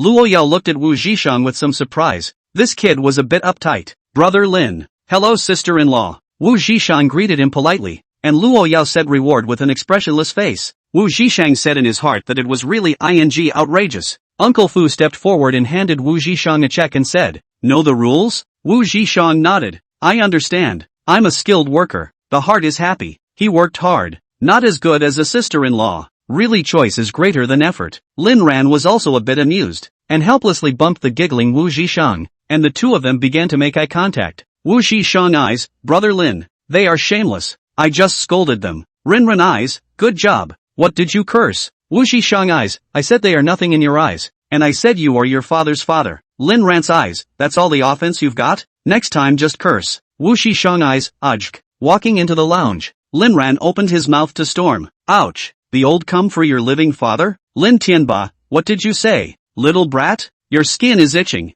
isn't it? Don't you have the urge to kneel down and apologize and beg for my forgiveness when you see me? Lin Tianba was furious to the extreme. Lu Yumei also had a look of hatred on her face, while Lin Jian secretly looked at Luo Yao, revealing a coy gesture and started scratching his head. When Lu Rushue saw Luo Yao, her whole body was chilled. Every time she saw Luo Yao, she was slapped. She was getting a shadow. She wanted to pretend to be dizzy during the last orientation party, but she didn't expect to be literally knocked out by Luo Yao's slap, and the school didn't say a word about it afterward. And when she went to the school, she was even warned, which was outrageous. Lin Ran narrowed his eyes in the face of Lin Tianba's arrogant statement. Get him under control. The bodyguard went up to strike without saying a word, and the dead memories attacked Lin Tianba anew. What are you doing, rebellious son? You, let go of me. Lin Ran, kneel. What did you say? You rebellious son, you dare to do this to your old son? Lin Tianba's eyes widened. Lin Ran directly kicked over and grabbed Lin Tianba's hair and gripped it in front of him. Lao dang. Did I say that in future meetings don't say that you are the father and that every time we meet you have to kneel down and kowtow to me or I'll whip the hell out of you? You're taking my word for it, aren't you? With that said, Lin Ran drew out his 7 wolves and lashed out at Lin Tianba. You rebellious son, you dare to hit me? Lin Ran's hands are unforgiving. Hitting you with this. Scream. The more you scream the more excited I get. It just so happens that the new book is on the list and I have no place to go with all the excitement I'm feeling. And your screams are like congratulations. Lin Ran just fell back against the Big Dipper, and not a single person in the room dared to stop it, including Lin Jian's mother and son. None of them could have imagined that Lin Ran would be so crazy now, daring to do anything. Stop fighting. Lin Ran said while pumping. Where's your backbone? Don't scream if you can. Daddy was wrong. Give Daddy a break. Lin Ran, where did you go wrong? I was wrong to come to you. No. Rephrase? Lin Tianba struggled, but the bodyguard's strength was too great for him to break free, and in the end, he could only compromise. Father, I was wrong. Father, spare me. Lin Tianba shed crocodile tears of indignation. Lin Ran was also a bit tired, and was satisfied as he retrieved the 7 wolves. That's right. Say, what do you want with your living father? The bodyguard didn't let go of Lin Tianba because Lin Ran didn't give the order. Luo Yao had also seen Lin Ran's attitude towards Lin Tianba with her own eyes, and in her heart, she was satisfied with Lin Ran's approach. His man must not be bullied by anyone, even if that person was his own father. Lin Tianba shivered and said, Saran Group is in crisis. You take money to save the group. Lin Ran, what has it got to do with me? Lin Ran, if your Su Ran Group is in crisis? Chapter 101. Chapter 101. Lin Tianba, against. Father, how to say Su Ran Group is the industry left by your mother? You can bear to watch it decline? Lin Ran, how dare you mention my mom? Where did you get that face? If my mom were alive and saw you treating me like that before, do you think she'd set your bones on fire? Lin Tianba, I've raised you for so many years. Don't you have the slightest regard for our father-son bond? Lin Ran once again drew 7 wolves. Father, I'll stop. We're not father and son. Lin Ran's face was horribly cold as he stared at Lin Tianbai and said, do you know why Su Ran Group is called Su Ran Group instead of Su Lin Group? It's because Su is my mom's last name, and Ran is my name. And from the very beginning Su Ran Group was left to me by my mom. Now that the group is headed for destruction at your hands, shouldn't you be thanked for your death? Lin Tianba was also somewhat helpless and said, this cannot be blamed on me. I blame you for this. Blame that school district, which is suddenly planned to be a city trash transfer station. What can I do? You say, when a good school district house suddenly turns into a junk house? Father, don't you have money? You've beaten and scolded today, so save the Saran Group. Lin Ran, I'm too lazy to bull ***** with you. I came over today just to whip you. As for them, Lin Ran's eyes coldly swept over Lin Jian's mother and son and Lu Ruxue. Jian Lin, brother, dad is really hard. Just kneel down and apologize to him to help the Lin family. Lu Ruxue warily didn't dare to speak, her gaze casting to Luo Yao from time to time. If she had known that Luo Yao would also show up, she wouldn't have said anything to come here today. Lu Yumei also gathered her courage and said, yes Xiao Ran, just help your father, and this MS. Luo, I was wrong last time. I shouldn't have clashed with you. Since you wrapped up Xiao Ran, you should contribute money to solve the Lin family's crisis. After all, Xiao Ran is still surnamed Lin. It's not much. $1 billion will do. This should be a very simple thing for you. Lu Yumei already knew Luo Yao's true identity, and now her eyes were shining brightly, as if $1 billion would arrive soon. Lin Tianba also suddenly remembered this matter. Yes,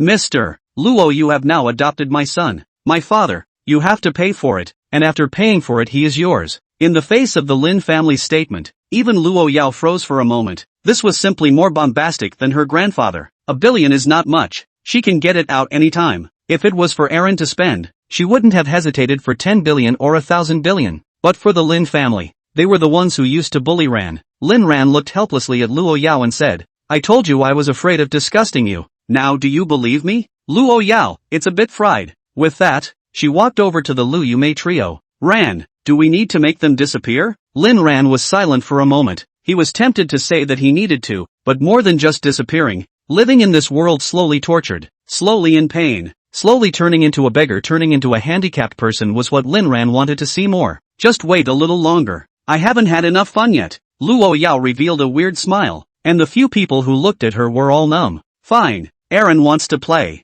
I'll let them be your toys until they die in agony. Lin Tianba's eyes widened. How was the development of this plot different from what he thought? Luo Yao's ruthlessness was known throughout the circle. He was scared. Perhaps coming here today was a mistake in itself. Mr. Luo, you can't do that? Luo Yao, oh, why not? You guys bullied Aran. Of course Aran wants to take revenge. Your Lin family is not even a piece of in my eyes, don't you understand? If it wasn't for Aran's face in the past, you would have died I don't know how many times. But now I'm also eager to watch Aaron slowly torture you all. The thrill of it is so exciting. Luo Yao was really happy in her heart. She was very satisfied with the change in Lin Ran now. This feeling was somewhat familiar, still somewhat exciting. Perhaps Lin Ran and himself would be one of a kind. But no matter what Lin Ran becomes, she loves it. She will protect the Dharma when Lin Ran becomes a Buddha, and she will kill the Buddha when Lin Ran becomes a devil. As long as Lin Ran is happy. Lin Tianba sat paralyzed on the ground, his entire body looking breathless. It's over. It's all over.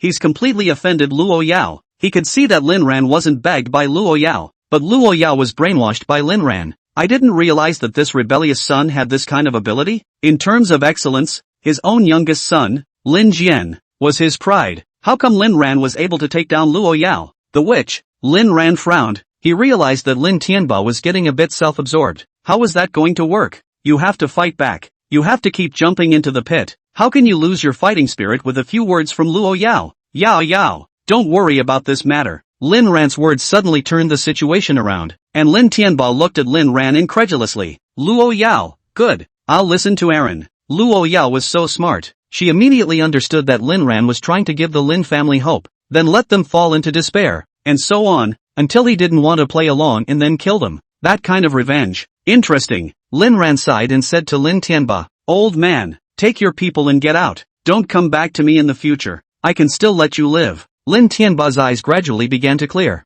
This retrograde son, there is still some kinship there. Being a bit injured, Lin Tianba stumbled when he got up and was just about to leave with his family when his excellent son, Lin Jian, started to be a, let's go, Jian, go. Lin Tianba looked at the motionless Lin Jian in confusion. Lin Jian looked at Luo Yao shyly. Yao Yao, you let my brother go. I'm the heir of the Lin family. I can bear it instead of him, and I can help you in the future. Lin Jian couldn't go on. He realized that Luo Yao's eyes were very scary, downright frightening, making his scalp numb and almost incontinent. What did you call me? Luo Yao's voice was cold to the core. Lin Jian's heart was a bit unable to withstand this pressure, and he swallowed and gathered his courage. Yao. Suddenly, a cold light appeared in Luo Yao's hand, and a dagger was instantly stabbed into Lin Jian's mouth with a stir. Yo-yo is what you dare to call it? Lin Jian covered his mouth and withdrew 3 steps. Blood flowed out along his fingers. He wailed in pain and tears flowed. No one knew what he wanted to express, but looking at him in agony, I could tell it must have hurt. Ah, you crazy woman. What have you done to my son? I'm going to kill you. Lu Yumei yelled in horror. See what the author has to say. Chapter 102. Chapter 102. The sudden change. There was a count of 1 present. All were shocked. Lu Rushue was even more frightened to cover her mouth, afraid that she would make a sound. Lin Tianba's face was ugly to the extreme. The impulse in his heart was finally suppressed by reason. Although he was heartbroken, he wanted to be killed even more. Lu Yumei was the only one who was yelling and rushing over to hastily hug Lin Jian, whose blood splattered onto her body, and Lu Yumei almost fainted on the spot in shock when she saw it. My son, said Luo Yao, looking viciously at him, I'm going to kill you. She thought so, but how could she do it? Before he could rush over, he was kicked 3 meters by Luo Yao and fell to the ground, convulsing. Just now, Lin Jian had really pissed her off, daring to use that kind of intimate term of endearment, directly igniting her fuse. You have to know that Luo Yao is a misogynist. Other than Lin Ran, other men are no different from dogs in her eyes, including the dumbfounded Wu Zhishan next to her. The only reason why Luo Yao rewarded Wu Zhishan was because the dog barked better and put her in a beautiful mood, but essentially Luo Yao hated all men outside of Lin Ran. Looking for death. Luo Yao dropped these words and turned around just in time to see Lin Ran's shocked gaze. Luo Yao was suddenly stunned. She actually made a move in front of Lin Ran, showing his cold-blooded and violent side to Lin Ran just like that? Will he be afraid? Will he run? At this moment Luo Yao's mind was spinning rapidly. Suddenly, she almost fell down without standing still. Lin Ran quickly reached out to help her. Luo Yao, husband, I am not me. It's him. He bullied me. Look at me, I'm hurt. Said aggrieved and put his hand out. A bright red blood stain appeared on her delicate hand. But this is Lin Jian's blood. But Luo Yao didn't care about that. She was now treating this drop of blood as her own to gain Lin Ran's sympathy. Wu Zhishan was speechless to the core. Sister-in-law, do you see my brother Lin look like? What made his jaw drop in shock was that Lin Ran favored Luo Yao in his arms and said tenderly, he dared to bully you. He deserved it. Wu Zhishan's pupils quaked. What did he see? Husband and wife are upside down? Well, not really. Ken Lam is indeed. Luo Yao, Aran, they bullied me. I didn't do it on purpose. I know. Yao Yao is aggrieved. Lin Ran gently stroked Luo Yao's back to pacify her. Of course Lin Ran wouldn't be afraid of Luo Yao. In his last life he had seen Luo Yao even more crazy and unbearable. Let's say the 4 people in front of him, but all of them were cut alive by Luo Yao. The thrill of that one cut and one scream is still fresh in his mind. Lu Yumei twisted on the ground, her mouth still set indignantly. I want to send you guys in. Lin Ran, feel free. My daughter-in-law acted in self-defense. Lin Jian maliciously assaulted. All of us saw it clearly just now. Wu Zhishan? Yes. A few of you came to our company to provoke trouble, not to mention beating up our chairman's wife. According to reason, we should call the police, right? Wu Zhishan was a little bit unable to make it up. Luo Yao's eyes lit up after hearing this. The dog made her happy again. His eyes signaled Fu Bo, who immediately understood and secretly slipped Wu Zhishan another check and whispered a compliment. Mrs. Chairman is a good call,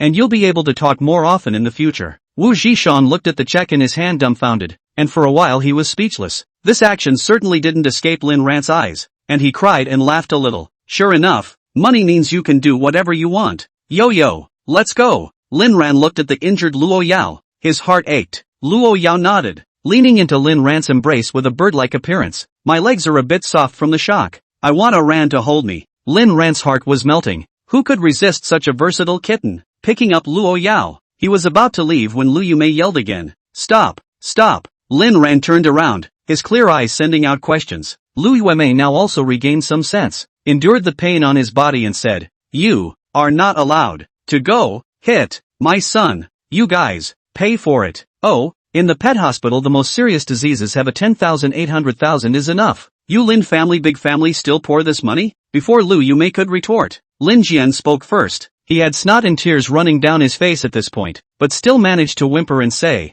Master Silkworm, 1.5 billion. Lin Ran laughed. Even if I'm your grandfather, you can't blackmail me? Lin Tianba also reacted at this time. He didn't dare to do anything to Luo Yao, but Lin Ran could still do it. Ken said 1.5 billion. Lin Ran was shocked and shouted, asterisk asterisk asterisk asterisk. There is no heavenly reason. My son and my grandson want to blackmail me 1.5 billion. What pet hospital is so expensive? Saying that, he looked at Wu Zhishang again and asked, such a unique way of thinking. What do you think, old Wu? Wu Zhishang, this formal style takes my breath away. So if my judgment hasn't failed me this counts as extortion, right? Call the police. Lin Ran, Yao Yao. What do you think again? I'll listen to our Ran. Luo Yao hugged Lin Ran tightly in his arms, not willing to come down at all and not caring about their conversation. Lin Ran could only say helplessly, hear that? My daughter-in-law said she won't pay for it. Love it or hate it. Luo Yao, did I say that? Lin Tianba, Lin Ran, don't think you can do whatever you want just because you have Mr. Luo's backing. Lin Ran smiled disdainfully. I just like to rely on my daughter-in-law to act as an authority. You're not convinced. If you don't like it, hit me. Luo Yao wrapped her arms tighter. She liked the current Lin Ran so much. Lin Tianba was silent. Then I won't pursue this any further if you first have your bodyguards release me and take the money to save the Saran group. Lin Ran, your demands are like a kite with a broken string, erratic and meaningless. Luo Yao blinked her pretty eyes and asked, going to karma them? Lin Tianba's body went cold. Lin Ran, no. They're just maggots in the toilet. I'm afraid of dirtying your hands. As he was about to leave, he suddenly looked at Lu Rushue as if he had remembered something. You brought them here, didn't you? And the swelling in your face went down? Lu Rushue desperately shook her head. She now didn't dare to speak anymore for fear that she would follow in the footsteps of the 3 Lin family members. Lin Ran revealed a wry smile and carried Luo Yao away step by step. The people inside still wanted to resist and were directly controlled by the bodyguards. He had a pretty good time on this trip. Old Wu, what is that Shen Jingbing doing these days? Get him some work. Wu Shishang nodded. Okay, he hit Lu Rushue last time. Now he is still detained inside. I paid the fine and also gave him medical parole. This afternoon should be able to come out early. When I talk to him, Lin Ran nodded with satisfaction. He's also working quite hard. Don't treat people poorly. No, no, no, no. He's so happy. Wu Shishang replied. Chapter 103 Chapter 103 Luo Yao had been observing Lin Ran's state and only began to feel relieved when she realized that there was nothing wrong. She was afraid that Lin Ran wouldn't like her cold-blooded violence, and she worried that Lin Ran would run away from her. Ran, I want to make sure. Yao Yao, I know what you're thinking. Don't worry, no matter what you look like, I love you. Wu Shishang, can you stop feeding dog food to your face without thinking about us single dogs? Returning to the manor house, Lin Ran gently put down Luo Yao. Ran, are you tired? Lin Ran was already covered in a slight sweat. From the company to the manor, Luo Yao had been hanging on to him and not coming off, and was indeed tired. Tired and happy. Luo Yao's eyes narrowed into a nice arc and gently sipped Lin Ran, who touched his somewhat moist cheeks and also revealed a doting smile. Yell, Fu Bar. Young Lin, you called for me? Prepare the soup. In the hospital, Lin Tianba's family of 3 lay neatly. Lu Rushue, on the other hand, left at an unknown time. Lin Jian's injuries were the most serious, followed by Lu Yumei, and finally Lin Tianba. Lin Jian's tears hadn't stopped when Luo Yao stirred his tongue, and the doctor was shocked plus puzzled after seeing him. What do you say, you parents? How can you let your kids eat razor blades? Does this know how dangerous it is? Ken Lam, Lu Wipe sub big fart. Lu XGA sub big fart. Doctor? Lu Yumei was more seriously injured than Lin Jian. She had just gone through a wave of inspections and had 3 fractured ribs, but fortunately it was not life-threatening. Don't look at the fact that Luo Yao only kicked her once. This kick was enough to disable any woman. Waiting for the surgery. In the hospital room she heard the doctor's words. Her whole body was going crazy. Doctor, can my son still talk? The doctor nodded. Talking is possible. It just won't be as sharp as it used to be. Lu Yumei was struck by lightning, and Lin Tianba hurriedly comforted her. To say that the one who was the least injured was really Lin Tianba. He had only been smacked by Lin Ran for a long time, all of which were superficial wounds that hurt but were not fatal. In terms of suffering, Lin Tianba was number 1. After all, when Lin Ran smoked him it was a prolonged pain ordeal, but when it came to the severity of the injuries, even though Lu Yumei's mother and son were instantly struck, their injuries were much more severe. They didn't choose to go to Uncle Hat because that wouldn't solve the problem at all and would make it worse. Lin Tianba, it's fine Yumei. Even if Xiao Jian can't speak anymore, it doesn't affect his status as the young master of the Lin family. You know, we're the handful of people who stand at the top. As long as we have money, everything else doesn't matter. The vast majority of people in this world are destined to be exploited by a handful of us in this lifetime from the moment they are born. So as long as the Saran group is still around, Jian will always be invincible. Lu Yumei looked at Lin Tianba incredulously. She realized that she could not understand Lin Tianba a little bit. I didn't think you'd be such a coward. Your son is being bullied like this and you're just putting up with it? What can I do if I don't tolerate it? Even if you don't go to Uncle Hat, you don't even have the courage to retaliate? Lin Tianba sighed helplessly. He was too lazy to argue with Lu Yumei, who was looking more and more unpleasant now. This woman is kind, pretty, and understanding, but she can't see a thing when it comes to the really tough stuff. Yes, for him Lin Tianba, ordinary people don't say offend him. Even if they don't offend him, it's not difficult to want that person's family to be broken. But is Luo Yao an ordinary person? You still want to get back at her? It's a mercy that she's no longer with us. Luckily, in the end, Lin Ran made her stop, or else a few of them might not have been able to come back standing. Is it that I don't want to? It's that you can't. Don't you know what Luo Yao is? Didn't I tell you? I don't care who she is. I just want her dead. Lin Tianba slapped his face. He hadn't even bothered to touch Lu Yumei for so many years. But today Lu Yumei's idea was too dangerous and he was infuriated. How dare you hit me? Lin Tianba looked at his palm and froze. He himself didn't expect him to actually do it.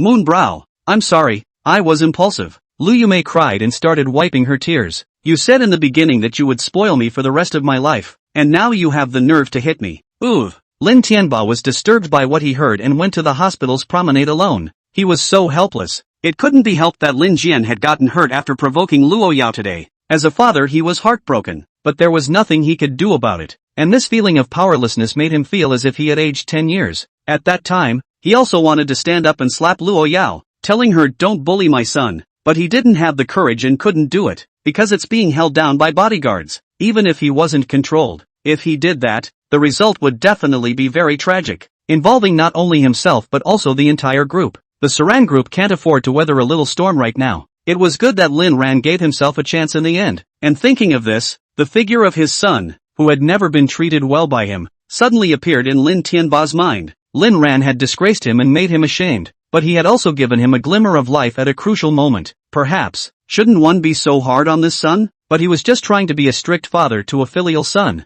which was also a sign of love for Lin Ran. Why couldn't Lin Ran understand his own good intentions as a father? How did things get to this point? Was he really wrong? What's wrong? Egu, Boss Lin, you're quite good at hiding. Lin Tianba had a cold shiver and froze as he turned back. Master Blade, what brings you here? Blade showed up at the hospital with a couple of guys who didn't look like they'd be easy to mess with. No one answered the phone to you. Went to your company and you weren't there. Went to your house only to realize that you even sold your house? I can only mobilize relations to investigate where you went. Boss Lin, you're really something. The house is mortgaged to me. How dare you use it to cash out? Do you think my knife is just for show? Lin Tianba gulped. Master Sword, listen to my explanation. A while ago there was a bit of financial difficulty. That's why I sold the house. But you don't have to worry. I will definitely pay you back the money I owe you. You take me for a cutie, do you? You Su Ran group is now in crisis, think I don't know? And the money you owe me is due. Pay it back. Lin Tianba had been remembering this for the past few days. He just hadn't thought of a way to do it yet.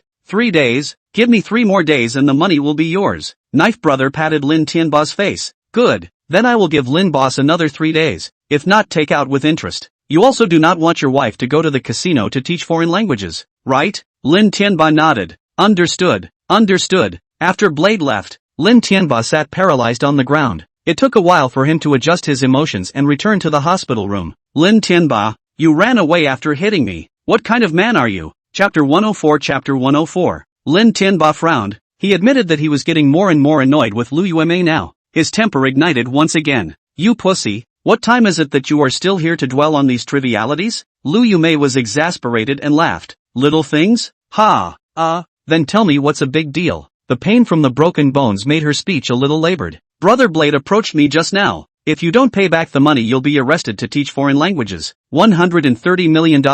Is that a big deal? The loan for the last acquisition of shares will soon reach the first installment of repayment as well, and the first installment will be more than $30 million, which is not a big deal. The group's previous land auction loan is also to be repaid, more than $20 million.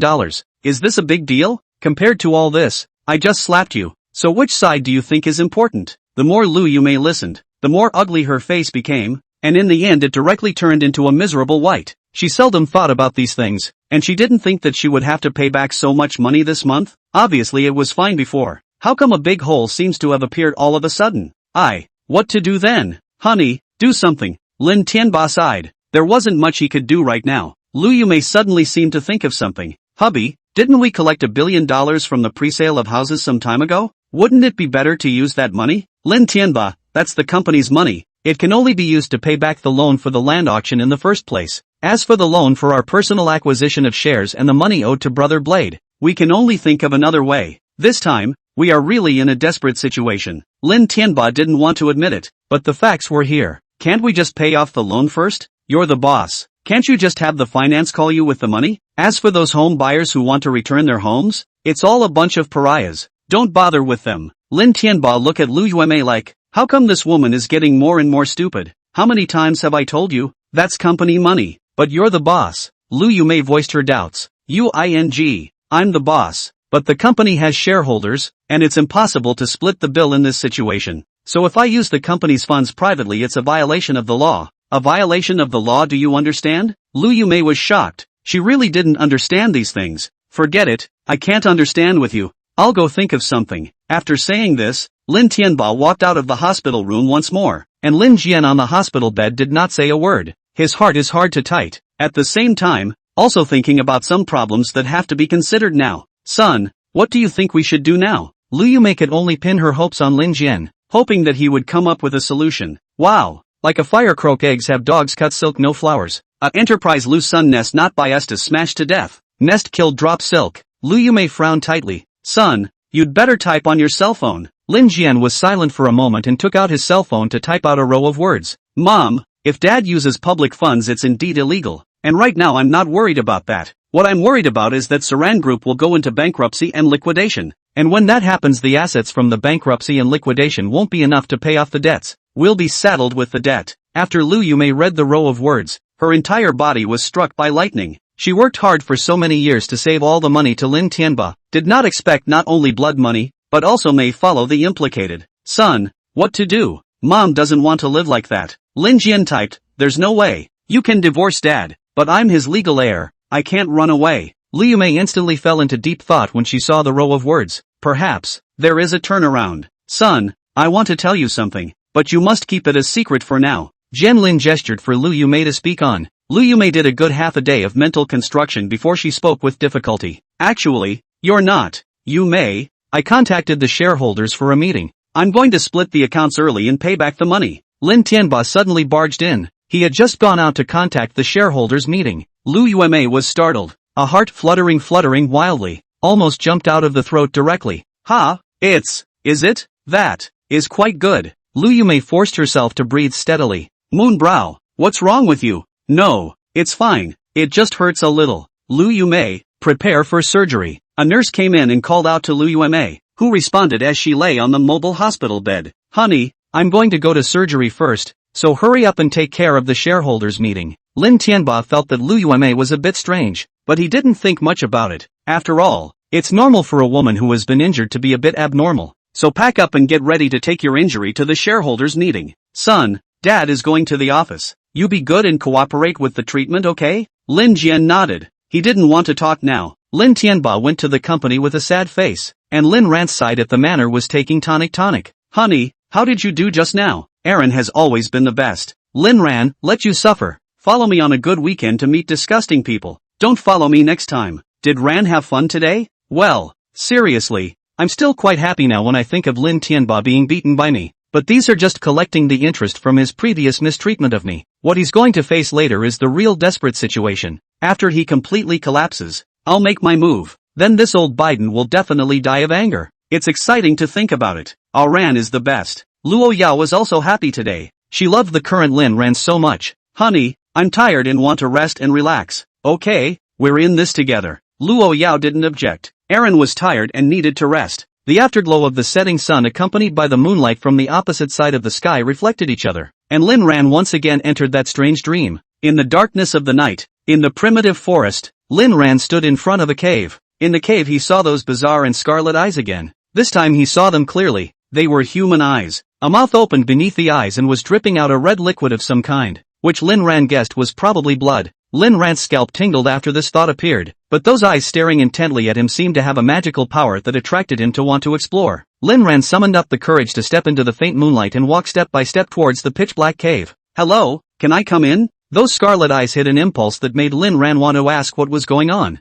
The mouth slowly opened and made a sound that was not human. Meow dash. Eerie and shrill. Lin Ran covered his ears. Ah! Instantly awakening, the hairs on his body stood up. Meow. The cat's purr outside the window was familiar. Chapter 105. Chapter 105. Lin Ran palpitated and touched the cold sweat on his forehead. Turning his head to look around, he realized that Luo Yao was not there. Adjusting his mind, he got out of bed and went to the balcony. Blackie was well hidden in the darkness, but those clear eyes gave away his location. "You little guy, you're the one who woke me up." "Ha, meow." Lin Ran stroked Xiao Hei's head, and Xiao Hei naturally lay down at Lin Ran's feet. "No time for you. I still have to go find my daughter-in-law." Lin Ran let go of Xiao Hei. "Blackie, so, you're just here to feed me a mouthful of dog food, are you?" Lin Ran walked out of the bedroom just in time to see Fu Bo, who was playing Tai Chi on the first floor. "Uncle Fu, have you seen Luo Yao?" Fu Bar gathered his movements and stood at attention. "Miss just said she went out for a walk. I don't know exactly where she went." Uncle Fu then revealed his aunt's smile. "Young Lin, do you still need tonic soup?"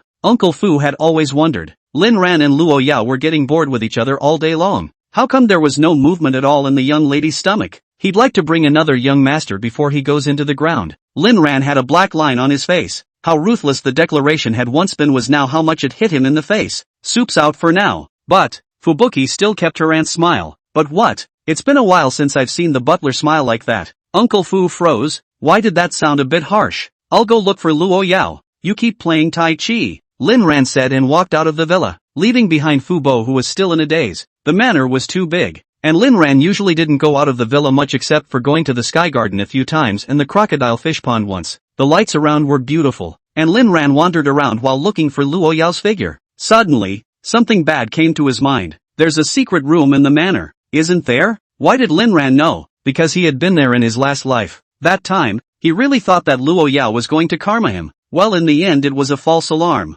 Could Luo Yao have gone to the secret room? Lin Ran remembered that Luo Yao would always suddenly disappear in his last life. He had observed it himself. That was Luo Yao's habit when she was sick. Now that I think about it, would Luo Yao be like those morbid women in the legends who find a place to vent their pent-up fire and anger when they have something on their mind? Today, Ruoxue Lu showed up, with Luo Yao's pathological paranoia about herself. She might be in a bad mood. Hey, it's all my own fault. A wave of guilt washed over him as Lin Ran contemplated whether or not he should look in the secret room. If he suddenly appeared, would he scare Luo Yao? Since he hadn't been there yet in this life, Luo Yao didn't like the idea of her seeing her crazy, but Lin Ran didn't want Luo Yao to suffer on her own either. The more I think about it, the harder it gets. "Ah Ran, are you looking for me?" The nice voice came from above, and Lin Ran looked up to see that he had actually walked into the Sky Garden. "Yeah, are you looking at the stars?" Lin Ran's heart was relieved. "I told you. In this life he had behaved so well. How could Luo Yao still be sick? Is Ran going to accompany me, too?" Lin Ran knew that Luo Yao liked to look at the stars, which was probably a habit only a lonely person could have. Walking up to the Sky Garden, sitting beside Luo Yao, looking up, the two of them were reflected by the starry sky and were exceptionally happy. "Yo, if there's something on your mind you must tell me. Of course, I promised you I wouldn't hide anything from you, and I'm in a good, happy mood." After a pause, he added, "Ran, if we can keep living happily like this, I'll always be this happy." Lin Ran turned his head to kiss Luo Yao's cheeks, and upon taking another look, he was mesmerized by Luo Yao's appearance. "Will do." Just as the two of them were looking at the stars, the Saran Group unprecedentedly held a shareholders meeting right at night, and all the shareholders were present. None of them were absent. Lin Tianba sat at the first place with his injuries, and below him were large and small shareholders. "Lin Tianba, you mother asterisk are finally willing to show up?" "That's right. Do you know what the group has become now? You've been hiding in the utility room all day." "What? Is there a long-lost brother in the utility room?" "Humph. I think it's time for you to step down as chairman." "It doesn't matter if he steps down or not. The company is kind of over now." Everyone look at the chairman's face. Was this run over by a truck? Wrapped like a mummy. Although it was a bit impolite, this sentence still drew a burst of ridicule. Lin Tianba's current appearance was indeed a bit of a mess. They had noticed it as soon as they came in. It was just that no one had said anything about it. Lin Tianba first got up and bowed to everyone before he sat down again and began to speak. Everyone, I'm sorry for calling everyone over so late. The group is experiencing a bit of difficulty right now, but I believe that as long as we work together, this bit of difficulty will pass sooner or later. Lin Tianba deliberately didn't answer where the injury on his face came from. His lowered speech didn't cause the shareholders to be quiet, but instead grew noisier and noisier. Chairman Lin, isn't it a bit self-defeating to say this now? Ha! What a way to pass sooner or later. What a way to work together. I really laughed. It's a little difficult? Do you have some misunderstanding of a little? You take the initiative to resign as chairman. The company will be destroyed sooner or later in your hands. Lin Tianba gritted his teeth to endure the mockery of the shareholders. These people usually do nothing but wait for a share of the money. And now that the company is in trouble, each and every one of their little mouths are like they have eaten siang. Finally, under the constant greetings from the shareholders, Lin Tianba became angry. Isn't it a bit against your conscience for you guys to say these words now? For so many years under my leadership, you guys have made a lot of money. And the little money you invested has long since returned many times over. Won't your conscience hurt if you let me step down now? The company, in addition to Lin Tianba, there is a major shareholder called Chu Special Brewing. This name is because his father likes to drink special brewing, shouts you, accounting for 15% of the shares. He is also now, in addition to Lin Tianba, outside the largest shareholding of a person. I say, Chairman, do you have to get me straight? What merits do you have over the years? What does it have to do with you if we can make money? When Su Dong was still around, our Su Ran Group was the top batch of companies in Kyoto. Now, although the market capitalization is even higher, but those former old rivals have been several times our size. And you have the nerve to say that you are working hard with this development speed? Ridiculous. Besides, where would you be now if it wasn't for the original investment from all of us in the first place? And the reason we invested back then was because of Su Yanyan and Su Dong's ability. After Su Dong left, look at you now, sharp-tongued. How do you have any appearance of being a leader? Lin Tianba held back his anger. He still had a request from these people, so naturally he didn't want to have too much conflict. Cotter Brew, do you want to be the chairman of this board? Chapter 106. Chapter 106. Cotter Brew slammed the table. I don't want to take over the mess. I'm ready to sell my shares and step down as the group's managing director. The moment his words came out, the entire room was shocked, including Lin Tianba, who was dumbstruck. You have to know that Quite Brewing is known as a poisonous-eyed investor in the industry, and there is no project he has invested in that has not made money, and there is no share he has given up that has lasted. What does the sale of shares in Cotter Brewing now prove? It proves that he's already planning to throw away the pie. Lin Tianba was anxious. He was really afraid that Cotter Brewing had brought a bad head and caused the swearing group to disintegrate. After all these years of hard work, he had now reached this point, and if the group disintegrated, he would be completely finished.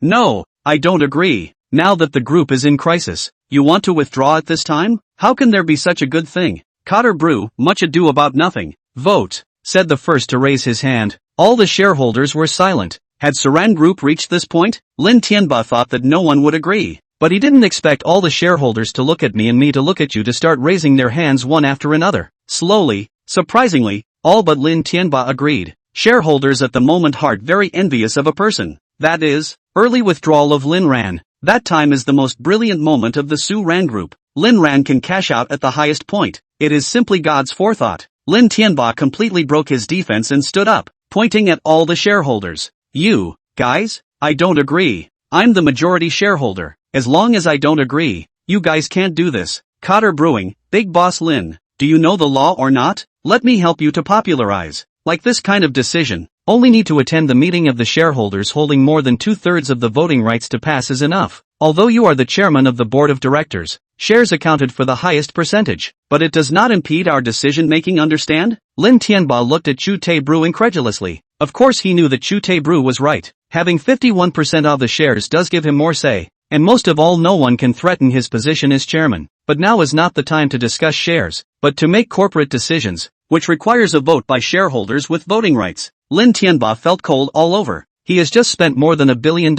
If this time, Cotter Brew didn't give Lin Tianba time to react. Leaning back in his chair and looking at all the shareholders as he continued, now the Saran Group has shrunk substantially. I've already inquired about people in the industry. If I make a bid now there may still be 10 million per share, but if I don't make a bid, it'll be worth even less in a few days. So first thing in the morning, I'm going to start listing the shares. $10 million? Lin Tianba's eyes widened. His acquisition of Lin Ran's shares was more than $30 million per share. If 10 million, wouldn't that be a complete loss of pants? Cotter Brew, are you ing crazy? Lin Tianba roared. Cotter Brew simply ignored him and instead continued to storm. The chairman is in a bad mood. So I suggest we do another vote on the current dividend on the group's account. And I say liquidate it now. Or we can get out as soon as possible. Lin Tianba looked at Chu Tae Brew unbelievably. He didn't expect this man who usually seemed honest to be doing something so thunderous now. Fast and furious. Not a bit of procrastination. And not a bit of concern about whether or not the Saran group is back from the dead. Why in the world is this? Everyone had their hands up. They were also thinking about listing the license first thing in the morning. So one by one they all started making motions on the floor and voting on the spot. That night, the CFO was called back to the office to start dividing up the money after setting aside all the employees' salaries with the project funds. So, in the wee hours of the morning, the finance completed the preparation of the account dividend, just waiting for the bank to work early the next morning to operate directly. As for the pitfalls of possible subsequent withdrawals, the shareholders simply don't want to care, and these things haven't really broken out yet anyway. Capitalists are so ruthless and merciless, and eating human blood buns is their forte. When it's good everyone is good. When it's bad they all think about being alone. Even if it pushes those around them into the abyss they show no mercy. No matter how frantically Lin Tianba blocked them, those people just wouldn't listen a bit. It wasn't until the next morning when the split was complete that Cotter Brew was the first to leave the office and took out his cell phone to send a message out. Everyone had left, and the lonely Lin Tianba looked at the $500 million he had arrived at and fell into deep thought. That's not enough to pay off the personal loan, not enough to pay off the company loan, and not enough to return the house payment. Just enough to pay back the knife and then pay off the current month's loan. But what about the back? Waiting for new shareholders to inject capital? Doesn't seem realistic. If the new shareholders find out the current crisis of Saran Group after they move in and directly propose bankruptcy and liquidation, the end of the death of Saran Group is basically finalized. Some investors even specialize in making investments in companies on the verge of collapse in order to bet that they can make a profit after bankruptcy and liquidation. Just like gambling, this is nothing new in the investment world. If the company goes into bankruptcy and liquidation, no matter whether it is the old or new shareholders, it will not hurt the fundamentals, and there may even be some share. But he still owed the bank $1 billion, and that big hole was the mountain that crushed him. Lin Tianba's head was big, very big, and in this situation now, he could only take one step at a time. He even entertained the idea of selling his shares himself. Sell it now and you'll still cash out $500 million, plus the $300 million or so you have left over after you pay off the knife. Damn, can't even dislike the hole that collects Lin Rand's shares. How did his good old billionaire self suddenly undergo such a sea change in just over a month? Why? Lin Tianba asked Song Tian, but Song Tian didn't make an answer. Finally disheveled, he contacted Brother Knife. And soon, Brother Knife gave Lin Tianba a repayment plan. Lin Tianba had no choice but to give the Knife brother $100 million, and another $30 million in interest to a public account. It was as if he had aged 10 years in an instant, and there were only 3 ways he could save himself now. The first was to find a way to sell Lin Yuan Xingjing. Then not only would the crisis be lifted, but it would also be able to get back to the top. But it's obviously difficult. Waiting for foreclosure after liquidation? Oh, that's no different from looking for death. Because the funds from the foreclosure will definitely be taken by the bank first. And now, in this situation, how much is Lin Yuan Xingjing still worth? Is it enough to plug the company's hole? The second is that Lin Ran takes the money to save him as a father. But that seems a bit unworkable as well. Lin Ran is too ruthless to want to care about himself right now. The third shift goes without saying. Follow the example of the other shareholders and pack the Saran Group. But that would leave one with a buttload of external debt. And without the Saran Group as a backdrop, that would be a debt that an ordinary person would never be able to pay off in a lifetime. After thinking about it for half a day, the most practical way Lin Tianba could think of was to sell off Lin Yuan Xingjing at a low price. But what about those homeowners who bought out? Well, we'll have to think of a way back. Get the pro-park victory issue out of the way quickly. Get the money and then move the assets? Then emigrate? If you can't, you have to leave the problem to the community. Chapter 107. Chapter 107. Lin Tianba shook his head, and in the end, he still hadn't completely made up his mind. He planned to wait a little longer. If it doesn't turn around again this month, it will have to do that. Already not having rested for the night, his entire body looked disheveled, and with the already injured, it was even more pitiful. Bleary-eyed and back in his pigsty, he didn't even want to go to the hospital. Just as Lin Tianba was resting, Luo Yao, who was in the manor, received a message. Boss, it's done. Lin Tianba is finished this time. Luo Yao revealed a happy expression, thinking that Ran must be happy if he hears the news. She would always be watching over him.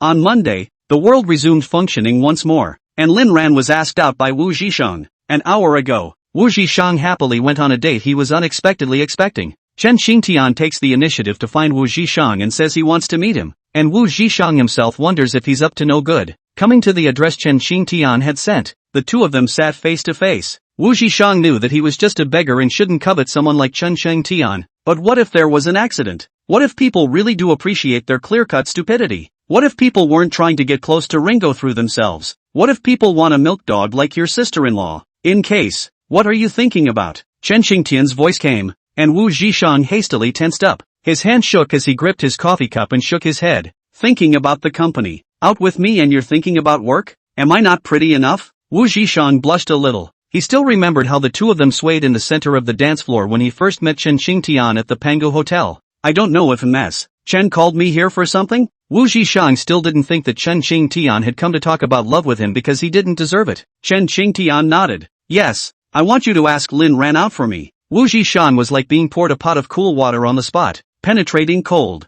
My Ringo is a married man. What are you doing? Lin Ran got married? Isn't he only 23? Chen Xingtian was shocked. Seeing the expression on Chen Xingtian's face, Wu Zhishang said that sure enough, this woman was coming for Lin. Of course, my sister-in-law is a first-class woman. I advise you not to think of anything else. It took Chen Xingtian a long time to slow down and froze as he opened his mouth. We are at least considered friends, right? Last time you fell out of love or I accompanied you to get drunk. The way you're talking to me now makes me feel like putting down my chopsticks and cursing my mother. Wu Zhishang said in a matter-of-fact manner. If you weren't coveting my brother Lin's body, I'd still be able to remain friends with you. But right now, I have to shut you out for my brother Lin and clear the way for my sister-in-law. The heart wants to guard the best Ringo in the world for his sister-in-law. Wu Zhishang's words were blunt. There was a reason why he and Lin Ran could play together. There were similarities in their personalities. Chen Xingtian was infuriated by Wu Zhishang's words. Well, you dog man, so that's what I am to you, isn't it?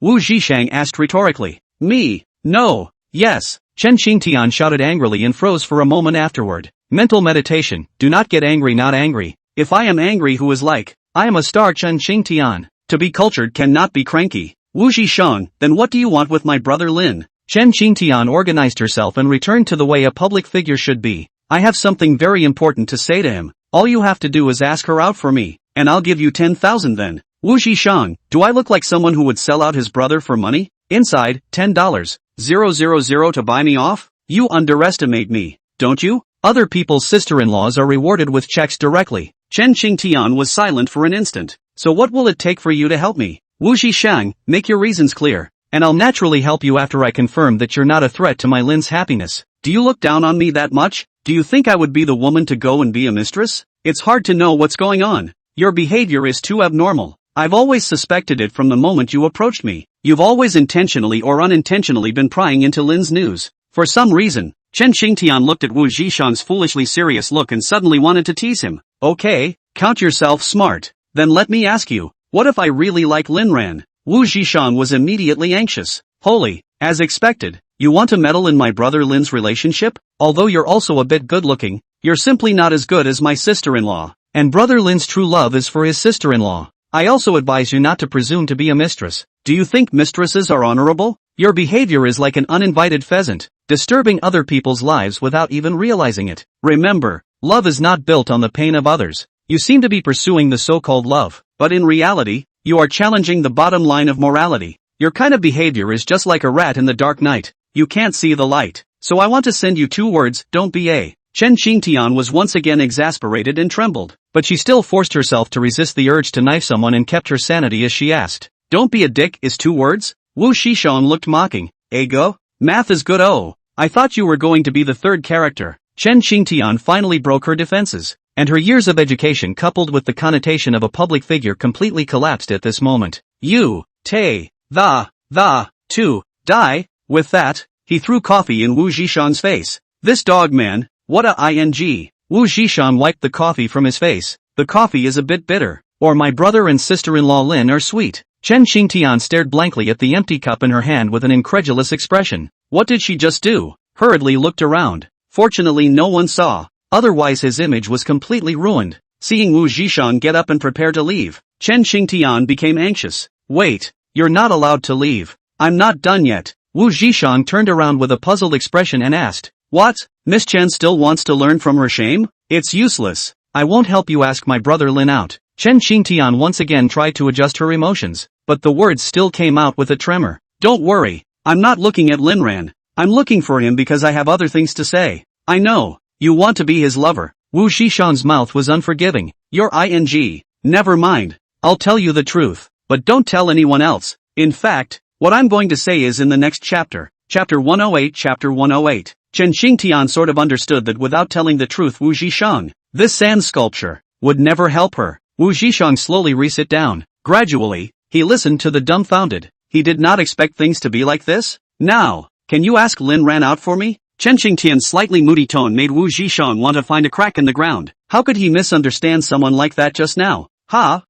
Okay. He really should help with something this important. After waiting for Lin Ran to wind up at the company, he unexpectedly saw Chen Xingtian. Ego, are you looking for Wu? The three of them sat in the office, and Lin Ran made eye contact with Wu Zhishan first. Lin Ran, it's okay bro, you've eaten this meal too? Wu Zhishan, that's not true. This woman is looking for you for something. Lin Ran, what's not clear on the phone? Wu Zhishan, it's a bit of a big deal, and I only know part of it, but it's pretty blown up, so ask her for specifics. Looking at Lin Ran and Wu Zhishan's eyes constantly blinking back and forth, Chen Xingtian immediately recalled their first meeting. That's when these two were squeezing. Do you have any special language? Chen Xingtian issued a soul torture question. Lin Ran coughed. Cough.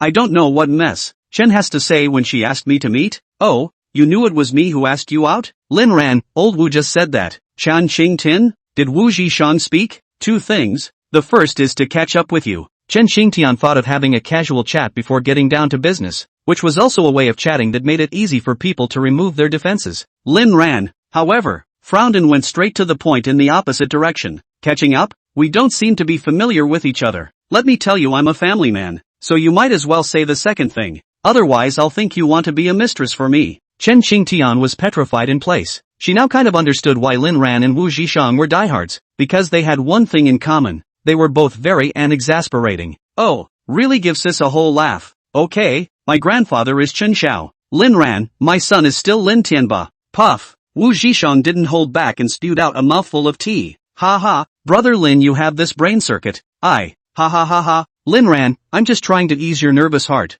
What? You can't talk when you see MS. Chun. Wu Zhishan immediately tightened his smile. He was a little lost inside, originally thinking that Chen Xingtian really had a little bit of goodwill towards himself during this period of time. He now realized that he was wrong. Chen Xingtian approached him all to extract what she wanted. If Lin knew what Chen Xingtian was up to, he would probably drop his jaw as well. Suddenly, Lin Ran froze. Wait, who did you say your grandfather was? Chen Xiao? It's a little familiar, isn't it? Isn't it the Secretary of Education? Your Director Chen's granddaughter? Lin Ran issued a question. Chen Xingtian nodded with a smile. Lin Ran, it's not by chance that I came to find you today, but by necessity. Just tell me what it is. For the sake of Director Chen's face, Lin Ran wouldn't make things difficult for Chen Xingtian anymore. I realized that you might be my cousin. Chen Xingtian's sentence directly ed Lin Ran down. Lin Ran, cousin? You're a relative of my son Lin Tianba? Chen Xingtian, you have a son? Trash heap pickup. But I banished him from the house. Chen Xingtian did not react for a long time, and finally shook his head helplessly and said, I may be a relative on your mother's side. In fact, the first time I saw you I felt that you were different and gave me a sense of closeness. You look a lot like my father. Lin Ran was confused. Wait, let me get this straight. What do you mean I look like your father? Because you might be my father's own nephew. Although Chen Xingtian said possibly, her tone was one of conviction. Lin Ran sighed in relief. That's impossible. My mom's last name is Su, not Chen. And when I was a kid I asked her where are my grandparents and her answer was, they're all dead. Chen Xingtian had a black line on his face. Things were a little complicated back then. Aunt, aka your mom, heard from the old man that she was very rebellious. Wait, you can say that later. Old Wu. Lin Ran eyed Wu Zhishan, who understood in seconds. He grabbed out a handful of melon seeds, and handed Lin Ran a handful, and refilled Lin Ran's full cup of tea. The two sat on one side of the coffee table, like two inquisitive students. Ready, signaling Chen Xingtian to continue speaking. Chen Xingtian looked with a constipated expression. You two think you're sellers, don't you? Our Chen family is a red family, but auntie had to go out and start her own business, which is normal nowadays. But back then that kind of background society was not recognized by the family. But that's nothing. Then I heard that my aunt had to marry a good-for-nothing man. And back then this matter was so big that grandpa was going to slaughter that man himself. but it was so well protected by my aunt that I didn't even see her face. Eventually my aunt was put under house arrest by her family, until one time when no one was home, she snuck out, a run she never saw again. Lin Ran raised his hand to ask the question, but what does this have to do with my mom? Chen Xingtian, about 10 years ago, Grandpa received a photo of you as a child, and my aunt sent a message saying, one day if you are lucky enough to meet this child, help him if he's having a bad time. Auntie probably thought that Grandpa had been angry for so many years, so she never came back once. In fact, Grandpa forgave Auntie a long time ago, and he has always regretted it. And several times I have seen Grandpa looking at the picture of Auntie once alone. Actually, Grandpa was a bitter old man. When he was young, Aunt Wu Zhishang raised his hand to ask a question. Mr. Chen, we can just get to the point. Chen Xingtian was exasperated by these two people. Well, after receiving the photo, Grandpa asked his family to search for you, but unfortunately there has been no result. We don't even know your name. Then how are you sure it's me? My mom's name is Sue. Lin Ran raised his hand again to ask a question. Chen Xingtian stood up and came to Lin Ran one step at a time. Because, I suspect that Auntie was afraid that people would find her, so she changed her name. And you, not only do you look somewhat similar to that child in the photo, you also look very much like my father when he was young. And our Chen family has been searching for you for so many years, so from the very first moment I saw you, I had my suspicions. This period of time with Wu, this dog man contact, inquired about you a lot of news. I am more and more certain that you are my brother. Chapter 109. Chapter 109. Lin Ran stared in disbelief. Lin Ran, do a blood relation test with my grandparents. Maybe you really are my brother. Lin Ran was silent. After he came back from rebirth, he had always thought that he was nothing more than an orphan and that the only love in the world was Luo Yao. I didn't realize that was even a possibility now. Faced with intimacy, Lin Ran admits he wants it. But if the Lin family couldn't give him affection, could the Chen family? I am afraid that the greater the hope, the greater the disappointment. If the final result is not what Chen Xingtian said, then is not he lost in hope? If it was the kind of result that Chen Xingtian said, but the Chen family also despised themselves as the Lin family did, wouldn't that be losing in fantasy? If that's the case, it's better to do nothing at all. If you can't get it, you can't lose it. You let me think. Chen Xingtian expressed her incomprehension of Lin Ran's behavior and hurriedly explained. Lin Ran, it's just an appraisal. I'm not forcing you. You don't need to be pressured. Even if the final result is not good, we can still be friends. And my grandfather liked you very much. You know, I was really shocked when I found out you'd gone to him. Lin Ran, does Director Chen know too? Chen Xingtian shook his head. He's as dumb as a pig. How could he possibly know? The other day he told me about the family tragedy of a young man named Lin Ran, and only then did I react to the fact that that person was you. Because your story I also heard some of it in Wu Dog Man's mouth. Speaking of this, Chen Xingtian looked at Lin Ran with heartache. Regardless of whether Lin Ran and himself were cousins or not, he sympathized with Lin Ran's experience. If Lin Ran was her cousin, then she really wondered if her aunt had been brainwashed into marrying a man like that back then. Lin Ran looked at Wu Zhishang in confusion. He didn't understand why Chen Xingtian was calling him Dogman. Did this Wu Zhishang kid slag someone off? Wu Zhishang, what kind of look are you giving Lin? Do you suspect me of being a scum? Lin Ran smiled and didn't say much, but turned his head to look at Chen Xingtian. Thank you for not telling Director Chen. Let me think about this matter. If I want to appraise it, I'll have old Wu contact you. Chen Xingtian sighed. She didn't understand why Lin Ran was unwilling to go for an appraisal. That's fine. I won't tell my family for a while either. Grandpa is old and I'm afraid he'll be too excited to bear it. Lin Ran, you said that back then your aunt was in business and your family was against it, so you became a star and your family agreed? Chen Xingtian, if my old man doesn't agree, I can pull his beard off. Lin Ran was thunderstruck on the outside. He didn't expect Chen Xingtian to have such a comical side. Chen Xingtian laughed. I'm just kidding. It's that Grandpa has really changed for the better now, probably because of his aunt, so he's no longer so harsh on the likes of us. And what era is it now? He chose to be free a long time ago.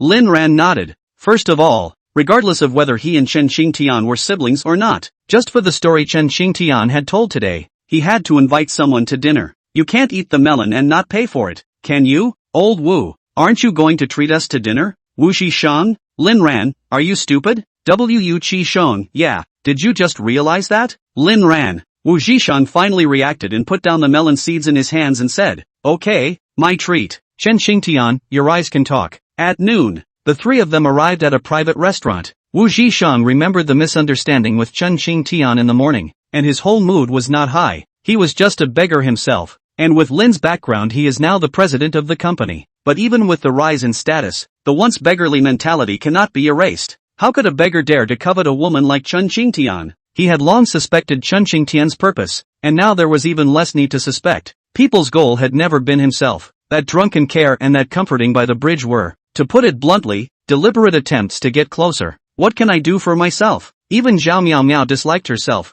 let alone Chen Qingtian. That's it. That's good too. It is also true that two people whose identities are so different should not have met each other, and it is already their luck to know each other. So what else do they want? Hey, beggars suffer. Until Chun Qingtian chucked an abalone into his bowl. What's on your mind, my friend? Chen Qingtian opened his mouth to ask. Wu Shishang froze, then broke into a smile and ate deliciously. Lin Ran's pupils quaked. Is that a hint? While Wu Zhishang was still eating unknowingly, Chen Qingtian didn't show anything unusual. Lin Ran, is it really possible that I'm overthinking this? Chen Qingtian, Wu Shishang, shouldn't you say sorry to me? I'm sorry, it's me who misunderstood you. Isn't this an invitation to dinner? Wu Zhishang scratched his head. Remembering the misunderstanding in the morning, he blushed slightly. Chen Qingtian, then am I a mistress? No. Am I cheap? Not cheap. Who are you? Wu Zhishang? Through gritted teeth, he replied, Dog Man 1. Chen Qingtian was satisfied with Wu Zhishang's answer and a flower bloomed on her face.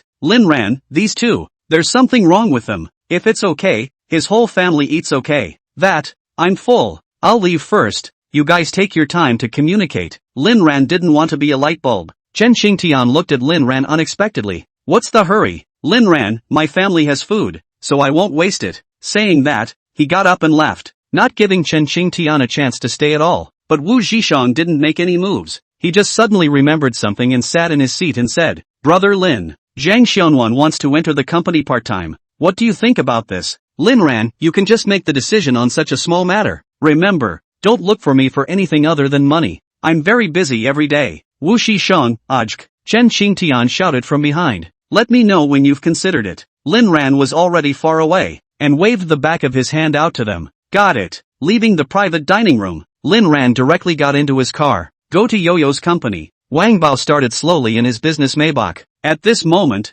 Luo Yao was in the office tapping a finger on the desktop and thought, Ran, could it really be someone from the Chun family? If Ran is a member of the Chen family, will he return to the Chen family? By then he would have relatives. And would those relatives share Ran's love? No, Aaron can only be his own. He can only love himself alone. No one else can share his love. But, wouldn't you be too selfish if you did? Selfish is selfish. There is nothing wrong with that. The key is whether Ran will feel uncomfortable in his heart. Never mind. Let's just observe and see what Ran is planning to do. If he returned to the Chen family because of kinship, then he himself wouldn't mind getting him back. If the Chen family dared to stop them, he himself wouldn't mind letting the Chen family be completely destroyed. There was no negotiation in this matter. Aaron could only be hers. Just as Luo Yao was rambling, Lin Ran arrived. Chapter 110. Chapter 110. Kissing wife, did you eat properly today without me delivering food? Lin Ran cursed in his heart, doggy teammate. If it wasn't to create an opportunity for you, his daughter-in-law would definitely be able to eat her own loving lunch. Now Lin Ran was so regretful in his heart. He was still that much worse for Luo Yao. You Wu Zhishang cannot find a daughter-in-law sacrificed only a lifetime of happiness. My wife, if you cannot eat their own delivery of rice, is likely to starve for an afternoon. Thinking of this, Lin Ran secretly resolved that in the future, even in heavenly matters, he would put Luo Yao first. Even if you're dying, you have to report it first. Luo Yao can only die if he agrees. Life and death is a small matter. Dying without informing the missus is a big one. Luo Yao's expression was aggrieved and her eyes began to redden. This scene would have to be a pupil earthquake if others saw it. No, I'm starving if you don't bring food. Lin Ran was heartbroken. He quickly hugged Luo Yao and said, It's my fault. It won't happen next time. I'll take you out to eat. The corner of Luo Yao's mouth hooked up in a nice arc. I lied to you. I've already eaten. Good for you. You're actually starting to learn how to lie. The duo then played around in the office, acting like two little kids. Having gone crazy enough, Luo Yao snuggled into Lin Ran's arms and asked gently, Ran went out in the morning? Lin Ran, don't you know that? Luo Yao, the people down there only said that you went to the company, but they didn't say what you did. Lin Ran, well, went to recognize a relative. Saying that, Lin Ran told Luo Yao about today's events in their entirety. Luo Yao listened very carefully. She was very satisfied that Lin Ran hadn't hidden anything from herself. So what are you going to do?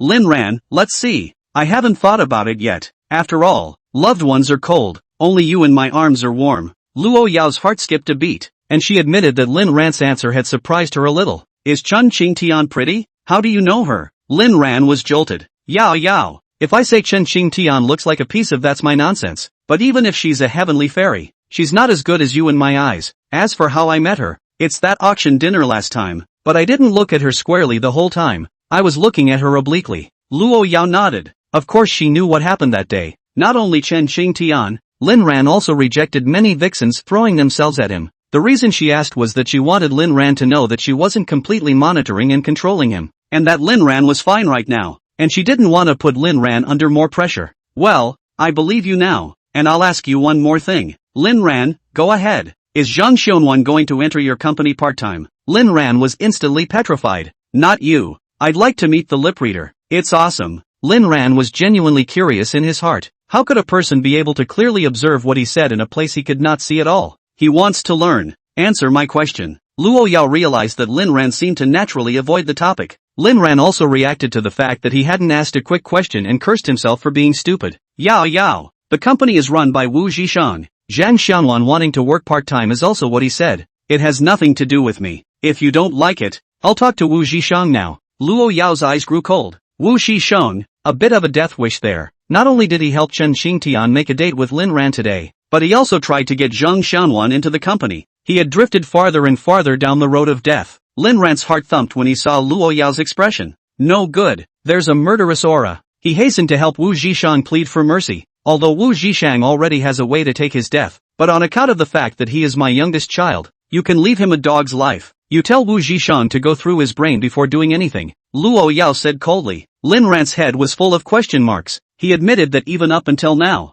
there were still many times when he couldn't understand Luo Yao's thoughts. At this moment Lin Ran suddenly thought of an ancient saying between a ruler and his minister. Being a companion to a king is like being a companion to a tiger. Wife, you're not afraid that I'll fall for Zhang Xianwan, are you? Don't worry. With you, I can't even look at other women. Besides, there are many female students in the company. Why are you worried about Zhang Xianwan alone? Luo Yao, I'm not worried about you liking her, but her liking you. I'm not a Chinese coin. How can a woman like me? Lin Ran was confused. Luo Yao, intuition. You've met Zhang Xianwan? No. Your intuition might be a little off. Very accurate. Lin Ran laughed helplessly. He didn't understand why women moved to talk about intuition. Even Luo Yao couldn't escape this law. Fine. I'll tell Wu Zhishang to tell Zhang Xianwan to get lost. Luo Yao was silent for a split second. And you have to tell him to stay away from you when it's okay. Lin Ran nodded his head. Good. What the wife says is what she says. Listen to your wife's words. Life is only happy. Your own wife spoils herself. What the hell? Who made her Luo Yao? Since he chose to love Luo Yao, he had to give up something because Luo Yao was pathologically paranoid about himself. As for Wu Zhishang, call if there's something wrong. Meet less often if there's nothing. It's not that my brother is desperate. Who let me have a sickly wife? Perhaps. It's me who's too selfish. Let's do it this way. It's fine for you to meet with Wu Zhishang, but if he dares to let another woman get close to you, then I'll karma him without mercy. Luo Yao unexpectedly made a concession. She was trying to make changes to give Lin Ran a little more freedom. Lin Ran immediately nodded in agreement. Wow, you're too generous. Wife, I'll say thank you sister-in-law for understanding for Wu Zhishang. Luo Yao patted Lin Ran's head and was about to say something. Suddenly, there was a sharp knock on the door. Luo Yao frowned and said, Enter. Lu Meng pushed open the office door and was startled to see Luo Yao's eyes. Is he interrupting Mr. Luo's good deed? But she was really in a hurry. Mr. Luo, it's not good. The pharmaceutical company under our group has been exposed for tax evasion.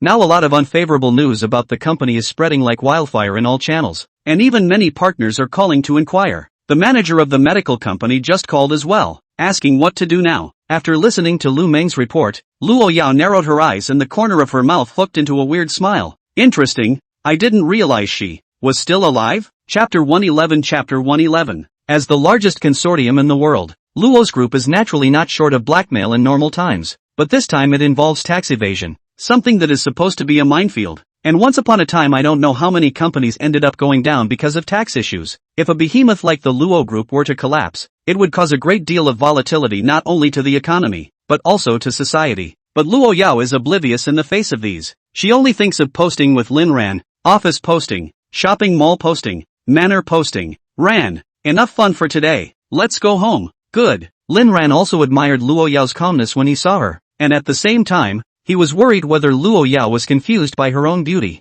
How many kings have died at the hands of the so-called blue face? Just after returning to the manor, Lin Ran's cell phone pushed a news out and opened it. It turned out to be the manager of Luo's Pharmaceuticals who personally spoke out and declared that Luo's Pharmaceuticals absolutely did not have any tax evasion operation. Looking at the comments again, Lin Ran was a bit blocked. Although Luo's Pharmaceuticals spoke out in a timely manner and the tide has turned a little, most of the masses still don't buy it. There's no way around it. To the common man with his hateful mentality, you're guilty if you make money. Heifer on the Sky also polls Xiang, Luo's pharmaceutical industry as Luo's group's most important pharmaceutical enterprises, but also do this kind of dirty things. Simply human and God's indignation. I'm picking up rags in shivering nether. From today onwards, I'll never eat any medicine produced by the Luo group again. It's disgusting. Stubborn donkey won't let you ride, but there are special drugs that are only produced by Luo's Pharmaceuticals, and if you don't eat them, someone else will. A lonely cucumber. I feel like Luo's Pharmaceuticals has a fair price. Ha! Why would they do such a thing? Keystroke to the end of the world. Ha! It's just a way to fool you ignorant people.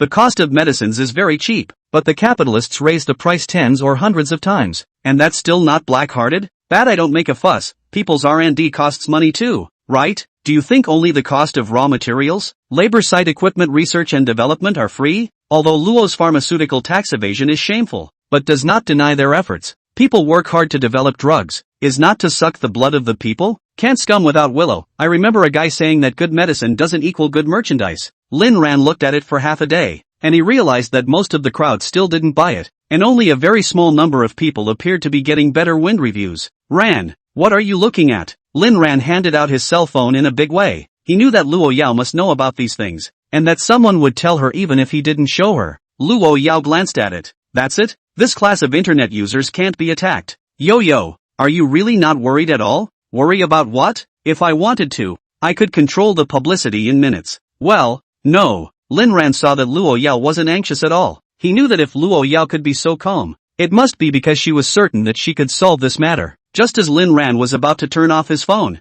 another hot search pushed out. Shocked. Luo's technology is shocked to find a traitor. Why is it? Lin Ran clicked in with a puzzled expression and froze on the spot. This time, things seem a little off. Luo's technology, as a research and development unit that cooperated with the officials, surprisingly, someone had sold the core technology information to a small day. And this person was the person who was in the expert group of Luo's technology. Luo's group was once again on the tip of the storm. Tax evasion can still be tolerated, but when it comes to matters of national importance, everyone can no longer tolerate it. So early the next morning, the downstairs of Luo's group was mobbed. Traitors get out of China. Traitors get out of China. Traitors get out of China. Slogans shook the air. Banners flew all over the place. And, as a last resort, security personnel were increased several times over. Luo Yao didn't go to work. At this time she didn't want to see those fools. Just wait silently. She just wanted to spend time with Lin Ran now. Something happened to the group, and that's when Luo Yao went on public vacation.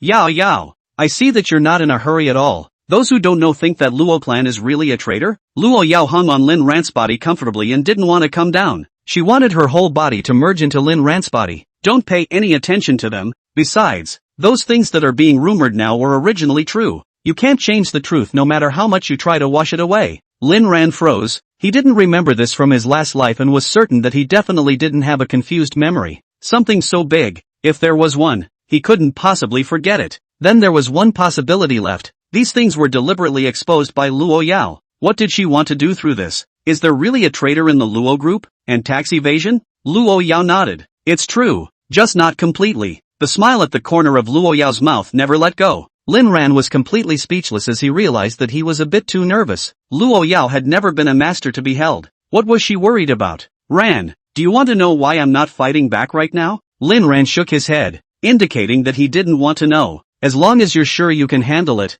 I just want you to be happy and joyful. As for me, it's nice to be a loser. Lin Ran's words could always intentionally or unintentionally speak to Luo Yao's heart. No, I told you that I don't keep anything from you. Now I'll tell you that I'm actually fishing for law enforcement. Fishing for who? There was a knock on the door. Miss, Master Luo has issued a summoning order. All of Luo's family members are to return to the old mansion tomorrow. Luo Yao spread her hands and sent a playful expression at Lin Ran. Look, come on, right? Lin Ran looked dumbfounded. She could rarely see such a cute expression on Luo Yao's face. Luo Yao, really changing? Is it because of herself? At the same time, he was also appalled in his heart. So it turned out that Luo Yao was trolling the Luo family. He knew that Luo Yao didn't have a good relationship with the rest of the Luo family. especially the immediate family members, who seemed to be suppressed by Luo Yao. But as the son of a family, how can you stand firm if you're not ruthless? Luo Yao's path to power must have been filled with blood and rain, and the status and wealth she now possesses must have come from stepping on human bones. Lin Ran never doubted that.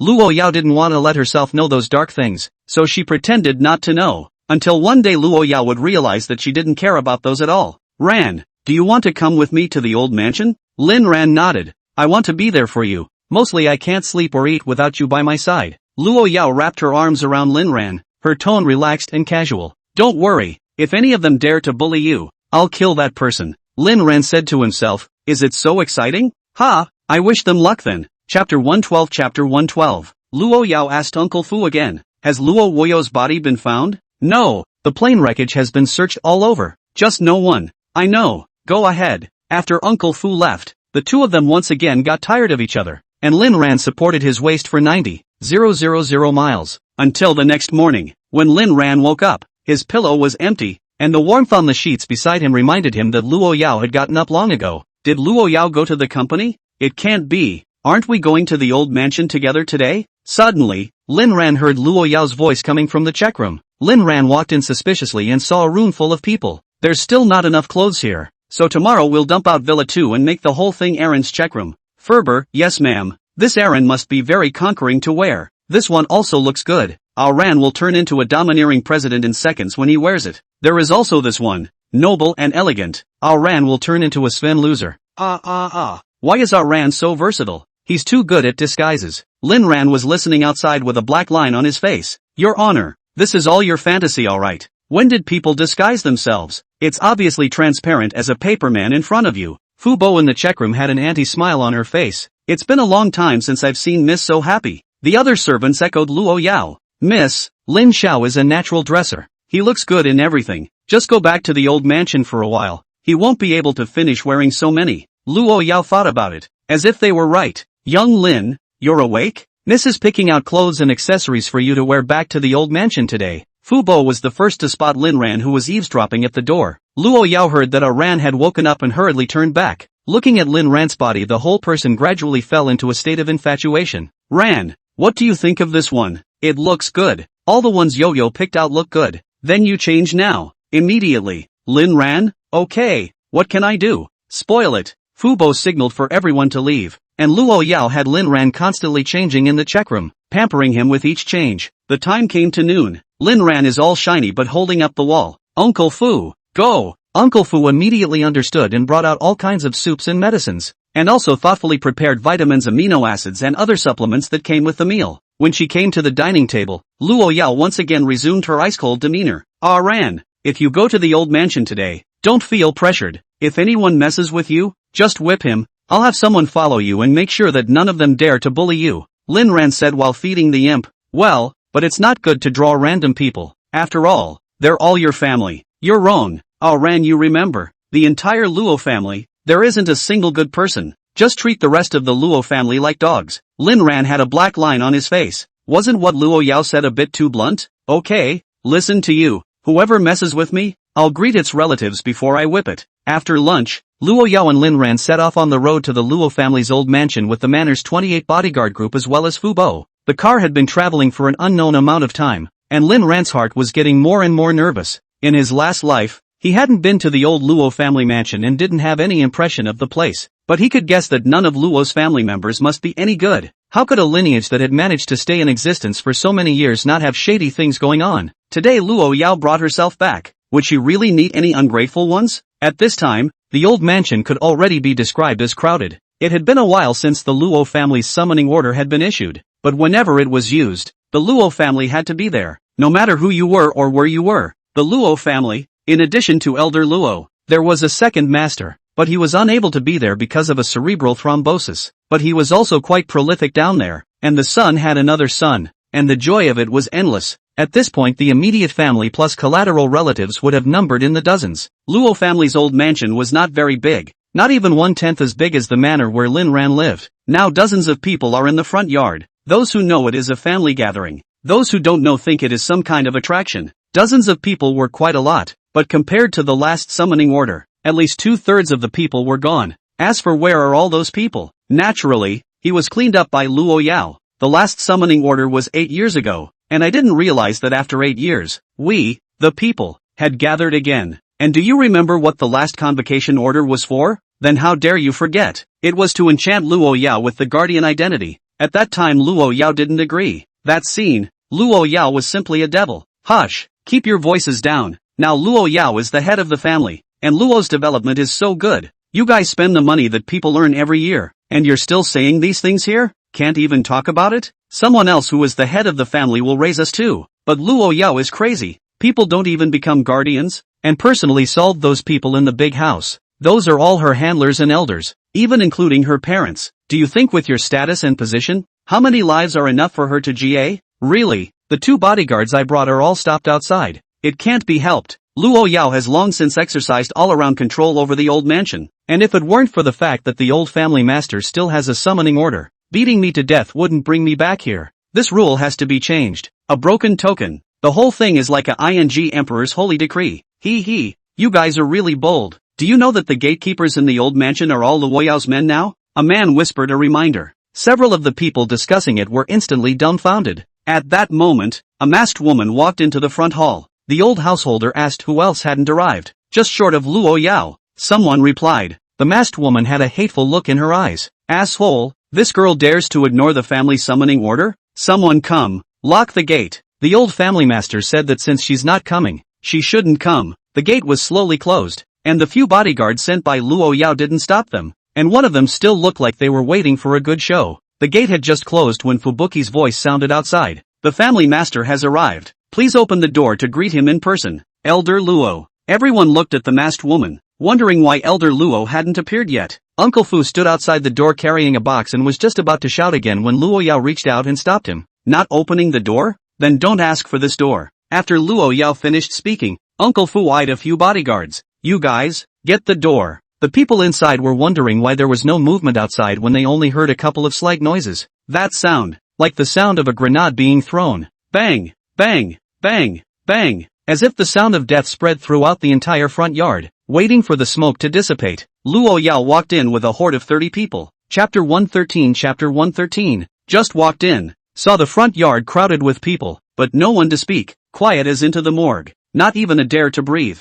At this time, the old mansion was bustling with dozens of people, including men and women, but most of them were over 30 years old, and a small number of young people. Luo Yao, you finally returned. The masked woman's voice carried some trembling, and the refined light in her eyes was filled with hatred. So many of you? Is it to attack Iraq? Luo Yao said coldly. There was one in the room, and all of them had question marks on their faces. Although there are many of them, you, Luo Yao, have brought more than 30 people by yourself, even though they are not as numerous as us. Not speaking? Luo Yao spoke coldly. This is the niece-in-law, isn't it? Come and sit down. At this time a woman was full of kindness and had the look of an elder. Luo Yao ignored her, and naturally Lin Ran wouldn't bother with this woman. Luo Yao, letting you talk isn't letting you talk crap. The woman's face was also a bit hungover with embarrassment, but she didn't dare say anything more. Where's the old man? What did he mean by sending that broken order? Luo Yao thought about burning that whatever summoning order today. The old family master is in the back hall. Shouldn't you go and meet him first? The masked woman spoke again. Luo Yao, what's the point of pretending to be mysterious while wearing a mask? That's right. The masked woman was none other than Luo Yao, and Lin Ran had heard it. He was quite impressed with the woman. She really wasn't dead, and it was a great life to have survived a tampered with airplane. Luo Yao's hatred was overwhelming, and the reason she was wearing a mask was because she was hurt. The last time she'd been away for a short time, she'd found something wrong with the plane and opened the life pod to find that there was no escape gear whatsoever. So she was prepared to jump out of the plane as it was about to fall to the ground and disintegrate. Although this was very risky, but she was injured during the plane's fall, leading to a last-minute jump, and the plane was so close that the explosion rippled through her. Extensive burns all over her body, including her face, but luckily her life was saved. Ha! Can't believe I'm still alive. Can you? Luo Yao's face showed mockery. This isn't the first time you've said this, and every time you say it only proves that you've gone through inhuman torture, and even if you were alive. So what? Luo Yao, very well. Luo Yao, you're really ruthless. Without the slightest regard for the friendship between our aunt and nephew, everyone was dumbfounded, and they only now realized that the masked woman was Luo Yao. But why was the conversation between the aunt and nephew so strange? Luo Yao walked up to Luo Yao. Say what you have to say and fart what you have to say. Luo Wuyo gently leaned on Luo Yao's ear. We have news from second uncle. With his support, how long do you think you can be the head of this family? Luo Yao narrowed her eyes. So the fish behind the curtain was him. Luo Yao, do you want to go to the back hall to see your grandfather? Everyone thought Luo Yao wouldn't agree, but they didn't expect Luo Yao to actually nod her head. Good. With that, he turned his head to look at Lin Ran. Hubby, wait for me here for a bit. Okay 0v0? Luo Yao didn't want to bring Lin Ran. Lin Ran nodded. He knew that this place had been under Luo Yao's control long ago, and that there were people to protect it, plus Luo Yao had Q in her hand, so she wasn't that worried. After Luo Yao left with Luo Wuyo, the people in the front hall all looked at Lin Ran strangely. This is Luo Yao's male favorite? Niece-in-law, would you like something to eat? The woman from earlier spoke again. Just then, a voice rang out. Second aunt, what do you care about him? He's just a pet raised by that crazy woman Luo Yao. That's just it. Little white boys and all that are the most annoying. Rinrun, you already have a way to take your death. Just then, an older man stood out. He was Luo Yao's cousin, called Luo DC. Kid, this is the Luo family's old mansion. I advise you to behave yourself. Lin Ran, did I do something? You say you. What's not good for a good man to do? You have to be a little white boy. Luo Yao is also. Even if you have personality problems, you still have a misbehavior. You can do this kind of thing to raise a man. Lowly. Lin Ran was instantly ignited into anger by Luo DC's words. It was fine to talk about him, but to talk about his daughter-in-law, that was not fine. Lin Ran rushed straight over and slapped him in the face, blindsiding Luo DC on the spot. You dare to hit me? Luo DC was unbelievable. A little white boy, how dare he hit him? Lodis was just about to return the favor when he heard a clicking sound. Fubo commanded the bodyguards to aim at Luo DC. As long as Lin Ran gave an order now, then Luo DC would immediately turn into a sieve. Luo DC raised his hands on the spot in shock and was dumbfounded. Lin Ran delivered another slap. It's okay for you to scold me, but scolding my daughter-in-law, who will I slap if not you? Luo DC exploded. He didn't expect Lin Ran to make a move even after he had expressed his surrender, so he roared angrily. I'm Luo Yao's brother. I'm going to make her beat you to death. Lin Ran slapped another one over. Damn, keep your voice down. You're spewing out of your mouth. It's disgusting. Lin Ran didn't give Luo DC the slightest bit of face, and this scene also fell in the eyes of all the Luo family members. This man, he doesn't seem to be quite the same as the legend. Just as the scene was about to get out of hand, the woman from earlier came out to intervene. He is Luo Yao Pro second aunt, called by Demon Lien, meaning out of the silt but not stained, Mondi clean but not demon, also the original wife of Luo Air. We're all family. What are you doing? DCU too. Even if Luo Yao is indiscreet in A, they are still a legal couple now. How can you talk like that? Bai Demon Lane wants to show her status while selling the two a favor. Everyone give me a break. Forget it. Lin Ran turned around and smacked Bai Manlian's face. Bai Demon Lily looked at Lin Ran incredulously. What are you hitting me for? Lin Ran plastered his face with curses. I think your mouth is not for talking. It's for being A. You don't have a good word to say. I don't even count my hands as long as I don't slap you. How dare you ask me to give you face? You're really walking around with your face under your feet as a shoe cushion. At this time, another man stood out. He was Luo Yao's cousin Uncle Luo Wumu, Elder Luo's own nephew. Lin Ran, you also don't rely on Luo Yao's identity to go crazy here. You have to know that this is the Luo family. Luo Yao the dead girl is also a member of the Luo family. I'm her cousin uncle. You also have to call me uncle. Your aunt's face is not to be given, but the uncle's face has to be given. Right, for the sake of the uncle's face, let those people put down their cues. Luo Wumu thought to himself, stinking woman. Nothing, still have to look at me, the Luo family man. Pop. Lin Ran's slap was late but arrived. He thought that this man could spit out any ivory from a dog's mouth, but it turned out that he had overthought it. I'm Luo Yao cousin Luo D Mei. Give me face. Pop. I'm Luo Yao's cousin Luo D breaking into. Pop. I am Luo Yao cousin Aunt Luo Woody. Pop. I'm Luo Yao's cousin. Luo broke. Pop. Lin Ran got tired of fighting and bent down to yell hysterically. Also, there, who makes me give? He is Noodle, son. Chapter 114. Chapter 114. Mad. Too mad. Lin Ran was in a state like a mad dog. In fact, he was also a bit puzzled as to why the Luo family was so underpowered. My daughter-in-law had said that it would be fine to treat everyone in the Luo family as a dog, to whip and scold them. Where the dog barks, the owner must clean it up. Although Luo Yao was a crazy batch, she would rarely take action against innocent people, and all the ones she dealt with were enemies. Since Luo Yao was able to say this, it proved that everyone in the Luo family were all enemies. No, enemy dogs. The people in the front hall were dumbfounded. Crazy, crazy, this Lin Ran is crazy. It's true that you can't sleep with two kinds of people under one blanket. For Luo Yao to find Lin Ran as her husband, it's really a fish with a fish, a shrimp with a shrimp, and a tortoise with a wongbang. This Lin Ran is just like Luo Yao, a crazy male and female. Those Luo family children who had their faces shoveled all had anger in their eyes, but it was good that they did quiet down quite a bit. There's no way, as long as they dare to speak, Lin Ran is really fighting the kind that doesn't bring any scruples at all. If it wasn't for the fact that Fu Bo was leading the men with their guns raised, they would want to tear Lin Ran apart at this moment. An outsider beat up so many Luo family members one by one in the Luo family's old mansion, and looking at the way he was panting, it seemed like he was even tired of fighting. Lin Ran certainly wasn't accustomed to these people, and his current mentality had long since undergone a sea change. When you're around Luo Yao, you have to be what Luo Yao wants to be. That way Luo Yao won't worry about running away, because they're kind of people. Besides, all of these people might have bullied Luo Yao at one time and deserve to die. As Luo Yao's husband, he didn't have any reason to give these people faces. If one day, Luo Yao became a target, these people would surely thwart Luo Yao and be just as cruel to themselves. This Lin Ran knew very well. Luo Yao was born, he accompanied him, Luo Yao died, and with him, and at this moment in the back hall, Luo Yao coldly looked at the two people in front of her. Where is Luo Air? Telling me can save my life. Elder Luo took the convening order in his hand and stroked the object with great joy. The summoning order didn't even call him back. So who do you think he's hiding from? Luo Yao casually glanced at the two indifferently. That look was as if she was looking at two dogs. It doesn't matter, as long as he's alive, he'll show up sooner or later. And as for you guys, it's hard to tell if you're alive or dead. Just then, there was a knock on the door. The three people inside the room and Luo Yao's two bodyguards all frowned. What kind of person would dare to interrupt at this hour? I only heard one of the Luo family's children outside say, "Old family master, it's not good. Lin Ran is killing crazy in the front hall." Almost one by one the Luo family's children are having their faces shoveled by him. What?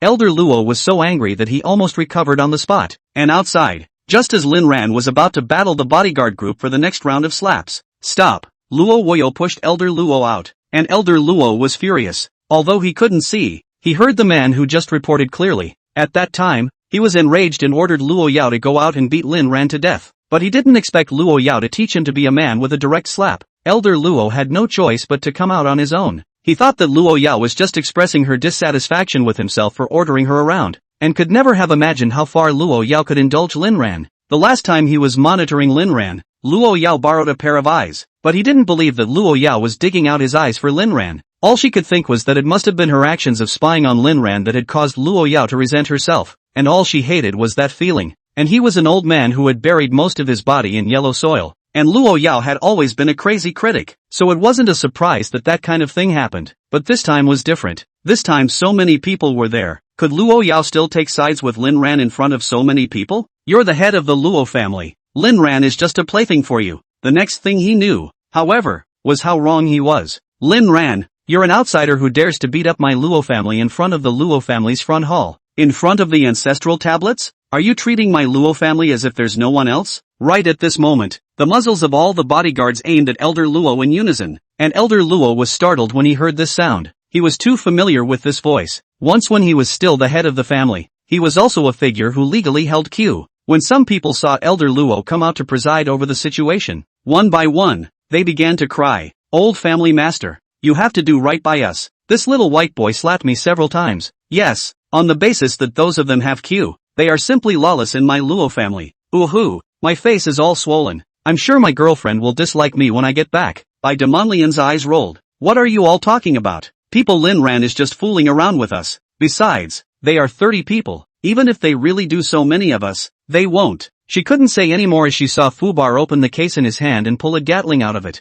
Gulping, instant silence. The room was silent again, and the tattletale stopped. They were all thinking one thing. Was Luo Yao too crazy? Or was Lin Ran too crazy? Luo Yao looked at the poor blind man in the wheelchair and thought about making him deaf and dumb today. Old man, I see you've recovered well. You can even speak to Aaron with a strong middle voice. Elder Luo listened sideways to Luo Yao's voice. His face was expressionless, but in his heart, he thought that it was better to stabilize the situation first and not let Luo Yao go crazy. Ahem, let's not talk about that for now. Since we're all at the front hall, Luo Yao, kowtow to the ancestors. Luo Yao walked over and pulled Lin Ran step by step to the front hall under the ancestor tablets. Everyone automatically made a path. Could it be that Luo Yao wanted to bring her man along to kowtow in order to gain the approval of Luo's family and ancestors? Before Elder Luo could say anything, Luo Yao directly pressed Lin Ran onto the main seat while she herself looked at the ancestral tablets with a strange expression. Elder Luo couldn't see Luo Yao's position, but he could hear it. Who told you to sit there? How can a woman like you sit in the main seat? Why don't you hurry up and kowtow to your ancestors? Do you know why the tablet of my Luo family's head of each generation is enshrined in the front hall? It's so that you descendants can do your filial piety in front of the hall.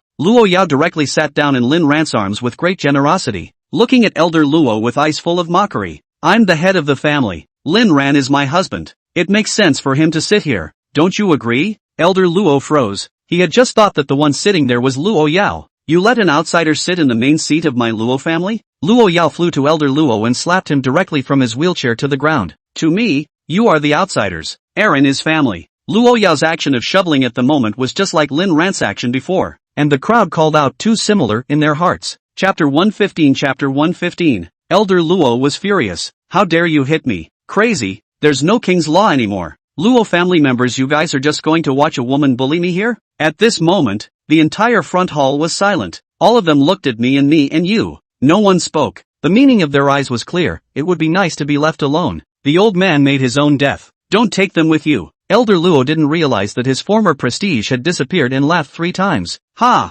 ha, ha. Well, you guys are good, said he. Forced himself to sit up and fumbled a little to climb into the wheelchair. Luo Yao, since you don't give face to me as a grandfather, I'll say it straight. Lin Ran felt his head spinning when he heard this. How come the Luo family like to use the insoles as a face so much? Luo clan group has had such a big incident under your management. You are no longer suitable to be the head of the family. Now you will step down. Luo Yao's eyes were as clear as a young girl's. What nonsense are you talking about? Luo's group is only getting worse by the day in your hands. Right, look at the people in here. Does anyone speak for you? Oh yes, you can't see. So listen, who speaks for you? I manage the Luo group, and these guys get a bigger share of the loser's money than when you managed it. However, if they dare to mess with Aran today, then from now on, go fend for yourself. I, Luo Yao, won't give them a single penny more. Luo Yao's words exploded like a little boy in the venue and could destroy everyone. Luo Yao, you're going too far. The Luo family's ancestral motto is that all living elders within 3 generations are the responsibility of the Luo family. Right, and receiving the living expenses every year is also based on the Luo family's foundation to extract that small portion to be divided down, which has no impact on the Luo group at all. It's fine if we don't share the money. We'll agree if we share the treasure in the Luo family's dragon vein.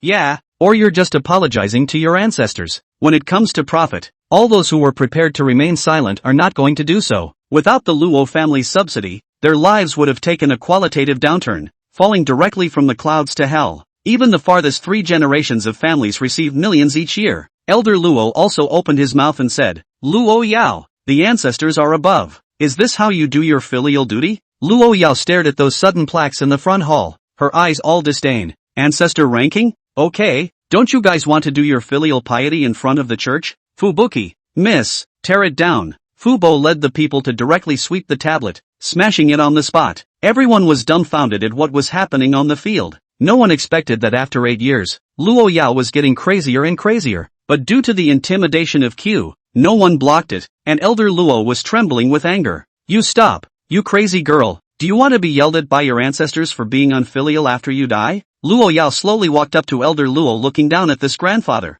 You can't even look up to me, so what qualifications do you have to order me around? And what qualifications do you have to call yourself an elder? You, I'm your grandfather anyways. How come I'm not considered an elder? Luo Elder's beard flew up in anger, and after several US, he could only move out of his identity as her grandfather. Luo Yao watched as Fubo smashed about as much as he could and looked down at Elder Luo and slowly opened his mouth. Well, what about the fact that now everyone doesn't even have an ancestor to do their filial duty? Lin Ran thought to himself, worthy of being a daughter-in-law. You're much better at doing things than you are. He himself was just torturing and beating Lin Tianba. Luo Yao was good and directly destroyed his own ancestors. Luo Yao looked at Elder Luo, who was too angry to speak. What? Dumb? If you like being mute, then stay mute. Luo Yao's words were word for word and fearful, and everyone in the room sucked in a breath of cold air as the once familiar feeling of fear struck them once again. But no one dared to stand up for Master Luo. Many direct descendants here, but not the first family. The Luo family rules state that non-first family members are not allowed to intervene in first family fights. As for the direct line, sorry, It's pathetically small. The only potentially able-bodied Rocky Dick is nowhere to be found. None of Luo Yao's several brothers had come, or perhaps they simply couldn't make it. Elder Luo was starting to panic. He couldn't have imagined that Luo Yao would be like this. It seemed like everything had started to change because of Lin Ran. Perhaps one was wrong to begin with? Luo Yao wasn't treating Lin Ran as a plaything, but really considered herself as Lin Ran's wife? Are you kidding me? That's an emotionless loyalist. You can't touch me. I'm your grandfather. Luo Yao narrowed her eyes. The lesson I gave you last time seems like you still haven't grown a memory, so I'll borrow something from you again. You and Luo Wuyo are preparing to team up to incite these people to seize power, right? You guys are really father and daughter. The same love for intrigue, but let me tell you, in terms of intrigue, you'll have to be my grandson, said Luo Yao about to make a move. Stop. Luo Wuyo's voice was crisp and seductive. Luo Yao really stopped the movements in her hands, and the corner of her mouth hooked up an arc that sent chills all over her body. Luo Yao, what kind of skill is it for you to bully an old man?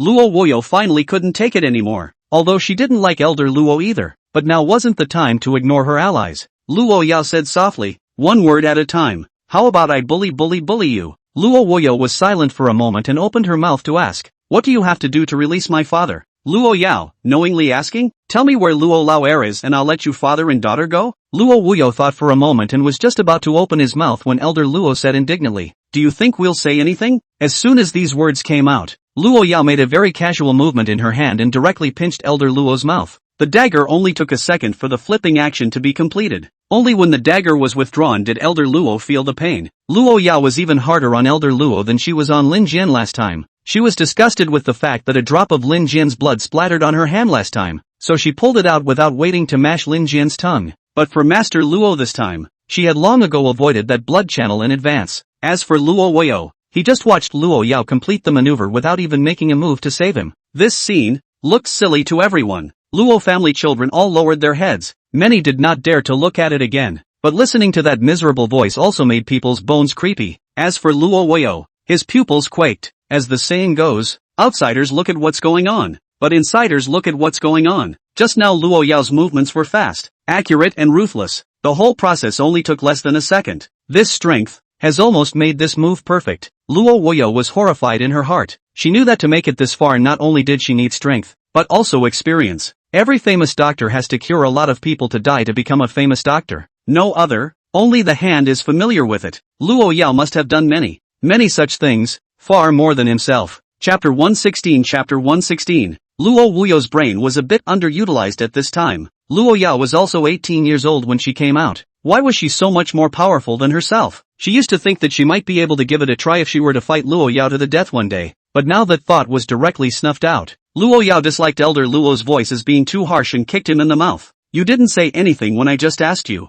but now well, you don't have to. Luo Wuyo reacted and hurriedly ran over to support Elder Luo. Dad, how are you doing? Mr. Lo, woo. Dad, what did you say? Whoa, aba. Luo Wuyo looked at Luo Yao with nothing but hate and fear. Luo Yao, what do you want? Luo Yao was puzzled. What do you mean what do I want? You didn't issue the call? 2 points. The first is to give me the key to the family head, and the second is to give Luo Lao heir to me. What Luo Yao wanted was very important, involving the Luo family's dragon vein, and what was inside was anyone's guess. The key was divided into 2 parts. One was in the hands of the family head, but Luo Yao had gotten the position of family head by killing, so she never had the key. This was also Elder Luo's last card to save his life. The other half of the key should have been in the hands of the guardian, but the previous guardian, Luo Wuyo, was a failed guardian, so the key was temporarily kept by Luo Lao heir, Luo Yao's own second uncle, on the grounds that Luo Wuyo was not yet qualified. Then Luo Yao came back, but when she refused to become a guardian and went on a killing spree,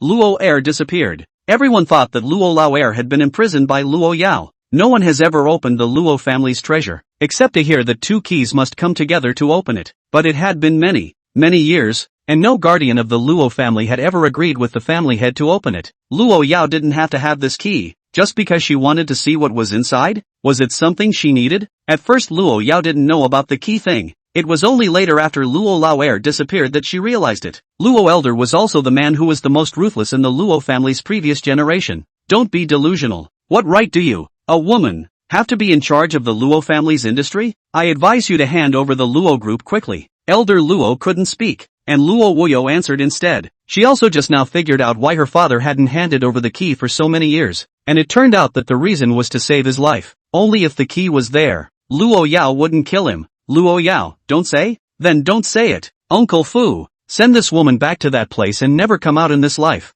Yes. Luo Woyo froze, then a chill ran through his body. The last time Luo Yao sent her there, it took her so many years to escape. Was she going back now? Luo Yao's scornful eyes looked out of the world. Luo Wuyo raised his eyes to see how similar the scene was to back then. Luo Woyo, if it wasn't to try and see if you could fish out Luo Lao, did you think you could run out? What?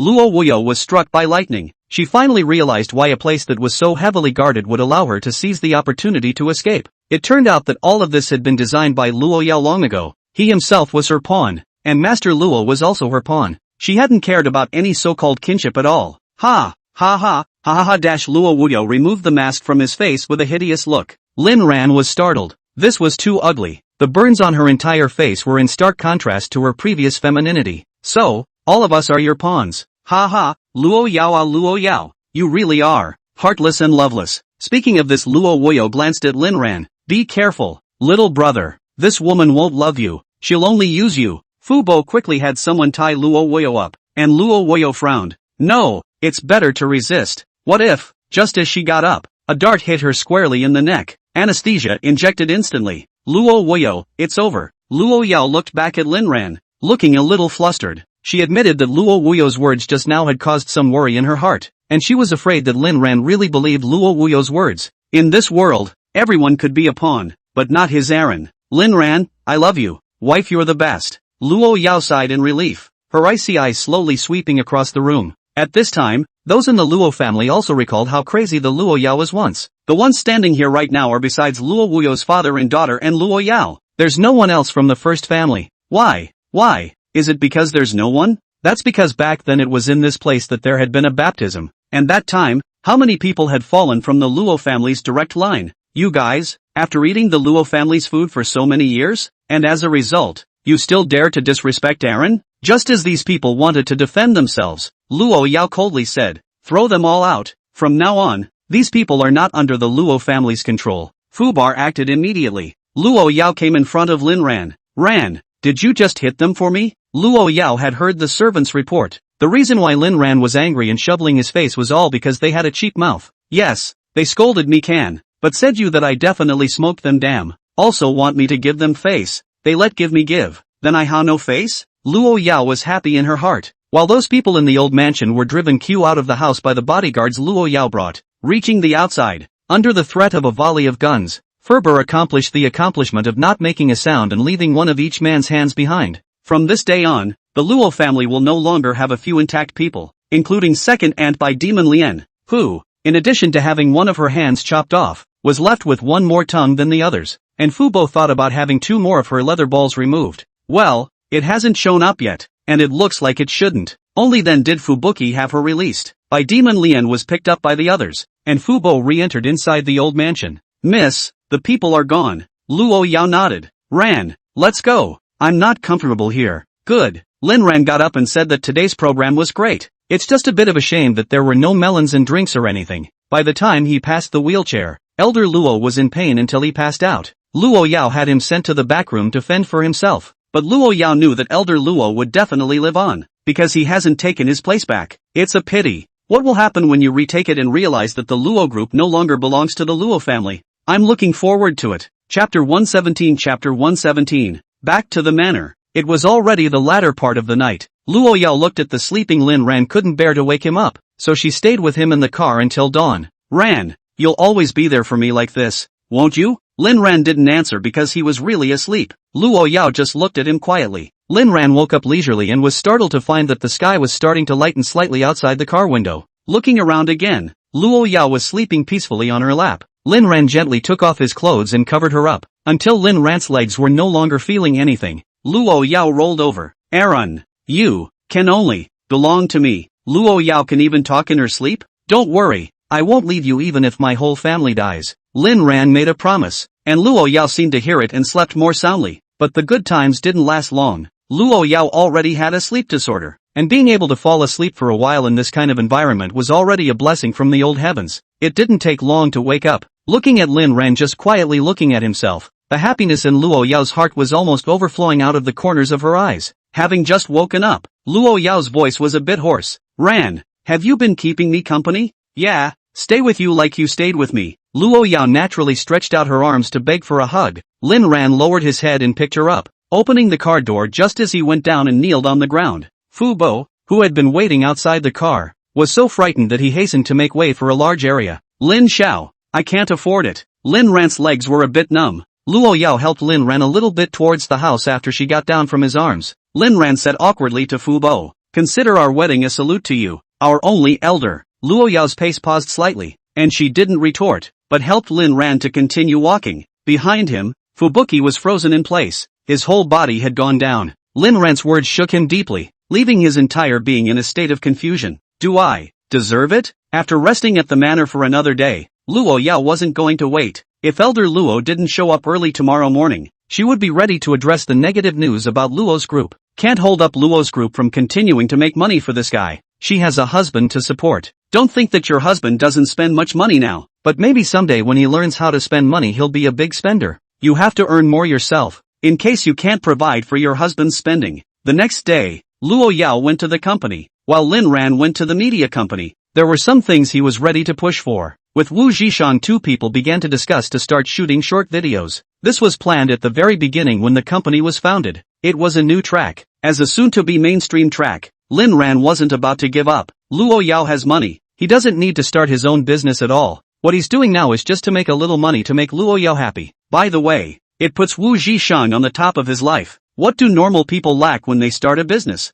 It's never technology or labor. It's money. Lin Ran, on the other hand, is the rich one. Money can solve most of the troubles in this world, and if it doesn't, it's not enough. After discussing the matter of short videos, Wu Zhishang asked a question that made Lin Ran fall into deep thought. Ringo, how are you considering the blood identification? Facing Wu Zhishang's inquiry, Lin Ran did not reply. If Wu Zhishang hadn't asked, he would have forgotten. I'll think about it. There's no rush in this matter for a day or two. Don't you think? Wu Zhishang nodded, indignant again. Lu Ruoxue heard that she's been very happy these days, and she's been going around the school saying bad things about Luo's group. What about this matter? Brother Lin, is there really a traitor in sister-in-law's company? Lin Ran didn't reply to this question either, but asked, what about Xin Jingbing? He's resting at home. He should be here in a few minutes. Speak of the devil. Xin Jingbing arrived at the company and saw Lin Ran with a happy face. Big brother, you're here. Lin Ran nodded. Well, let me give you something. Do you know the foreign language department of Kyoto University?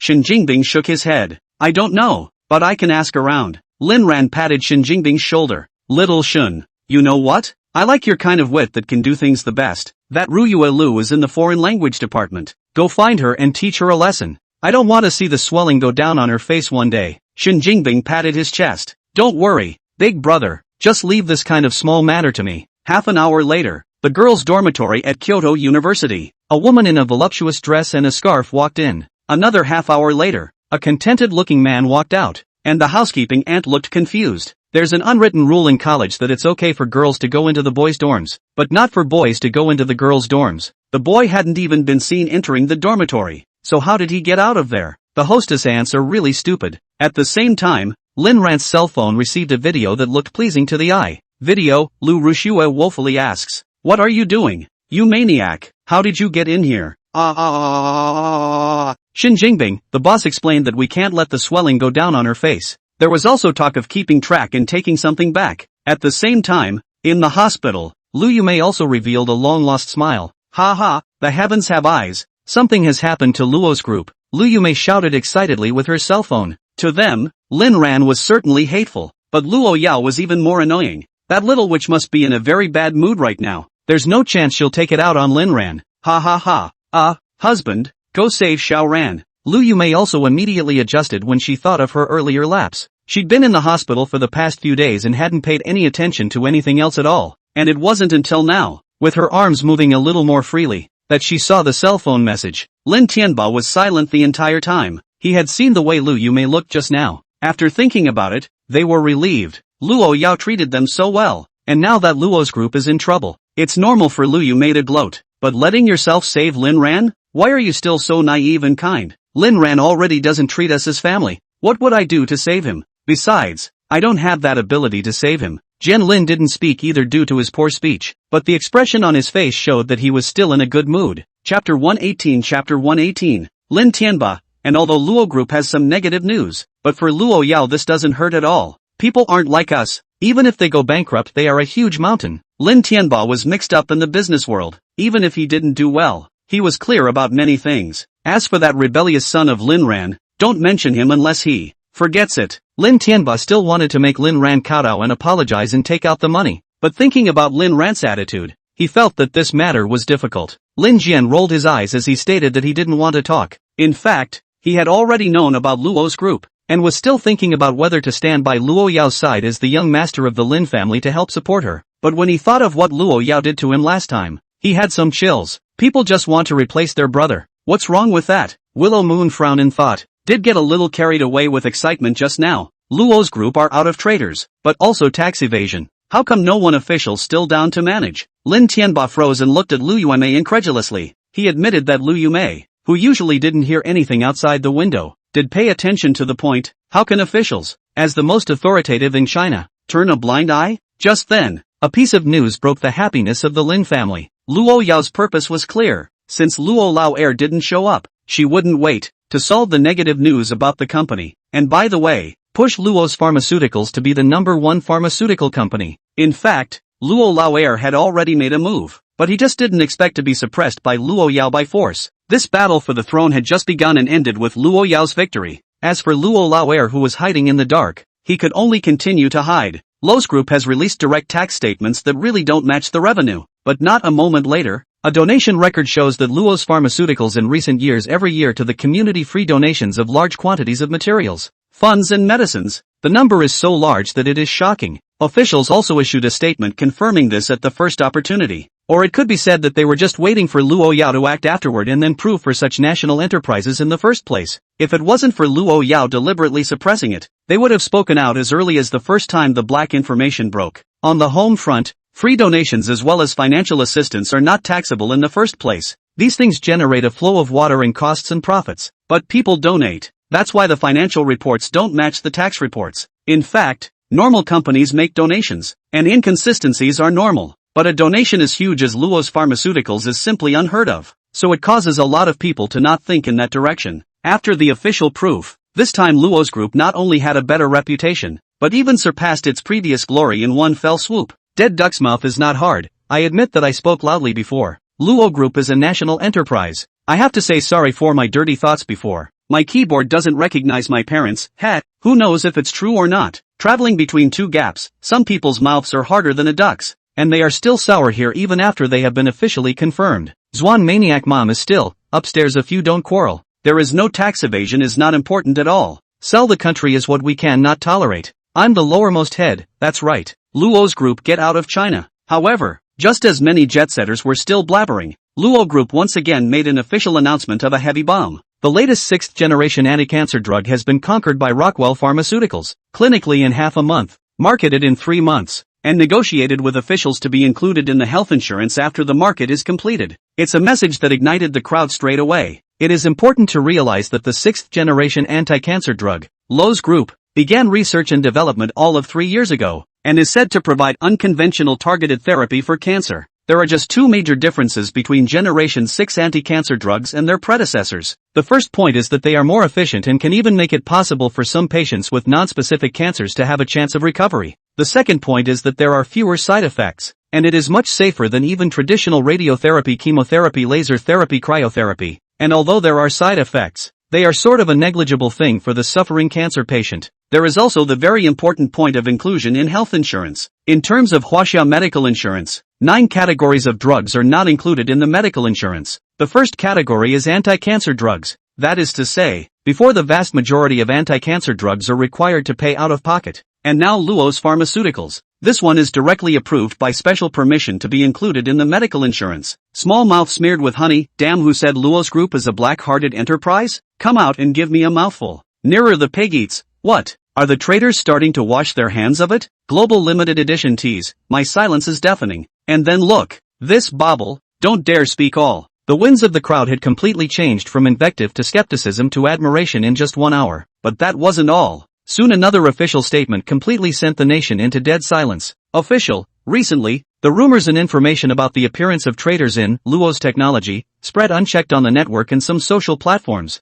giving the relevant subjects, such as companies, organizations, individuals, etc., a great deal of trouble and adverse effects. In order to set the record straight and safeguard the normal social order and the legitimate rights and interests of relevant subjects, we hereby issue this statement as follows. Disclaimer at #yen%. Everyone watched and froze. A bite can eat 10 cows, so, instead of harboring the traitor, Luo's group turned that traitor in at the first opportunity? Officially, he can't get out of this life. Really, handsome to the point of being chopped, I told you. How could a corporation with a donation figure longer than my life do something like that? Durian round trip. But there are still traitors. Harry Potter, didn't you read the official statement? That guy was originally from a small country, but he was born in China and followed his mom's account to be considered a Chinese masked big blind man. In fact, many scientific research teams have many foreigners, which is normal, except that the person does not abide by the confidentiality contract, and as a result, he or she has brought it on himself or herself. 3 sheep eating human blood. We truly owe the Luo group an apology. The next day,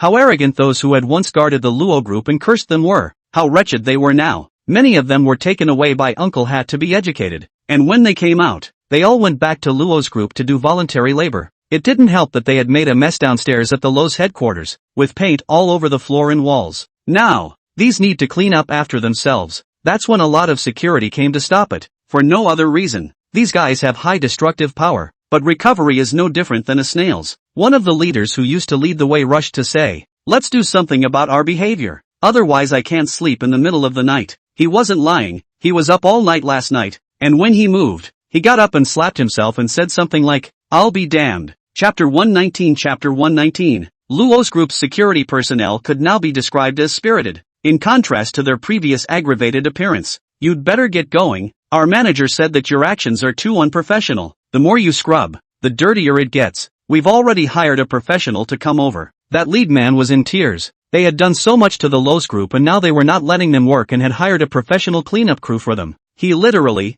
cried himself to death. The days resumed their usual pattern, and Lin Ran resumed his daily time of bringing food to Luo Yao. These days Lin Ran had been thinking about 2 issues. The first is what exactly caused Luo Yao's character and why she turned out the way she did. The second is whether or not he should go to the Chen family to recognize a relative. Chen Xingtian had already asked Wu Zhishang to contact him 3 times. That night, after Lin Ran and Luo Yao finished fighting, Lin Ran asked Luo Yao for her opinion. It's wise to ask your daughter-in-law when things get tough. If Luo Yao didn't want him to recognize his own family, then he wouldn't. Ran, you are mine alone. What do I need other relatives for? Luo Yao's answer was very Luo Yao. Lin Ran was also in tears. Okay, listen to you. No matter if that is true or false, I'm not going to get an appraisal. This is a disowned relative. Seeing that Lin Ran was so obedient, Luo Yao directly took out a folder and handed it to Lin Ran. There's no need to do it. I had it done long ago. You are indeed a member of the Chen family, and this report was only sent in today. A blood test is actually a bit trickier than a paternity test.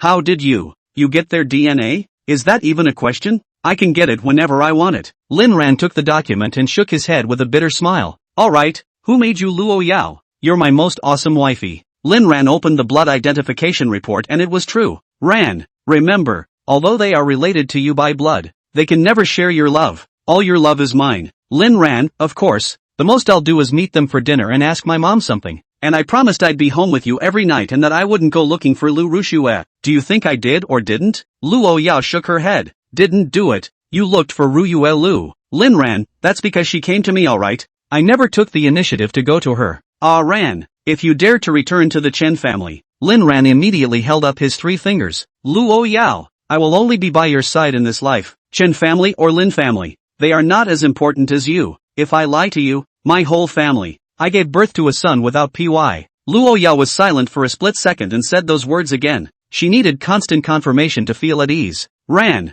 I need confirmation. I love you for life. Luo Yao was relieved, and the 2 of them embraced each other. The next day Lin Ran asked Wu Zhishang to give the documents to Chen Xingtian. My daughter-in-law has already appraised it, and it is indeed as Chen Xingtian said. You tell her that I recognize the kiss, but I won't go back to the Chen family. I'm a bit busy, and my daughter-in-law can't leave me for a day. I'll meet with the Chen family sometime later. Wu Zhishang said he had lived a long time. You can't be so busy that you don't even have time to go back and meet up. Can you? Brother Lin. Shin Jingbing went in again. This time it's not a small matter. Lu Rushue seems to be suing him, saying that Shin Jingbing broke into the dormitory and terrorized her and so on. Lin Ran patted Wu Zhishang's shoulder. Brother, it's fine to find a lawyer for these things. It's not like you don't know where Sukai's law firm is. Just sending out 1 or 2 lawyers will be enough. You know what kind of person can't defend themselves? What man? Poor people. Lin Ran answered realistically, and after thinking about it, added, we are rich people. Money can solve all the troubles in this world. Wu Zhishang seemed to have opened a door of wisdom in this moment.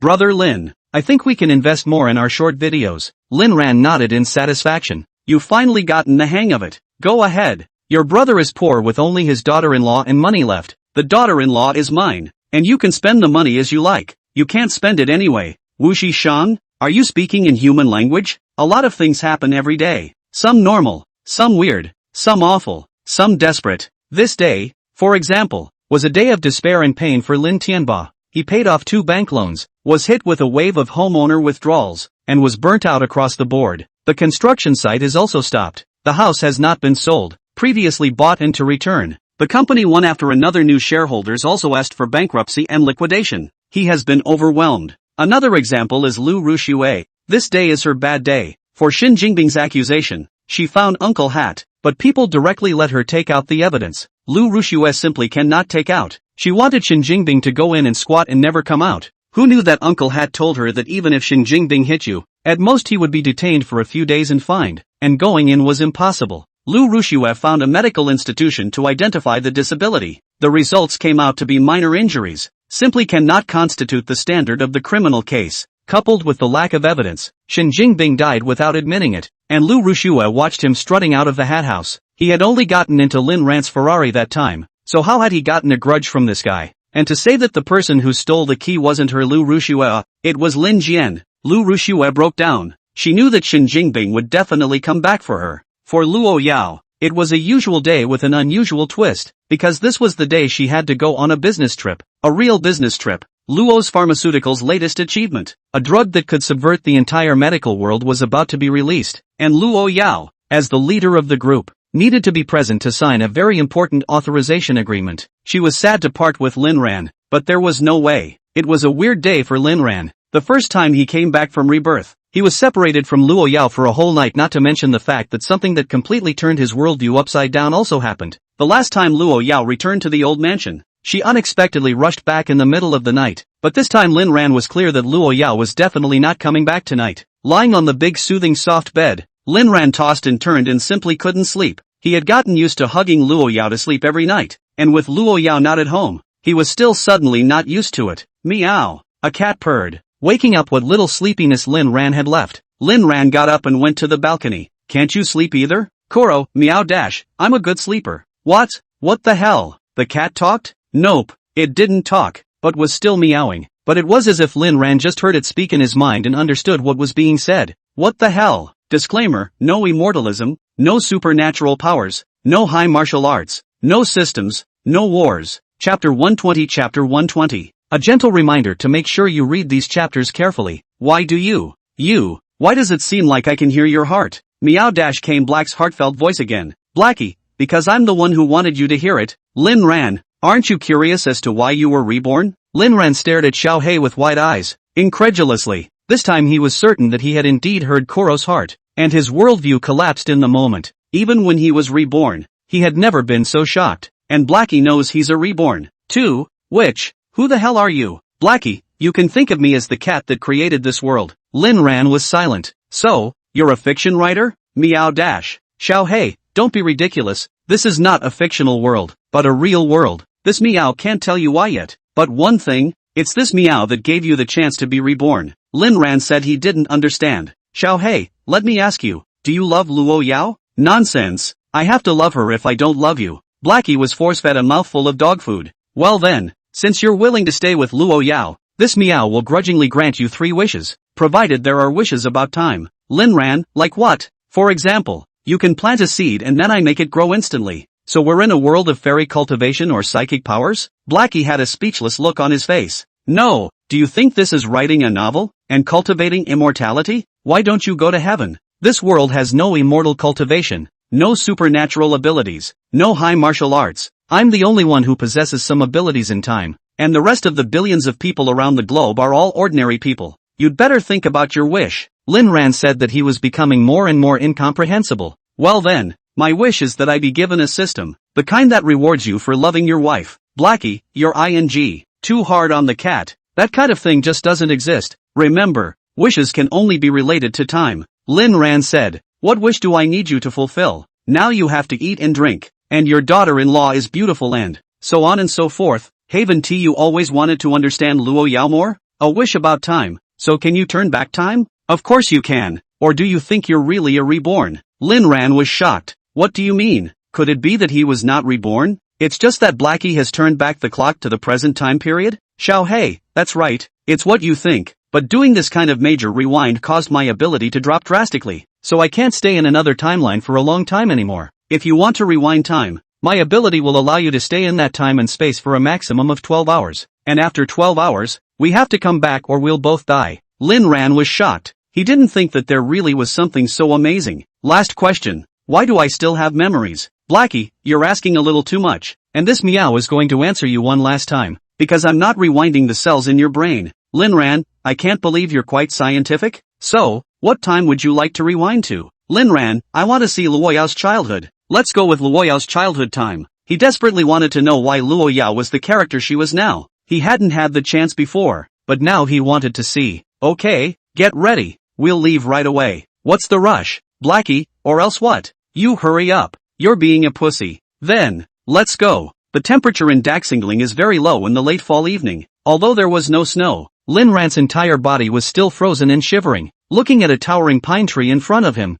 Lin Ran looked around. Meow. Blackie, you're here too? Nonsense. Who will take you back if I don't come? Little Black meowed, but Lin Ran could hear its heart. Where's Luo Yao? If you think a cute meow can answer that question for you, you're wrong. Lin Ran had a black face. Aren't you the creator of something? Can't even answer such a simple question? Must the creator know everything? Then let me ask you, do you know what every germ on your body is doing? Lin Ran was speechless, and he realized that he was a bit high on Xiao Hei. So what now? If you think I'm a smart cat, let me tell you, you're wrong. How would I know what to do? Lin Ran was so angry that he wanted to vomit blood, and he also wanted to curse. The cat. I can only give you an 8.5 out of 10 for your answer, because I have a little 5 language. Lin Ran thought about how he hadn't lived in vain to have this magical journey through the world. Looking around, but this looks like some kind of deep forest, the kind you can't get out of in 3 days and 3 nights. A few faint chortling noises came, and Lin Ran froze, searching for the direction of the sounds, finally meeting the scene below the cliff at a grassy area. At this moment, a man with a cold face was holding a long whip in one hand as he reprimanded a group of children,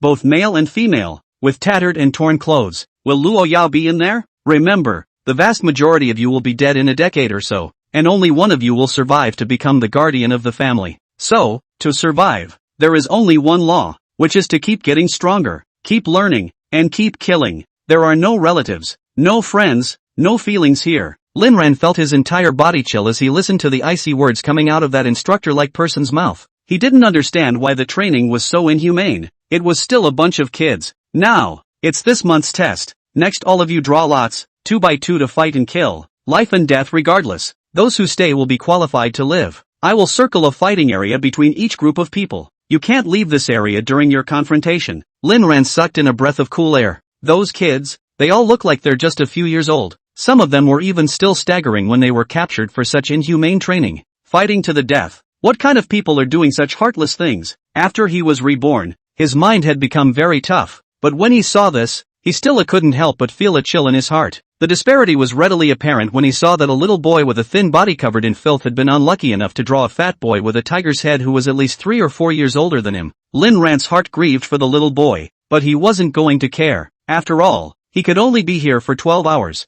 and he had to hurry to find Luo Yao. But after observing for a long time, Lin Ran didn't look for Luo Yao inside. It wasn't until the crowd below the cliff dispersed that Lin Ran silently left the area. 12 hours? Blackie couldn't be counted on. He'd just have to take his chances. There's no way to get out of here with no village in front of us. Are you sure Luo Yao is in this area? Blackie, if you doubt me, let's go back now. Holy, why are you so grumpy? Blackie, because I'm a cat who can't stand a little aggravation. Chapter 121. Chapter 121. I don't know how long I've been walking, but it's completely dark. As Lin Ran walked, a familiar feeling suddenly came over him. Here, it was a dark night. The moonlight was tightly covered by the towering pines, and a damp and icy chill filled the primeval forest. Lin Ran stepped on the barren grass under his feet, one step at a time, all the way forward. It wasn't until a cave came into view that Lin Ran froze. How is it that this scene seems to have been seen by myself in a dream? Lin Ran looked over towards the mouth of the cave and was slightly relieved when he didn't find any eyes.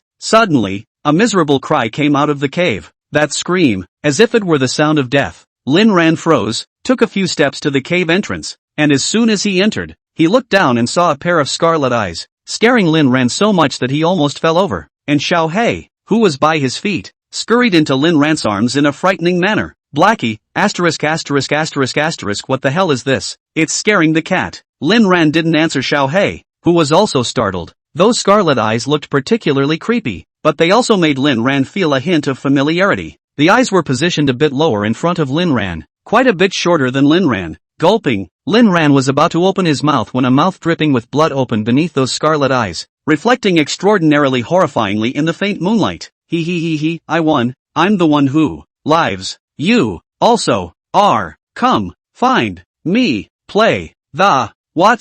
The childish voice was laced with a piercing chill. Lin Ran was creeped out as the thing in front of him spat. I'm not. Take it easy. Lin Ran immediately demonstrated his harmlessness. He, they say that only one of the people who come here can get out alive. The voice was broken, as if it were a disabled person with a speech impediment. The sentence ended, and suddenly, in the midst of the darkness, a figure scurried up. Blackie, Mom, let's go. It's too damn scary. It doesn't matter if you die. You can't let me be buried with you. Lin Ran, no, I haven't found anyone yet. Besides, you're the creator of something and you're still afraid of a kid? Xiao Hei, I was wrong. In fact, I am nothing. Just one person can kill this cat's blood flow into the river. Can live until now all rely on this meow enough to go. Oh, let's go. The moment that black shadow jumped out, Lin Ran saw it through the moonlight. It was the scrawny little boy of the evening, the one who had drawn a very fit opponent. Looking at him, he did have two tricks up his sleeve, but Lin Ran wasn't in fear.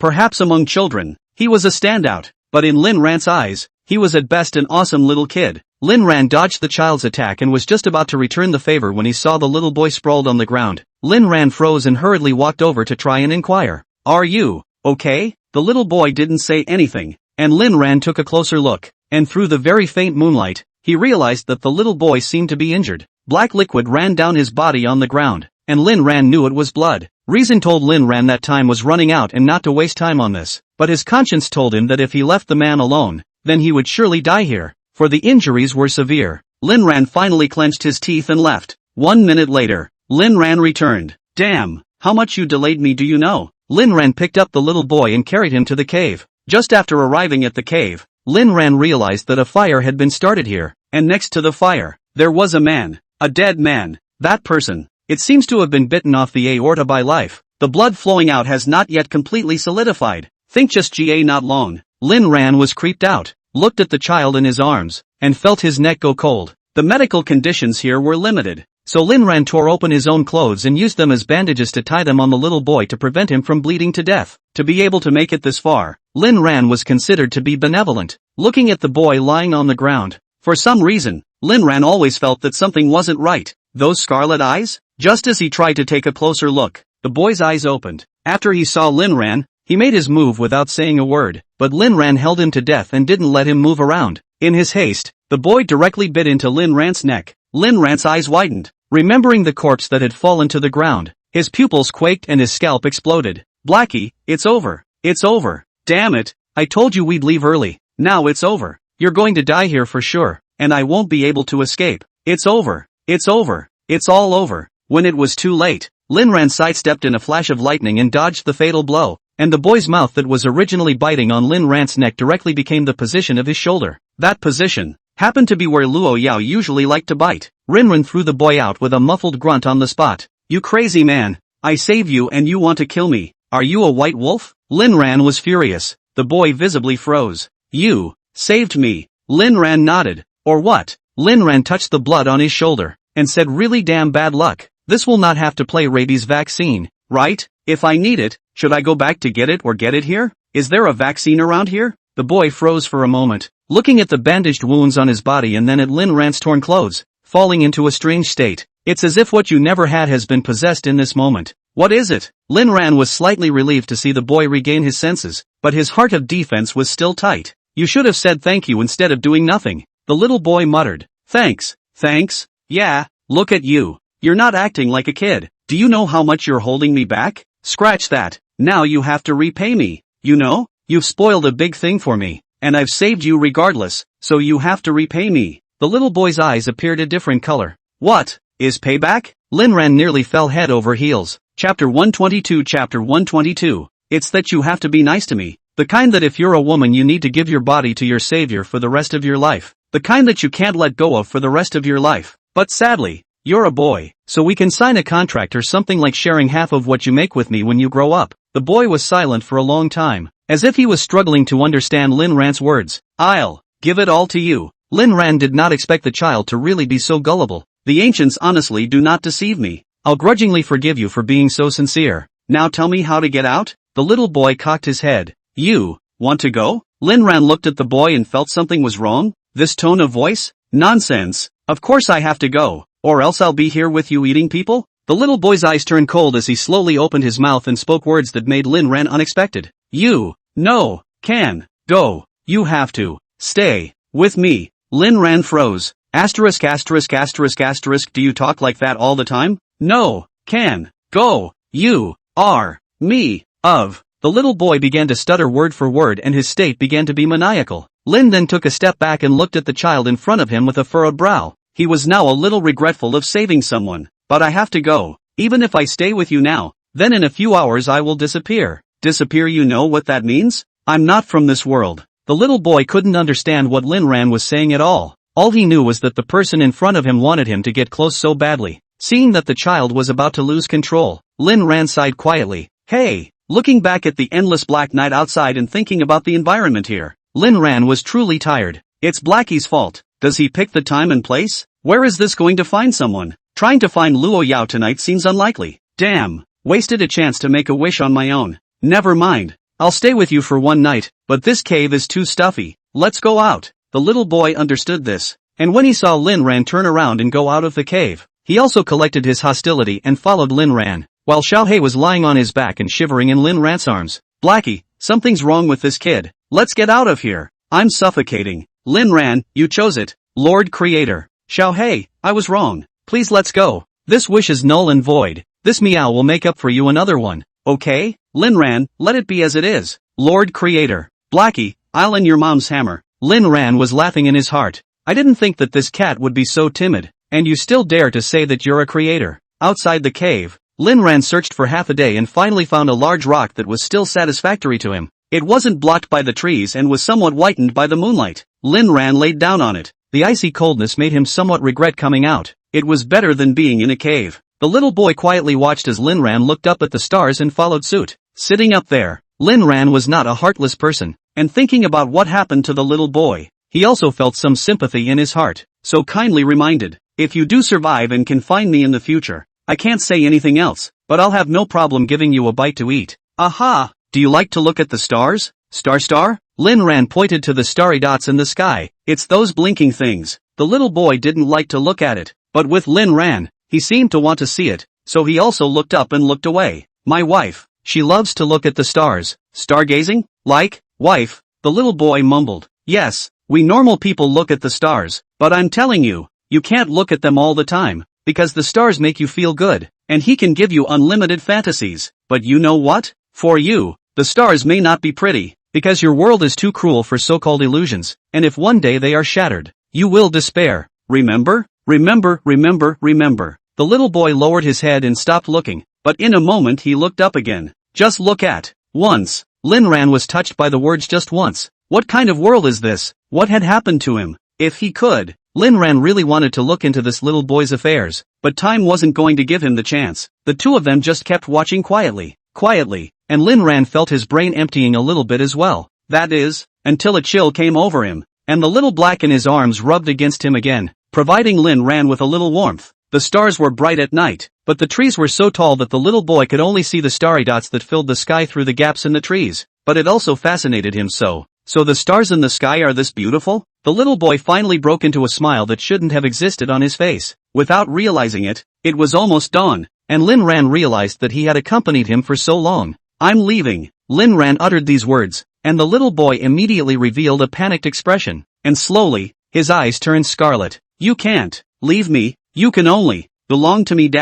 Lin Ran, why is that so familiar? It's not right for you to talk like that. No one belongs to anyone else in this world. Well, it doesn't seem right either. Lin Ran felt that it wasn't appropriate to say that because he was the one who belonged to Luo Yao, so he changed his words. Only the two closest people can belong to each other, and sadly we are not. The little boy stared at Lin Ran closely, as if he was afraid that he would suddenly disappear, because Lin Ran had said before that he would disappear. You are mine. Lin Ran was completely speechless. He felt that communicating with this child was a waste of time. Dare I ask, what is your name? They call me a white-eyed wolf. Lin Ran had a black face. That's really not a bad call, but I have to go, because if I don't I won't be able to leave. Blackie, you finally got it? Just go. My heart always panics. Lin Ran said to himself that it was really hard for the cat too. Blackie, we'll be gone in 5 minutes. Lin Ran patted the dust on himself as if he had thought of something and opened his mouth to ask the little boy, by the way, what's your name? Since it's fate to meet, it's normal to ask for a name or something, right? In case the person grows up and becomes a big shot, he or she can also ask for some favors as a savior, right? Even if you don't let him share half of what he earns with himself, a tenth would be nice. The little boy cocked his head a little dully and said, name. Words? Yes, everyone has a name. Like me. I'm Lin Ran. Don't you have a name? It seemed like a long time before the little boy remembered that he seemed to have a name. I have. What's your name? Luo Yao. Chapter 123. Chapter 123. What? Shocked, dumbfounded, petrified. Lin Ran froze in place for a long time. Xiao Hei, *******, this is Luo Yao? Shocked cats for 100 years. Why is she so skinny? Or a short hair, with a small beggar? Who can think that this is actually a girl? Lin Ran, so, you're Luo Yao. Lin Ran couldn't see a bit of Luo Yao's current appearance in the little boy. Ah no, the little girl. Mainly now Luo Yao is still very small and has short hair. Her voice is also rather childish. Her whole body is dirty. It's really hard to tell the gender alright. No, there's one thing they have in common. They have similar eyes. Especially now. That scarlet eye was simply a replica of Xiao Luo Yao. With a pop, Lin Ran slapped himself hard. The love of his life was right in front of him and he didn't recognize it. It's not even if you don't recognize the person. You don't even recognize the gender and treat them as a boy. Blackie, you think you can make up for your stupidity by slapping yourself? Luo Yao. Without waiting for Lin Ran to finish speaking, little Luo Yao suddenly jumped up without warning. You are me. Lin Ran was directly pounced on by Xiao Luo Yao, feeling a pain coming from his shoulder in the same location as before. Xiao Luo Yao, he can't go. He's mine. I'm going to eat him in my stomach. Lin Ran endured the pain. Xiao Hei, Lin Ran, we have to go. If we don't go we'll really die. We'll be obliterated to the dregs by the pressure of time and space. Lin Ran, Luo Yao, listen to me. Although I also want to stay here with you. I have to go. You must get out alive. When we grow up, I'll marry you and we'll live together all the time. These words really worked. Little Luo Yao gradually loosened her mouth. The taste of blood filled her taste buds, her eyes with disbelief and doubt. Marry me? Yeah, it's when you grow up and marry me and get married, you know? The two of us will live together forever. The never-ending kind, getting mushy every day, eating together, sleeping together, waking up together. You like to lie in my arms and look at me when you can't sleep, and I like to lie under you and look at you when I can't sleep. A bright light gradually appeared in little Luo Yao's eyes, as if she had found the motivation to live. Can the real S.B.S.? Of course, I wouldn't lie to you even if I lied to the whole world. Little Luo Yao stared at Lin Ran's shoulder that was bleeding from his own bite, his eyes slowly changing from scarlet, turned into disenchantment. So much I want to eat you. Lin Ran was heartbroken. He didn't want to leave either, but if he didn't he might never see Luo Yao again. Pointing to his still bleeding shoulder. You like to bite here? Little Luo Yao nodded. Okay, I promise you, this place will always be reserved for you, and when you grow up and see me, you can bite whenever you want, and you can bite this one place every time. I wouldn't be happy to change it. Little Luo Yao stared with wide eyes as if she was comprehending Lin Ran's words. Promise. Me? Yes, promise. It's my promise to you, and you're welcome to honor it when you're older. Good. Although Lin Ran still had a lot to say to little Luo Yao, Xiao Hei wasn't going to wait. When the time came, it took Lin Ran with it a little bit and disappeared into the 4 o'clock in the morning night. Lin Ran felt so weak, as if he had had a long dream, and as if he had done nothing at all.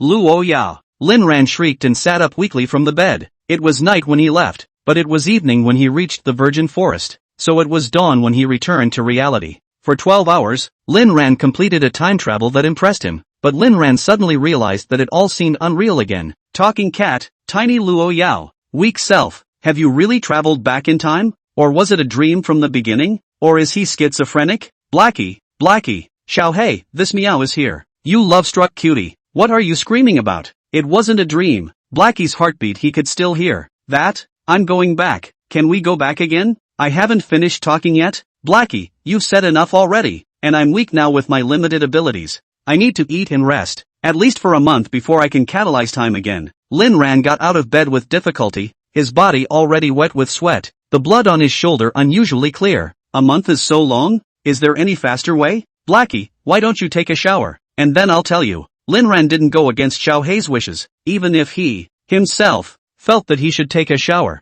The sweat was just like rainwater that drenched his entire body. I'm going to take a shower then, so think about what you want to eat, and when I get out I'll go and have it prepared, and then we'll go back after we eat. Lin Ran said as he took off the tattered clothes he was wearing and grabbed a very loose nightgown and walked into the bathroom. Being so weak, Lin Ran staggered a few times, waiting for him to finish rinsing off before coming back out. Can we talk now? Blackie, it's no use. Even if I could force it, your body won't allow you to go back to the past again for a short time. It's better to cherish reality. Besides I want to eat small yellow fish. Holy, so you still say you'll talk to me after the shower? Blackie, I'm a clean cat. You're so sour I want to puke from the smell. Lin Ran was completely speechless. He had a feeling that this cat was the reincarnation of a cheap bastard, right? He sighed mentally, but was going to feed him something. After all, he would need him next time. Yellowtail? You're a cat. Aren't you supposed to eat mice? Blackie, my native language is speechless. You big sand sculpture. Cats eat mice to ingest taurine, but that doesn't mean cats like to eat mice. Do you understand that or not? Okay, I'll go get you ready. Not too long for a temper. Lin Ran had just taken a few steps when a sudden wave of dizziness hit him and he directly fell to the ground. He was really too weak. Meow dash, you liar. You're old 6, right? At least bring out the fish before you faint. Taking a graceful cat step towards Lin Ran, he looked at the shredded clothes he had changed out of on the floor with a cat sigh. And having to deal with your tail is so damn annoying. In a daze, Lin Ran seemed to have seen Luo Yao again. On a star-filled night, Luo Yao's appearance was a bit blurry, and she seemed to be forcing him to do something. What is it? Big brother, do it yourself, okay? If you ever leave me, I'll kill you and make a specimen of you so that you'll only be with me for all eternity. Although Lin Ran couldn't see if the person in front of him was Luo Yao or not, his intuition told him that this was the love of his life. Just as he was about to agree to Luo Yao, he realized that Luo Yao's eyes turned scarlet and scary. You said you'd stay with me forever. Luo Yao's screams were horrible as hell, already out of the realm of humans. Chapter 124 Chapter 124 Luo Yao, I'm yours. Lin Ran suddenly woke up. Looking around, he was still lying on the bed in his bedroom. A minute ago, outside the bedroom door, Luo Yao coldly looked at the private doctor. Why on earth did Ran suddenly faint? It's been almost a day and he still hasn't woken up. What the hell do you do for a living? The personal physician was an old man named Yi, a name given because he was the fourth oldest member of the Yi family. Not only is he the estate's personal physician, but he is also the pinnacle of the medical family. The Yi family. Mr. Luo, young Lin isn't in any serious trouble. It should just be caused by excessive weakness. It'll be fine if he recuperates, said Yi looking at Luo Yao strangely. It's not that I'm saying, Mr. Luo, even though Lin Xiao is your husband, you have to save some money. The machine still needs more care to last a long time. Shaking his head and sighing, he said that young Master Lin was too pitiful. He was almost drained by Mr. Luo. Luo Yao's eyes gave him an icy cold look, and Yi immediately covered his mouth. How dare he lecture Mr. Luo just now? Are you going to die? Funding for medical supplies at your home hospital is cut in half. Ha, good, Mr. Luo, the heart is bitter. Just because of a quick wrong word, half of the medical supplies are gone. But it's better than no life at all. He remembered the last doctor who was sent to Africa as a medical aid just because she was a woman and looked at Lin Ran twice more during treatment. Luo Yao a shriek came from inside the house. Luo Yao pushed the door open without saying anything, and immediately afterward, she heard 4 words, I'm yours. Luo Yao instantly froze, incredulously looking at Lin Ran who seemed to be awakening from a nightmare. Ran, what did you just say? He's mine? Ran, you're awake. Lin Ran gasped and stared at Luo Yao, his eyes full of joy and love. Yao Yao. Lin Ran stretched out his hands, a gesture that begged for a hug. He wanted to make sure that the Luo Yao in front of him wasn't real. When Luo Yao saw Lin Ran in this state, she hurriedly walked over and jumped into Lin Ran's arms. Ran, the doctor said you were too weak, causing you to faint. You scared me. Feeling the real warmth in his arms, Lin Ran had never had a moment where he was so glad he had this love. Luo Yao was still there, still by his side. So good. Luo Yao, I'm fine. I just didn't sleep all night last night. I didn't rest well. Why didn't you sleep all night? Luo Yao frowned. Because of you. I can't sleep at all without you by my side. Lin Ran didn't lie. If he hadn't been unable to sleep yesterday, he wouldn't have followed Xiao He and played through, not to mention making his body so weak. Luo Yao's eyes revealed a delighted expression after hearing this. Ran, has he really gotten away from himself? Is this a sign that Aryan loves himself? Thinking of this, she gently lay down on Lin Ran's body. Is Ran telling the truth? Lin Ran nodded. Truer than pearls. Then I promise to stay with you every night from now on, okay? Lin Ran nodded again. Good. Just as the two are getting mushy, Uncle Fu shows up and delivers all sorts of tonics. The doctor said that Mr. Lin is too weak. How can he be weak at this young age? He's still waiting to take the young master. Lin Ran was filled with questions. He's mentally weak, not physically weak? Who are you looking down on when you serve so many things that are only needed for the weak? Well, one does have a weak body as well. Are you a young man who is not crazy about love and regret in old age? After drinking the tonic, Lin Ran pulled Luo Yao to paste. Honey, will you stay with me today? Luo Yao nodded. It's almost dark. Of course I'll accompany you. In fact, after she learned of Lin Ran's fainting in the morning, she flew back as fast as she could and had been accompanying Lin Ran for almost the entire afternoon. Lin Ran was also stunned. Had he slept for so long? Luo Yao just laid by Lin Ran's side to keep him company, but she didn't do anything to Lin Ran. The doctor had said that her Aaron was too weak and had to be nourished. Lin Ran cried and laughed. This feeling of powerlessness of being looked down upon by his daughter-in-law kind of hurt his pride, but there was nothing he could do about it, for there was indeed a deficiency, and though this deficiency was not the same as the other, it was indeed inadvisable to exercise. The moon rose once more, and in the sky garden, Luo Yao sat in Lin Ran's arms looking up at the starry sky. You know, Ran, I didn't like stars originally. I came to like them later. Lin Ran's heart thumped as he seemed to understand something,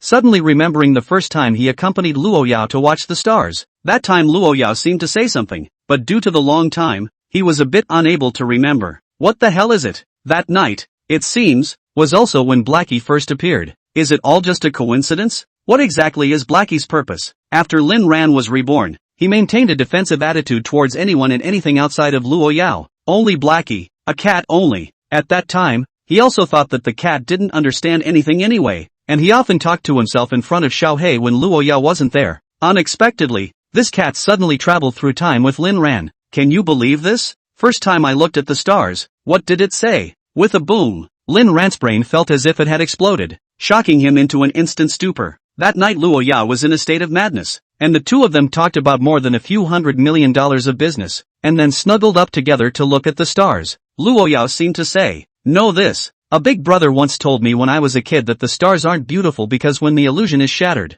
one despairs. Lin Ran also swore, then this big brother must not be me, because I'm younger than you. Now suddenly things are a little off. Last night, he said something similar to Xiao Luo Ya. Is it? Yo, remember the first time we looked at the stars? Remember, it's right here. Lin Ran frowned. No, not here. Luo Yao froze, then asked, where was that? Lin Ran closed his eyes and thought back to last night's scene, thinking about whether or not to say it. Did Luo Yao remember that time or not? Lin Ran pointed at his shoulder, and then pointed at Luo Yao's eyes. For you, the stars may not be pretty because your world is so cruel that if the illusion is ever shattered, you will despair. Luo Yao froze as she looked at Lin Ran's eyes incredulously. You remember? Lin Ran wasn't thinking about it. He was just experiencing it. It turns out that it was the world of this world who went to the world of that time that said those words to Luo Yao. I'm sorry I said that to you. Luo Yao slowly reached out her hand to touch Lin Ran's head. Yes, but you also said that you'll be the brightest star in my life and never go out. Lin Ran literally cried herself to death. She remembered every word he said. Ran,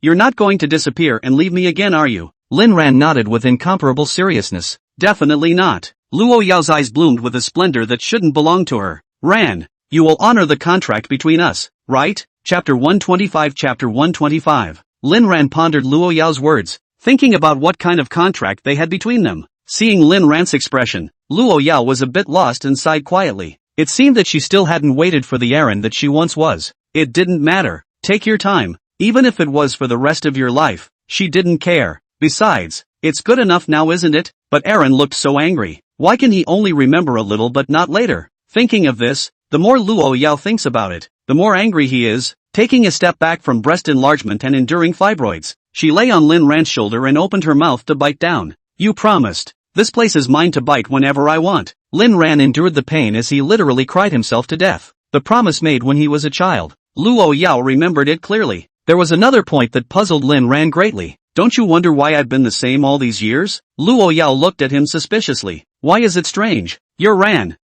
no matter what. I just hope you're a Ran who won't suddenly disappear. Luo Yao was actually most worried that Lin Ran would suddenly disappear. Just like he once did. Alive and well. Right before her eyes. Lin Ran said in his heart that he said okay. Luo Yao's thinking was really a bit different from normal people. She was so possessive of herself that she could have beaten science. The next time I see Blackie, I have to ask for more useful information. The cell phone rang, and when he saw that it was Wu Zhishan calling, Lin Ran looked at Luo Yao. Luo Yao was decidedly a bit upset, but still didn't open her mouth to stop it. Seeing Luo Yao acquiesce, Lin Ran answered, Brother Lin. Shin Jingbing went in again. This time it's interesting, I'm telling you. He's suspected of spreading rumors. An hour ago, Kyoto University Library. Lu Rushue usually didn't come here, but these days she was a little scared and avoided someone like the plague. By the end of the night it wasn't quite daring to go back to the dormitory, so he asked Ho Haney out and the two of them came to the library to chat. Although Hua Hai and I was still playing with Lu Rushue on the surface, in his heart he had already looked down on Lu Rushue. Coming into the old library, Hoani was the first to speak. Rushue, what's wrong with you? What are you doing around the sarong? Lu Rushue gently exposed the gauze on her face, her nose bruised and swollen. The library was a place where she felt safe and it was crowded. I ran into a crazy person who's always coming after me. Rushue, why don't you call the police? Ohini offered. Lu Rushue shook her head. Reported. Useless. Every time is detained and fined, and then let him apologize. And then nothing. I really do not understand how the hat now in the end how to do things. Perfunctory to the extreme. Hoani was deep in thought. A person can't hate another person for no reason. There must be something going on here. At this point, a student sat down next to him, and people sat down before asking politely. This beautiful student, may I sit here? Hoani saw a little brother in a ducktail hat and immediately gave way. Shin Jingbing sat down and raised his eyes to collide with Lu Rushue's, who stared wide-eyed. There are so many people here. What do you want? Before Hoani could speak to Shin Jingbing, he realized that Lu Rushue had met his eyes and frowned. You guys know each other? He's the crazy guy I was talking about. Lu Rushue finished her explanation and then said to Shin Jingbing, what exactly will you do to let me go? Also, there are so many people here. I don't believe you dare to hit me. Rushue, what are you talking about? I just love you too much to come to you. Love me? Lu Rushue's head went a little down, only to see Shin Jingbing pour the coffee in his hand directly onto his own head. Rushue, what are you doing? I just asked you why you went to the hotel with other boys and you splashed me? I've done so much for you. Where did I go wrong? Didn't you say that you love me the most? Lu Rushue's eyes widened. She didn't expect Shin Jingbing to play graft. The library is a quiet place. Shin Jingbing yelling like this, the other students have turned around to watch, and after hearing what Shin Jingbing said, the sound of discussion also came. Rushue Lu. Ha! A big schoolgirl? I think it's a joke. Her reputation is like this now, and she still dares to blatantly be a scum girl. Rushue Lu went to a room with someone else? Who was that person? It's probably a dog. It's a shame that our Kyoto University has produced this kind of schoolflower. There was a time when I liked him, and it was a real eye-opener. It was also at this time that a green boy with a pained expression walked up to them. Rushue, is what he said true? Did you really go to a room with someone else? The man who spoke was called Yu Qingnan, and was Lu Rushue's most loyal little licking dog. The last time Lu Rushue was drunk at a bar and didn't have the money to pay the bill, it was this little lickspittle who went to the rescue. Lu Rushue saw that the licking dog had arrived and settled down a little. At least someone is cannon fodder. No, what he said was false. I've never even been to a hotel with anyone. Shin Jingbing immediately took out a photo. I knew you'd say no, so I had the pictures taken a long time ago. What Shin Jingbing took out was a photo of the last time he met up with Lin Jian when Lu Rushue was carried out at the Pango Hotel. At that time, there was also Lu Ritian and Lu Zhuemei, and Shin Jingbing directly asked someone to pee out those two people. So there was only her and Lin Jian in the photo. The two of them moved intimately, and although they couldn't see Ken Lin's face, they could still tell that it was a man. Lu Rushue's eyes widened as she tried to reach out to grab Shin Jingbing's cell phone, but Shin Jingbing quickly took it back. Rushue Lu, do you want to destroy the evidence? Lu Rushue, I did not. You nonsense. That is, I accompany my aunt to attend the auction dinner. Inside is my cousin. You do not nonsense. Shin Jingbing, so you mean the photos are real? You really went to a hotel with someone? Fake. You're lying. Lu Rushue's mean photo is P. Of course it can't be considered real. Shin Jingbing, and I remember something funny happened that day?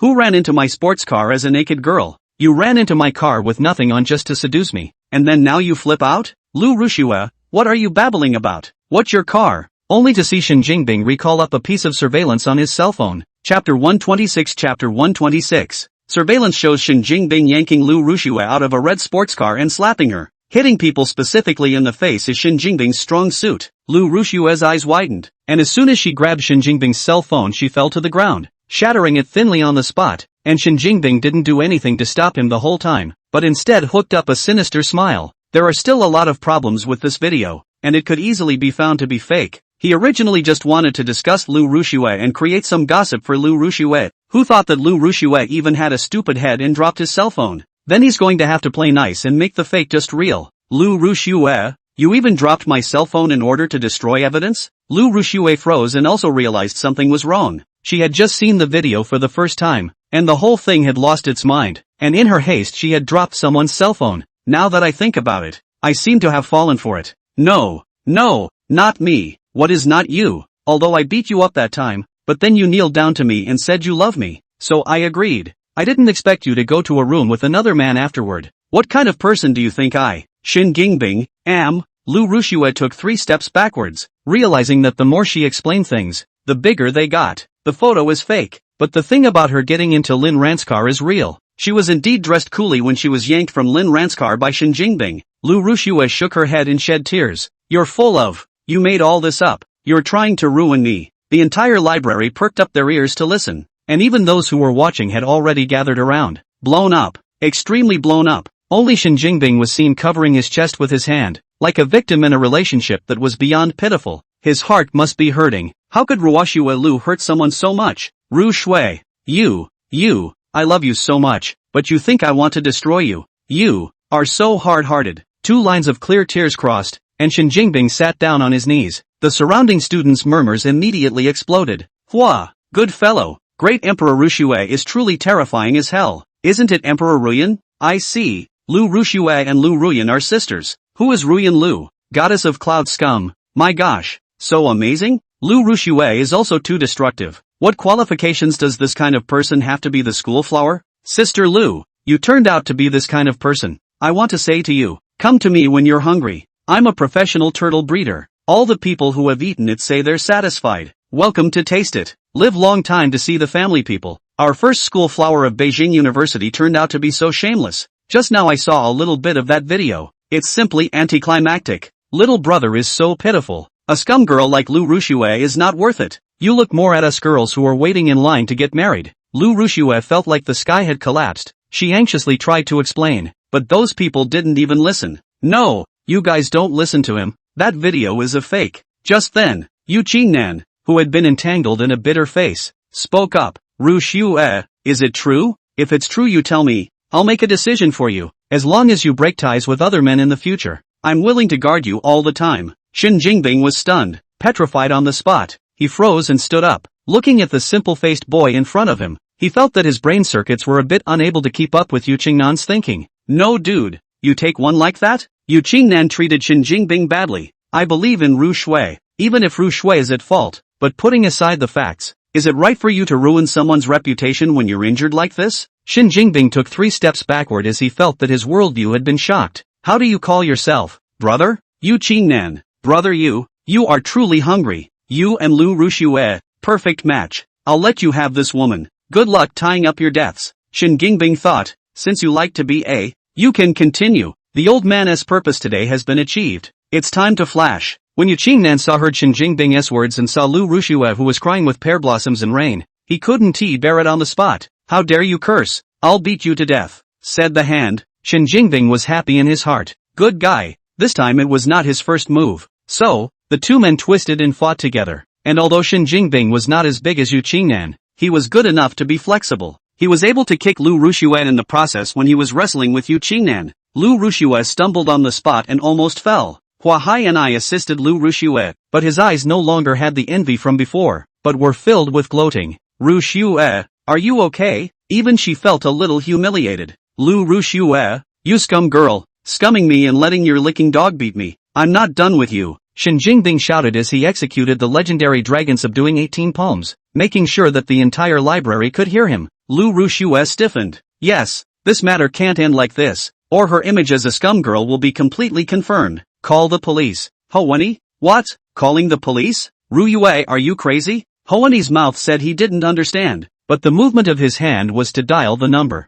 Lu Rushue liked to lose her reputation, so she would help her herself. Not long after, Uncle Hat came, and when he saw that it was Lu Rushue and Shin Jingbing, Uncle Hat was helpless. I say, you too, no end in sight? That's right, during this recent period of time, Shin Jingbing and Lu Rushue really hadn't added to their workload. Uncle Hat was still dutifully evacuating the crowd, after which he took all three of Lu Rushue, Shin Jingbing, and Yu Qingnan away. Shin Jingbing yelled, Uncle Hat, and that woman, she was in on it too. They both instructed this man to beat me. They were three. Hoani? Who? Uncle Hat? Gangs? So, Hohaney was taken as well. Hohaney, I didn't. Uncle, don't listen to him. I was wrongly accused. Shin Jingbing, do you know Lu Rushue? Before Hoani could wait to speak, Shin Jingbing continued to ask, are you with him? Did you call the police? You don't know each other, why did you call the police? In a few words, Hoani was dumbfounded.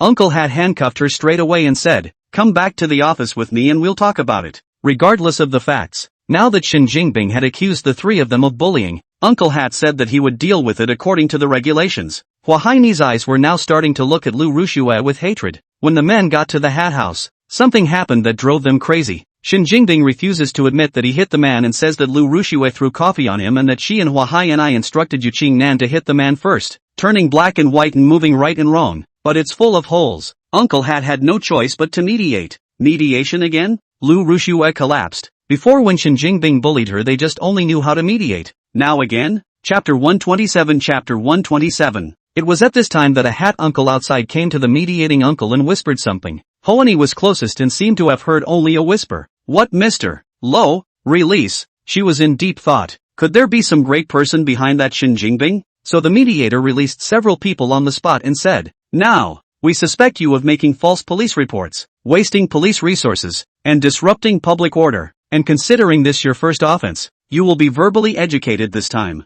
And if there is a next time, all of you will be detained. Although Shin Jingbing spread the yellow rumor of Lu Rushue, does not count. But this kind of thing is really against social morality. The police let him go with a brief comment. Shin Jingbing was the first to go out. Instead, the three Lu Rushue had to continue their education. Something's wrong. Why did he go out first? Uncle Hat, people are victims, so they can naturally go away after giving a clear explanation. He's the victim? We're the ones who called the police. Uncle Hat, calling the police as being a good guy? It can't be turning yourself in? People have sympathy, especially the weak. Hoani's eyes widened as she finally understood the helplessness of Ryu Ruashue. The way this hatchet job was done was simply outrageous. They can't do much about it, even though they're not convinced. As a result, the three Lu Rushue became the target of being focused on education. Linran got the notification in his heart to Shin Jingbing's approach to nod a thumbs up. Thought about personally coming to the hat house to pick up people. Shin Jingbing too long face. This time even Luo Yao didn't say anything. She also expressed a good mood when she heard what Shin Jingbing did. Here comes another delightful dog. Outside the hat house, Linran let people do the formalities of Shin Jingbing, and the fine that should be paid is a little bit not less. When Shin Jingbing came out, he saw the two bosses who came to pick him up, Wu Zhishang and Linran. Linran patted Shin Jingbing's shoulder. Good job, brother. Big brother, you came to pick me up yourself? Nothing more to say, thanks. Linran put his arm around Shin Jingbing and asked, do you know that you fought hard once in exchange for half a lifetime of food and drink? What do you mean? Just then, an old man approached, none other than Uncle Fu. He handed Shin Jingbing a check directly. Just ask Wu Zhishang about using it. Stunned, shocked, petrified, Shin Jingbing looked at the check in his hand. The whole person was in a state of downtime, or Wu Zhishang's slap woke him up. Do your work well and you really can be 3 generations richer, because you're with a very powerful boss. Shin Jingbing almost knelt down on the spot to recognize his father, but was stopped by Linran. Remember, you and Ruashue Lu are a personal vendetta. It has nothing to do with me. Oh. Shin Jingbing nodded. Understood. She's a thief. I don't share the sin. Right at this moment, Lu Rushue also came out. She was about to see Lin Ran's people at a glance, so she ran over to question them. Lin Ran, why are you doing this to me? Lin Ran, take a thief and catch a thief. Catch a man and catch him. Don't talk nonsense about things you haven't seen, or I might sue you for slander. Lu Rushue completely collapsed, pointing at Shin Jingbing and yelling, you dare to say you didn't send this man? Lin Ran simply put an arm around Shin Jingbing's shoulders and introduced him to Lu Rushue. He's my rightful dipper. Like, even if you know he's mine, what can you do? Lu Rushue cried and asked, Brother Lin Ran, you really are still angry with me? You let people, in order to be angry with me. Lin Ran was furious on the spot and hurriedly let go of Shin Jingbing. Shin Jingbing was crisp and dry without saying a word. Slap. The slap. Just the right amount of intensity. Rip-offs don't hurt your brain. This scene reminded Wu Zhishang of an idiom, shut the door and let the dog out. Lu Rushue froze, covering her already unswollen face. Lin Ran, and you dare to show me your cheek? Brother Lin Ran, tell me, why are you really like this? Lin Ran, very well. How dare you call me brother? Shin Jingbing, find some time to apply for a job as a dormitory administrator at Jing University. Shin Jingbing, good Lu big brother. Lu Rushue? Wu Zhishang added. That way Shin Jingbing can check your due arrival and actual arrival every day according to the rules. Lu Rushue said she didn't understand, but was greatly shocked. Brother Lin Ran, I really love you. Why do you keep getting mad at me? Isn't it good for us to go back to the old days? It's not over, is it? It's been 2 days and now it's disgusting again, isn't it? Looking for a fight? You want to be scolded, don't you? Okay.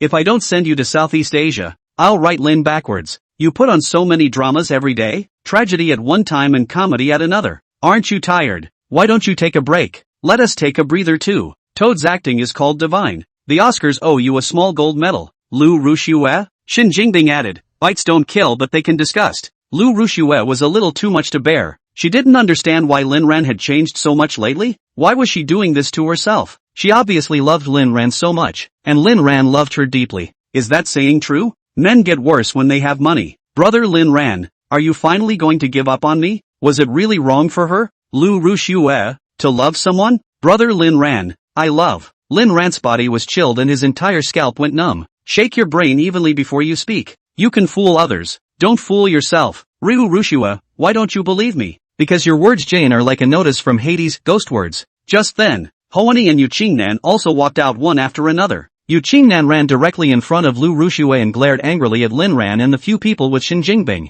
Lin Ran, what are you doing? Stay away from Rushue. I won't allow you to hurt Rushue again. Lin Ran, do you want to hear what nonsense you're talking about? Lu Rushue pushed Yu Qingnan away. What are you doing? You're not allowed to talk to brother Lin Ran like that. Yu Qingnan froze on the spot, his heart hurting. Rushue, he bullied you. I'll help you teach him a lesson. Lu Rushue, shut up, you disgusting person. You're not allowed to bully my brother Lin Ran. Lin Ran couldn't stand it anymore. Why was Lu Rushue so fake? You're going to lay eggs all day long. Brother? Lu Rushue's eyes were red as she looked at Lin Ran, her expression sad. Brother Lin Ran, ****** still calling? Shin Jingbing. Shin Jingbing was about to make a move when Yu Qingnan stood over again, and Lin Ran looked happy. Chapter 128. Brother, you have a good personality. What? Like Lu Rushue? Yu Qingnan immediately covered his head sheepishly and shouted, I didn't. No dude, are you for real? Lin Ran could kind of see that this boy was still kind of innocent. Do you think people will like you just because you shush the goddess every day and say those unnutritious words? A few perfunctory ahas, ohs, hus, never mind. Whatever, you think too much. You're a good person. Look again. I'm busy. Some other time. I have something to do. Sorry, I forgot. Thanks. No, I'm going to bed. And you think she's talking to you? Don't dream. You'll never grow up until you get slagged on the road to love. Let Ryu Ruashue be a growth chart for your relationship journey. Brother, although it's inappropriate for me to say this, but if you like Rushue Lu, then you're 1, 2, 3, 4, 5, 6, 7, 90. Young King Nam? Wu Shishang/Shin Jingbing added, forget, Wang Bei. You are coarse. Lin Ran, you have the tomatoes to thank for that. I would have cursed dirtier if it had made it past the trial. Hoani watched Lin Ran the entire time from the shadows, stars in his eyes that he couldn't hide. Now Lin Ran, so handsome, so manly, so eager to be approached. Uncle Fu, let's go. Lin Ran had cursed and beaten, and couldn't kill anyone, so he planned to leave. Lu Rushue just wanted to stop, but Lin Ran scared Lu Rushue on the spot with an icy cold to the core look. That look, Lu Rushue felt so familiar. The woman called Luo Yao also had this kind of look. A look that made her feel like death. If you don't get out, you won't have a chance if my daughter-in-law comes. If killing is not against the law, Lin Ran letting Lu Rushue live one more second would be considered a life he lived in vain. Should find time to ask Knife if there's any business over in Southeast Asia. Lu Rushue stiffened. She had long been shocked by Luo Yao's deeply rooted image. Hearing that Luo Yao might come, she hurriedly grayed out and took Hua Hai and I with her. As for Yu Qingnan, no one cared about him at all. Yu Qingnan could only leave in silence. Instead of going back to school, Ryu Rushue and Hohini went to the night bar and the two of them were going to get drunk. She was sad. What to do with sadness? The natural thing to do is to find a way to forget her troubles and her sorrows. The two men drank glass after glass. Nini, do you think brother Lin Ran really doesn't love me anymore? Of course Hoani knew that Lin Ran didn't love her anymore, but she didn't want to say it explicitly. People like Ryu Rushue, who kept overpowering her Hohini on the basis of her beauty. See quality boys? People are concerned about Lu Ruashue. It is not easy to have a person to pay attention to their own or ask for their own Lu Ruashue contact information, even as a BFF. Hoani couldn't stand it. Why should you? Lu Rushue, get the love of those people, and you can only be the green leaf? Rushue, don't give up. Even if Lin Ran doesn't love you anymore, can't you chase him backwards? Riwookie frowned. She felt that there might be a bit of an objective problem with Hohini's words in there. The current Lin Ran didn't act like she was angry with herself at all, especially with that look in her eyes at night. That Lin Ran could also possess that kind of terrifying eyes was a bit unbelievable to Lu Rushue. The two men drank late into the night until it was time to pay the bill. Waiter, no way? You guys don't have any money? Ruashue, Lu and Hoani looked at me and I looked at you. Call Yu Qingnan. So Yu Qingnan was once again the wrongdoer. This time, however, it was as if Lu Rushue saw the good in Yu Qingnan. Brother Lin Ran, why did you leave me? Lu Rushue murmured as she held on to Yu Qingnan. This is Kainan. You are Lin Ran. You are Lin Ran. Lu Rushue directly jumped into Yu Qingnan's arms. Brother Lin Ran, let's go to the hotel. I'll give it to you. Yu Qingnan was frozen on the spot. His heart ached, but his mouth said good. So the drunken Lu Rushue took Yu Qingnan to the hotel in a daze. Pushing the door open, Lu Rushue quickly got into position. A minute later, Lu Rushue looked at Yu Qingnan with contempt. Rushue, my first time. I didn't hold back. You won't blame me, right? Lu Rushue didn't say anything. She had already sobered up or had been pretending to be drunk. The reason why she came with Yu Qingnan was to possess Yu Qingnan as if he was Lin Ran, and to satisfy her own desires. Without a word, she took her things and left. The memories of the first time with Lin Ran are indeed too short. Besides, Lin Ran, who had been forced to YY by Lu Rushue, had long since returned to the manor. Luo Yao was the happier one. Although she didn't follow Lin Ran, she sent rewards in hope that Qin Jingbing would continue his efforts. Arun, I think, Mandarin ducks crossing their necks and unifying their bodies and minds are the most passionate expression of two people. Aran, you know what? Every smile and every look of yours can make me happy for a long time. You are my whole world. You can only have me in your eyes. Lin Ran, after all you've done for me, all I can do is look at you. Luo Yao was sickly and delicate. Then Lin Ran became Luo Yao's only dependence. Yo, there's something I want to tell you. You want to meet with the Chen family? Lin Ran didn't expect Luo Yao to guess directly. May I? Yes. Luo Yao immediately agreed, but added a sentence later, but I'm going to go with you. You're my wife. Of course you should come with me. Lin Ran thought it was only right. Very well. I'd like to see if the Chen family has the guts to take you away. Lin Ran realized the wrongness of Luo Yao's tone. You're not trying to karma them all, are you? The corner of Luo Yao's mouth hooked up. There is this idea. Don't worry. No one can take me away from you because I'm yours. And what if the Chen family forcefully kidnapped you? You think everyone is you? Lin Ran cried and laughed a little, but Luo Yao just looked straight at him,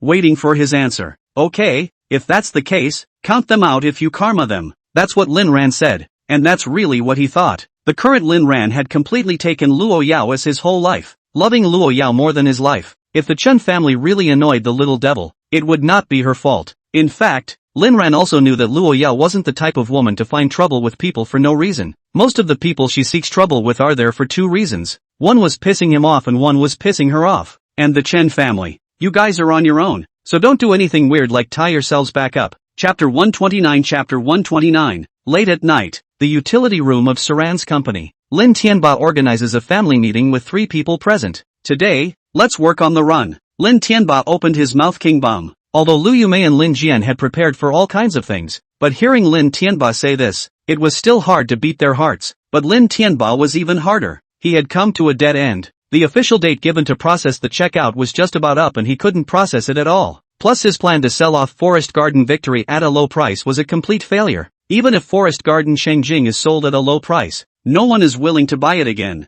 Not to mention retail investors, even investment companies have no one to take over. It is also in this case that he intends to run away and leave the problem to the community. Honey, has it really come to this? Lin Tianba nodded. If we leave now, we'll still have more than $300 million left. If we don't leave now, I'm afraid we won't have a chance to turn around in this life. Lu Yumei's brows furrowed as her hatred for Lin Ran reached its peak. If it wasn't for Lin Ran selling his shares, how would the Lin family have gotten to this point? Why don't you go beg Xiao Ran to kowtow to you and apologize? Then save you. Lin Tianba shook his head. Impossible. That rebellious son won't take the money, nor will he kowtow to me and admit his mistake. Now don't you see? Lu Yumei still had a plaster cast on her body and was having a hard time moving, but her mouth wasn't idle. It's all because of that Luo Yao. Xiao Ran is a good kid, but he was brought down by her. Ken Lam also said, Department of Ya. Stupid teeth I have died pot hot a dad smash. Blind hit him pot dead son guilt. White pull big son fu his father. Willow Moonbrow, son, you might as well type. Lin Jian was silent. Is this crime he suffered worth it or not? Typed, yes. I also ended up in this situation last time when I saw my brother so cranky and thought of suffering this sin instead of him. Seeing Lin Jian's speech, Lu Yuemei became even more angry. Even Lin Tianba had a surge of inexplicable anger. Son, you're thinking too naively. I've told you that kindness will get you killed. You just don't listen. Lu Yumei's heart ached for her son. She quickly admonished, Hubby, don't blame Xiao Jian, who let him have this one brother. Let's talk about business first, such as how to take revenge and how to get out of it. Revenge? You want revenge? Now that even eating is almost a problem you still think about revenge? Lu Yumei and Lin Jian were both silent. Honey, since you have plans to run away, you might as well pay back my mother's family. That's all their savings. Lu Yumei's idea is very simple. The Lu family is dead or alive does not matter. Her 50 million but save a whole decade. I'll definitely pay back that money, but it'll have to wait until after the transfer of my assets is complete. Lin Tianba assured. Okay, I hear you. Ken Lam, wo ya kick your brother. After getting the consent of his family, Lin Tianba thought that he had to act as soon as possible, or else he was really afraid that he would be too slow to leave completely. Time came to the next day. The World Bank also arrived at work time. Lin Tianba just operated the movement of funds, ready to transfer through the foreign exchange market account. Uncle Hat came to the door. Mr. Lin, the bank has detected an abnormality in your account and suspects you of illegally transferring assets. So the direction of your funds today will be returned in the same way within an hour and controls will be placed on your account. From now on, your funds are not allowed to flow into the overseas market. Wait to be notified of when the controls will be lifted. What? How could you guys do this? Just then, someone who surprised Lin Tianba also came. Su Kai stretched out his hand. Hello Mr. Lin, I'm Su Kai, commissioned by the bank. Between your shares have been mortgaged in the bank, and is now in control of your funds. Lin Tianba felt like the whole sky had collapsed after seeing Su Kai. He finally realized something was wrong. You, are you? You're the one who got me to take out an equity mortgage in the first place. So this is all you? Lin Tianba finally realized that this was someone making a game to let himself die without a burial place. Su Kai didn't admit or deny it. Now, you have two ways to go. Either liquidate the bank loan and naturally you can use your money, or file for bankruptcy and let the bank deal with it all, along with the shares you mortgaged. Lin Tianba gasped for air. He felt like he was about to suffocate. Even if he was stupid, he figured it out. In the past, he only thought of making money, completely ignored Su Kai, this little man, and now realized that Su Kai has been working for Lin Ran. Su Kai's firm was specialized in serving Luo's group, and Lin Ran was precisely the one who had been adopted by Luo Yao. The relationship was actually very clear, but he hadn't thought about it in this aspect in the past, because he had always firmly believed that Lin Ran was just Luo Yao's plaything, and that Luo Yao could dump Lin Ran at any time. Not to mention that he wouldn't let Su Kai specialize in Lin Ran's service. The last time Su Kai helped Lin Ran sell his shares, he also thought it was because Luo Yao had an interest mixed up in it that he helped, but now it seems, this is clearly a setup for themselves. They want to leave them with nothing. So cruel, this rebellious son, without the slightest regard for the father-son bond between us. You were sent by Lin Ran? No, it's a bank commission, Su Kai replied. The reverse, son, Lin Tianba yelled. Su Kai frowned at the sight. Mr. Lin, you actually have a third way. Lin Tianba seemed to have grabbed a lifesaver. What road? Su Kai extended his hand once more, politely, reintroducing myself. I'm lawyer Su Kai, between Mr. Lin Ran's commission, I would now like to negotiate on Mr. Lin Ran's acquisition of your company's shareholding, so please seize the time to convene a shareholders meeting. What? Lin Ran wants to recover his stake? Yes then, Mr. Lin, please also call a shareholders meeting as soon as possible. It's in your best interest to leave the market as soon as possible. Lin Tianba froze. He suddenly felt that this matter had taken a turn for the worse. As long as Lin Ran was willing to take money to acquire his shares, then he could rise again even without the Saran Group. It cost him $1 billion to collect Lin Ran's shares, and that's 30% of the shares. Lin Ran collects himself as 51% of the shares. He ate a little loss. Just $1.5 billion sold to Lin Ran is not quite good? With $1.5 billion, plus the more than $300 million he now had left now, that made a total of $18 billion. By the time you take $1.8 billion, pay off the bank's $1 billion loan, and still have $800 million left, how happy should this life be? However, when the shareholders meeting was held, Lin Tianba realized that he had overthought it. Good. Let this rebellious son take advantage of this great bargain this time. I will notify immediately. 3 days at the latest, the shareholders meeting will be held. Chapter 130. Chapter 130. Sukai nodded his head politely to show his approval of Lin Tianba's attitude. Lin Tianba was as happy as a child on the spot and informed his daughter-in-law and son. Lu Yume sighed in relief. I told you that this child Xiao Ran wouldn't really care about us. Let him take advantage of this with $1.5 billion this time. Lin Jian frowned and typed. But it seems like my brother can't come up with that much money. Lin Tianba snorted coldly. I won't sell him the share if I can't get it out. Isn't he wrapped up by Luo Yao? Then let him go to his gold master. At the mention of Luo Yao, Lin Jian's eyes were filled with despondency. When Lin Ran acquired the shares, he, Lin Jian, would become the young master of a rich family again.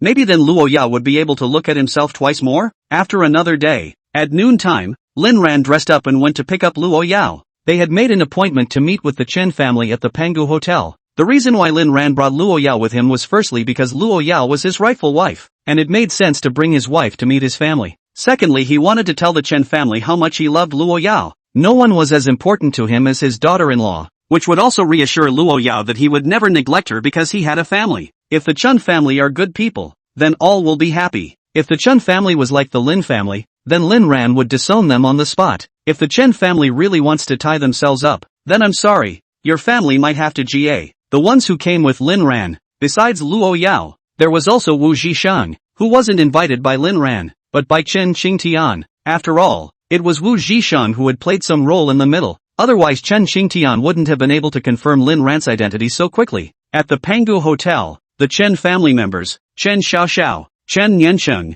the eldest son, Chen Nianluan, the second son, Chen Sesame, the youngest daughter, and a few of their children from the next generation were all present. There is also an old lady in a wheelchair. She is a woman but her face is majestic. It is Chen Zhao's wife Su Jiangwo. That's right, a woman named Su Jianguo, because she was born in the year of the founding of China. Anyone who underestimates her would be wrong. Su Jiangwo was one of the few female generals in that era of New China and had done a lot for China in her life. Yi Lingling walked over to a few people. Everyone, Mr. Lin will be here soon. You'd better go inside and wait. Chen Xiao immediately shook his hand. Soon.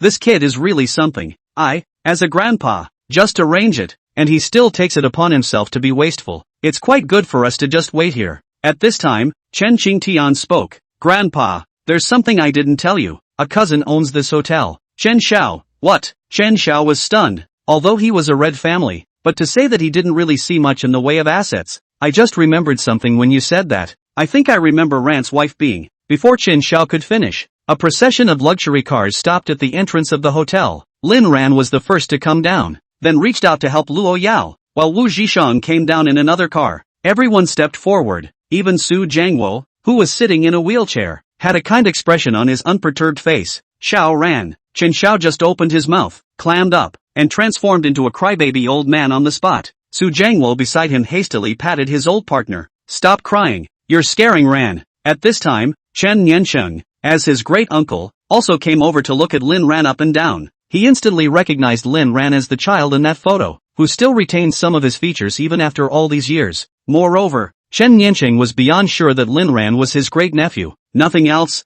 they both looked so much alike. Lin Ran was a bit taller and thinner than Chen Niancheng, with more delicate features, better skin, younger age, and brighter eyes. Everywhere else, it's a lot like yourself. Ha ha, this is Xiao Ran. I'm your great-uncle. This girl Chang Tian is right. our masters are really alike. Chen Xiao cried out at this point. It's all my fault. I felt that Xiao Ran was affectionate last time, but I didn't realize this matter. Blame me. Saying that, he looked at Chen Yan matter again with indignation. So are you. You're tired of looking at you. You didn't even notice any of this the first time you met Ran. Chen Yanqing scratched his head. Dad, can you blame me for this? Chen Yanluan and Chen Sesame also introduced themselves. Xiao Ran, I'm your second uncle. Lin Ran, first and second uncles are both uncles. The younger generation of the Chen family all greeted Lin Ran politely, seemingly normal, but in actuality, they were all a little surprised in their hearts. I didn't realize that my newly recognized brother was quite handsome. Chen Sesame, Xiao Ran,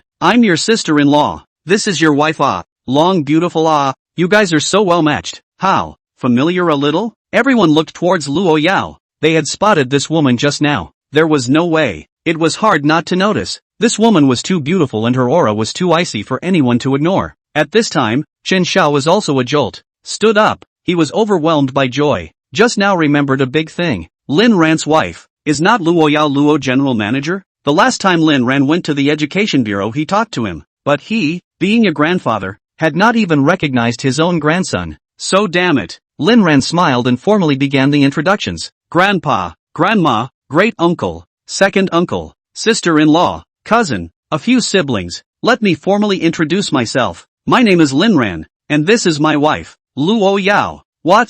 Who is the cousin's wife? Chen Qingtian was also dumbfounded. She only knew that Lin Ran was married, but she didn't really know who his wife was. No wonder. That time when my cousin said that he said at the auction banquet that the Pango Hotel was a gift from his wife. At that time, Chen Qingtian still thought that Lin Ran was talking nonsense there for the sake of keeping a low profile, but now he realized that he was really overreacting. What kind of person is Luo Yao? It's a matter of minutes to send her husband to a hotel, right? Chen Qingtian's heart screamed madly. Luo Yao. Which Luo? From Lowe's? Everyone was shocked. At this time, Chen Xiao hurriedly nodded his head at Luo Yao. Mr. Luo, how are you? Ha ha, I didn't expect our Xiao Ran was able to marry you. What a great good deed he repaired in his previous life. Lin Ran was satisfied with the Chen family's performance, and he hadn't realized that bit of kinship until this moment. Although Luo Yao was cold on the surface, her mouth still spoke. Ran and I are married, and you are Ran's family, which means you are my family. But if you want to take him away from me, then you cannot be my family either. Luo Yao went straight to the point, not inking at all, and expressed her thoughts very directly. What is she talking about? Chapter 131. Chapter 131. At this time, Su Jiangwo smiled. Lin Ran's sentence of grandmother just now almost brought tears to her eyes. She was still a bit worried when she knew that Lin Ran's wife was Luo Yao, fearing that this bitter grandson of his was with Luo Yao because of materialistic reasons. Now it seemed as if it wasn't the situation he feared. Seeing Luo Yao with this attitude again, she knew that Luo Yao must love Lin Ran very much. Grandson, daughter-in-law, don't get excited. We won't take Xiao Ran away from you. On the contrary, since you are Xiao Ran's wife, you are also our family. As a grandmother, I'll give you a gift. With that, Su Jiangwo took off a very moist bracelet from his hand and handed it over to Luo Yao on the spot. I was going to pass this bracelet to Xiao Ran's mother, but I don't have the chance now, so I'll pass it on to you on his mother's behalf today, and from now on, you'll be the grandson-in-law of our Chen family, and if Xiao Ran bullies you, you'll just tell me. Luo Yao froze as she watched Su Jiangwo move, not speaking the entire time. Her heart seemed to be feeling something not quite the same. What was it? Luo Yao confirmed that this feeling had never appeared in her before. Chen Qingtian took the initiative to pull up Luo Yao's arm, and Luo Yao exuded an icy murderous aura. But Chen Qingtian didn't care, but asked with wide eyes, Brother-in-law, what brand of cosmetics do you use? You take good care of it. Will you tell me, please? Chen Qingtian's performance caused Luo Yao's entire body to freeze a bit. I use the ones made by our pharmaceutical company. Luo Yao's light makeup was simply the ceiling of the face value world. Even Chen Qingtian was envious. Chen Sesame also came over. The Chen family seems to be born with a bit of socialization syndrome in it. Lin Ran remembers that Chen Qingtian dared to boldly ask for a dance the first time they met, and even taught live with the two Wu Zhisheng. Now it seems that it's really close. But Lin Ran didn't hate the feeling. A group of people clustered into the hotel. Luo Yao's originally ice-cold temperament was made to break a little defense. If these people weren't Lin Ran's family, she would have stormed off long ago. In the box,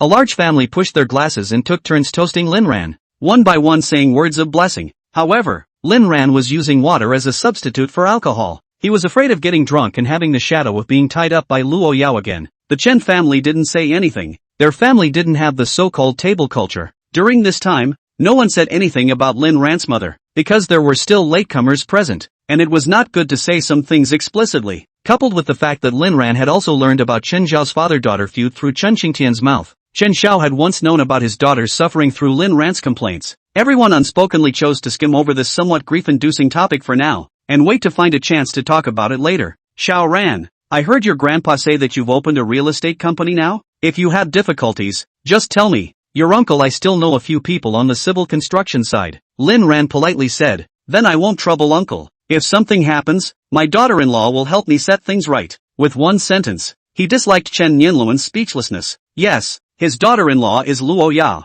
Even if he himself was somewhat accomplished, he still couldn't compare to the world's #1 plutocrat. Xiao Ran, don't you still have a media company? You can look for me for any approvals in the future. Your sister-in-law, I have people on the broadcasting side. My daughter-in-law can handle it. Chen Sesame froze and realized his dilemma as well. Come on, his daughter-in-law is Luo Ya. With a daughter-in-law like that, what difficulties can he have? It's a mercy that he doesn't go after other people's difficulties. Okay, Xiao Ran, your cousin forget it, I am not as good as them. Lin Ran's eyes rolled. Cousin, you can really help me. I want to make a short drama now, and it lacks a female lead. You can come and make a cameo. The female lead is called a guest star? Just then, Chen Yinthing spoke directly. Haru, didn't you say you're a retailer in the entertainment industry? Why don't you just sign to your cousin's company? Lin Ran froze and immediately kissed his ass. That's a good feeling. Cousin is the #1 beauty in the entertainment industry. It's my honor to be in the company. Chen Qingtian hurriedly waved his hand.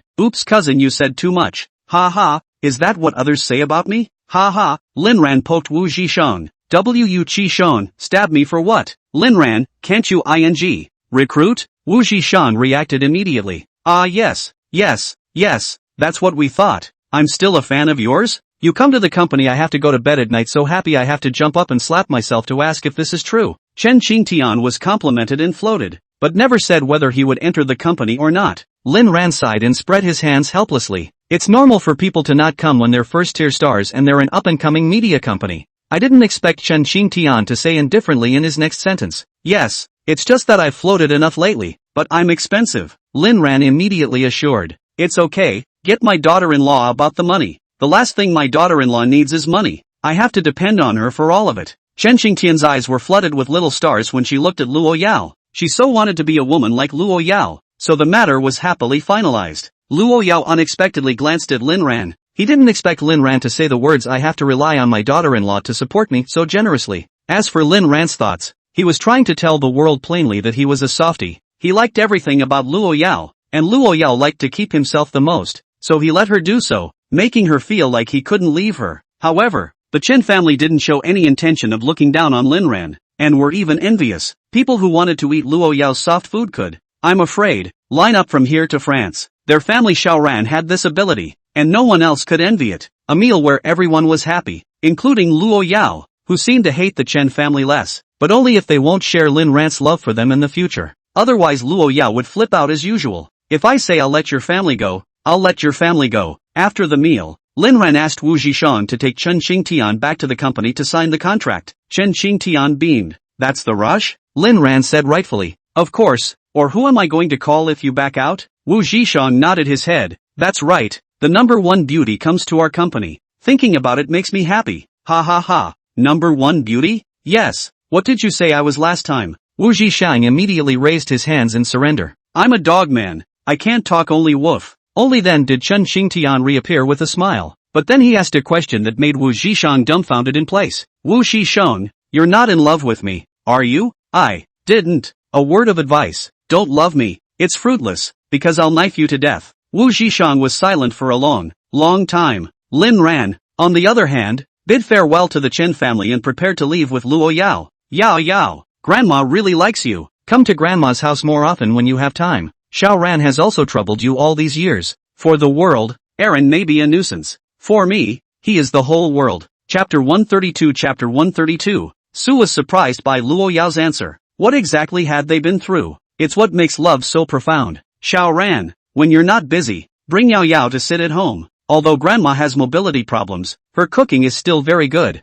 Got it, Grandma, we'll just go ahead. Su Jiangwo nodded. She liked Lin Ran very much, and it was also the trust of many years of thinking about her daughter. At one time she was just like Chen Xiao. All of them were one-dimensional and dead-eyed. And with the changes in society and growing older, they are now looking away. Lin Ran followed Luo Yao to the car. Damn old man, you've met Xiao Ran long ago, why didn't you tell me? Hey wife, you don't move. I stand over to give you a fight. I also know only the day before yesterday that Xiao Ran is our grandson. It's all because of that girl Qing Tian, has been hiding not to say, are going to meet only to put the blood identification certificate to me to see, wait for that girl to go home. I have to beat her to death. You still want to hit my granddaughter? Ha, did I say that? In the limousine, Lin Ran was lying directly on Luo Yao's lap, the fluffy feeling making him more and more addicted. Honey, how did I do? It's okay, but I want to know, who's the number one beauty? Of course it's you. What's the point of asking such a question? What about Chun Qing Tian? Those were all compliments to get her into the company, and she can only be considered a showbiz beauty. You're the number one beauty in the world. Ran, remember,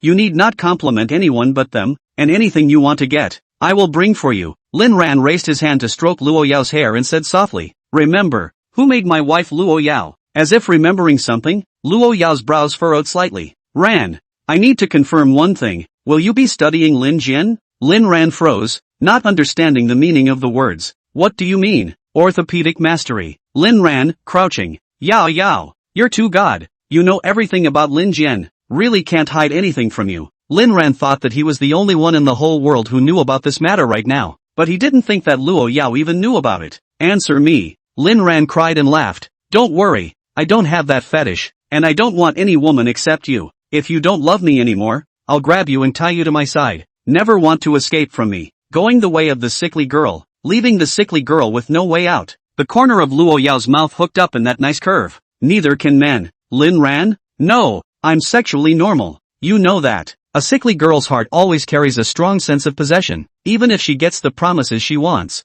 I don't care if Chen Qingtian or Lu Ruxue or Hua Haiyanai or Zhang Xianwan. Oh Ran, you remember. Whoever pesters you, IGA who? Lin Ran gulped. That Lu Ruxue, I'm still torturing her. Zhang Xianwan, I don't have any contact with her at all. Chen Qingtian is my cousin. I don't know how to do orthopedic surgeries. And Hua Haiyanai is a bit of a disgusting person. Yao Yao, if you like to GA people, you go GA her. Luo Yao's eyes gradually returned to their usual appearance. She didn't need the affection of anyone outside of Lin Ran, including the Luo family and also the Chun family. Fine, if she seeks death, I will fulfill her. Luo Yao was quite satisfied with Lin Ran's performance today, so she gave Lin Ran no small reward. At the same time, he was also trying to use his skills to tether Lin Ran. As long as Lin Ran was willing, he himself could pay any price. Accompanied by the tadpole looking for mommy playing on the TV in the living room, Lin Ran and Luo Yao had completed their task for the day. Honey, I want to make a short video of our story in an exaggerated way. I'm sure it will be a hit.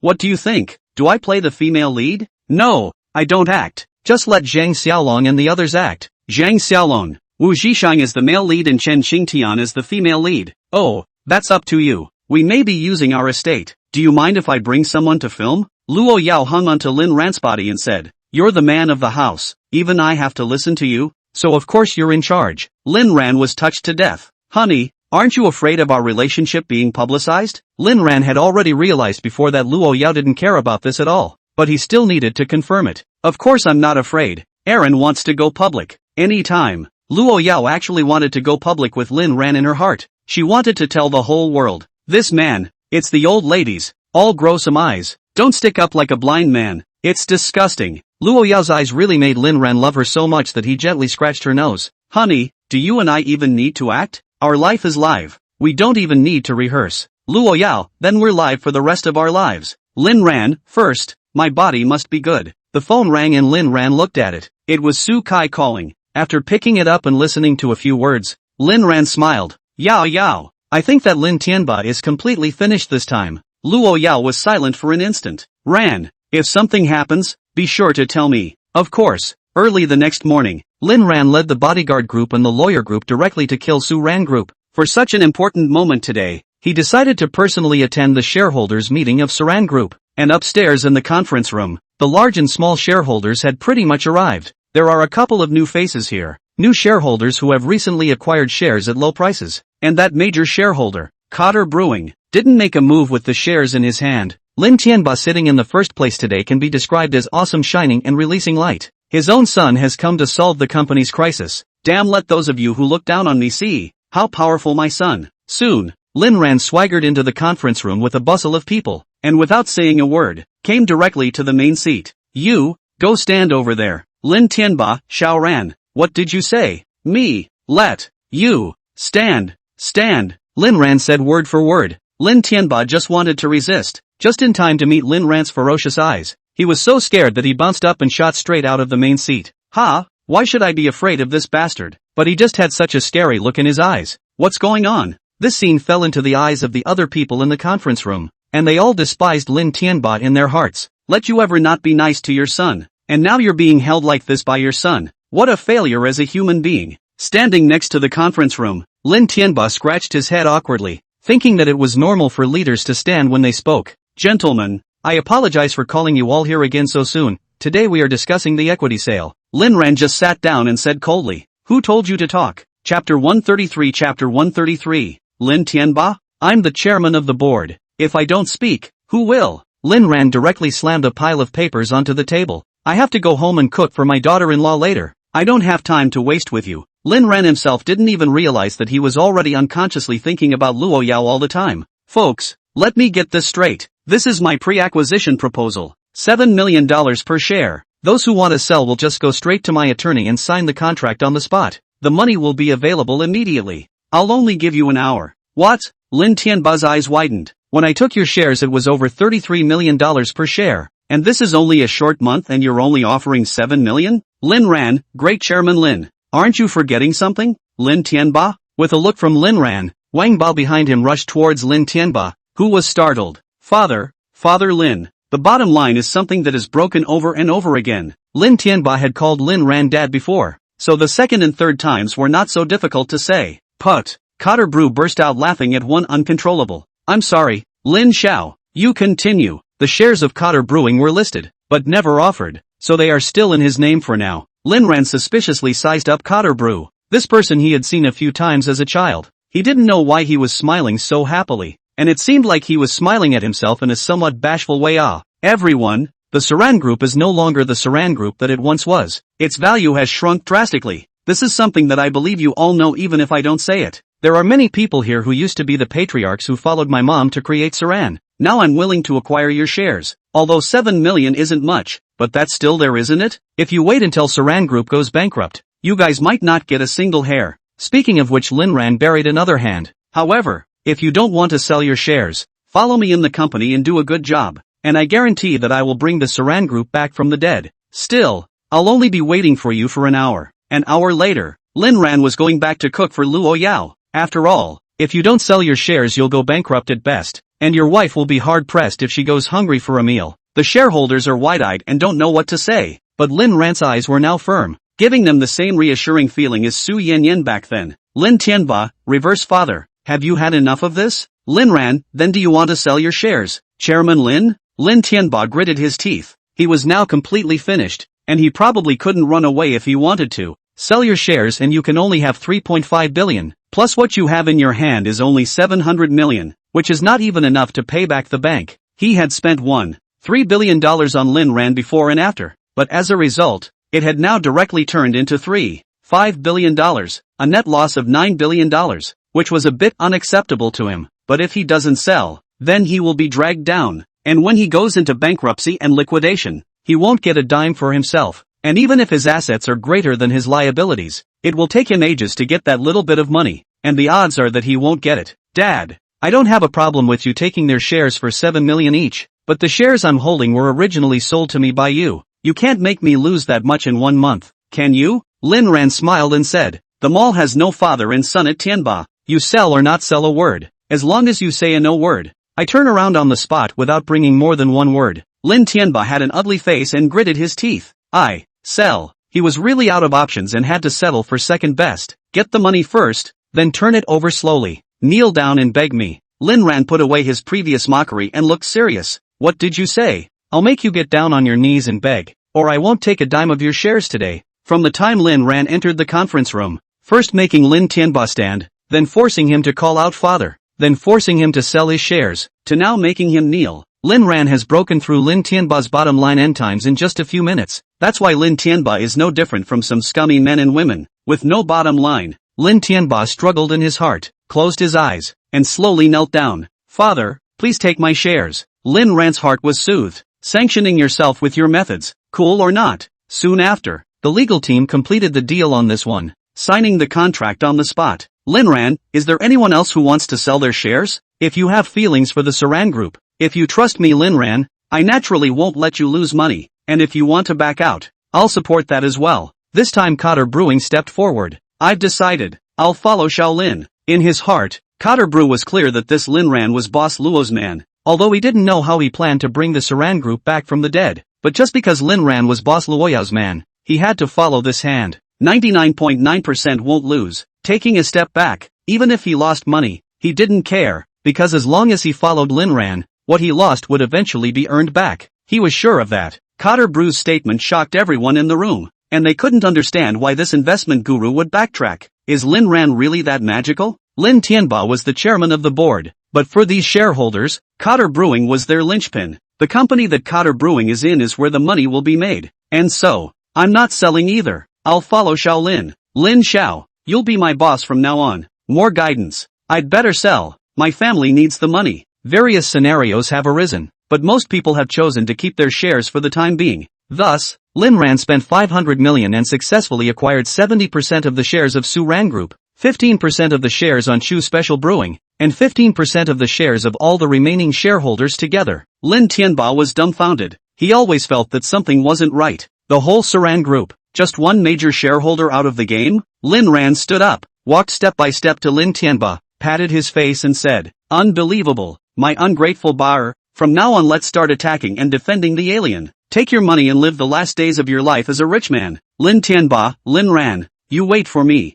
Lin Ran laughed. Oh yeah, I've already asked Sukai to contact the bank side. Between your debt is too high. The bank may choose to default and ask you to pay back early yet. Lin Tianba was struck by lightning, staring at Lin Ran with wide eyes, his mouth open for a long time without making a sound. If the bank asks you to pay off the loan early, you will never be able to do so again. Although the bank will have to pay some liquidated damages for doing so, it is really a small amount compared to such a large amount. The key is that you don't have enough money to pay the bank back right now, even if you add in the money you just sold your shares for. With all this money taken away, what's going to make a comeback? Chapter 134. Chapter 134. As Lin Tianba was close to collapsing, Lin Ran intended to add more fire. There is another thing I forgot to tell you. In fact, Forest Garden Shengjing next to is not at all what the garbage dump. The garbage dump is in the suburbs, and Forest Garden Shengjing next to is the real Jingda attached primary school. You see the billboards. Is that I let people set up? Anyway, it's all my project. It's nothing to publicize it. What? Shock, horror, suffocation. Lin Tianba was dumbfounded on the spot. He finally realized what the problem was. It turned out that it was all Lin Ran's doing. Adverse sun. You. Splat. With a sound, Lin Ran withdrew his hand and took the towel from Wang Bao's hand and carefully wiped it off. Put. Lin Tianba finally got angry and a big mouthful of blood sprayed out. Wang Bao opened the umbrella at the first time to help Lin Ran block the blood mist. Lin Tianba fell to the ground, his eyes a look of fear, pointing at Lin Ran. You. Several yous and nothing more. Lin Ran said in his heart that with this mentality, he still wants to turn over? You are afraid that you are thinking of pea eating. This man is no longer with our company. Fork out. The security personnel outside the conference room immediately took their weapons in hand and speared their former boss. At this point, all the people in the conference room who hadn't left were dumbfounded. They had heard Lin Ran's words clearly just now. Who did not expect that Lin Ran, who looked so many years and did not show any signs of weakness, would be a king's bomb as soon as he made his move? Not only did the inverted Big Dipper take Lin Tianba down, but he also solved the company crisis in one fell swoop.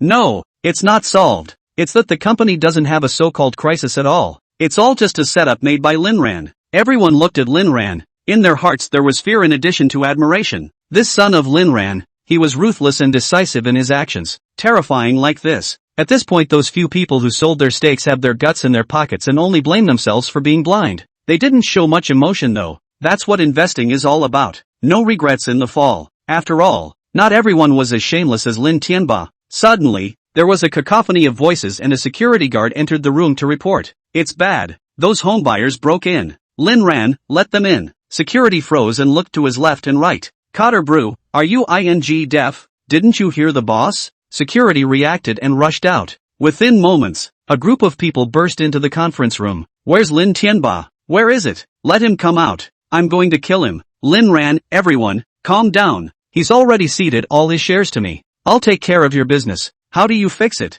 little P-boy? Lin Ran frowned. What do you want? Check out. Okay, someone. Give him a refund and memorize his information and increase the price by 20% the next time he comes back to buy. The man laughed. Ha ha ha ha, with this trashy house of yours, you want me to come back and buy it again? Don't dream of it. At this moment, all the shareholders in the conference room were looking at them like little cuties, like looking at the person who was yelling about checking out. Soon the man checked out and got his payment on the spot. The Saran Group's approach has shaken up the homeowners who came to cause trouble. They've been coming to make trouble for more than a day or two. How come this young man is so pained today? Lin Ran, anyone who wants to return it can do so now. But let me remind you that Forest Garden Xingjing is indeed a school district house. I'm saying this now, with video as proof. And whoever wants to buy it after they return it, I'm sorry, we won't sell it. The group looks at me and I look at you. They organized 50 or 60 people to break in today just to check out. As for what Lin Ran said, capitalists are all cannibals of human blood, can't believe a word of it.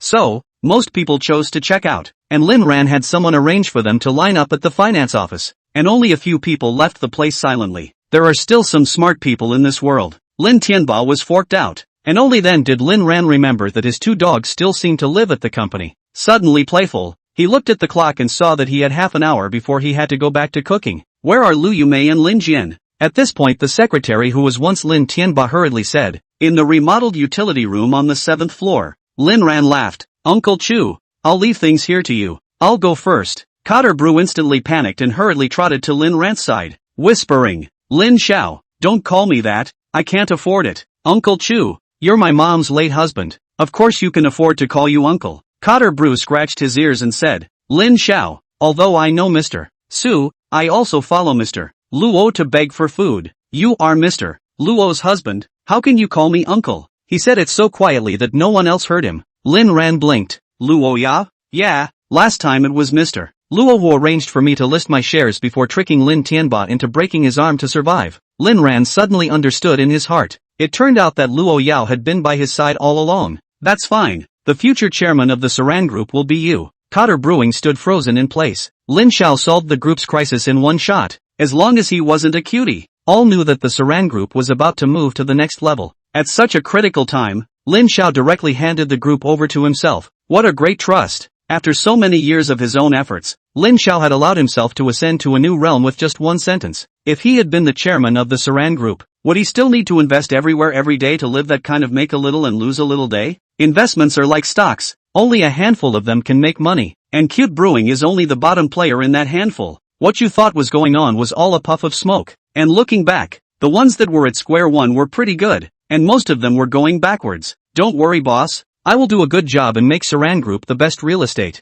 Lin Ran nodded. Then Dong Chu, let's meet again. You're busy, boss. Lin Ran led the way to the 7th floor utility room and was smoked out as soon as he entered. Asterisk asterisk asterisk asterisk. Is this a pigsty? Lin Ran had someone go in and bring the person out, and a few well-trained bodyguards covered their mouths and noses as soon as they entered. When Jian Lin and Lu Yumei were brought out, they were still yelling something. Ken Lam, change Ha 5. Change Ha 5. Lu Yumei, who are you guys? It's against the law for you guys to trespass like this. Do you know that? Lin Ran looked at the mother and son duo with a smile. A private residence? This is my Saran Group's territory. Your husband has already sold the Saran Group, so I naturally have to invite you out. Ran, potpourri? Wang Bao brought over a chair, and Lin Ran directly sat on it in a big way, lowering his head to look at the two people who were pressed on the ground. One disabled, one mute. Interesting. Let's beat it up first. Chapter 135. Chapter 135. Brother Wang, I'll leave this one to you. Wang Bao immediately got excited.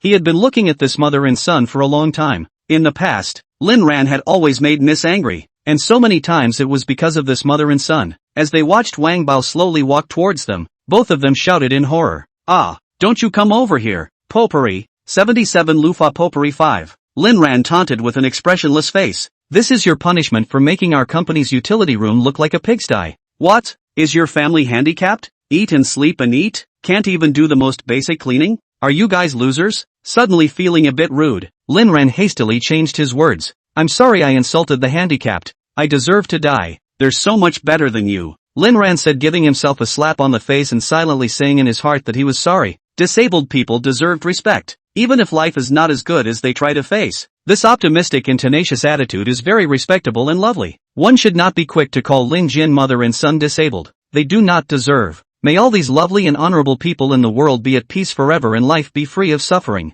Wang Bao was very professional. He first stuffed the two men's mouths with socks and then wrapped them with tape to make sure their screams in a while wouldn't make Lin Xiao's ears suffer. Then it began to greet the two of them in key areas that hurt, but not fatally. After all, Lin Ran hadn't given the order, and he wouldn't GA people without reason. Woo woo, allowing Lin Jian's mother and son to let out creepy screams, with tears and snot flung everywhere along their faces. Lin Ran didn't tell Wang Bao to stop. Wang Bao also used all his life's learning to make Lin Jian's mother and son wail in pain, but the surface could not yet see any injuries. Gradually, both of them fainted completely. Splash awake and carry on. After several repetitions of the ordeal, both men were in a weakened state, twisting grimly on the floor like two maggots in a toilet. Lu Yumei was even more already incontinent. The disgusting smell filled her whole body, and even the plaster that hadn't been dismantled yet was violently removed by Wang Bao. During that time, both of their cell phones still kept ringing, and without even thinking about it, they knew it was Lin Tianba looking for them. What a rotten family, Lin Ran commented.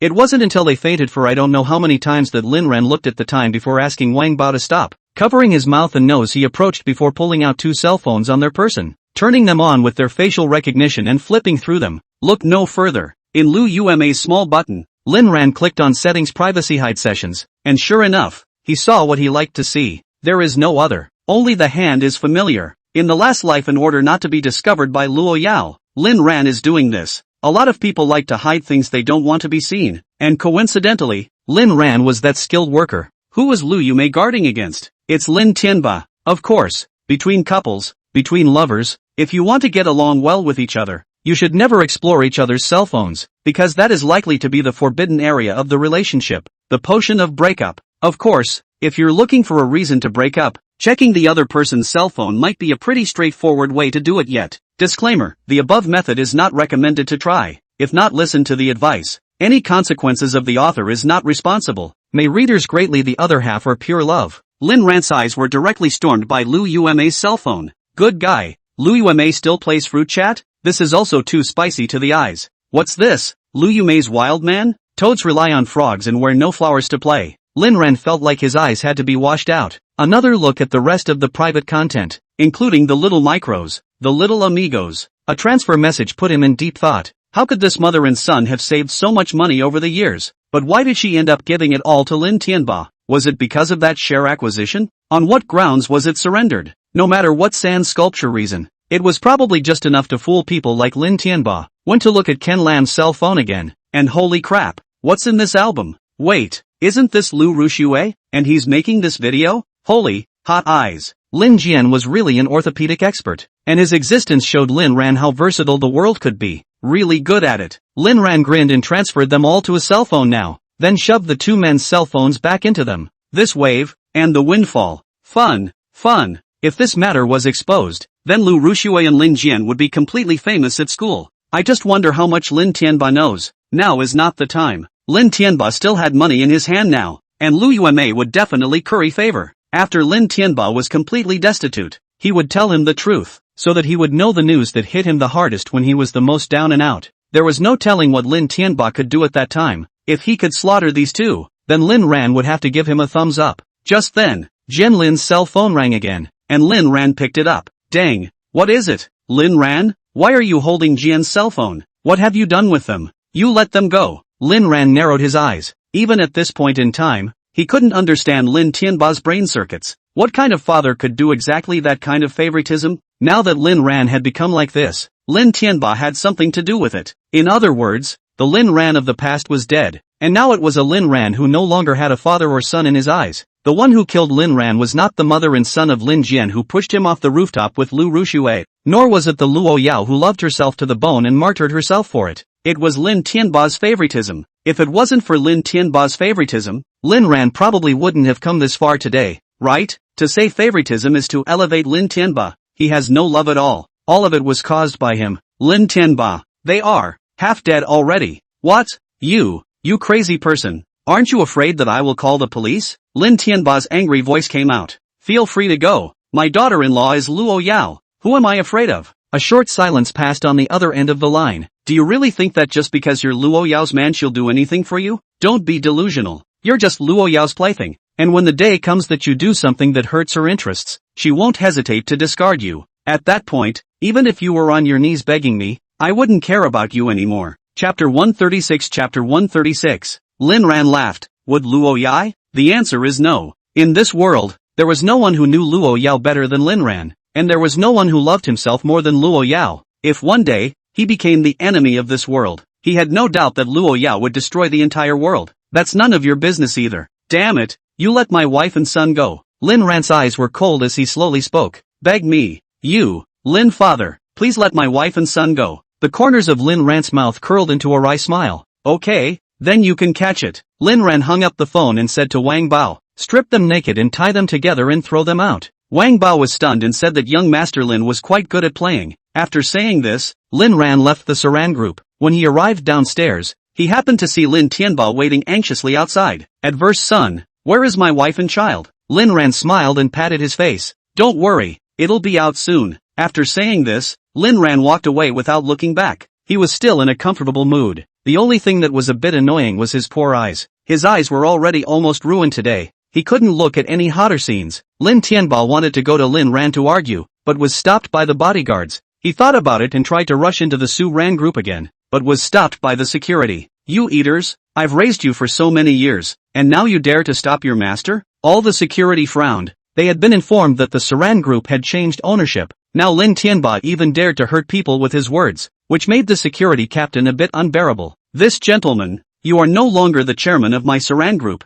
so if you dare to insult us with your words again, don't blame us for being impolite. Lin Tianbao was breathing heavily, his eyes full of anger and hatred. It was at this time that two people wrapped in duct tape were thrown out of the scene so that passers-by have stopped to watch. Lin Tianbao instantly recognized these two people as his favorite wife's sons and stared incredulously. Lin Ran, you shall not die. The angry roar came from Lin Tianbao. The feeling of this insult was even more impactful than having him kneel to Lin Ran. Lin Tianbao took off his own clothes and draped them over Lin Jian's mother and son, hugging them and crying bitterly. At the same time, he called for someone to drive over, and when the car arrived, Lin Tianbao picked up the person and sent him into the car. Lin Jian mother and son did not wake up the whole time, and woke up again is in the hospital. Lu Yuma's plaster, which had not been removed, was also gone, and she entered the operating room again, and Lin Jian didn't say a word after he woke up, and the whole person seemed lifeless. Lin Tianbao was furious to the core. Lin Ran's actions today had caused him to completely lose his feelings for this son. From the beginning when Lin Ran made himself kneel down and begged him to take the shares, to throwing out Lu Yuma's mother and son naked. This was simply putting his Lin Tianbao's face on the ground and stepping on it. But what can one do? Lin Ran is now practically lawless on the back of Luo Yao. Adverse son,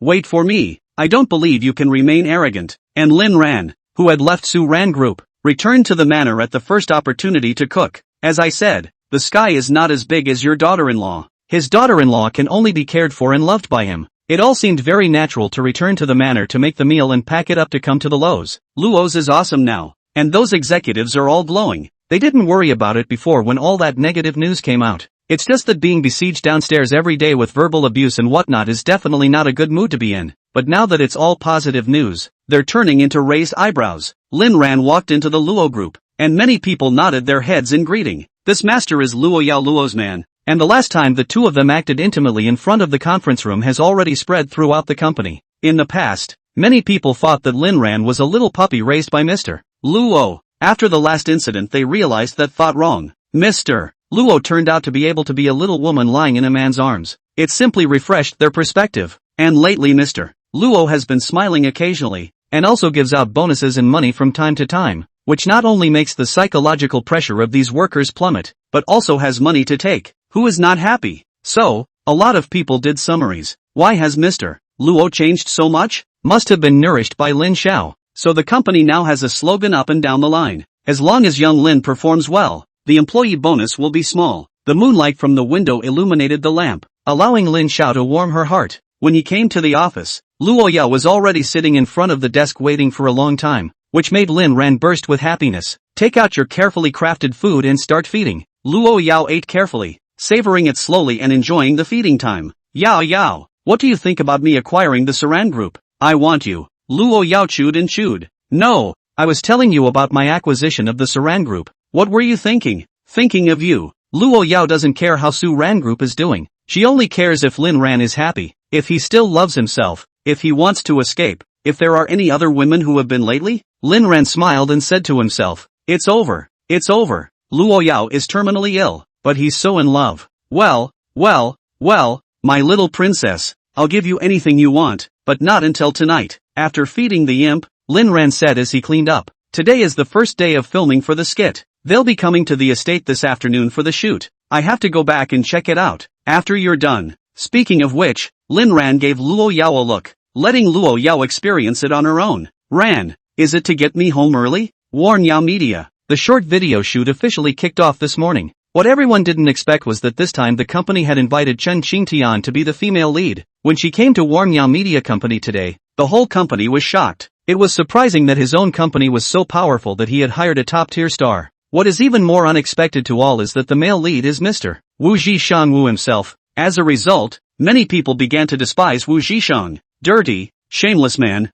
is that your idea of a skit? We're too embarrassed to point it out to you. Chen Qingtian was angry in her heart, but she still entered work very seriously, pissed off that he just signed up for a job. Lin Ran is really a capitalist, but again, serious work is her attitude. Chen Qingtian's manager almost fought with her when he learned that she had signed on. Luckily, Chen Qingtian was a free agent, and her agent was also self-employed, so as far as work was concerned, Chen Qingtian had absolute say. Other companies are artists who don't listen and give you a snow job. Chen Qingtian is an agent who doesn't listen. I'll fire you. Chapter 137. Chapter 137. The first episode of the video shows the hero, played by Wu Zhishang, being hurt by love, ending his tragic past and going into the arms of Chen Qingtian, a rich woman who has been his childhood friend since he was a child. Shooting here requires the use of a very luxurious venue. After all, a rich woman has to look like a rich woman, and the audience needs the visual impact. Under normal circumstances, this kind of venue would definitely have to be rented, but the staff had heard that their boss Lin Ran had already prepared it.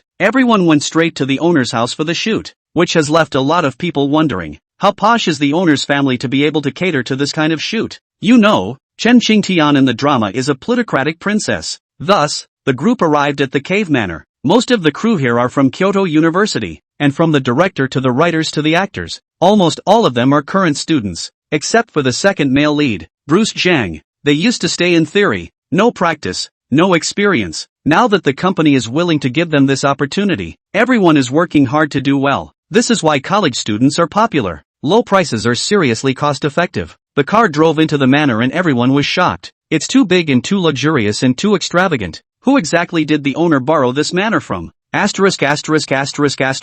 this the Cave Heaven Manor? Although I haven't been here, I have long heard of the Cave Heaven Manor. It is the most luxurious manor in the whole of China. There is no one. Before I heard people say that a dog here eats better than a human. Cave Heaven Manor? It seems like it was newly built by the Luo Group some years ago. Didn't Lin Dong say to come to his house to shoot? Don't tell me this is Lin Dong's home. Everyone arrives at Villa 1 and gets out of the car in amazement and surveys the area. Uncle Fu greeted him. Everyone, I'm the housekeeper here. You can call me Uncle Fu. Lin Xiao explained that in the next few days everyone will be coming here to shoot during the day. There are a few things I need to explain in advance. Firstly, you need to be accompanied by our security when you go anywhere on the estate. You will be told if it's a non-entry area, and I would advise you not to go anywhere on the estate as there may be beasts coming in and out, and crocodiles. So for everyone's safety, make sure that you do as you're told. Fu Bo's words caused everyone to be shocked. Who in the family understands? Raising beasts in the house is outrageous. Second, try not to destroy the items here. Those are worth a lot. Third and most importantly, it's not allowed to enter Lin Xiao's bedroom. There's also the study that's off limits. The rest of Villa 1 is casual. Uncle Fu simply said a few words, and everyone was dumbfounded. Did he just say Lin's bedroom? Could it be that this manor was really Lin Ran's? That Lin Ran hadn't lied to them, that this was his home. That's not right. Isn't the Cave Heaven Manor built by that big miss of the Luo family? Why is our boss living here too? I know. I suspected it the last time Luo Yao went to our school, and now it seems that the boss is being bagged by Mr. Luo. That's a good thing. Mr. Luo is so rich. We don't have to worry about this company closing down in the future. I see, boss. I really cry to death. He in order to create employment opportunities for us, even entrusted to serve thieves. Keep your ing voice down. Crazy? Who's the thief? That was when the sound of brakes came from outside the villa. Lin Ran got out of the car in a relaxed manner, threw the keys directly to the car boy, and strutted into the villa. All here, so let's get started. Wu Zhishang was also stunned by the luxury of the place, and although he was Lin Ran's friend, it was his first time here. Brother Lin, how dare you hide the fact that you eat so well from me? You deserve to die. Wu Zhishang gritted his teeth in a way that didn't look like an act. Don't envy brother. Brother is just a legend. Sparing Chun Qingtian, she was shocked and dumbfounded. The level of luxury here was even greater than the palaces she had been to. Came over and whispered, cousin, your family is too ho. Right, we are cousins and siblings. You must bring your sister, when you are developed. No, you are very developed now. I think our contract can still be talked about. Don't envy. Loves RMB the most. Others greeted as well. Hello boss.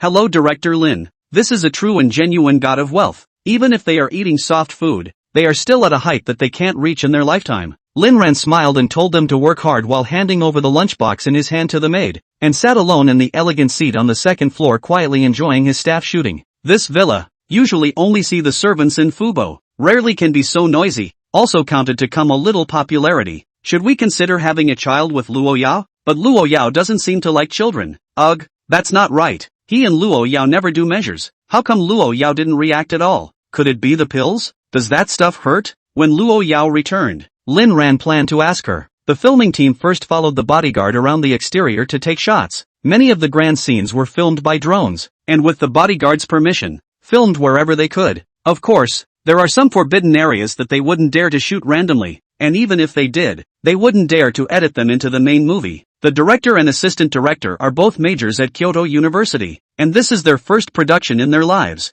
Although it's a short play, they take it very seriously. It was only when we got back to the villa that we started filming the drama inside the mansion. What surprised Lin Ran was that Chun Qingtian, as a first-rate actor, had no shelf, and her serious attitude towards her work impressed everyone. His agent and personal assistant was also beside him, always observing Chun Qingtian, and ran over to him as soon as there was a break to shush him and bring him tea and water, which was very dedicated. Lin Ran looked away for a moment and shook his head as he began to speak. You guys are not going to catch fire shooting like that. Everyone had a questioning look on their faces, not understanding what Lin Ran meant by this statement. Lin Ran himself came down to coach. Although you guys are very serious and your acting skills are quite online, I'm telling you that this will definitely not fire. What are we making? It's cool drama. You guys have to embody the coolness. As for the rest of the place, it's not that important. The director scratched his head and looked at the screenwriter, who was also deep in thought as he looked at the script. Boss, but you gave the script a lot of places a little bit not in line with common sense, such as this male lead. Many of his behavior is a little bit jumping, which does not match with the common sense of life. With all due respect, if you follow the script you gave to shoot, the audience will think that a little bit. The screenwriter was a bit afraid to speak go, but Lin Ran added for him. Brainwashed? The screenwriter nodded, and Lin Ran smiled. You have to realize that we make skits for the pleasure of the people who watch them, and this world is already full of suffering and hardship, and everyone is working very hard to live, and as a result, we need people to bring their brains to watch a skit? Are you okay? Chapter 138. Chapter 138. The audience is willing to pay not because of how good we are at acting. Rather, it's because it's cool, because it's fun. For example, if I've taken your wife away and you're still tolerating being a cuckold, what kind of protagonist are you? Sorry, that's just a metaphor. It's not directed at you. So, we have to amplify the cool points. The characterization has to be exaggerated and obvious, and the audience can see at a glance what kind of a commodity you are. And in a word, Lin Ran's words were like a heavy bomb spreading through the villa. Isn't the protagonist's stoicism the normal course of action? Why is the boss doing the opposite? Will anyone really watch a plot that has no nutrition at all? But you, Lin Ran, are the boss, so we can shoot whatever you say, and you'll take care of it even if the sky collapses. So, the directing team accepted Lin Ran's suggestion directly, but as they filmed, they realized something was wrong. This heroine in the guise of a slap war god, slapping a little kid, that's too much drama. It's almost like the word green tea is written on this woman's face. It's so obvious. This hero dislikes everyone he meets and doesn't give the villain a chance to live at all. It's just too much of a lack of suspense. Does anyone really watch an episode like this? What kind of brain-dead stuff are they filming? Lin Ran wasn't worried. Life is already bitter. Why can't it be a little sweet? In the last life of this time period, the short drama is also considered a fire, but no one would have thought that in the future. The short drama directly occupied half of the video revenue. Those seemingly sandy and brainless plots are instead everyone's favorite to watch. Proof of what? It proves that people don't want to continue to suffer in the internet, right? Soon, today's shooting was nearing its end, and just as everyone was wrapping up, Luo Yao returned. The door of the villa opened and Luo Yao walked in her presidential attire. Everyone's eyes widened. Although they had all speculated before that Lin Ran might have been adopted by Luo Yao. Still, when it came time to confirm it on the spot, it made their little hearts stop for a moment. Luo Yao's eyes coldly swept the entire room and naturally walked over to Lin Ran, holding out her arms for a hug as if no one else was there. This courtship-like action was in everyone's eyes, and those young boys and girls were directly fed a large mouthful of high-class dog food in place. Luo Yao's idea was simple. She just wanted to tell these people in public, "This man is mine." All grow some eyes. Lin Ran hugged Luo Yao in a big 360-degree turn before putting her down. "Back so early? Well, miss you. Weren't you the one who told me to come home early?" Lin Ran realized that all the staff members had all lowered their heads and stopped looking at them. Inside the employee's mind, it's too solid. While one's own inferiority is terrible, someone else's pinnacle is even more enviable. Men envied Lin Ran. Women were jealous of Luo Yao. It was also at this time that Chen Xingtian came over to Luo Yao's side. "Sister-in-law, your manner is too luxurious. How do you make money? Teach me. In the future, I also want to find a few men with 8-pack abs to keep." Everyone's eyes widened once again when those words came out. Chen Xingtian's manager was a cute girl wearing large framed glasses, and she rushed behind Chen Xingtian at the fastest speed in her life, reaching out to cover her mouth. "Sister, you're a top-tier star. What kind of nonsense are you talking about, you know? I just want to make more. Woo woo woo." Luo Yao looked at Lin Ran with her eyes as if to say, "See, these women are all philanderers." Lin Ran was also in tears. "Let her go, and I'll make sure no one gets word out of here." The agent pondered for a moment before releasing the hand covering Chen Xingtian's mouth, who gasped for air. "Pei Qianxian, do you believe I'll fire you?" The agent spread his hands indifferently. "It doesn't matter. I'm suffering from old age following you anyway." Lin Ran didn't intend to pay any more attention to Chen Xingtian, holding Luo Yao's hand and walking towards the upper floors, reminding before he left, "Alright cousin, you'd better think about how to become rich. I'm going to accompany my daughter-in-law." Pei Qianxian covered her mouth again. Lin Ran's words before he left once again exploded in the entire room. "What does the owner call Chen Xingtian? Looks like, cousin? Chen Xingtian is Lin Ran's cousin?" An earthquake in everyone's heart. They finally understood. No wonder a first-tier star like Chen Xingtian could come to work at Manhwa Media. Turns out people are related. "Nope, I found Wa Point. I know why our company is called Warm Yao." A little girl's eyes glistened with envy. "I know that too. So, the Yao of Muan Yao is the Yao of Luo Yao. The boss really, he is simply too much in love with the boss's wife. And Nunyoyo Realty, that's one thing, right?" It was as if everyone had come to this moment of realization. Luo Yao, who was about to go upstairs, froze. Why had she never considered this? The only person she had always cared about was Lin Ran, whether he was happy or not, whether he would leave her. As for the rest, it's pretty much ignored. This would have been the first thing the average girl would have noticed about the blind spot. A feeling called heartbeat appeared in Luo Yao's heart. Did those people just call themselves boss's wife? She liked that title. All the titles she could get on with Lin Ran. "Arun, Nuan Yao's Yao is me? Of course it's you. What's the point?" The corners of Luo Yao's mouth had just hooked up when the other murmurs from downstairs came again. "Hey, do you guys think it's possible that the boss is just putting on a show, but he's actually trying to curry favor with Luo Yao for the sake of his career?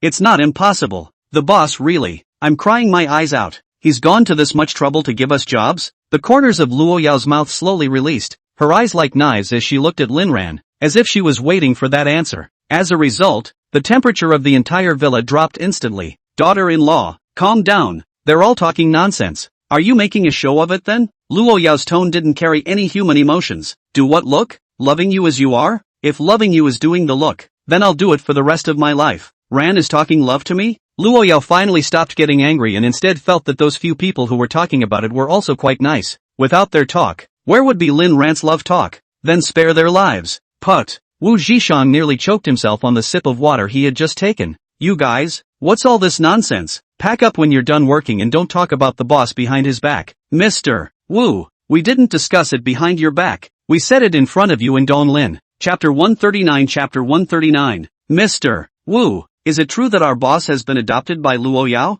Wu Zhishang was so angry that he wanted to curse. "What do you mean by saying it to your face? And you guys are talking too hard. Baojiu, what an ugly word. Though it's true, you guys don't want to work anymore? Do you want me to fire you?" "Not so much, Mr. Wu, not so much. I'm 00. I'll arbitrate if you fire me." Wu Zhishang was speechless. He now realized what college students were capable of. Although they are very hard, but also has a newborn calf temperament in the body, Clear eyes cannot hide a little secret. Inner vulnerability cannot stand a little aggression. Well, you want to know, right? Then I'll tell you. My brother Lin and sister-in-law are legally married. If you people talk any more nonsense, I'll have you deducted from your bonuses. Firing is useless. Are you afraid of deducting your money? What? Mr. Wu, you must have been hit in the teeth when you went out and became a shameless man. Legitimate couple? At this point a young boy's eyes were red. Boss, I literally cried myself to death. He gave so much. Not only his body but his soul. It's not going to be a heavy-handed kind of drama, is it? Wu Zhishang? That's when the skit editor came over to Wu Zhishang. Mr. Wu, I've come up with the perfect plot. How about I write it and give it to you? Wu Zhishang didn't expect the screenwriter to work quite hard. What's the plot? It's one of those plots where I work as a dog for a female plutocrat so my brothers can have food to eat. But I only have a preconceived idea and it needs to be carefully polished. Asterisk.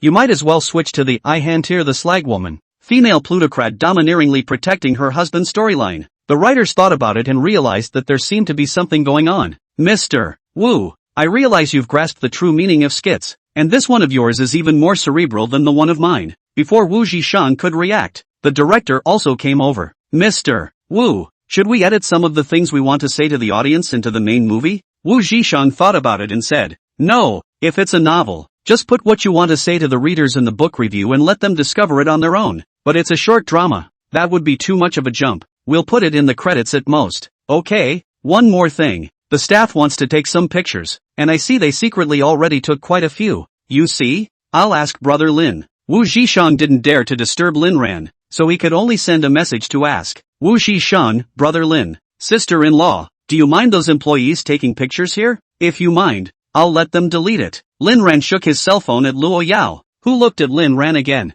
The meaning is clear. Just make up your own mind. Let them shoot. For them, living is out of the question in this life. It's good to keep a memory. Wu Zhishang almost choked to death on Lin Ran's words. Lin brother you. They may expose this place. I am afraid to bring trouble to my sister-in-law's life with you. Lin Ran shook his head helplessly and looked at Luo Yao again, who took a look at the cell phone and kicked the bedroom door open on the spot. Wu Zhishang, if you have nothing to do, get lost. Wu Zhishang immediately froze. Sister-in-law this? So anxious to get himself out of the way just to keep Ringo from answering his own words. When Ringo didn't answer, it meant acquiescence. So what the sister-in-law is saying is she wants exposure. This? Did you understand it correctly or not? God, someone save the child. Lin Ran also walked down again and smiled, patting him on the shoulder. Still not leaving? Want to rub it in? Wu Zhishang immediately shook his head. It still has to be Ringo. Not admitting it means not denying it. So one doesn't care. Those student employees, go ahead and pop if you want to. Wu Zhishang hurriedly greeted the people and left, and the employees were all scared by Luo Yao's cold and furious roar just now. Not saying a word, but it's all in the mind. The boss paid really well. Chen Qingtian glanced at the place fondly, vowing that in the future, she would be as rich as Luo Yao, then raise 10 or 8 young fresh meat and find a few more sportsmen. Wu Zhishang looked at his abs and sighed. After all, he is not worthy. The little heart of the heart. It is better to keep buried in the heart. That's all, and it's fine. Chen Qingtian said that he would be miserable if he fell in love with her. Wu Zhishang didn't think it was a joke. Everyone was gone, and before they left they tidied up the villa to make sure there were no loose ends, and the villa returned to its usual coolness. During the meal, Lin Ran looked at Fu Bo, who immediately understood and dispersed with everyone. Yo, there's no one else. I'm going to ask you something and you're going to answer me truthfully. Luo Yao said expressionlessly. What is it? Lin Ran cocked his head and looked at Luo Yao meaningfully. Have you, by any chance, been taking any measures? Luo Yao nodded graciously. Of course, I've been taking my pills. Do you want a child? Ran? Lin Ran shook his head. I don't want a baby. At least not right now. But Yo, doesn't it hurt your body to take the pills? Luo Yao's eyes lit up a bit as she asked. What if there is? If so, let's do it in a way that doesn't hurt your body. I can't let you get hurt. Lin Ran said as he wondered what brand of gum tasted best. Luo Yao's heart was very much touched. It turned out that Aaron was worried about this. Ran, is it worrying about my health? Of course, your body is more important than my life. Luo Yao jumped into Lin Ran's arms and tilted her head to look at her man. Don't worry, I'm eating a secret recipe passed down by the Yi family. It's harmless to my body. Lin Ran was only slightly relieved to hear her say that. Ran, it's been a long time since you fed me yourself. Lin Ran froze, the chopsticks in his hand slowly put down. Imported ingredients really more flavorful. Early the next morning, Kyoto University's forum blew up because of 3 things. The first thing about Ruoxue Lu. The last time Lu Rushue was exposed on the spot by Shin Jingbing in the library for having a room with another man. Already have a boyfriend, still go to find another man.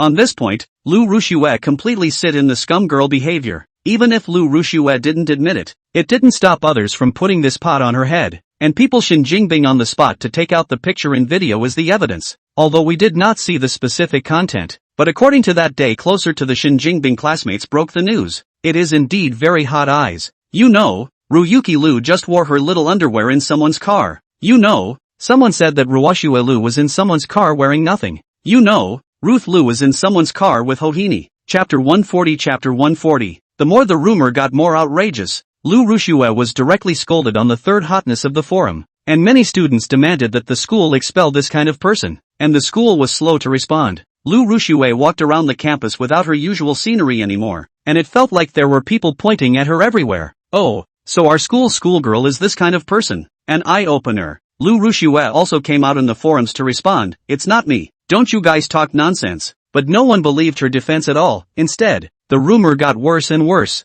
Last time she even confessed to Lin Ran. Luckily Lin Ran didn't say yes. How wise. What? Don't you guys know? Lin Ran is actually cousins with Lu Rushue. What?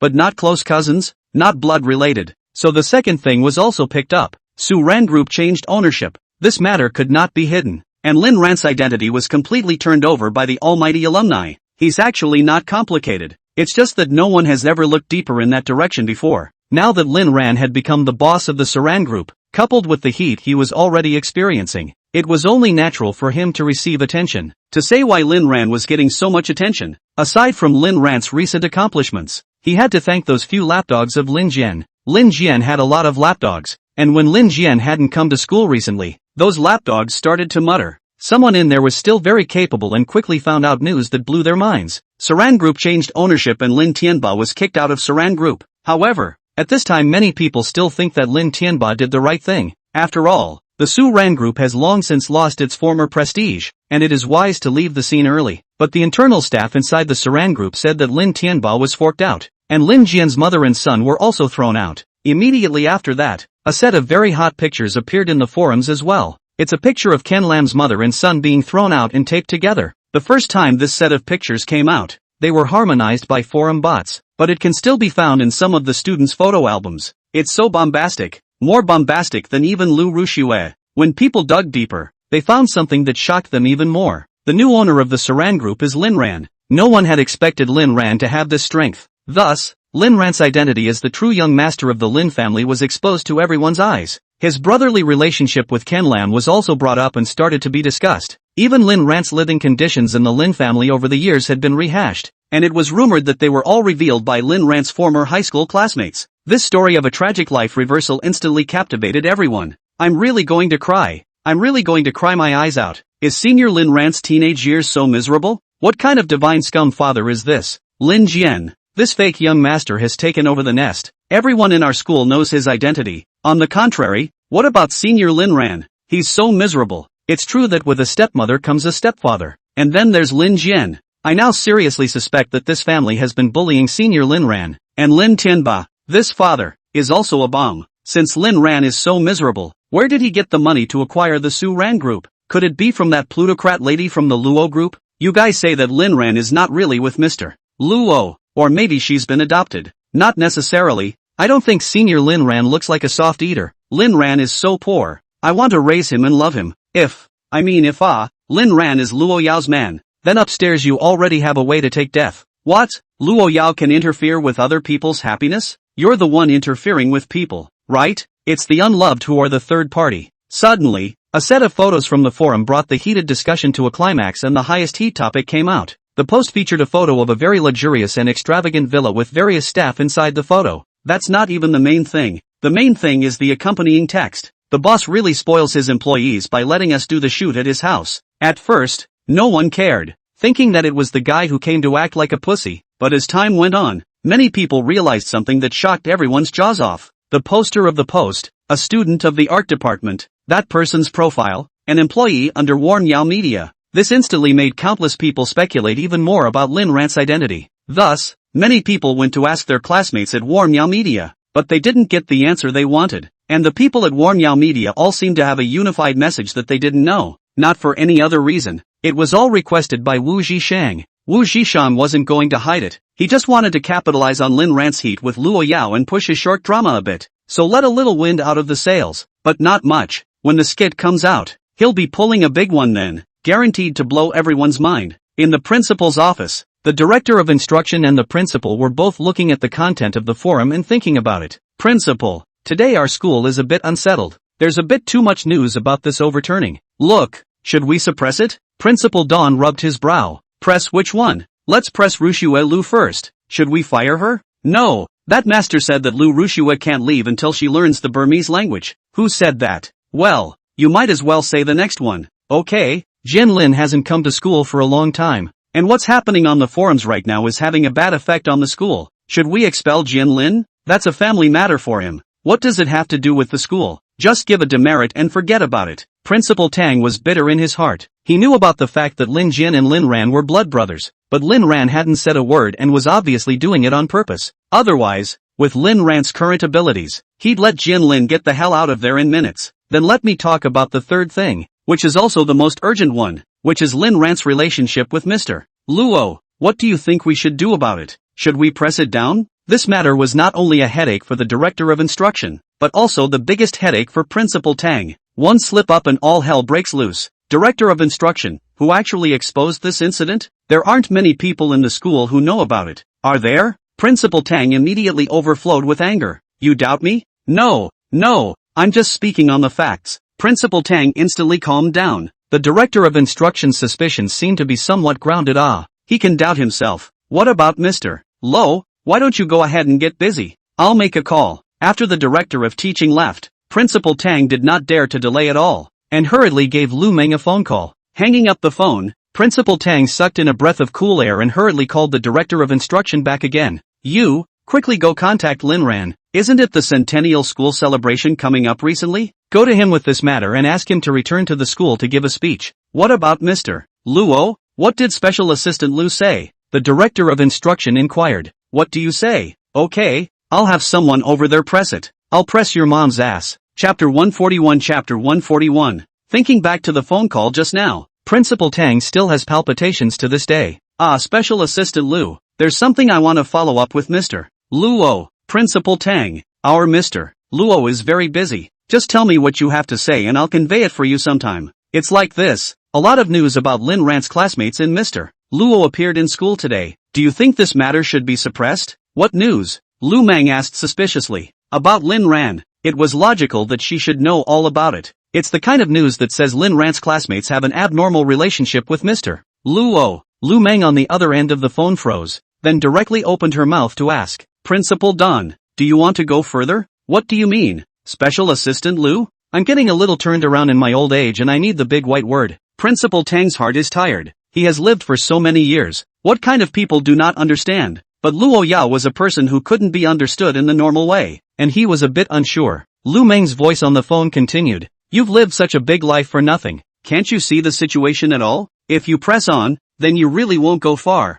I can only tell you this much. Lu Meng hung up the phone after saying that, and Principal Tang froze. I just wanted to hear a big white lie myself, and you put a big one on me? Lo always wanted to go public? Then all those efforts he had made before were not a favor to himself, and that's how this came to be. You press your mom's ass. If you want to die you go ahead and don't drag me down with you. The head instructor was confused. Why was he cursing properly? That? Leave it alone? Letting it go is not an option. Add more fuel to the message. The head teacher's entire body froze, and he felt like his head was a little out of step with the principal's pace. Go on, Principal Don shouted. Well, I'll go now. Principal, take it easy. Watch out for GA in your old age. The director of instruction said as he exited the principal's office, and an angry greeting could be heard from inside. Not too young to swear dirty. And Principal Tang in the office, after cursing twice, slowly Zhang face or blooming an old flower, thought about calling his old friend. Hello? Bureau Chana, I'm telling you, that student I introduced to you before has become a valuable person to me. What did you say? What happened to Lin Ran? Oh, so he's your grandson. I'll say the same thing about him. %Yan hashtag. When Principal Tang finished his gibberish, Chen Xiao over there also fell silent. So it turned out that so many things had happened to Lin Ran in this short day? This grandson of his, he was quite a topic of conversation. He even felt that something so amazing was enough to write a novel about. How about old Chen? Silly? This student of mine can it. He is the Luo General all. Ugh, not right ah. You 10 minutes ago said Lin Ran is your what people? SH. What? Play. Mean? Principal Dawn was stunned. Completely stunned. Lin Ran is a member of the Chen family. At this moment, Principal Tang felt that his head was a little short. He had felt a bit sorry for Lin Ran before, but now he thought about it. Suddenly a living picture appeared before his eyes. Now standing in front of you is the strongest man in the 21st century. No one helps me to reach the green clouds. I step on the snow to the top of the mountain. He is the outstanding young entrepreneur. The man who completes the reverse revenge by his own strength. And the favorite man of the first female plutocrat. The third generation of the red family of Huaxia. Principal Tang shook his head in a hurry, shaking the fantasized images away, still feeling that everything was unreal. In the past, he felt that Lin Ran was quite pitiful at times, but now he felt that he was the one who was really pitiful. Lin Ran was still a college student, and there were so many vests that he, the old principal, was jealous, and the identity of Su Ran Group's boss turned out to be just one of Lin Ran's most unattractive. Outrageous in the extreme. Besides, Lin Ran, who was swinging at the villa at this time, unsurprisingly received a call from the director of instruction. That Lin Ran's student. This call didn't bother you, did it? Director, if there's something you want, just say it. Lin Ran didn't like to be abrasive. Ha, I really can't hide anything from you. It's like this. Our school will soon celebrate the 100th anniversary of its founding. And this time the school is going to invite some alumni who have had successful careers to give speeches. And although your success doesn't have much to do with the school, after all, right now you're still a student of the capital university. And, director, your old man's words are a bit much. Just tell me the time and place along with what you're going to say. Lin Ran wouldn't give the head teacher a hard time at all, just based on the fact that he had once defended himself. After being reborn, Lin Ran's mentality had long since undergone a sea change. You treat me well, I'll help if I can. You have bad intentions for me, then sorry. Pack of misery. Well, what a pain in the ass. What a good boy. Hanging up the phone, the director of teaching immediately reported, and Principal Tang was in tears. Intuition told him that Kyoto University was going to take off, and so was he. Early the next morning, Nuan Yao Media's workmen once again came to the manor. They were also very dedicated. In order not to cause too much trouble to Lin Ran's life, they intended to finish all the scenes in the manor within 3 days. Short plays aren't TV shows after all and don't take that long to film. Lin Ran was also paying attention from the shadows, and realizing that they had already begun to appreciate some of the main points of the cool drama. He didn't point them out much more. As for the other issues, they need to be figured out on the way to growth. If you have given them all the content yourself, what use do you have for them? They work for a living. They have to have something to do, don't they? Zhang Xiaolong is also very hardworking as the second male lead. He shoots every day during the day and broadcasts live at night. And the next day he can still memorize the plot and lines. And he even remembers other people's plots. What it proves is that he must have put in a lot of hard work in the second half of the night to make a good movie. Even Chen Qingtian was impressed by such an effort on his part. Well, if you keep a man in the future, consider saving a place for him. Wu Shishang? So, one is not even as good as Bruce Zhang? Before the shooting was over here, something else happened in the forums over there. Lin Ran's heat had gone into overdrive, and everyone was speculating whether Lin Ran had really been adopted by Luo Yao. But at this time, a netizen named Tough Warmth appeared and confronted the others in the forum. No matter who said that Lin Ran had been adopted, she had to defend Lin Ran. Lin Ran couldn't possibly be that kind of person. Don't be ridiculous, you guys. It is against the law to spread rumors, and it is not right for you to behave in this way. Such and such words really drove some of Lin Ran's little fans to follow blindly. So the forum split into 3 factions. Chapter 142. Chapter 142. One faction is the staunch faction that believes that Lin Ran is being groomed. One faction is the opposition led by Tough Warmth. Of course, the vast majority of people are the hilarious faction, the kind that goes with whichever side is strong and sympathizes with whichever side is weak. Just as the 3 parties were bickering, the school came down. Varsity, everyone is prohibited from discussing about Lin Ran in the forums. The main thing is that a lot of them aren't discussing anymore. He's swearing, and swearing so dirty that he can't even delete them. The system still recognizes it as if it has a brain clot, and it doesn't recognize the stocks at all. So, Principal Tang's call went straight to Lin Ran. On the phone, Lin Ran listened for a while and finally understood. You said that I and Luo Yao thing it's okay, I am not afraid. And besides, these are facts. What?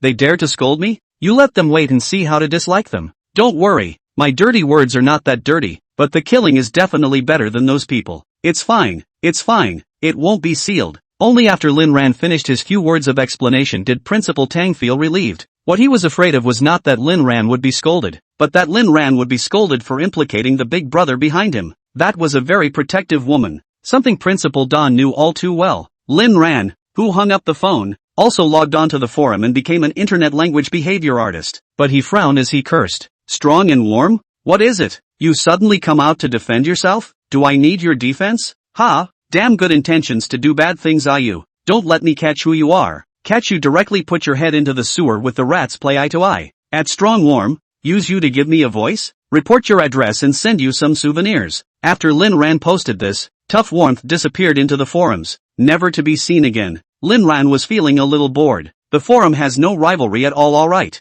3 days passed by in a flash, and Wu Zhishang and the others finally finished filming on the day of Friday, and avoided disturbing Lin Ran and Luo Yao's two-person world for the weekend. Lin Ran was satisfied with their performance, and at this time, someone offered to let Lin Ran treat the company to dinner to thank them for their efforts to not disturb Lin Ran's two-person world. Lin Ran thought about it for a moment. Luo Yao seemed to have said that she would not be back until she had dinner out tonight, so it was also a quick yes for everyone. As for the venue, it was set at the Pangu Hotel, the only 7-star hotel in Kyoto. The crowd, who knew the location, also gasped. Lin Ran contacted Ji Lingling and rushed there with his men as well. It was just that what Lin Ran hadn't expected was how lively and bombastic the Pango Hotel would be today. Having just arrived at the hotel, Lin Ran had Ji Lingling lead the crowd in first, while he and Wu Zhishan drove the car to the parking lot. When it was back in front of the hotel again, I met a cool person who was pretending to be an ex. A person blocked their way. Wu Zhishan and Lin Ran fixed their eyes on it. Good guy. This B is a bit familiar. It seems to be their high school classmate, Shernan Chi. He is not only Lin Ran's classmate, but also Lin Ran's love rival, because he is also Lu Rushue's licking dog. Lu Rushue, this person, has no other skills, but is a good hand at hanging people. Goo, isn't this our school bully? What? Here for a part-time job? Lin Wu and the two of them looked at each other. It's really this guy. Shernanji deliberately revealed the three-forked star emblem key at his waist. After high school, he dropped out and started a business to make ends meet. Unexpectedly, this is the Scum, but slowly really made some things, become a small businessman. This year also with their own efforts to buy a loan of 8 hand-soaking Mercedes. Today I plan to ask their former goddess to come here to put on a hand. To say who this goddess was, it was naturally Lu Rushue. Sananchi, why are you here? Wu Zhishang asked suspiciously. I can't believe it. Once you all looked down on me, and now you're serving me. Looking at Wu Zhishang's ordinary clothes, and the clothes that didn't even have a brand name on Linran, Shernanchi concluded that these two people didn't mix well. You guys are working here right? Go get me your manager. What kind of service attitude is this? You don't even talk when you see me. Shernanchi still thought that the two brothers were here for a part-time job. Lin Ran and Wu Zhishan looked at each other again, both speechless to the core. Lin Ran held his forehead. The segment is too low. The plot is too canonical. And this kind of low-level pretending is not at all in line with one's identity and character. He didn't want to pretend with such a doggone hot plot. The chance to pretend is yours. Lin Ran explained and headed inside. And at this moment, Wu Zhishan was a bit unsure whether to cry or laugh. Shernanchi, what can I say about you? Do you know who Brother Lin is? He's the owner of this hotel. Wu Zhishan went straight to the point, not grinding the trail at all. Shernanchi froze, then laughed. Ha ha ha ha, what the hell are you talking about? Do you even know where this is? This is the Pangu Hotel. Wu Zhishan waved at a security guard, who immediately came over. This is someone their boss brought here. His identity must not be simple. Tell him who owns this hotel. The security guard froze for a moment, but still spoke. It's Mr. Lin Ran who just went in. Wu Zhishan looked at Shernanchi with contempt and patted his shoulder and said, some say Heath Ledger's Joker is the best. Some say Jack Phoenix's Joker is the best. And we all know that you, my friend, are the real Joker. After saying this, Wu Zhishan no longer cared about him and walked away on his own. If Lin Ran knew about this, he'd probably have to call him a loser again. Such a good opportunity to pretend, put on other people. Shall not be a good beating face and then let people throw Shernanchi out. Good for you. Just leave it at that. Besides, the current Shernanchi was staring at him with wide-eyed incredulity. How is that possible? Lin Ran was just the unpopular little wretch of the Lin family. How could he own such a large hotel? This is too fake, isn't it? He had worked so hard for so long and had managed to achieve something, but he turned out to be a clown in front of Lin Ran? Lin Ran is the owner of this place. It can't be. It must be a fake. Before he could think much, Ruoshue Lu arrived. Nanchi, I've kept you waiting. Why are you frozen here? Lu Rushue looked at the Pango Hotel with a lot of emotions. That time, it was here that Lin Ran ruthlessly stepped on her face and rubbed it on the ground. Ah, that, Ru Shui, you're here, let's go in and eat. You know, this is the best hotel in Kyoto. Chapter 143. Chapter 143. It was impossible for Shi Nanqi to say that he had just had his face shoveled by Lin Ran. He was also someone who wanted to save face. Lu Rushue wondered why Shi Nanqi was stammering, but nodded anyway. Thus, Shi Nanqi pulled up Lu Rushue's small hand towards the hotel lobby card seat, while Lu Rushue lowered her head with a shy face. Welcome, sir, do you have an appointment please? Yes, I have a reservation in the lobby. Shi Nanqi enjoyed this feeling of being on top of people. Sitting on the card seat, Shi Nanqi opened his mouth to inquire. Rushue, how have you been doing? Not good. Lu Rushue cried outright. I'm stuck with a psycho who's always bullying me. What kind of person is so bold? Tell me and I'll help you clean him up. Lu Rushue. At #yen%. Not long after Lu Rushue and Shi Nanqi had gone in, a boy with a gloomy face stood out from the shadows. It was none other than Lin Jian, who he hadn't seen for a long time. He had wanted to contact Lu Rushue because he wanted to get back at Lin Ran, but I didn't expect Lu Rushue to answer the phone at all. The Lu family hated the Lin family even more now, so Lin Jian could only find out Lu Rushue's whereabouts through the little relationship he had before. When he heard Hoani say that Lu Rushue had an appointment with someone at the Pangu Hotel, Lin Jian was on fire. I'm so miserable, and you're out there spending your time? So, he came here early to wait for Lu Rushue. When he saw Lin Ran just now, he didn't dare to go up and speak, so he could only quietly hide. This was also the first time he had seen Lin Ran not go up and commit a crime. There was no way around it. The current Lin Ran had impressed him too much and was somewhat terrifying. When Lin Ran left, he saw Shi Nanqi walking and holding Lu Rushue's hand. Watching them hold hands, Jian Lin's eyes could have plucked out a knife. This guy is hooked up with another man after only a few days of not seeing him.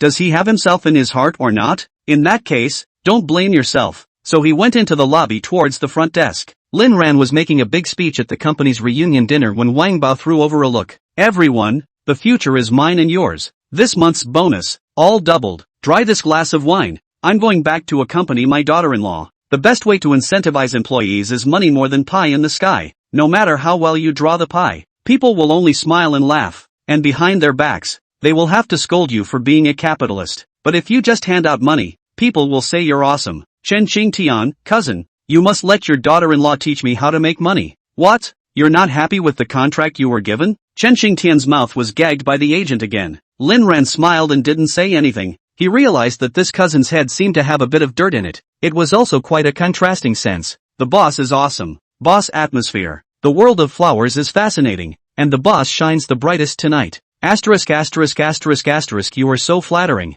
Then I have to say we as employees, we should wish the boss smooth winds and smooth water and smooth fortune, money and face and status. The other employees dried the glass of wine. Lin Ran smiled and left the banquet hall. The atmosphere here was full of youthfulness, but he didn't belong here. He belonged to Luo Yao. What is it? Lin Ran began to inquire as soon as he left the house. Lin Xiao. Lin Jian arrived at the hotel early, and just now opened a room. In 1801, Lin Ran froze, then his eyes began to change. What does he want? I don't know, but I had someone stall him for half a minute on his way up the stairs to install a pinhole. Lin Ran immediately gave Wang Bao a thumbs up. Good job you. I'll turn around and ask Luo Yao to give you a raise. Thank you, Lin Xiao. Tears flowed in Wang Bao's heart. He'd been punished for so long and was finally able to claim his reward. At this moment, Lu Rushue's cell phone, who was on a date with Shi Nanqi, lit up. Ryu Rushue frowned and looked away. Brother Ken, Hotel Pangu, 1801 waiting for you. Rushue, what's wrong with you?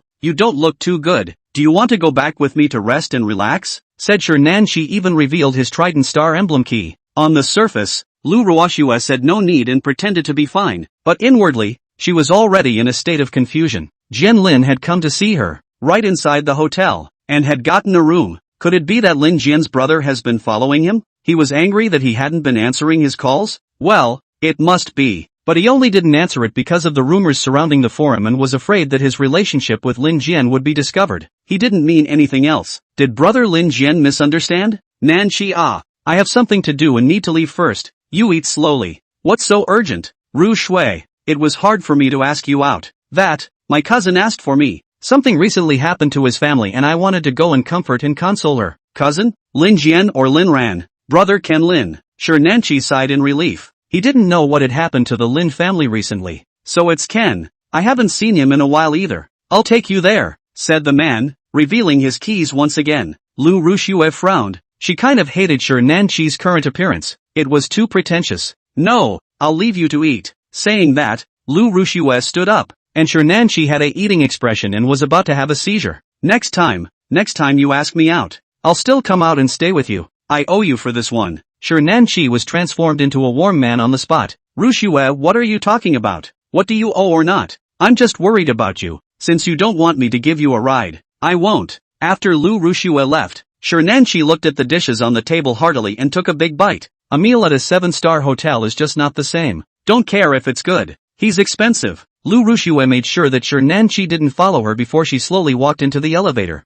Figured it would be convenient to not even have to change places. Soon, 1801 went from 1 to 2. Jin Lin was in a sorry state right now, mainly because he had too many dark wounds on his body. When he saw Lu Rushue pouncing on him, he directly dodged away. So Salah, Hamoha. Injured, not well yet. Lu Rushue was a little upset when she saw that Lin Jian had avoided her. Brother Lin Jian, what do you want to see me about? Jin Lin asked a question that made Lu Rushue blush. Donkey love dad love 5? Do you love me? Lu Rushue, brother Lin Jian, you're my favorite. Ha, what the hell? Okay, prove it. Lin Jian finished speaking and directly began to move his hands. Lu Rushue looked strangely at Lin Jian's current appearance. Brother Lin Jian, are you healed? Is this really okay? All raised, donkey harpy trashy 5 horse. Of course, don't you know me? What they didn't know was that they were being watched by a pair of eyes. At this moment, Lin Ren slowly picked up his phone and opened an app. As soon as I clicked on it, I closed my eyes straight away. This, your mom, Lu Rushue, you're cheap. How can people do this? You don't have any dignity at all.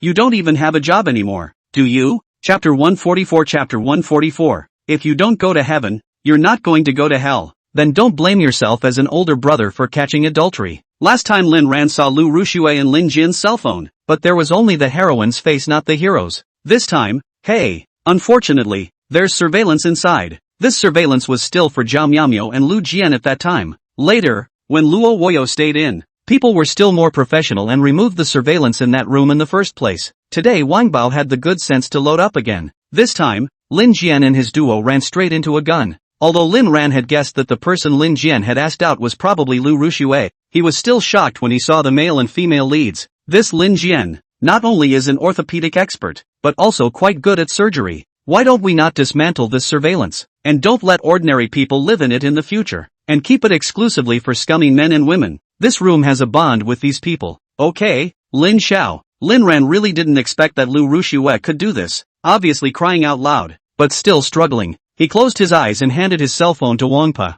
Download and save what comes next and I'll tell you when and where to send it. Wang Bao took the cell phone and admired himself. And Lu Rushue, who was in the room, was indeed crying out. She admitted that she had loved the wrong man. I didn't expect the usually gentle brother Lin Jian to torture her like this time. She was also threatened that if she didn't do what he said, she would tell the truth about the two of them and we would all die together. What they're doing isn't illegal, but it's against the rules. Lu Rushue's reputation was already stinking to high heaven now. If she was exposed to this again, then she could really jump off a building. There was no choice but to fulfill Jin Lin's request. An hour later, Lin Jian took the lead and went downstairs, just in time to run into Shi Nanqi on the first floor, who had just eaten his fill. Ken Lin, why are you here? Shi Nanqi was dumbfounded. Hadn't Lu Rushue gone to look for him? Lin Jian was also a bit surprised to see Shi Nanqi. Why was this annoying piece of trash still here? Change Louis to kill Moss? None of your business. Shi Nanqi, where's Rushue? Ken Lam, switching Louis to kill Moss?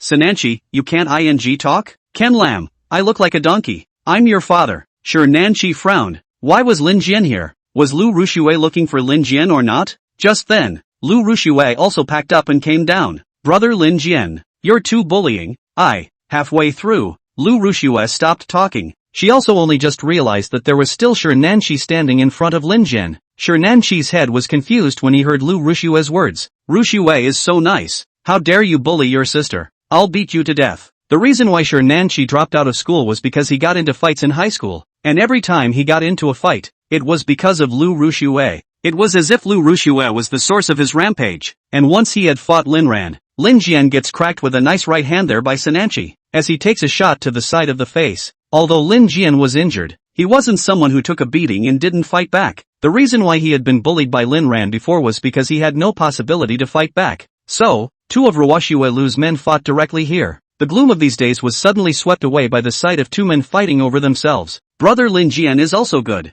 Perhaps one can get Lin Jian's love while dangling Shi Nan Qi to pay for himself, while working out Yu Qing Nan's hours, until she regained her brother Lin Ran's love. Then she would draw a complete line with these men. It couldn't be helped. Who made Lin Ran her favorite? Lu Ruxue herself didn't even realize that without realizing it, her love for Lin Ran had already surpassed that of Lin Jian. If Lin Ran stood with Jian Lin right now, she would choose Lin Ran without hesitation. Shi Nanqi with a front stomp and Lin Jian backhanded 5 straight whips. Shi Nanqi wasn't convinced and used another dragon claw hands move, and Lin Jian directly shrimped and bowed. Lu Ruxue was looking a little anxious. She didn't want one of these two people to get hurt, because it's all the people she's loved. So, stepping forward in grief, he shouted out a discouragement. Stop fighting, you guys. Lin Ran sat in the corner of the first floor, his face filled with an eating expression. And in my heart, I'm saying, you guys stop fighting. You can't beat people up like this. Finally, under Lu Ruxue's constant persuasion, the two men stopped, because Lu Ruxue's body was a bit weak right now. When she pulled the fight, she happened to be accidentally touched down by Shi Nanqi. Ruxue,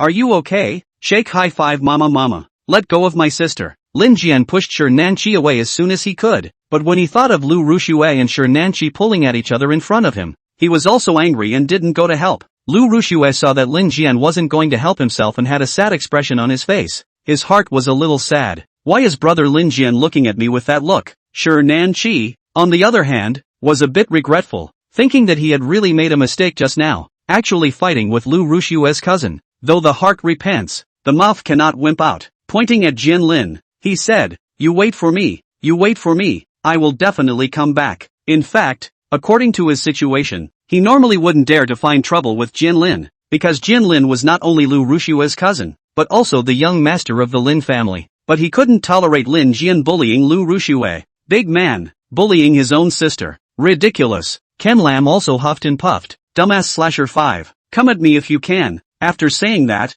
he huffed and puffed and left, not paying any attention to Lu Ruxue. Just as Lin Jian left, Shi Nanqi went to pick up Lu Ruxue. Ruxue, are you alright? Next time he bullies you, I'll even help you clean him up. Lu Ruxue watched as Lin Jian huffed and puffed away, thinking that brother Lin Jian must be angry, thinking about how Lin Jian is still taking time out to find himself after all the bad things going on at home right now, and he hurt him by physically touching Shi Nanqi in front of him. Lin Jian's brother must be jealous. So, it was unpleasant to look at Shi Nanqi again. Get out. You get out. Shi Nanqi? What did I do wrong? Just roll with it. Woo-hoo-hoo. After Shi Nanqi sadly left, Lu Ruxue once again became alone. She struggled to her feet, moving one stumbling step at a time, and was about to walk out of the hotel door when a bouncer stopped her. Our young master Lin Ran is calling you. Lu Ruxue's eyes lit up. Could it be that brother Lin Ran finally saw how good I was and forgave me? Why else would he be looking for himself? She followed the bodyguard to a room where Lin Ran was sitting at a table in the center.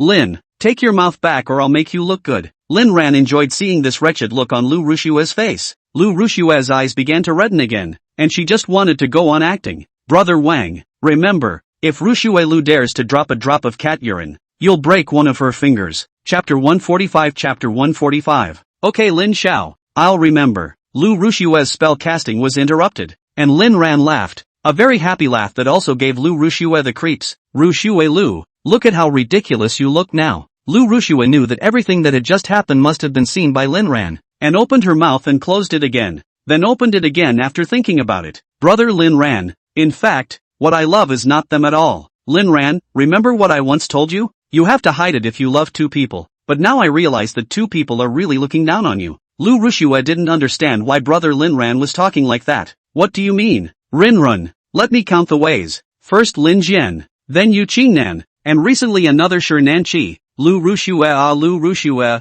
how do you think you are? Ryu Ruxue lowered. You, don't talk nonsense, I am innocent with them all. You know if I'm bull asterisk ting or not. I'll tell you plainly, I have all the evidence you need, including the game you just played with Lin Jian. Do you want to see it? Lu Ruxue's eyes widened and her body began to tremble uncontrollably. No, I don't want to. Brother Lin Ran, please let me go? Lu Ruxue was scared. She didn't doubt Lin Ran's words because Lin Ran wouldn't lie, at least not before. The corner of Lin Ran's mouth curved into a bizarre arc, which in Lu Ruxue's understanding was dangerous and tantalizing. There are only two ways you can shut me up. The first is to kill me, but it seems to me that you don't have that power in this life. Seeing Lu Rushue fall into deep thought, Lin Ran cursed in his heart, how ing dare you think? The second help me do something. I will not expose you, and afterward, I can also find you a better place to seclude yourself, and for the rest of your life you don't have to worry about being exposed, or else, the package will make you lose your reputation. Lu Rushue seemed to have found a glimmer of light in her life. She really had been frightened just now. The current Lin Ran had made her somewhat unrecognizable. Those previous doings made Lu Rushue feel desperate, but brother Lin Ran was willing to give himself a chance. Did that prove that he still loved him? It's not out of the realm of possibility. Good. Brother Lin Ran, I'm willing to help you. What do you say? Lin Ran smiled, a treacherous smile. You go ahead and wait for my news. Remember this big brother Wang Bao beside me. I'll have him personally convey what I've asked you to do in the back. Got it? Lu Rushue nodded. She didn't dare to resist Lin Ran at all now. She had heard about what Lin Ran had done, kicking Lin Tianba out of the game and throwing Lin Jian's mother and son out of the building. This Lin Ran's brother, he's frighteningly strong. Brother Lin Ran, I'll listen to everything you say. When Lin Ran saw Lu Rushue's appearance, a vicious chill ran through his stomach for no reason. It's this talking mouth of hers that just now had no idea what brand of she was eating. Remember, you're no better than a dog in my eyes, and if you dare to call me brother again, I'll have someone beat you to death. Lu Rushue didn't dare to speak again and could only choose to acquiesce. Actually, she wasn't a cutie. Guessing that Lin Ran was probably trying to deal with the Lin family. In the past few days her father, Lu Ritian, and her grandmother, had constantly searched for Lin Tianba and the others, but Lin Tianba seemed to be intentionally avoiding their Lu family. Even their own aunt, Lu Yumei, they couldn't reach. The only person who can contact their family is herself, but she's scandalized again, and she's purposely avoiding Lin Jian because she's afraid of being found out about her relationship with him. The main reason is that I'm afraid of that lunatic Shen Jingbing finding out. So today, she saw Jian Lin's message and took the risk of choosing to meet with him, as well as easing the pain of their longing. I didn't expect it to be discovered by Lin Ran. Lu Rushue inside. Now I can only help brother Lin Ran, and then get brother Lin Ran's like, and then slowly become brother Lin Ran's person, and then cut off contact with all men. Thinking of this, Lu Rushue revealed a nymphomaniac smile, and Lin Ran signaled Wang Bao with his eyes. Damn, the bastard must be calling his brother in his mind again. Beat it for me. Wang Bao didn't say anything, and took a step towards Lu Rushue, allowing Lu Rushue to also experience the treatment that was once only available to Lin Jian's mother and son. Lin Ran got a little more comfortable then, and his thoughts began to come alive as he listened to Lu Rushue's screams. A vicious plan slowly emerged in Lin Ran's mind. This plan was enough to send his enemies to an endless hell. From the beginning, Lin Ran had never wanted to let anyone live. Although Lin Tianba was not directly involved in Lin Ran's death in his last life, he was the most hated one. If it wasn't for his inaction, if it wasn't for his favoritism and connivance towards Lu Yumei's mother and son, how could Lin Ran have ended up in a tragic death? But right now, Lin Ran was prepared to take Lu Yumei first. The most hateful one is certainly Lin Tianba, but Lu Yumei, the pillow person, also deserves credit. And this woman had once practiced Pua tactics on herself for more than a decade long, not letting you go down in flames. Lao Zilin wrote the opposite. Hey, this big show, it's going to be great. His heart is getting darker and darker now. It might not be long before Luo Yao would even call herself master. Lin Ran had heard enough of Lu Rushue's agonizing music and felt a bit bored as well, so he left. When he arrived at the parking lot, he found a person who was also here preparing to leave. It was none other than Chen Xingtian, who had just finished attending the banquet and was preparing to leave. Chen Xingtian also saw Lin Ran, looked at Lin Ran's car, then looked at his own car. A sense of inferiority arose. Cousin, you drive a nice car. My daughter-in-law bought it for me. I can't. I have to earn money. I have to work hard. I have to. Pei Chanxian sat in Chen Xingtian's driver's side a bit unable to listen. You've had too much to drink. You'd better go home. Chen Xingtian narrowed her eyes as she realized that this agent was getting less and less big. Sooner or later, I'll open her up. Oh cousin, let me ask you a question. You say, what's it like to be raised by your daughter-in-law? I didn't mean anything by it. I just wanted to know what the life of a rich woman is like. You're actually considered a rich woman. That's different. I want to be a sister-in-law kind of woman. Lin Ran was speechless to the extreme. How come he hadn't realized before that Chen Xingtian still had thoughts in this regard? And Luo Yao is not the same as Chen Xingtian at all. Okay. You and my daughter-in-law are different. My daughter-in-law makes money only for me to spend. You make money to spend for man. Cousin, your idea is a bit scummy. Oh, Chen Xingtian said indifferently. It can't be helped. Women don't slag and men spend. Lin Ran was speechless. Well, how can I put it? Actually being rich isn't as happy as you think it is. Chen Xingtian asked rhetorically. but I see that you are quite happy eating soft food? Chapter 146. Chapter 146.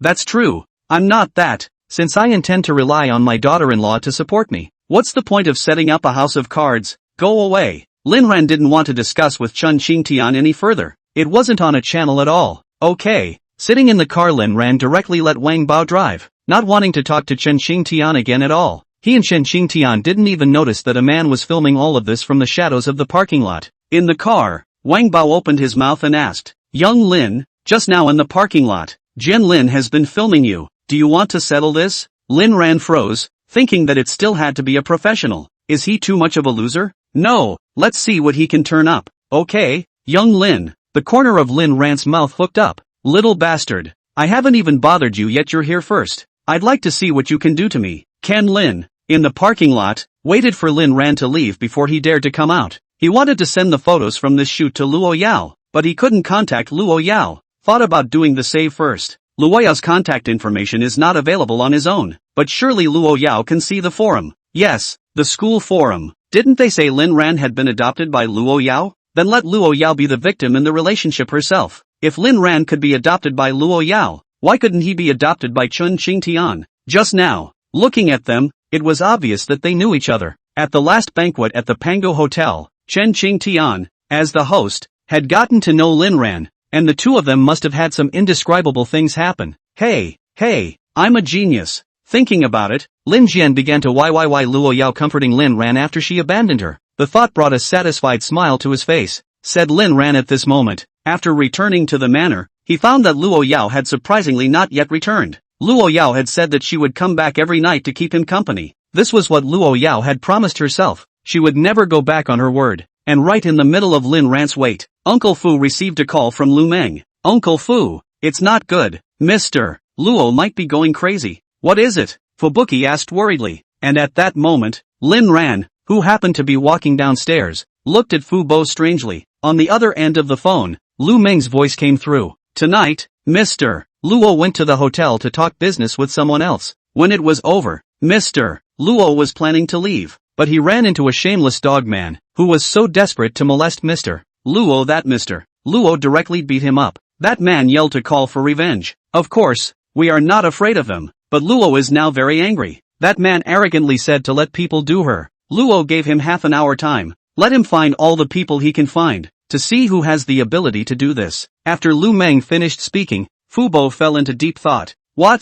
Something happened to Luo Yao? Lin Ran's voice came, and Uncle Fu stiffened. No, Uncle Fu, I'm Luo Yao's husband. I have the right to know about her well-being. Tell me. Lin Ran's face was surprisingly cold, and it was the first time Fu Bo had seen this expression on Lin Ran's face, so he could only tell Lin Ran about it. Lin Ran took the phone directly. Tell me the place and I'll be right there. Lin Xiao? Lu Meng on the other end of the phone was also stunned, and then started to get scared. Did he do something bad with good intentions? Mr. Luo wouldn't slaughter himself. The call was to have Uncle Fu bring someone over to prevent accidents, but it turned out that Lin Xiao knew about it. Well, tell me the address. I'm going to look for Luo Yao. Lu Meng had no choice but to say the address. He didn't dare to lie to Lin Ran. Lin Xiao, you mustn't say that it was me who said it. Just pretend that you just happened to be passing by, okay? Lin Ran directly hung up the phone and led Fu Bo away with a group of bodyguards. In fact, Lu Meng still had things to say that she hadn't finished, but because Lin Ran had snatched the phone, she didn't dare to say anything.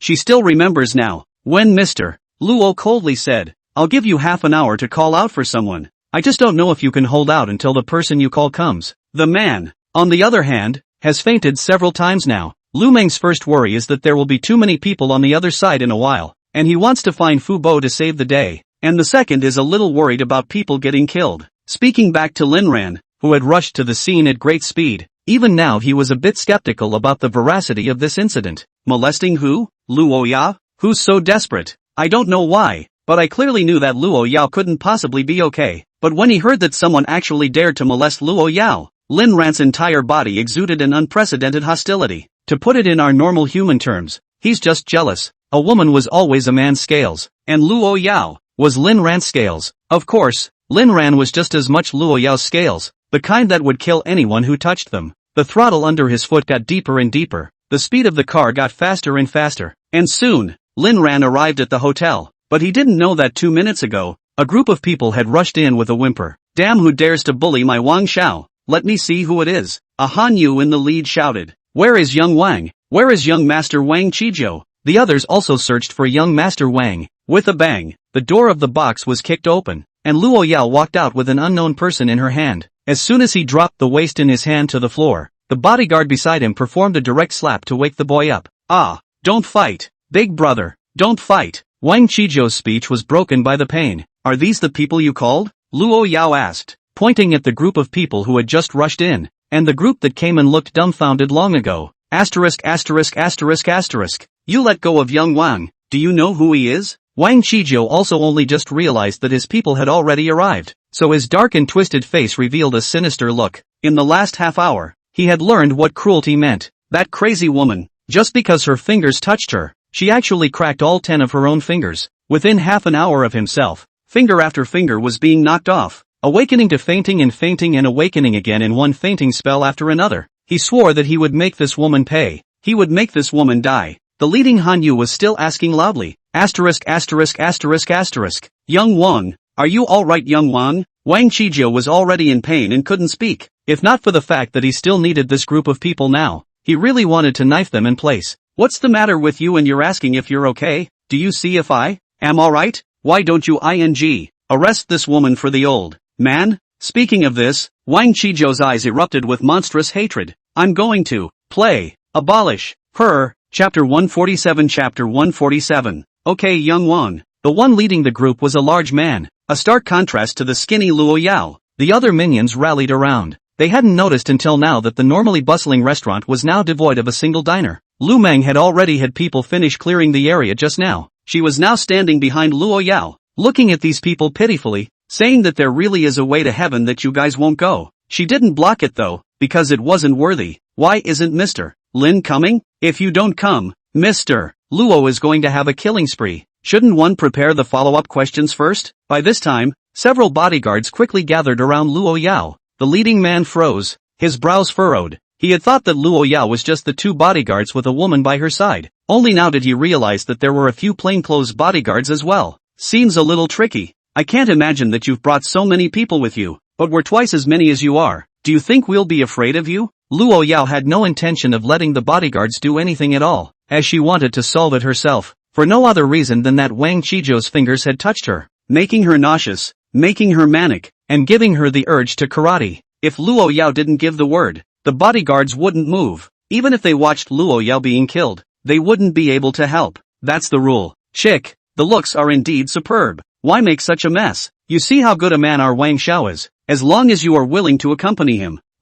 Before the leading Hanyu could finish his words, he was cut off by Luo Yao with a kick to his life. He couldn't imagine that the woman in front of him would dare to make a move when she was outnumbered. Not a bad idea. Lu Meng, have someone send him to a room with that Wang Xiao in a while and have some fun. Lu Meng nodded, and at that moment, Lin Ran led the men to the door with a huff, and saw the scene from a distance. Lin Ran gulped. The big man in the lead crouched down in pain, tears streaming out of his eyes. Asterisk, all of them. Luo Yao's eyes narrowed slightly. It's been a while since you've done it? Lin Ran was just about to go up to help when Fu Bo stopped him. Lin Xiao, I want to tell you that Miss actually really loves you. She can't live without you. Lin Ran had a puzzled look on his face. Of course I know. What do you mean by telling me this now? Let us quickly. Lin Ran said and turned his head to point in Luo Yao's direction. Then he was dumbfounded, seeing Luo Yao's hand rise up and drop her knife. She took a direct swipe at the first person who rushed at her, leaving a striking scar on that person's face, followed by the second and third.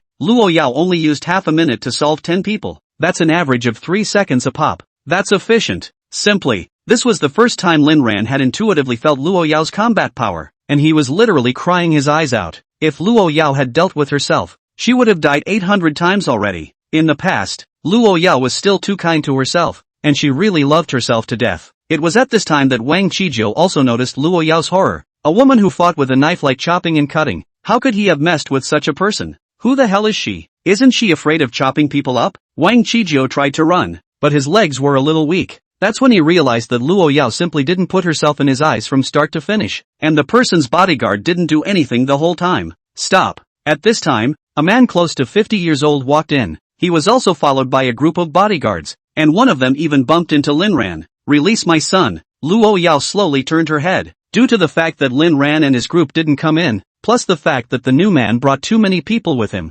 completely blocking Luo Yao's line of sight, so Luo Yao didn't notice Lin Ran and his group. And who are you? Luo Yao looked at the visitor with an expressionless face. I'm the owner of the Wang Group. What gives you the right to arrest my son? Wang Qijiu is the only son of Wang Dalao and the next generation heir of the Wang family. When he heard about his son's accident, he, as a father, rushed over at the first opportunity. The Wang Group? What kind of goods? Lu Meng reminded from the side. Mr. Luo, Wang's group is a small company, not as good as the kind of Saran group. Luo Yao didn't answer, but said coldly, then there's no point in existing. How about sending the father and son duo abroad? Lu Meng shivered. Mr. Luo was too ruthless, and outside the door, Lin Ran was anxious to come in, but was stopped dead in his tracks by Uncle Fu. Uncle Fu, what the hell are you going to say? Wait until we get back. Okay, I'm going in now. Young Lin, the old man wants you to promise me something. Lin Ran was really convinced. What time is it? What can't we go back and talk about? Okay, I promise. Let's go back. No, I want to talk now. Lin Ran was completely speechless. He now suddenly felt that this Fu Bo was somewhat incomprehensible. Then speak up. I'll only give you 10 seconds. Enough. Count on the old man, I beg you. Don't leave the young lady. If you leave, the young lady will surely die. Just now Lin Ran had already seen Luo Yao's violent side. This visual impact was far better than the last time in the Luo family's old mansion. Uncle Fu was afraid that Lin Ran would get scared in his heart and run away again. Asterisk asterisk asterisk asterisk on this? I'm sick. I leave her? Even if you die I can't leave Luo Yao. Lin Ran's words were originally said in a hurry, and there was also an element of jest. He did not mean to curse Fu Bo to death, but Fu Bo was greatly shaken when he heard these words, and suddenly it seemed as if a big stone in his heart had completely fallen. Even if he died, Lin Xiao wouldn't leave Miss. It was the best promise he had ever heard in his life. And at this time inside the restaurant, Wang Diluo also realized Luo Yao's extraordinary. Who the hell are you?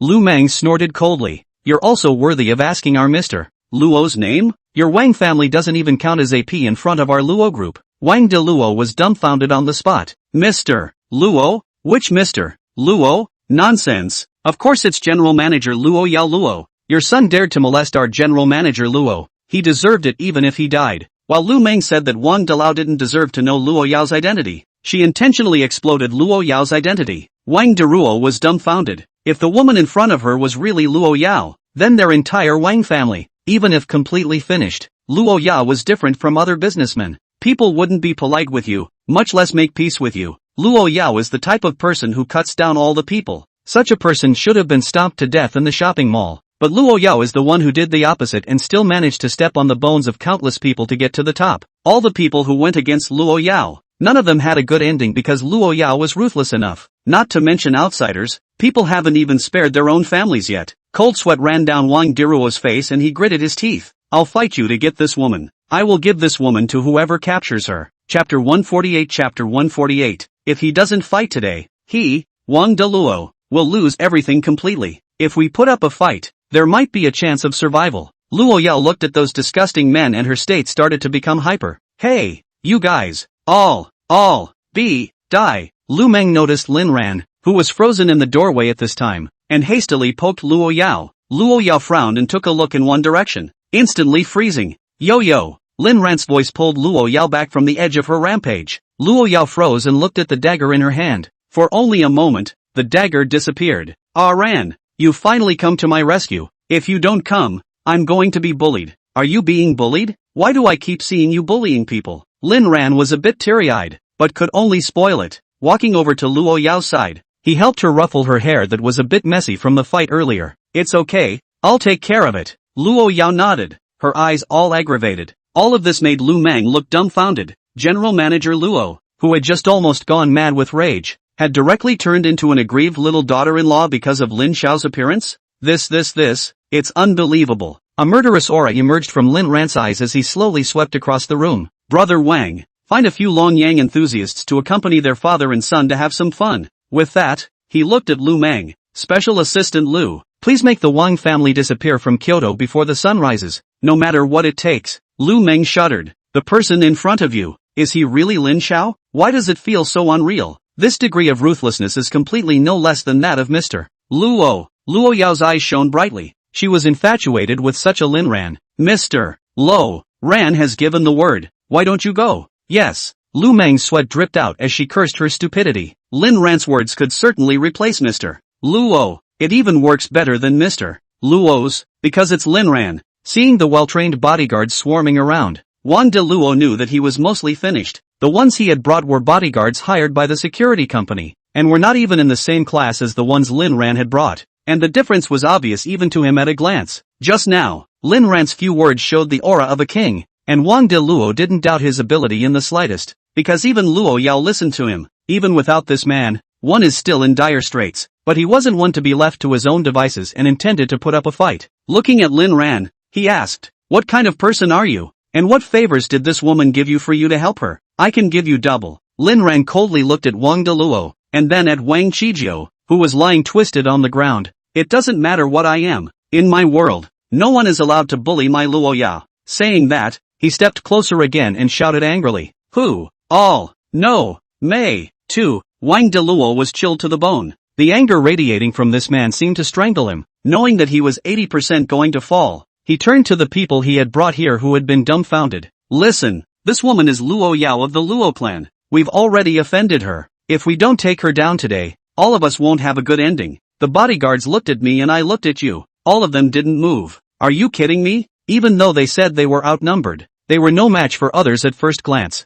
Okay, that new young master alone had brought a team of more than 20 bodyguards with him, and those people looked like they knew they weren't to be messed with at a glance. And that wasn't even counting the few bodyguards that already existed by Luo Yao's side, and they had just learned that the woman in front of them was the first Miss Saibatsu. This is something they can mess with? Who dares to touch this? Mr. Luo, this young master, we're just temporary workers, so you guys can just let us go as AP. Yes, yes, yes, we'll leave this Wang De Luo at your disposal. We're just laborers. We're not from the Wang family. Wang Deli had it coming. He deserved it. Wang De Luo was stupid. He never thought that the bodyguards he spent so much money to hire would collectively backstab him at the critical moment. You guys, Wang De Luo immediately realized what the bodyguard was thinking, and just when he wanted to speak, a handful of cold, black stuff was pressed against him. Boss Wang had better obediently listen to our young master. Wang Bao's cold tone didn't give him a chance. Wang De Luo shivered, and cold sweat ran down his forehead.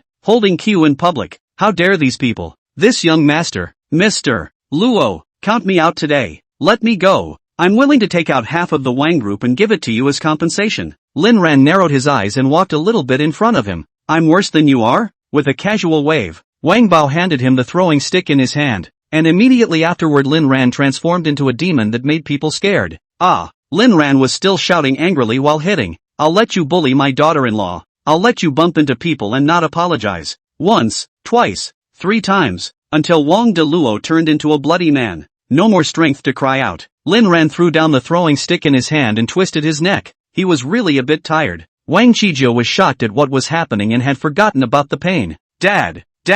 Lin Ran walked up to Wang Qijiu again, and Wang Qijiu crawled backward in fear, a riot of gas coming from his lower body. It was at this time that he truly regretted it. I didn't expect that I would have messed with Luo Yao and run into such a cranky man. Spare me!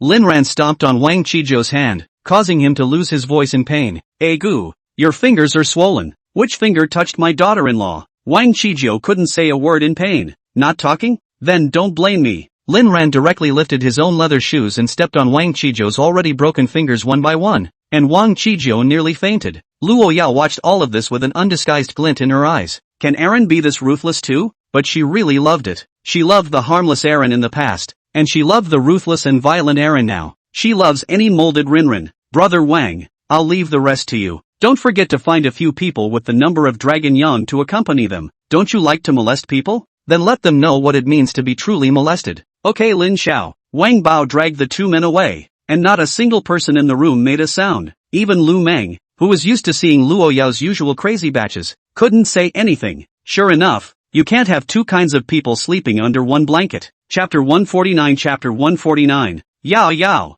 let's go. Luo Yao's eyes shone brightly as she took Lin Ran's hand and followed him out. Ran, thank you for standing up for me. I was scared to death just now. Lin Ran said in his heart, why are you still so aggrieved? It's also too cute. It's my fault for being late and making you suffer. Lu Meng, on the other hand, stayed behind to deal with the group of stupid bodyguards. It's a hard day's work for a laborer when you have to work overtime at night to make the Wangs disappear. Lin Ran and Luo Yao got into the car. and in the front row was Fu Bo and Luo Yao's exclusive driver, an older sister in her 30s. Ran, are you my Ran? Of course I'm yours, I'm your Aaron and your husband, and do you still love me? Love me for what? Love in the exciting hour. The driver and Uncle Fu are red in the face and have an inner monologue, sooner or later you'll have to go in. The fender slowly rises and the car winds through the city streets. As the saying goes, there are millions of poses, and safety comes first. Back at the manor house, Luo Yao was still hanging onto Lin Ran and didn't want to come down, commanding him to go back to his room. Fu Bo looked at Miss and Lin Xiao's loving appearance, and also revealed an aunt's smile. He hadn't been wrong. The current Lin Xiao was completely doting and loving on the young lady. I just hope that these happy days will continue like this. Miss has suffered too much all these years. Mentally, I give myself credit. In the bedroom, Lin Ran turned off the bedside lamp. Both of them couldn't sleep. Luo Yao's whole heart melted when she thought of Lin Ran's domineering way of taking the heat for herself today. The line "no one can bully my Luo Yao" is simply awesome. It turned out that not only did Aaron belong to himself, but he also belonged to Aaron. Ran, Shu, I know what you're going to ask. I love you. Please close your eyes when it's dark. After breakfast the next day, Lin Ran once again took a tonic while contacting Wei Xiang. Some of you may have forgotten who Wei Xiang is. He is Wu Zhishang's cousin and a brother who works under Brother Blade. Soon, once again, there was that underground casino. This time, Blade personally greeted Lin Ran. "Ego brother Lin, you're here, when brothers have missed the welcome. Forgive me." Lin Ran was also generous. What a thing to say. Blade, Knife immediately said, "Just call me Knife." Why?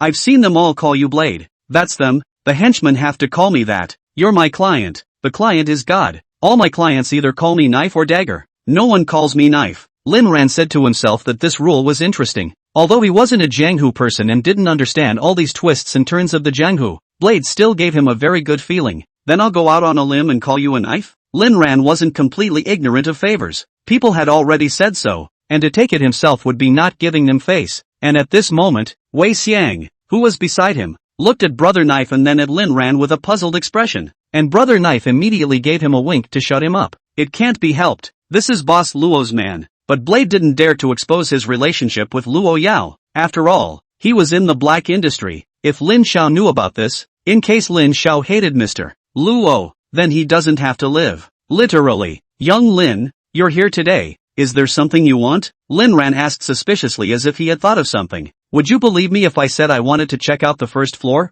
Blade gulped, unsure of how to respond. Lin Ran's heart was wondering what it was that Blade could do that everyone knew by heart. He has an underground Q field, a D field, and doesn't peddle D. That HDD only left one that Lin Ran hadn't seen before. What was there to hide? Just kidding. I came to see you today on business. Blade wiped the cold sweat from his forehead and hemmed and hawed. Ha ha. It's good to talk business. It's good to talk business. He was truly afraid that Lin Ran had come here for pleasure. And even more so, he was afraid that Lin Ran would get drunk and die on the first floor. Once again coming to that room on the third basement level, Lin Ran opened the door. How's that business you were introduced to last time? Hey, Lin Xiao, you don't say. The list you introduced is really easy for me to earn more than $30 million.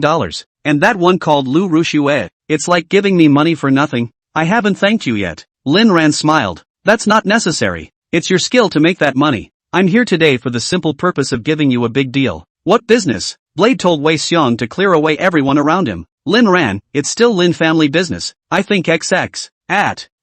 #yen. Blade's eyes widened as he was a bit surprised by Lin Ran. Lin Xiao, how do you know me upstairs? Guess. Well, it's my brother's fault for not making it clear to you. But Lin Xiao, there's a knife at the head of the colorful word. As a person who has been there, I have to say to you, we men should never mess around outside. Lin Ran looked at Blade strangely, thinking, do you want to hear what you're saying and then see what you do? But instead of mocking, his mouth spoke of business. I'm actually married and very much in love with my daughter-in-law, so there's no need to talk about that aspect. Let's talk business. Blade also remembered what Lin Ran had just said, and a chill ran through his body. The last time Lin Ran came he still had a harmless look, and although he did introduce business, he was still slightly raw at that time. Now he can be facetious enough to try to play someone to death. What has Lin Xiao gone through lately, causing such a big change? Blade, Lin Xiao, this isn't business anymore. This is considered a setup. Even though I'm a member of the Jianghu, this kind of bureau is harmful to heaven and will lead to a short life. Blade tried his best to act like he was really talking business with Lin Ran so as not to let arouse Lin Ran's suspicion.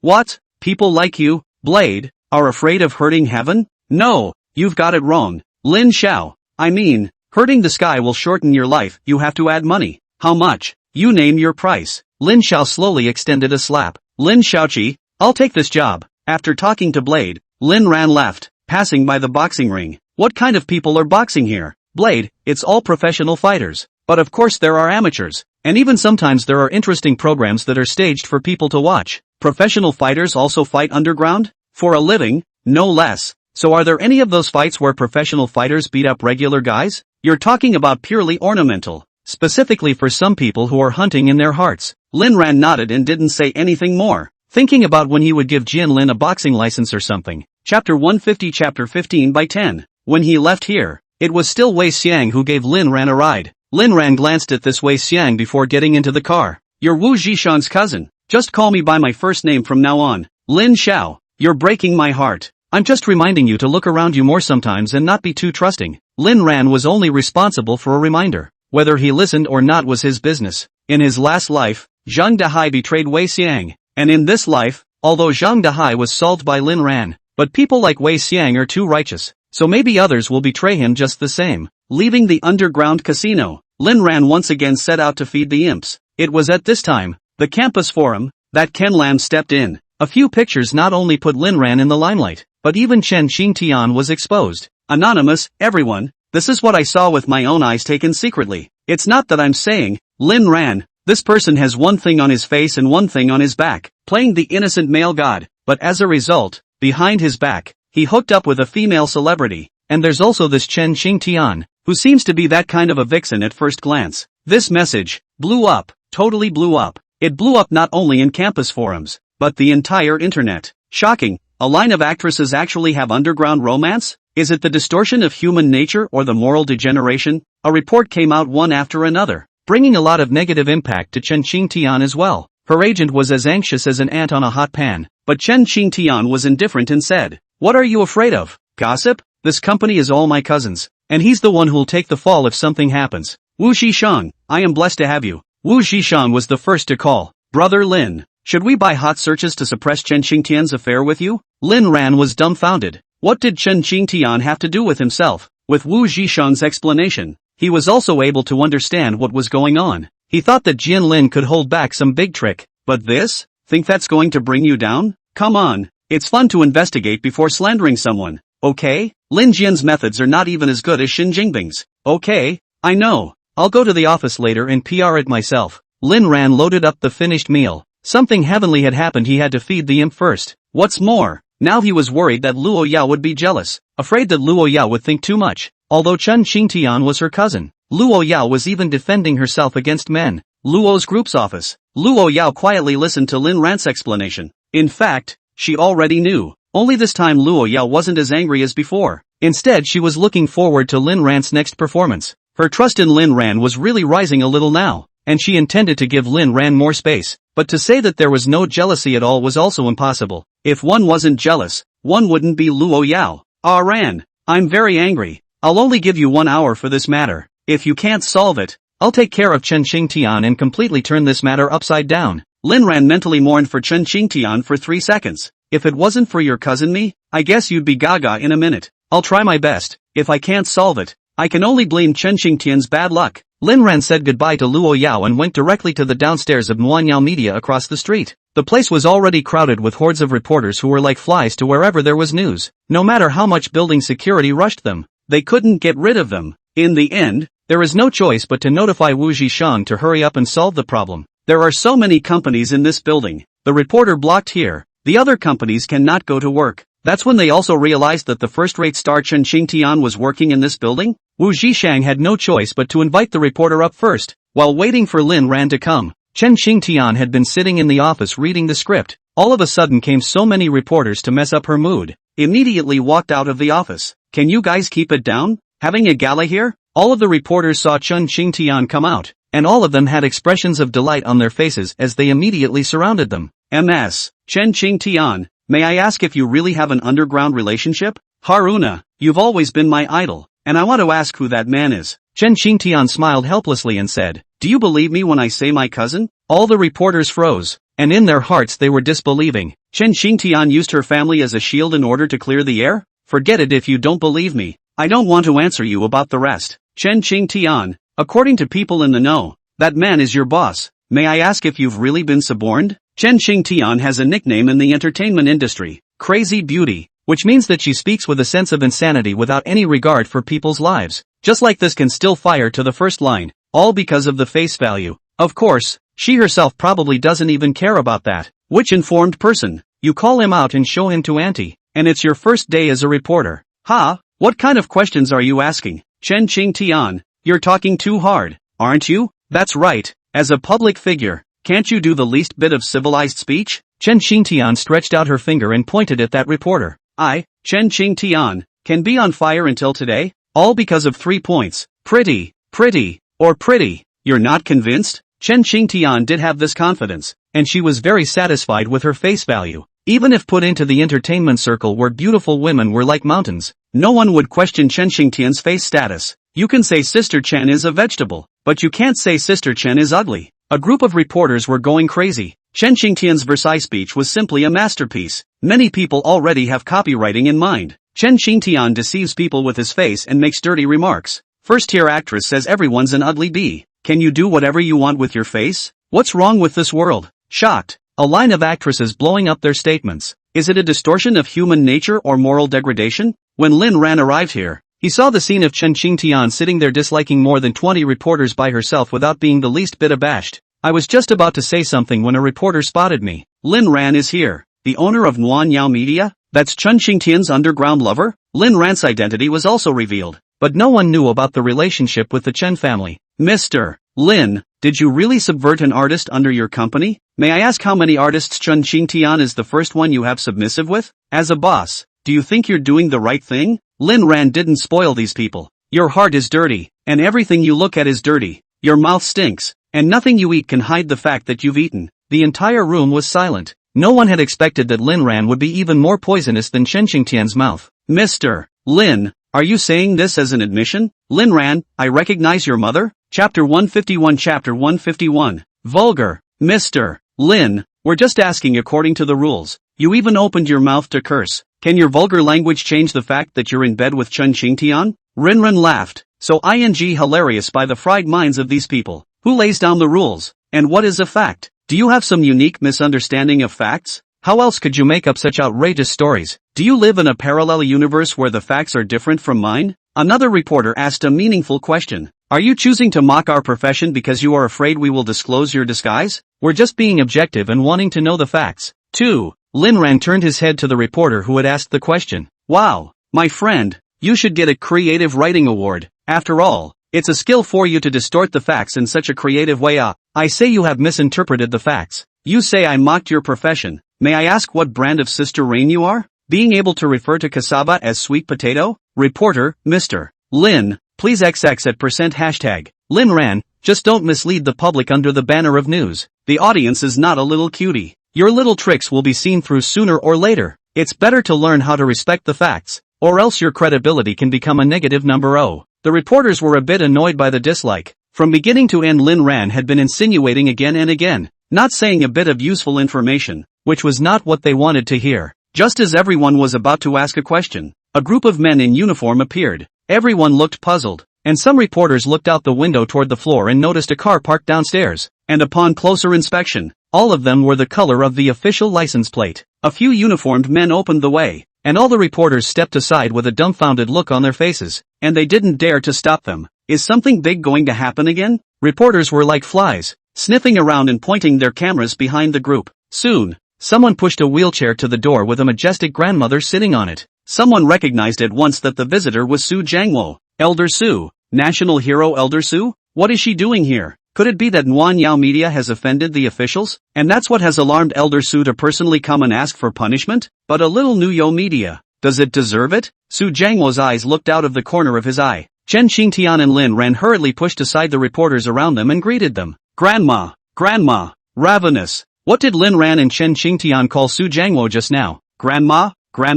Su Jiangwo gave a kind smile. I've heard that someone is looking for trouble with my granddaughter and grandson. So naturally I'm here to take a look as an elder. Shocked, petrified, and stiff in a trifecta. Jesus, Chen Qingtian was Su Jiangwo's granddaughter, while Lin Ran was Su Jiangwo's grandson. It's such a big deal that they, as members of the media, didn't know anything about it. Just now, when Chen Qingtian said that she and Lin Ran were cousins, these people didn't believe it at all. But now they took a look. Everyone realized the gravity of the situation, and a dramatic scene took place. Many journalists have picked up their phones and started reporting back to people at their companies. Boss, listen to me, Chen Qingtian. What?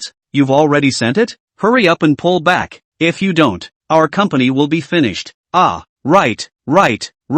Let everyone not write like a blind man. Chen Qingtian is not ordinary. Lin Ran is Su Jiangwo's grandson. What Su Jiangwo who? Don't you know if you go and check it out? Just like you and you're still a media boss? Some journalists have already started to run away. After all, no one wants to be the one to be missed as a headliner. You, the media, dare to wantonly slander my granddaughter and grandson, and just walk away? Everyone all stood still. Su Jiangwo's words were not threatening, but no one dared to move. The Chen family in Kyoto. The Chen family might be known to few in front of the general public, but those with a little bit of experience knew the terror of the Chen family. Chen Xiao is only the director of education, but none of his two sons are simple. And his wife, Su Jiangwo, that's a hero who gets an official stipend. At that point someone also noticed via their cell phone that the tide had turned online and an official media outlet had come down in person. The official news went straight down to criticizing contemporary netizens indiscriminately and clearly pointing out a few words about Chen Qingtian. The reporters were all in a cold sweat. Su Jiangwo also looked at Chen Qingtian and Lin Ran favorably before looking at those reporters again. What? All quiet? The reporters were all silent. Elder Su, we don't know about Chen Qingtian's relationship with Lin Ran, and we're only here for an interview this time. We don't mean anything else. I'm just a part-timer. Elder Su, this is all arranged by our boss. If you want to find it, go find our boss. Su Jiangwo said coldly, for the media that has already reported distorted facts. I, Su Jiangwo, will definitely pursue the matter to the end, and as for other things, I don't want to have similar reports again. After all, the face of our Chen family is not something that anyone can step on. The reporters nodded their heads in agreement. Yes, don't worry, we won't say anything about what happened here today. I'm a dog if I talk nonsense. Chen Qingtian is the clear stream of the entertainment industry. Boss Lin is young and talented, a role model for contemporary people to learn from. The reporter's specialty is on display in this moment. Su Jiangwo looked at Lin Ran. Ran, what do you think about disposing of it? Lin Ran had wanted to pursue them one by one, but thinking of the reasoning of a dog jumping over the wall, he was also planning to give these people another chance. So be it. One by one, the journalists were as relieved as they could be, and they were all muttering in their minds. Chen Qingtian and Lin Ran possessed this level of identity, so why had they never said anything about it? All they have to do is reveal a little bit, and then the whole circle will have to praise them to the skies. Simply, Lin Ran let Wu Zhishang deal with the reporters and welcomed Su Jiangwo into his office. Xiao Ran, how are you and Yao Yao doing these days? Loved to death. That's good. Remember to come back and visit me, an old woman, sometime. Don't worry, Grandma, you've been a pain in the ass this time, and you even came to stand up for us yourself. The more Su Jiangwo looked at Lin Ran, the more he liked her. Lin Ran and Chen Yanyan, there were some places that were very similar. Only his own daughter was blind, but he didn't expect to have a son whose eyes worked quite well. That's all I should do. Ran, I'm a bit tired, so I'll go back first. Su Jiangwo was really a bit tired. After all, with a sick body. Okay, I'll walk you. No, I have a driver. Officially arranged. Before leaving, Su Jiangwo gave Chen Qingtian a deep look. This time, it's your fault. Next time I won't save you, okay? Chen Qingtian nodded. Got it. Chapter 152. After sending Su Jiangwo away, Lin Ran also left the company directly. In less than an hour's time, the winds on the internet turned sharply, and Lin Ran's relationship with Chen Qingtian's cousin and brother hit the crowd by surprise, and Ken Lin was dumbfounded. Lin Ran and Chen Qingtian are cousins? How can anyone believe such a ridiculous thing? But before he could continue posting, he received a message. Little pussy didn't think of it. People, Lin Ran and Chen Qingtian are cousins. You and Lu Rushue aren't necessarily. Ha ha. Lin Jian jumped in fear. Lu Yume, Jian, what are you doing? No, it's fine. Lin Jian's eyes were sinister. He was up for killing. The feeling of having his secret discovered caught him a little off guard. Who are you? Your grandfather. Groove. Lin Jian's mind crumbled a bit. Why was this person still cursing? The message was naturally sent by Lin Ran's people. He just wanted to make Lin Jian anxious and scared, living in a kind of fearfulness. After settling this matter, Lin Ran received Luo Yao and the two of them returned to the manor together. In the car, Lin Ran looked at Luo Yao in a bad mood, and after a little thought, he knew what was going on. Yo, you're angry. Luo Yao didn't say anything. Yao Yao, are you jealous? Luo Yao nodded. I am jealous and angry. What I'm angry about is not you or Chen Xingtian. What I'm angry about is that our relationship hasn't even been made public yet, and there are people spreading rumors about you and Chen Xingtian. It's outrageous. Lin Ran. Yao Yao. I will publicize our relationship in front of the world. Lin Ran directly released a big move. Starlight really did emerge from Luo Yao's eyes. Really? Of course. When have I ever lied to you? I remember the old days, when you tricked me into going to. Stop. Before I was a dog, now I want to be a human being. Your lover. Luo Yao really did show a happy smile. She almost did just now. Just as Lin Ran swore to Luo Yao, Lu Yumei left the temporary apartment rented by the Lin family alone. Lu Yumei normally wasn't going to meet with the Lu family at this time. It wasn't that Lin Tianba didn't want to pay back the money, but she wanted Lin Tianba to give the money to herself so she could pay back her family. This also aroused Lin Tianba's suspicion, and Lu Yumei planned to find some time to conspire with the Lu family. So today she showed up unexpectedly at her mother's house. The Lu family these weathers all wanted to karma Lin Tianba, but hearing Lu Yumei's explanation all fell into deep thought. Yumei my good daughter, it's not impossible to let us help you in this matter, but there is a condition, that is, this money at least give us half of it. Willow Moon frowned, sparing her. She also felt that the Lu family was too greedy, and this kind of eating was a bit ugly. Don't think about it, I'll give you up to $1 million. If not, then I won't let Lin Tianba pay back the money. Love it or hate it. Lu Ritian stormed out on the spot, picking up the broom at his side and about to hit Lu Yumei, but was stopped by Lu's mother. What? You want to hit me? Lu Yumei frowned. Mother Lu quickly said, Ritian just wants to clean the room. Fine. $1 million is $1 million. Mom. Ryu Righton was just about to speak when he was stopped by Ryu's mother. Son, we're all family, so let's just help Yumei. Ryu Righton understood his mother's expression for a second and quickly said, good. So, Lu Yumei asked Lin Tianba out on the spot. Although Lin Tianba is a shameless person, he loves Lu Yumei too deeply and doesn't want Lu Yumei to have a hard time in the Lu family in the future, so he intends to pay back this money. Lin Tianba returned the money from the Lu family and took Lu Yumei away. But what made Lu Yumei strange was that the Lu family was slow to transfer their money back. In the makeshift apartment, Lin Jian also began to worry. Typed, Mom, why hasn't Grandma transferred the money yet? Didn't you say you'd transfer it to me as soon as they did and then we'd prepare for the follow-up? Jian Lin's voice reminded Lu Yumei. And suddenly, Lu Yumei's body went cold. A cold sweat began to break out inside her as she remembered how the Ryu family ate. Son, you wait, I'll go back. Lu Yumei was just about to go out the door when she ran into Lin Tianba, who came back with a sad face. Recently, Lin Tianba seemed to have aged several years. Where are you going? I'm going to my mother's house. Lin Tianba didn't say anything more and nodded and let Lu Yumei go. At this time, it's better to have a good relationship with the Lu family. Maybe it can be used later. When Lu Yumei arrived at the Lu family home, she was dumbfounded. The person who opened the door wasn't a member of the Lu family, but someone Lu Yumei didn't recognize. Who are you looking for? Who are you guys? Why are you here? Where's Ryu Righton? You mean Ryu Righton? The mother and son sold the house to me. Lu Yumei froze. She felt as if the world was collapsing a little. Did your own mother and brother, for that little money, abandon you? Just at this moment, Lu Yumei's cell phone rang under her. She picked it up and saw that it was Lu Rushue's. Lu Yumei hurriedly picked it up. Rushue, where are you? Auntie, I was looked at by my dad, and let me tell you, Grandma and Dad don't live there anymore, and they're not going to give you your money back. Lu Yumei was completely dumbfounded. She knew that the Lu family could do something like this. Rushue, where are you? I'll come find you. Auntie, you won't be able to find me, but I know a way for you to get your money. You can get a debt collection agency to come in. Rushue, why are you helping me? Because you're my aunt. Seeing Grandma and Dad like that makes me sad when I think of you. Aunt, you've been so good to me since I was a kid. How could they do that? Lu Yumei took a deep breath and said that this niece really didn't suffer in vain. After hanging up the phone, Lu Yumei began to ponder. She thought Lu Rushue had a point. If someone else had told her these things, she might have had to think about it. But when it was her most trusted niece, there was nothing to think about. Lu Rushue had already treated herself more than the rest of the Lu family, and she was somewhat touched by the fact that she was still thinking of herself at a time like this. So, she decided to listen to Lu Rushue's advice. After thinking about it, what people are better at collecting debts?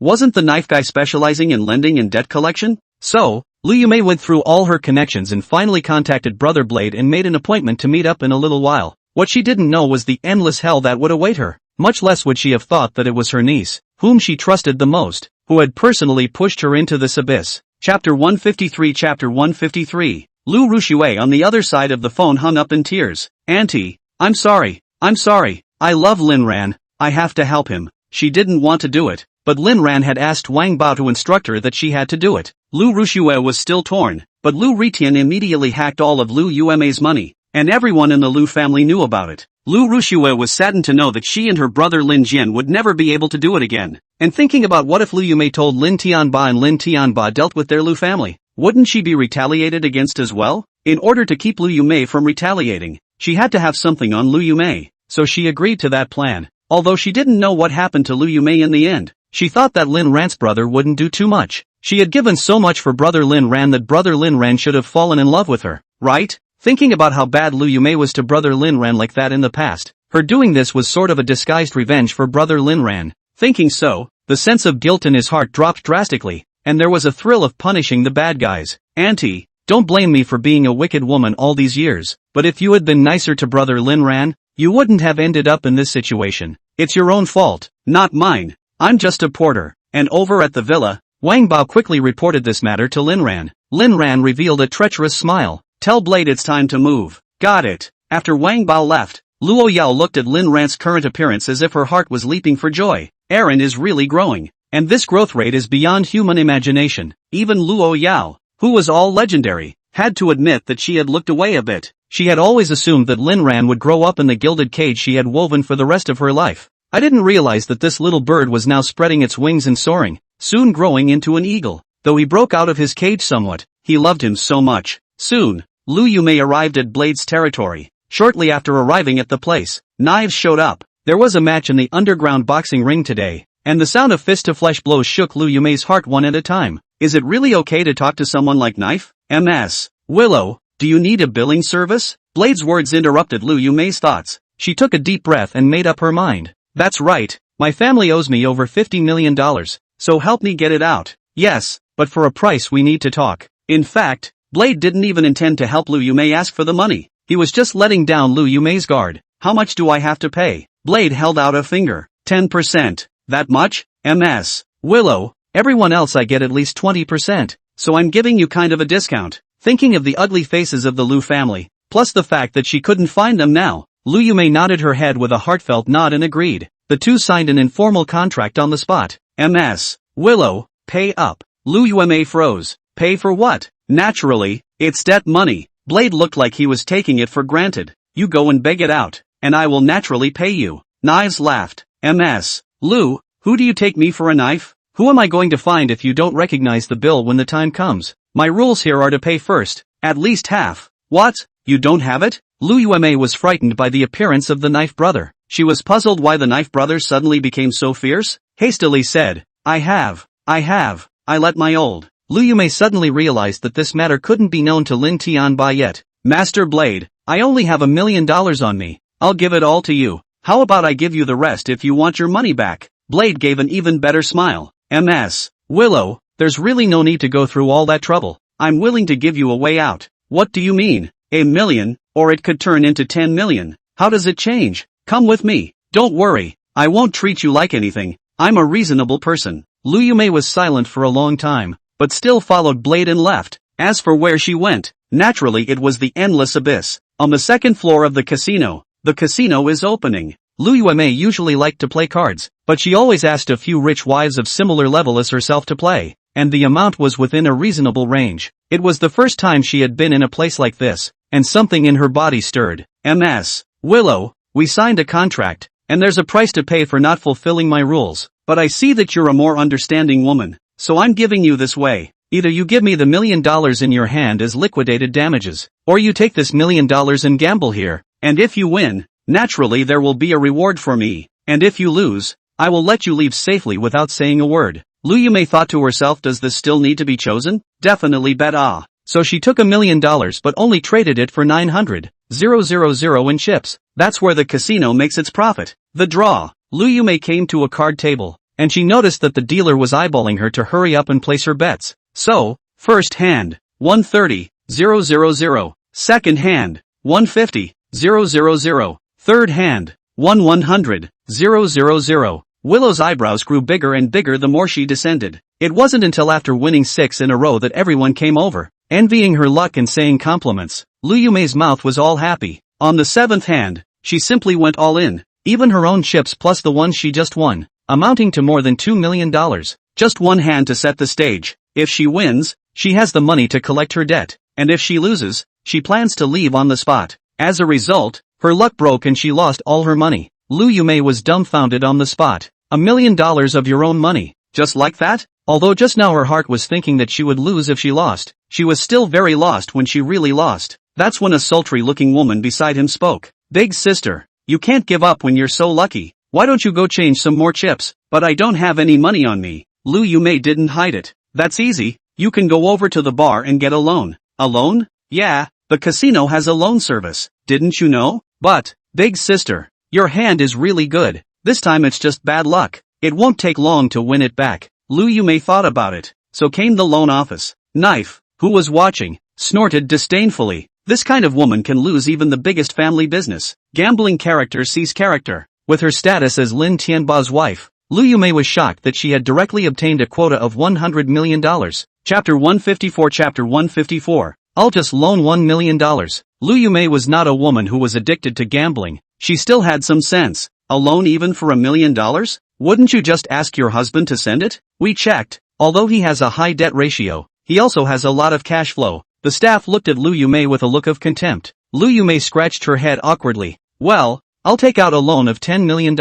Soon, the loan was processed and Lu Yumei came back with 9 million in chips to kill. At the betting table, the garish colors gradually filled her eyes. She wins a lot and loses a lot, but the wins are small and the losses are big. Slowly, she lost another $10 million. That's when she woke up as if in a dream, a cold sweat breaking out on her back. At this point one of the lads said, Big sister, I have a feeling this casino might be cheating. Cheating? Yes, you see, all of us, if we make a small bet, we win. If we make a big bet, we lose. So I want to discuss something with you. Let's make a game between the two of us, little by little, to win the money over. Lu Yumei was also realizing that the lad was right. She's no cutie pie either, not likely to say on the spot that the casino cheated. Anyone who can open a casino is not a simple character. Okay, let's do that. But I'm broke. Why don't you lend me some? Sis, what are you talking about? There's no father and son in a casino, let alone a sister and brother. Go ahead and take out a loan. We know the rules anyway. We'll win it back in a little while. Lu Yumei thought about it, so she went to get another loan of $10 million.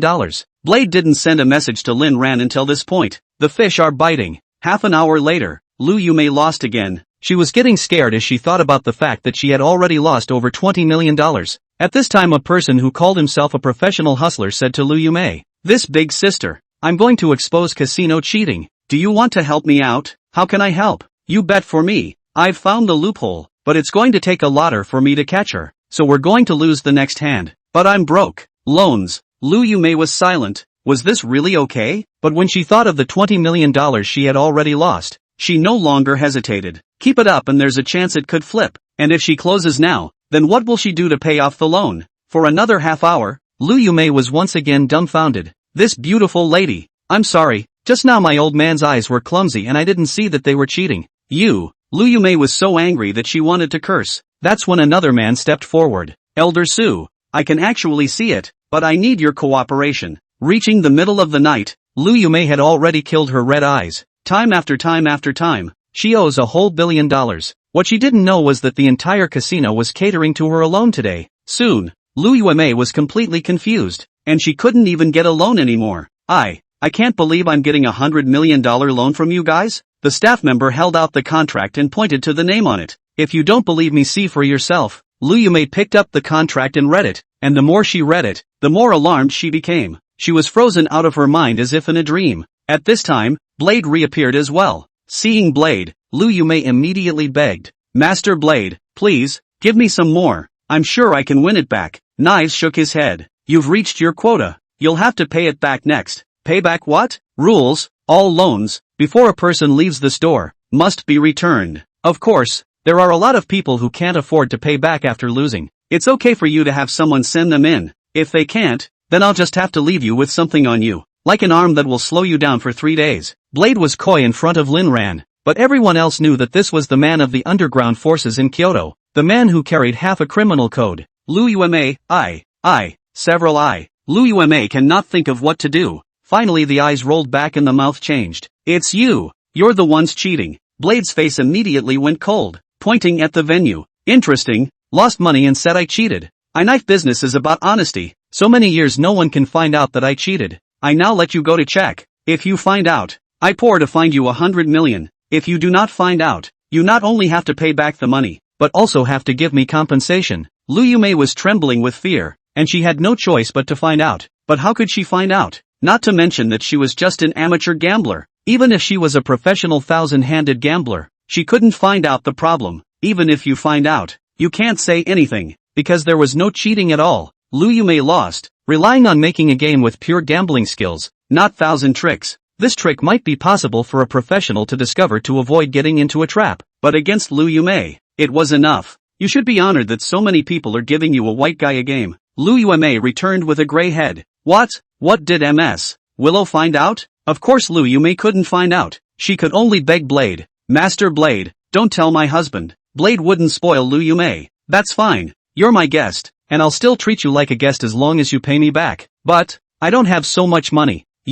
Want you to help me get the account first, then I can win back all the loss just now when I have money. The Knife Brothers said I Lu a god. This woman has a problem with the brain, right? You don't pay me back when you have the money, and you want to keep gambling? You are going to heaven. As for the money, I'm sure I'll ask for it, because the money is already mine. And as for the rest of the 50 million, you have to give it back to me. This was also Lin Ran's plan with Blade. When Lu Rushue revealed the news of Lin Tianba paying back the money to Wang Bao, Lin Ran had already thought of this step. How could the Ryu family spit out the money that was coming to them? But they want to take the money and dash? I'm afraid they're thinking of pea-eating. Lu Yumei's eyes widened. That's my money. How is it yours? Blade went straight over with a slap, and Lu Yumei was honest. Damn, you dare to bargain with me when you're the one who owes money? Lu Yumei didn't dare to fight back. She was afraid of people like Brother Knife and could only cry and beg. I really don't have any money. Please let me go. Blade was ready to lay down the gauntlet even as he watched Lu Yumei's emotions on the verge of collapse. No money? Then I do have a way to get you to give me my money back. What way?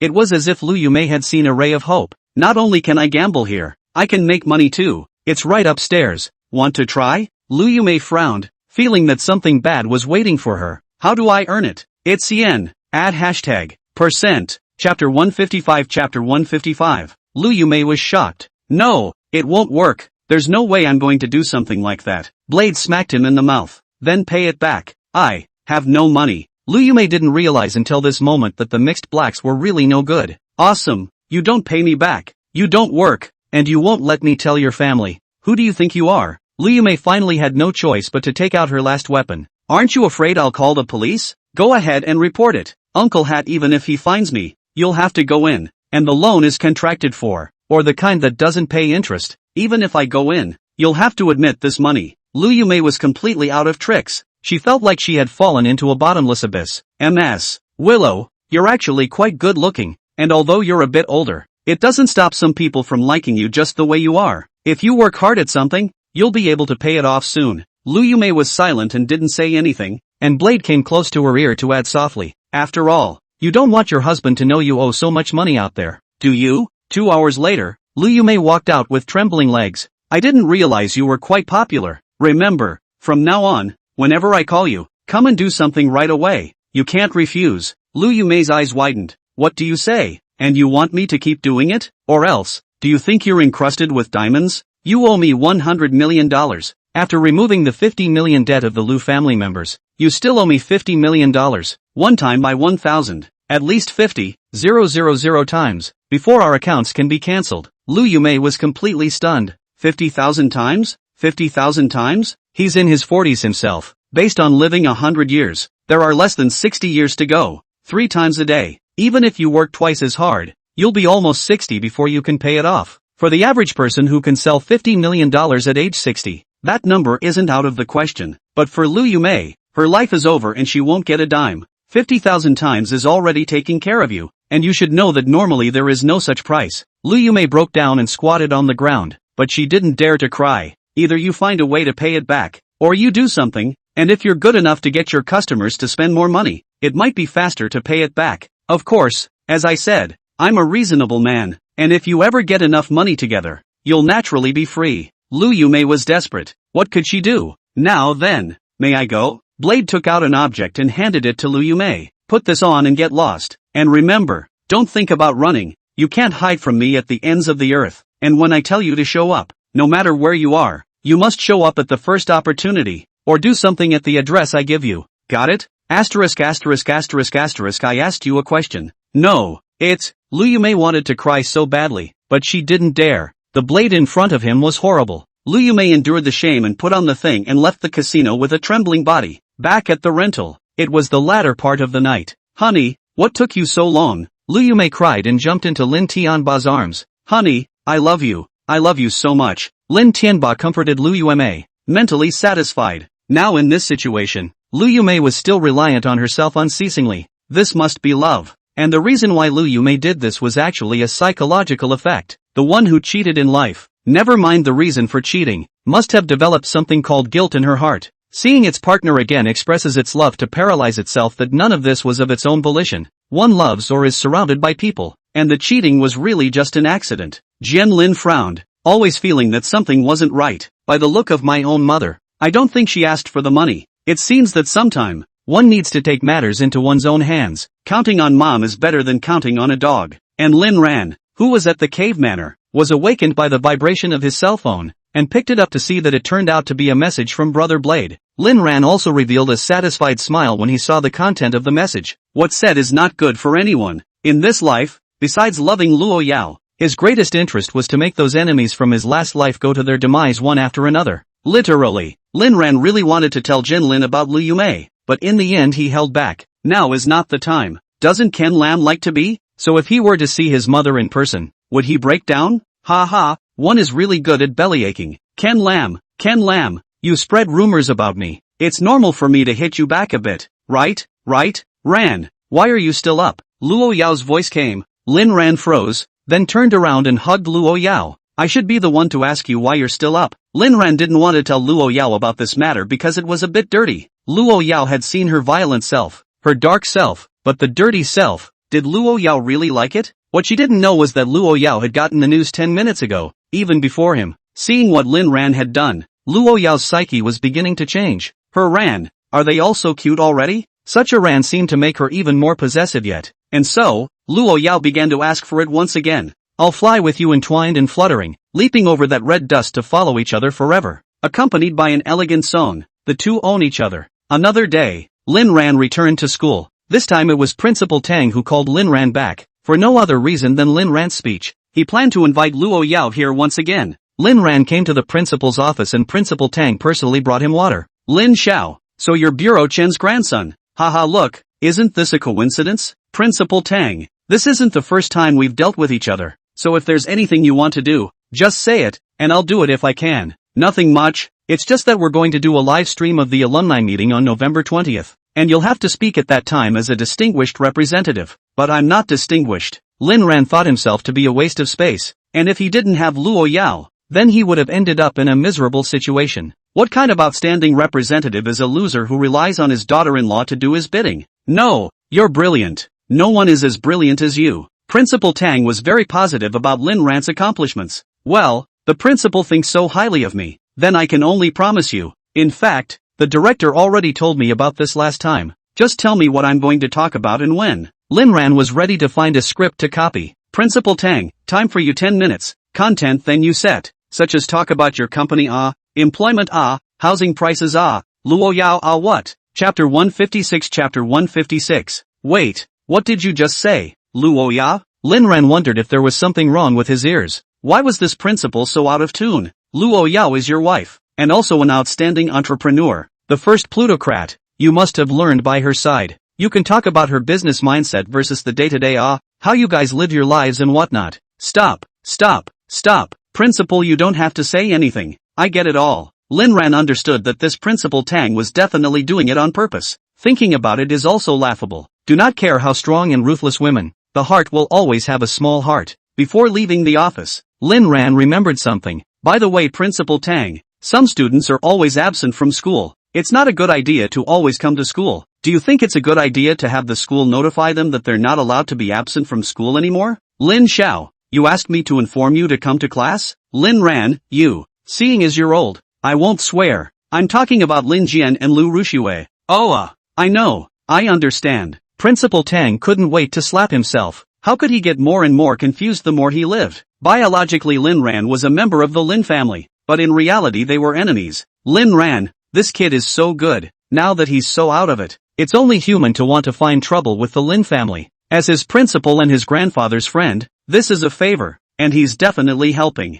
And Lin Ran is right. It's unseemly for a student not to look like a student, either come to class, or go to internship, or take credits, or prepare for grad school. You're bringing down the culture of King's University by hanging out all day and not coming to school. So, Jian Lin and Ruxue Lu both received the news. Failure to attend another class expels them from the program and they will not be allowed to graduate. Lu Ruxue and Lin Jian could only be forced to both come to school the next day. As soon as the duo appeared, they caused an uproar among the students. There was no way around it. The two of them were too famous now, second only to Lin Ran. But Lin Ran was all good reputation now, and the only bad reputation he had was being adopted by Luo Yao. But Lin Ran was frank. He didn't even deny about Luo Yao's relationship with him. On the contrary, Lin Jian and Lu Ruxue, one of them was hiding and the other one was sophomoric. This, of course, caused a backlash from the students. It's never the mistakes that people hate. It's the ones who are dead set against admitting when they've clearly made a mistake. Gu, isn't this Mr. Lin from the Saran group?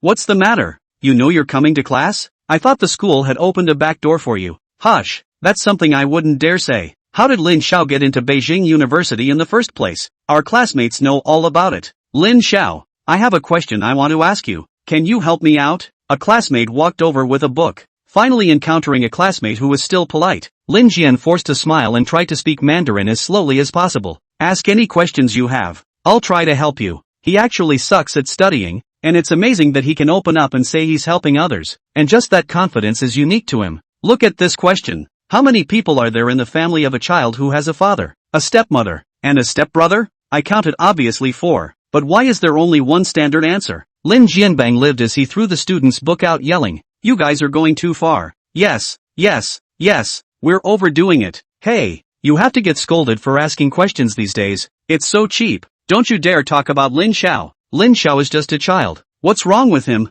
Lin Jian couldn't stay here at all and could only run out of the large classroom. I was no longer in my old glory at school, and I was pointed at everywhere I went. Those who were once lapdogs have, in turn, backstabbed themselves everywhere. He really didn't want to spend a day like this, but not coming to school and getting himself expelled and disciplined was unacceptable to him as well. The Lin family is probably going to be finished, and the status of a prestigious university can help him to turn over a new leaf in the future. He can't afford to lose his schooling now. A body of fire had no place to take it out, so it could only go to Lu Ruxue. To Lin Jian's surprise, Lu Ruxue seemed to be intentionally avoiding him. After thinking about it, I knew that it must be because my own mother had gone to their Lu family to ask for a debt to no avail, and Lu Ruxue was too embarrassed to see herself. Damn it, it's all Lin Ran's fault. If Lin Ran hadn't wanted to split the shares in the first place, none of the things that followed would have been possible. It's really pulling the strings. Lin Jian's thoughts were normal, but he thought wrong. Lu Ruxue was avoiding him not because of this, but because she had pitted Lu Yumei. She was now a little afraid to see Jian Lin, or even Lu Yumei. Without having to deliberately think about it, she could guess that Lu Yumei would definitely end up being more miserable. Of course, although Blade wasn't a good person, he wouldn't really do anything excessive to Lu Yumei, right? She was only punishing this vicious stepmother for brother Lin Ran. She was not at fault. Would brother Lin Ran fall in love with himself because of this? Lu Ruxue comforted her heart while thinking about Lin Ran and fantasizing about a happy life in the future. Isn't this schoolgirl Willow? It's rumored that she's a slag girl. How can I, Ruxue Da-Di, be a scum girl? People just want to give every man a home, alright. Do you have such great love? God ing gave someone a home. How big is her home? How many brothers can live there? Well, that's a question worth exploring. Lu Ruxue's eyes reddened when she heard those words, and she waited for those people to leave before she headed back to her dormitory with her head down, and once again pulled out her sarong mask and hat. As long as people don't recognize me, there's no way to talk about me. The cover-up was clearly played by Ryu Ruxue. However, what she and Jian Lin didn't know was that it had only been one morning, and Lu Yumei had already changed her address twice. Lin Tianba would never have thought that while he was out there toiling fruitlessly to pull in investments, his daughter-in-law was already everyone's. Lin Ran couldn't have been in a better mood when he saw Blade's message. Tell Knife to remember to videotape and take pictures of each one. You can make a long clip to send to Lin Tianba later. Whistling, he walked into Luo's group and came to Luo Yao's office. Yao, Principal Tang said that you'll be attending the alumni meeting. Is that true? there is such a thing, but I don't know if I'll have time then. Why do you have something? It's fine, I was just asking. Lin Ran thought that if Luo Yao could go with him, it definitely wouldn't be boring. Suddenly his eyes glanced at the small bottle on Luo Yao's table and he fell into deep thought. One question that had never been considered in the past was whether the vials were inextricably linked to themselves, but after the last incident, Lin Ran suddenly realized the possibility that this little bottle, could it also have something to do with yourself? Chapter 157. Chapter 157. Ran, what are you thinking? I am wondering how I am going to love you to make up for the mistakes I have made. The mistakes of the last life. Lin Ran had wanted to ask directly, but considering that he probably hadn't even experienced it yet, even if he asked, it wouldn't be as direct as feeling it for himself. So, going with the flow is a life. Ran, you're good enough as you are now. As long as you're by my side I'll always be happy. I don't know what would happen if you left me. Lin Ran suddenly remembered what Fu Bo had said to himself that night. Don't leave Miss. If you do, Miss will surely die. Lin Ran sucked in a mouthful of cool air. In his heart he knew better than anyone else that this sentence was definitely not alarmist. He has to keep giving Luo Yao serious promises. He can't let Luo Yao lose her sense of security. Yao, in this lifetime, I will be by your side. As long as I live, I will never leave you. If I die, I hope you can live well. Lin Ran didn't say the second half because he knew it would be futile to say it. Luo Yao's love for herself transcended 1,000 mountains and the life of the universe. Luo Yao was very flattered by Lin Ran's promise. Perhaps it wouldn't be long before her Aaron would come back to her.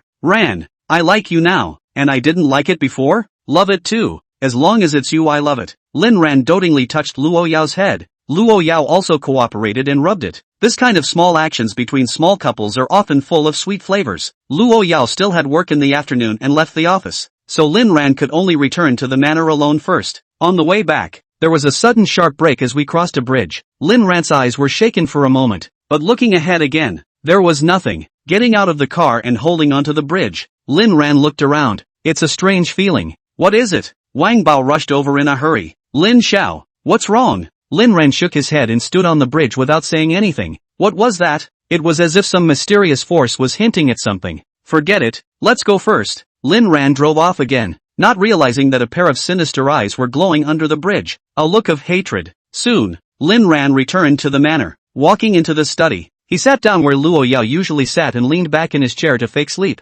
Meow dash. A catcall broke Lin Ran's thoughts. It's Blackie? Lin Ran looked back out the window, and sure enough, he saw the black cat he hadn't seen in a long time. Opening the window, the black cat jumped in slyly. Where have you been this long since you disappeared? Blackie went to nurse his wounds. Lin Ran raised. Blackie, no? You look pretty healthy to me. Xiaohei, that's just physical health. It's not the body that's injured. Now this meow is more weak than you. Can you talk? How am I vain? Blackie, aren't you vain? Am I weak? Oops, let's not talk about that. Why did you show up all of a sudden? Blackie, you still owe this meow a meal of fish. Hungry meow. It was then that Lin Ran remembered that the last time he had separated from Xiaohei, he had fainted straight away. After waking up, he had never seen Xiaohei again, and in a flash it had been so many days. Have the maid prepare the small yellow fish and personally serve it to Blackie. No, eat. Koro meows as he eats. Xiaohei, Lin Ran. Last time you were too capricious and caused us to come back a few minutes late, and just those few minutes almost killed us both. Lin Ran was also a bit embarrassed. Not next time. Blackie, it doesn't matter if you die. You don't get me involved. I'm the only meow in the world that can talk to you. Lin Ran had a black line on his face. What do you mean it doesn't matter if I die? By the way, let me ask you something. Why does the current me go back to the past and do things to Luo Yao that Luo Yao remembers? Xiaohei looked at Lin Ran like he was looking at him. Xiaohei, remember, no matter it's the present or the past, there's only one you. That means if you go back to the past, then there won't be any more of you in the present. Luo Yao is the same thing. She's really gone through all these things, so she can remember because from the beginning to the end, there's also only one Luo Yao, and there's no parallel space and time. The last time, we went back with the whole world. That's not right, but before I crossed over Luo Yao knew she had seen me when she was a child. Blackie, you have too many questions. I'm not going to answer them. Time is a complicated thing. One day you'll understand it. That's all I can tell you right now. Okay, next question. What is your purpose? Blackie's eating of the fish stopped, and with it the sound of his heart, and then it sounded again.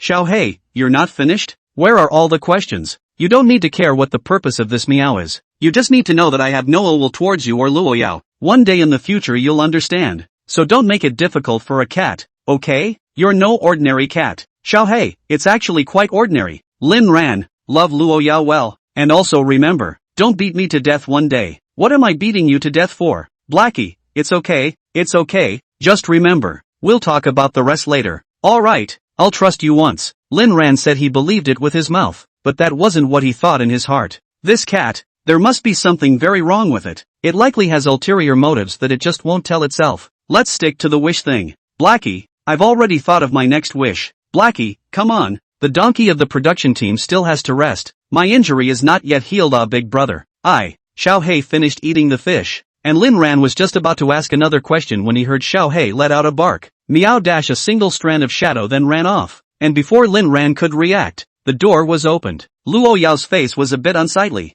Luo Yao was lying on Lin Ran's shoulders, her entire body almost blending in. She saw the real Lin Ran, and only then did she let go of that uneasy heart a little. Lin Ran gently stroked Luo Yao's back, soothing it little by little, his heart filled with worry. What's wrong, wife? Don't leave me. It turned out that an hour ago, Luo Yao received an anonymous email. Luo Yao opened it and realized that someone was actually spying on Lin Ran, and the angle of the shot didn't seem to be very far from Lin Ran. Luo Yao was chilled to the bone on the spot, being able to monitor Lin Ran without anyone noticing with his own layers of protection. It's not something that can be done by the average person anymore. Chapter 158. Chapter 158. It had been many years since Luo Yao had encountered a thing so out of her control. She didn't care about anything on the spot and rushed back non-stop, wanting to see if Lin Ran was safe. Now she was all in hindsight. The fact that Aaron loved himself and brought himself food every day was a threat in itself. He was too selfish to abandon his safety in order to enjoy Aaron's feeding. Luo Yao wasn't afraid of death in the past,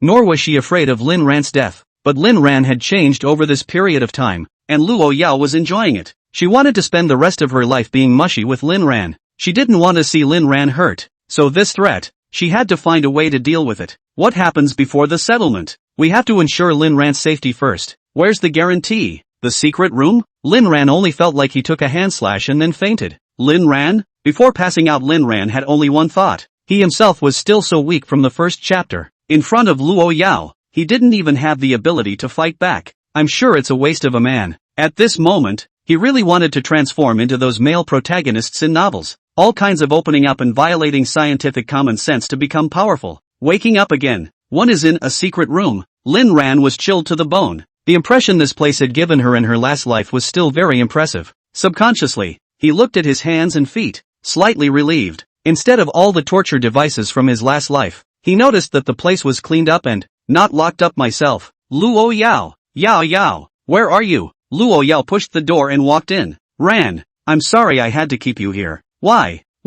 Lin Ran was confused. He obviously already loved Luo Yao so much. Why did he still come to this point? Lin Ran was speechless to the core. Could it be that Luo Yao was born with the holy body of that which is, and that she was nice to herself before solely because she didn't commit a crime? Now that you're sick, you're making fun of yourself? It can't be that sick, can it? Is this still his wife? Because it's the only way I can keep you safe. Ran, trust me, the problem will be solved soon and you'll be out soon. After saying this, Luo Yao left, and Lin Ran was very anxious at this time. Yao, don't go. Lin Ran anxiously jumped up from the bed, his head bumping into the chandelier, but still endured the pain and reached out to pull Luo Yao.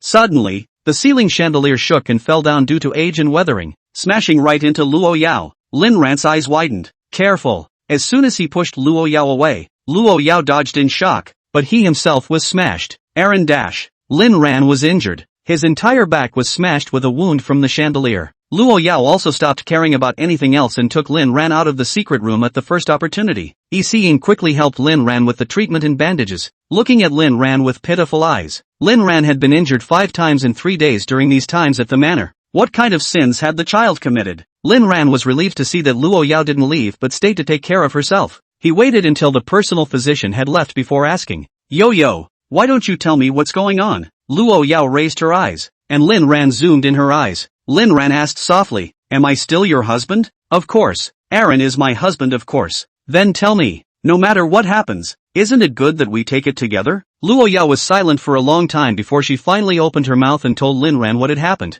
Lin Ran also fell into silence after hearing this. Ran, I'm going to lock you up in the secret room and let you out when I'm done with this. And as for the lights in there, I'll have them fixed, and I'll also have all the hidden dangers in there drained. Although Luo Yao told the story, she still intends to protect Lin Ran, Linran naturally didn't want Luo Yao to do that. Yao Yao, listen to me, we are husband and wife. As the saying goes, a husband and wife together can break the gold. This matter needs us to face it together, and since those people are still spying on me, they must be wanting to threaten you through me, so I am the safest when I am by your side. Luo Yao shook her head. Ran, I recognize that there is some truth in what you're saying, but I can't have you risking your life with me. I'm sorry, that's where I draw the line. Lin Ran raised an eyebrow. Bottom line? Isn't that for breakthroughs? Even if you're Luo Yao, I'm going to try it today. Little master. Arun. Whoa. Lin Ran took the initiative to block Luo Yao's mouth. Luo Yao knew that they might be in danger now, but she still fell into the heavenly pool with Lin Ran entwined in spite of everything.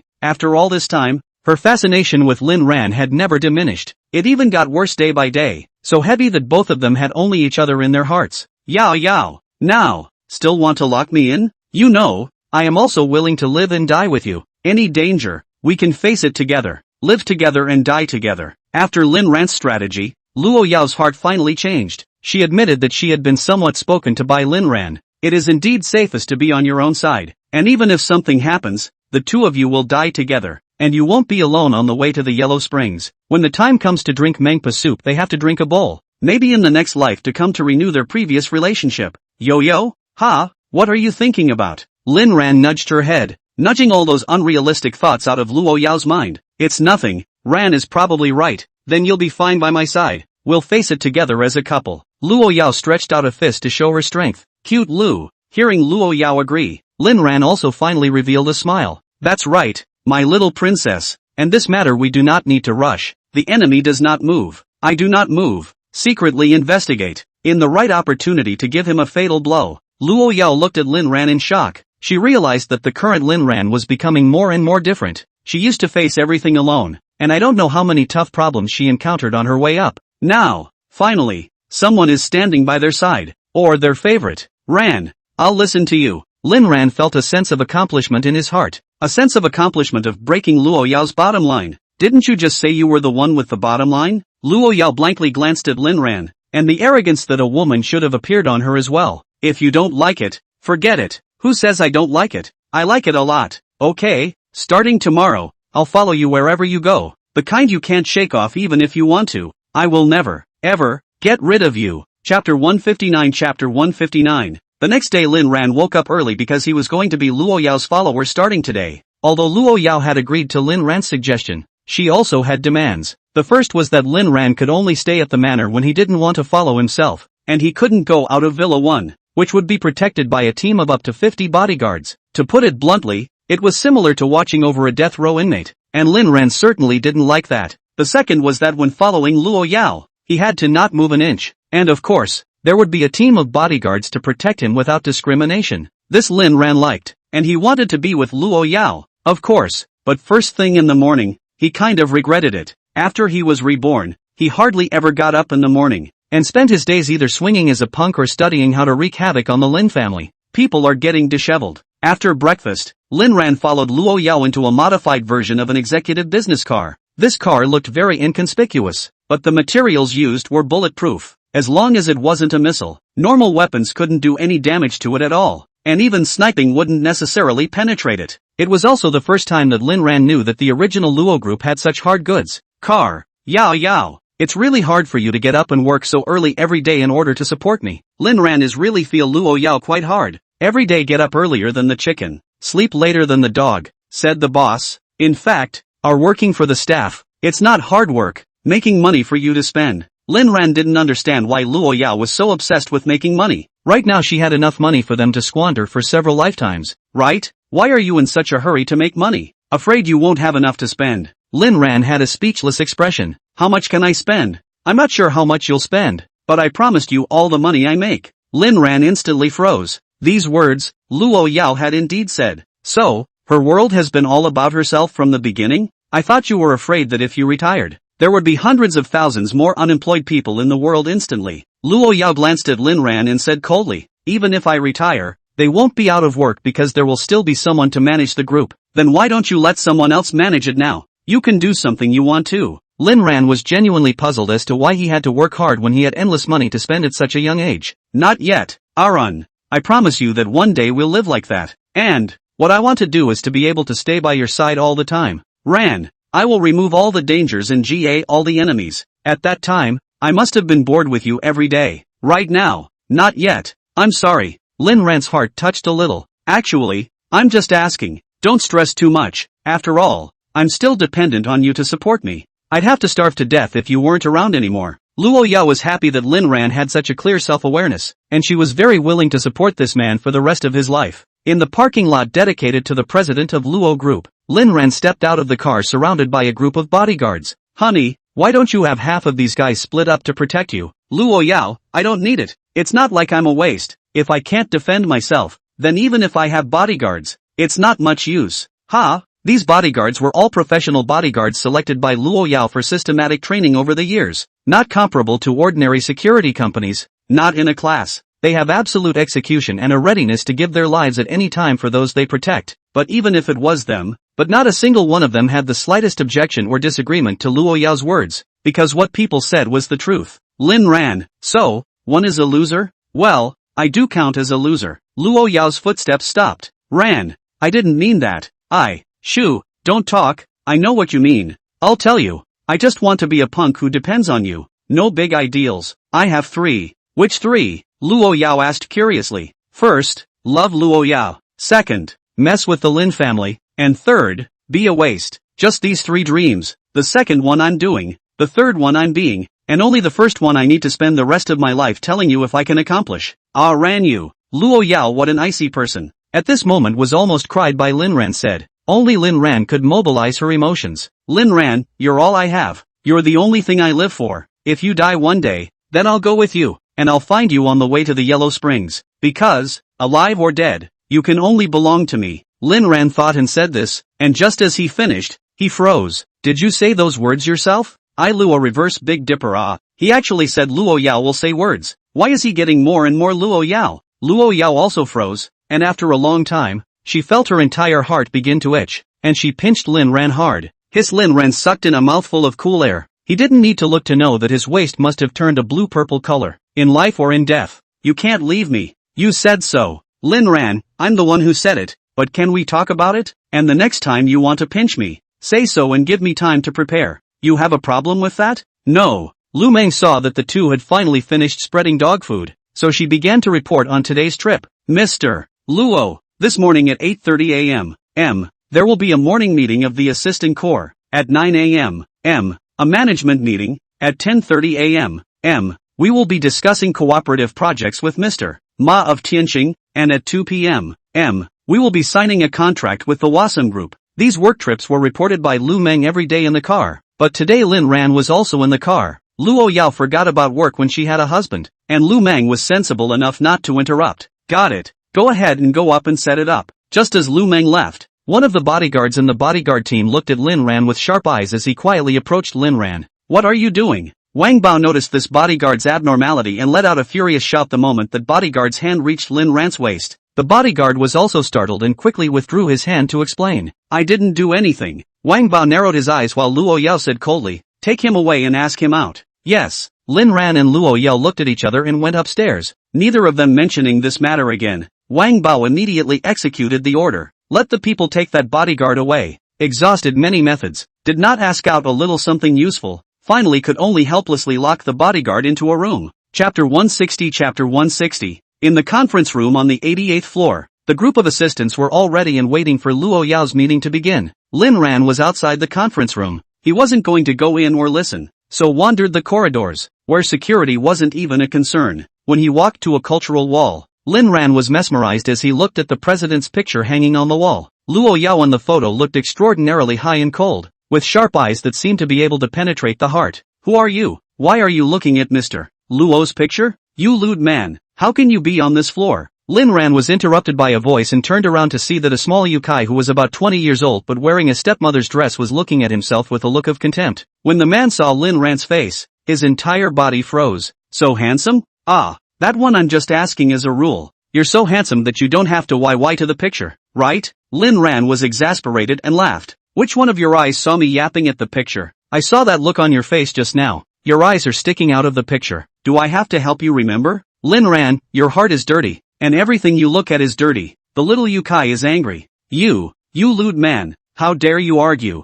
Don't think I can't do anything to you just because you're good looking. Lin Ran, this is my wife. What's wrong with me looking at her more? Your wife? Are you out of your mind? Do you know who's in that picture? Luo Yao. The little YouTuber was so angry that her face started to redden, pointing at Lin Ran and said, well, you're great. How dare you slander our Mr. Luo's innocence? If I don't let you pay the price, I won't be able to find a boyfriend for the rest of my life. Lin Ran said helplessly. Luo Yao is really my wife. Don't believe me? Go ask. If it wasn't for the fact that this little Yukai was probably Luo Yao's assistant, Lin Ran would have drawn a circle and opened it wide. The little Yukai also said angrily, I also said Luo always is my wife. Don't believe me? Go ask. What the hell? Did Luo Ya have a lily-livered affair behind her back? No way. Absolutely no way. May I ask what your name is? My name is Zhang Xinyan. I just came to work here yesterday. Why? Sure enough, it was the assistant group, and Lin Ran looked at the conference room with some curiosity, and then at Zhang Xinyan.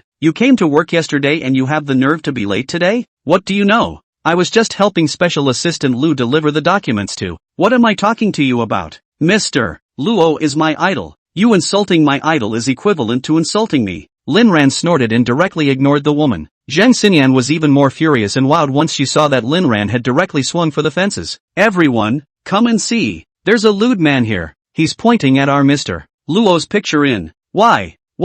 Lin Ran was flabbergasted. Do you want to hear what you're saying? Zhang Xinyan pointed at Lin Ran with an angry face after shouting. You're done, I'm telling you. We always have misogyny in Luo. Even though you're handsome, you must be done. You're not allowed to run. Zhang Xinyan's voice was so loud that the assistant team who were having a morning meeting heard it. Lu Meng had a jolt and used the fastest speed in her life to rush out, not even needing instructions from Luo Yao. Seeing Special Assistant Lu appear, it was as if Zhang Xinyan had seen her backbone. Sister Lu, it's this lewd man. Looking at Mr. Luo's picture. Why? Rinrin, I need why? Lu Meng grabbed the back of Zhang Xinyan's neck collar while saying to Lin Ran, I'm sorry Lin Xiao, she's new. I haven't told her about those rules yet. While signaling Zhang Xinyan with her eyes to shut up, she grabbed her by the neck collar and yanked her towards the conference room. Lin Ran smiled and nodded, indicating that he didn't care at all. Zhang Xinyan was dragged to the door of the conference room by Lu Meng with a dumbfounded look on her face. Zhang Xinyan, you can grow a little bit more mindful. That master is not to be messed with. He's Mr. Luo's husband. Zhang Xinyan was dumbfounded. As Luo Yao's little fangirl, she didn't even know that Luo Yao already had a man. Just after entering the conference room, Luo Yao's icy cold eyes made Zhang Xinyan's entire heart race in her throat. Zhang Xinyan, your bonus for this month is gone. Lu Meng didn't wait for Luo Yao to speak and took the lead in uttering the punishment. In fact, it was also to protect Zhang Xinyan a hand. After all, she was personally recruited into the company by himself, and she was also his schoolmate and Luo Yao's fan. Luo Yao glanced at Lu Meng and didn't say anything more. This was the first time Lu Meng had opened her mouth to ensure people. Next time, direct dismissal. Luo Yao said coldly. Zhang Xinyan lowered her head in fear and didn't dare to look at Luo Yao's eyes. Lu Meng hastily patted her. Zhang Xinyan, thank you, Mr. Luo. Luo Yao pondered for a moment and added, find someone to hang Aaron's picture in all the corners of the company. In the future, the first rule of our company's entry manual is that they must be made aware of Aaron's identity, so that they don't run into the ungrateful ones again one day. Lu Meng, okay Mr. Luo, I'll arrange it right away. Everyone was shocked, and Zhang Xinyan's pupils were even seismic. Mr. Luo is also too good to be outrageous to Lin Xiao, right? I can't believe they put people's information directly in the company handbook. What kind of divine love is this? Who dares to say that there is not true love between them? It's more real than pearls. After the morning meeting, everyone got busy. Luo Yao, on the other hand, used the spare few minutes to grab some time alone with Lin Ran before it was time for the high-level meeting. It was during these few minutes that Wang Bao reported the news that the bodyguard had run away, disappearing into thin air. It turned out that Wang Bao had previously locked that bodyguard into a room and had someone guard it. But when Wang Bao once again intended to go in for interrogation, he found that the person had just disappeared, and that room was on the 20th floor, and it was impossible to jump out of the window. Luo Yao, who had learned the news, didn't say anything more, treating it as if nothing of the sort had happened. Soon, when it was time for the high-level meeting, Luo Yao and Lin Ran appeared in the conference room. Being the first person of Luo's group is equivalent to the ancient emperor. Lu Meng is equivalent to the chancellor. Those at the top are equivalent to the civil and military officials, and then below that are the grassroots cadres, and the high-level meeting would be the upper court. And this kind of meeting Luo Yao has to hold 1 to 2 times a week. Summarize the issues and then address them as well as down the line. If a few bad guys appear inside the officials, it will disrupt the whole court. But Luo's set because of Luo Yao's existence. No one dared to mess things up under her nose. When dealing with corporate assholes, Luo Yao's methods are not only ruthless, but also frightening. As for the employees below the management, that was not something Luo Yao had to think about. Anyway, if there are problems she punishes the executives, who will naturally make serious improvements. By 9 o'clock, the executive meeting time began. Chapter 161 Chapter 161. Ran, are you coming in with me? Lin Ran, I won't go in. I'm not from your company either. It's not good to go in. But you're my husband. Isn't it normal for a husband to see what his wife is doing every day? Besides, how is the company not yours? If you want, I can give you Luo's group right now, because this meeting might be long. And because someone had just argued with Lin Ran in the upstairs conference room, she didn't want to let Lin Ran out of her sight right now. Lin Ran shook her head and said, "No, I don't want that. I want you to support me." With such a large group, Lin Ran didn't think he had any qualifications to usurp. But this meeting could be long, and I don't want you to have to wait outside for me all the time. In fact, Luo Yao was still worried about any more female employees who didn't have eyes to pick up Lin Ran. It's okay, I think. Luo Yao directly pulled him into the conference room and said while walking towards the first place, "I don't want you to feel. I want me to feel." Directly pressing Lin Ran into the first seat and sitting down. She herself had someone move a chair to sit beside Lin Ran. All the executives were in a daze. Ran is sitting in on the meeting today, so we'll just have our meeting as usual. Lin Xiao spectator, they have no opinion. After all, Luo's favor to this master everyone knows, but the chairman of the meeting sitting on the side of the audience or the first time to see. Alright, you're the boss and you call the shots. In the conference room, the atmosphere was serious, and the heads of each department were sitting upright, waiting for Luo Yao's instructions. Luo Yao was dressed in a competent professional outfit, with sharp eyes and a powerful aura. She slightly raised her chin and scanned the crowd before her eyes finally landed on Lin Ran by her side. Seeing Lin Ran looking like a student in class, she spoke up. "Ran, here you just relax. If you're bored, just play with your phone here." Lin Ran scratched his head a little awkwardly, admitting that he had been a little nervous just now. "Okay, listen, I'm not going to interfere with your meeting, am I?" At this point all the executives were shaking their heads in disbelief. This is Mr. Luo's little puppy. Who dares to say anything? So Lin Ran lowered his head and started playing with his cell phone, deliberately keeping quiet so as not to disturb the flow of people's meetings. Lu Meng organized the meeting to begin with executives summarizing the important issues in the most simplified language. Luo Yao or only slightly think about one by one to give instructions. In counter-selective she directly let everyone vote. Regardless of the results, she still follow their own ideas to do things. The meeting efficiency of a batch. And Lin Ran took his cell phone to read for a while, felt a little sore neck, looked up and saw a laptop in front of him, and opened the web page by hand without thinking. Stealing a glance at Luo Yao and realizing that the meeting was still going on enthusiastically, Lin Ran browsed the web page to himself, checking the news and looking up information. As a little bit of time passed, Lin Ran began to look up some information. How can I keep my daughter-in-law in a good mood all the time? 100 ways to love your daughter-in-law. After browsing for a while, opened another Q&A site and logged into my account. Yao can't stop, brothers. My daughter-in-law talks a bit too much in meetings. What soup should I make to help her moisturize her voice? Crayon brother-in-law, ice candy Sydney a friend. You let your wife's boss to give her less work. Anything is good. Yao cannot be stopped. My baby daughter-in-law is the boss. Making money to support me so hard. How ice sugar snow pear worthy of her. Crayon brother-in-law, brother you show your M? What's with the cursing all of a sudden? Before Lin Ran could reply, the following message also popped up. I'm who I'm afraid of, and baby? President? What brand of garbage bag are you so capable of carrying? What a ing. Lin Ran? You guys looking for abuse? And I can't show you M because your dad may not agree. Lin Ran logged into the MC version of Xiaowei, pulled out his cell phone and sent out a screenshot of those transfers that remarks, wife, gave himself once. Yao can't stop but I'm who I'm afraid of. Picture, I see you really look like a... Another reply appeared. Zwan Maniac M is still there, you just use your Q official run directly. Yao can't stop at M at asterisk.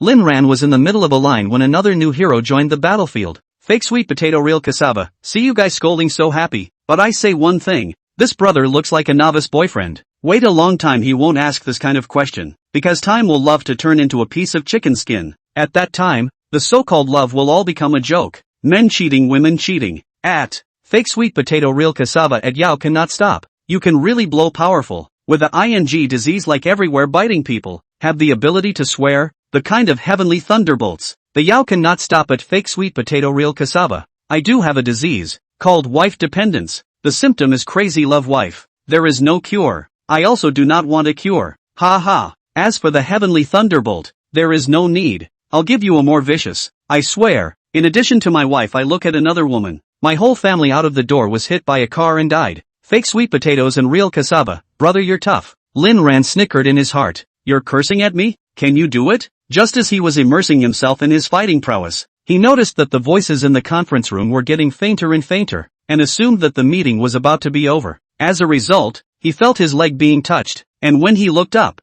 Luo Yao was looking at himself with deep emotion in his eyes. What's going on? Lin Ran had a questioning look on his face, while the corner of Luo Yao's mouth rose slightly as she suddenly opened her mouth. Today's meeting, it's not going to happen. The crowd looked at each other and lowered their heads. Well, they did get a good chunk of dog food shoved down their throats, but it should be said or not, Lin Xiao's power of cursing was still very strong. The vows are pretty awesome too. Lin Ran still didn't know what was going on and looked at everyone until he saw Lu Meng pointing to the back. Looking back, he was instantly dumbfounded. On the projection screen, at fake sweet potato real tapioca, I do have a disease called wife dependency. At hashtag yen%. I swear, if I ever look at another woman more than my wife, my whole family will go out and get hit by a car and die. Crows fly by. Even a thick-skinned person like Lin Ran was instantly flushed, thinking, this is too embarrassing. It won't let have any effect on Luo Yao's reputation, right? Chapter 162. Chapter 162. Yo.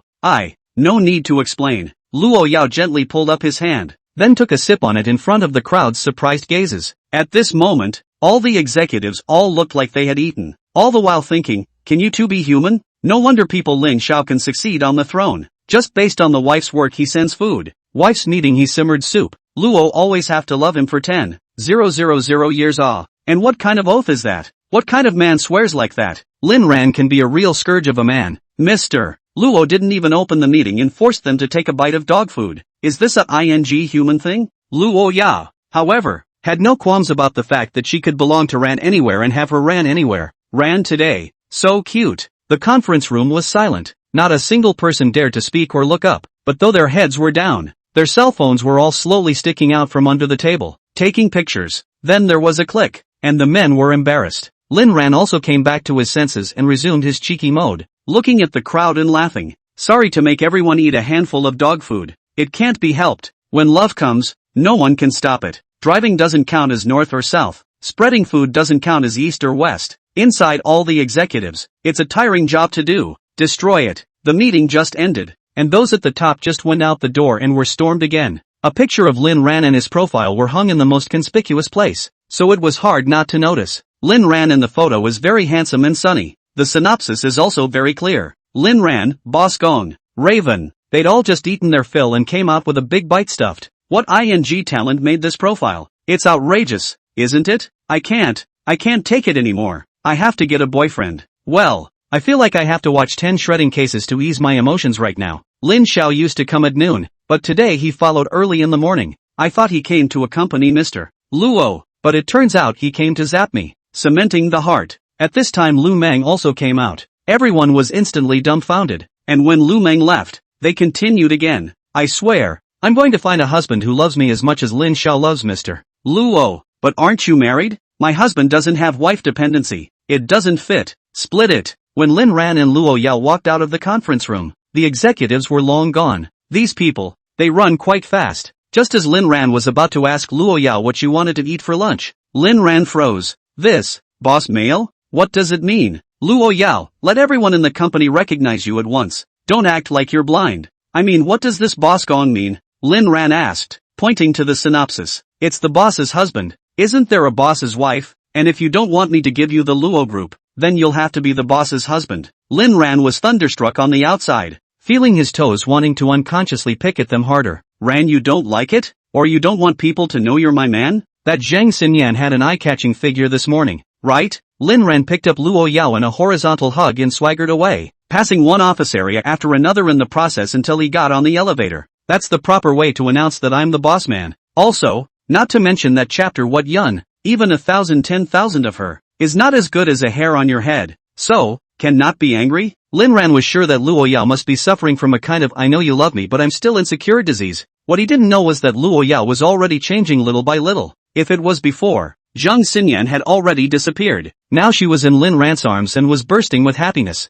Ran, I was actually teasing you. I'm not even mad. Back on the 88th floor, the suffering crowd shifted once again to the team of assistants, and it was a day of dog food for almost everyone. From assistants to general staff, from senior leaders to partners, everyone was taking the acidic blast and afraid to say anything. Assistant Lu Meng, in particular, had the most profound experience. It's a good thing she's got a little more immunity than the others so she doesn't get knocked out by the sweetness of love. At the end of the evening, the company was swarming with people. There's never been a day when they've wanted to get off work so badly. If Lin Ran and Luo Yao weren't the bosses, the two of them would probably have been beaten to death and burned to ashes. One scattered into the sea, the other thrown to Mount Everest. The good thing is that tomorrow is the weekend again and we all don't have to continue to suffer through the baptism of love. Lin Ran returned to the manor and lay down comfortably until news of Wu Zhishang arrived. The shooting of the short drama will be finalized tomorrow, and a final banquet has been prepared. Asking Lin Ran if he will attend, Lin Ran actually wanted to participate. After all, it was the company's first short drama, but thinking about Luo Yao, he hesitated. Go if you want to, I'll accompany you. Luo Yao seemed to know Lin Ran's thoughts. Lin Ran was also stunned. Had he told her about the phone call? But, are we fit to throw our weight around now? Luo Yao burrowed into Lin Ran's arms as if this was the only way to make her feel safe. If all we know how to do is hide, we'll never draw out the enemy. Lin Ran nodded. He recognized that Luo Yao was right. Well then, let's go to our company's killing banquet together tomorrow. Luo Yao looked up at Lin Ran. Hubby, what does Yao can't stop mean? Lin Ran realized that Luo Yao's eyes were a bit off. She seemed to be thinking the wrong thing. It's the harmonic. You have to be by my side with me all the time. Love, never stop. So wife dependency? Luo Yao asked again. This one is literal. I can't live without you. Lin Ran never hides his love for Luo Yao because Luo Yao needs that. And the words are clear so that there are no misunderstandings. How many loves will be missed in the lives of those who are too twisted in life to express themselves? Be bold and maybe she will be yours. Be a little more daring and maybe you'll get in. How can you say you love him/her when you don't even dare to sit in jail?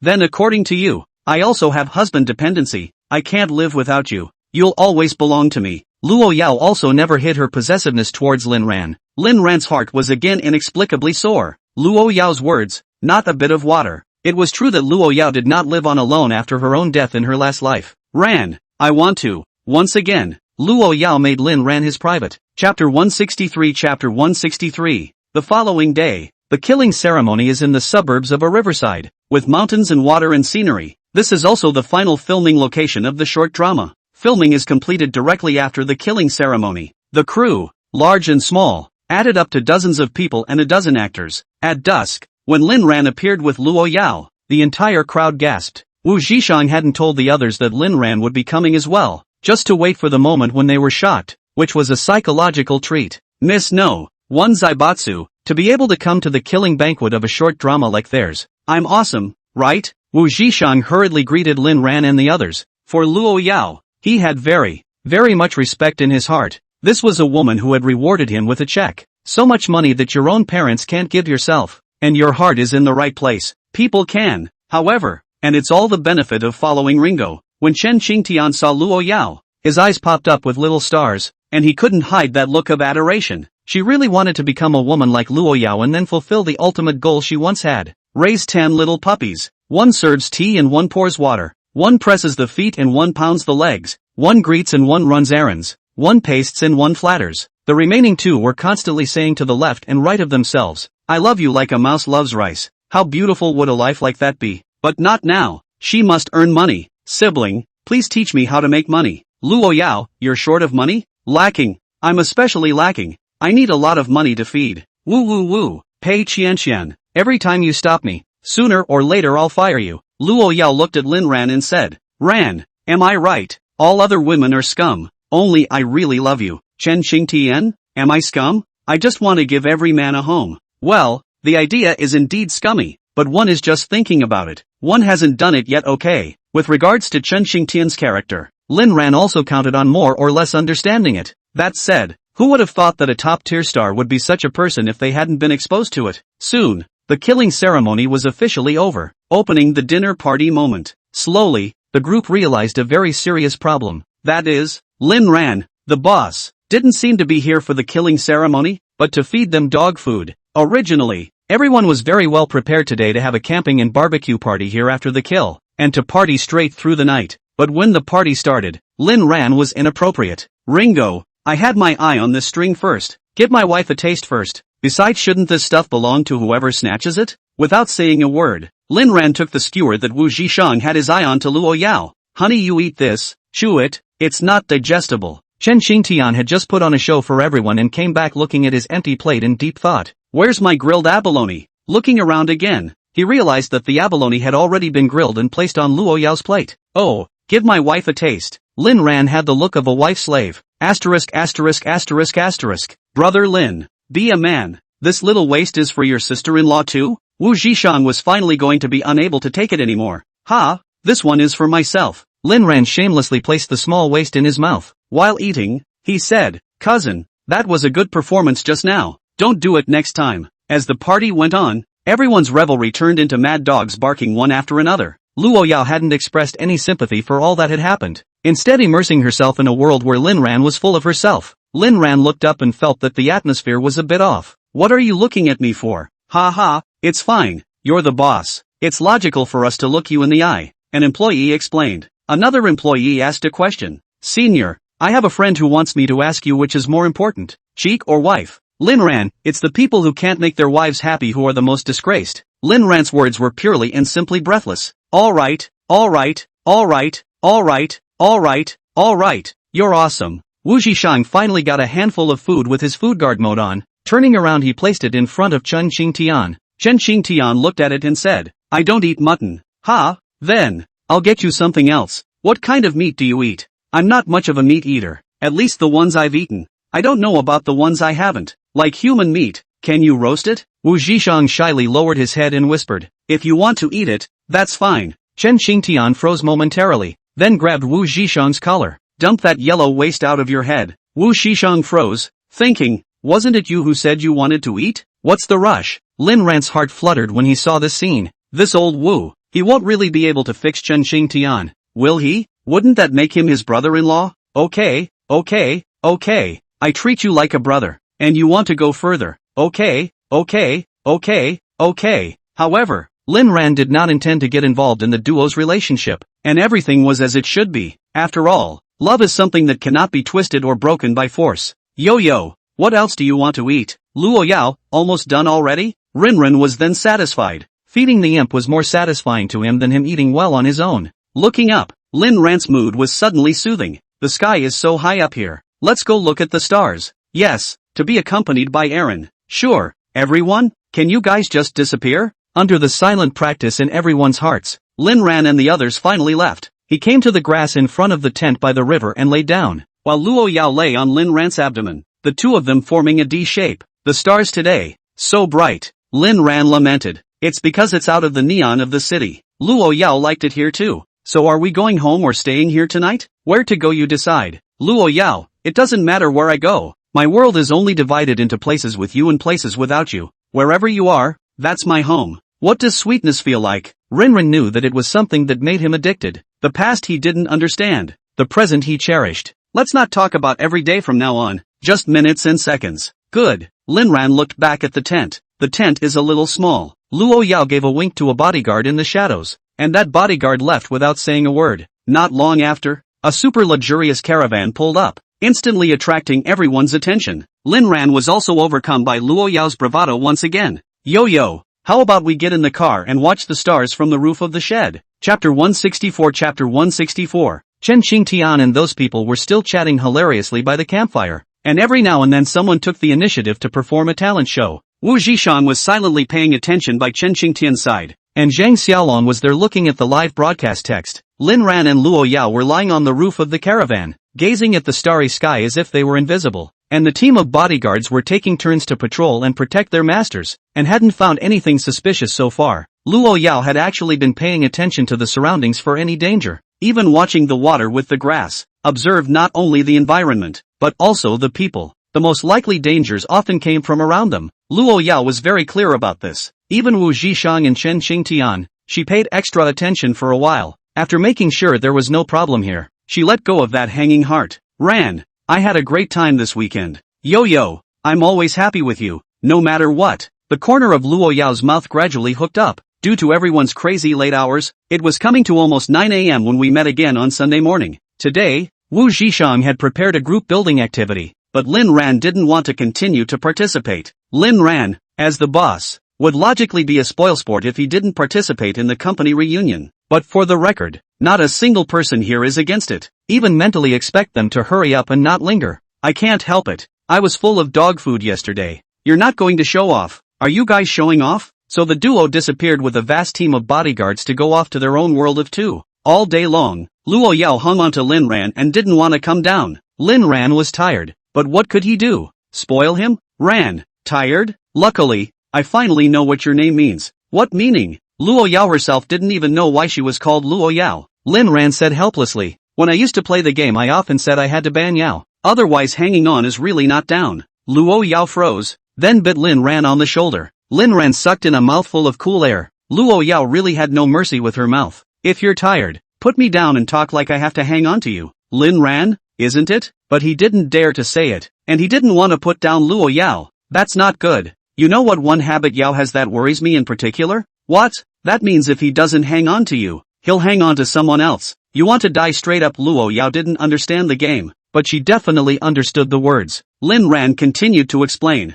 I mean the wife can only be me when I'm a Yao. You're not going to allow me to hang on to someone else when I'm back in town. Luo Yao was then slightly satisfied. No one else has a life. Literally, Luo Yao replied dryly. Just as the two of them were getting tired of each other, Lu Yumei, who hadn't appeared for several chapters, also went out. Today Lin Tianba was at home and was also puzzled to find Lu Yumei packing up and preparing to go out after receiving a message. Where are you going? Ha, my best friend told me to go out and get my hair done. And I think I've seen 2 gray hairs in the last 2 days. Although Lin Tianba was a bit puzzled, but when he thought that his wife, who loved him the most, was worried because of his own incompetence recently, she might have gray hair, his heart felt a pang of guilt. You Mei, it's all my fault, causing you to suffer with me. Lu Yumei, what are you talking about, hubby? This family can't survive without you, us mother and son. I'm leaving first. I love you, hubby. I love you too, and ours is the most solid love in the world. Lin Tianba thought that Lu Yumei had been accompanying him without leaving him even at this time.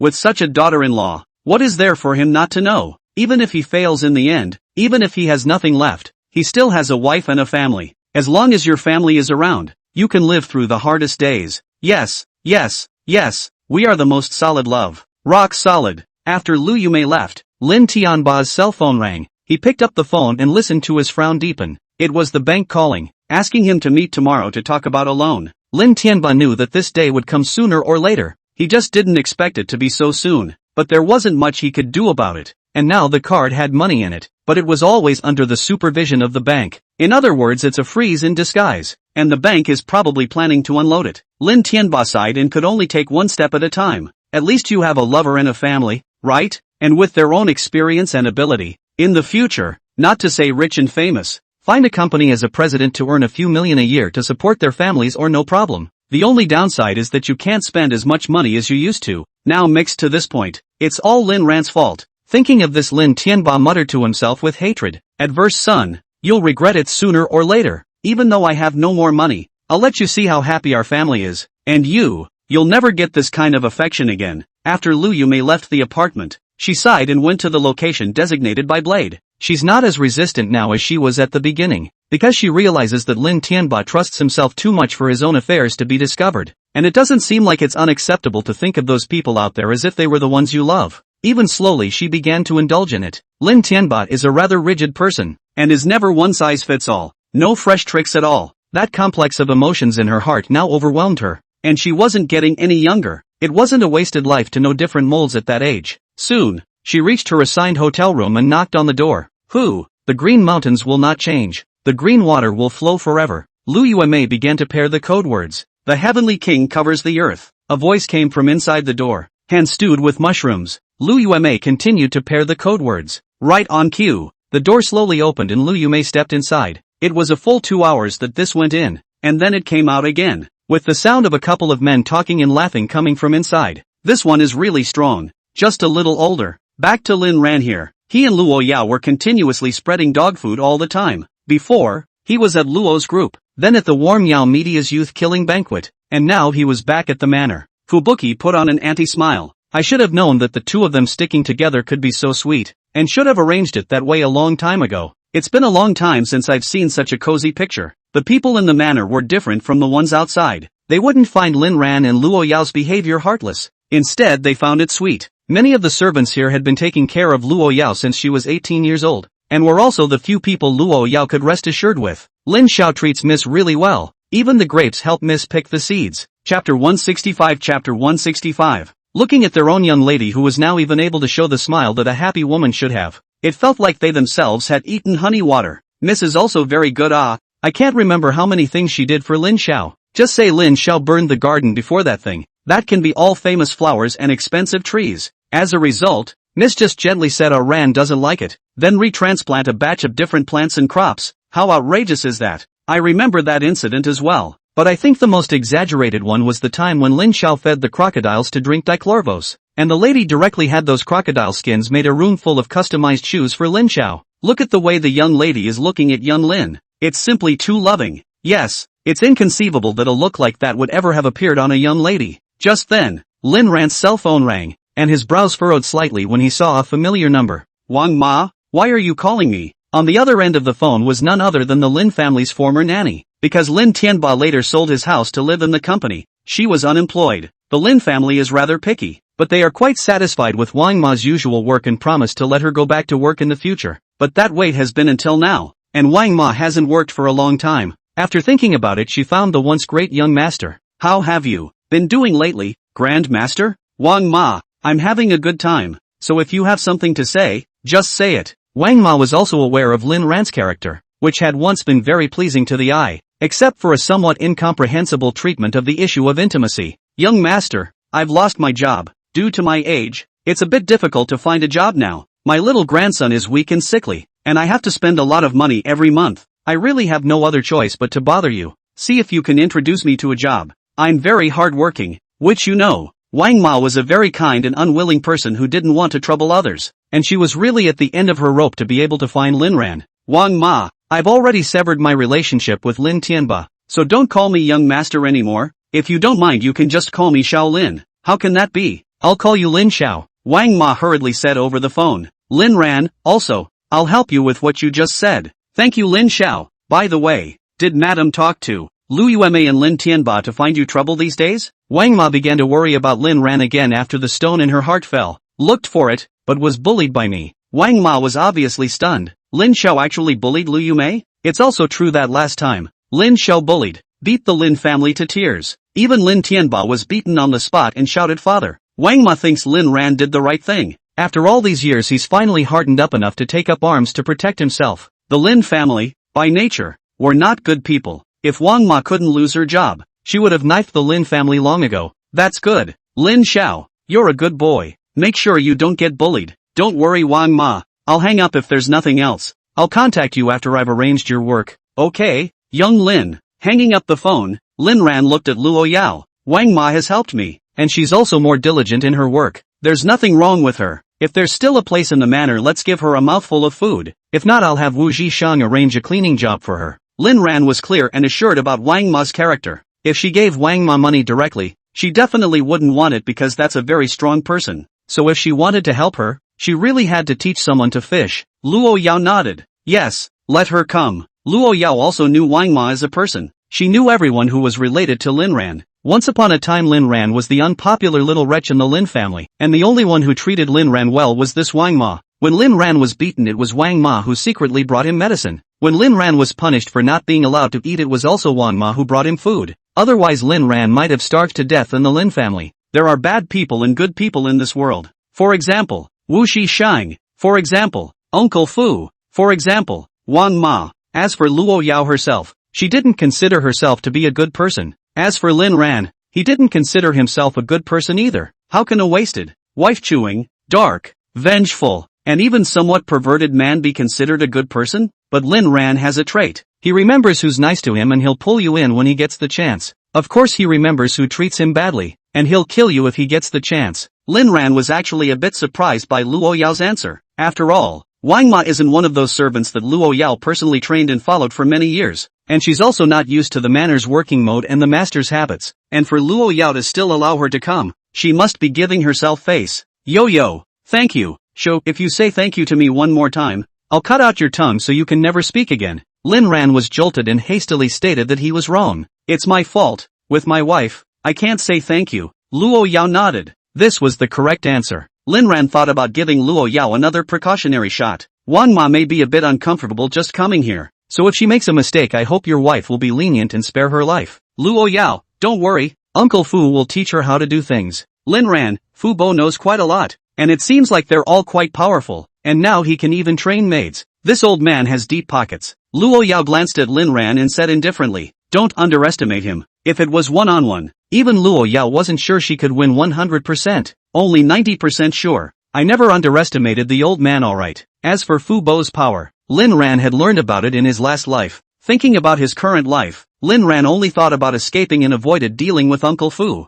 But he had never flipped anything under this old man's nose. And Fu Bo is more than that. He's a proper tough guy. What with all the guns, fighting, management, training, tracking, etc. It's really a wide range of things to dabble in. And it's a good one. But once he was on the opposite side of the fence from Fu Bo, and in his heart, although he admired the old man, he hated him more. He was having a hard time getting out of the manor, and the old man was at least half the reason why. Now it was different. He had completely taken Fu Bo as his friend, or even elder. Once it was Fu Bo who time and time again advised himself to be nicer to Luo Yao. Now that I think about it, what brand of china do I have that I can end so well? Just then, Fu Bar appeared. Chapter 166. Chapter 166. Hey, speak of the devil. Lin Ran opened his mouth to flirt. Uncle Fu politely inquired, Miss Lin Xiao, what would you like to eat tonight? Lin Ran rubbed his fists and said, it's the weekend and there's plenty of time, so of course I'll make it myself. Before Fu Bo could reply,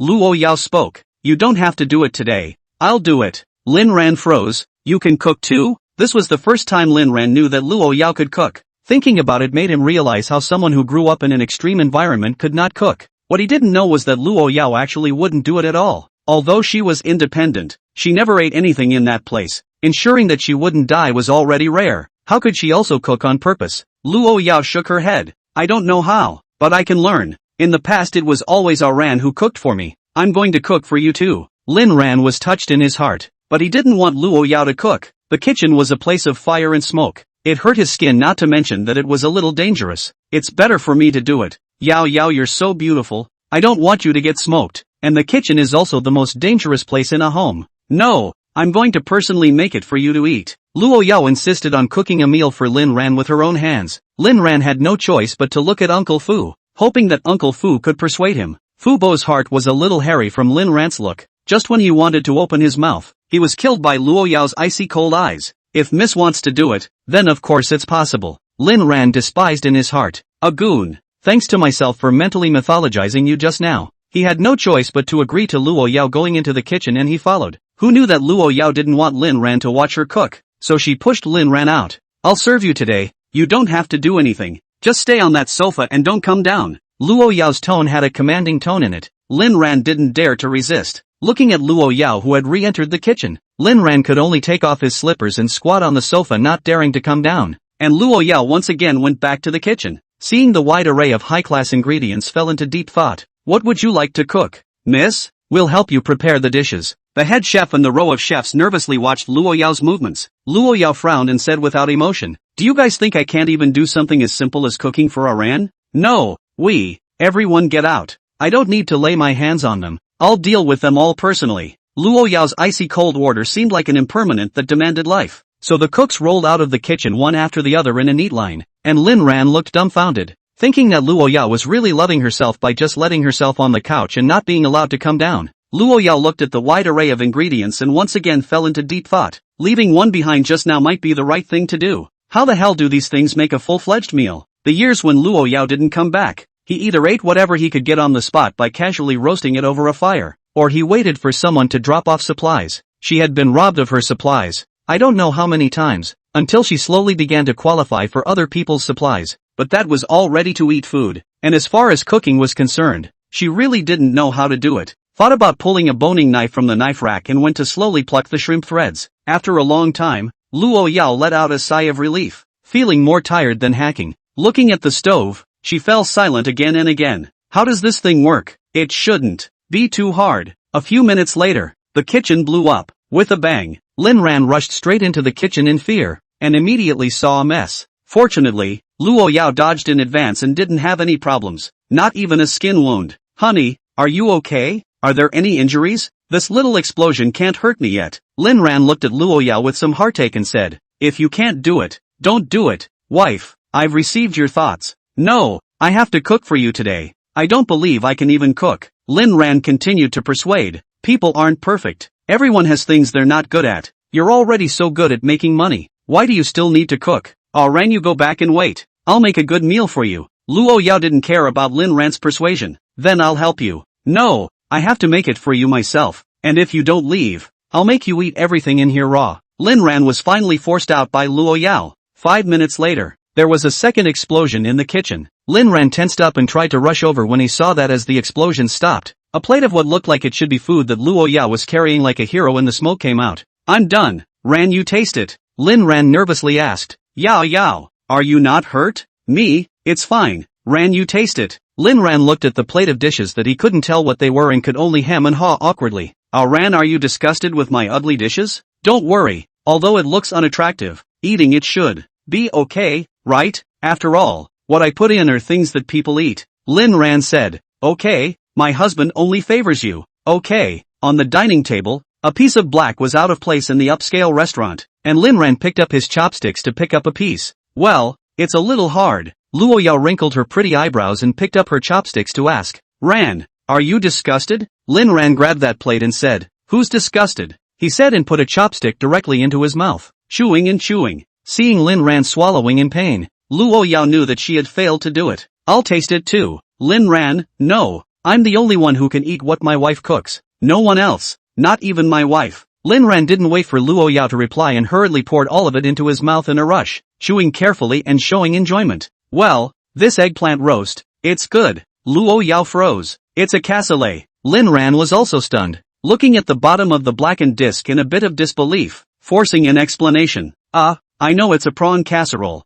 I mean, I want roasted eggplant. Luo Yao's eyes instantly brightened when she heard this. So Ran wants to eat roasted eggplant? This should be pretty easy. Then I'll go make it for you again. That is even today? The kitchen is unusable. The kitchen really doesn't work anymore because it's all blowing up blood. Luo Yao also knew that Lin Ran was right, so she instructed Fu Bo, have the kitchen fixed as fast as possible. I have to cook for Aaron tomorrow. Fu Bo helplessly led the order. Okay, miss. Lin Ran? Chapter 167. Chapter 167. Yao Yao, you're a woman. You're not fit to enter the kitchen. Just tell me what you want to eat. Ran wouldn't be disliking me for being stupid, right? Luo Yao was a bit aggravated. Who says? I love my wife's cooking. Okay, then I'll make it for you tomorrow. Okay, I'll eat it all. And if there's any left, my whole family will die. Time quickly came to the middle of the night. Lin Ran covered his stomach in pain and was covered in cold sweat. Luo Yao quickly discovered Lin Ran's abnormality. Ran, what's wrong with you? I don't have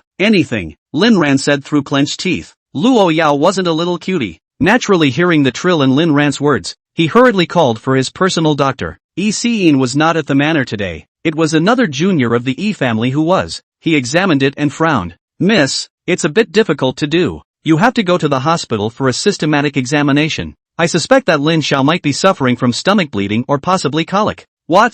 That bad? Luo Yao didn't dare to delay, and hurriedly had Lin Ran sent to the hospital. When they arrived at the hospital, Lin Ran was sent for a checkup, while Luo Yao followed the whole process, including going into the examination room. There was no way around it. It was still a special time. For safety, Luo Yao had to follow Lin Ran closely. After the examination, there was no need to wait and the hospital issued a report the first time. After the dean heard about it, he also rushed over from his home overnight. If anything happened to Lin Ran, no one would live. He was also a member of the medical family. The Yi family, called Yi Bu Hao, the brother of Yi Si-in. The old dean took Lin Ran's report and looked at it carefully, and his brows furrowed. Lin Xiao should have eaten something unclean. It's nothing serious. Right now he just has colic. Wait for me to prescribe a pair of medicine. Take it for a while and he'll be fine. Hearing that Lin Ran wasn't seriously hurt, Luo Yao finally let go of her heart, and immediately afterward began to blame herself. Ran must have eaten my cooking to get like this. It's my fault. Fu Bo was also by his side to comfort.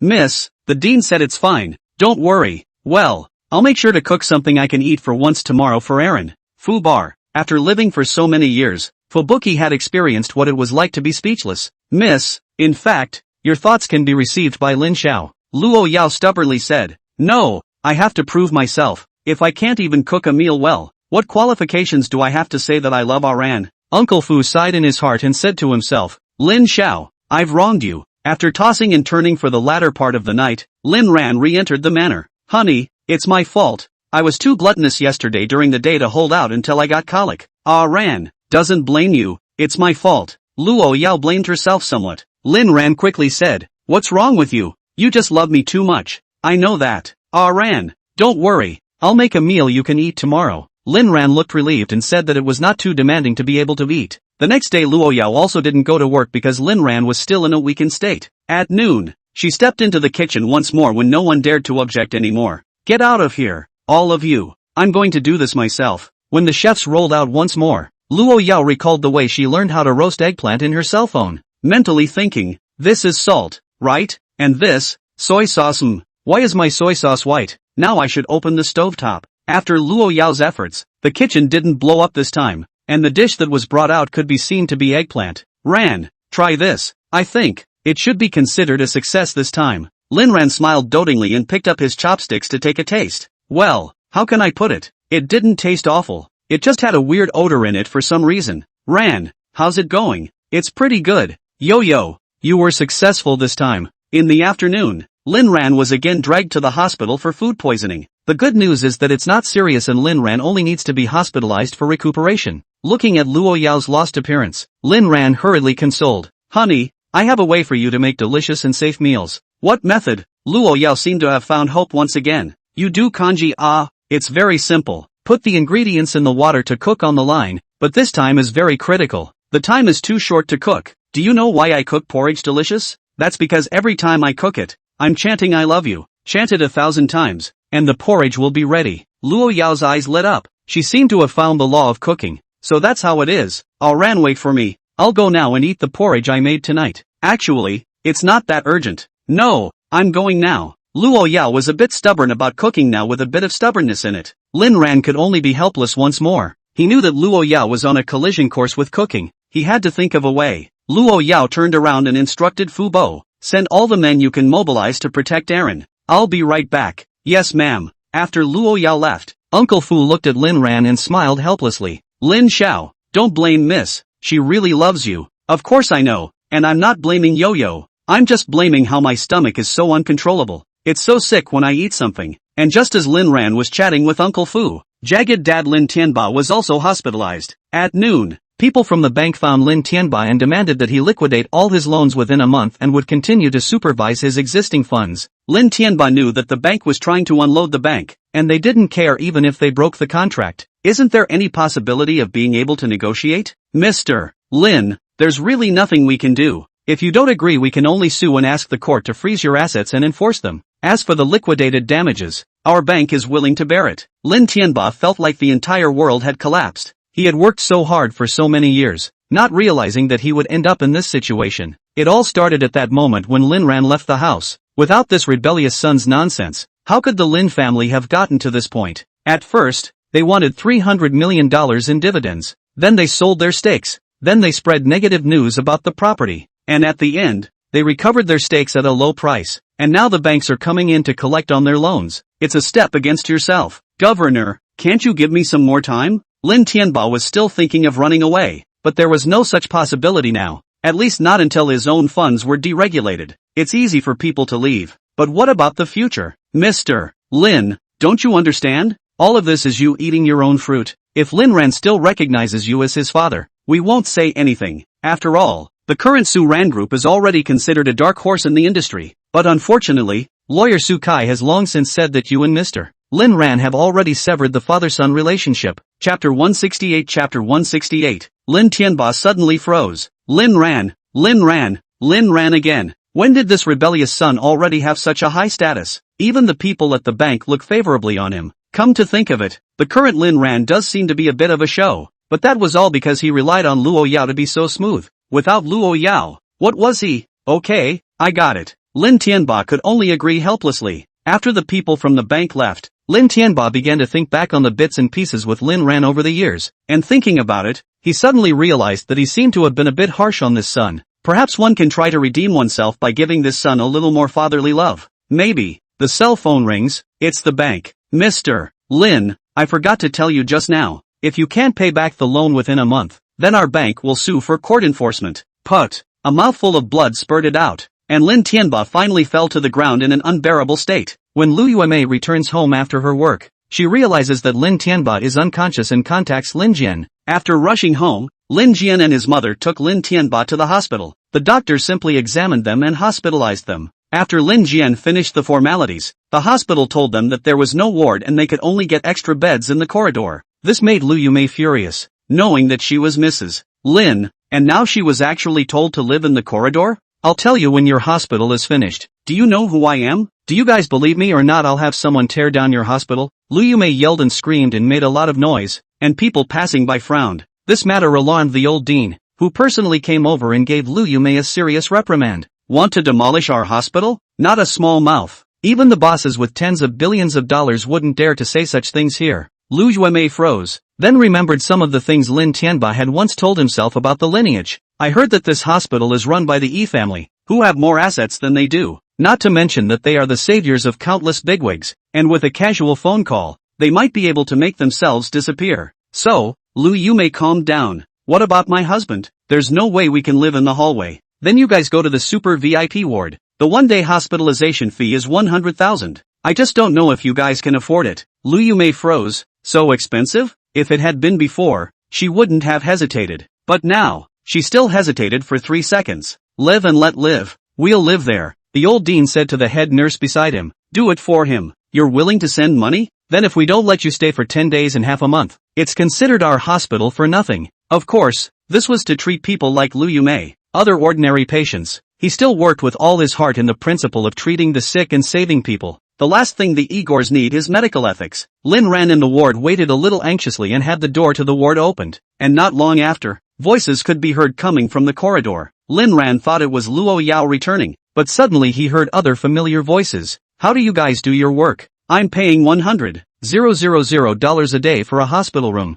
and there's even someone next door? Head nurse, hello ma'am, there are 2 wards on this floor. You are just one of them. What? Your hospital is going too far. I'm going to file a complaint. Ma'am, if you're not satisfied with our hospital, you can naturally complain. And if you're making excuses because you can't afford to stay here, then you can also go to the general ward. In a word, extinction. Directly interrupting Lu Yuemei's small mind, Lin Jian touched Lu Yuemei, signaling her to stop embarrassing herself. Down smash 5 horses to cha. Now we're short of money. When Lin Jian didn't say the latter words, Lu Yuemei knew what it meant, but she didn't want to go back to the corridors of the general ward to be humiliated. Inside the room, Lin Ran was also able to hear who the person outside was. Lin Xiao, I'll have someone close the door and drive them away again. Lin Ran shook his head. There's no need. Uncle Fu, help me up. Lin Xiao, what do you want to do? I was wondering why I was hospitalized with such a good body, but it turns out that the sky is going to be hard on my bones first. Help me up. I'm going out to have a look. Uncle Fu helped Lin Ran up and the 2 of them came to the doorway. Lin Ran looked at the bitter-looking Lin Jian mother and son with smiles in his eyes, as well as Lin Tianba, who was lying in a mobile hospital bed, not knowing if he was dead or alive. Nurse, so may I ask if you need to get a general bed transfer? The word normal was bitten extraordinarily clearly by the head nurse. Lin Jian was just about to continue persuading his mother when he saw Lin Ran over there with a scoffing face. Instantly his eyes erupted with the essence of hatred, but then they turned to elation. Popery? Brother? Lu Yuemei was also stunned and turned around to see Lin Ran. Lin Ran's mind was unusually calm as he looked at them with a mocking expression. Lu Yuemei suddenly had a bottom. That one over there is my son. He can live here and I'm going to too. The head nurse was dumbfounded. Wasn't that Lin Xiao over there? But they really seemed to know Lin Xiao. Had they offended someone? Before the head nurse could inquire, Lin Ran spoke. Don't climb relatives. I am not the same kind as this nurse. If they can't afford to live, please get rid of them. I am afraid of cleanliness here. The head nurse immediately looked furious. How dare you all slander young Lin? Now, you guys hurry up and get out of here. Who are you to tell us to get lost? Who said we can't afford to live here anymore? Lu Yuemei's vanity was completely tickled. Lin Ran teasingly said, I'll offer another $100,000, and I'll cover the ward next to it. Lu Yuemei finally lost her false face to Lin Ran. What do you mean? Literally, you can naturally live in it if you bid high. Lu Yuemei's mind almost exploded as she looked at Lin Jian, who frowned. He still has $1 million here, the last of their mother and son's money. Originally, the money to cross the river was $2 million, but Liu Yumei's $1 million was lost in the casino, and now only Lin Jian was left. I'll offer 110,000. Liu Yumei continued to raise the price. Lin Ran smiled. He knew that Liu Yumei mother and son should be in a desperate situation. Otherwise with her character she wouldn't have only added 10,000. Thought they had a lot of personal money left. That's all? I'll give you 200,000. I will offer 210,000. Liu Yumei almost broke her defenses. I'll offer $300,000. Lin Ran raised the price without changing his face. Liu Yumei was silent. She admitted that she wimped out and had a hard batch in her heart. She never dreamed that she would one day be looked down upon monetarily, and this person was still Lin Ran. Lin Ran was clearly just a stray dog that he had once casually needed. Chapter 169. Chapter 169. The head nurse was very resourceful and knew Lin Ran's status, so she was also persuading from the side. This lady, forget it, Lin Xiao's price is too high. You can't snatch it, but he's not too shabby. Liu Yumei took a deep breath thinking shiver, very ing shiver, and said hatefully, I'll offer 30,005,000. Lin Ran knew that this was the limit. If he added more, Liu Yumei wouldn't necessarily follow. After all, she was a woman who had suffered losses at the gambling tables and wouldn't be so brainless on it. In that case, I'll let you have it. Lin Ran smiled and went back to the hospital room, and Liu Yumei froze. Suddenly, it dawned on her that Lin Ran had done it on purpose. You stop. Liu Yumei wanted to go after Lin Ran, but immediately several bodyguards rushed out from the ward. Liu Yumei instantly froze. Uncle Fu stood in front of the bodyguards and said, Matron, they can naturally stay if they want to, as long as they have the money, and my family's Lin Xiao isn't uncaring, but Lin Xiao likes to keep things clean, so they're not allowed to make a lot of noise. The head nurse nodded quickly and said, Understood, said Fubuki, and instructed the bodyguard. Remember, the family, but if they come within 10 meters of the door, let them live here forever. Yes. The bodyguards' voices were neatly harmonized. Liu Yumei hurriedly retreated, pulling Lin Jian to follow the nurse into the ward. Lin Ran returned to the hospital room, his eyes full of an inscrutable look. He made a call to Brother Blade and then waited for Luo Yao. Not long after, Luo Yao came. She took out the white porridge that she had carefully prepared and fed Lin Ran one bite at a time, and Lin Ran also experienced the feeling of being fed. Yao, let's get out of the hospital later. Luo Yao knew that the Lin family was there, but she didn't do anything, nor did she let anyone drive the Lin family away. Aaron liked to torture them, and Luo Yao was going to give Lin Ran room to exert himself. Good. Just then, outside, Liu Yumei yelled again. It turned out that after handling Lin Tianba's hospitalization, the more Liu Yumei thought about it, the more angry she became, and the more unfair she thought about it. Why should Lin Ran, an abandoned stray dog, be able to strut his stuff in front of him? Moreover, Lin Ran still relies on the Lin family to get where he is today. Without the Lin family, he's AP. Lin Ran, you unfilial son, pissing off your own father to the hospital. Don't you have any remorse? Liu Yumei didn't dare to approach the ward and could only yell from a distance. Her voice could be heard throughout the entire floor. Lin Jian wasn't by Liu Yumei's side because he felt a bit humiliated. Luo Yao's face was cold and dripping into ice. Lin Ran stroked her face with his hand and said, Don't be angry. I'll fix it. Lin Ran let Uncle Fu help him out of the hospital room, and at a glance, he saw Liu Yumei, who was like a shrew. This old woman. What kind of stuff are you babbling about? Liu Yumei's heart was also lit up with hope when she saw Lin Ran finally come out. Xiao Ran. In the end you're still a member of the Lin family. You took over $1 billion from the Lin family. You also robbed your father of the group of companies that he worked so hard for. And you even made him so angry that he was hospitalized. Don't you have the slightest impulse to want to kneel down and apologize? Willow Moonbrow's speech still bombed. So what? What do you want me to do? Liu Yumei looked at Lin Ran with hatred. Now, as long as you hand over the more than $1 billion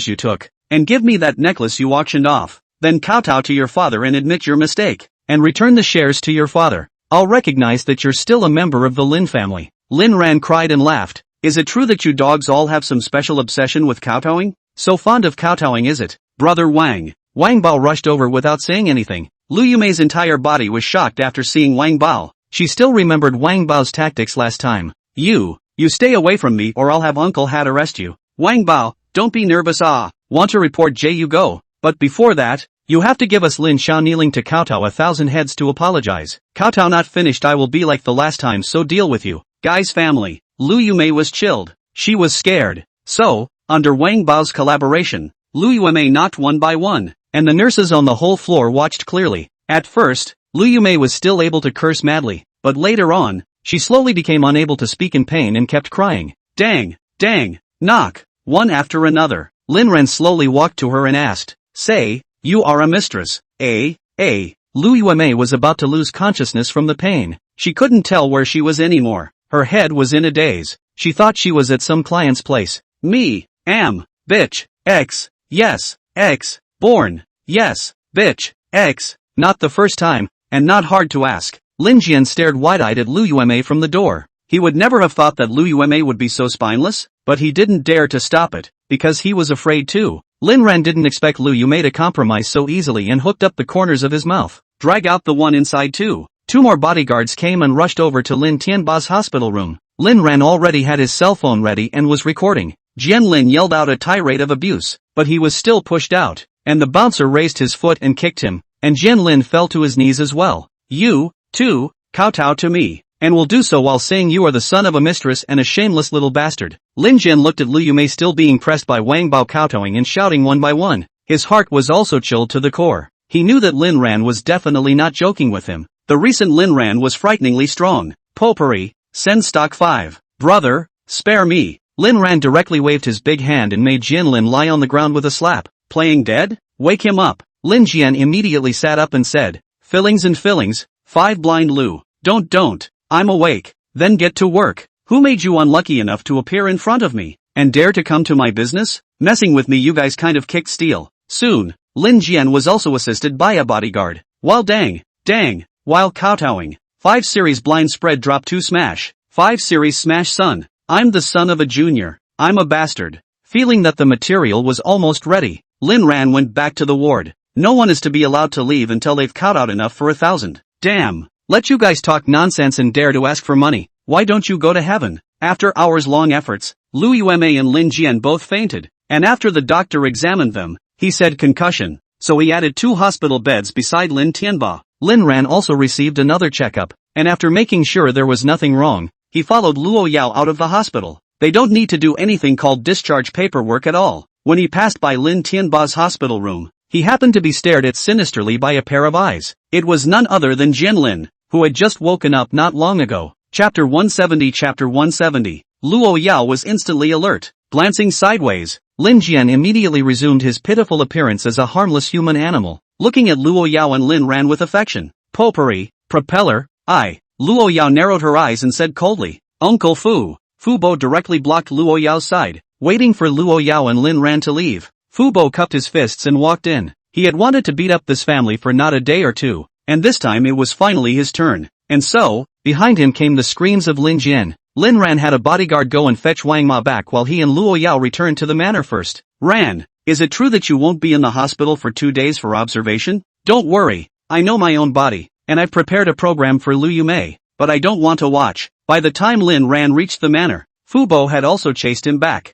Lin Xiao, miss, has already cleaned up Lin Jian, but the life is still there. After all, Lin Xiao hasn't had enough fun yet. Lin Ran gave Uncle Fu a thumbs up, and just then, the bodyguard returned with Wang Ma. Wang Ma, good day miss. Good day young Lin. Wang Ma also naturally greeted. Her first glance when she saw Luo Yao was astonishingly beautiful, and then she was also happy for Lin Ran. It's really nice that Lin Ran can now walk away from the Lin family and find her own happiness. Lin Ran naturally pointed to an old man over there and said, this is Uncle Fu. You'll be under his control from now on. And Fu Bo over there had long since frozen in place. Wang Dahua, Zhang Laifu? The two of them looked at each other. All the servants also looked at each other. And Lin Ran and Luo Yao also looked at each other. These two, they have a story. Uncle Fu realized that he had lost his temper. He didn't enter the villa the last time he went to Lin's house with Lin Ran. Otherwise he would have found out that Wang Ma was Wang Dahua. Coughing softly, he hastily said, I'm the housekeeper here, and I'll organize your work in the back.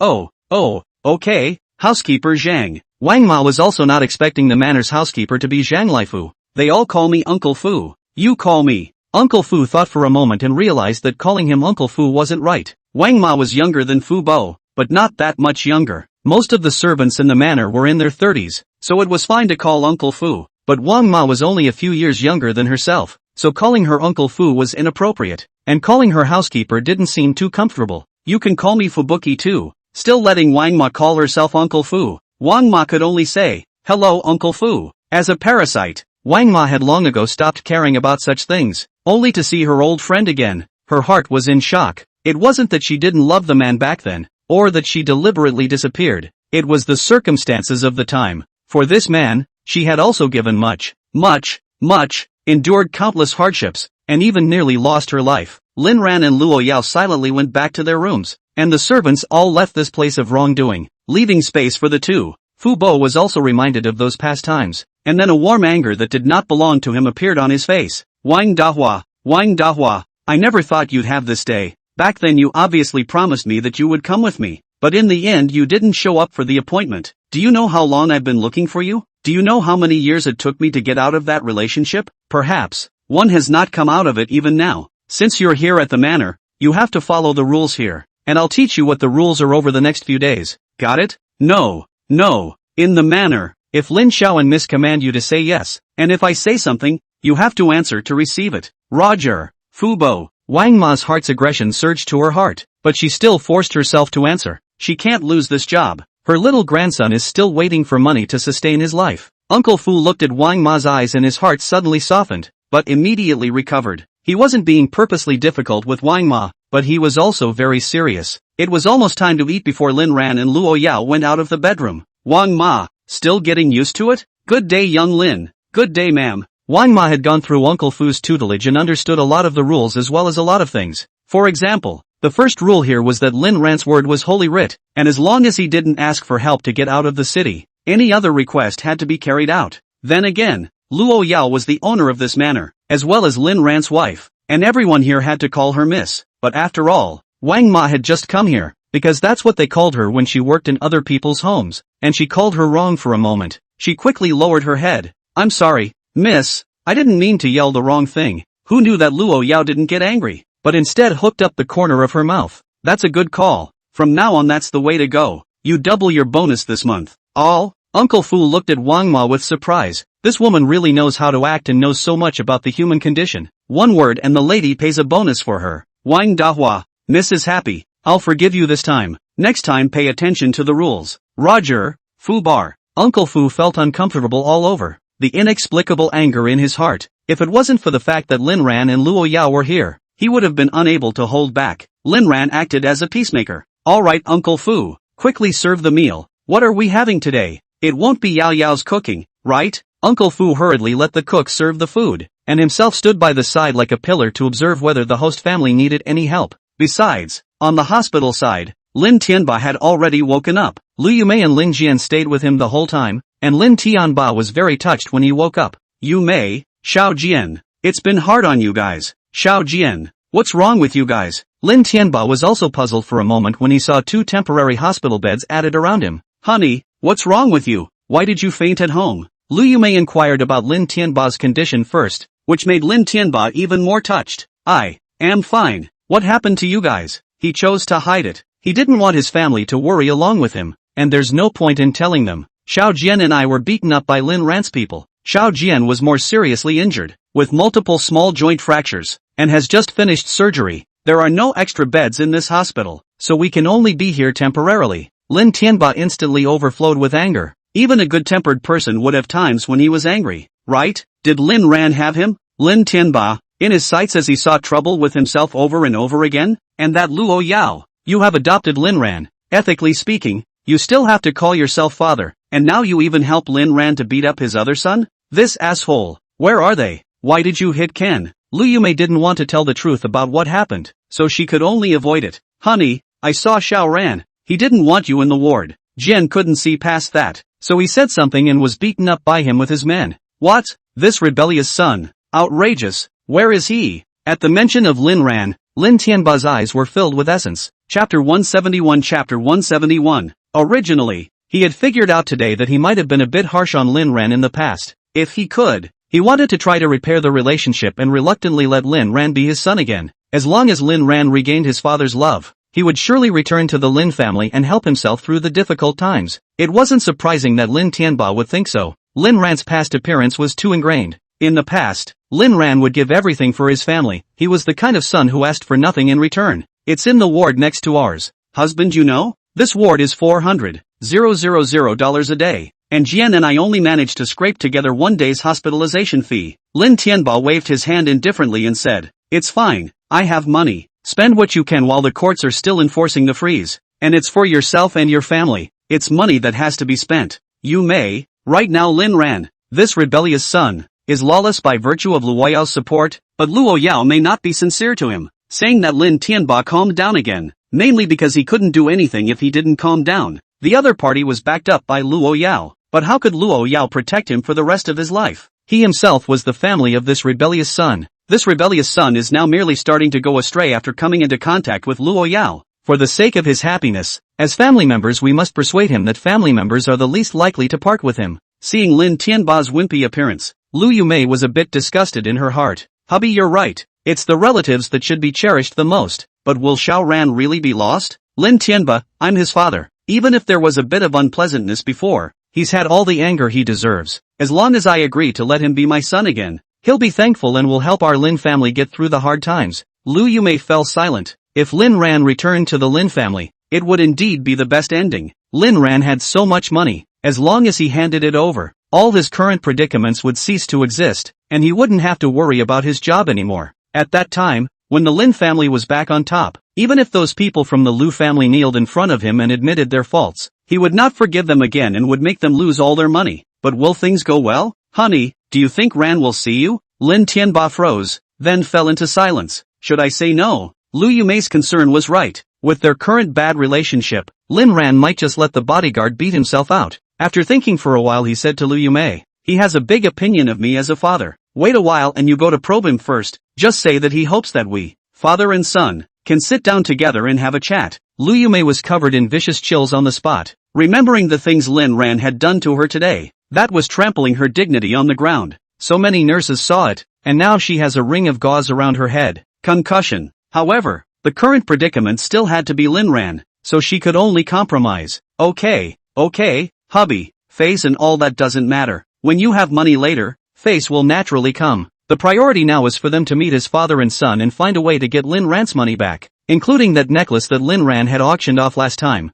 That was supposed to be the property of the Lin family. Moreover, this time she was only delivering a message for Lin Tianba, so she shouldn't be beaten. Honey, Ran gave me a concussion and now I'm a little dizzy. Can I wait? Instead of being dizzy, Lu Yumei was doing mental construction. Lin Ran's behavior these past few times had cast a shadow all over her, especially today. The humiliation was even more violent than the last time he was thrown out. This rebellious son, you are his mother after all. He even went so far as to inflict such cruelty. Yumei, don't worry, after he returns to the Lin family, I will definitely help you get back all these grievances you've suffered. Lin Tianba also knew that Lu Yumei was injured and was heartbroken, but for the sake of the Lin family, for the sake of the future, he couldn't give up on Lin Ran. Thank you, husband. In the evening, Lu Yumei did her mental construction and came alone to the next ward and knocked on the door. As the door to the hospital room opened, Lu Yumei saw a somewhat familiar figure and shivered on the spot. Are you, hence stewing mushrooms? The man in the room looked at Lu Yumei with some surprise. No, I'm not. Lu Yumei waved her hand in panic.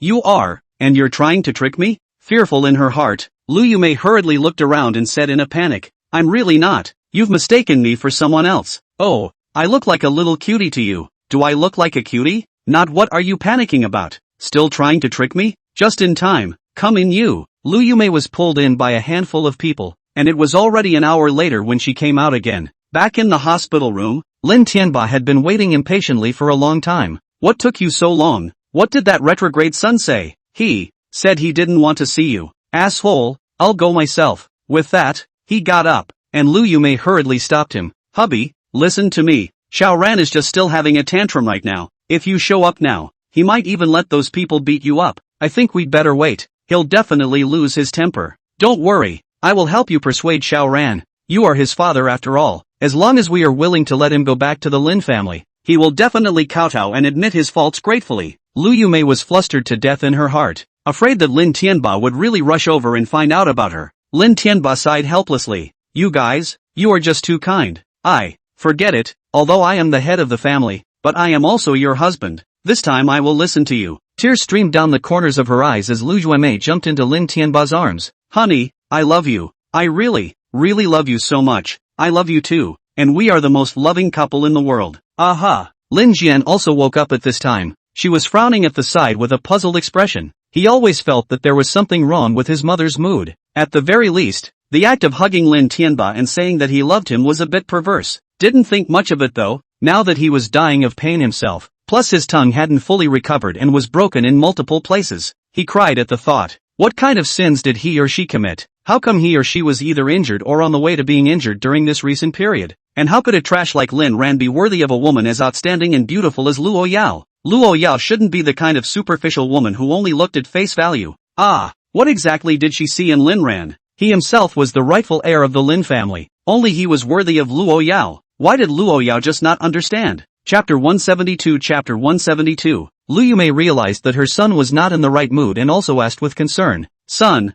are you in pain? Lin Jian shook his head to indicate that he didn't want to talk, and Lu Yumei was just about to say something when a message came on his cell phone. Blade, there will be another boss going to the next ward in a while, so go and deal with it. Lu Yumei. Broken down. The families are really broken down. And while there is some excitement in this sort of thing, isn't this dancing on the edge of a knife? Lu Yumei, my husband is hospitalized here. Can you not let me go? Blade, who gave you permission to haggle? Get over there or tell your husband all about you. Brother Knife was never a good person. He was polite to Lin Ran because of his status, but others would only see his viciousness and venality. There was nothing Knives dared not touch, except poison. Lu Yumei was shocked by Blade's news and quickly agreed. Okay, I know. Moonbrow, who are you messaging? To my little sister. They are also. Nan, let me a moment to go to find them to play cards. I said I'm here to accompany my husband. Cannot go, but they said never again to find me to play. You say, sister which has family important? Lin Tianba said with a guilty heart. You may. It's bitter for you. If you play cards, you shouldn't go today. After all, you're also a patient now, and it's also so late at this hour. Lu Yubrow heart said bad. This reason didn't work well. Hubby, I all listen to your. My stomach hurts. Hubby, I'll go downstairs to find a doctor to see. You rest first. Go on then. If anything happens, Ken and I will call the nurse, and I can get out of bed and walk now. Lu Yumei gave Lin Tianba a guilty look and said, I'll go then, husband. I love you. Go ahead. Lin Jian lay on the bed without saying a word. He always felt that something wasn't right, but he didn't know what was wrong. Another hour. Lu Yumei tiredly returned to the ward. At this time in a busy shopping mall in Kyoto, the Ryu Righton family was frantically shopping. They moved away from their old place after hacking Willow's money, not because they were afraid of Willow, but because they didn't want to be pestered by Willow. Even if Lu Yumei found them now, they weren't afraid. Lu Yumei thought that she wouldn't dare to call the police, and even if she did, it would be useless. The money was given by Lin Tianba, and the name of it is to pay back the money, and it is natural to pay the debt. That's the kind of confidence that comes from this legally illiterate family. Ryu Righton was picking out various luxury items with his parents. Ryu Rushue wasn't here since she was at school. Suddenly, a couple of people who looked like they were not to be messed with walked into the store and quickly started clearing out. Lu Ritian also intended to leave with his family, but he didn't expect to be directly stopped by them. Mr. Ryu, where are you going? Lu Ritian looked at a big man in front of him with a question mark on his face. He didn't recognize this big man. How do you know me? May I ask who you are? Seeing the large number of people on the other side of the room, the always domineering Ryu Righton started to be polite. My name is Wei Xiang. You can also call me Master Wei. I can afford it. Lu Ritian shook his head and said, Master Wei? Never heard of it. Wei Xiang grabbed Lu Ritian's ear and said loudly, Now, no, road, now, do you? Got it, you are Master Wei. Wei Xiang let go of Lu Ritian's ears and directly had people surround them. He then spoke, Lu Yumei entrusted us, Brother Blade, to ask for your debt. Come with us. Mother Willow was instantly wary. What Willow Moonbrow, what account? We don't owe anyone money. With a look from Wei Xiang, all of the Lu family members were taken away. What you are doing is against the law. You are forcing someone's personal freedom. Wei Xiang, tell me about the law. Our line of work is the most talk about the law. Now you can find the hat uncle. We at most go in a few days. But you, more than 50 million I guess this life cannot come out.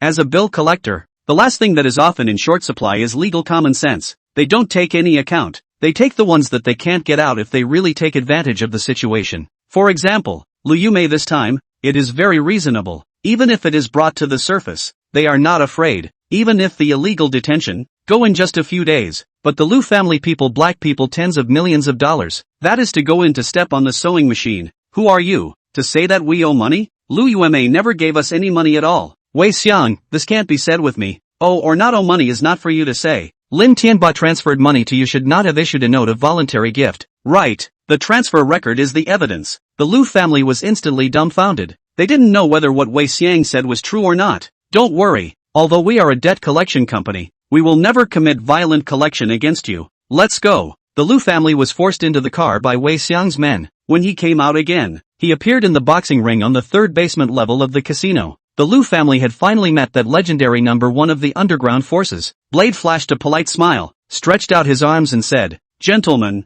welcome to the casino." Cave Manor. Lin Ran had finally reverted back to being the lively young master. Just getting up, he was refreshed. Yesterday's weakness swept away, but soon he couldn't stop laughing, because Luo Yao was ready to cook again. "I'll try one last time. I'm sure I'll succeed this time." Luo Yao was full of confidence. All the servants in the manor couldn't help but open their mouths to persuade, and this time even Fu Bo unexpectedly joined in the persuasion. Only Wang Ma had a question mark on her face. "Miss wants to cook for Mr. Lin, isn't that sweet? Why is everyone so nervous?" But who was Luo Yao? What she was going to do was either success or death. This time, though, she let the chef do the instructing, waiting for Luo Yao to finally come up with a plate of colorful and fragrant dishes. Everyone's eyes widened. Lin Ran, "Yao Yao, did you really make this?" "Sure, you want to try?" Lin Ran said that it is true that where there is a will, there is a way. Just wanted to move the chopsticks, and then thought about his intestines. Thus, his eyes looked towards Fu Bo, and Luo Yao was also suddenly stunned. Why were you so stupid before? Such a simple thing didn't even occur to her, so she also coldly looked at Fu Bo. "Yo,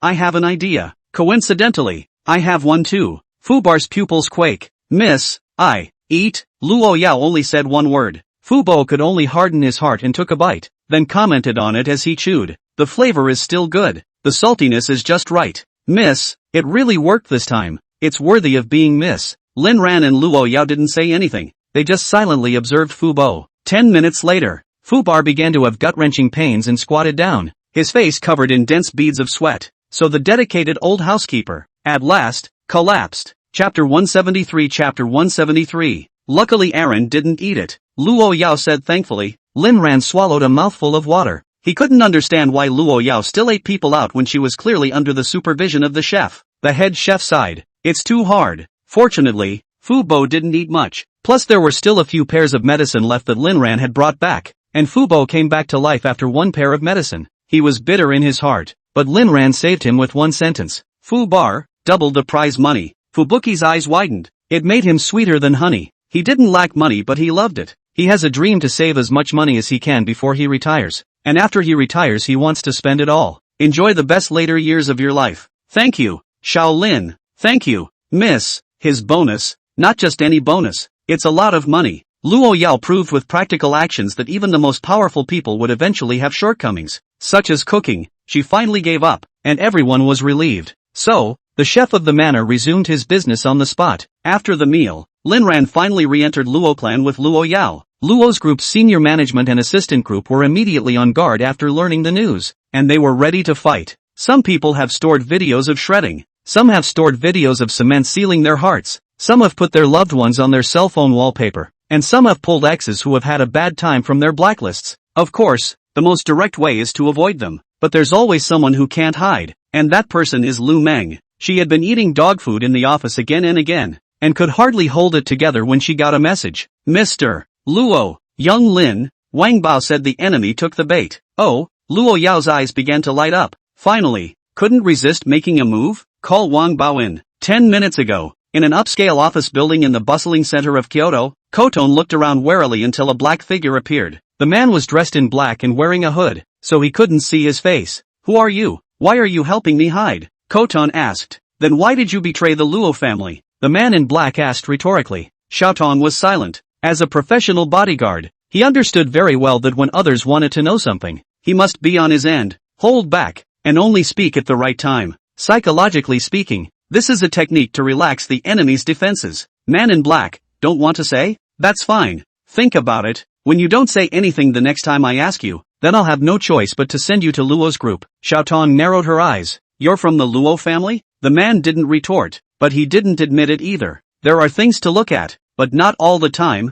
It doesn't matter who I am. What matters is that I might be able to help you some, provided you trust me. My business is none of your business, and I don't need your help." Koton expressed his refusal. He wasn't going to say anything more to the black-clothed man in front of him that he had only met once. Worthy of being a bodyguard trained by Luo Yao. Good vigilance. Then I'll leave first, giving you some time to think about it. The man in black left the place, and Koton didn't say another word the whole time, and when no one was in this house, he began to silently profile in his mind. Male, Chinese, 42 to 50 years old, 178 years old, calm personality, at least special forces strength, 75% hostile to the lady, 24% hostile to the Luo family, 1% hostile to Lin Xiao. Walking posture is a bit strange, the left leg should have been injured. Although he speaks Mandarin, there is still a hint of a local Kyoto accent. That was all the information he was gathering now. Looking around, he realized that there was surveillance here, and figured that the man in black wasn't comfortable with himself. But the fact that he was being hidden must have been known by the Luo family. After all, it was all an act, and all he had to do was find a chance to deliver the news. As for the Luo group's office, Wang Bao had also arrived to report this matter to Lin Ran and Luo Yao. Luo Yao, tell me about it. Wang Bao, Xiaotong was found by someone. Based on observation and measurement, it should be looking for him to join forces. Xiaotong is experienced and should be able to complete this mission successfully. Miss, do you think it's appropriate for us to contact him when? Luo Yao narrowed her eyes. Do you know who the other party is? Wang Bao shook his head and said, I don't know yet. Well, don't startle the snakes yet, and don't contact Koton for a while, just assume he's really defected. Xiaotong is the bodyguard who had strange behavioral moves before, and was caught and locked up by Wang Bao, who later ran away. Luo Yao had the bodyguard team split up to look for them, and naturally, they were detected by those who were interested. Actually, this was all arranged by Luo Yao. It wasn't until today that news came back, and Luo Yao knew that this was the enemy finally wanting to make a move. Luo Yao's bodyguard team was absolutely loyal to Lin Ran. The first rule when this bodyguard team was first established was that Lin Ran's safety was greater than everything, even greater than Luo Yao's safety. Yes ma'am, I understand. After Wang Bao left, Lin Ran and Luo Yao once again entered a sweet routine, as if they didn't care about their enemies at all. But in each other's hearts, they knew that sooner or later this matter would come to an end. Enjoy the moment, why bother with all that later? Ding! A message came in, and Lin Ran took out his cell phone to take a look, instantly getting energized. Ran, is something wrong? Lin Ran revealed a smile. Yao Yao, it's the news that came from the person I arranged to deal with the Lu family, but my plan is a bit vicious. I'm afraid you'd hate me like that, so I'm not going to tell you the details of the process. Luo Yao was happy in her heart, but her face was expressionless as she asked, then why are you still telling me about this? Because as long as I don't talk about the process, you won't know how vicious I am, and we made an appointment to be honest about everything, so I won't lie to you, and I'm afraid you'll get the wrong idea about me. Lin Ran's honesty surprises Luo Yao, and she admits that her Ran is really changing. Luo Yao walked up to Lin Ran, her eyes staring at him with a deadly stare that gave Lin Ran the creeps. Yo, you, Ran, remember, no matter what kind of you, I'm only going to like you more and more. Again warm tips, do not need to give the author reward gift. Send a free for the love of power generation. Author is very happy, smiley face, angle love you guys yo. Want to give the author's message can go to the author of the book review under the message. Chapter 174. Chapter 174. Touches often come unexpectedly, perhaps with a look, a gesture, a word. Ran, you and I, might be in the same category. One of a kind? Probably. What Lin Ran didn't know was that Luo Yao's understanding of him as well as her control over him far exceeded his imagination. Every word he spoke, every message he received, every phone call he made, as long as Luo Yao wanted to, then Lin Ran would be exposed to her 24 hours a day. Luo Yao retracted her gaze that was fixed on Lin Ran, turning it into a touch of tenderness. For Luo Yao's always straightforward expressions, Lin Ran never had the heart to reject them. With a little delay, the office is down to a few numbers, 41 to 42,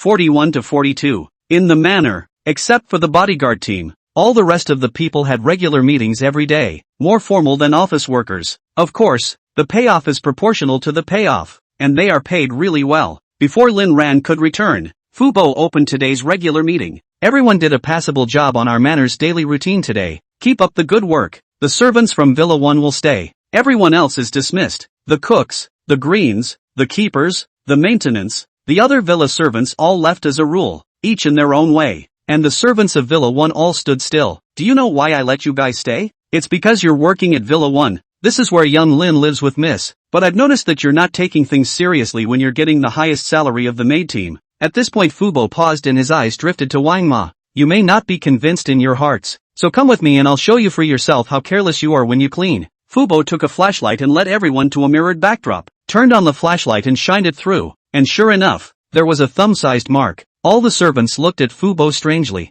A mirror that you take a flashlight to? When did the estate become so demanding? And you're a big steward, in charge of hundreds of people up and down the estate, and you're personally checking on the servants' cleaning? Off the charts. Who's in charge of this area? All the servants looked at Wang Ma, and Fubo also looked at her and asked, Wang Ma, do you have anything to explain about this matter? Fubuki, I'm sorry, it was a mistake in my work, I'll clean it up right away. Wang Ma didn't complain, didn't get angry, just silently started cleaning. Next time, don't blame me, copy that. Looking at Wang Ma's forlorn back, Fubo had mixed feelings in his heart. This was not the outcome he wanted to see. He could only say to the other servants, Wang Ma is your example. Something like this I hope won't happen next time. Adjourn. Fubo had no place to take out the anger in his heart, so those servants suffered, especially those in Villa 1. The reprimand of Fubar filled almost everywhere. Soon, Lin Luo and his duo returned to the manor and realized that the atmosphere of the villa was a bit off. Why are all the servants silent today?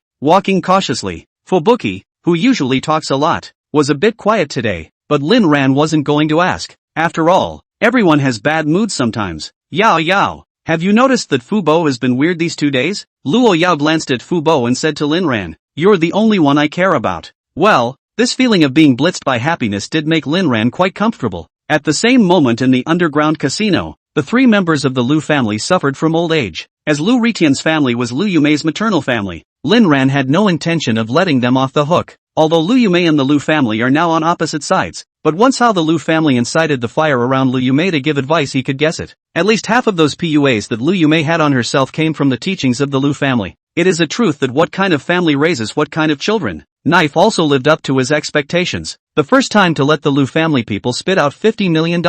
That is owed. Mother Lu said viciously, this rebellious daughter, Lu Yumei, has come to you to ask for money. We are his family. Father Lu chimed in. That's right. On what grounds should we pay back the money? Is there any proof that we owe her money? For his part, Ryu Riken considered the most tangible thing. We are not going to take the money. They were dead set against it at first, but when Brother Dagger used some tricks, they were all honest. Pay back. We pay back. After spitting out the money, the 3 hung their heads and prepared to leave when Blade had someone stop them. If you give them money and then leave, then the point of inviting them here is lost. A few of you, come what may. I'm not cheap. I'll give you something, said Blade as he had someone fetch a couple 100,000 in chips and hand them over to Ryu Ritian. It's a gift for you. Universal for all 3 floors. Blade finished his sentence and walked away as 3 big men appeared in front of them. What are you going to do? Blade asked us to give you a tour of the casino, please, everyone. So, Ryu Riken saw a beggar turn into a millionaire on the spot on the 2nd basement floor, and he was moved to stay on the 2nd floor. Mother Lu watched the mighty and dominant tiger fighter in the ring from the 3rd basement level, and she placed her bets and stayed on the 3rd level. When Father Ryu saw the drunken beauty in the 1st floor, he chickened out and stayed on the 1st floor. The end is predictable.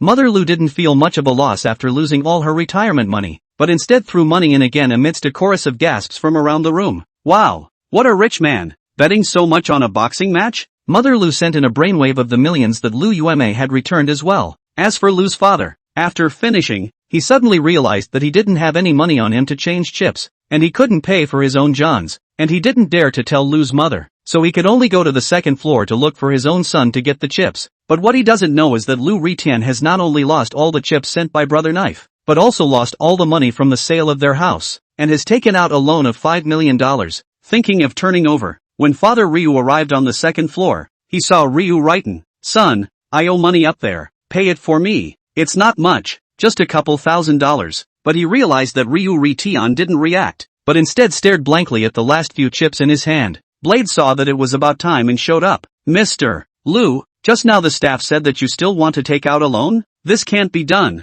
You only have a $5 million line of credit. It's already been used up. Lu Ritian finally woke up as if in a dream. He actually owed $5 million already? His eyes reddened on the spot, and he fell to his knees with a thud. Brother Blade, no. Father Blade, Master Blade, give me another chance. This time I will win. Lu Ritian knelt on the ground and prayed. Chapter 175 Chapter 175 Mr. Lu, I've warned you long ago to stop at the right time, but you just don't listen. Who do you blame? 5 million is already your limit amount. At this time, Father Lu also spoke. Son, Don't you still have a few chips in your hand here? Give them to me first, I'll pay the girl. Ryu Raiten looked at his father incredulously. You deadbeat, what did you say? Mother Lu had also lost all her coffin money and wanted to come up and ask her son for the money just in time to hear Father Lu's words. Willow's father shuddered and froze, looking at his wife. I didn't say anything. You shameless old man, how dare you lie to my mother? I'll beat you to death. The scene was thrown into chaos for a while, and that's when Blade shouted angrily. What do you think I am here? The Lu family all lost their voices and stared blankly at Blade. It seems you've had your fun, so I apologize for not seeing you off. Seeing how cold Sword was, the Lu family sobered up. There was no choice but to leave. Who gave you permission to just leave? The Ryu family froze. Didn't you say, I'm sorry for the delay? Master Blade, we've run out of money, and you're not lending us any money to play with. So what are we doing here if we're not leaving? Knife Brother looked at them with a look like, what? Not going to pay back the money? Several people stared, their faces full of questions. What money? Willow's mother looked puzzled. Your son borrowed $5 million from me. Your husband owes the girl a settlement, and you're downstairs watching the fights. Mother Lu's eyes were wide. She also just realized that her son actually owed $5 million? She saw both father and son lower their heads to look at her. Instantly, Mother Lu's blood pressure spiked with anger, and she played the rogue on the spot. Is there any king's law left? What kind of black-hearted place is this? Blade glanced at Wei Xiang, who walked over with a smile on his face. 10 minutes later, the Ryu family was once again honest. Lu Ritian, we didn't say we wouldn't pay it back, but we really don't have any money right now, and you just lent it to us, so how can we ask for it on the spot? Blade, read the contract you signed. Interest-free loan. This store rules must be settled before you leave this door. Lu Ritian went to read the contract with wide eyes, and it was almost the same as Lu Yumei's surprise in the beginning, or else it was said that they were siblings. Willow's mother finally broke down and cried. There's no justice. The black-hearted casino cheated us out of our money. Blade narrowed his eyes. How similar was this scene? The current Lu family members were the same as the original Lu Yumei. Two kinds of people could not be born under one roof. At that moment everyone in the casino looked at them with a look of contempt. Give you guys a chance to check. Found me cheating, not only the money don't want, I also pour you 5 million as compensation. If you can't find out, don't blame me for doing things according to the rules of the Jianghu. The Lu family was shocked by Blade's gaze and went hard to investigate. But how could they find a problem? You family, you're no good at gambling and you're no good as human beings. In that case, let's go through the process. Do you want to go in and step on the sewing machine, or do you want to stay and pay back the money? As if he had remembered something, Lu Ritian said in a hurry, you opened a casino and provided a place. We're going to report you. Blade's eyes narrowed a dangerous look and Ryu Raiten shut up in a hurry. Looks like the lesson I just gave you guys wasn't enough. Wei Xiang, take it to a quieter place and let them figure out how to pay back the money after it's over. If they want to report it, no need to stop them. Once again, after a lesson, the Lu family also understands the cruelty of society and can only raise money to pay off their debts. But after making a round of phone calls, no one was willing to lend them money, and in the end they could only find Lu Yumei again. After all, he had just returned $50 million to Lu Yumei, so he could just take some out and save them. Lu Yumei was also shocked when she learned of this news. She realized that this Blade really didn't count as a human being anymore. She was just asking Blade to collect a debt. But it turned out that Blade had put her family in such a bad situation, and she's a victim herself. So Lu Yumei found an excuse to leave the hospital and came to the underground casino. Blade, where's my money? What's your money? That's mine. You owe me $100 million. There's still 55 million left, and it just so happens that you're here. So I'm going to issue you a partial repayment certificate. What? You? That's my money. Blade's eyes glazed over as he reached out and stroked his palm one at a time against Lu Yumei's cheek, who leaned back hard to avoid being hit. Knife brother, how can you give me some? After all, it was all my money in the first place. With a loud pop, the palm on Lu Yumei's cheek smacked her directly, and Lu Yumei cried out in pain on the spot. Blade took out another contract for Lu Yumei and slammed it in her face one at a time. It's only right to pay what you owe. Do you know whose money this is? With each Blade slammed the contract in Lu Yumei's face. It wasn't too damaging, and it didn't hurt, but the humiliation made a lasting impression on Lu Yumei. Got it? Blade's pressing continued, and Lu Yumei finally couldn't take the pressure in her heart. I know, but why do I owe you $55 million when you asked for $50 million?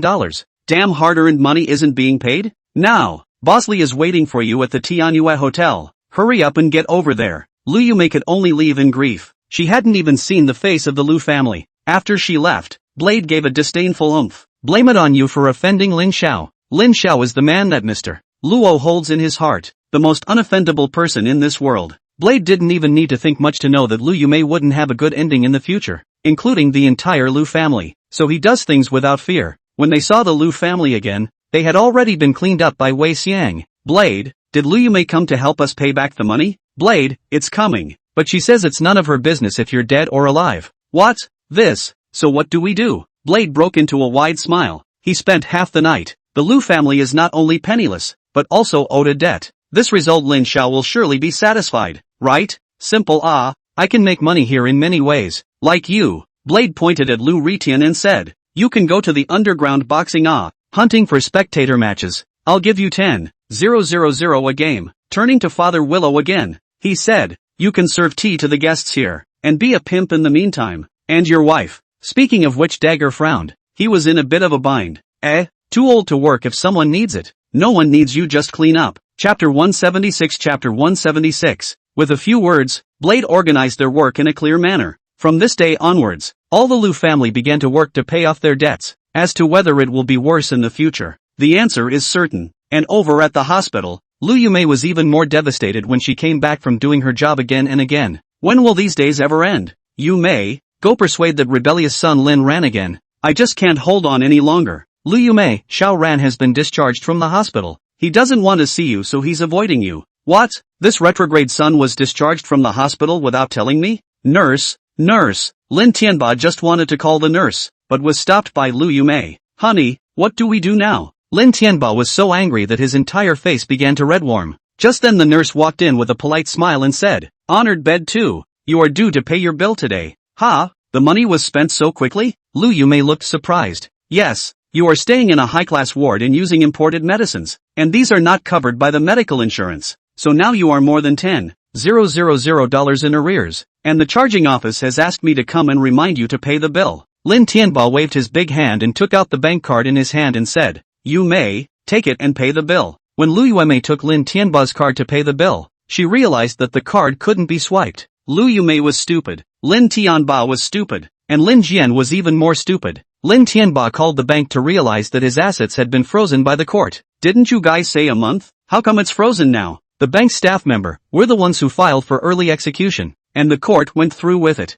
Freezing is not regulation. It means that Lin Tianba's money can no longer be spent and all of it has to be used to pay back the bank. It would only be Lin Tianba's if there were any left over. But alas, not a dime left over would be there. You guys are too much. Lin Tianba was choking with anger. Do you have the money to pay the bill or not? If you don't have money, go to the general ward, or chip in to pay at the machine self-service. The people behind you are still queuing up, the staff member charging the fee urged, and the head nurse beside him revealed a mocking look. All of the Lin family's faces burned. It was the first time that they had a feeling called shame because they had no money. They weren't even as upset as they were now the last time they were cleared by Lin Ran at the Saran Group. Who said we don't have money? We're the big bosses of the Saran Group. Lu Yumei was still arguing. She couldn't stand it when people called her poor. The word shouldn't appear on her. The owner of the Saran Group can't even afford the hospitalization fee? You. Lu Yumei pointed at the head nurse, so angry that she almost died in place, but she also knew that now is not the time to be brave. At this time,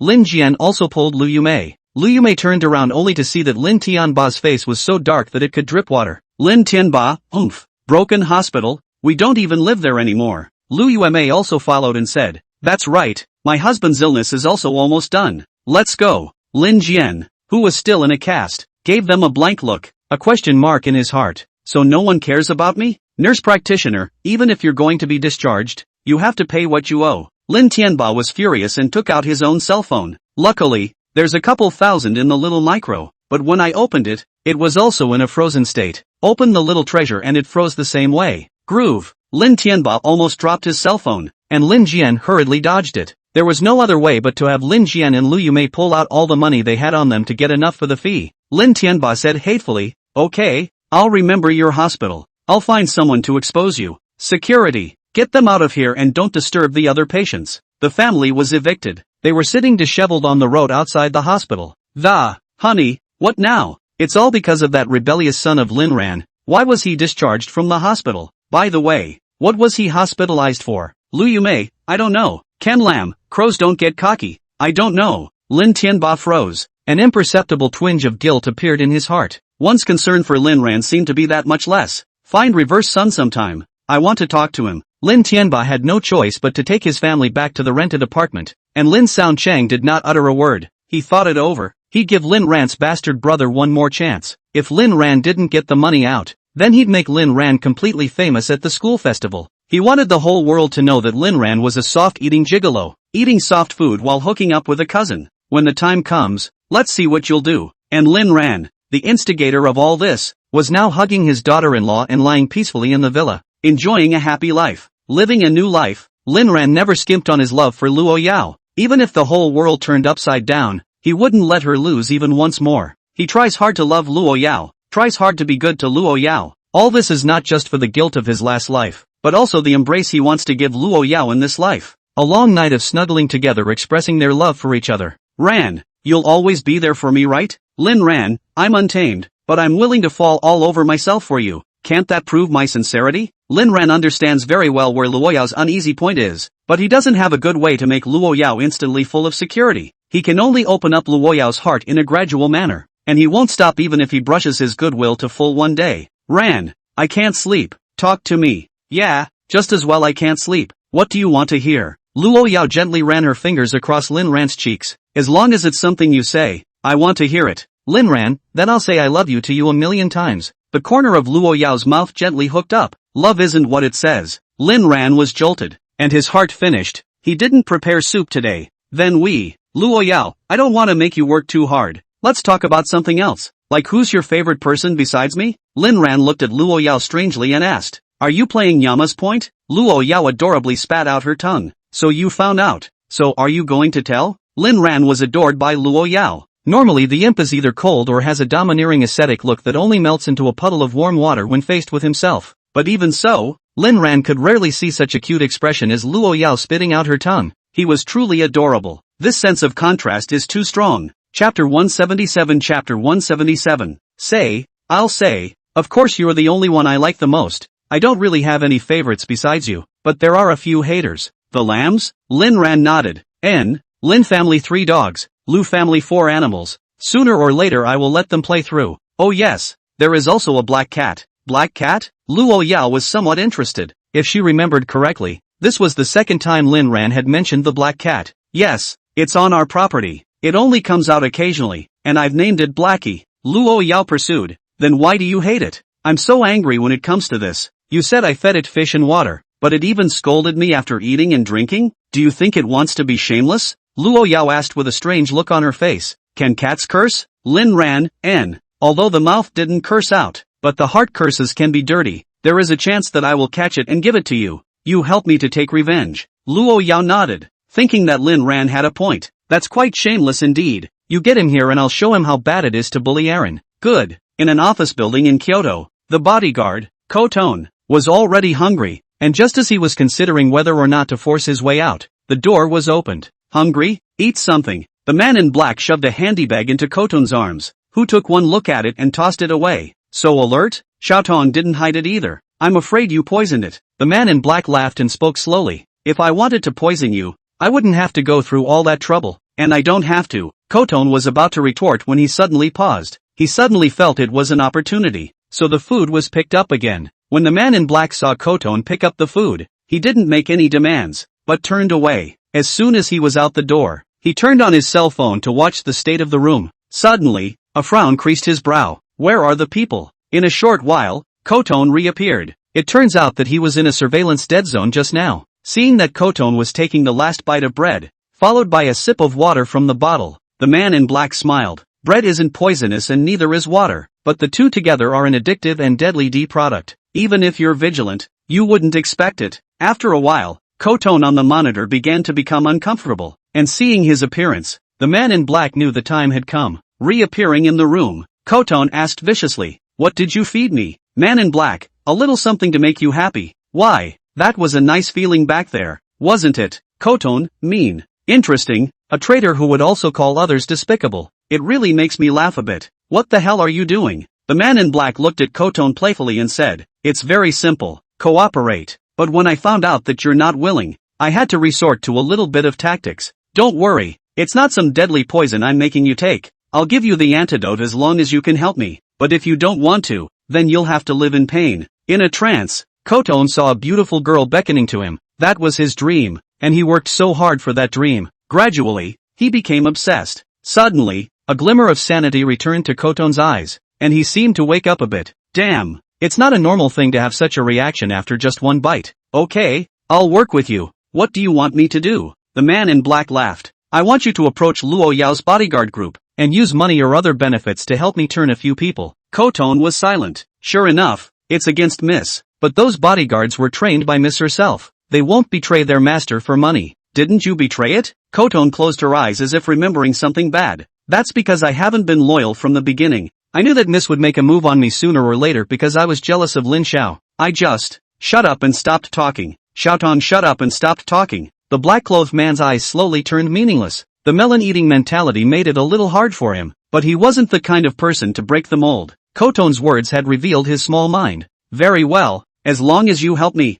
I'll let you get what you want, including Luo Yao. Koton's eyes widened. Man in black, I'm not a cutie. It's not like liking Luo Yao is something to be ashamed of. Xiaoton's eyes revealed greed, but her heart was full of hate. Sure enough, it's coming for Miss. This little cutie. I can't believe he thought I liked the lady. Miss, I don't have anything against you. It's all this guy's guesswork. If you want to knife someone after knowing the truth, don't swing the wrong knife. I'm innocent. Okay, I promise. The man in black clapped his hands, and another man wrapped in black, not even showing his eyes, walked in. Pleasure to work with you. This is the help I got for you. You guys can connect if there's anything you need. Koton began to mutter in his heart when he saw another black-clothed man appear, but he didn't say much. The cooperation between the two was reached, and Luo Yao received news the next day. Of course, the message wasn't transmitted by Koton using an electronic device, as that would be very easy to expose. The special password Koton used to take the opportunity to contact the bodyguard, and the man in black, number 2, spent the entire time not far from Koton watching him for any unusual behavior. Luo Yao's entire body narrowed her eyes after she received the news. Wounded in the left leg? Could it be him? And who is the other one? It can't be the one you let go on purpose, can it? It's getting interesting. Lin Ran suddenly barged into the study. Yao, Principal Tang contacted me just now. The day after tomorrow is the Centennial School celebration. Are you going? If you don't want to go, I'll rebuff him. Luo Yao, go. Okay, I'll talk to him then. Lin Ran went out to make a phone call, and a glimmer appeared in Luo Yao's eyes. If I had to choose the time to do it, it would be at Kyoto University is about to celebrate its centennial, and the school and the student union have been arranging pre-planning since early. This time the centennial celebration of the school out of manpower. The student body responded positively, while material and financial resources. It is once those alumni fundraising. The whole process of the school festival is very complicated, with various tasks to be carried out at the same time, and students have applied to become volunteers. Those former alumni also arrived in Kyoto early, but they all tried not to come to the school to disturb, who all know that the school is very busy now. A few days earlier, the major venues on campus had also begun to be decorated with lights. Lin Ran, on the other hand, was only informed to speak as the representative of the current outstanding students. The purpose is also just to show those old alumni who used to be there what the young people are doing now. What he didn't know was that someone was going to pull a big one on him the day of the alumni meeting. This also led to Lin Ran directly slaying people on the spot. Chapter 178. On the eve of the start of the school festival, many people were contacting Lin Ran. Most of them were classmates, including those from high school and even Wu Zhishang. The reason, naturally, is because the Lin family is looking for him like crazy. On the phone, Wu Zhishang, brother Lin Jian said that Lin Tianba is now at the end of his rope. If you don't care about them, he's going to take action. Lin Ran directly snorted. You have someone tell him that there is not a penny to be gained by wanting money, and that if you have a trick you want to go, and if you don't have a trick you die. Okay, Lin Ran, by the way, you remember to publicize our skit during the school festival. I've already said hello to Principal Tang. This school festival is a live broadcast on the entire network. Wu Zhishang on the other end of the phone immediately became excited. It's still you, brother Lin. A few words saved us a huge amount of money on publicity. Lin Ran, if it wasn't for the fear of you guys losing your jobs, I would have laid flat long ago, and now I can appreciate more and more how happy it is to be pampered by my wife. Wu Zhishang immediately broke into a curse, *******. Why are you talking about zapping people? You hashtag at yen%. Without waiting for Wu Zhishang to continue cursing, Lin Ran directly hung up the phone. Not only was his current mindset different from his previous life, even compared to when he was first reborn and returned, it had changed too much. Let's just say that the so-called entrepreneurship was not even a drop in the bucket in front of Luo Yao. However, he should not forget his original intention. After he earns money from this short drama, he will buy Luo Yao a gift. Wu Zhishang hung up the phone and cursed Lin Ran in his heart for a long time before he remembered to have Lin Ran's words passed on to Lin Jian's family. After Lin Jian heard Lin Ran's original words, his eyes erupted with complete hatred and he gritted his teeth. Fine, Lin Ran, wait for me. He also told Lin Tianba what Lin Ran had said, and Lin Tianba was even angrier. Rebellious son, I gave birth to him and raised him. How dare he treat me like this? If it wasn't for me, Lin Tianba, he would have starved to death long ago. Even if he doesn't thankfully repay me, how dare he not even see me? Lin Jian's tongue was almost as good as it could be, and he could still speak raw Mandarin if he tried. Dad, since brother doesn't care about us, we'll have to fight with our backs against the wall. Lin Tianba looked at Jian Lin strangely and asked, what do you have in mind? Our school's centennial is coming up, and I wanted to tell you something about my brother he. @ hashtag. After hearing Jian Lin's words, Lin Tianba fell into a short silence. But in that case, that rebellious son's reputation is ruined, and he'll hate us even more, won't he? Lin Jian's eyes were filled with light. If my brother had lost his way, it wouldn't have been a total loss, and we wouldn't have had to make things difficult for him. Lin Tianba sighed. He always felt that this move was a bit stinky, but there was no better way now. Fine, if he's unkind, don't blame me as a father for being unrighteous. He can do all these things to hurt his family. This is the only way we can force him into submission. Jian, you go with your mom. Although that rebellious son doesn't dare to make a move in public, Dad still needs to prepare a few people for you to protect you. Thanks Dad. Aren't you going? Lin Tianba, I won't go. I'm afraid that rebellious son will be too emotional after seeing me and it will backfire. Lin Tianba actually just didn't want to lose face, so he made an excuse. On the other hand, Lu Yumei on one side instantly came to spirit. These days of living as a poor person made her start to despair. The only one who had a chance to change her fate was Lin Ran. Husband, don't worry. This time I will definitely persuade Xiao Ran to apologize to you and return to the Lin family. Only that I will have to ask you to give him a little more fatherly love and care at that time. Lin Tianba sighed. Fine. Who let me be the old man? The time soon came to the day of the centennial celebration of Kyoto University. Despite all the preparations, there was an overcrowding at the entrance of KYU early in the morning. After all, 100 years of famous schools, the history of the emergence of celebrities naturally will not be less, and even more academicians of the Academy of Engineering also came. On top of that there were a lot of media reporters, leaders of the Education Bureau and so on. Zhang Xianwan and a group of volunteers were receiving the old-timers and important people according to the list. She looked at the list in her hand and her whole heart jumped as well. The note clearly had Lin Ran's name on it. However, according to the contact information, no matter how Zhang Xianwan called, she couldn't get through. So early this morning she was anxiously waiting at the registration desk at the crowded school entrance. Just then, an extra-long executive business drove by, and the gates of the school opened automatically, followed by one luxury car after another. And in the middle of the convoy, Lin Ran drove into the school gates in a super racy Aston Martin. To say why he was so flamboyant, the first reason was to give Nunyeo Group a long face, especially since there were still a lot of media outlets around. The second is to show some people and make them die of jealousy. Asterisk. Who is this so arrogant? Our school's parking space is so tight today, and they just waltzed in? You don't even recognize this? That guy with the luxury car is our school's schoolboy. Lin Ran, what's wrong with schoolboys? Schoolboys get special treatment? He's also a young entrepreneur, and he funded the library at our school. The convoy following behind him should be his bodyguard team. Asterisk. Excuse me. After hearing this, Zhang Xianwan hurriedly ran over in the direction the convoy had driven off. She hadn't noticed that a pair of eyes in the executive business was staring coldly at her. Fu Bo in the car lowered his head, not even daring to raise his eyes for fear of angering the current Luo Yao. After entering the school, the fleet of luxury cars drove to two places. Luo Yao and her group went to the teaching office building, while Lin Ran took most of his bodyguards to the parking lot. When Lin Ran parked his car and came down, he suddenly heard a shout. Senior Lin Ran. Lin Ran looked at Zhang Xianwan blankly with a question mark on his face. You called me? Yes, Senior Lin Ran. I was sent here by the school to pick you up. Lin Ran didn't ask the bodyguard to let Zhang Xianwan in, but asked from a distance of 10 meters. This student, why do you look a bit familiar to me? I'm Zhang Xianwan Zhang Xiaolong's sister. Lin Ran's eyes gradually changed from confused to clear. Oh I remember. You guys block her, don't ever let her come over. I'll leave you to it then. I don't need a reception. Go and receive someone else. Watching Lin Ran disappear with a brain,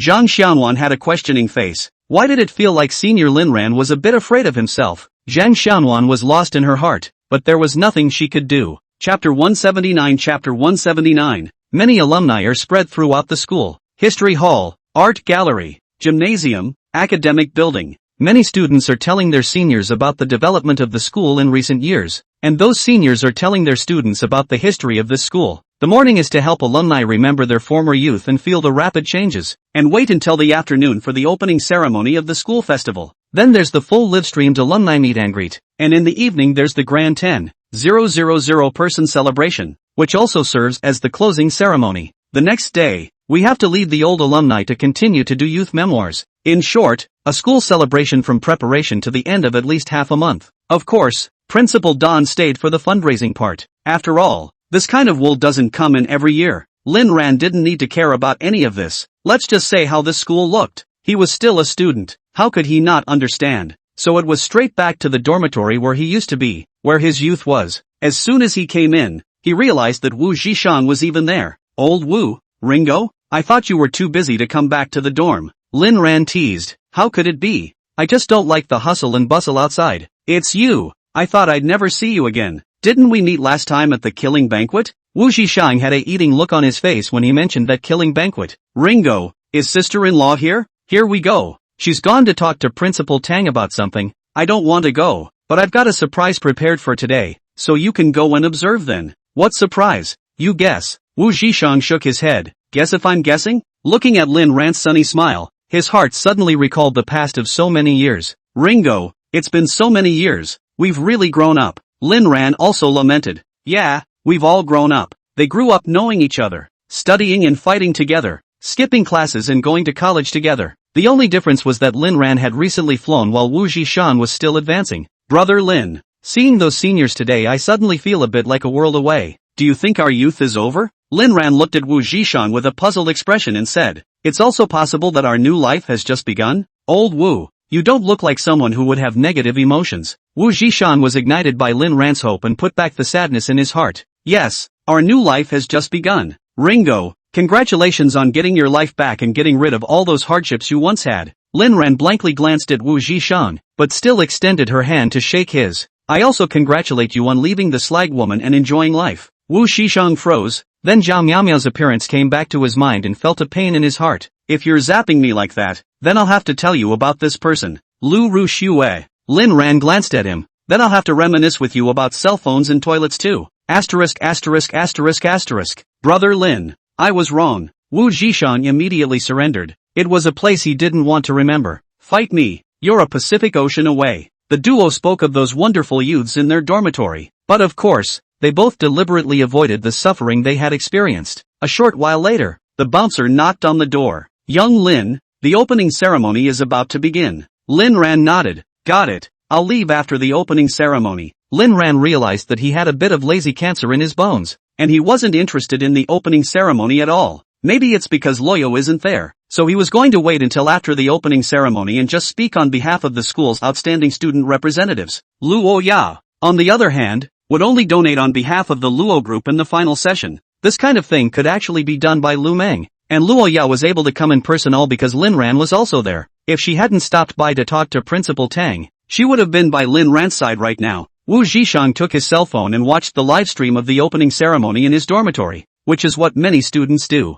After all, the last thing this world needs is lazy people, including a lot of old alumni who don't have time to go back to their alma mater, are watching the live broadcast, and there are even a lot of passers-by. After all, it's a century-old school. Time went by and finally the opening ceremony was over and the alumni meeting was about to begin. Lin Ran also walked towards the large playground as the current student representative. Come on, old Wu, go meet up with our youth. By the time Lin Ran arrived at the special passageway, it instantly caused a gasp of surprise. Now Lin Ran is the first school grass of Beijing University, and there are a lot of fanboys and girlfriends. Lin Ran waved his hand at those volunteers. Students have worked hard. Hello senpai. Without waiting a moment, a staff member informed Lin Ran to get ready. The alumni meet and greet was primarily for former alumni, and those representatives were sitting near President Don's neighborhood under the stage to exchange pleasantries. The students, on the other hand, are surrounded by 3 layers at the back, and you can't even see their heads when you look at them. They are all heads, just like ants. Next, welcome to the stage the outstanding representative of our students, the young entrepreneur who donated an entire library building for the education of his alma mater, Mr. Lin Ran, to make a wonderful speech. While everyone else went on stage in twos and threes or as a team, Lin Ran spoke alone, which was specially arranged by Principal Tang for Lin Ran. Standing with the other good students was a bit of a drop for Lin Ran.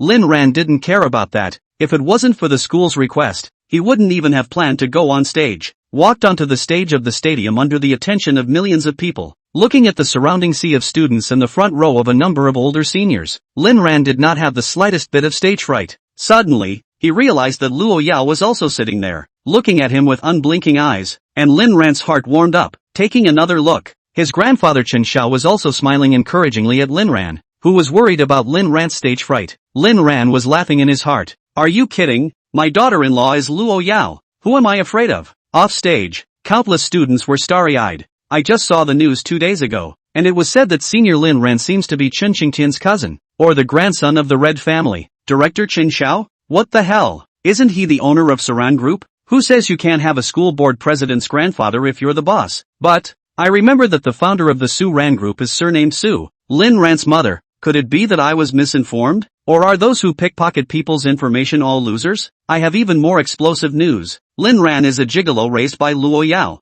You put P. Senior Lin Ran is not that kind of person. Lin Ran on stage took out his cell phone on the spot. He was ready to show off a big one to the whole audience today. Make them realize what a real man really is. Chapter 180. Chapter 180. Hello everyone. I'm Lu Fan. Ahem. I'm Lin Ran, and I'm very honored to be able to speak as a representative of the outstanding students at this special moment of my alma mater's centennial celebration. All the students are? The first few excellent representatives did not use the script and even if you use the script, do not just take the phone to fool but immediately understood again. Lin Ran was young after all, and it was normal for him to be a bit careless, only to hear Lin Ran continue to read the unnutritious script. Looking back, when I first stepped into this campus, my heart was full of desire for knowledge and longing for the future. Here, I spent the most valuable youthful years of my life #yen%. What kind of speech is this? It's all officialese. At the same time, I also hope that my alma mater will continue to carry forward its fine traditions, innovate its educational concepts and teaching methods, and cultivate more outstanding talents with innovative spirit and practical ability in the new century. Make greater contributions to the development of the country and the progress of society. Finally, let us all wish our alma mater a successful centennial celebration. May our alma mater create another brilliant future in the new century. After Lin Ran finished reading, the entire room was silent, and Lin Ran had a puzzled look on his face. What? This one's no good? Then I'll search for another one? Snap, pop, pa. Luo Yao was the only one who applauded. That's when the principal was the first to react, leading the teachers in a rush of applause before the field erupted in sparse applause. Many students were like, brother, can you be serious? Which ING website lifted the manuscript? Even the name you almost mispronounced. Principal Tang's eyes looked at Lin Ran helplessly. Lin Ran was laughing in his heart. He naturally knew how Principal Tang felt in his heart, so he's ready to show off a big bite, which is called flattening and then raising. There's one more thing, Lin Ran said to the camera. I want to use the platform of the whole network live broadcast now to do something about my life. Wait a minute. Just then, two men rushed up despite the obstruction, one on crutches, the other frowning, one step at a time. The principal suddenly got a chill down his spine and said bad. Before he could command the men to drive Jianlin down, Jianlin spoke up. What? Is the principal afraid that I'll affect the school's reputation? Don't dare to let me continue? Principal Tang pointed at Jianlin and said, what the hell are you doing? If you don't go down, I'll expel you. Lin Jian smiled. My family is broken now because the school has a principal like you condoning students, and I care if you expel me? His tongue was almost back, but it still hurt a bit and was a bit hard to speak, so the Mandarin that came out wasn't very sharp, and it was slow and hard-voiced, giving the impression of anger. Coupled with the pathetic appearance of him coming up on crutches, those who did not know thought he had suffered some great injustice. He also brought over a few migrant workers pretending to be bodyguards. Of course, these people were arranged by Lin Tianba. Principal Tang, what the hell are you talking about? Why don't I understand? He was furious and felt his character had been insulted. What are you babbling about? When was it your turn to tell me what to do? Get your ass down here. This is no place for you to be wild. Just then, Lin Ran interrupted Principal Tang. Headmaster, it's okay. Principal Tang looked at Lin Ran strangely, his meaning obvious. The comber is not good. Lin Ran made a pleased gesture to Jianlin and said, start your performance. And Luo Yao, who was about to get up on the stage, saw Lin Ran's confident appearance and resumed her seat. Lin Jian rushed to Lin Ran in a few steps. Lin Ran hastily took a step back, and a few bodyguards instantly jumped up from the stage to stop him. Just say it, don't touch the porcelain. You're so flexible on crutches. You're not trying to blackmail me for money, are you? Lin Jian was stopped outside and calmed down, changing into a harmless expression. Brother, I'm your brother. Tell them to let go of me. I have something to say to you. He thought that his appearance must have frightened Lin Ran, and that Lin Ran, as long as he still cared a little about his reputation, would agree to his conditions afterward. Lin Ran, no words, no farts. Lin Jian couldn't even understand Lin Ran's taunts and instead questioned loudly. I just want you to come home and visit brother. Why are you doing this to me? You really don't want to be in charge of our Lin family anymore? Lin Jian thought that what he had said was already threatening, and that Lin Ran would definitely stop himself if he had a normal head. Rinran, what do you think? Koden. What? Lin Ran, Lin Tianba is old dang. You are little dang. Can't you understand such simple words? Hua! The whole crowd exclaimed. Lin Ran actually called his brother and father that? There were not only people from our school, but also a lot of media and students from other schools. This is the education of higher learning? I really laugh. What do you guys know? Senior Lin Ran's father is a scum, and his brother is a dovetailed fake young master who deserves what he gets. Including this family can disgust you to death, and I only recently realized that Lin Ran is Lin Jian's brother. No matter what, Lin Ran is also a member of the Lin family. Isn't it a bit inappropriate to treat your own brother like this in front of everyone? Asterisk asterisk asterisk asterisk. Why don't you go to Paris and sit in Notre Dame and pussyfoot around? It's wasted here. That's right, I'll be the first to kill you when a disaster breaks out. On the stage, Lin Jian was finally sure that Lin Ran really didn't miss his brotherly love, so he gritted his teeth and intended to make a move. Fine, you traitor of the Lin family are sure you want to be heartless, aren't you? Then don't blame me. Luo Yao. Under the stage, her eyes narrowed. If she hadn't seen Lin Ran's relaxed look, she would have done it long ago, not caring if this was a large crowd or not. The corners of his mouth hooked up. Aaron wants to play, so have fun. Principal Tang beside him was chilled, feeling the entire temperature drop. Lin Jian turned to the microphone. Everyone take it easy. I just want to tell these students present and the seniors who are here today, my own brother Lin Ran, and this school, it's just rotten to the core. Principal Tang shouted, don't you talk nonsense, but the voices were drowned out in the sea of people, and the few older alumni next to him who were about his age looked at him with strange faces. Old Don, is there really something unspeakable going on at the school? Exactly. Why won't you let him talk? Principal Don almost took a breath out of his back as he admitted that he had been careless. Chen Xiao, who was beside him, pressed him down. Old Tang, look at ease. I believe my grandson can handle this kind of thing. Chapter 181. Chapter 181. Chen Xiao's confidence in Lin Ran wasn't blind, but he thought Lin Ran did have the ability, just by the fact that Lin Ran was able to get the Lin family to where it is now. Moreover, his own daughter was blind and ended up not seeing it until she died, so he also expected Lin Ran to tear the Lin family's shroud completely away on this stage, and even began to have expectations. Principal Tang looked at his old friend and was also relieved. Ken Lam continues to yell into the microphone. Everyone, you probably don't know who I am. My name is Lin Jian, the real brother of that moralistic young entrepreneur Lin Ran that you're talking about. And what I'm trying to say is that Lin Ran, he's not a good entrepreneur at all.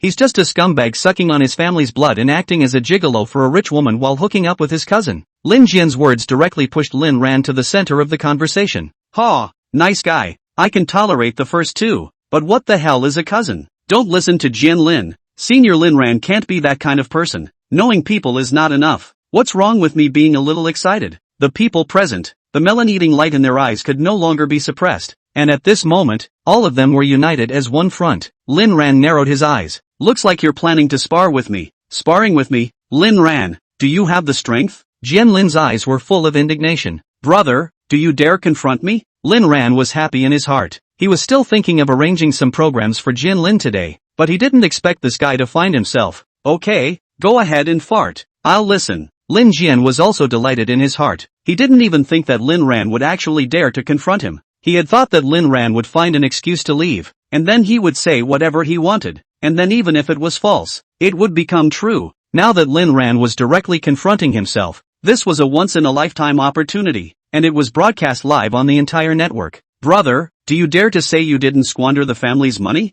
Lin Ran nodded. Took it. Why? The whole room was in an uproar. Lin Ran continued, but it's not me taking your family's, it's you taking mine. Su Ran Group was established by my mom, and the shares were left to me, and your mom is just a mistress on the throne. and all the food and clothing for so many years are all eaten with my shares. How? Do you want me to show you the evidence? Just you. How dare you say you're my real brother? Lin Ran's direct extinction. Lin Jian's eyes were also bubbling with fire, and Lu Yumei instantly felt the sharp gazes of the entire room and almost planted herself. They know that this will definitely come out, or it's no longer a secret, so be prepared to be despised by the entire room. It was unrealistic to want to take down Lin Ran and pay nothing. Lin Jian, even if I'm Junior's son, I'm still your brother. Isn't it right for you as an older brother to take care of your younger brother? Lu Yumei, Xiao Ran. Although I'm not your real mom, I haven't treated you poorly all these years. Lin Ran rubbed his face with his hands. He was getting a little deaf. You guys have your heads kicked in your asses, taking my shares and squandering them, giving me $300 a month, not even paying my tuition, not buying a single piece of clothing, and you call that not treating me poorly? Taking care of a brother? If you were really my brother maybe I could take care of it, but are you? Ask your mom if you're my brother. Lin Jian froze, and Lu Yeye lost her color on the spot, and hastened to make a sly defense. Xiao Ran, I know you hate me, but you can't slander me like that. Lin Ran quickly stopped.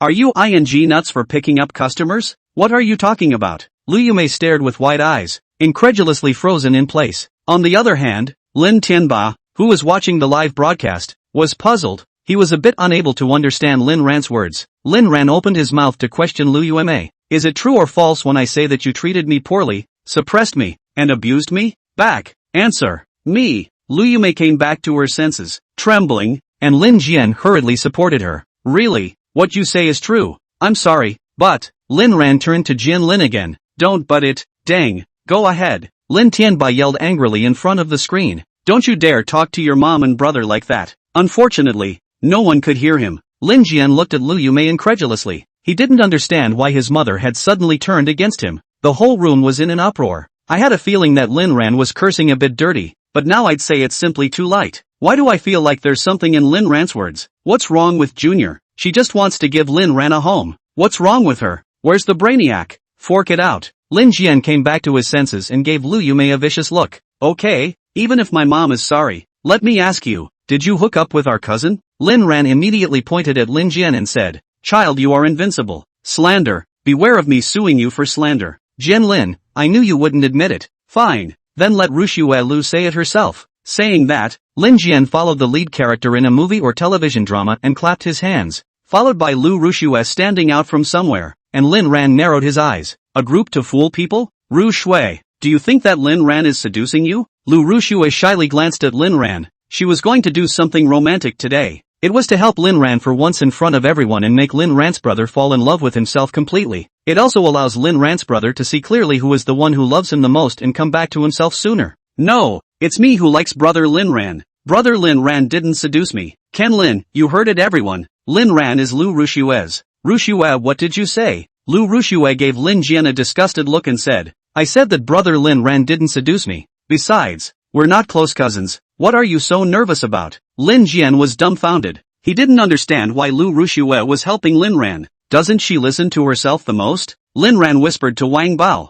Brother Wang, give them some color. Wang Bao understood for a second and immediately retreated. Sister Rushue, don't be afraid of Lin Ran's threats. If there's anything you just say it. There's brother, I'll do it for you. Lin Jian was still struggling to persuade him. He felt that something was not right. Lu Rushue, are you deaf or brain dead? When did I say I was threatened? And when did I say that brother Lin Ran seduced me? Actually, I've always liked brother Lin Ran. It's just that brother doesn't know. Brother Lin Ran, we don't have blood. Can you promise to be my boyfriend? I won't covet you like other women. I'll only heart brother. Chapter 182. Chapter 182. Vomit. Lin Ran almost died violently on the spot from nausea. Rushue Lu, you make me sick. I advise you to recognize reality earlier. Lin Ran gave a dangerous look that frightened Lu Rushue and almost made her lose her voice. Lu Rushue's speech once again caused the entire room to explode. They weren't even too concerned about whether or not Lin Ran was having an affair with Lu Rushue anymore, but rather, they were a little confused by the thunder from Lu Rushue.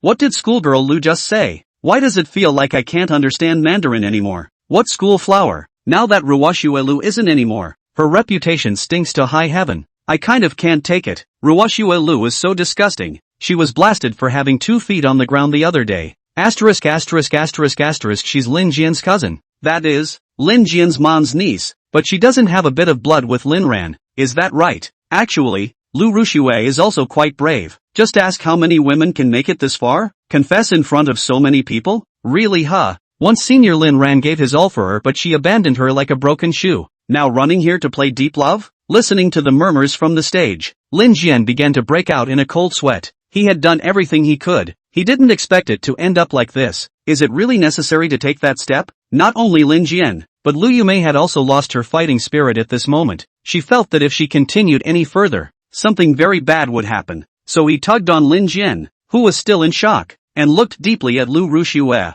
Lu Yumei also sighed inwardly, saddened. She didn't expect her favorite niece to play backstabbing at a critical moment. There was a reason why he backstabbed his son, because Lin Ran clearly had a handle on himself in his hands. But the niece backstabbed her own son because of what? Lu Rushue didn't care about all that. She just wanted to rush to Lin Ran's side at the moment and stand beside him to help him carry everything. But Lin Ran didn't seem to want that. Why? Because of that woman Luo Yao? Brother Lin Ran, I know you're worried about my safety. It's okay, I'm not afraid. Lin Ran was disgusted. Shut up. I'm going to throw up if you say one more word. You're even more disgusting than a combination of Shi Nanqi and Lin Jian, you know that? Lu Rushue's eyes widened on the spot as Lin Ran's eyes told her that if she said one more word, she was guaranteed to be made unable to be a human again. That time when he went on a date with Shi Nanqi at the Pango Hotel, and then went upstairs with Lin Jian, Lin Ran was clear about this matter, so she stopped daring to speak. She still wanted the little bit of face that wasn't there, but she didn't know that Lin Ran didn't think so. Lin Ran was simply not wanting to listen to Lu Rushue, and by the way, he was also waiting for Wang Bao. Today, he had to execute Lu Rushue and Lin Jian on the spot, live on the whole network. What a rare opportunity. Ha! This Wang Bao, why is he moving so slowly? Lin Jian also finally calmed down at this point. He had to put up a fight. Suddenly, Jian Lin felt the temperature drop, and when he raised his eyes, he saw the woman sitting below with eyes like knives. Luo Ya? Why is she here too? Luo Ya was trembling. Lu Rushue's public confession had made her angry already, but she was still restraining herself, all because of the change that had occurred in Lin. However, trust Ran yourself. Lin Jian inwardly, no, even if Luo Yao is here we have to fight, die together. So, Ken Lin zoomed in and sent in our skill over. Okay, even if I thought wrong, then brother I ask you, are you a gigolo for someone else? Are you? Wait, Lin Ran thought to himself, did your grandfather let you just slander him? Since Wang Bao isn't ready yet, it would be nice to serve an appetizer first. Since you have been proved to be slanderous, shouldn't you kneel down and apologize to me? Otherwise now I'll have you sent to the hat house, and you won't have to say anything afterward. Principal Tang on the stage broke into a smile and slowly straightened up. Sure enough, it's still Rinrin. Lin Jian froze, and then something called surprise appeared in his heart. Isn't Lin Ran defeating everyone's eyes himself? Just as he was about to speak, Lin Ran once again coldly demanded, get on your knees, apologize, and say it again. At this point, the whole room of students also reacted to see what was going on. Apologize, apologize, apologize. Lin Jian barely managed to squeeze out a smile, knowing that if he didn't apologize, Lin Ran's bodyguards would definitely make a move. These fake bodyguards that he had brought with him couldn't hold them back. He had already prepared for the worst, and it wasn't the first time he had done such a thing as kneeling down, and it also put him on the weaker side, knowing that the weaker ones could be easily sympathized with. So why not? So, Jian Lin knelt down in front of all the teachers and students. Brother, I'm sorry I upset you again. I apologize. I'm sorry, I just love you too much to let you go astray. That look was as if he had knelt down countless times for Lin Ran. Asterisk asterisk asterisk asterisk. Really kneeling? Ha, that's too skillful. Even though I don't like Jian Lin, isn't Lin Ran going a bit overboard by doing this? Excessive? Don't advise others to be kind without experiencing their suffering. Okay, if you don't know about Senior Lin Ran's experience, please go to the forums and take a look. Besides, didn't you follow suit and shout apologize just now? But I didn't say kneel. Why do I get the feeling that Lin Ran is being petty? Ah yes, yes, yes. Don't you ever go to the new library again, oh you big shot. After kneeling on the stage, Jian Lin finally opened his mouth to question again. Brother, this is something you have to admit. You're a lover to someone else. You're a gigolo, and you don't deserve to be the student representative at all. Lin Ran spread his hands. Why? Who is that person? Why don't you dare to say it? You don't even dare to say the name. And you're slandering me like this? I see you're trying to get on your knees again, aren't you? What? Don't you even need evidence for slander anymore? Lin Jian's eyes widened. He couldn't dare to imagine that Lin Ran was so unafraid. You're really letting me talk? Say,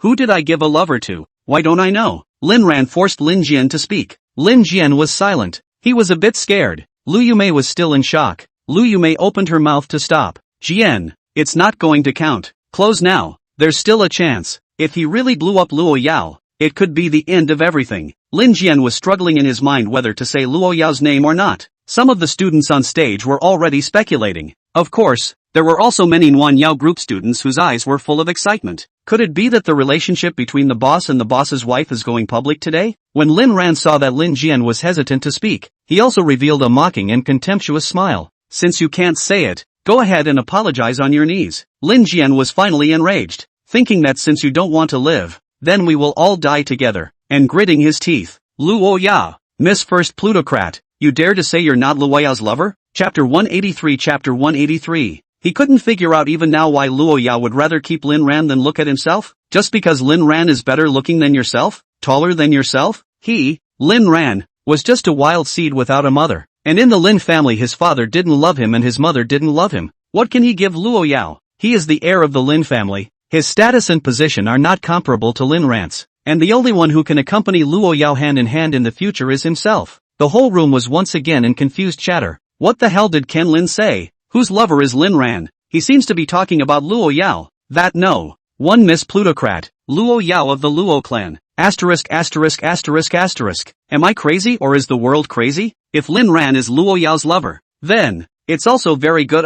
Why can't this splash of riches fall on my head? You assholes, don't you dare slander Senior Lin Ran. He wouldn't be that kind of person. I also don't think so. If Lin Ran is Luo Yao's lover, then I'll live stream upside down and eat siang. A Warmiao media student looked at the sand sculpture standing beside him and took out his cell phone on the spot. This student, please repeat what you just said. The student froze, frowned and asked, what do you want? Nuanyao Media's employee, do you believe me when I say Lin Ran is Luo Yao's husband? You can really blow awesome. Well then, let's make a bet, with the video as proof, on what you just said. Dare you? The man also snorted and said with a fearless face, husband? Ha ha, why don't you laugh me to death? Okay, I'll bet with you. I sure how shall swear, if Lin Ran is Luo Yao's lover, I'll live stream upside down and eat siang. If I don't eat I'm a wanker. And so the bet was made. Lin Ran thought in his heart, Wang Bao this, how come he's not ready yet? After showing everyone the colors, he himself still has to propose to Luo Yao. Now it's good. It's been blown right out of the water by Ken Lam. So angrily pointing at Lin Jian, he said, slander, I'll sue you for slander. How can I be Luo Yao's lover? Luo Yao, who was under the stage, instantly lost her temperature, and her eyes began to appear red. The pupils of Fu Bo beside him were seismic on the spot, feeling like the sky was about to fall. What are you talking about, Mr. Lin? You don't want to live or what? Unfortunately, Lin Ran didn't even see Fu Bo's eyes that were about to jump out of his head, and just continued talking on stage. I'm obviously Luo Yao's husband. The entire room fell silent as Lin Ran finished his sentence. Luo Yao resumed her seat. The hostility in her body dissipated and turned into eyes full of warmth. Lin Jian stared in disbelief. Lu Yume sat paralyzed on the ground, and Lin Tianba in front of the screen was unbelievable, and Principal Don stood up excitedly. Here it comes, the moment has finally arrived. Show you old-timers how good the best students in my school really are. Everyone was staring in disbelief at what they were hearing. Confused murmurs ensued. Senior Lin Ran is admitting it? No, it always feels wrong. Husband should be a term of endearment only for those who are married. You're saying Lin Ran and Luo Yao are a couple. Then I might as well believe that Lin Ran is Luo Yao's lover. If they're a couple, I'll eat siang upside down. You haven't honored your F just now? Now you want to cheat on food and drink? You people are too short-sighted. I'm from Nuanyao Media. I've known about Senior Lin Ran and Miss Luo Yao for a long time. Lin Jian took a step back, dropping the cane in his hand. What did you say? Lin Ran, I said, I'm Luo Yao's husband. The legal kind. If a legal couple is a lover, then I can only say that your dirty mind is on par with your mother's. Lin Jian had always thought that Lin Ran was just a plaything in Luo Yao's palm, and only now did he realize that he seemed to have gotten something wrong. Shaking his head incredulously, he murmured in a very soft voice, how can this be? How is it possible? How do you deserve her? Suddenly, the big screen in the center of the square lit up and a marriage certificate appeared on it. Lin Ran breathed a sigh of relief and turned to shout to the entire room. Just now, my words were interrupted by this villain who calls himself my brother before I finished speaking. In fact, what I want to say is that not only am I handsome in appearance and successful in my career, but I also have the richest and most powerful wife who loves me the most, Luo Yao. The information on the big screen marriage license along with the photo indicated the identity of the two main characters. This time, the whole room exploded. Where's the one about to eat the Shang? I've been following you for a long time. Lin Jian is shameless, so he slanders his own brother like that? Fart? They don't count as brothers at all. And according to the grapevine, Lin Ran has already severed his relationship with them, and I heard that his father still signed it himself. Asterisk asterisk asterisk asterisk. So where's Ken Lam's mom and son here? BB is mom? At this moment, something seemed to be swirling in Luo Yao's eyes. She used to think it didn't matter if there was an official announcement or not, but by now, it was like she knew what happiness was. So that's what happiness feels like. Fu Bo, who was next to him, also said with red eyes, Lin Xiao is really wonderful. Miss, Lin Xiao has really changed for the better. I've been observing carefully during this period of time. He really loves you. With you, Fu Bar, and those school leaders, alumni, seniors, and the media at large were all shocked beyond words. Only two people, Principal Tang and Director Chen Xiaoxiao, had a soothing look on their faces. It's long overdue. Many people turned their shocked gazes to Principal Tang. Old Tang, why does this student look so familiar to me? When you guys say that, it seems like I look familiar too. Have you been rumored with any stars before? I think I saw it on the news. Principal Don said proudly. That's right. Standing in front of you now is the strongest student of the 21st century, Lin Ran. Chen Xiao, my grandson. President Don. Congregation. At this moment, not only were the people at the scene confused, the people in the live broadcast room were also confused. The Lin Jian on the stage was even more unable to accept this fact. He couldn't believe that Lin Ran was a legal couple with Luo Yao. He had always thought that Lin Ran was just a gigolo that Luo Yao had raised. Now he realized how wrong he had been. Himself, most likely, is completely finished. Junior Lin Jian, why don't you say anything? Lin Ran looked at him with mocking eyes, and Lin Jian gulped. Lin Ran continued to press. Now, do you want to apologize again for your mistake? The entire student body was for once in a rare moment all in a united front. Apologize. Apologize. Damn, such a disgusting person. Let's not let him walk out of here without apologizing. Chapter 184. Chapter 184. In the face of the anger of the crowd, Lin Jian was forced to kneel down twice to apologize, or in front of the whole network. What he did not know is that the number of people in this live room from the beginning of the hundreds of alumni watching, has become the current millions of passers-by watching. There was no way around it. The news of the first plutocrat's son-in-law was so fierce that it instantly shot this live room to the #1 position in terms of viewers. At the same time, there were many people who saw Luo Yao for the first time on the marriage license. Right at this moment, Luo Yao walked up just in time. She couldn't help herself a long time ago. Everyone was shocked by Luo Yao's beauty, especially the students of Beijing University, who had already seen Luo Yao for the second time and still marveled in their hearts how there could be such a president in the world. Deathless beauty. They also recalled the last time Luo Yao appeared on the scene and said the sentence, "Finally, I want to remind some people, usually grow some eyes, don't go near people you shouldn't be near, not to mention bullying my people." So it's really Lin Ran she's talking about. Luo Yao didn't say a word when she got on stage and slapped Lu Rushue on the spot, who immediately staggered. She glanced at Lin Ran, not realizing that Lin Ran's eyes had been on Luo Yao, not giving her even a little bit. The heart is hard to die, but do not dare to do anything to Luo Yao, thinking that it is better to pretend to faint to gain sympathy. So the shaky body swayed on the spot. Want to pretend to faint to escape social death? Luo Yao spoke. Lu Rushue? Lin Ran walked over to Luo Yao. Wife, you're here. Woo woo. He had found a pattern that the more pathetic he acted, the less likely he was to be beaten. As expected, Luo Yao turned her head to look at Lin Ran with love in her eyes. Ran, what did you just say? Lin Ran, I said wife you're here. I'm being bullied to death by a few of them. Luo Yao tiptoed over to kiss without saying a word, feeding dog food face to face in front of the entire network and the entire audience. Luo Yao, told you, any time. Lin Jian didn't dare to be this time, including Lu Yumei who didn't dare to look at Luo Yao with her head lowered. This Miss First Plutocrat had already proved her crazy batch in front of them more than once. Luo Yao was overwhelmed by happiness at this moment, pulling Lin Ran and wanting to leave. Lin Ran hurriedly stopped her. Luo Yao asked with deep emotion in her eyes. What's wrong? There's still a show left to finish. Okay, I'll watch it with you. Just then, Lin Ran picked up the microphone. Classmates, teachers, seniors, thank you for witnessing my happiness, and in that case,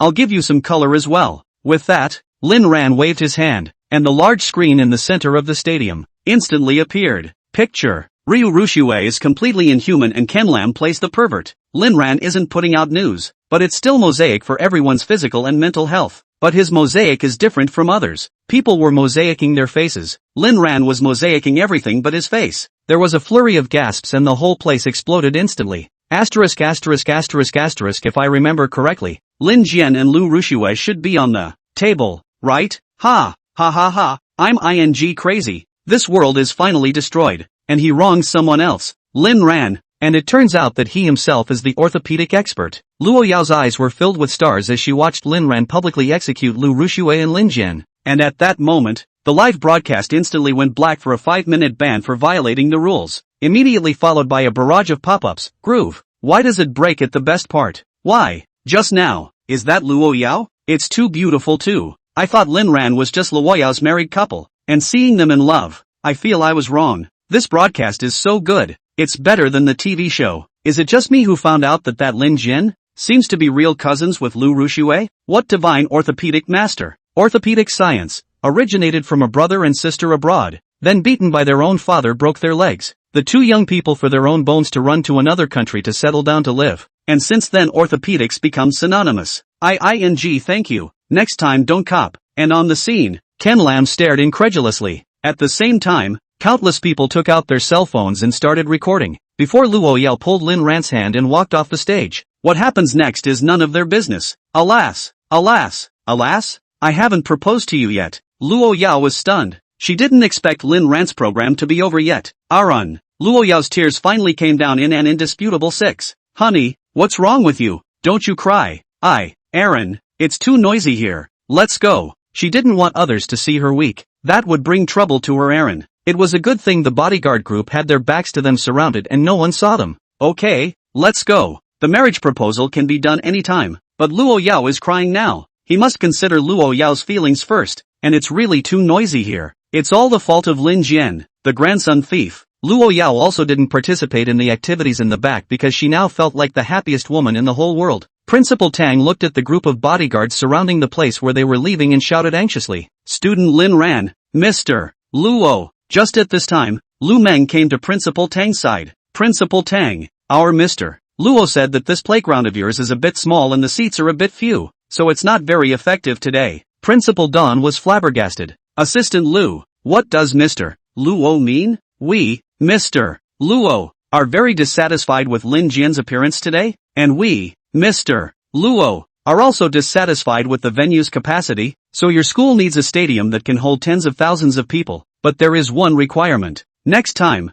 if Lin Xiao speaks again, it must be filled to capacity. Principal Tang was completely in the wind and couldn't speak for a long time. 5 minutes later, the live broadcast resumed, and Jian Lin's few people had long since been cleared by the school. Wu Zhishang also took the opportunity to start publicizing it. Originally, the school only left him a half-minute of publicity at the end of the session, which was pretty much like a commercial, but now Lin Ran's heat was unprecedented, and the backstage staff reported it to Principal Tang, who was on the spot. Holy crap, quickly let Wu Zhishang go up. Wu Zhishang spoke in a neutral tone. Everyone, Lin Jian is a fake brother. I'm the real one. I'm now in the management of Manhwa Media under Lin Ran's classmates. Next I'm going to announce something on behalf of the company on behalf of Lin Ran. Wu Zhishang had utilized Lin Ran's heat to the fullest, and despite the fact that the number of people in the livestream was now waist deep, it was still a frighteningly large number. Lin Ran's heat was still there, and Chen Xingtian was also a first-tier actor, and this short script carried heat, and this time,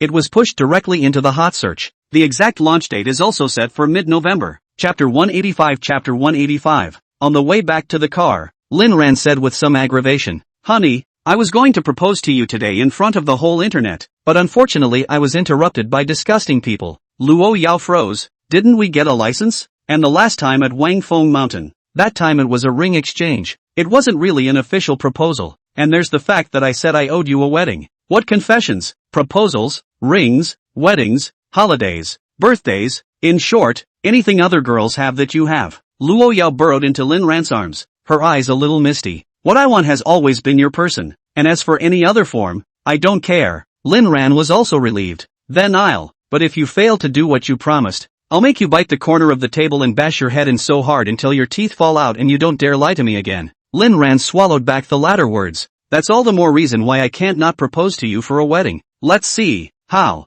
Bang, bang, bang. Suddenly, an explosion rang out. Just as the two were having a sweet moment, the car passed over a bridge. The executive business car was directly blown off the ground and tumbled several times before coming to a stop. Looking at the blown-up car, a dark figure stood on the bridge. The bodyguards all looked at what was happening incredulously and rushed over with a brain. Lin Xiao, Miss, Wang Bao was about to rescue him when he was suddenly pressed against his chest by 2 bodyguards. "You guys? I'm sorry, Captain. We're traitors." It was then that Wang Bao noticed 2 people on the bridge. One was Xiao Tong and the other was the man in black. The man in black jumped off the bridge and walked towards Wang Bao. "Unbelievable. I'm back again. I'd like to see, how big is Luo Yao's life?" The man in black was wearing a voice changer and his gender and age could not be heard. "So, did you get a good look?" The man in black stiffened. How could it be? This was clearly Luo Yao's voice. But hadn't Luo Yao just been killed by the explosion he created? Is it possible? His own intelligence was wrong. Luo Yao wasn't in that car at all? She looked over at Kotori and realized that Kotori had an unperturbed expression, and her heart finished. The man in black turned around and saw a figure she didn't want to see. Linran held Luo Yao and walked behind her, his eyes watching the man in black. Luo Yao's icy voice was like a Satan walking out of hell.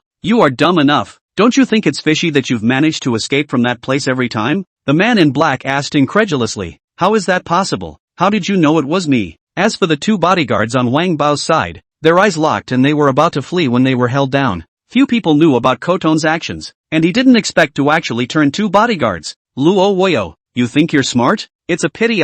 Say it, who is your ally? Say it, I'll give you a pain. This time, you definitely won't have that good luck again." Luo Wuyo felt the group of bodyguards leaning over beside him, and then felt Luo Yao's icy cold eyes. It reeked of death. "So, this time again, you're setting me up. You're trying to draw out the person behind my curtain, but do you think I'll say anything?" 4 people with a stiff upper lip. Luo Yao had always stopped asking more questions. So, a fitful sprint. Luo Wuyo knew that the time to fight for her life had come, and she no longer hid it. Drawing his most skillful dagger from his hand, he stabbed it at Luo Yao's heart. Luo Yao had already flashed in front of Luo Wuyo, one hand against Luo Wuyo's head. 0 distance. Bang! Retracting her hand, Luo Yao looked at Luo Wuyo, who had fallen to the ground, with a disdainful expression. "I've told you, times have changed, and you're still here playing with knives. Who do you think you are? Send Luo Wuyo to the Luo family's old mansion. Let the old man see his daughter. Touch his daughter for the last time." "Yes, ma'am,"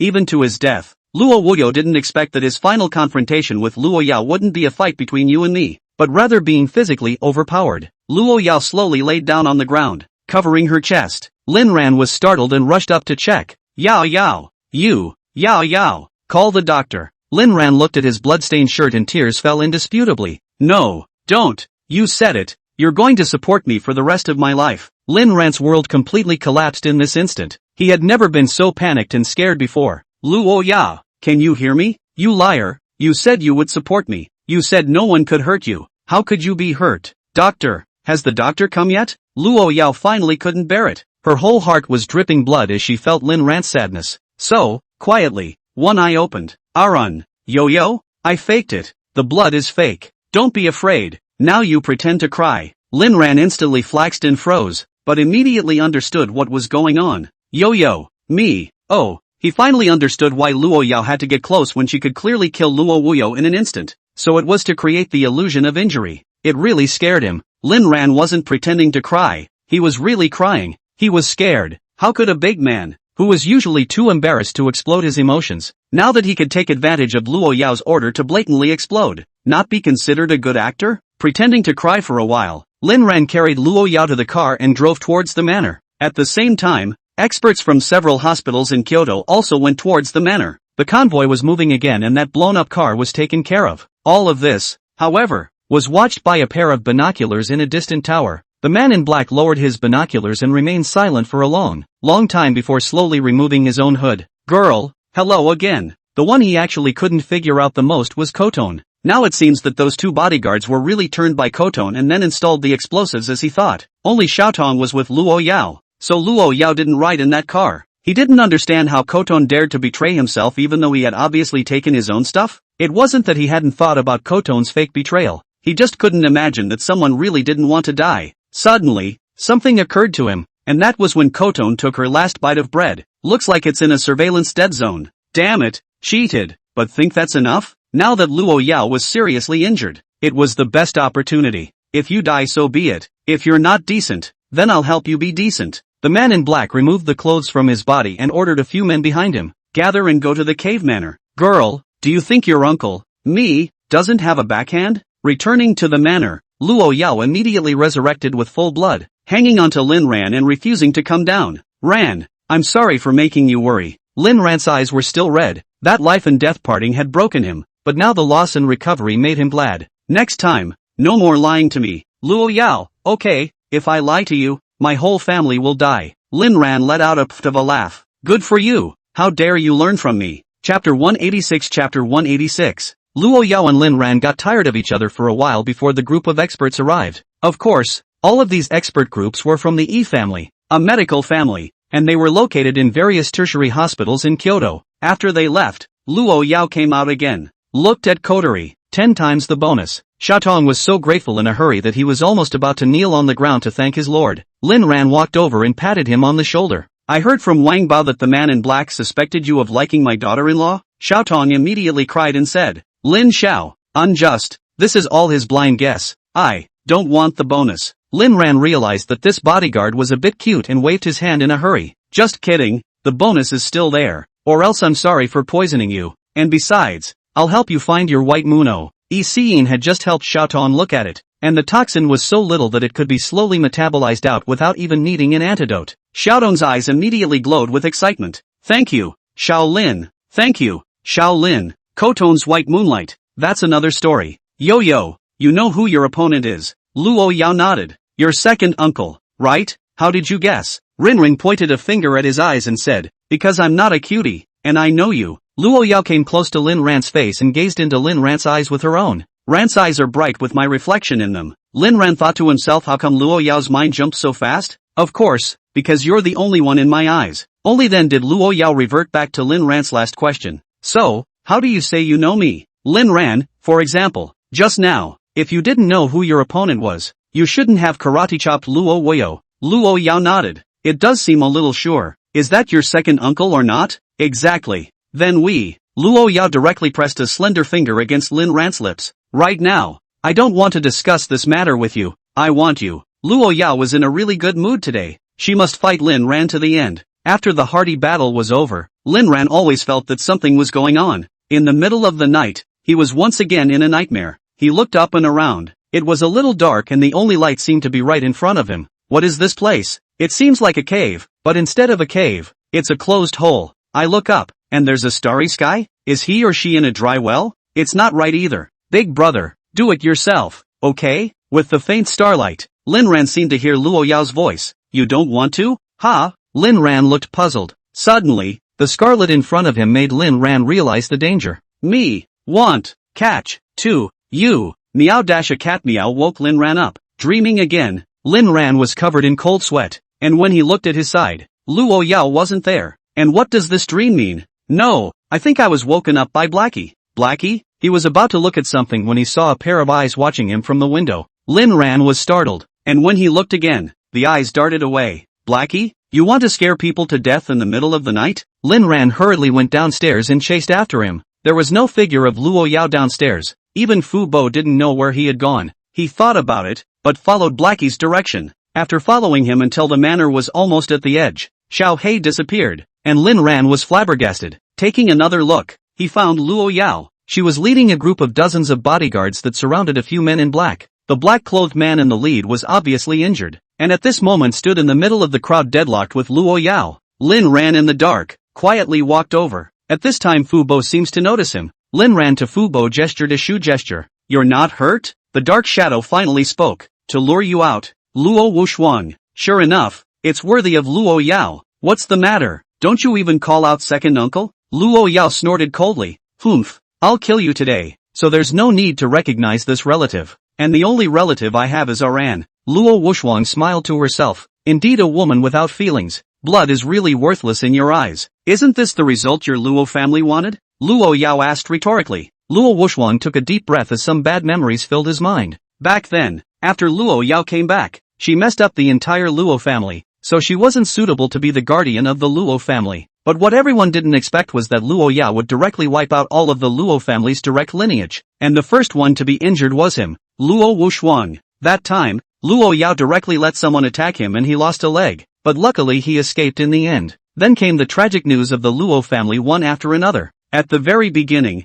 Luo Wushuang thought that he was miserable, but when he learned about the results of the others, Luo Wushuang was instead glad. Luo Yao, because she was the first to do it to herself. wasn't very skillful yet and didn't lay her hands on her. If she was the last to strike at herself, she would surely end up like the others. At that time, Luo Yao released the words, "Isn't this the guardian you Luo family members want? No family, no friends, no feelings, I did it." Luo Wuxuang sighed leisurely, and did not intend to discuss right and wrong with Luo Yao, but instead worked for her own personal safety. "I count myself a failure this time, but you think you can stop me?" Luo Yao narrowed her eyes. She had absolute certainty of stopping Luo Laoer. I wonder where he got his confidence from, but for Luo Laoer to be able to say such words proved that he also had a very good grasp of the situation. "Tell me, what terms did you use to get me to let you go?" Luo Wuxuang, smart. "I set up an organization. If I cannot walk out of here today, then the people in the organization will hunt." Lin Ran without limit. Lin Ran, who was on the side, listened with wide eyes. "No, you old dang are sick, aren't you?" Lin Ran directly cursed out.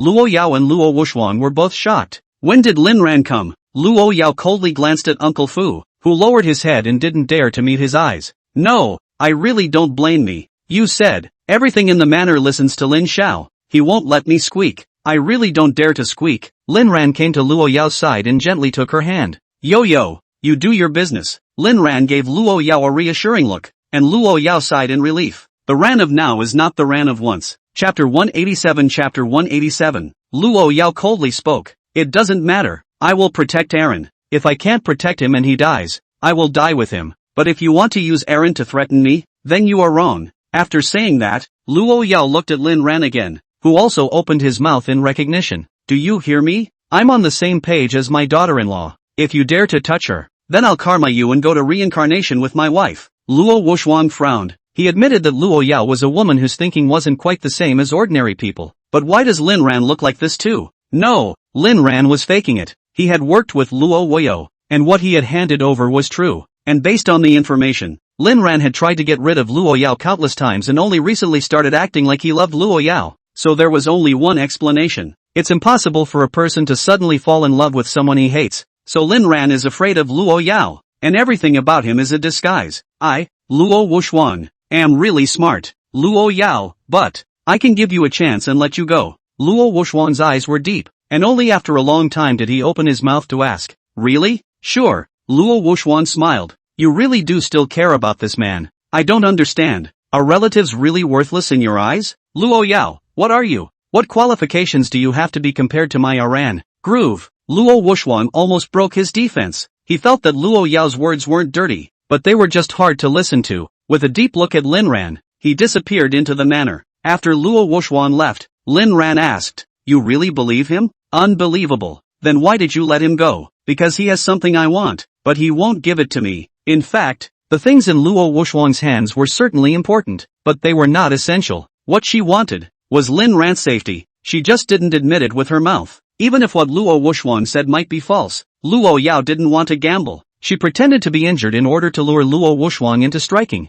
But Luo Wuxuang struck and caught herself, but she couldn't kill him. The whole plan, all of it, failed. It's good to confirm who the opponent really is. "Honey, you're not doing this because you're worried about my safety." Luo Yao looked at Lin Ran's eyes. "Maybe, but I also said that dying together." Lin Ran spread his hands. "Sure, say yes, Aaron. I love you so much." Luo Yao recalled Lin Ran's bits and pieces and couldn't help but want to eat Lin Ran into her stomach. It was as if this was the only way to truly become one with Lin Ran. Her love, never with danger. "Lin Ran, I know that no one in this world loves me more than you." Lin Ran's love for Luo Yao was not only in this life, but also in the past life and the past. It was a kind of love with deep affection, sincere love, doting, touching, guilt, guarding, all kinds of complicated emotions together. And, of course, her body. Lin Ran had fallen into it long ago, not purely, but incomparably sincere. Luo Yao lowered her head. Her heart was a little hard. If they could solve Luo Wuxuang today, then their enemies would be reduced by one and they would be one step closer to retirement with Aaron. Yao, do you think your second uncle will target me?" Luo Yao looked at Lin Ran strangely and asked, "Why do you say that?" "I don't think he's going to look for you for a while. After all, he must be able to guess how comprehensively I'm protecting you." Lin Ran thought to himself that was so true. "Then I'm going to a meeting at the office tomorrow. If you don't want to come with me, wait for me in your office." "Okay." Luo Yao knew that Lin Ran was looking for an excuse to try and lure Luo Wuxuang out of the way, and while her heart was moved, she didn't dare to relax. Just as the whole world went into darkness, the centennial celebration of Kyoto University came to a close. Chen Xingtian volunteered to help out by performing a dance routine and once again turning up the heat on the skit. After only one night of fermentation, the next day the top 10 hot searches on the internet all had something to do with Lin Ran. 1. Luoyo's husband. 2. Fake young master real green tea Lin Jian. 3. Blow up relationships. Orthopedic mastery Ken Lam. 4. Is such a stepmother a distortion of human nature or a moral degeneration? 5. The first contemporary knife. Abandoned child Lin Ran. 6. Chen Xingtian's relationship with Lin Ran. What kind of family is the Chen family? 7.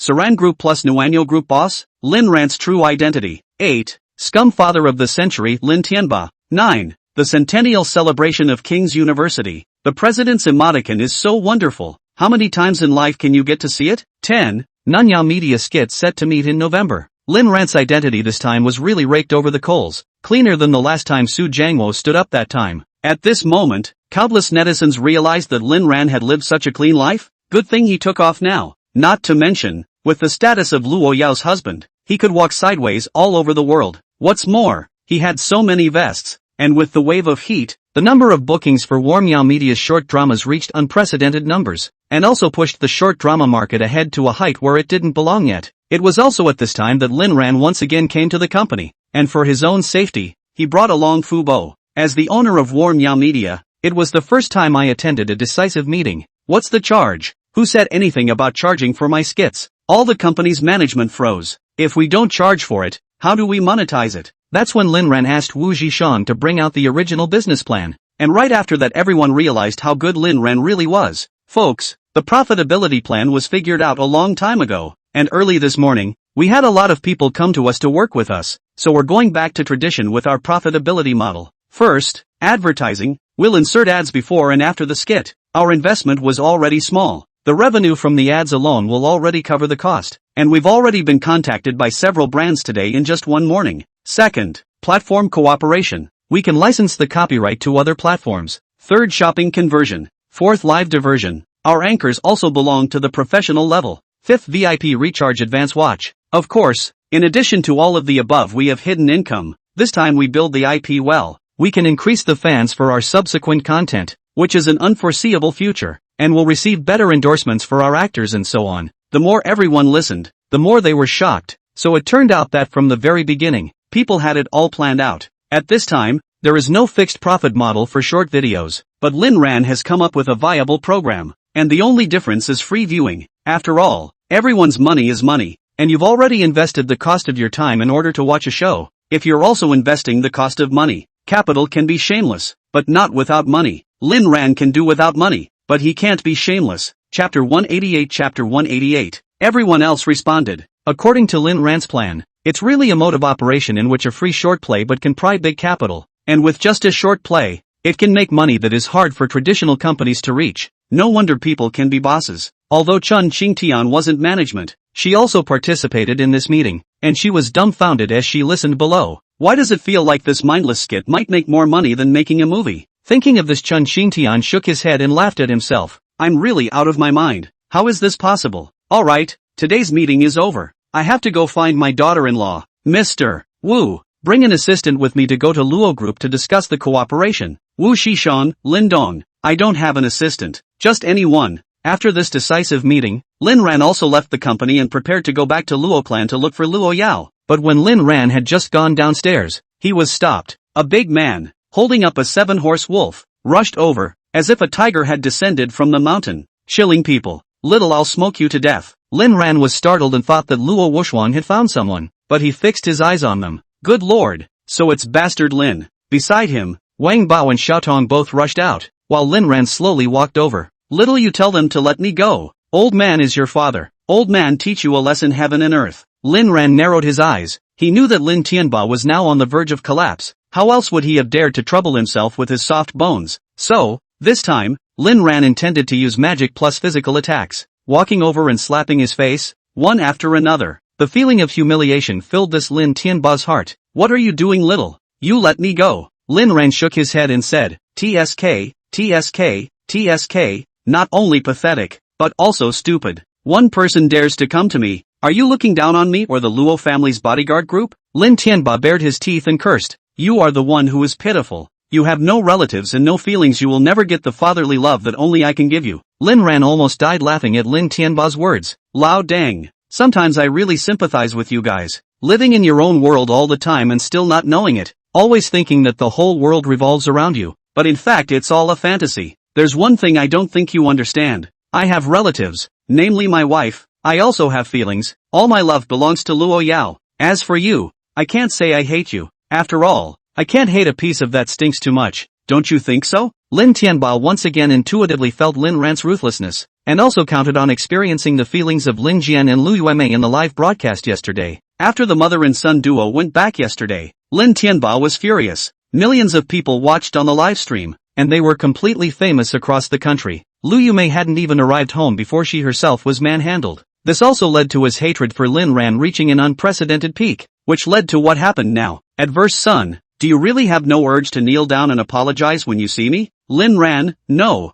how come you're saying all Chinese words and I can't understand them when they're linked together? You're the one with the donkey tea in your head, aren't you? Lin Tianba was furious. Okay, you lost your real father. And like I said, you'll never get a father's love. Lin Ran kicked Lin Tianba's mouth. Lin Tianba directly wow sound. Several teeth flew out. Groove, true sand sculpture. I have Luo Yao and that's enough. As for you, you're the real unloved wretch. Lin Tianba spat out a mouthful of blood along with a few teeth and looked at Lin Ran with terrifying eyes. I have a wife and a son, but I'm talking about Ken, not you. As if Lin Ran had remembered something funny, he looked at Lin Tianba and revealed his neat white teeth, as if mocking Lin Tianba's missing teeth. Ah yes, you're right. I hope you'll hold up when you realize your wife is out fooling around with another man. I hope you hold up when you realize your son is not your own. I hope you'll hold up when they leave you for the money. Lin Tianba yelled. You are talking nonsense? I won't allow you to slander them. Yuemei, she is gentle and dignified, generous, a rare and good woman. Rinwen bent over and laughed a scary laugh for a long time. What are you laughing at? Lin Wangba,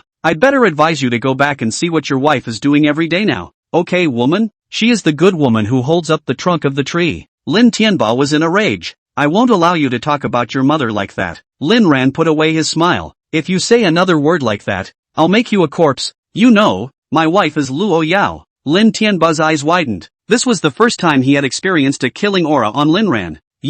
Lin Ran drew over the 7 wolves in Lin Tianba's hand and switched it around to whip it against Lin Tianba with the belt buckle. Ah, Lin Ran, how many times? How dare you show your intelligence in front of me? I don't have anything to do with the Lin family anymore. Are you amnesiac? Lin Tianba wailed as he was whipped until Lin Ran got tired of whipping him and threw the 7 wolves right on Lin Tianba's head. It's funny to say that the poor have to be hated, so I advise you to recognize reality, or Batman will be here to arrest you in a moment. Lin Tianba? Fu Bar added. Clowns. Lin Tianba completely fainted. The gas. Pity. I was going to show him something nice. It'll have to wait for another time. Uncle Fu, young Lin, you've changed a lot lately. Lin Ran glanced at Fu Bo and asked, oh, then have I gotten better or worse? You regained your sight. Lin Ran, can you joke too? Arriving at Luo Group, Lin Ran directly went up to the 88th floor, while Wu Zhishan brought his assistant to the special conference room for submitting projects. On the 88th floor, Lin Ran came to Luo Yao's office, and it just so happened that Lu Meng was also there. When Lu Meng saw Lin Ran, she was like a mouse seeing a cat and hurriedly tried to run. Lin Ran called out to her directly. Assistant Lu, Wu Zhishan has come to talk to you about cooperation, so find someone to butt heads with him.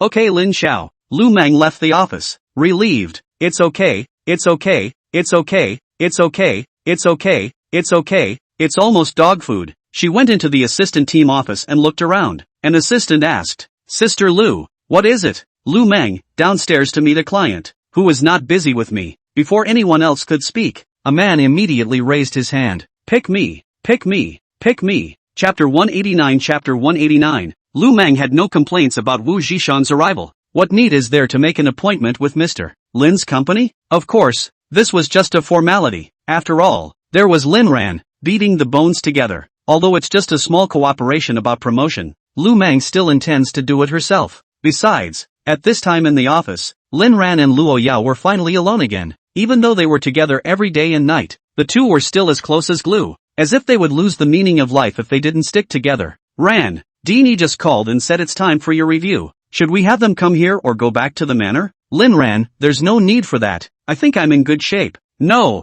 it has to go. Lin Ran, well then, don't bother. I'll just go straight to the hospital. Luo Yao, when I'm done, I'll accompany you. I'll just have Uncle Fu and Wang Bao follow them. I'll be back as soon as I get there, and it's not far from the hospital. Luo Yao nodded. Good. When Lin Ran left, Luo Yao's eyes narrowed. Is he going to make a move? Lu Meng personally brought someone to receive Wu Zhishang. As for the person she brought, it was the Zhang Xinyan who wronged Lin Ran last time. As soon as Wu Zhishang entered the negotiation room, he saw an introduction of Lin Ran and Luo Yao. Luo Yao, president of Luo Group. Lin Ran, boss Gong. Put. Wu Zhishang really couldn't hold back and burst out laughing on the spot, pointing at the two photos. You don't say. You really don't say. This thing is definitely done by my sister-in-law. Haha, laughs me to death. Just as Wu Zhishang pointed at the introduction and laughed loudly, the door to the negotiation room was pushed open and Lu Meng walked in with Zhang Xinyan. Zhang Xinyan saw Wu Zhishang pointing at the photo ridicule. On the spot, eyebrows wrinkled into a ball. Why are you pointing and laughing at our president's picture? You lewd man. Wu Zhishang? What are you talking about? This is my sister-in-law. Your sister-in-law? Do you know who this is? Lu Meng, ahem. Zhang Xinyan, how many times have I said that you can't be so unreasonable outside? Zhang Xinyan stood beside Lu Meng with a puff of air. The feeling of depression in my heart simply exploded. Luo Yao was the idol in her heart. She had liked Luo Yao for a long time. Of course, it was a serious kind of like. She worshipped Luo Yao for being honored as the first Miss Saibatsu at such a young age. Something that was simply legendary for a little girl like Zhang Xinyan. But when she knew that a strong woman like Luo Yao was even married, Zhang Xinyan felt that the whole sky had collapsed. Do legends need men too? That's why she was so excited the last time she saw Lin Ran. And after thinking about it for a while afterwards, she still couldn't figure out why. Now, this friend of Lin Ran's turned out to be the same goods as Lin Ran, looking at the photo and mocking it. Mr. Wu, I've read your proposal, and to be honest, it's still good. I'll submit it for you,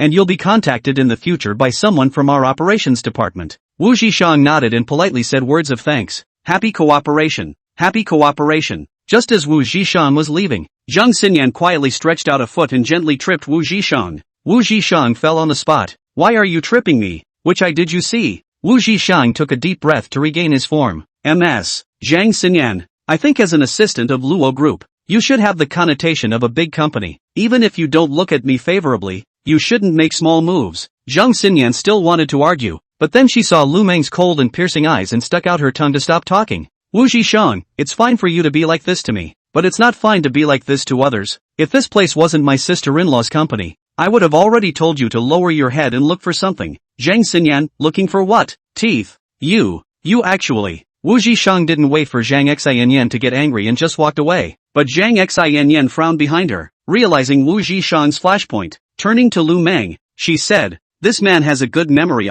Sister Lu just called my name once and he remembered it. Lu Meng glanced at Zhang Xinyan and said, just that name of yours, does remembering it require a second time? Zhang Xinyan froze, indicating that she didn't understand. Zhang Xinyan, you're just an intern in the company. If you don't want to do it, get out. Don't pay attention to your image at all. How are you going to represent Luo's group in the future? Zhang Xinyan was startled and quickly stated that she would never dare again. She just couldn't hold back just now. Mainly because of this status of Wu Zhishang being Lin Ran's brother. She just didn't have any good feelings towards Lin Ran, because Lin Ran stole her idol. It was only when Wu Zhishang returned to the Nuanyao Medial office again that he realized that Lin Tianba had actually just woken up. Wu Zhishang swept his eyes over him the entire time, and Lin Tianba could only leave the place in a sorry state. But what they didn't know was that Lu Yumei's business had turned extraordinarily good today, because she's famous too. The reason for her fame is naturally needless to say. It's because of the Beijing University's centennial celebration appearance. Many people regarded Lu Yumei as a pseudo-star, and she introduced herself more and more frequently, especially those old patrons. When they found out that Lu Yumei was actually the former boss lady of the Su Ran group, each one of them got excited. Blade's mouth was closing with laughter. At this rate, Lu Yumei could be considered a money tree on the first floor, but also, because of the demands of certain guests, Lu Yumei became ill. Lu Yumei felt that her body was a bit overwhelmed. It was hard, itchy and painful, and came to the hospital for a checkup. The doctor looked at her report card for a moment in awe. Good lord, this is a strange woman. Ma'am, you've been doing it too often. It's inflamed, and also you need to be prepared. You've got mold. Lu Yumei stared incredulously. The doctor had seen too much of this sort of thing to be surprised and continued. And you are still in physiological period. You are. Hey, today, I'll prescribe some medicine for you. You go back and eat slowly. But remember, Recently you must not be able to cohabit with your husband again. This dog man is also yes. Don't know the heartache of daughter-in-law. Lu Yume lowered her head and was silent. Feeling a bit sky-high, she took the report card and exited the consulting room. Lin Ran walked into the hospital and went straight to the dean's office. But as he walked, he suddenly felt that something was going to happen. Immediately, his body tensed up. He summarized one thing after he came back from rebirth. A bit of metaphysics. That's when his intuition became unusually sensitive, especially in the face of the unknown. Even looked around. Wang Bao noticed Lin Ran's abnormality and hurriedly inquired, Lin Xiao, is there something wrong? Lin Ran nodded. There might be. Maybe? You have to trust a man's instincts. Chapter 190. Chapter 190. Wang Bao cautiously looked around and did not find anything unusual. When he arrived at the dean's office, Ibuho was seeing his second patient of the day, and his rule was that he only saw 3 patients a day, and Lin Ran was the third. Lin Ran knocked on the door,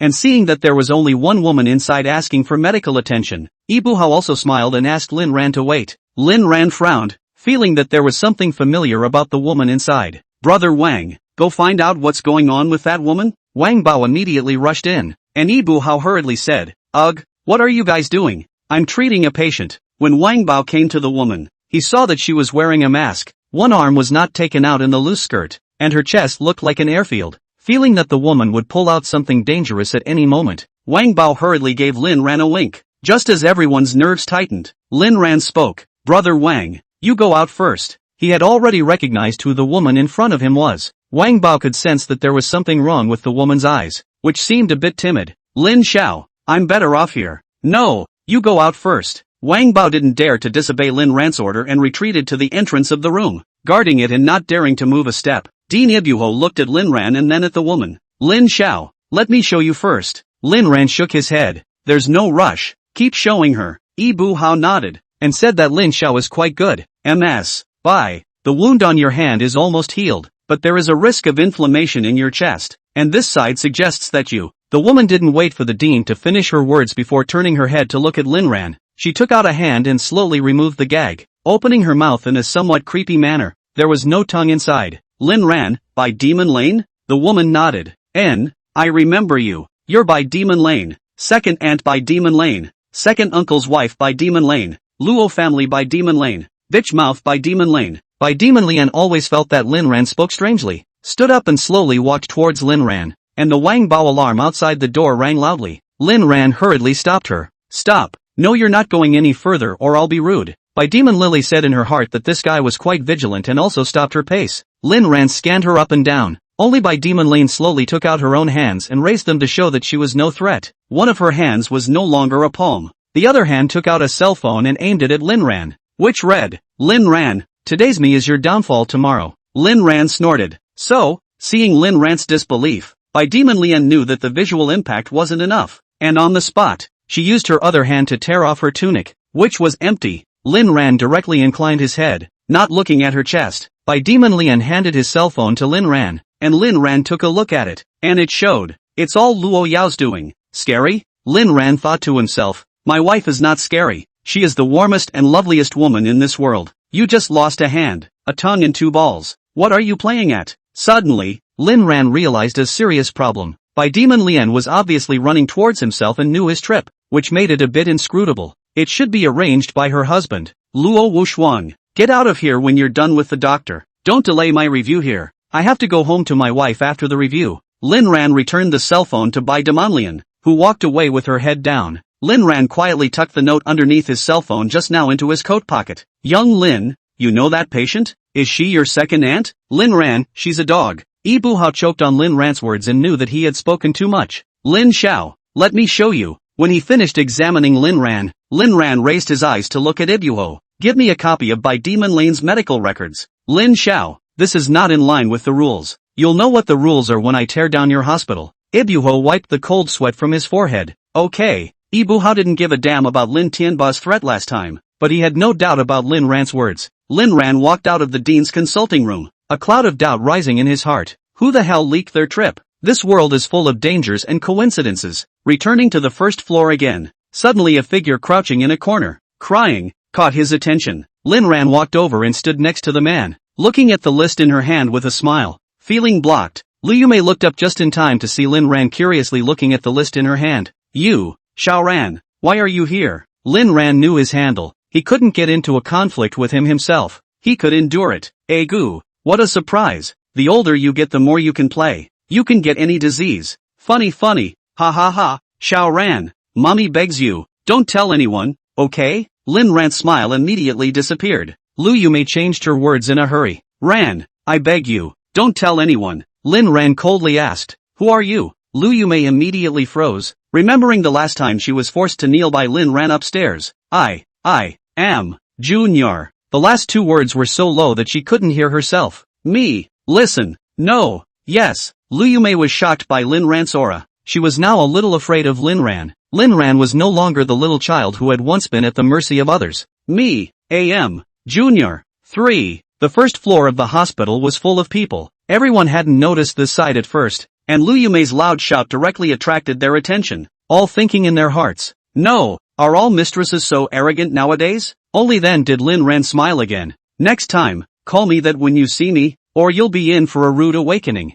Lin Ran walked away happy. He was really happy. Now, he was beginning to look forward to how Lin Tianba would deal with Lu Yumei in the end. Seeing Lin Ran disappear, Lu Yumei trembled and slowly squatted down, tears slipping down little by little. What kind of sins have you done to yourself? Why is this happening? Lin Ran also knew about himself. Would this matter be known by Lin Tianba? How? About finding an opportunity to karma Lin Ran? No, Lin Ran was still holding a large amount of the Lin family's money in his hand, and this money had to be gotten back somehow. It was all her money. Get the money and then make Lin Ran disappear completely. The moment this thought popped up, Lu Yumei was also startled by herself. Just then, the sound of a cell phone message interrupted her thoughts, and after seeing the content, Lu Yumei broke down. I'm sick. Can I not go? Knife, you don't have the right to bargain. Get your ass over there. The boss loves this time of day. You know? Lu Yumei endured the hard time, but still went to the appointment. Chapter 191. Chapter 191. Lin Ran gave a knowing smile as he got into the car. Dini personally assured Lin Ran that there was no problem with his body at all now, and that the poisoning from last time had completely healed. He was also slightly relieved,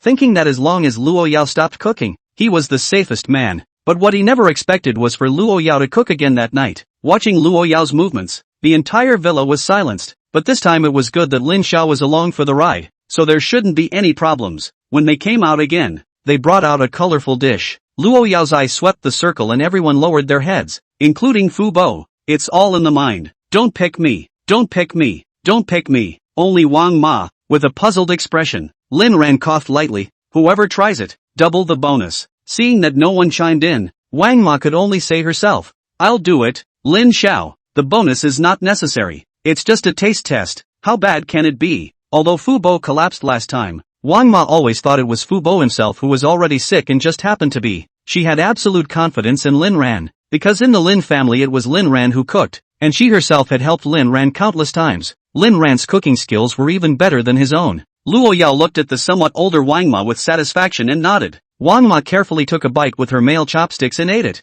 savoring it. This doesn't look like Lin Xiao did it. Lin Ran, how does it taste? Mrs. Wang, it's good enough to eat. But no one moved, just silently observing Wang Ma. Lin Ran thought to himself that he had done it with Luo Yao this time, so there shouldn't be any problems. He watched Luo Yao do every step. Half an hour later, Wang Ma collapsed. Luo Yao sighed. Looks like I'm really not suited for cooking. Lin Ran, in a family, it's enough to have one who can cook. You don't need a second one. Besides, you work so hard to earn money to support your family. Leave such things at home to me. In fact, Lin Ran couldn't understand. Every step was done by himself watching Luo Yao. Why did something still happen? Could it be that the poison is not in the kitchen, but in Luo Yao? Luo Yao looked at Lin Ran imploringly. Ah Ran, I'm sorry, I'm not a qualified wife. I won't allow you to talk about yourself like that. If you're not qualified, then there are no qualified wives in this world. Fu Bo enjoyed watching Lin Ran and Luo Yao's daily sweetness, but was a bit sour when he remembered some past events. Eyes glanced up and said in my mind, yo, if you're not qualified, then there's no qualified wife in this world. Lin Ran and Luo Yao frowned at the same time and said, what's that look on your face? Fu Bar, no bonus this month. Fu Bar, the sky is falling. Thus, Fu Bo's eyes turned to Lin Ran, hoping that Lin Ran would plead for him like he did last time, but he realized that Lin Ran had no intention of pleading for him at all, and added insult to injury. What are you looking at me for? I have to listen to my daughter-in-law. Fubuki sighed, thinking that the world really wasn't interesting anymore. Luo Yao eyed Lin Ran. Ah Ran, I want to. Okay. You're not gonna stop until you've used me up, are you? After one night, the next day Luo Yao went to Luo's group alone. Why didn't Lin Ran go? Because it didn't wake up. Lin Ran was an ordinary person after all, and couldn't keep his adrenaline on at all times like Luo Yao. The people from Luo's group all breathed a sigh of relief when they saw that Lin Ran didn't follow Luo Yao today. It's been a long time and the dog food is killing me. Lin Ran was finally able to take a lazy nap again. When he woke up, he found that Luo Yao had already disappeared. Lin Ran called for Fubuki. Young Lin, you're looking for me? Where's my wife? Miss went to the office. She said you were tired and told you to rest, so I didn't wake you. Tired? It does get a little tiring. Okay, nothing much going on, you go about your business. Uncle Fu, Lin Xiao, do you need to prepare soup? Lin Ran glanced at Fu Bo. I'm in good shape, so I won't need it today. Lin Ran said in his heart that the times have really changed. Even the housekeeper looks down on himself. He is obviously very strong, alright. It wasn't that Lin Ran was arrogant. It was because he was really quite strong right now, and it really wasn't simple anymore to survive under Luo Yao. Okay, I'll step back then. Lin Ran nodded. Fubuki sighed inwardly as he left. Lin Xiao was really dead set on losing face. After Uncle Fu left, Lin Ran remembered that he hadn't asked Wang Ma how she was doing, but he can't think of one. Someone else can. After Uncle Fu left, Lin Ran suddenly remembered the note by Demon Lian had given himself yesterday and went to find it. Found on it was a string of phone numbers. Lin Ran called the number on it, and soon, the phone picked up. I knew you'd call me. Lin Ran felt like he'd heard this voice somewhere before. Luo Wuxuan? The caller admitted directly. By all rights, you should also call me second uncle. Don't make a fuss about relatives. Maybe you'll be gone one day. Tell me, what's the matter? Luo Wuxuan was a bit surprised by Lin Ran's tone, and after looking at the contents of the information, she always felt that something was wrong. Looking for you to cooperate. You should also want to escape Luo Yao's control. Lin Ran narrowed his eyes. How was the plot the same as Luo Wuyo? What he didn't know right now was that this Luo Wuxuan wasn't comparable to that woman Luo Wuyo. Luo Wuxuan was insidious and scheming. There was another biggest difference with Luo Wuxuan, and that was that Luo Wuxuan was very capable of holding back. Otherwise he wouldn't have disappeared for so long. Luo Wuyo, on the other hand, was more impatient. Of course, one thing they had in common was that they all thought that Lin Ran was Luo Yao's plaything, that Lin Ran didn't like Luo Yao, and that he wanted to escape from Luo Yao's grasp. What if I say no? Although he knew that Luo Wuxuan was looking for his cooperation, Lin Ran still planned to put on an act. After all, agreeing too quickly would instead easily arouse Luo Wuxuan's suspicion, which would be counterproductive. A relaxed tone did come from there as well. Don't be in a hurry to say no first. I know you're choosing to compromise because you're afraid of Luo Yao. Don't worry, I won't control you. It's up to you whether you cooperate or not. You can also choose to tell Luo Yao what I've said to you, but I don't think you will. Rinren kept silent, feeling it was about time to speak. What do you want? The voice on the other end of the phone couldn't hear any emotion and ups and downs. Naturally, I want to take back control of the Luo family. Lin Ran, do you know why Luo Yao doesn't dare to GA me? Do you really think she's doing it because of you? Lin Ran, what do you know about it? There was silence on the other end of the line for a moment. Can we talk in a civilized manner? Guys, I'm in the dark room again, but it won't stop me from continuing to update. So settle your hearts into your stomachs and wait for me to come out. Chapter 192. Chapter 192. Hang up. Don't bother me in the future. Lin Ran hung up the phone directly after saying that, giving Luo Wuxuan on the other end a whole lot of confusion. 10 seconds later the phone rang again. Don't hang up in a hurry. There's something I haven't told you yet. Lin Ran said impatiently. Have I pee and put it on? Luo Wuxuan suppressed the anger in her heart and said, let me tell you, if you think Luo Yao doesn't dare to karma me because of you, then you think wrong. I still have value to utilize. I have what she wants in my hand, and I still have some status in the Luo family. If she really lays her hands on me, then she will be reviled by the rest of the Luo family as well. He won't love anyone, and you'll always be just a plaything in her eyes. Lin Ran felt funny listening to the phone call. So what? What are you trying to say? Cooperation. Lin Ran was silent for a moment before speaking again. I can't trust you. You don't need to trust me. You just need to know what you want. Lin Ran said with a feigned sigh. Well, I hope that only the two of us know about this matter of yours. Of course, I don't want anyone else to know. Lin Ran, after bringing down Luo Yao, I'll give you a lifetime of inexhaustible wealth, including the place you're living in now. I'll give it to you. Lin Ran skimmed his lips in disdain. These were already mine. Why should you give them away? None of that matters. Just remember your promise. Now, tell me, what exactly do you intend to do? There was silence on the other side of the phone, then spoke. It's a little unsafe on the phone. I was hoping we could meet. Lin ran, okay, I'll pick the place. That's not very nice. I can't trust you, so I have to pick the place. Okay, I'll wait to hear from you. Hanging up the phone, Lin Ran narrowed his eyes. Things are getting interesting yet. On Luo Wuxuan's side, she revealed a smile that was surely so. What did Lin Ran say? Bai Demon Lian was by Luo Wuxuan's side. Her only remaining hand was using an electronic transmitter against her throat, emitting a very hoarse electronic sound. Her hatred for Luo Yao was now at its peak. Luo Yao made her lose a woman's dignity. I guessed correctly. Lin Ran's compromise with Luo Yao was indeed feigned. He agreed to work with me. Bai Demon Lian frowned as she remembered Lin Ran's crazy behavior the last time she was at the old Luo family mansion. Could those be faked? A hoarse voice with a hairpiece came out. Could there be fraud?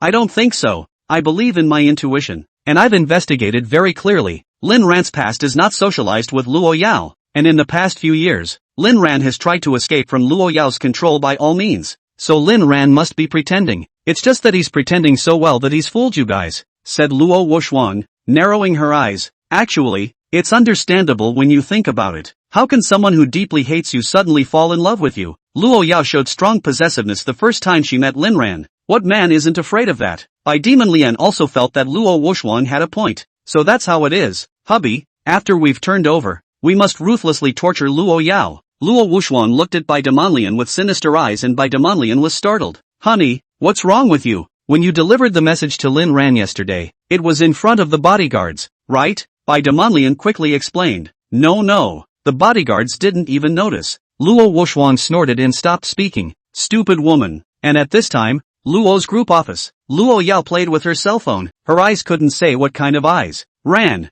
I trust you so much now. I hope you won't let me down. Lu Meng knocked on the door and said after coming in. Mr. Luo, we should go. Luo Yao got up and left the office, taking Lu Meng with her as she left Luo's group. After a journey that was more than half an hour long, Luo Yao arrived at the underground casino. Blade's entire body tensed up when he realized that Luo Yao had arrived. He is ostensibly the reigning black boss, but in reality he is Luo Yao's loyal little brother. As for the reason, about 5 years ago, when Blade wasn't the #1 underground force, it could be said that it was a three-legged race at that time, but get along quite well, each in their own territory. Well, water does not offend the river water. Nothing can still drink together, but where's the peace all the time? What's that saying? The situation of the world is such that when it is united, it will be divided, and when it is divided, it will be united. One of the bigwigs got up the idea of unifying the forces in Kyoto. That way not only would there be more benefits, but it would also accomplish the great cause of unification that no one has been able to accomplish in Kyoto for decades. He had asked Blade to get together with his other big brother to talk things over, and secretly gathered all of his forces to take the duo down in one fell swoop. One of the big boys even gave his life. Blade couldn't believe it. He was still very righteous back then, watching one of his brothers get his other brother killed and now trying to get himself killed.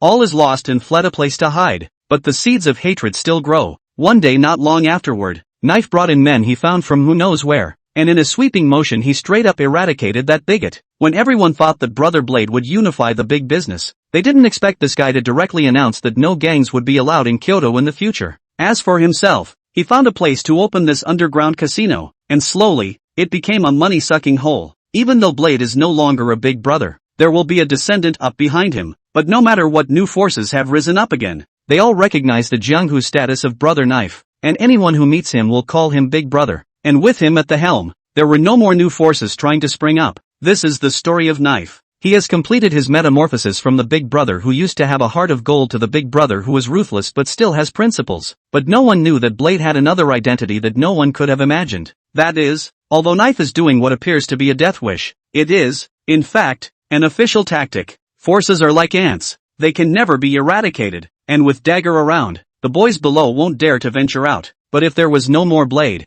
then those unruly little old men would become as numerous as the hair of the head, until one day there was no one to suppress them, and one big power after another would appear. Countering blackness with blackness has always been a tactic, and sometimes, some things really need those people to get done. For example, Blade had helped the officials secretly bust several D-goods deals, cutting off almost all of Kyoto's goods, with only a very few still in circulation. Of course, this was all thanks to Luo Yao, who not only allowed him to take revenge, but also showed him a clear path afterward. Otherwise, he would have died on the streets of nowhere. Blade willingly followed Luo Yao to beg for food, not only because of fear, but also respect and gratitude. After all, without Luo Yao's support back then, It would have been impossible for him to take revenge and live such a nourishing life. Chapter 193. And Luoyao's willingness to help him was only because Luoya needed someone like Blade to do things for her, and Blade had always been very clear about that. Like investigating things that don't make it to the top and finding people who aren't very good at finding people. Luo Yao gave him a cold look. Where are the people? Brother Knife pointed to a very hidden room. Luo Yao let Lu Meng and Brother Knife stand guard outside and personally walked in.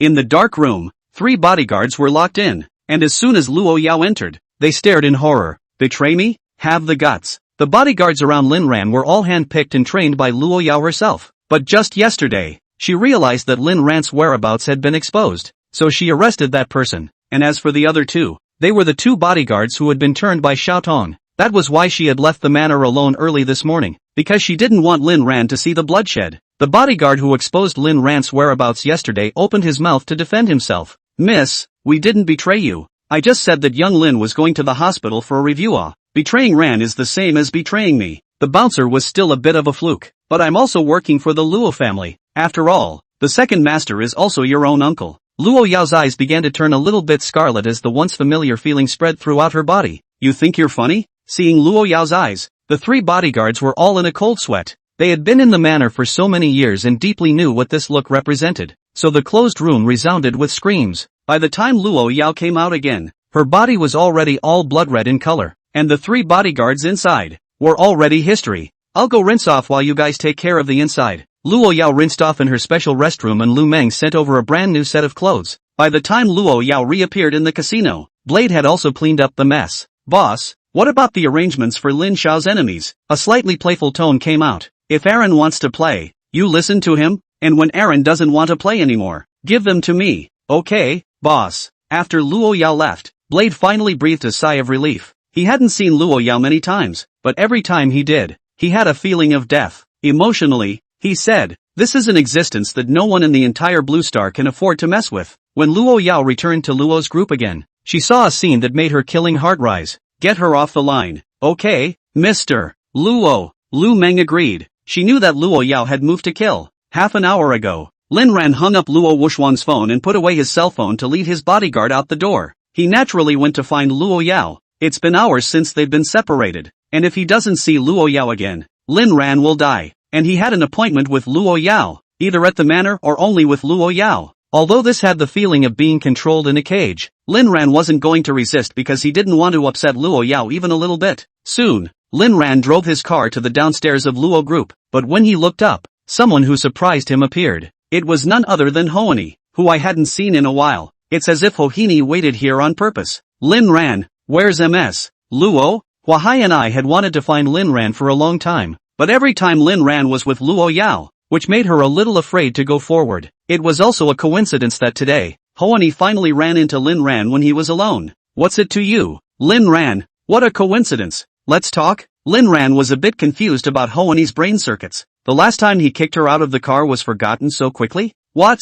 You didn't have another bombastic speech, did you? Hoani looked at the current Lin Ran and thought he was so manly and handsome and rich. It was exactly what she wanted in an ideal boyfriend. Lin Ran, I like you. I've liked you for a long time. Before you pursued Ru Shui, I was jealous of her, so I've always acted like I hated you. Now that you don't like Ru Shui anymore, how about letting me be your girlfriend? Huahai and I feels that she didn't play well with her last confession to Lin Ran, so today she takes advantage of Luo Yao's absence to make a second move. There was no way around it. Lin Ran was already the richest person she could come into contact with. Chairman of Saran Group, owner of Nuan Yao Group. What kind of rant are you spouting? I'm a man with a wife, don't you know? Naturally, Hoani knew about Lin Ran. She was also at the playground that day, and she thought Lin Ran did things too romantically. But why was the one on the stage Luo Yao and not himself? Lin Ran, you can divorce Luo Yao and be with me. I won't mind you. When we get married, you can develop your career at ease. I'll help you take care of your home and your assets, and I can also give you a doll. Isn't that good?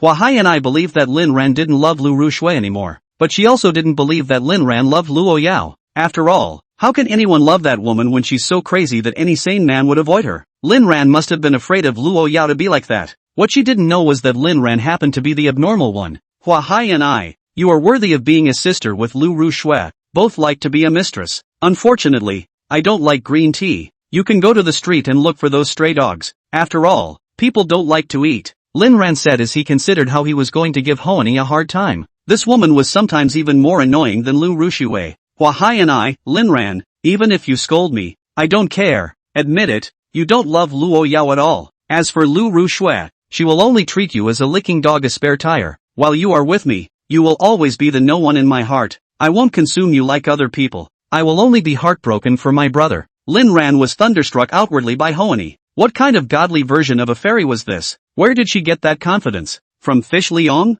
Just then, Lu Rushue's voice rang out from behind Hoani. Nini, I can't imagine you being this kind of person. Lin Ran froze, then had his bodyguard bring over a chair. Good show, gotta see it. Hoani stiffened, but immediately regained his composure. Turning back to me, he said, what's wrong with me? What am I? Ryu Rushua looked at Hoani incredulously. She can't stay in school anymore. Everywhere she goes she gets pointed at, and even some of the cranky ones get physical. None of her family members knew where they were hiding and hadn't contacted her, and she tried calling them, but no one answered. In the end, there was no place to go, but to rent a house outside. Today I thought to take a chance to see if I could block Lin Ran here, and then ask Lin Ran that day at the school festival whether he let people put those videos, and why he did that. I didn't expect to see this. Chapter 194. Chapter 194. Nini, I heard it all. Just now you confessed to brother Lin Ran. I wouldn't have guessed that you're this kind of person. Hoani, Lu Rushue, don't put words in your mouth. Usually I put up with you and let you go. I give you advice. I really treat you as a sister, but you lost Lin Ran because of your own stupidity. Nini,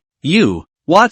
You won't let me talk anymore? Who do you blame for your own stupidity? You're a green tea, fishing around for a hot guy. And you actually want me to help you come up with a plan to win back Lin Ran's heart? Lu Rushue's chest heaved with anger. Why? Why are you doing this to me? I treat you like a sister and you like Lin Ran? Hoani smiled disdainfully. What's wrong with me liking Lin Ran? Is your name written on Lin Ran? Why can't I compete? Just because you, Ruishue Lu, have your eye on something? Does it have to be yours? You self-righteous. At this moment, Hoani exploded. She didn't want to hide it anymore. Usually with Ryu Rushue, basically all the boys were centered around Ryu Rushue. It had been upsetting her for a long time. She had endured again and again, and finally couldn't bear it any longer. So she simply made things clear today, so that when she encountered Lin Ran again in the future, she could compete in a fair and square manner. But now she could not imagine that soon she would receive the heaviest punishment. Ryuki was confused. This was the first time Hoani had ever spoken to her like this. She has always given her heart to Hoani as a bosom friend. It was for this reason that she shared everything with Hoani, including Lin Ran, because she used to think that sisterhood went far beyond men. Men can change, but girlfriends only have the one or two. But now, Lu Rushue cursed angrily. Hua Hai and I, where exactly did I wrong you? Why did you steal my man behind my back? Hoani grinned. He, you're really laughing me to death. And your man? Lu Rushue, I beg you to have some face. Lin Ran has never been your man for a moment. In the past he was your licking dog. Now you're his licking dog. You. Lu Rushue was so angry that her lungs were about to explode. Hoani, from this day forward, we are done. After saying that, Hua Hai and I flashed a petulant expression at Lin Ran and then left without looking back. She didn't want to continue to look at Lu Rushue's mouth here, as if she had bullied her. Lu Rushue crouched on the ground and cried. Lin Ran saw that the two women had finished tearing each other apart and there was no more melon to eat, so he planned to leave. Lu Rushue suddenly shouted, Brother Lin Ran, I'm sorry. I'm really sorry. I'm wrong. This time I really know I'm wrong. However, Lin Ran simply ignored Ruishue Lu, and Ruishue Lu was unable to break through the barriers of the bodyguard group, so she took out her cell phone and found Lin Ran's avatar. I'm sorry. I've always treated Hoani as my best friend. I never thought that she would betray me. I'm so sorry now. I shouldn't have listened to her. Brother Lin Ran, will you accompany me? I'm really in pain. Click to send. Red exclamation point. Ryu Rushue broke down and cried. She suddenly recalled at this moment all the good that Lin Ran had once done. Every time he was in trouble, Lin Ran would help himself out, standing in front of him like a hero. But what had he done? Been taking it all for granted. It turns out that once upon a time, he was really the most important person to Lin Ran. She was confident that even Lin Ran's family was not as important as her. So now she doesn't want to believe that Lin Ran doesn't love him. But Lin Ran's performance made her despair. I've really lost brother Lin Ran. Woo woo. Lu Rushue cried for a while and suddenly had an urge to go back to school, so she went back fully armed. It's a good thing it's cooler now. Wearing masks and hats is a normal behavior and didn't attract attention. Otherwise she'd have to be rounded up again. Walking through the schoolyard, a little bit of what was once there slowly emerges. That time, Lin Ran had confessed to her here. there was also the basketball court, where once Lin Ran liked to play. Under the dormitory building, Lin Ran just stood here and said to herself, "Will make you the happiest woman in the world." At that time, his own answer was, "I don't want to fall in love until I graduate. Brother Lin Ran, don't force me." Thinking back to the doting look in Lin Ran's eyes that time, Lu Rushue smiled. Looking at the now empty dormitory building, she smiled and laughed and cried. Tears were like beads on a broken string. The man who loves you the most is gone and your best friend has betrayed you. Once Lin Ran was so pure, so fond of himself, but he, himself, had lost him? This time, she really knew it was wrong. Woo woo, brother Lin Ran, I really know I'm wrong. Will you forgive me? Why can't you just turn around and look at me? Don't you love me the most? Just as Lu Rushue was heartbroken, a girl walked over. Rushue Lu, I'm not. Lu Rushue hurriedly denied. The girl sighed. Actually, I especially understand you, and I know you like Lin Ran. Lu Rushue looked at the visitor incredulously, as if she had found her soulmate. You are? Sort of your schoolmate. I've actually liked someone for a long time, so I know how you feel. Lu Rushue frowned, somewhat unable to understand why the person in front of her was telling her this. I used to like a senior, but my girlfriends kept compelling me to test him. But I'm luckier than you. And now, the senior and I are together. Lu Rushue's eyes instantly lit up. Really? Then can I do the same? Why won't brother Lin Ran forgive me? I was also just compelled by my girlfriends. And about Lin Jian. It was all because Lin Jian lied to me. I'm really just the victim. The one I love the most is brother Lin Ran. Why doesn't he understand anything? Sympathy showed in the girl's eyes. But in her mind she was screaming madly. God! What version of T0 fairies do I have in front of me? Do you know why Lin Ran won't accept you? Why? Because of Hoani. He hates Hoani, and every time he sees you he remembers how once you cold-shouldered him,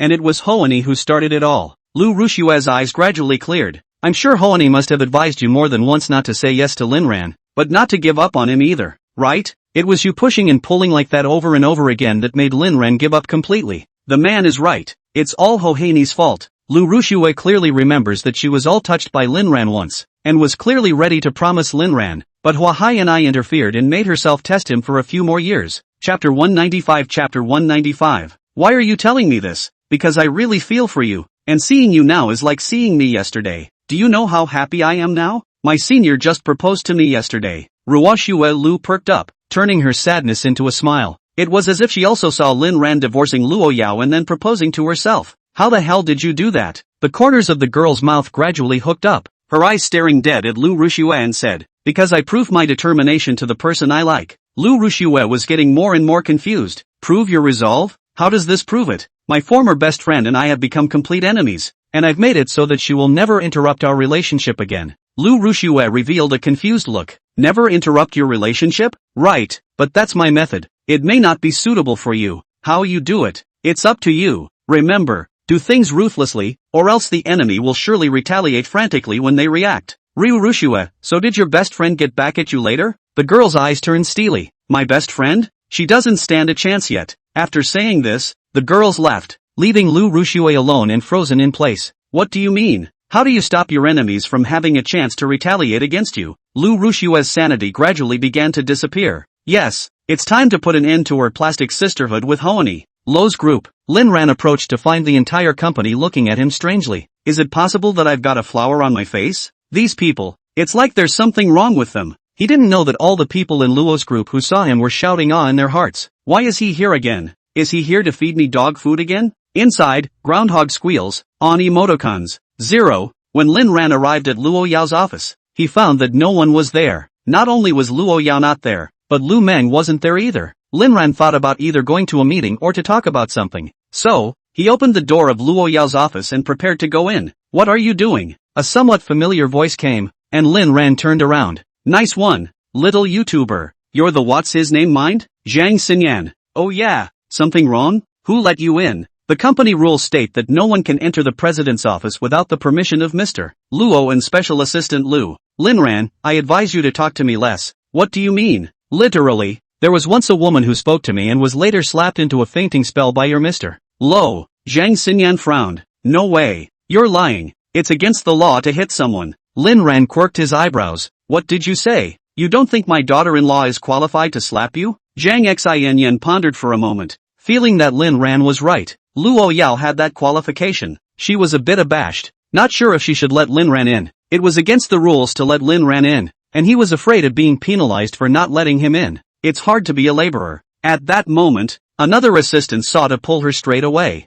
Are you crazy? That's Lin Xiao, Mr. Luo's palanquin bearer, the last person you can mess with. Zhang Xinyan blanked her mouth. What's so goddamned funny about a pussy eater? Sister Wang immediately froze and looked at Zhang Xinyan with strange eyes. Zhang Xinyan, grow some heart. Don't you want to die if you dare to say anything? Zhang Xinyan spat out her tongue, but in her heart, she just wasn't convinced. Including that friend of Lin Ran's. I think his name was something like Wu Zhishang. That man was just as annoying. Little did she know at this point that just a short time later, Wu Zhishang would teach her a deep lesson. Lin Ran stayed in the office for a short while before Luo Yao returned. After seeing Lin Ran, Luo Yao didn't act surprised, but asked strangely, "You didn't talk to another woman while I was gone, did you?" Lin Ran, is Luo Yao installing a radio on her body? How can she guess everything? I said, but it wasn't me who initiated it. It was that Zhang Xinyan who stopped me from coming in. Luo Yao, you still talk to Zhang Xinyan? And, Lin Ran graciously admitted, not only Zhang Xinyan, but also that Lu Rushue.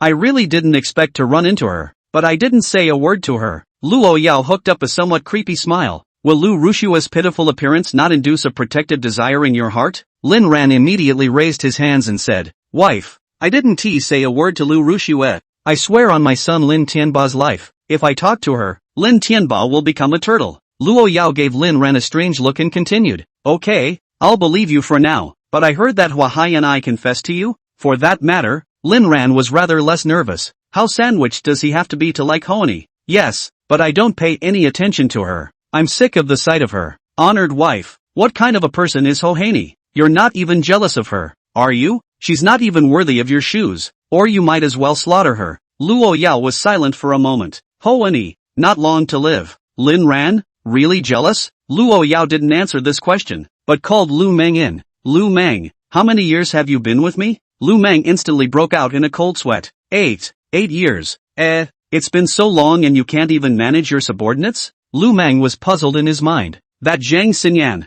you don't have to come to work tomorrow, and if there's a next time, you don't have to come either. Lu Meng instantly understood. It must be that Zhang Xinyan had gone to mess with Lin Ran again with a lack of heart. So, she made a snap decision and told Zhang Xinyan to pack up and get out. When Zhang Xinyan learned of this news, her entire body was dumbfounded. Why? There's no reason. You don't fit in with the Lowe's group. Naturally, it's because you've offended someone you shouldn't have, and you're asking why. In his heart, he was also thinking you have to be thankful that you hate Lin Xiao instead of liking him, or else it would be hard to walk out of Luo's alive. Zhang Xinyan felt that the sky had collapsed, and finally had no choice but to leave Luo's group. It was cooler now, but not as cool as her heart. Walking in the cold wind, tears fall uncontrollably. How many contemporaries did he beat to get to the assistant team of Luo's group? And he was fired when he said he was fired. Firing herself, although Luo Group would pay a sum of money for breach of contract, but to her, money was not important at all. Being able to fulfill your values is what's important. Lu Meng once again returned to the office to report on the dismissal of Zhang Xinyan,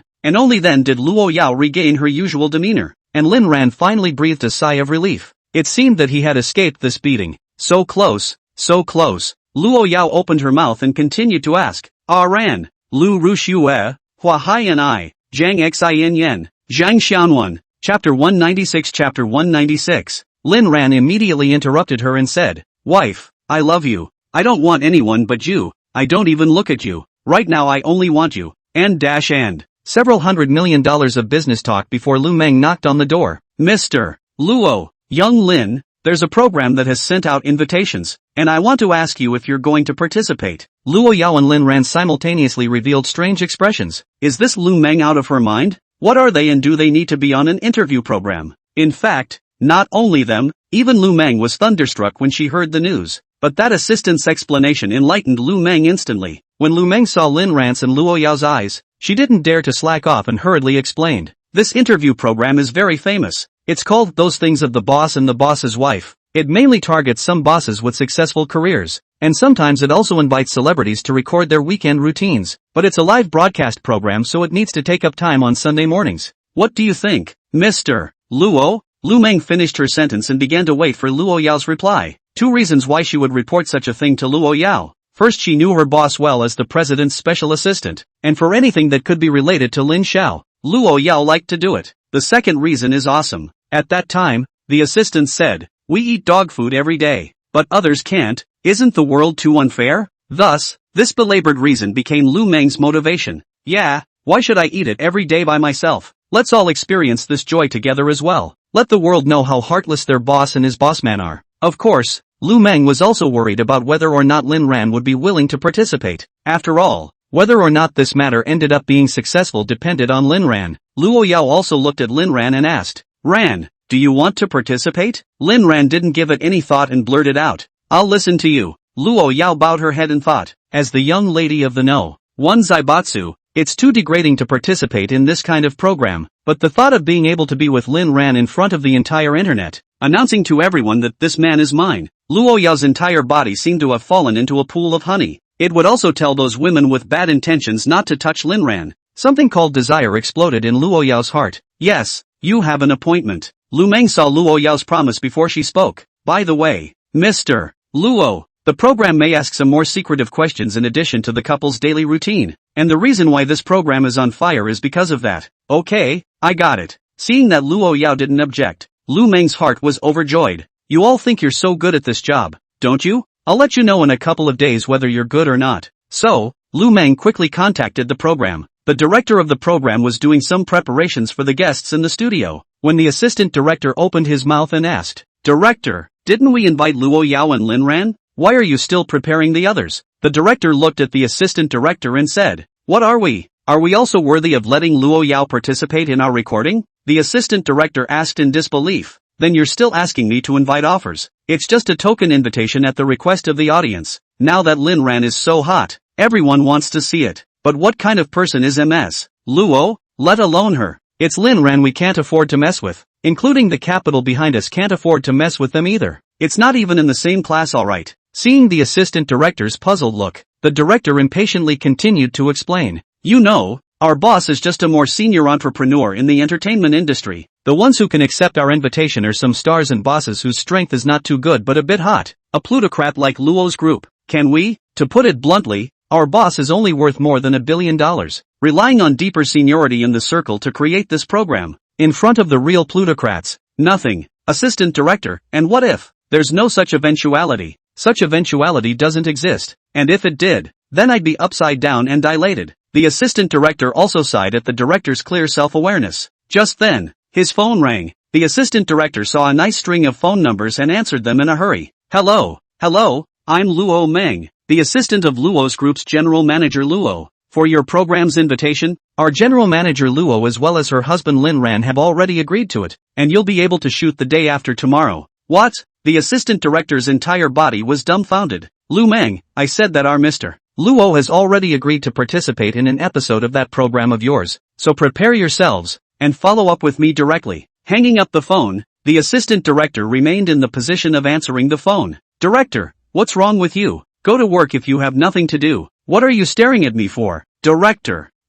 What do you call the upside-down diarrhea picture? Director? Cave Manor. Uncle Fu left Villa 1 and walked to the servant's room and knocked on the door. Soon, a familiar voice came to mind inside. Who? Me. After a long time, the door to the room opened and Wang Ma looked at Fu Bo and asked, Is something wrong? Ferber handed her a card. This is the compensation that Lin Xiao and Miss gave you. Take it. Wang Ma wasn't polite. She needed the money. There's nothing more to do, Fubuki. So please go back. Fubuki frowned and asked, Isn't there anything you want to tell me? Say what? That I left without saying goodbye that year? Or why I suddenly disappeared? Isn't that the truth? Yeah, I'm not denying it. What else are you trying to say? Want to use your housekeeper's power to fire me? Wang Ma showed a rare hint of anger. Uncle Fu sighed and turned his head away. He didn't understand what he had done wrong. Wang Ma sighed in her heart as she looked at Uncle Fu's departing back, her eyes instantly returning to their usual grayness. Some things are best missed in the moment, but why can't you hide the despondency in your eyes? Soon,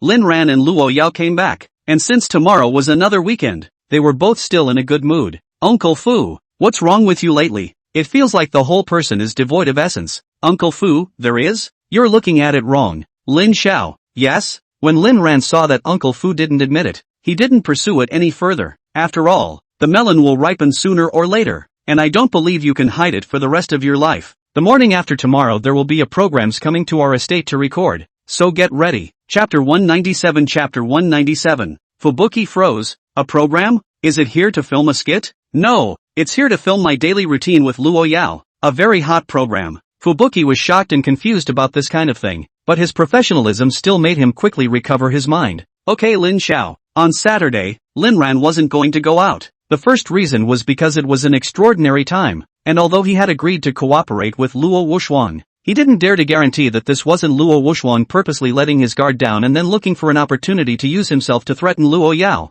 The second is because he's lazy and doesn't want to go out. Honey, how about we take a day trip to the manor today? I haven't taken a close look around the manor in such a long time. Luo Yao, good. As long as Lin Ran wanted to go anywhere, she would follow at the ends of the earth. The manor was huge, and Lin Ran usually went to very few places. How big is it? In his last life he tried to escape from this place, and after just one attempt, he gave up. There's no way to find your way out except the main entrance. It's easy to get lost. Today I had a sudden whim to learn more about the whole estate, besides being lazy and curious. Apart from that one time when he got lost, Lin Ran had only been to Villa No. 1, to the Sky Garden, to the Secret Room, to the Crocodile Fish Pond, and these places could only be considered the tip of the iceberg in the manor. The duo arrived at the private zoo, where the rare animals could not be compared to the outside. Although Lin Ran had always known that there was a private zoo in the manor, it was still the first time he had ever been here, even in his last life. The only other animals I've seen are a crocodile in the crocodile pool and 2 snow leopards. The crocodiles were fed dichlorvos by Lin Ran, and the snow leopards were miserable, as Lin Ran gave them aphrodisiacs. As the saying goes, when it tops, it barks, and the leopard child smiles at you next year. Thinking about what had happened, Lin Ran had no reason to feel amused. What's Ran laughing at? Lin Ran pointed to the 2 peacocks in the glass room and said, I wondered if it wouldn't be fun to split them on and off. Fu bar, separate them. Lin Ran hurriedly stopped. Hey, don't. I'm just saying, they're at least a pair. What's the point of separating them? It's like you and me. If someone separates us, there is no such person. Ran, and at no time will anyone be able to separate us. And if anyone dares to do so, I'll make sure he doesn't see the next day's sun. Lin Ran, of course, so can you spare these 2? You might as well make them a delicacy if you let them separate. Hear that? Aaron wants to eat them, catch them out. Uncle Fu wiped his sweat, and Lin Ran stopped him again. Honey, I don't want to eat, I just want to eat you. Warmth flowed from Luo Yao's eyes as she said, it's me who's eating you. Zoo, bodyguards, butlers, servants all shun. All animals all close their eyes. A battle of the century ended. Luo Yao asked, Ran, are you hiding something from me? Lin Ran said with a doubtful heart, there shouldn't be any more. What should be accounted for has been accounted for. A bit of a different look appeared in Luo Yao's eyes. Ah yes, what a big thing to forget. That Luo Wuxuang found me. I might have forgotten about it if you didn't say anything. Luo Yao's eyes turned cold while she breathed a sigh of relief in her heart. Ran, I'm glad you told me, but this feeling of being asked out by me, I don't like it. Lin Ran, I was wrong wife, I really just forgot. After all, this matter is not important to me at all. That what matters? Of course it's you. I don't have the heart to care about anything but you, and I'm only alive now because I want to love you well. Luo Yao's heart was suddenly struck by emotion, and she was now becoming more and more diverse. Looking into Lin Ran's eyes, he asked, what does Luo Wuxuang want from you? In fact, Luo Yao knew it all. She just wanted to hear the answer from Lin Ran's mouth. Naturally, I think I'm of use, but those who haven't met yet don't know exactly. Saying this, Lin Ran gave a beat, thinking up and said, but I can take a guess. I think he's looking for me because he wants to use me against you, or he could be grabbing me to threaten you. So what do you want to do, Ran? Lin Ran looked at Luo Yao incredulously. This kind of words, if it was the previous Luo Yao, would never ask. She'll only do what she wants. Even the last time he promised not to put himself in the chamber, it was for his own efforts. But this time, Luo Yao even directly asked for her opinion. I think, we'll count on it, but I don't want to put you at risk. Lin Ran, wife, how can a person not be at risk? You might even get hit by a flower pot on the balcony if you go down a flight of stairs, and I'm sure you'll protect me. Fubuki was listening a little strangely. Who talks like that? Shouldn't it be, do I believe I can do this? How come Lin Xiao puts Mrs. Protection so smoothly? Are you still a man? After being in contact with the duo for a long time, Fubuki's heart began to sour. Luo Yao, however, wrapped her arms around Lin Ran and murmured, of course, I'll definitely protect Ran. Lin Ran had thought that he would have to persuade Luo Yao for a long time, but he didn't expect Luo Yao to agree to his idea so easily. It turned out that in this world, not only had he changed, Luo Yao was also changing. Honey, no matter what, I want to face it with you. Good. Lin Ran was happy in his heart. Fubuki, Lin Xiao, clear the area and prepare the soup. Okay, this time, the animals are locked up. Throughout the zoo,